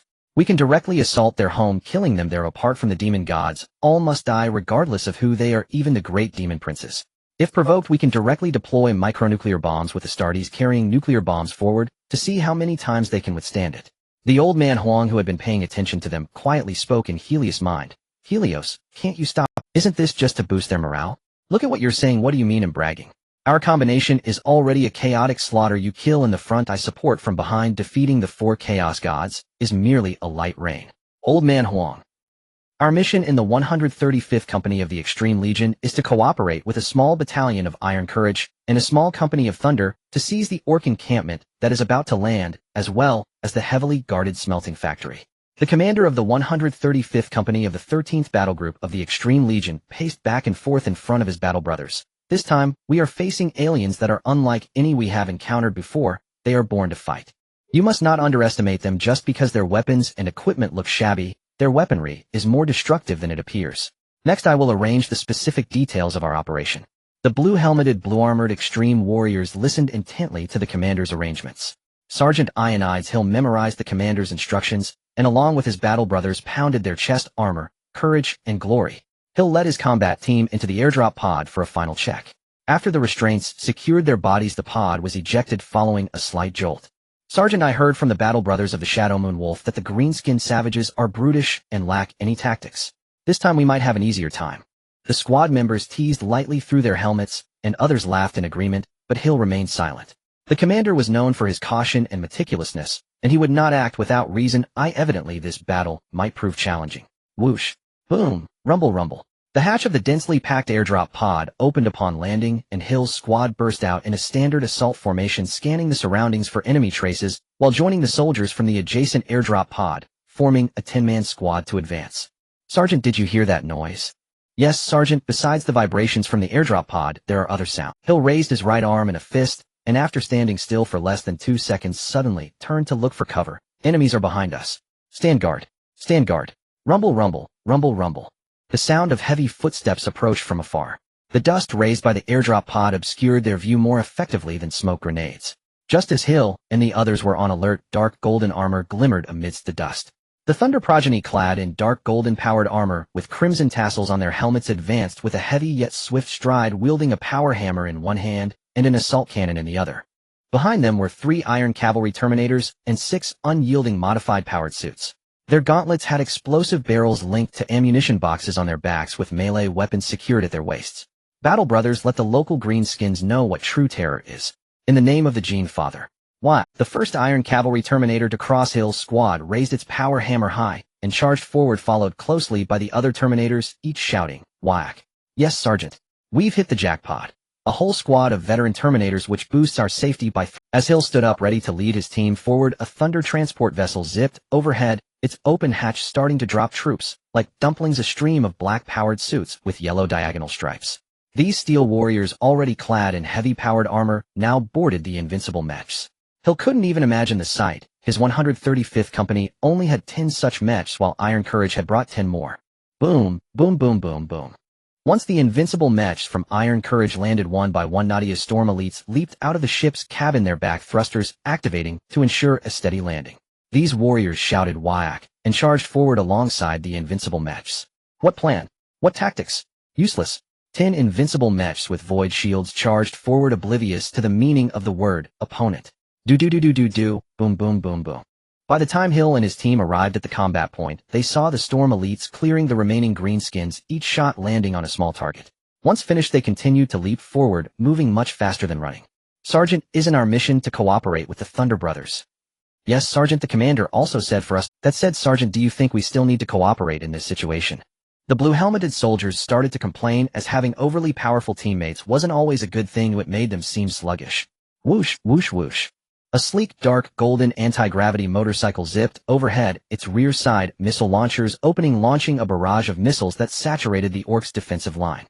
10 invincible mechs lined up, each shoulder-mounted missile launcher firing according to need, while others stretched their necks behind the mechs.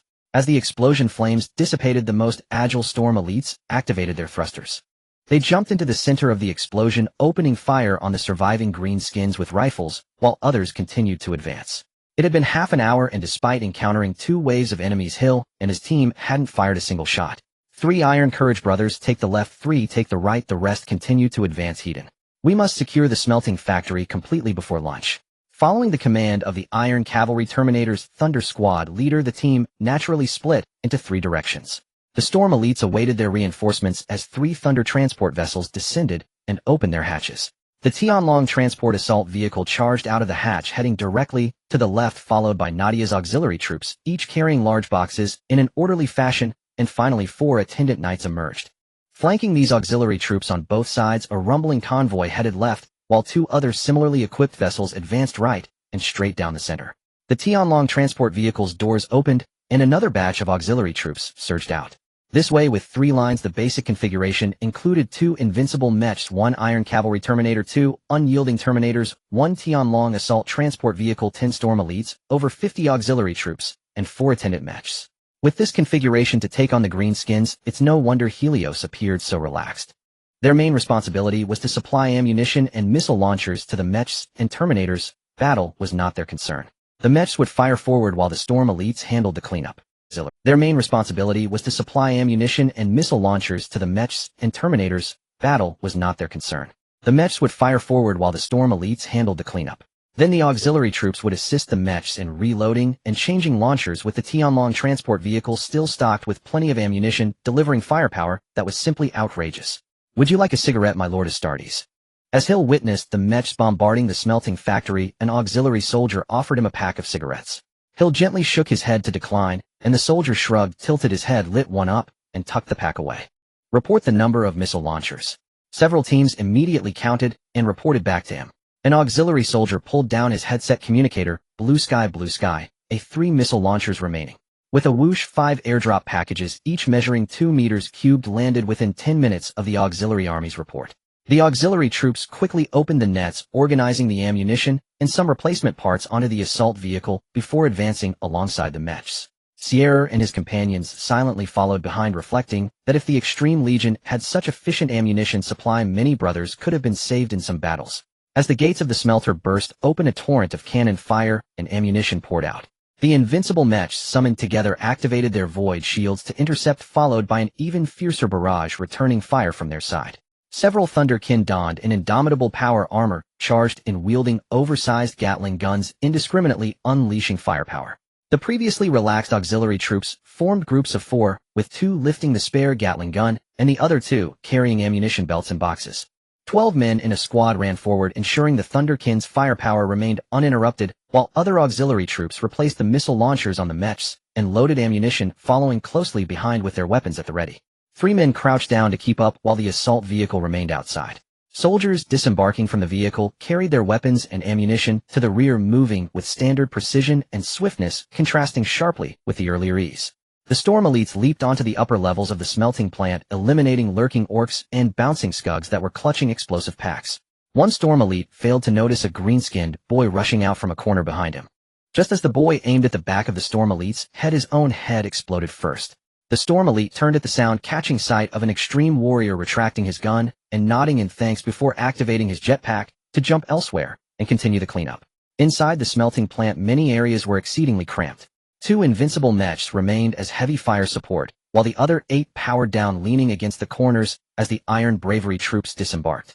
Lifting explosive rifles to clear out orcs in narrow passages, Sierra directed his comrades to spread out and clean up, while explosions and gunfire continued unabated elsewhere in the smelting plant. Except for a dozen or so unfortunate auxiliary troops injured or maimed by self-destructing skugs, there were no other losses.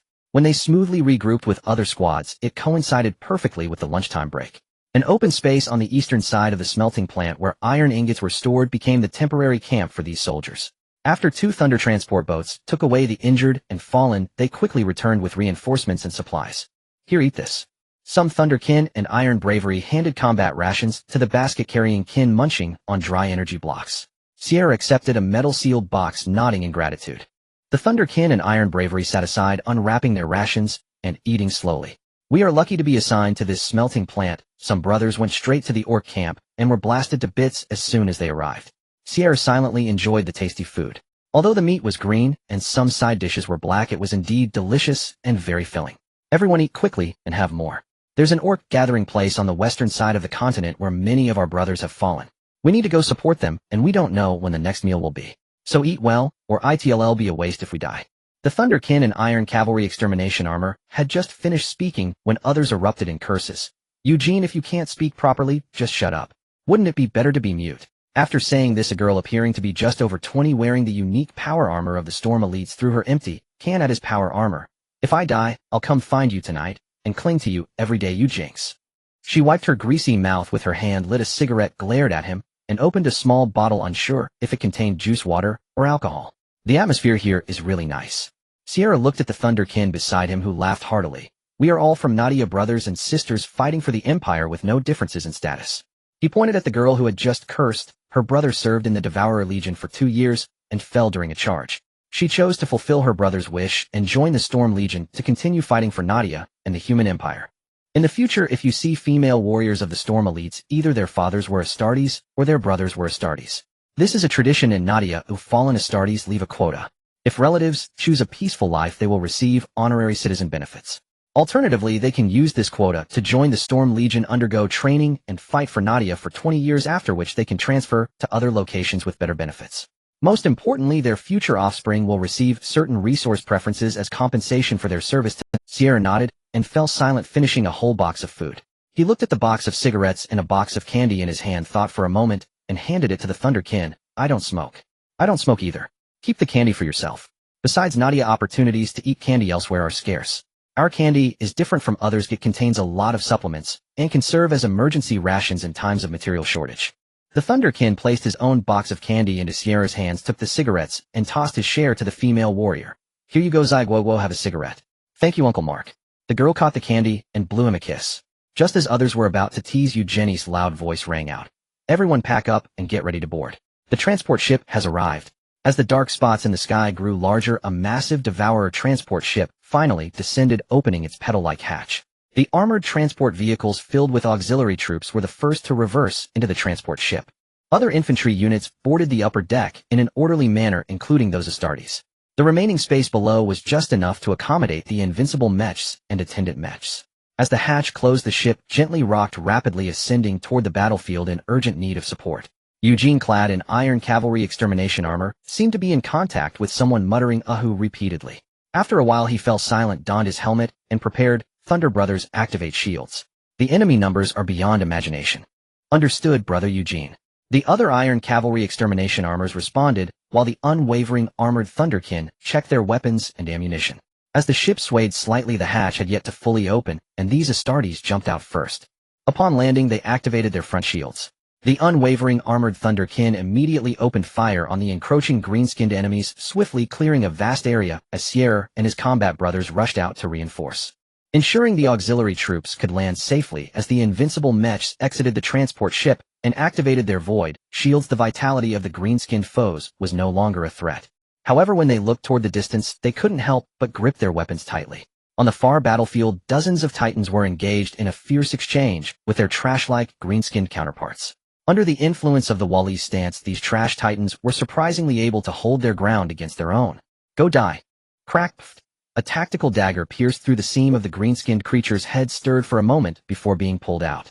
The auxiliary soldier kicked the nearby green-skinned creature aside and pounced on the green-skinned kid, who was pinning down his comrade. The dagger struck several times in his hand. Before he could rise, a large green foot kicked him in the abdomen, sending him flying. The green-skinned kid grinned, revealing sharp teeth, brandishing a hammer in his hand. Whack. Ugh-to-way, the kicked soldier held his abdomen, spitting out some clear water, and retrieved a chainsaw sword from the hands of a fallen comrade. Vroom vroom vroom. Whack. The soldier yelled in anger and charged alongside the green-skinned kid, crouching to dodge the hammer coming down. With a spinning chainsaw sword, he stabbed into the creature's chest from the right side of its neck, pulling it back and slashing. Dong vroom vroom vroom. The chainsaw sword was blocked by an incoming ally, and the soldier then noticed it was friendly reinforcements. He wiped the blood from his face, revealing a set of white teeth. You guys are a bit late. At least you're still alive. The auxiliary soldier patted him on the shoulder and then waved his right hand. Hundreds of auxiliary troops passed by the two in silence, rushing towards the distant battlefield. One of the supporting soldiers patted the young soldier on the cheek. Kid, can you still fight? Of course. For the Nadians, nothing can stop us from fighting except death. The young soldier picked up a laser gun, reloaded with a fully charged magazine, stashed a few more in his gear, slung the chainsaw sword at his waist, and charged forward with the gun. Long live the Nadians. Whack. The veteran auxiliary soldier laughed and shook his head. Being young is great, full of energy and vigor, he exclaimed while wielding the gun in his left hand and the chainsaw sword in his right, running forward while shouting, "Let those green-skinned scum see the fighting spirit of the Nadians." Ha ha ha. Whack. Sergeant, I can't help but feel that the Nadians are more like beasts than the local greenskin. The arriving Hill and his team happened to witness the conversation between the veteran and the young soldier, as well as their fervor for battle. Hill moved forward in silence. Mel's, don't you think your words are an insult to them? Sorry, Sergeant. The extreme warrior beside him didn't say more, charging alongside the auxiliary troops.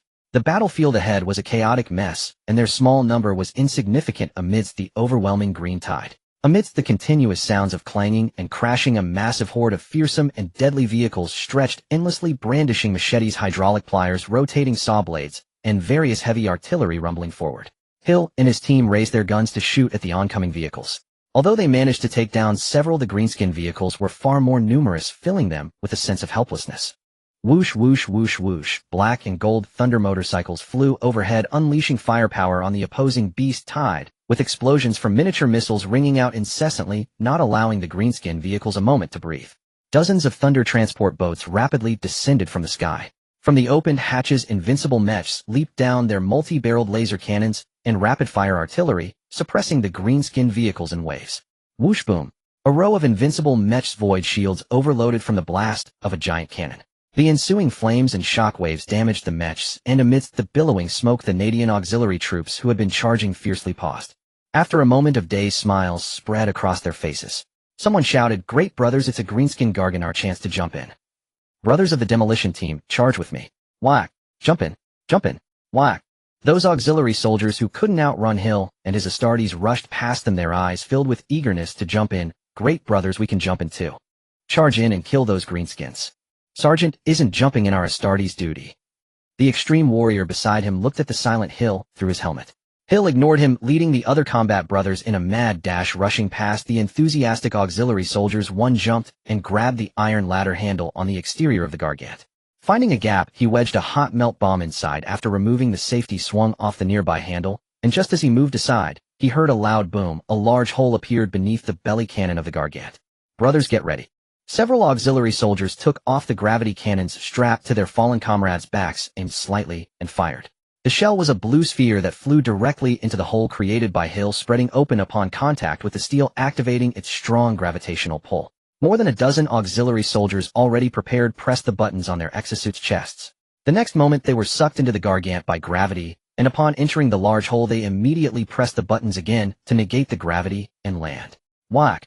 The auxiliary soldiers fired their pistols without pause, and the chainsaw swords danced up and down, taking down a large number of the repair workers rushing to fix the hole.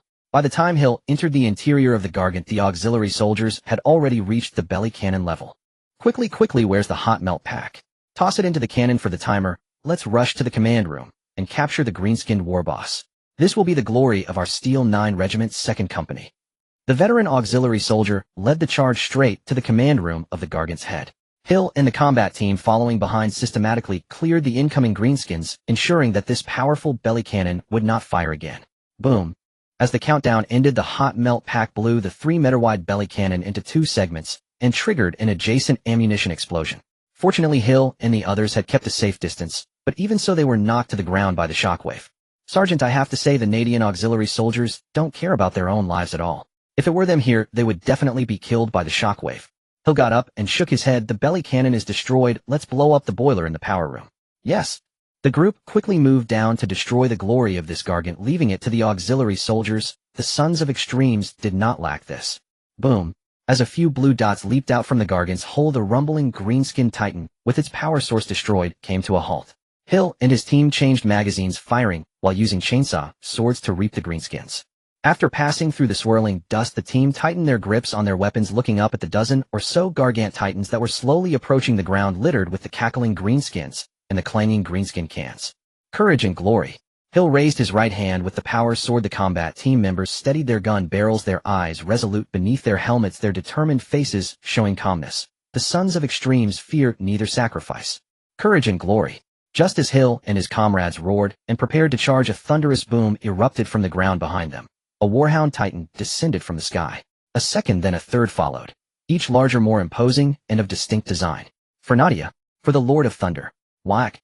Clad in unyielding power armor, the Sons of Thunder surged past Hill's squad, wielding twin-linked bolt guns in one hand and power hammers in the other. Behind them came Thunder Warriors and Iron Guard, flanked by legions of auxiliary troops, charging forward with unstoppable momentum. Courage and glory. Hill led his brothers into the fray. Behind them, Warhound Titans raised their arms, medium plasma annihilators blazing, as they shattered the ancient gargants shielded by whack fields, reducing them to jagged ruin. Absolute firepower dominance and an overwhelming energy disparity rendered even the most absurd whack fields meaningless against sheer unrelenting physics. With the final gargant destroyed, the orcs' morale instantly collapsed. Their earlier frenzy of savage exhilaration gave way to raw terror. Under the panicked leadership of some Gretchen, they broke and fled in disarray. Pursued relentlessly by Nadia's forces, the orcs scattered across the battlefield, while overhead waves of bomber squadrons streaked across the twilight sky, delivering precision ordnance into the densest concentrations of green. Thunder transport gunships and Storm Eagles swept ahead, dominating the airspace. At the orcs' inevitable retreat route, elite stormtroopers were deployed en masse, rapidly establishing fortified defensive perimeters, extinguishing their last hope of escape. Night fell, but the human encampment blazed with light. After a day of relentless combat, Hill and his brothers finally reunited with the rest of their company. Casualties were minimal. The wounded were evacuated aboard Nadia's warships for treatment, equipped with far more advanced medical technology capable of regenerating limbs or installing cybernetic prosthetics per each battle brother's specifications. Astartes, your meal is served. Armed auxiliaries pushed mobile mess carts toward them, freshly cooked rations prepared aboard ship this afternoon, plus freshly harvested fruit. If it's not enough, we'll bring more. Dozens of massive mess carts lined up in formation, each filled with stainless steel rectangular trays, precisely portioned 2 kilograms of thick-cut beefsteak, 3 kilograms of cheese-laced mashed potatoes, 1 kilogram of vegetable salad, and 1 kilogram of strawberries, grapes, and bananas combined. 2 liters of whole milk, 500 grams of nutrient paste, dissolvable in water or chewable dry, plus cigarettes and fruit wine freely available. The Astartes accepted their trays, milk flasks, and fruit sacks with quiet nods of thanks, then returned silently to the campfires. The cooks grinned, watching them devour the food with eager anticipation. How does it taste? Hill swallowed a mouthful and smiled. Delicious. Ha ha ha. Eat your fill. We've got plenty more. Tomorrow's breakfast will be giant orc meat buns. Most of our culinary detachment has already ventured into the wilds to forage the local orc flesh and mushrooms. I wonder if they'll rival Nadia's finest. The Astartes exchanged bemused glances, unsure how to respond. So they simply ate, drank, and labored on until every morsel was gone. Fearing their restraint might leave them hungry, the cooks distributed all remaining portions among them. Only when every crumb had vanished did the cooks gather their gear and depart. See you tomorrow. Once the warm-hearted cooks had left, the young Astartes stretched his powered armor. Sergeant, I've never known what true satiety feels like until today. Ultramar hasn't starved you. The remark came from a sergeant of another squad, sipping milk thoughtfully. Excessive comfort dulls the edge of resolve. Our Nadian comrades are generous, but once this war ends we shall invite them to Ultramar as guests and repay their hospitality in full. Other Astartes nodded vigorously, agreed. Ultramar stands tall. We must not let them underestimate. He'll remain silent, sucking on his nutrient paste. Between Ultramar and Nadia lay an undeniable gap, one that denial could not erase. A deep, resonant boom shook the camp at dawn, jolting most from sleep. Weapons were snatched up, squads assembled swiftly. Hill and his brothers strode grim-faced toward the Astartes muster zone. Yet the Iron Guard's junior captain laughed heartily, waving dismissively. No cause for alarm. Our Orc battalions have just landed. Today's battle will be far easier. I received word from Master Smith Dantiok himself before dawn, but spared you rest, so I didn't disturb you. He addressed the Space Marines directly. After breakfast we advance toward the next Orc concentration zone. With that he dismissed the gathering and strode off. Intrigued by how Nadia's orcs would engage the native greenskins, the Astartes murmured amongst themselves as they returned to camp, cleaning and maintaining their weapons. The previous night's abundant feast had already converted into vital energy still stored within their bodies, barely touched.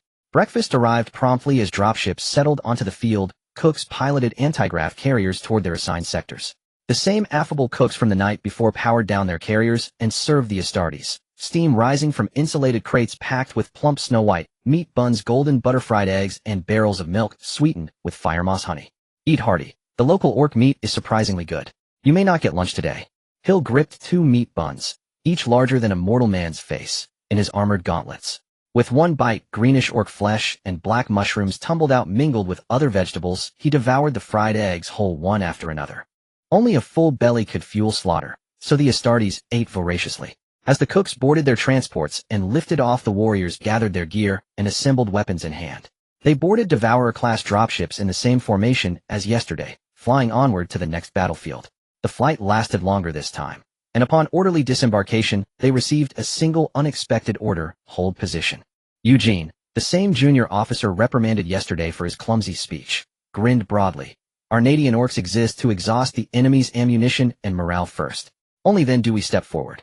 Shmi, Shmi. Among the assembling Nadian orcs, several sharp-eyed Gretchen pointed excitedly toward the waiting human forces, only to be flattened by a punch from a nearby orc. Them's Shmi allies. You dare hit me? Whack. The downed Gretchen instantly grappled with his assailant, while surrounding orcs roared with laughter, until a piercing horn blast echoed across the wastes. From the shattered boulders a tide of battered trucks and roaring motorcycles surged forth. Mount up, mount up. We're off to smash the local orcs. Gubbins above. Whack. Howling with bloodthirsty glee, the orcs scrambled onto vehicles and sped toward the distant native encampment, while overhead swarms of Daka fighters, painted jet black, screamed across the sky.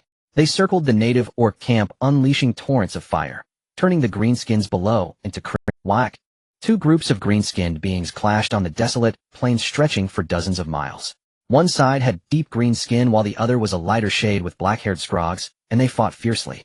Crack Huff, an old soldier from the auxiliary army, tilted his head to light a cigarette and handed a new recruit a cigarette, saying, "Smoke up, prepare to enter the fray. Oh, our orcs are struggling a bit.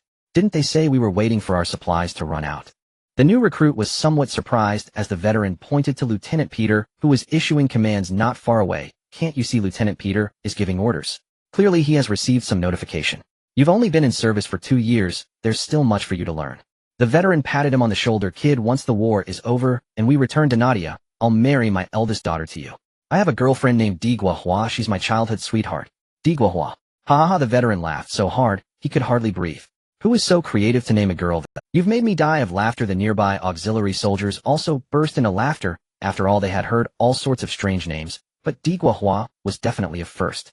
Back in our place we say that ugly nicknames help one thrive. I was called Dogsy as a kid. The new recruit was unfazed by his comrades' laughter, having grown accustomed to it since childhood. He extinguished his cigarette and let the smoke waft from his nostrils, tightening his grip on his weapon as he looked at the approaching squad leader. "No tactics. Cooperate with our orc troops to eliminate the local greenskins. If you encounter enemy mechs and Titans, retreat. and call for fire support. Temporarily withdrawing is not disgraceful. Charging forward knowing you will die is foolish. Did you all understand?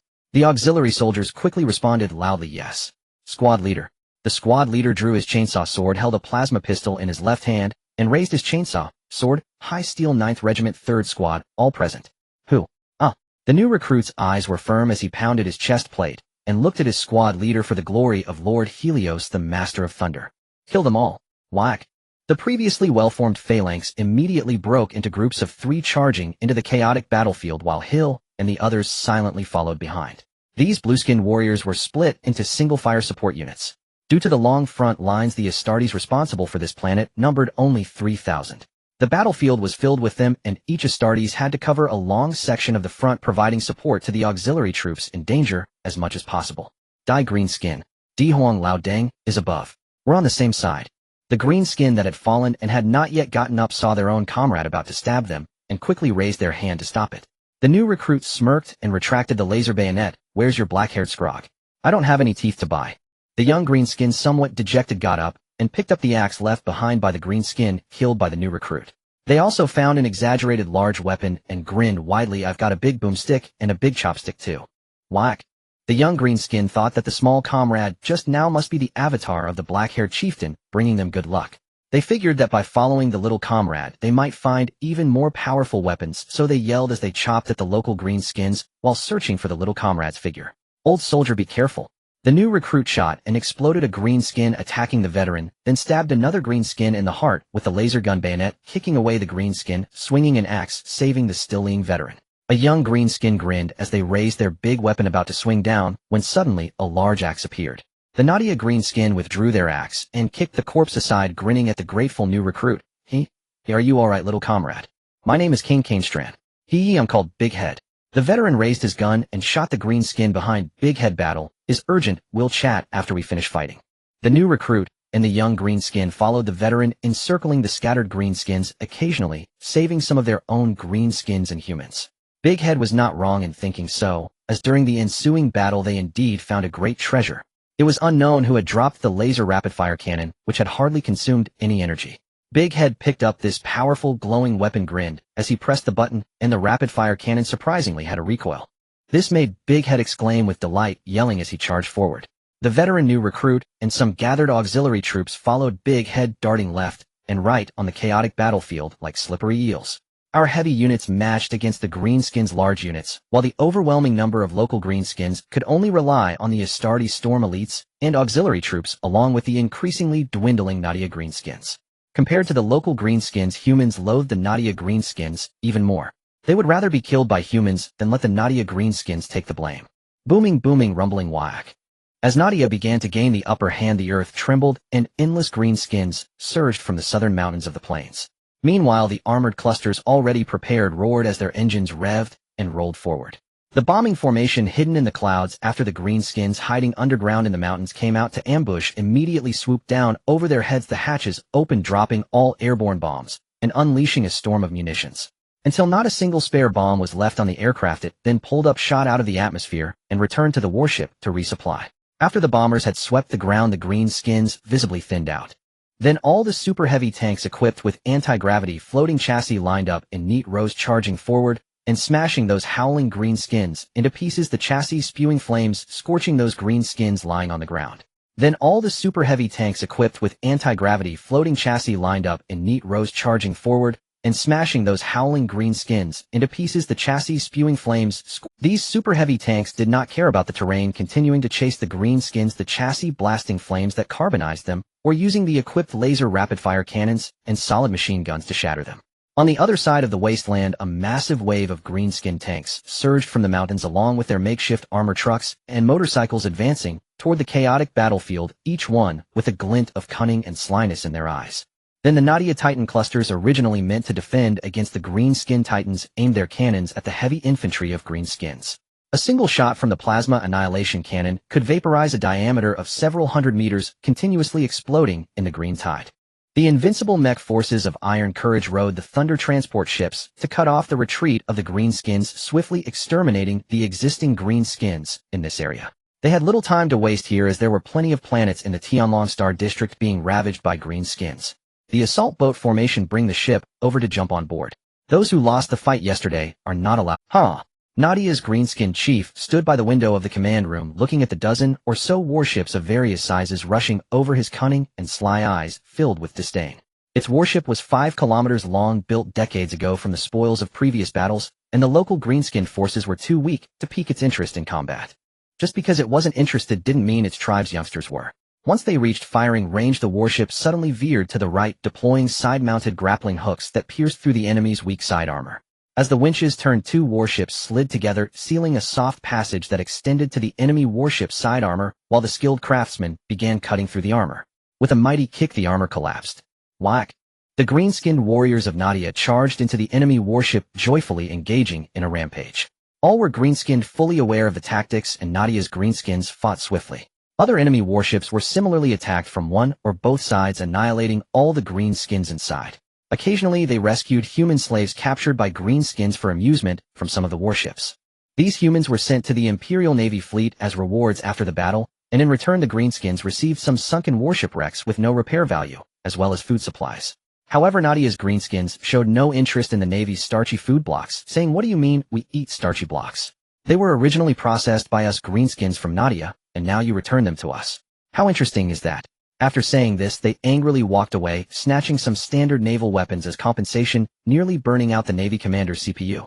"Go find the logistics supervisor." The commander of the naval fleet, smoking a cigarette, was somewhat frustrated.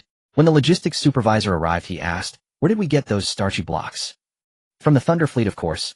The logistics supervisor answered honestly. "Our people got the news that the Thunder Fleet came in a rush, fearing that this war would last a long time, and brought many supply ships, all filled with starchy blocks. They have a storage standard of 20 years, and these had been piled up for about 10 years. After they arrived, they collected a lot of unhatched greenskins for processing and decided to discard these. They planned to destroy them on sight, and when I heard how wasteful that was, I sent someone to negotiate with them and brought them all back. You know, Commander, the starchy blocks produced by Nadia's greenskins are tastier and more nutritious than those of the Empire." Finally, he foolishly asked, "Would you like to try some?" The commander looked at the logistics supervisor as if he were a fool, opened his mouth to scold, but couldn't find the words, and waved him away, cursing. As a dignified Duke of the Empire, it was truly frustrating to be scolded by the lowly greenskins without having a reason to refute. Time unknowingly passed to 999 M30, as the human fleet completed the dispersal of the Orc main forces around the Ulanar star system, discovering that only one main fleet remained above the main star of Ulanar. The Thunder Fleet and the Shadowman Wolf Joint Fleet, under the command of the Emperor's Dream, advanced out of hyperspace towards the main star of Ulanar. I still insist on the original plan, with my father leading the Titan Legion and auxiliary forces to land and draw out the main forces hidden in Ulanar. Our joint fleet will prioritize eliminating the Ulanar space main fleet to prevent their orbital support. Helios spoke with gravity. "Every auxiliary soldier from Nadia is invaluable and cannot be carelessly consumed. If it were the auxiliary forces brought by you Shadowman Wolves and the Empire, I would have no objections." "Helios, this is war. War will inevitably lead to casualties. What kind of battle are you fighting if you fear casualties? You know this is war." Helios coldly stared at Hosanna. "We have better battle plans. Why should we consume the Empire's troops? Then tell me your strategy if it's indeed better than mine. I and my offspring will follow your command, so speak quickly." Regarding Hosanna's petty grievances, Helios casually replied, "Swirling torpedoes, plenty of them. This planet is the ancient Orc Ulak's stronghold. The stronghold of URG had long been fortified. Why would you foolishly send mortals to block and attract?" Helios was somewhat irritated. The Empire is not lacking in population, but those young and warriors should not be carelessly consumed. Knowing there are numerous defensive installations on the ground, you still send them in. I truly suspect who you are in league with. After orbital bombardment, we will deploy Astartes to decisively determine the outcome. That is the optimal solution. If you exterminate this planet, the Empire will lose a resource-rich planet, which is more cost-effective. After orbital bombardment, we will deploy Astartes to decisively determine the outcome. That is the optimal solution. If you exterminate this planet, the Empire will lose a resource-rich planet, which is more cost-effective. What if Ulanar becomes a dead planet? Once the world engine is installed, it can restore a complete ecosystem in just over a decade. Then it will be a perfect home planet, better than now, right? The Imperial guards in the hall all thought Helios' plan was good. Without losing a single soldier, they could eliminate all orcs on the planet's surface, ensuring no life signs remained before transforming it. Old Huang actually agreed with Helios' strategy, simple and straightforward, but the ancient orc Alak must be killed by their own hands, otherwise who knows if it would escape. Old Huang said nothing, merely glancing at Hosanna, who with her father's support felt emboldened. You and father lead the landing first, and I will command the main warships. We will encircle and annihilate the orc fleet while land. So shall we first besiege the warships, or land? Or simultaneously launch both? Old Huang said nothing, merely glancing at Hosanna, who with her father's support felt emboldened. You and father lead the landing first, and I will command the main warships. We will encircle and annihilate the orc fleet while landing. Helios nodded and departed. Old Huang glanced at his retreating figure and focused his gaze on Hosanna's face. Let the Thunder Fleet take the lead against the orc fleet. Their warship shields and firepower cannot be matched by the Empire's other ships. Father, the Thunder Fleet has strong delivery capabilities, and their orbital bombardment is fast and accurate. It's not cost-effective to send them against the orc fleet.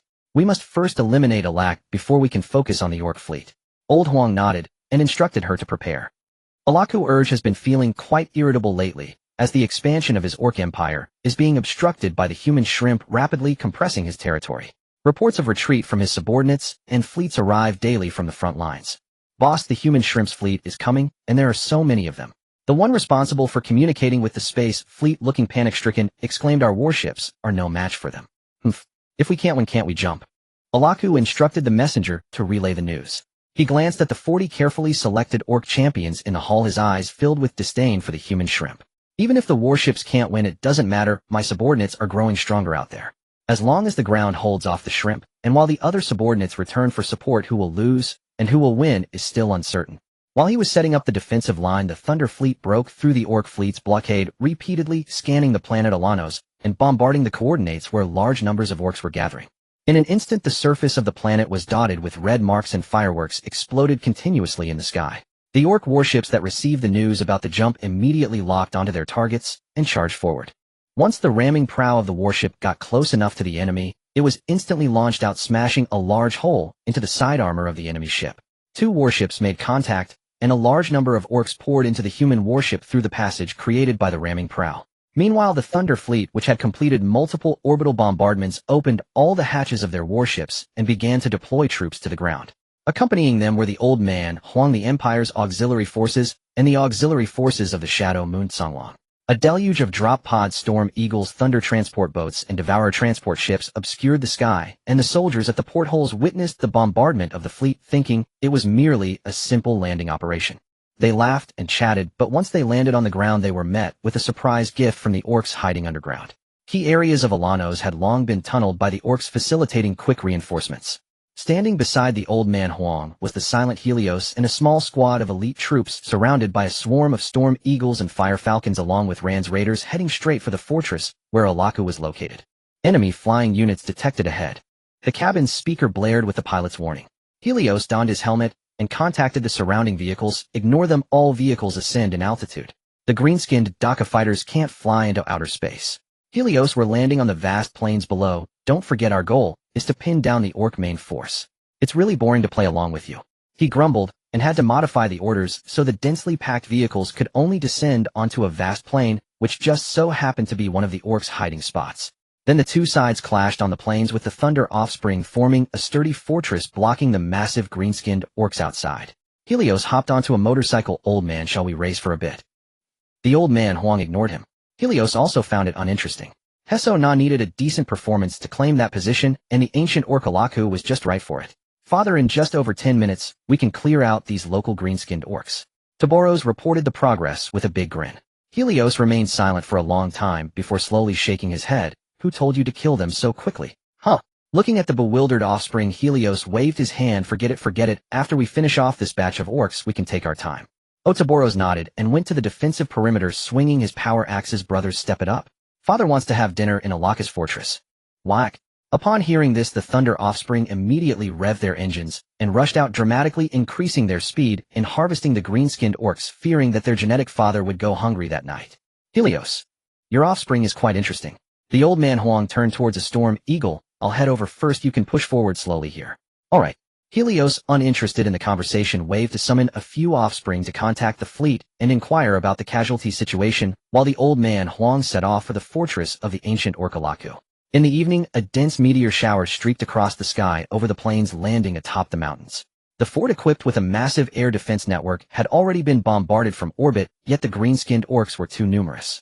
The flattened air defense network was quickly repaired by the overwhelming green-skinned orcs and launched attacks on the newly landed Shadow Moon, Songlong, resulting in heavy casualties among Heso Na's offspring. Helios led his troops to advance slowly, sometimes stopping to rest for a day or two, enjoying the scenes captured by his offspring, watching the Imperial army engage in a fierce battle with the green-skinned orcs. Until that ancient orc towering over 10 meters and clad in exaggerated powered armor engaged with the old man Huang.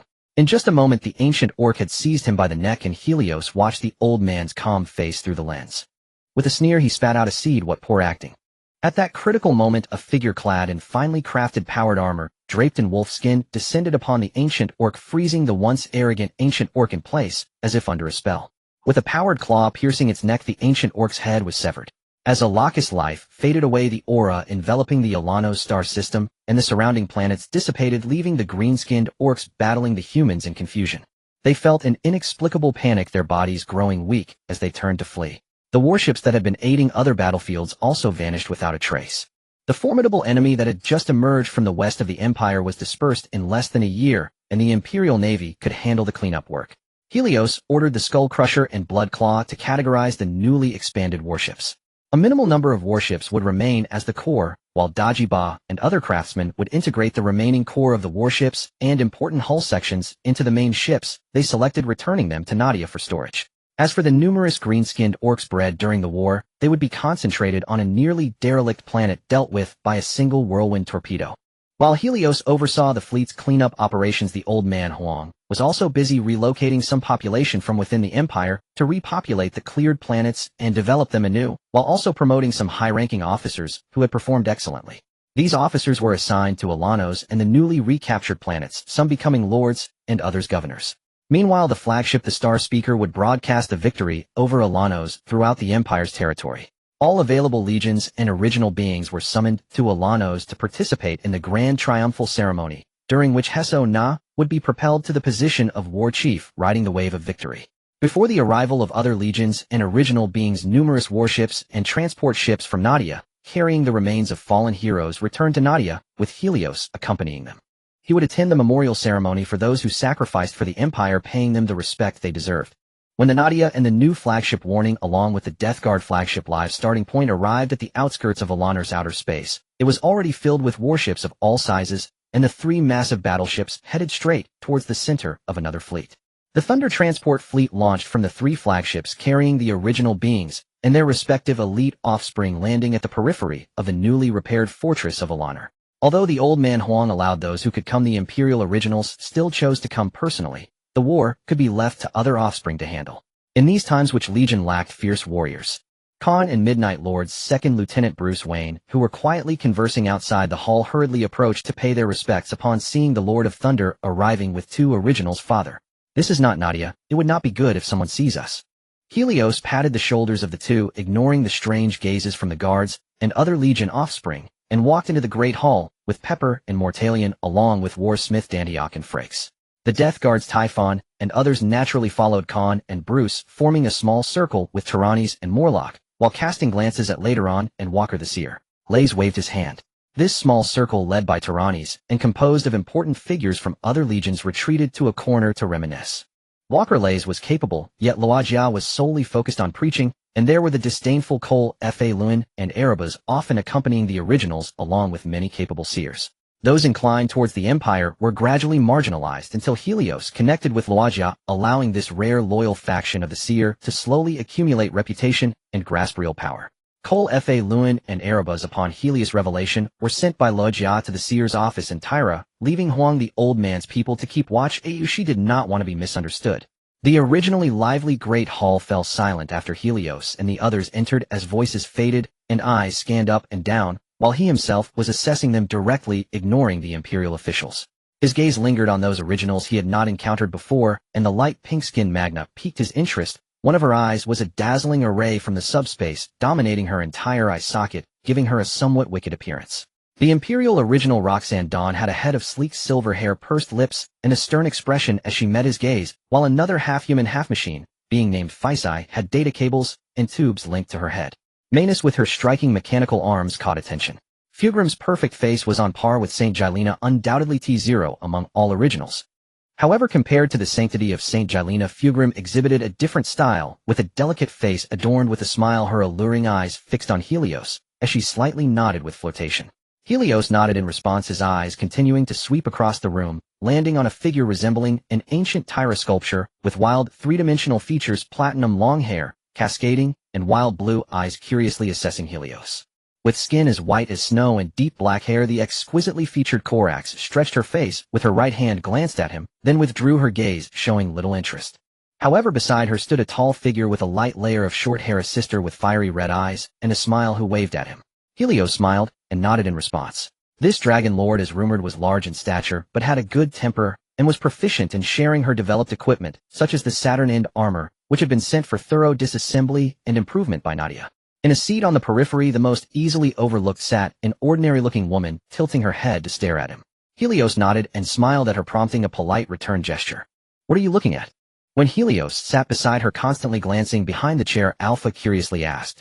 Helios looked at one of the small and ordinary twins beside him, lips slightly parted. "I was looking to see if your sister or brother is hiding in the shadows." And he pointed to his own face. "Since we are all our own, there's no need for disguise. The more ordinary your appearance and demeanor, the less I believe it." TCH Alpha rolled her eyes at him, turning her head to cease speaking. Luajia leaned forward, her gaze crossing over the black sister Winnie, the cold girl Korax, and the ever-disguising Alpha. She beckoned him with her finger, and upon seeing Helios, ignoring her, shook her fist in a show of defiance. Helios gestured the distance between them, and Luajia stood up to approach. "Alpha, how about we switch places?" Alpha blinked her eyes, and when she saw both Luajia and Helios looking at her, nodded and leaped down from the stone seat that was nearly as high as her shoulders, sitting in Luojia's place, to continue daydreaming. Luajia patted Helios' arm. "I told you, Helios, the promotion of the new version of the Empire's truth is really difficult, especially on the planets conquered by my offspring, where the locals actually oppose us, firmly believing that Father is a god." She leaned in to have Helios bring his forehead close, then whispered in his ear, "Many of my offspring are privately discussing the truth. Now they have split into two factions, with the majority insisting that Father is a god, while only a few rational offspring tirelessly rebutting them. If this continues, my legion will be destroyed. They pay no heed to me, the genetic mother. It's infuriating." Helios narrowed his eyes, tapping the armrest with his index finger. "How many seers do you have now? Roughly how many in each faction?" "There are just over 200 seers, of which only a little over 400 are willing to listen to me. The rest firmly believe that Father is a god, and some squad leaders even openly rebut me, giving me no face at all. They don't even listen to the words of the genetic mother. This is beyond mere rebellion. We must have the Dark Angels strike hard." Luajia blinked her big eyes. "Why must it be the boss Dark Angels? Only the boss Dark Angels are suitable for this task. Trust me, you should go find the boss now, and quietly tell her that some of your offspring have issues and need the help of the Dark Angels." "I won't go." Luajia quickly shook her head. "I am not familiar with the boss, and I don't like talking to her. Can you help me, please? I have an idea for you. Since your offspring are divided into two factions, just send the disobedient ones out in batches to suppress some troublesome abominations, and while slowly wearing them down, supplement with new offspring who will listen to you, gradually completing the blood exchange." Helios smiled as he looked at those high-ranking mortals, his eyes carrying a chill. "If they dare to voice complaints, my Thunder offspring will eliminate them all. The Empire does not need disobedient Astartes." Black Sister Valdar and Korax turned to look at Helios, feeling that he was somewhat extreme. "Today we assemble to celebrate yet another triumph of the Empire." Huang Laoan led the crowd out of the great hall, mounted the newly erected reviewing stand, and gazed down at the orderly formations below. "One day the footprints of humanity will cover every corner of the galaxy. No alien or enemy can halt the Empire's march. Like the beastmen of Wulon Nua on the path of imperial expansion, they are fated only to be exterminated or driven away. Long live the Empire. Hail the Emperor." Amid the thunderous cheers, Huang Laohan pressed his hand to quiet the crowd. When silence fell, he continued, "The heart of the Empire cannot remain vacant for long, so I intend to choose from among my daughters a Yuan who will lead the Empire in its outward wars." The Yuan beside Huang Laohan reacted in varied ways. Some glanced at the eldest Li Ao Ni, others fixed their eyes on Hisuna, and a few stole looks at the smiling Shengji Lai Na. "Hisuna Lu Pei Ka Father." The one called Hisuna could not contain her excitement. She stepped forward and dropped to one knee. From a crimson velvet tray held by the Chancellor, Huang Laohan lifted the laurel crown that symbolized authority and slowly set it upon her head. He helped her up and drew her to his side, stepping forward, so the Empire soldiers below could clearly see. "Hisuna Lu Pei Ka will become the Empire's war commander, leading you to wage war across the galaxy." "War commander! War commander! War commander!" Amid the cheers, Li Ao and Ai Zhuang's son bowed her head slowly, clenching her fists in resentment, when a large hand lightly rested on her pauldron and drew her closer. Li Ao and I looked up to find Li Ec smiling at her. Big sister, don't be like this, it's not, mind your own business. Li Ec shook his head gently and leaned close to her ear, whispering, in Huang Laoan's heart you are as important as Shi Lu and Li Shabai. The three of you will together hold sway over the reborn empire in the near future. What? Li Ao and I looked up thinking she had misheard. Li Ec winked at her. When you have time in a couple of days, come aboard my flagship. They'll tell you everything in detail. Now is not the moment to be downcast. As the eldest among all the Yuan, show your composure and bearing. Accept the soldiers' acclamation and their parade of celebration. These warriors like you need to be recognized. Li Ec patted her pauldron and moved to the other side, hands resting at his hips. Around him gathered Pei Pakulia and Gulong Naim Otali and Sha Helan Luo Jia, subtly edged toward their small group. The small group's placement was starkly distinct from Huang Laohan's side. The formations marching below looked up at the reviewing platform, and for a moment, it was hard to tell which one was the emperor. The UNT circling Huang Laohan, and the empire's senior officials cast odd glances toward Li Ec's clique. Those who were unfamiliar with them bore a faint wariness. Boss, what's going on with them? Lu and I sidled up to Li Ao and I, and pursed her lips toward the small group. Although the Space Wild Wolves had accepted considerable equipment aid from Nadi Yashi and her descendants were loyal to the emperor and would not betray for such favors. Aside from Cha Helan and Luo Jia, the other four had ties to Li Ec. Kuliya and Ngulong Na were Yuan personally retrieved by Li Ec, and even their progeny legions were sustained by him. Isn't that worrying? Li Ao and I cast a subtle glance at Hisua Na and snorted. Whether you like it or not, Nadi Ya has money, people, and equipment. And Ngulong Na once suffered a strategic mishap and was ambushed by the enemy. You should remember that. Lu and I blinked, the one near the end of the Randan campaign. I heard tens of thousands of Tun Shirja died. If fewer than 74,000 fell in battle, how long would it take you to replenish your forces? It would take many decades. Li Ao Ni's eyes glinted with envy. Aside from a few reprimands from her father and Ngulong Na had her remaining legions handed over to Li Ec. In less than 15 years, the Devourers grew from under 50,000 to 220,000. There is another thing you may not know. When Ngulong Na first took command of the War Hounds, it was Li Ec who helped replenish their ranks, sending Ngulong Na forth with 150,000 progeny to besiege and plunder. Don't be fooled by Ngulong Na's bluster and apparent lack of thought. She is shrewder than anyone. Though she seems to have no recruitment homeworld, the whole of Nadi Ya serves as her recruitment ground. She need only lead her progeny into war. She does not grieve the losses. If 10,000 progeny die this year, she can replenish 20,000 next year. The other legions are much the same. Lu Ni's face turned serious. If he ever turned traitor, we'd be in grave trouble. She snorted. Li Ao and I laughed softly and shook her head. Among all the Yuan of the empire, he is the least likely to betray us.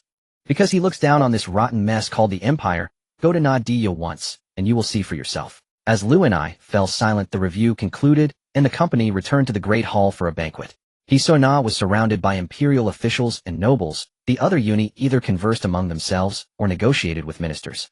Only Li Ec's small circle remained clustered together, drinking and chatting, their laughter unabated, until Sheng Ji Lai Na, Li Shabai, and the dark sister Fu Er De came over with their cups to join them. Li Ec winked at Li Shabai. Wulan Nua has been pacified. As everyone disperses to their own affairs, why not visit Nadi Ya and see the difference between Ao Te Lama and Nadi Ya? All right. I'd like to see whether you are merely boasting. Li Shabai lifted her cup and followed him. After downing it, she nibbled fruit, showing little interest in the banquet's delicacies. The losses among her limit children in the pacification of Wulan Nua had been great and would grieve her for a long while. Fu Erda, I heard your Yetsu star is short on supplies. The dark sister nodded. It is mainly a livelihood issue. Yetsu star's crustal plates are restless and volcanoes are everywhere. Arable land is scarce. With careful rationing, we can still make sure our people have enough to eat. Li Ec raised an eyebrow. Has the empire offered no assistance? Offered what? The dark sister looked puzzled. We on Yetsu star do not pay tithes, and the empire regularly sends supply ships. Those greenish starch bricks, our old and young are willing to eat them. What more in the way of gestures could there be? Li Ec and his companions suddenly found the dark sister's simple earnestness almost pitiable. What are you all talking about? Can I join you? Fu Grim and her best friend Feisi approached the small circle with their cups, while Mortalian and Luo Jia moved aside to make room for them. Helios chuckled lightly and shook his head. We are discussing the hometown of Volda. He then looked at Volda as the original entity of the empire and the mother of the fire lizard legions, Jeans, you should take some time to encourage the citizens of Night Song, start to try planting more crops and fruit trees suitable for the local environment. Eating starch bricks every day is not acceptable. Volda waved her hand nonchalantly. The children of Night Song Star are all quite robust since childhood. Their greatest wish is to become my genetic offspring, or at the very least to become renowned blacksmiths. Helios nodded, and said no more, raising his cup to the Empire. To the Empire. The original entities clinked their cups and downed the drinks in one go. Helios set down his cup and looked at Feisty, whose silver-tinged arms were shining. Do you need my help with recovery? Feisty gently shook her head. No need. This is my metal. Moreover, my mechanical arms serve a greater purpose. Thank you for your kindness. Helios glanced around the hall filled with shifting lights and thought for a moment before inviting them. Are you interested in coming to the Nadia? To taste the fine wines and delicacies of Nadia. We can speak freely without being affected by the environment. Everyone had no objection, stood up, and exited the grand hall, noticing two individuals who were quite interesting. Despite standing together, they had little interaction and simply stood there in silence. Helios approached and tilted his head to look at the two. Magna and Roxanne, would you be interested in coming to the Nadia? Everyone is going, and it's a rare opportunity for us to get to know each other. Magna glanced at the original entity sisters behind him, pleased with the invitation from Helios, and quickly nodded. Sure. Actually, the Thousand Children Legion had it tough. The flesh mutations from early years led to discrimination and blame towards the Thousand Children. Later, Magna's obsession with subspace made even the old man Huang unable to stand it, and other legions didn't interact much with the Thousand Children. Roxanne, though not talkative, was favored by the old man Huang, and her status was no less than Hiso's. However, not many knew about it, and coupled with Roxanne's reticence and inability to communicate, her circle of friends among the original entities was limited. I'm not going. Roxanne shook her head in refusal as she disliked the original entities inside, thinking that going would only lead to trouble or arguments. It was better to stay here and enjoy the cool breeze. X4 Petra and a few others, seeing Roxanne, not recognizing a good opportunity, snorted in dissatisfaction. Petra and Mortalian had conflicts with Roxanne, and now they displayed their displeasure openly. Mortalian pouted. Who cares if you go? Petra nodded in agreement. Exactly. Roxanne remained silent, merely maintaining a stiff expression while staring at them. Shangelina stepped forward, wrapping an arm around Roxanne's shoulders, looking at Petra and the others. We are all sisters. Don't be so angry. Saying this, she ignored whether Roxanne was willing or not, took her and the other sisters away, boarding the Thunder transport ship to the Nadia. As the hatch opened, the loud laughter and music of the hangar made these original entities feel somewhat unaccustomed. Among them were Thunder offspring Iron Courage, Midnight Lord, World Eater, and Death Guardian, all of whom had shed their power armor. They sat cross-legged in the hangar, eating, drinking, smoking, and applauding while watching the girls dancing energetically on the stage. There were even some red-haired spirit girls, and some male spirits mingled among the Astartes, casually draping their arms over each other while whistling and cheering, the hangar filled with thick smoke. Helios ignored the gazes from the original entities and smiled, waving his hand. Astartes are, after all, humans. They should rest when it's time to rest and charge forward bravely when it's time to fight. Seeing the offspring hastily turn off the music, kneeling awkwardly on one knee to salute father. Mother. Helios smiled and nodded. Continue. It's rare for us to indulge. We won't say anything, but no fighting or quarrels. Understood. Once the genetic original entities left on the mobile platform, everyone continued with their activities. After all, today was a day of celebrating the Empire's victory, and it wasn't their ship causing a ruckus. Moreover, the original entity parents didn't care, so why should they? Make yourselves comfortable, don't be polite. Helios led them to the meeting room, where the Ida spirit girls constantly came and went, serving various beautifully arranged dishes, fruits, and snacks, while filling their drinks before closing the hatch and leaving. Magna looked around, and then turned to Helios. There's something strange here. I always feel uncomfortable. It might be the soulless ones. Our flagship from several legions has some soulless ones used to deal with great demons. Helios raised his cup. Here we don't have so many twists and turns. Let's enjoy our food and drinks. Cheers. Angrana laughed heartily, gulping down a large cup of chilled fruit wine, exhaled the alcohol, and began to eat, also inviting Roxanne, sitting nearby, to join her. Seeing her feeling somewhat awkward, she proactively picked up food for her. I'm using the public chopsticks. Eat. Here you can eat however you like. We are all sisters, and no one will talk behind your back once we leave this room. That makes sense. Shangelina rolled up her sleeves, grabbed a roasted beef leg, eating somewhat indiscriminately, setting an example for the newly arrived sisters. Although Fugrim felt that Shangelina's manner of eating was somewhat inappropriate. However, after being handed a roasted colorful bird by Kalia, she tried tearing a few bites, and slowly joined in, choosing to temporarily put aside her perfectionism and blend into the circle of sisters, finding it quite enjoyable. Don't just stand there, eat. If you don't eat, we'll look down on you. Petra the twisted girl tore off a roasted lamb leg, and placed it in Roxanne's plate. Although our two legions don't get along, that's all in the past. I have a man now, and live permanently in Nadia with my offspring. Ooh, I don't want to get involved in the Empire's matters. Roxanne glanced at Petra, and then at the lamb leg on her plate. Encouraged by Shangelina, she picked up the lamb leg, and took small bites, gradually eating faster and bigger bites. Sister Volda had a special fondness for various fruits. Feisty loved desserts, and Magna preferred fruit wine, sampling this, and that while occasionally chatting with others. Helios simply watched with a smile. Just as he lifted his cup, a slender figure wearing a jester mask appeared out of thin air, with a flash of blue light, ignoring the gazes from others. In a low voice she spoke, "Guests have arrived, my lord. Elizabeth from the 13th Legion, accompanied by Leone, Rini Corix, and Alpha, have boarded the mobile platform." Helios raised an eyebrow, and chuckled. "Have them bring more drinks, dishes, and desserts. Prepare the tableware as well." "Understood, my lord." The spirit jester slightly bowed to the original entities, and opened the door for her kin to prepare the food. Fu Grim hurriedly discarded the bone she was holding, and picked up a napkin to wipe her hands and mouth, regaining her usual elegance and poise. This drew some discreet expressions of disdain from the original entity sisters, making her somewhat embarrassed. Magna, using the act of drinking as a pretext, cast her single eye over the faces of all her sisters. Aside from Hasona's absence, everyone else was present, which provided her the perfect opportunity to inquire about the matter she cared most about. She set down her wine glass and cleared her throat. "Ahem, I have something to say." Originally engaged in cheerful drinking and chatting, the original beings turned their gazes toward her. Helios lit his cigar. "Go ahead. If there are any difficulties, we can all brainstorm together." Magna nodded in gratitude to him, then looked at the others. "Everyone knows that the Qianzi Legion excels in spiritual energy. Although I sacrificed one of my eyes to ensure my offspring would no longer undergo fleshly mutation, the Empire has remained ever vigilant toward me and Qianzi." Motalion opened her mouth to speak, but Angrana pinched her thigh just as Helios cast a glance her way, subtly shaking his head to signal her to remain silent. "We are all original beings, yet my sisters seem to harbor some suspicion toward me. Some bear disdain for my offspring, and I do not wish for it to be this way, and my children do not wish for it either, and everyone is present today." She paused slightly, her face filled with sincerity. "Let us discuss the application and limitations of spiritual energy.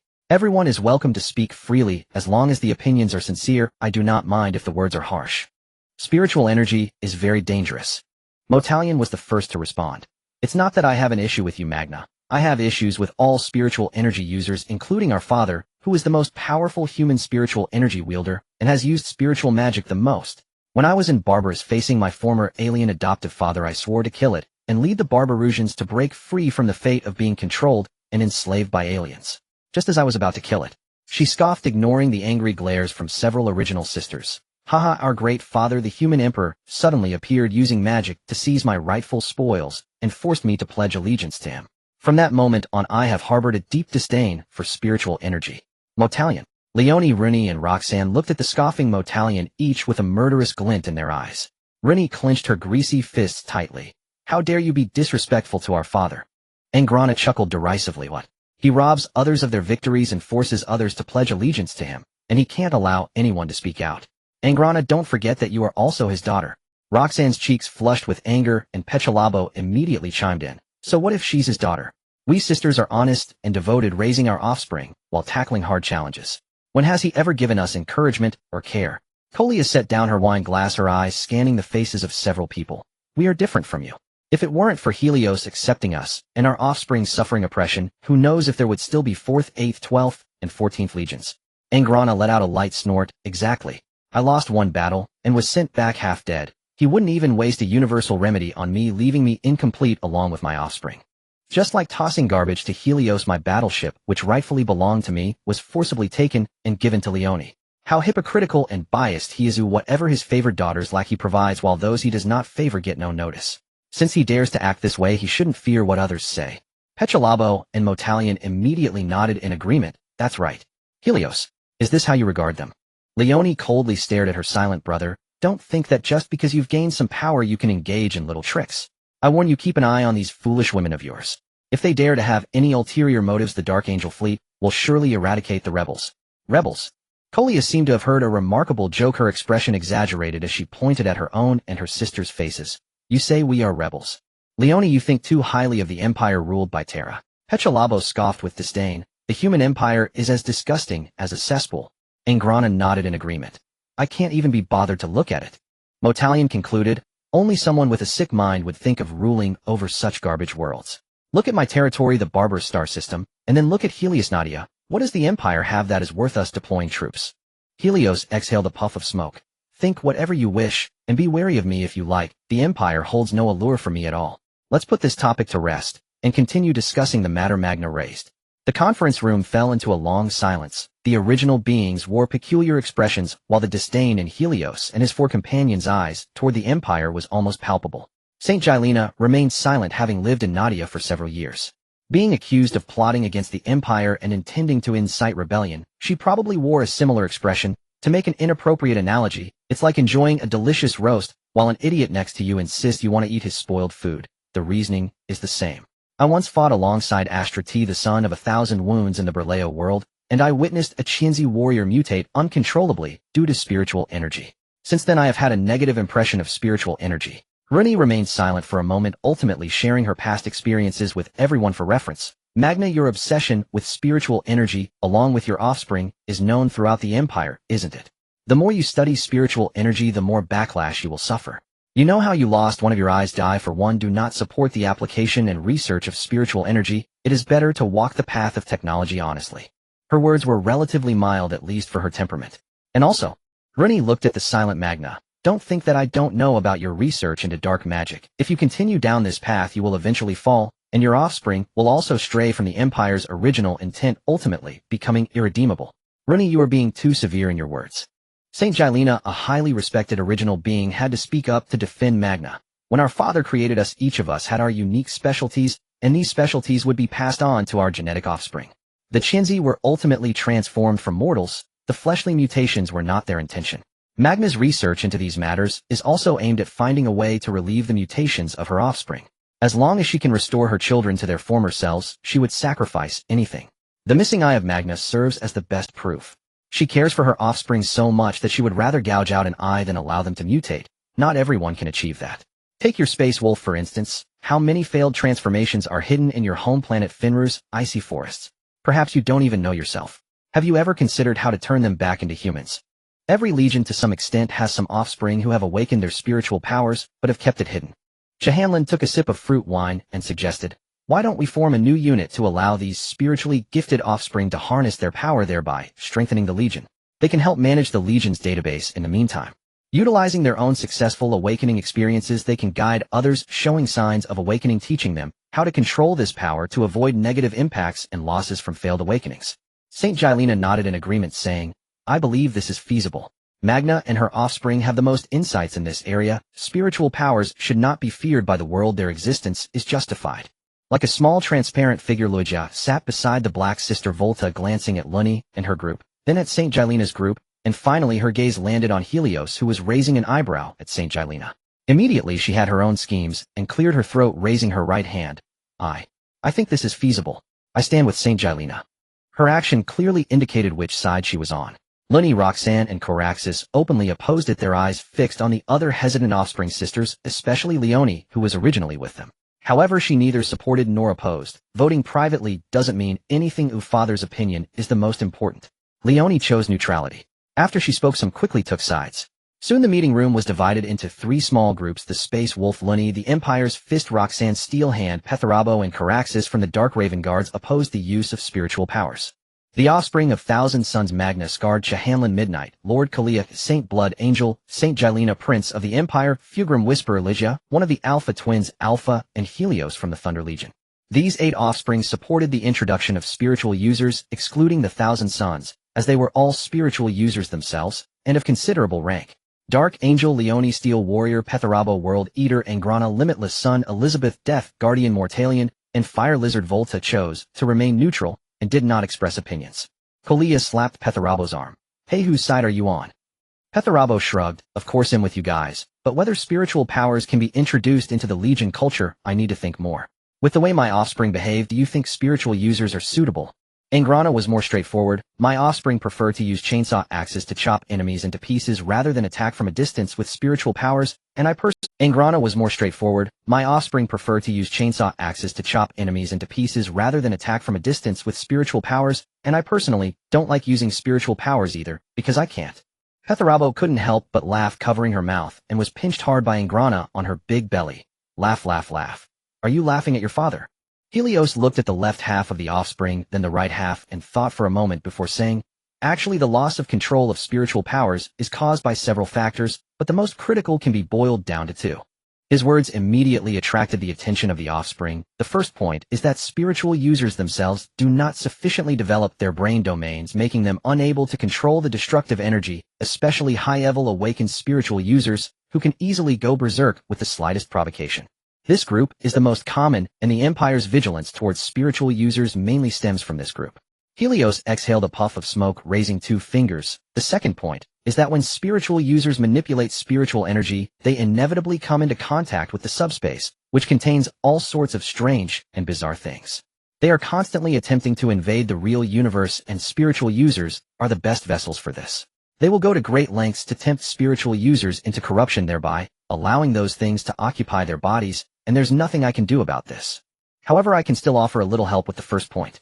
He looked at Magna. "In my territory, Nadia, there is a type of brain domain development potion specifically for awakened spiritual users that can enhance their brain domain by a certain percentage, allowing them to better control spiritual energy."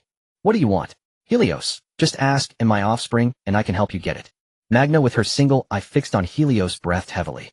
No other offspring sisters could understand her torment over the years, watching her close offspring mutate and fall before her, while she had to resolve it herself. It was like a mother executing a child for wrongdoing. She had experienced that pain far too many times. Nadia had long begun systematic training of spiritual users and the new spiritual Astartes, but they had all been established into separate combat units, while my Thunder Legion's think tank unit still needed some mentors. Helios smiled at Magna. "The warriors of the Thousand Suns Legion need to come to Nadia for corruption testing and other relevant inspections. After completing these checks, I will select some Thousand Suns warriors to temporarily serve in the Thunder Legion." Magna immediately slapped her big belly. "Small matter. Small matter. I agree." But she added a caveat. "Just to be clear, those deemed unqualified will remain in Nadia and have no further ties with you, Magna." "What about their fate?" Helios asked softly. "They will be treated as materials." "All right." After a brief internal struggle, Magna ultimately nodded in agreement. She knew Helios was helping her to rid herself of the hostility from her offspring sisters. Helios looked at the others. "Does anyone have any questions?" "The reason you are wary of the Thousand Suns Legion is simply because you are concerned about their potential corruption. In this regard, we in Nadia have the skills to ensure their purity." Leone glanced at Helios. "Do you think purity is guaranteed? The offspring of the Dark Angels must supervise from the sidelines. You first need to clean up your own house before pointing fingers at me." Helios nodded at Leone. "The Dark Angels are not as united as you think. There are many internal issues: distrust, factionalism, betrayal, and even resentment against you as an offspring. Don't you think you have failed, Leone? You claim to be the Empire's judging legion, the guardian of all the Empire's secrets, yet you are plagued by constant internal problems. Where do you get the confidence to criticize others?" "You?" Leone pursed her lips and stared at him for a long time, finally speaking softly. "The list. Go find Constantine Vardo." Helios waved his hand, wanting to dismiss her. "Nadia's research and utilization of spiritual energy and the detection technology for spiritual users have been recognized by your father, so don't bring this up again in the future." Add a chapter. Thank you all for your gifts, support, and comments urging updates. And you Feisty Manus, your Iron Hand Legion is no different. The clans are at odds with one another, and their performances on many battlefields leave much to be desired. I have seen plenty of information about your legion in the palace. Helios brushed off the ash from his cigarette. Rather than focusing your energy on developing weapons and modifying bodies, you might want to pay more attention to the unity of your offspring. He pointed to each of the original bodies present. "We are like a pair of fists. Individual fingers are weak and easily bent, but once united into a double fist, we become invincible. Disputes arising from disagreements must remain within a controllable range. We cannot let this emotion be transmitted to our offspring, causing them to harbor animosity against each other, or else we will inevitably face serious problems." Casting a subtle glance at several original bodies, he retracted his gaze and smiled as he raised his wine glass. "No matter how many worries we have, they are all matters for the future. Today is a day worth celebrating for everyone. I cheers to humanity." "Cheers to humanity." The original bodies raised their glasses and drank heartily. As the relatively successful banquet concluded, the original bodies were sent back to their respective flagships, while Kalia and the others returned to their rooms to bathe, and Helios enjoyed tea in his study. "Helios, have you considered the consequences if spiritual energy goes out of control?" The voice of the old man echoed in his consciousness. Helios chuckled and shook his head. "Old man, the era of spiritual energy will inevitably arrive. Rather than fearing it, we should prepare in advance. It is far better than waiting until the awakening phase, when we have no effective management methods. The bitter fruit sown by humanity through unscrupulous means must eventually be harvested by us, and yet we cannot speak of it. Do you think this is funny? The old man fell silent, and Helios put down his teacup. Are you interested in coming to Nadia for a visit? I won't go. You should hurry up and send the trained warriors to Terra. Helios raised an eyebrow. Is there a problem? Many nests within the Empire are in turmoil, and there are shadows of their manipulation. These filthy beings must be plotting something. You should at least set some rules regarding spiritual energy. If this continues, your daughters will truly get into a fight. Even if you intend to complete the grand plan, you should clean up your act before sitting on the toilet. The old man lightly slapped the back of his head with spiritual energy. Aren't you capable? Is there anything? Anyway, once you return to Nadia, there won't be much for you to do. Just keep an eye on the adjustments between them. After finishing, he retracted his consciousness, glanced at Hasona, who was still arguing with the Imperial officials, and chuckled as he stood up to leave with Chancellor McAdoo closely following him. The two went to the inner hall to rest. Old friend, how far are we from the era belonging to humanity's spiritual energy? McAdoo was stunned for a while, then finally shook his head gently. The trend is unstoppable. The old man stopped speaking, and instead focused on the reactions of the original bodies, leaving the Nadia returning to their respective motherships. Leonie was pacing furiously in her study, while Fugrim leisurely sipped tea and read a book. Looney was not satisfied and dragged Shaharang to drink for 3 rounds on her mothership. Roxanne stood by the porthole in a daze while St. Gilena was discussing matters with her offspring later on regarding the feasibility of introducing spiritual energy units. Sister Hay received a pile of new metals and minerals sent by the Thunder offspring, and happily took her children to forge, her face flushed red by the furnace fire as she murmured about crafting a weapon as a gift for Helios. Corix stared blankly, while Alpha muttered in the dark room, occasionally responding to some comments. The old man frowned slightly, and listened for a while before ignoring it. Ha ha, have you all washed up? Him coming in. Helios entered the bedroom, and shut the door, and the playful sounds immediately vanished. Several clowns hiding in the shadows revealed themselves, sitting at the tea table with their legs crossed, munching on snacks and chatting. These followers of the god of laughter saw hope for the continuation of their race in Helios, and resolutely withdrew from the troupe, to serve him, doing their utmost to help him cultivate a new generation of clowns. Every few years a new batch of their kin could be seen arriving from all over the universe to settle in the Morningstar system. These were their people, and the hope for the future of the Ida Spirit clan. Who? In the small arena that accommodated 20,000 people, Nadia's citizens filled the seats, young and old, men and women. They all stood up and waved their right fists, cheering for the young participants entering the arena. Elizabeth and Fugrim sat in the VIP seats with some offspring casting strange glances at those Saint Blood offspring, who were also raising their right fists in cheer. St. Gilena, sandwiched between the two, held a cup of milk tea, sipping it slowly. Why are you looking at me? Don't you think the atmosphere here is quite nice? Fugrim gently shook his head. I only feel that Nadia's customs are barbaric. Just look at those children who are only 2 or 3 years old, all excited like this. Growing up in such a martial environment may not be a good thing. At the very least, when external enemies invade, these children can pick up weapons and fight. St. Gilena glanced at Fugrim. Humans without blood are truly pitiful. They dare not do anything except wait for death. An army that cannot protect its citizens is even more pitiful. They have actually fallen to the point where they need their citizens to charge to the front. Fugrim retorted sharply, and Elizabeth asked solemnly, what if the army is wiped out by external enemies? This time the 3 of them fell silent, quietly watching the 2 groups in the center of the arena. One side was the howling greenskin youngsters, all robust and armed. The other side consisted of small bald heads grouped in 3s and 2s, with the last 2 children temporarily teaming up. Their opponents were those 10 orc warriors. Ladies and gentlemen, let us give a warm applause to the brave little friends from the kindergarten's middle class. The audience cheered loudly, clapping continuously, while the host introduced the 10 greenskin youngsters who had just been captured. Predictably, the audience booed, and the Saint Blood offspring, led by Laterong, joined in the laughter and booing. Seeing the extreme son and the imperial son looking at him and his brothers, he grinned widely and said, "You guys are a bit stiff since you just arrived. You will get used to it over time." The match began, and the small bald heads wielded a variety of weapons, showing no fear of their strong opponents, but rather excitement. The leading child raised his battle knife, whack. Other small bald heads shouted and charged toward the green-skinned youngsters. When those green-skinned ones heard the little shrimps shouting, whack, they all laughed, planning to slowly torment these little things. Then the small bald heads used their size and speed advantage, choosing a target in the front row to slide in and attack the green-skinned one's legs, whether slashing or stabbing, as the green-skinned youngsters stumbled and fell to the ground. Other small bald heads quickly jumped onto the green-skinned ones, attacking fiercely with their weapons. The whole fight from start to finish didn't exceed a minute. It was incredibly quick. The small bald heads stood atop the bodies, raising their weapons, pounding their chests, and roaring whack. The audience responded with enthusiasm, whack. Fugrim and Elizabeth along with their offspring fell into silence, speechless for a long time. 20 children aged 5 or 6 could defeat 10 armed greenskin youngsters without injury. No matter how you looked at it, it seemed unreal.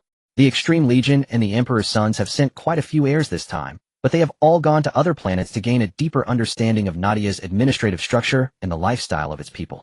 The capital star usually holds little significance as it is undoubtedly grand and magnificent as the facade of a power. Except for Terra. Onegus, go for it. Talus, don't be a coward. Go for it. On the arena, 2 exceptionally strong teenagers were sparring with fists and legs. Their powerful punches and kicks struck each other with loud cracks. A crowd of little bald heads surrounded the arena, all cheering excitedly. The little bald head named Talus had yet to retract his leg when his opponent feigned a left punch to trick his defense. A heavy right punch struck his chin, causing Talus to roll his eyes and collapse to the ground, quickly taken away for rescue. Onegus! Onegus! Onegus! The little bald heads excitedly shouted his name, while from a distance Ladolin clapped with a smile, nodding to his brothers. This kid is not bad, though as long as he passes the test, he will surely become an outstanding scion of the Holy Blood. Indeed. Several veteran scions of the Holy Blood smiled and nodded in agreement. They observed the Extreme Sons and the Imperial Sons they brought watching the matches in other arenas. They found that these children in their teens had remarkable combat abilities, with some outstanding kids not weaker than the servant warriors of their legion. It should be noted that their servant warriors are all failed modifications, half-finished products. The young soldiers of the Thunder Legion have arrived. The previously lively base suddenly fell silent. The little bald heads quickly gathered at one spot, led by the veteran instructor of the Holy Blood Angels, positioning themselves on the left side of the training ground to see what tricks the opponents would play this time. The once proud mercs from Sunshine Primary School, dressed in tight t-shirts and black combat pants, walked into the training ground with a group of little bald heads smiling. Neville brothers, long time no see. Mercs, we just saw each other last month, don't talk nonsense. What are you here for? The veteran of the Holy Blood Angels was very vigilant. Every time the big guy opposite came, it was never for good. Sure enough. Well, the kids need to grow through combat. Staying cooped up in the base won't do. I just wanted to bring them over to communicate with your students. Looking at Merc's delightfully disgusting demeanor, the veteran Neville pursed his lips in silence for a moment before finally nodding. Fine. How will we compete? Of course it's a brawl. Unknown isn't interesting, it's about which side students are left standing in the end. Neville glanced over the little bald heads behind him, frowning. The numbers aren't equal. They're the new generation of young soldiers, and their overall quality is much higher than the previous ones. 100 of them is enough to overwhelm all the children in the base. Mercs laughed heartily, moving to a corner. Neville looked at those little bald heads who were no different from his students, squinting his eyes to scrutinize them for a long time. These young soldiers of the Thunder Legion had finely woven muscle fibers. They were a bit leaner than his students, with more aesthetically pleasing muscle texture, but looking good doesn't mean being effective. Are you sure 100 can challenge all the kids in our base? Mercs nodded with a smile. Absolutely. The other 3 bases have already sent their young soldiers. Only your Holy Blood Angels base remains. Alright, I really want to see where your confidence comes from. Neville turned and waved. 5th and 6th graders, come over here and teach these Thunder young soldiers a lesson. Tomorrow is a holiday. Alright. As soon as they heard they could have a holiday tomorrow, the children from Ball were ecstatic, laughing and rushing into the training ground. The crowd was densely packed, with about 1,000 of them, each rolling up their sleeves, mockingly looking at the Nadia children across from them. Shoo! Neville stepped back to the edge of the arena and whistled. Instantly, the 2 groups of little bald heads clashed together. The children from Ball surrounded the Nadia kids with some fighting inside, while others waited outside for the outcome. Ladolin and the other Astartes furrowed their brows. One of the 4 pillars of Autralum of Valinthus Dolor frowned and spoke softly. Brother Ladolin, those kids from the Thunder Legion seem unusual. It's not just unusual, their physical attributes are clearly stronger. Look at their speed, evasion, strength, and explosive power. They completely overpower the children from Ball. With one punch or kick they can knock down 2, and the others cannot even get up. Speaking was the veteran of the Imperial Sons, Tailras Kalyan Zawin, who pondered with a glimmer in his eyes. Brother Ladolin, why are the children from Ball sent here for training in Nadia? I won't hide it, because they provide meals. Just because of that. Valinthus and Kalyan looked at each other with strange expressions. Ladolin pursed his lips and nodded. These children you see are all second-generation kids from Ball and Nadia's diplomatic relations. They have never lacked nutrition from the womb.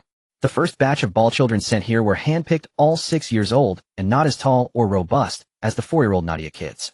The conditions here are better than in Ball, so why not train here? Whether it's Autralama or Chemos, your living standards are far superior to those of Ball. For the children from Ball, being able to eat starchy bricks every day is already a great happiness. Since coming to Nadia, both I and the other combat brothers, as well as our mothers, believe that Ball people should live this way.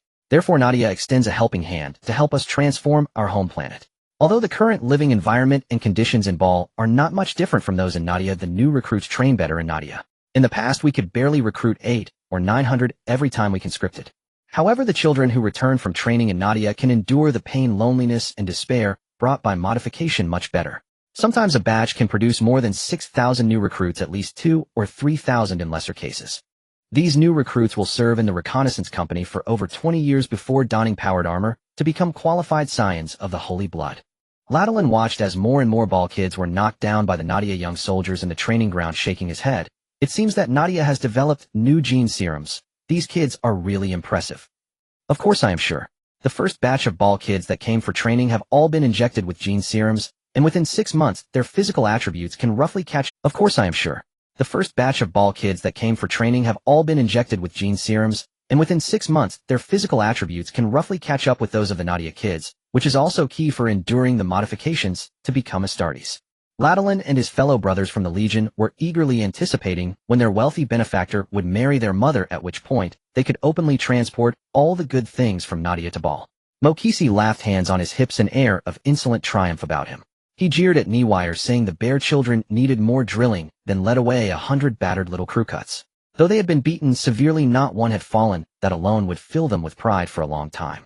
Report, instructor. 4 of my ribs are broken. Instructor, my right leg is broken. Wails of ABA rose from the littered ground. Niwire hurriedly ordered the children taken to the med bay, then seized 2 solid iron rods from the weapon rack, and stormed out of the base, roaring toward Mokisi. Mokisi, I will gut you. A thunderous battle cry erupted, startling everyone nearby. Kalian's face twitched when he heard Niwire's booming shout. Ladolong, don't tell me that instructor is one of those who came out of the Nadia training bases.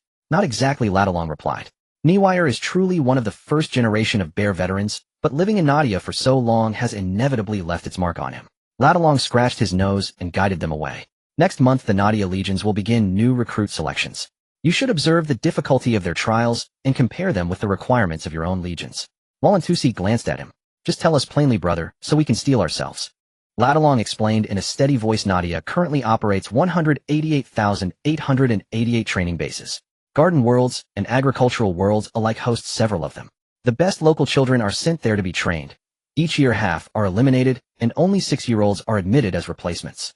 Children who survive 6 years of base training and avoid elimination generally meet the recruitment standards of our ordinary legions, though Nadia produces a great many outstanding youths. Between all those bases, they output over 5 million recruits a year. The very top recruits are sent to designated trial worlds for a 3-month selection. After 5 legions, pick among them. The final number hovers around 60,000. He paused and looked at his cousins. Out of the hundreds of billions of boys in the same age cohort across Nadia, only the best 60,000 have the qualification for modification. Sounds like a lot, does it not? Seeing them nod, he smiled faintly and waved them off. You are not counting Nadia's 6 years of investment supplies and serums used without restraint. What we treat as a precious universal cure, they use as routine rapid recovery medicine after training. New recruits who complete modification are sent straight to greenskin planets. Clad in heavy armor without power packs or servo systems, they fight the inhabitants there. Only after 5 full years of combat are they considered qualified. We have inspected those trial worlds. The intensity of combat there defies imagination. Every soldier who emerges from those places is a marksman and a combatant. Thus a Nadia acetate is born. Walantusi thought for a moment and asked, during the Elanua War, my battle brothers fought alongside Nadia's Latang and Taiyong. Among their units, I saw soldiers in dark green powered armor. Are they also acetate? Some of them are children whose modifications initially failed.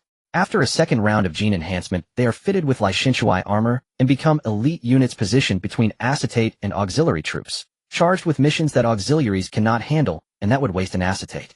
Ladolong grinned and asked, have you a plan? Walantusi nodded. That armor is not to be scoffed at. Perhaps our servitor legions could employ it. Pushing makes them, Ladolong said. Nadia is generous with technology and shares it with many forge worlds. If you show enough sincerity, there are plenty of forge worlds that will produce them for you. Kalian sneered. If other forge worlds can make them, why haven't you Shengshua Tianshi fielded such elite? Walantusi almost let himself be baited by the retort and glared at the youngster. Ladolong shrugged and said bear is too poor. With that, he led them to the mess hall to show them how well the young recruits were fed here. Bear as poor the murmurs rolled in their heads, yet Nadia's Licentuai had already advanced to a third generation. Other Forge worlds were still wrestling with first-generation upgrades. What good would that do? Once the Jin Jimu becomes Nadia's Lady Bear and Nadia will be one family, who will bother buying then? At that time 70-odd kilometer battleships, a dozen or so glory-class vessels and hundreds of the most advanced capital ships, filled with Nadia's principal armaments and supplies would be at their legion's disposal. Moreover, the Jin Jimu seems to have a warm rapport with the Leitang master. The Leitang Science see the two together and greet them like brothers and kin, all awaiting the moment the two original figures make their union official. Recall how the Siwang Shouwei were once always sent to gnaw at the hardest bones, and replenishing a warship depended on the favor of a Forge world. Ever since Motalian became Nadia's lady. A 77-kilometer-long battleship named Shengming Chidian, 11 brand-new glory-class ships, and hundreds of capital and supply vessels filled with provisions were simply delivered. The Siwang Shouwei could not even assemble a crew to take those ships for a spin. Such happy troubles breed envy. Ladalong Scions would no longer begrudge the Siwang Shouwei. Their mother had been won by Hiliosi in a manner as natural as the tide. No convoluted intrigues. When they first arrived in Nadia, Hiliosi would always find time, however busy, to stroll about with Shengelina, speaking of imperial matters that gradually widened to legion relations, and finally, to matters of the heart. No law forbids a Yuani from taking a family, but in the entire empire only another Yuani is a truly. Fujimu married multiple times on Kimosai, but those marriages bound by interest remained at the surface. None of her husbands survived long enough to endure modification, leaving this imperial phoenix the sole widow among the Yuani. After returning from Elanuo, Hiliosi hastened the courtship, from tentative handholding to embrace, until the union became inevitable. Hiliosi offered a single promise in grand policy matters: her voice would carry more weight than their other sisters.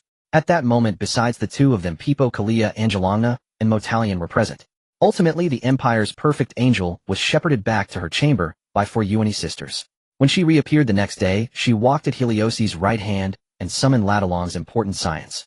She pointed shyly at Hiliosi and announced, from this day forward, Leitang Lord Hiliosi shall be your Ladalong and the others were stunned for an instant before they all dropped to one knee in unison, voices sincere as they cried, "Father."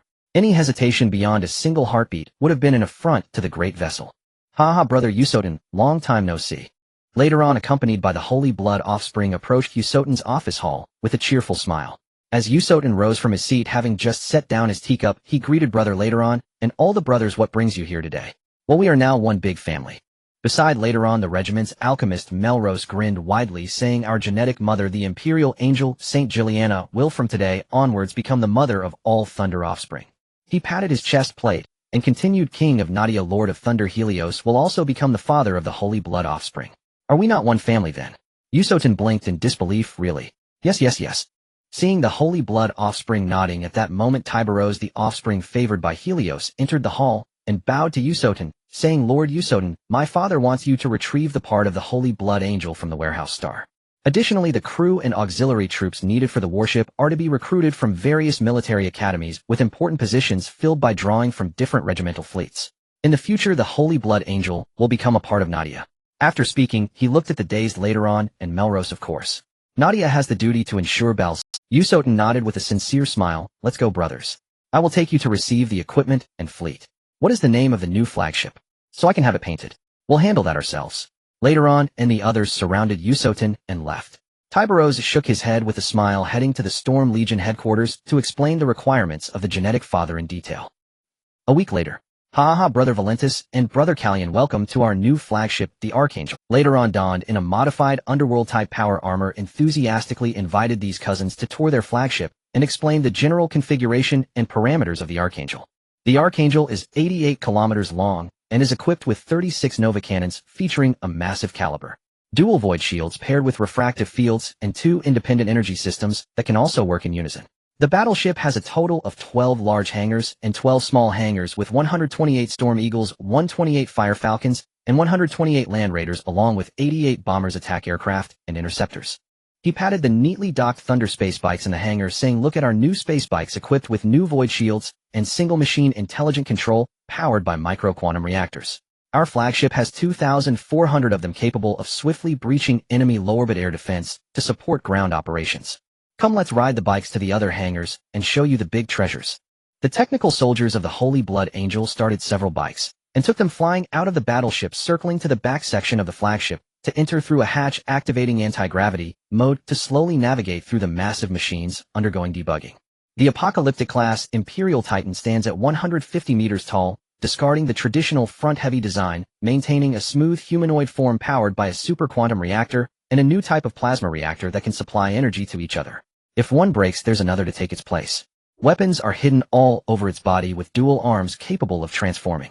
Whether it's a long-range quantum annihilation cannon or a close-combat rapid-fire ion cannon, it can overload the Ruler-class Titan's void shield in a short time. Hidden within its arms are massive thermal swords, plasma swords, and other molecular weapons. This Titan is truly powerful. Melrose shook his head with some regret, sighing, "It's just that we don't have enough pilots. Currently only 11 of them are activated, and the remaining 39 are still waiting for suitable knights. It's really a headache." Valentis and Callion, their faces hidden behind helmets, quickly flushed with excitement, their eyes fixated on the ostentatious holy blood offspring. There was no trace of modesty on their faces, only a display of pride. "Brother, later on, I just remembered I have something to attend to, so I'll take my leave. Us two, we need to go to some training bases to gain experience." Valentis and Callion turned their motorcycles around, just about to accelerate when a technical soldier of the Holy Blood Angel shouted, "You can ride the bikes back. We have plenty of them. Consider it a gift for you." Virum, virum, virum, virum. The sons of Extremis and the Imperial sons did not wish to stay any longer, revving their engines and flying out of sight in the blink of an eye. Later on looked at the black dots of their departure and suddenly smacked his lips, saying, "Brother Melrose, why do I feel like this isn't very interesting?" Ha ha ha! The mischievous Holy Blood offspring burst into laughter after a brief silence. Even though they knew Nadia was rich and equipped with advanced weaponry, they initially thought they had considered everything. But Father Thunder was worried they wouldn't have enough, not only sending battleships and weaponry, but also kindly preparing auxiliary troops and sailors for transitional use, just waiting for them to return the fleet to Ball for recruitment. The new flagship of the original bodies has the same total mass, but the focus of the design differs. Mortalian's Lifebound is only 77 kilometers long, but its width and height surpass that of the Archangel by several times. After years of reinforcements, the total number of Holy Blood Angels is close to 1700, with nearly half being new recruits still serving in various reconnaissance companies, all uniformly equipped with Mark IV power armor. This power armor, which was just developed and finalized a few years ago, is surprisingly being used to equip new recruits, not because they fear the recruits will be consumed too quickly, but because Father Thunder prepared even better power armor for all the veterans. The formal members have all switched to the unyielding type, deeply modified power armor, which provides somewhat less protection than the Iron Rider type, but is faster, making it a decent alternative to the Underworld type modifications. A substantial amount of Iron Rider type has also been sent, allowing the veterans to choose according to their willingness. Everyone above Centurion rank is equipped with Underworld type modifications, while many Saturn type termination armors are left in the warehouse gathering dust as they find them cumbersome and save them for some new recruits to guard the ship. Even if they all change their gear, the existing stock and spare parts in the warehouse can still arm 1500 Astartes. The issue is that they don't have that many people to wear them, so they can only leave them in the warehouse for now. A group of them clad in new power armor moved with much lighter steps.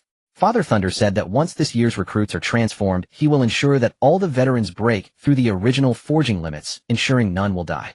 Those brothers of the Legion's living histories have been dug out from their sarcophagi, placed into regeneration chambers to restore their bodies for remodification.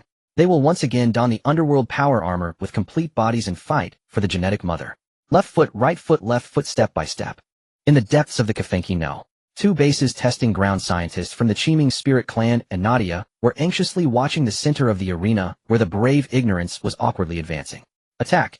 The multi-barreled heavy explosive of the brave Ignorance fired simultaneously with the flamethrower beneath its left claw, and the sounds of gunfire erupted around the testing ground as bombs, rockets, grenades, and plasma shells rained down on the brave Ignorance. The void shield and refractive field mounted on the brave Ignorance reacted swiftly, perfectly blocking all attacks, and counterattacking rapidly, easily destroying the preset weapons. Clap, clap, clap. We did it. Murphy and Nadia embraced each other, swaying back and forth, while some Spirit Clan scientists hugged their human counterparts.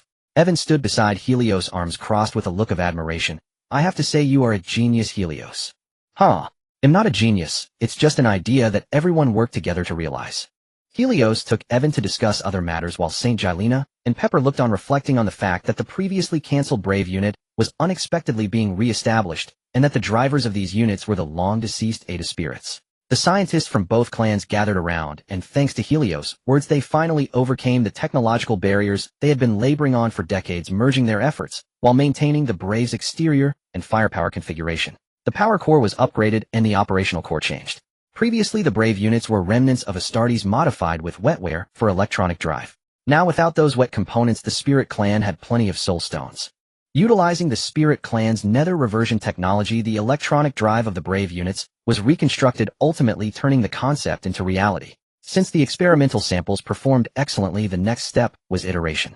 Additionally, the Chiming Spirit Clan needed to select some high-quality soul stones from the souls of their deceased ancestors to nurture in the newly constructed circuit devices.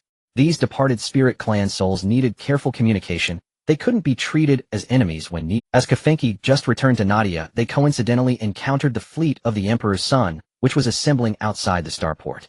Helios contacted the Emperor's Pride, currently discussing actions with its progeny Fudrum. After receiving Helios' communication, Fudrum smiled and nodded. Thank you for your hospitality during this time.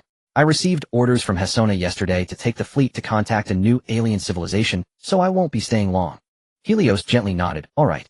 There will be plenty of time in the future. Nadia is always welcome for your visits.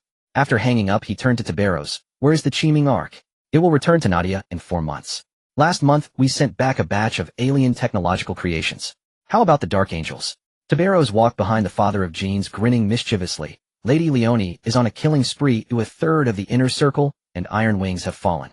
New recruits from Caliban in recent years have all been executed without question. As long as anyone who had contact with that Luther and other high-level rebels is dead, the entire planet is undergoing a cleansing. Once the internal issues of the Legion are resolved, the Dark Angels will have to reduce their numbers by at least 70,000. Helios stopped in his tracks, and Tiberos along with the others also paused, shaking their heads in silence. Let them be. They aren't Nadia's people anyway, why should we care? Huh. The progeny behind them laughed broadly, but Helios felt heavy-hearted. The great expedition was already in its later stages, and those filthy things lurking in the shadows should start showing some traces. Speaking of which, it has been years since dear mother invited me to the back garden for tea. Not being invited must mean she has something up her sleeve, whispering about some grand plan with the other three: the unhappy, the great wise, and the great beautiful. Back on the planet's surface, Helios first spent time with his adoptive parents and 2 younger brothers, sharing a meal and chatting for a while before returning to his study to handle official matters. Morlock entered with a document, placing it on his desk. Father, this is the new recruit list for this year's Royal Guard. Oh, quite a number this year, 13. Morlock filled his cup with tea. These new kids are impressive. Each one can spar with Tiberos for dozens of rounds. Is there anything else? Helios set the list aside, continuing to address his tasks as Morlock quietly spoke up. The Akumsothos star cluster sent back news that the Dark Ravens and Shadow Moon Howlers are in conflict, almost to the point of being irreconcilable. If it weren't for Korax sending someone to persuade them, the 2 legions would have gone to war directly in the enemy's home turf. Helios paused to continue reviewing the documents. What is the reason? The main force of the Dark Ravens was redirected for a frontal assault. The local defense line at Gate 42 was largely decimated as soon as the drop pods landed, and the subsequent forces fell into a passive position, attracting a massive amount of firepower from the entire defense line. Morlock shrugged. Hesona's style has always been this way, sending people to feign an attack, first gauging the situation before deploying substantial forces. But this time they were assassins, and quite the petty ones at that. I heard that after the battle, a captain of the Dark Ravens questioned Hesona, directly pointing at her nose, and then the 2 sides began to argue and draw weapons. Fortunately, the captain was pulled back, otherwise a fight would have definitely broken out. The Dark Ravens have sworn that they will never operate alongside the Shadow Moon Howlers again. They do not care about subsequent offensives and have left with their fleets, leaving the Shadow Moon Howlers to face the Silent Monarch's support fleet alone. Helios tossed the documents aside, leaning back in his chair, rubbing his temples, while Morlock remained silent, as anyone would find this mess utterly speechless. Seeing the father of Genes reaching for the cigar box, Morlock hurriedly opened it and used a lighter to toast it. Father, should we continue to conserve our strength? What else? Helios exhaled a puff of smoke. Have Karazhan take a supply fleet to Nyx to find Volda. I heard she previously cleared a wild Ada planet with her progeny. The supplies should go to the Nyxians, bringing those wild Adas back to the Morningstar system for settlement. Father Karazhan is not in Nadia. He has gone to the Eastern Star Zone's edge to recruit people. 3 fleets are accompanying him, all coordinates provided by the Sons of Extremity, said to have discovered a wild Ada planet during early expansions. Hearing Morlock say this, Helios was somewhat puzzled. That's not their usual way of doing things. Can they hold back from acting when encountering wild Adas? I asked the Valenthus brothers. They said it was the command of the Mother of Genes. If a wild Ada planet is discovered, just remember the star mark, and don't engage with those people, just send someone to check periodically. Helios silently waved his hand, and Morlock bowed and withdrew. In my early years I met a powerful Ida spirit race. Our acquaintance was born from mutual respect. She aided me in various matters. Not wanting to owe anyone a favor, I asked her if there was anything she needed help with. Elizabeth and Helios sat in the garden sipping tea. She told me that when I encounter wild Ida planets in the future, I should refrain from complete extermination, allowing them to live quietly in the wilderness. My offspring have visited those worlds filled with dangers. The Ida beings struggle to survive, and their population shows no signs of growth. I decided not to intervene. Since you require spirit races here, I will mark these stars for your offspring. Helios nodded in understanding. I see. We have to leave tomorrow. We learned a lot from Nadia. Those Ida spirit races will serve as our tokens of gratitude. Elizabeth took a small bite of dessert and waved at him. It's quite delicious. From now on I will send you some supplies every month. Whenever you have time you can bring Lady Yudon along to visit Nadia. My mother will certainly enjoy the pace of life in Nadia. Elizabeth chuckled softly, meeting Helios' smiling gaze. Their laughter grew louder. After a while Helios stood up and left while Elizabeth continued her afternoon tea. The next morning as Helios and the other original sisters bid farewell, Elizabeth returned to the radiance of maculage with her offspring. Just after disembarking from the storm, Hawk Volantis approached with a beaming expression. Mother Lord Helios has sent 2 Glory-class battleships and 4 Cosmic-class armed transport ships filled with Nadia's active main battle equipment and some precious supplies. Elizabeth walked to the porthole, gazing at the distant teal planet for a while before turning to the study. Prepare to return to Atrama. Understood. Volantis gestured for everyone to speed up, eager to return and implement the new policies, ensuring Atrama catches up with and surpasses Nadia's standards of living. He and his brothers were very confident about this. The Extreme Legion bearing the gifts of the Lord of Thunder vanished into the Nadia starry sky. Meanwhile, in another part of the cosmos, a dazzling subspace portal suddenly opened, and a splendidly adorned Imperial fleet emerged from the subspace. As the shields of the Fergrim-class battleships retracted, she set down her teacup and walked to the window, gazing at the distant star system. She simply could not comprehend why perfect humanity needed genetic engineering, turning themselves into monsters that are neither human nor snake. Have all checks been completed? Are the quantities of various weapon equipment parts accounted for, and are the personnel for allocation and maintenance assembled? The chief armorer of the Devourer Legion, Zhu Jieka, Newer donned in his modified underworld Ender armor, paced back and forth in front of numerous mechanical masters and soldiers. After receiving the approval of all his brothers, he finally gestured for everyone to return to their respective battleships. He then made his way to the flagship's command room, standing beside Angrana, who was stretching her hands on the railing. He spoke softly. Mother, the 300 battle brothers of the Devourer Legion, along with 1500 battleships, are all ready. Then let us set off. After spending these years in Nadia, I feel rusty. It just so happens that there hasn't been much going on lately. Oh, let's find some aliens to cut down. Huh. Newer looked at the straightforward and generous mother of Genes, chuckling as he saluted, and stepped back, returning to the innermost hangar of the flagship to continue modifying the power armor of his battle brothers. He always felt that the protection of some elite units' power armor was too weak. The massive fleet swept over the skies of the Nadia planet. The obscuring fleet elicited cheers from the Nadia people below, signaling that Nadia was about to engage in warfare once again. Aside from Angrana, who couldn't sit still piloting her fleet for a cosmic stroll, the Death Guard Legion, upon receiving orders, set out for the Imperial territory under the preparation of Typhon and Gallo to conquer and exterminate the alien civilization.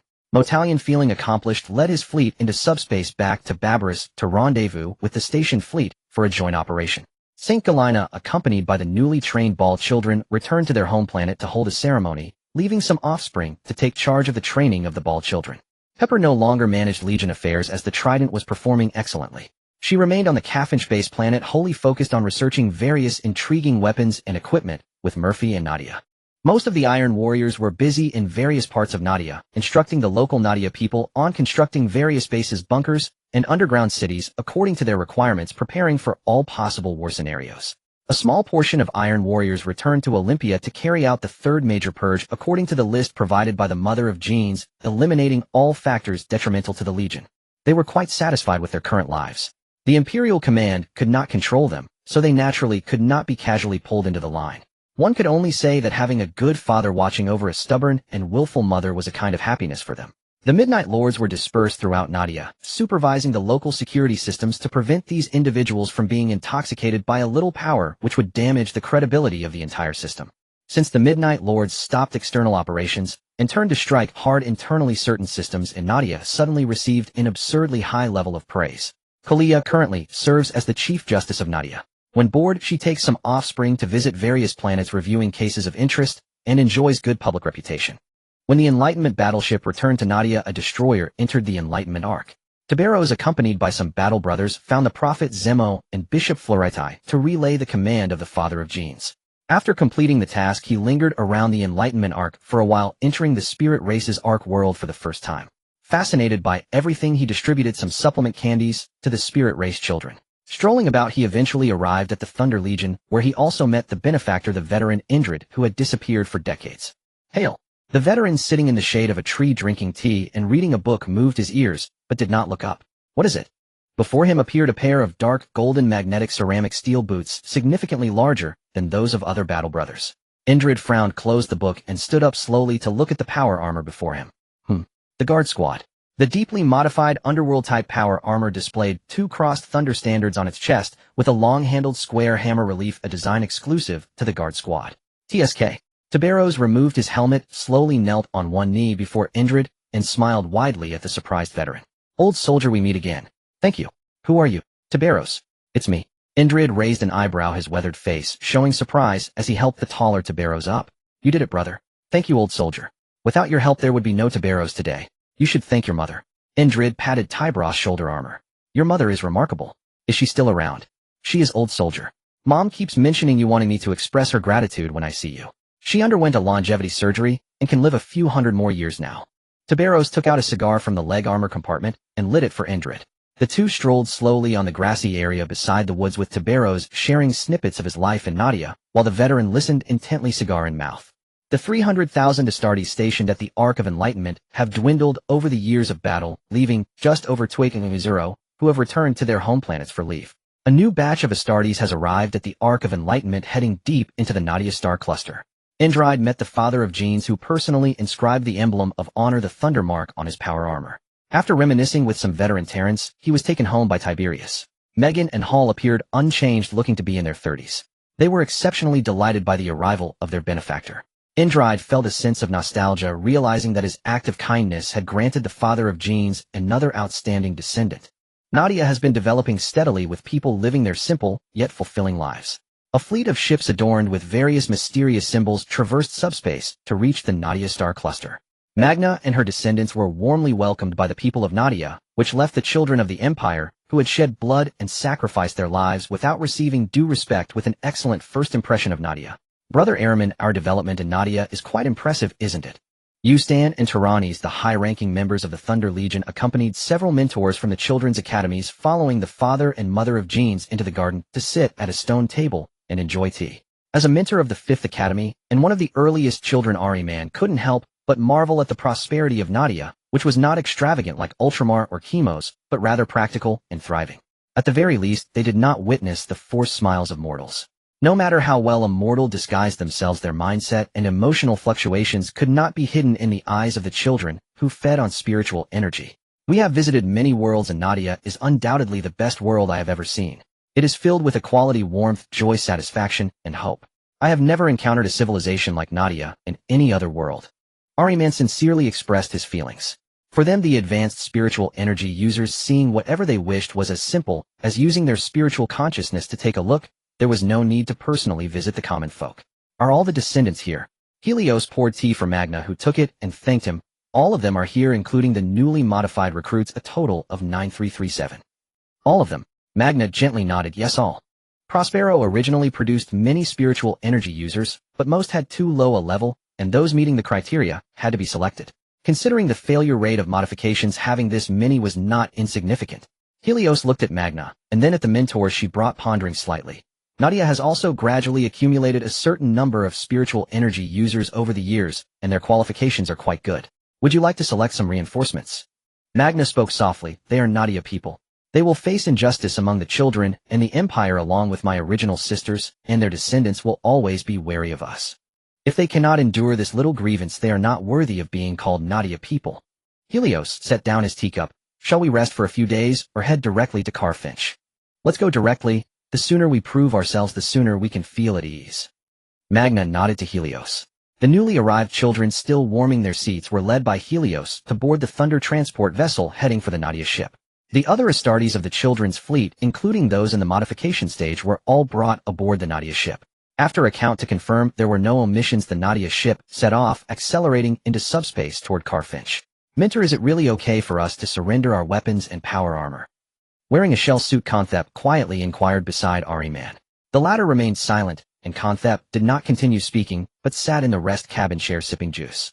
Before their arrival, the Lord of Thunder had stated clearly that as long as they entered the Nadia ship, they would voluntarily relinquish their identities and accept the screening ahead to ensure purity and loyalty. As an apology for their doubts, Nadia would provide them with better spiritual energy power armor.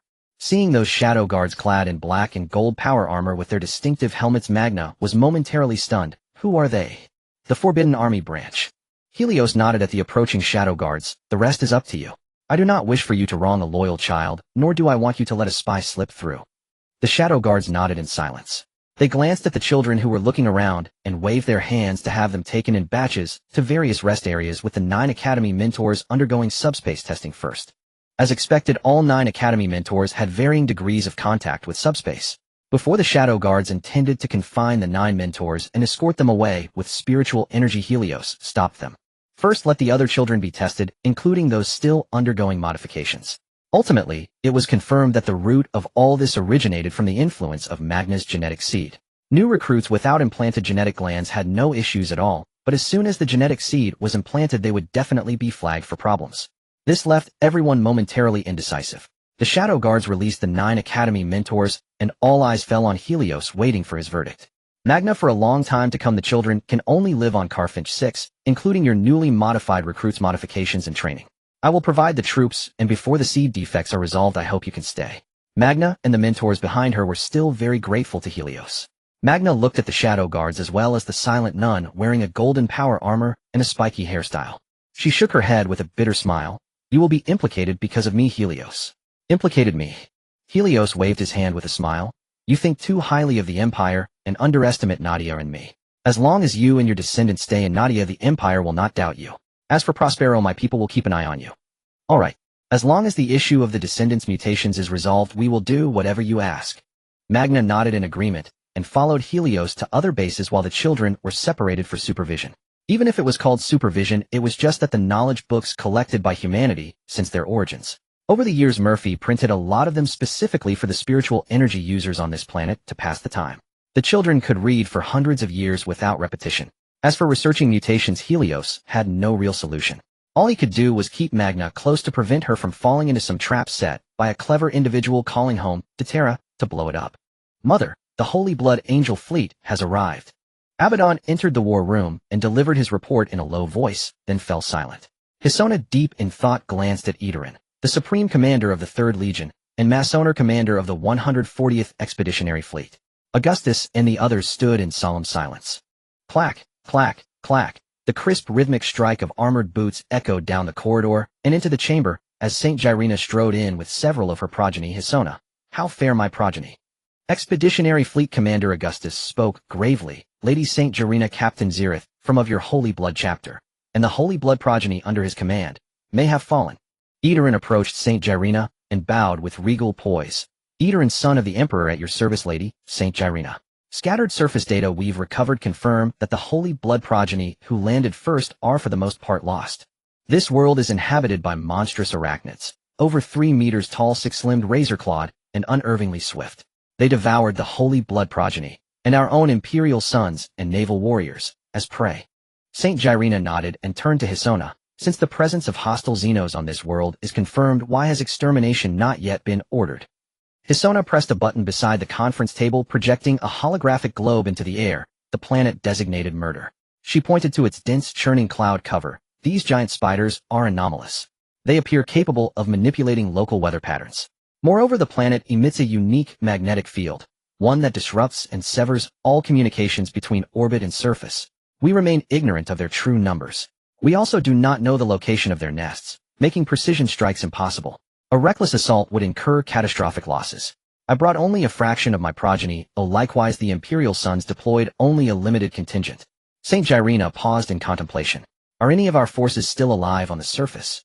Yes, Edorin quickly affirmed. Many of our Imperial sons continue combat operations on the surface, searching for any surviving Holy Blood progeny. Later on, Mother. St. Gyrena turned to her most trusted progeny, The Holy Blood progeny descended via dropcraft. All auxiliary troops and elite units are to remain aboard ship. Dispatch an urgent call for reinforcements to the Thunder Legion. Demand they deploy at maximum speed. Understood, Mother. Later on bowed and departed. Hisona's brow furrowed slightly. Saint Gyrina, how many progeny did you bring? Too few, and we risk needless attrition. 300,000 progeny.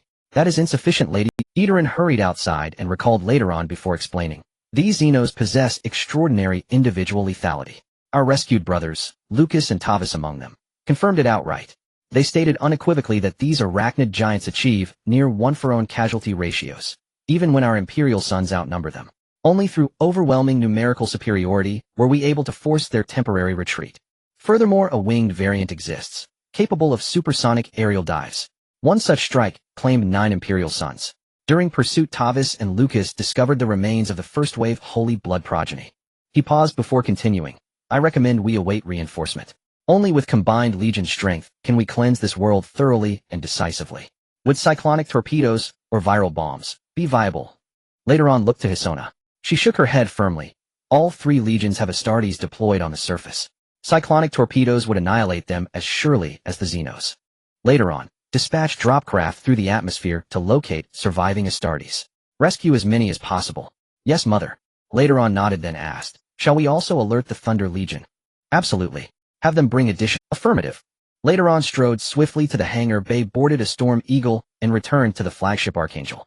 Via encrypted quantum channel, he contacted Yusotin, who was calmly sipping tea and playing chess. Brother, we face a grave crisis. Yusotin set down his teacup, eyes narrowing. So formidable are these beasts. Understood. The Thunder Fleet will arrive within standard half-month. He severed the link and immediately summoned Tyrannes and several veteran Terranborn brothers, recounting later on's plea and detailing the Xenos' terrifying combat capability without omission or embellishment. This is no ordinary Xenos threat. We must commit the full Legion. A veteran had barely spoken when Tyrannes waved him quiet. If the Thunder progeny depart entirely, who guards Nadia? Do we not have the Iron Valiant cousins? Idling away in dust drills is wasteful. Let them hold the line for us, at least temporarily. Yusotin puffed thoughtfully on his cigar. Still, we should consult Father. Father remained stationed at the Kafinchi 6 base planet, uncontacted for nearly a month. Then contact him now more urgently than ever. Tyrannes instructed Yusotin to transmit a priority message to the Kafinchi 6 central signal station. Soon after, Helios' quantum projection shimmered into view. What is it? After Yusotin repeated the situation, Helios frowned faintly. Such combat efficacy. The Imperial sons are no weaklings. Seeing his progeny all gaze expectantly upon him, Helios considered briefly. Ensure Nadia's security above all else, and then act as you deem fit. Do not disturb me unless I initiate contact. Understood, Father. Once Helios' projection dissolved, Tyrannes turned to Yusotin. How many battle brothers stand ready? Excluding those in stasis vats and cryo-suspended reserves, we currently have 7 A3819 active duty warriors. Including those in suspended animation, we can deploy 1 million strong. Yusotin swept his gaze across the assembled warriors. 1 million. We deploy them provided Nadia's safety remains guaranteed. Then dispatch 500,000.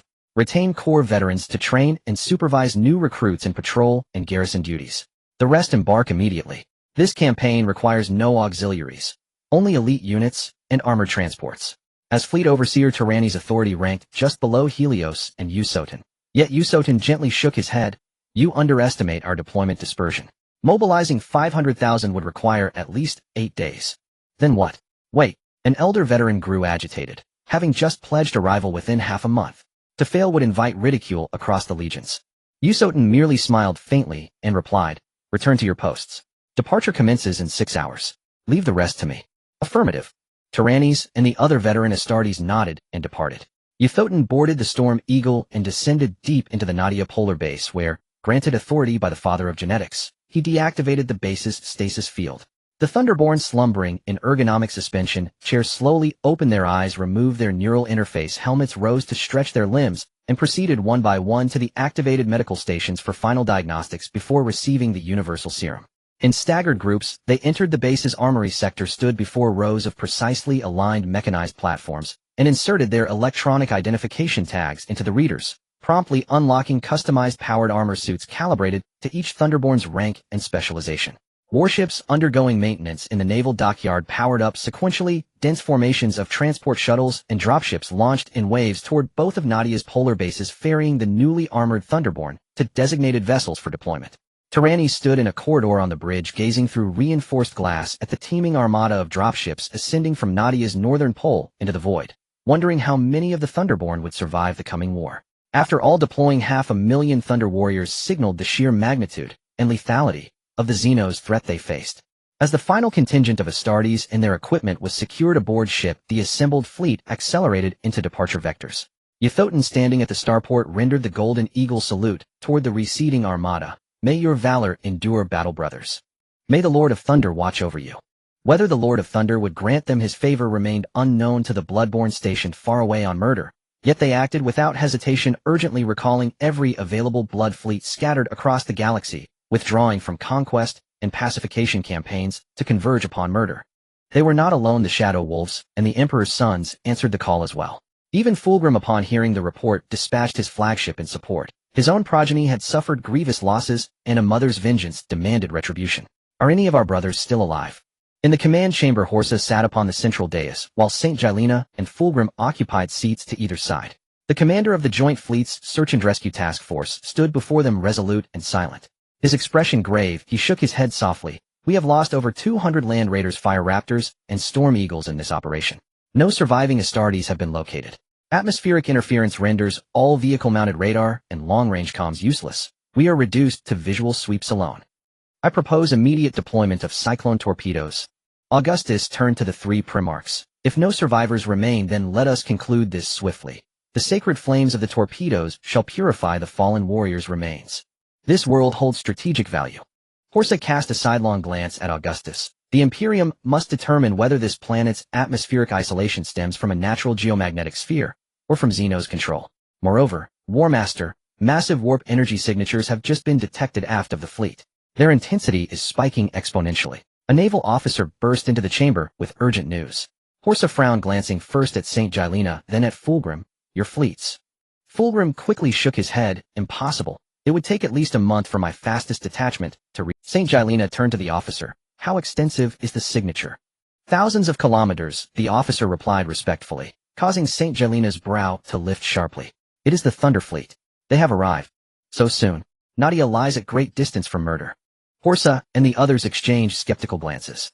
St. Gilena offered a concise explanation. Nadia's warships have been fully refitted with next-generation propulsion systems. Greater speed is expected. Mars is currently reverse engineering the technology. Within years, Imperial vessels will undergo the same upgrade. I see. As the group conversed, another officer entered and placed a portable quantum comm link upon the conference table. Warmaster, the Thunder Fleet has arrived and established contact. They request authorization to engage immediately. The officer pressed a switch. The holographic visage of Tyrannis materialized above the table. Arlena, Deputy Commander of the Thunder Legion, reporting. Tyrannis, greetings, Warmaster, he declared. Horsa acknowledged him with a solemn nod. Commander Tyrannis, how many warriors accompany your fleet? 888 capital warships, and 500,000 Thunderborn ready for deployment. Tyrannis' reply sent shockwaves through the chamber. 13 days had passed since the distress call, yet here they stood, an overwhelming force already in orbit. Nadia's military efficiency was nothing short of terrifying. Horsa paused in thought, then rose and approached the holodouble, activating the projection of Murder. Commander Tyrannis, I require the Thunder Legion to execute feint assaults against these coordinates to confirm whether large Xenos concentrations occupy those zones. Affirmative. Tyrannis severed the link and addressed his veteran Terranborn brothers. The War Master has ordered feints. Coordinates follow. These Xenos operate solely on the surface, lacking orbital strike capability. I hereby declare all Thunderborn save essential vessel defense crews shall deploy simultaneously onto the marked landing zones. Our mission: draw out the enemy and eradicate them utterly. Clank. A dozen veterans snapped upright, attention locked on Tyrannis. Understood. The veterans saluted and exited the chamber, boarding Storm Eagles bound for their respective flagships. The Black and Gold Fleet, its hulls emblazoned with lightning sigils, immediately fractured into 10 task forces racing toward the designated orbital drop points above Murder. Well-fed Thunderborn clad in Terminator armor boarded drop pods and Storm Eagles, recruits in Mark IV standard power armor-mounted Thunder motorcycles, and invincible dreadnoughts, all boarding the Devourer-class transports with disciplined precision. As hatches yawned open, swarms of storm eagles surged forth from the warships, descending in formation toward the planet's ashen atmosphere, each activating its void shield and refractive field at maximum output. Drop pods cascaded downward in relentless waves, their safe arrival hinged entirely upon the resilience of the Thunderborn within. Beep, beep, beep. Across every drop pod, Storm Eagle and transport vessel crimson warning lights flared and shrill alarm tones pierced the cockpit, while meteor-like formations plunged through the fog-thick atmosphere, streaking earthward. Screech, Krark. Beneath bone-white thorn-ridged trees, Xenos spiders raised their multifaceted heads toward the falling firestorm, and shrieked as they surged forward, their cries swelling into a deafening converging chorus. From concealed burrows, more Xenos erupted in waves, racing en masse toward the impact zones, just as the Fearclaw drop pods settled firmly onto the soil, a rare stroke of fortune amid chaos. Suffering casualties before even touching ground was no auspicious omen. Tum, tum, tum. Morcus emerged from his drop pod clad in heavily modified Hellbringer pattern Terminator armor, scanning the desolate terrain.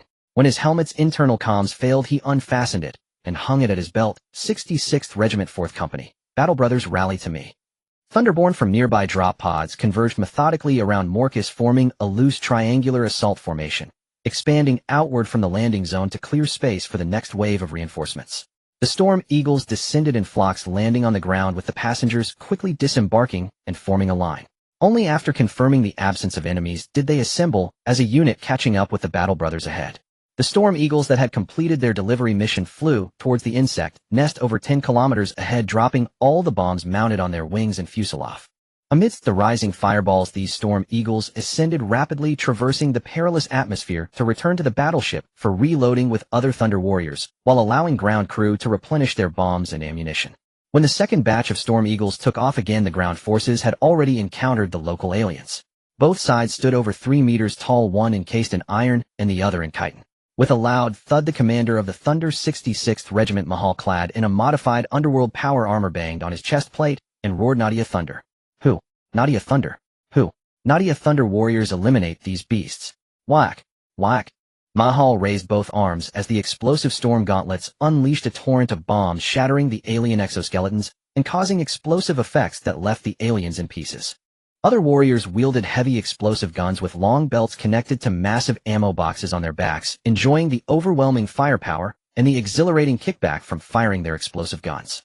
With a click, they discarded their empty guns, pressed a button on their side to disengage the magnetic hold on the ammo boxes and armor, and drew out their large cleavers from their backs, charging at the alien spiders, shouting whack. The determined Thunder descendants had long disregarded their lives. On their way to provide support, their commander had warned them that the aliens they faced were formidable, capable of achieving a one-ton exchange with the Astartes. Thus they fought with utmost focus, swinging their weapons at the spiders' heads and forelimbs with such speed that the alien spiders had no time to react. Uft! Damn you! Mux cleaved off an alien spider's head, kicking the corpse away to topple several larger spiders behind it, before continuing to swing his weapon, fiercely chopping down the ever-present aliens.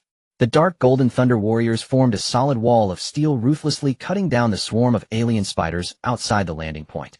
Occasionally a warrior was surrounded and sacrificed or severely injured, but immediately someone would take their place. As the first batch of Devourer transport ships landed, towering over 6 meters high, the undefeated mechas poured out and drove swiftly, changing the dynamics of the battlefield with their greater height, durability, and power. Taking the place of their battle brothers, they fired indiscriminately, harvesting the alien lives in droves, while the missile launchers on their shoulders fired rapidly, leaving a trail of fireballs in the dark tide. The Thunder Warriors, who had just retreated, were once cool in their swagger, but now rummaging through corpses for weapons was a different story. They didn't care whose weapons they picked up, whoever found it owned it, gleefully running to the supply truck to exchange ammo boxes and belts. After the firepower of the undefeated mechas concluded, they immediately opened fire to fill the gap. And as soon as they emptied a box of ammo, the second batch of undefeated mechas took their place, alternating fire as they advanced, leaving a layer of alien corpses on the ground. From afar, a swarm of winged spiders darkened the sky, but they arrived at an inopportune moment as Thunder motorcycles carrying the Thunder descendants rushed to meet them with laser rapid-fire cannons and built-in missile launchers. These flying giant spiders fell from the sky like dumplings, while the Thunder space motorcycles, controlled by their drivers, deployed curved blades 6 meters long and razor-sharp. With increased speed, they darted through the spider swarm, and wherever they went, these aliens could not escape the fate of being split in two. However, this close-range attack was taxing on the motorcycles and drivers, and they were quickly ordered to stop engaging the flying giant spiders from the periphery both sides fighting fiercely. As the Thunder Fleet continuously deployed troops and weaponry, the battlefield situation rapidly shifted.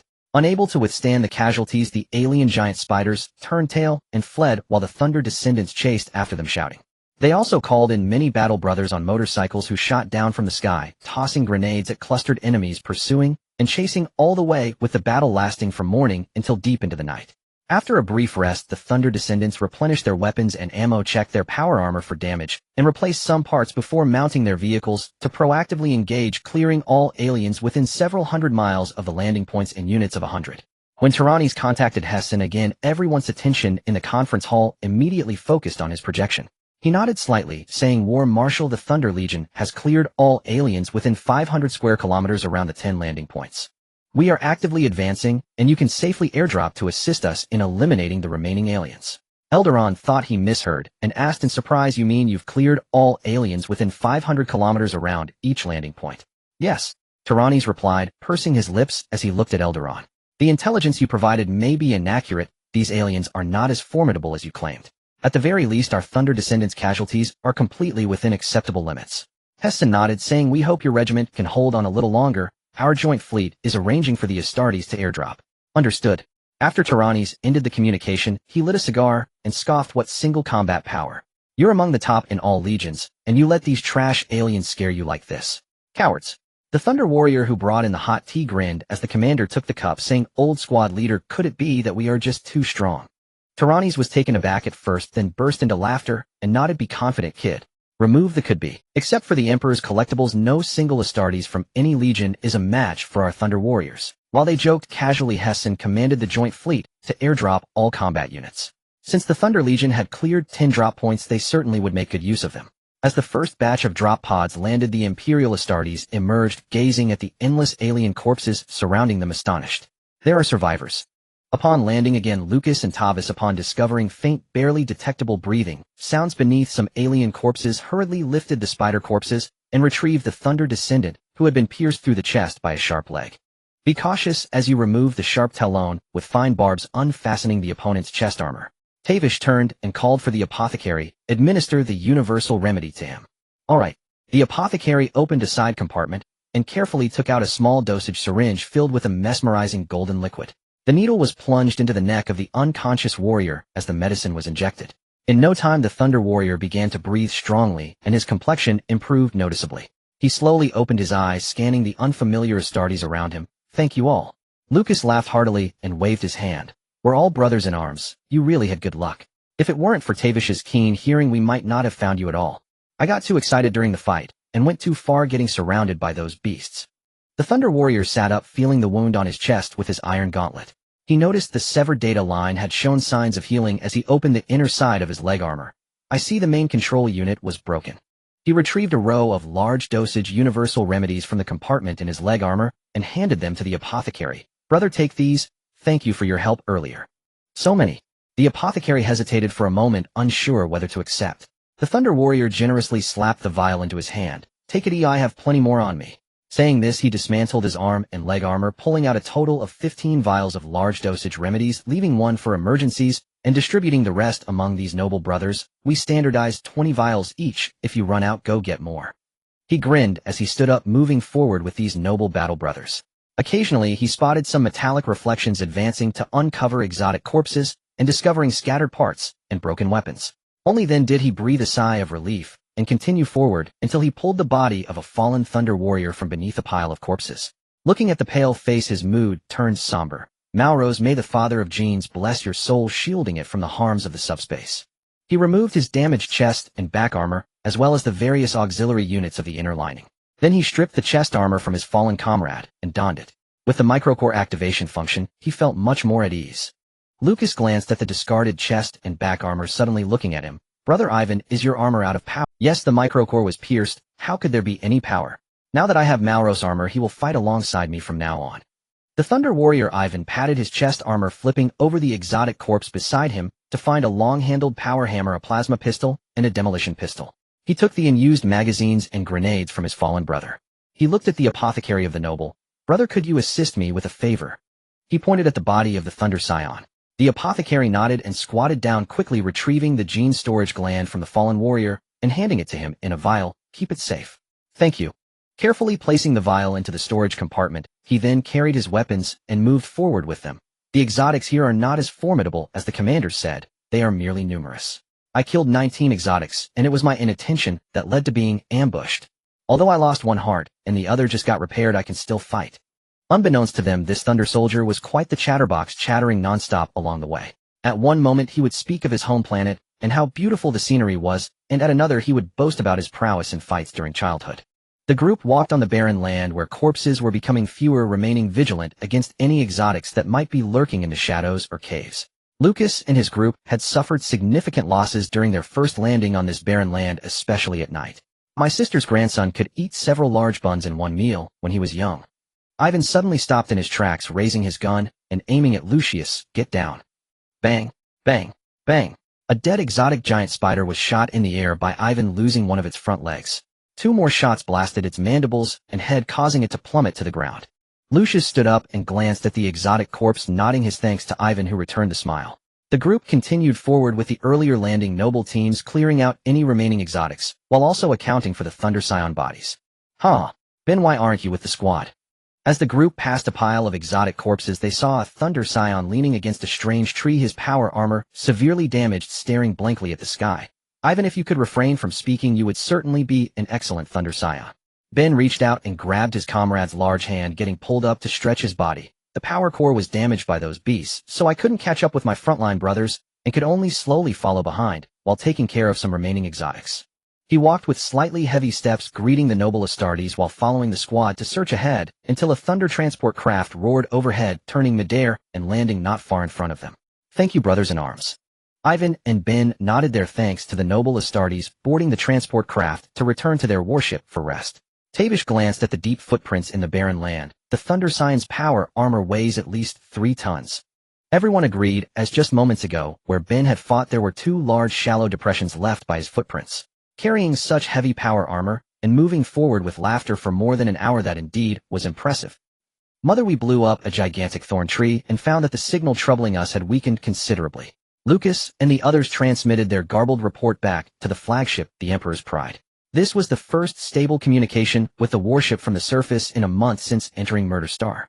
Watching the projection of the bone-white thorn tree uploaded by the Scion's, Fergrim averted his gaze in disgust and instructed for the image to be shared with the other fleets, determining that this was the defensive measure of the exotic spiders. When the last tree was blown up, the good days for these spider exotics also came to an end. The human fleet began to deploy various vehicles and equipment, without hesitation scanning the planet from the inside out and clearing the spiders and their nests. When the last giant exotic spider was trapped deep in its nest filled with eggs and blasted to bits by a plasma cannon, Murder Star was fully captured. Naturally, the joint fleet would also part ways to continue their respective journeys. Fergrim handed command of the fleet to Edelin, who along with the Phoenix Guard and Thunder Fleet returned to Nadia. She had captured a long sword from the exotic Laurel, which would make a nice gift for Helios. Most importantly, she needed to discuss with Helios her judgment regarding Hasona, because the psychic prophet Aldrad Usran had warned her that Hasona would bring heavy disaster to the Empire in the near future. In the past, she naturally would not believe the nonsensical words of these exotics, but recently, she had been seeing fragments of the future, which made her wary. 87 lives were sacrificed, and 271 were severely injured. After the regeneration process, some organs need to be implanted again. After the final report of casualties was submitted to Tyrannes, the veteran spoke softly. It seems that the casualties on the side of the Emperor's Son and the Shadow Moon Wolf are quite high, while the casualties among the Holy Blood Angels are relatively fewer. The total casualties are no less than 2,000. This is still our Thunder Legion's forward position.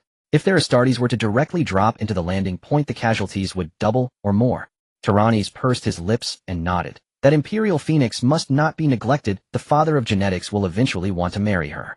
Don't worry, brother Tyrannes. I have arranged several storm maidens to attend to her needs. The veteran chatted with him for a while before leaving. Tyrannes stared at the casualty list in silence for a long time. Helios, how have you been lately? In the garden, while enjoying tea and snacks, Fugrim stood up to greet Helios with a smile and a teasing expression. Are you unhappy to see me? Has having Saint Gilena made you feel more self-important? Helios gently shook his head, leaned down to sniff Fugrim's hair, and suddenly his face changed. He waved his hand to release spiritual energy and stared into Fugrim's eyes. Have you been secretly in contact with the seducer? Seducer? Fugrim was momentarily taken aback, then furiously questioned. Who is the seducer? I came to bring you a gift, and you act like this as soon as I arrive. If you didn't want me to come, why didn't you just say so, instead of looking for excuses? You have it sent on you. I've smelled it before, sweet yet sickening. I can't be mistaken. Seeing her glare at him with anger in her eyes, Helios explained. The seducer is one of the 4 chaos demon gods known for luring perfect beings into corruption. Once marked by it, it is difficult to escape. Really? Why would I lie to you? If you don't believe me, you can ask your father. He wouldn't lie to you either. Fugrim noticed he seemed genuine, and her anger subsided slightly. She patted the sword sheath hanging at her waist, took it off, and handed it to Helios. Here. This is a fine item I captured from an alien civilization. Both beautiful and sharp. I named it the stabbing sword. The Blade of Raal is the name given by the aliens. I didn't want to use that name, so I gave it a new one. Do you like it? Helios took the stabbing sword, drew the blade, and gently caressed the sword's surface, while calling out in his mind, old man, come quickly. I've discovered a great demon here. The moment he drew the stabbing sword, a seductive female voice began to hum in his ears. As his fingers stroked the blade, the humming grew increasingly fervent, causing him to exclaim in dismay. Hey, what's wrong? Why are you in a daze? Fugrim noticed he was fixated on the stabbing sword, his breathing gradually becoming heavier, reminiscent of her own first encounter with the sword.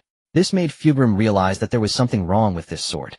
Just as she was about to take the stabbing sword back, Helios swiftly tucked it away, holding it tightly in his hand. Thank you, Fugrim. I really like this stabbing sword. Oh, I just remembered. The stabbing sword was meant for Face. I intended to give you the flame sword instead. You're really something else. How can you ask for a gift back? I really gave you the wrong one. Please give it back to me. Fugrim was somewhat anxious, but someone was even more anxious. The Phoenix guards stationed around the garden stepped forward to back up their genetic mother, but were blocked by Morlock and the others. As both sides faced off ready to fight, Fugrim suddenly froze her face, displaying an unprecedented ease. The voices that had troubled her earlier were gone, but the smile on Helios's face seemed increasingly eerie. He slowly drew the stabbing sword, gripping the hilt in one hand and the blade in the other, bending the weapon from Raal's alien civilization to an exaggerated arc accompanied by a faint metallic fatigue that cried out in fracture. Crack! Helios snapped the stabbing sword in half. A plume of purple smoke billowed from the broken end, swirling above the garden and ultimately coalescing into a demon. Its long tongue flicked between sharp teeth with 4 arms ending in razor-sharp claws, one of which bore a massive claw. One side of its chest was muscular while the other side was a rotund figure adorned with special runes, its tail bearing deadly hooks swayed gently behind it. Ah, Helios, about the suggestion earlier you. Suggestion? Helios casually tossed the broken stabbing sword to the ground. Golden light surged around him as he coldly glared at the seducer demon. I almost fell for your trick, but thankfully, I have someone watching over me. He stepped forward, appearing before the demon, grabbing its neck. A portal to subspace suddenly opened, and he dragged the demon into it. Weren't you just making enticing calls? I'll make you scream. No, no. Hey, don't. As the portal to subspace vanished, Fugrim and the others were still in shock. Helios swiftly emerged from the subspace, receiving a towel from Morlock to wipe the purple-black blood from his hands. He glanced at Fugrim. Recently, have you been hearing voices speaking to you? My. Fugrim curiously gazed at him, and after sitting down poured him some tea. Do you know what that thing is? Helios waved his hand, signaling everyone to leave. He then released a barrier of spiritual energy. The demon under the seducer was just torn apart and thrown back. Old Man Huang is dealing with the seducer right now.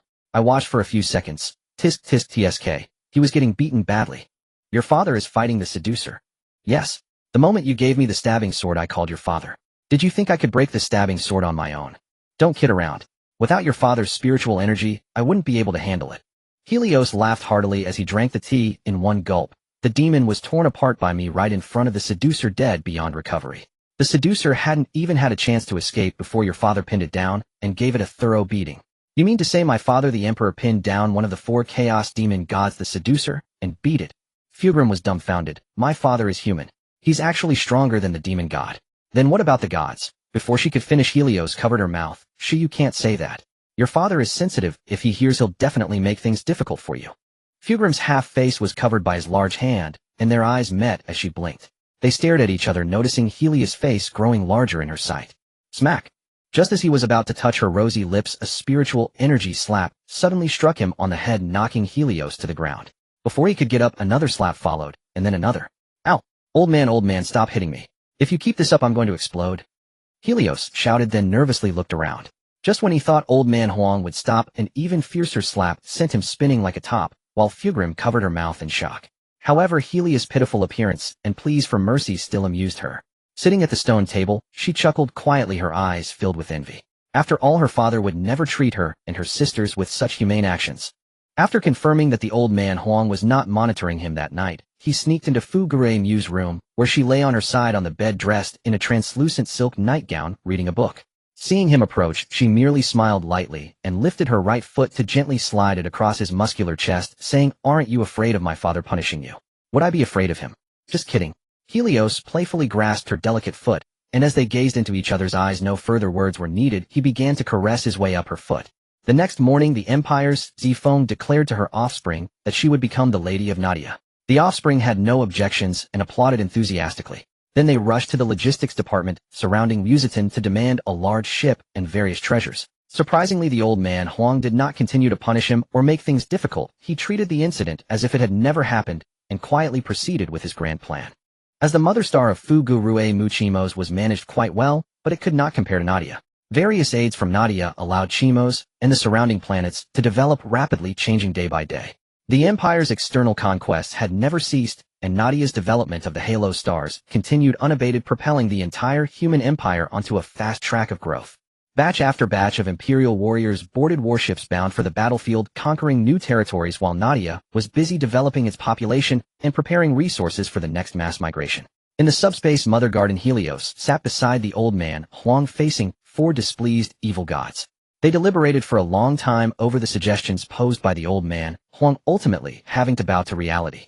As long as Nadia existed, and as long as the old man Huang wasn't seriously injured, their plans would never succeed. Since they couldn't defeat him, they had no choice but to join forces. The powers of the 4 gods had both positive and negative aspects. Currently, they were embodying the negative. The old man Huang demanded that they shift to the positive and allow the Empire's citizens to worship their positive powers, which would also enhance their strength. Returning to the real world, Helios led a massive fleet toward the solar system, while the other Imperial entities also returned to Terra at the same time. The old man Huang convened an internal meeting with the lords selected from the mortals and the Imperial entities, all of whom sat together and looked at the old man Huang. Starting next year, the children of Extremis will fully transition to planetary governors, with Elizabeth in charge of all internal affairs of the Empire, while their combat zones will be managed by the Thunder Legion. Hisona, as the Empire's war chief, will continue to oversee all military affairs, and my eldest daughter Leonie will become the grand judge of the Empire, responsible for all legal judgments, both internally and externally. The 3rd Legion will handle diplomacy, while the 4th and 7th Legions will be responsible for internal construction within the Empire. The 4th Legion will primarily focus on Nadia, and the 7th Legion will oversee the Empire. The 5th and 6th Legions will ensure stability along the Empire's borders, while the 8th and 19th Legions will handle all internal disturbances. The 17th Legion will be responsible for preaching within and beyond the Empire. All other legions will continue as usual. After stating this, he looked at Helios. As for you, Helios, while completing the development of the Halo stars, you must regularly supply the Empire with a large quantity of civilian goods. All the entities, after a moment of silence, readily accepted their orders and dispersed, while the old man Huang remained with the human lords to discuss specific divisions of power. Helios stood on the edge of the palace wall, overlooking the distant buildings, a smile forming at the corner of his mouth. Everything was developing positively. With the Empire free from major rebellions, and the 4 gods no longer obstructing development, in the endless years to come, he could simply lie back and relax. Hey, Kolia jumped onto his back, wrapping her arms around his neck. Just as she was about to say something, she was pulled down by Pepper and Angron. Pepper glared at her. "What do you mean by that?" "We agreed that today and tomorrow Helios is mine and Angron's." "Exactly." Kolia pushed the 2 away. "I want Helios to carry me. Who are you to stop me? You must know that I was the first entity to be with Helios." Angron spat. "Who cares about that? Aren't you shameless? This has happened several times already. I enjoy it. Who are you to control me?" Regarding Kalia's unreasonable behavior, Mortalian sinisterly fanned the flames. "Angron and Pepper, are you just going to let Kolia ride on your neck and bully you?" "Mortalian, what do you mean?" As soon as Kolia finished speaking, Angron and Pepper tackled her to the ground, and before Helios could intervene, Mortalian also chose to join in. Then the Devourer, the Smith, Alec Manta, and the Death Shroud guards also began to wrestle, but the antics were so exaggerated that people were sent flying past some station guards. Rolling on the ground for a few rounds, they got up and continued to join the fight, shouting, "Whack! The glory of the Mother of Genes shall be protected by me." Saint Lena and Fu Gurui Mu, with their respective offspring, stood with their arms crossed watching the spectacle, while other entities and their guards pointed and commented. Chancellor McAdoo leaned on his scepter, happily watching from a balcony, and after a long time he sighed with them. "In the Empire it will endure for millennia." He looked at the rising sun in the distance, chuckling as he expressed his thoughts. In the end, Pepper and Angron were taken away by Helios, one under each arm, while Colia and Mortalion were escorted away by Saint Lena and Fugurue Mu as their offspring watched the mother of Jean's leave. Supporting each other to stand up, they took off their helmets and lit cigars, walking off together, laughing and chatting, leaving a spectacle behind. The end of the book.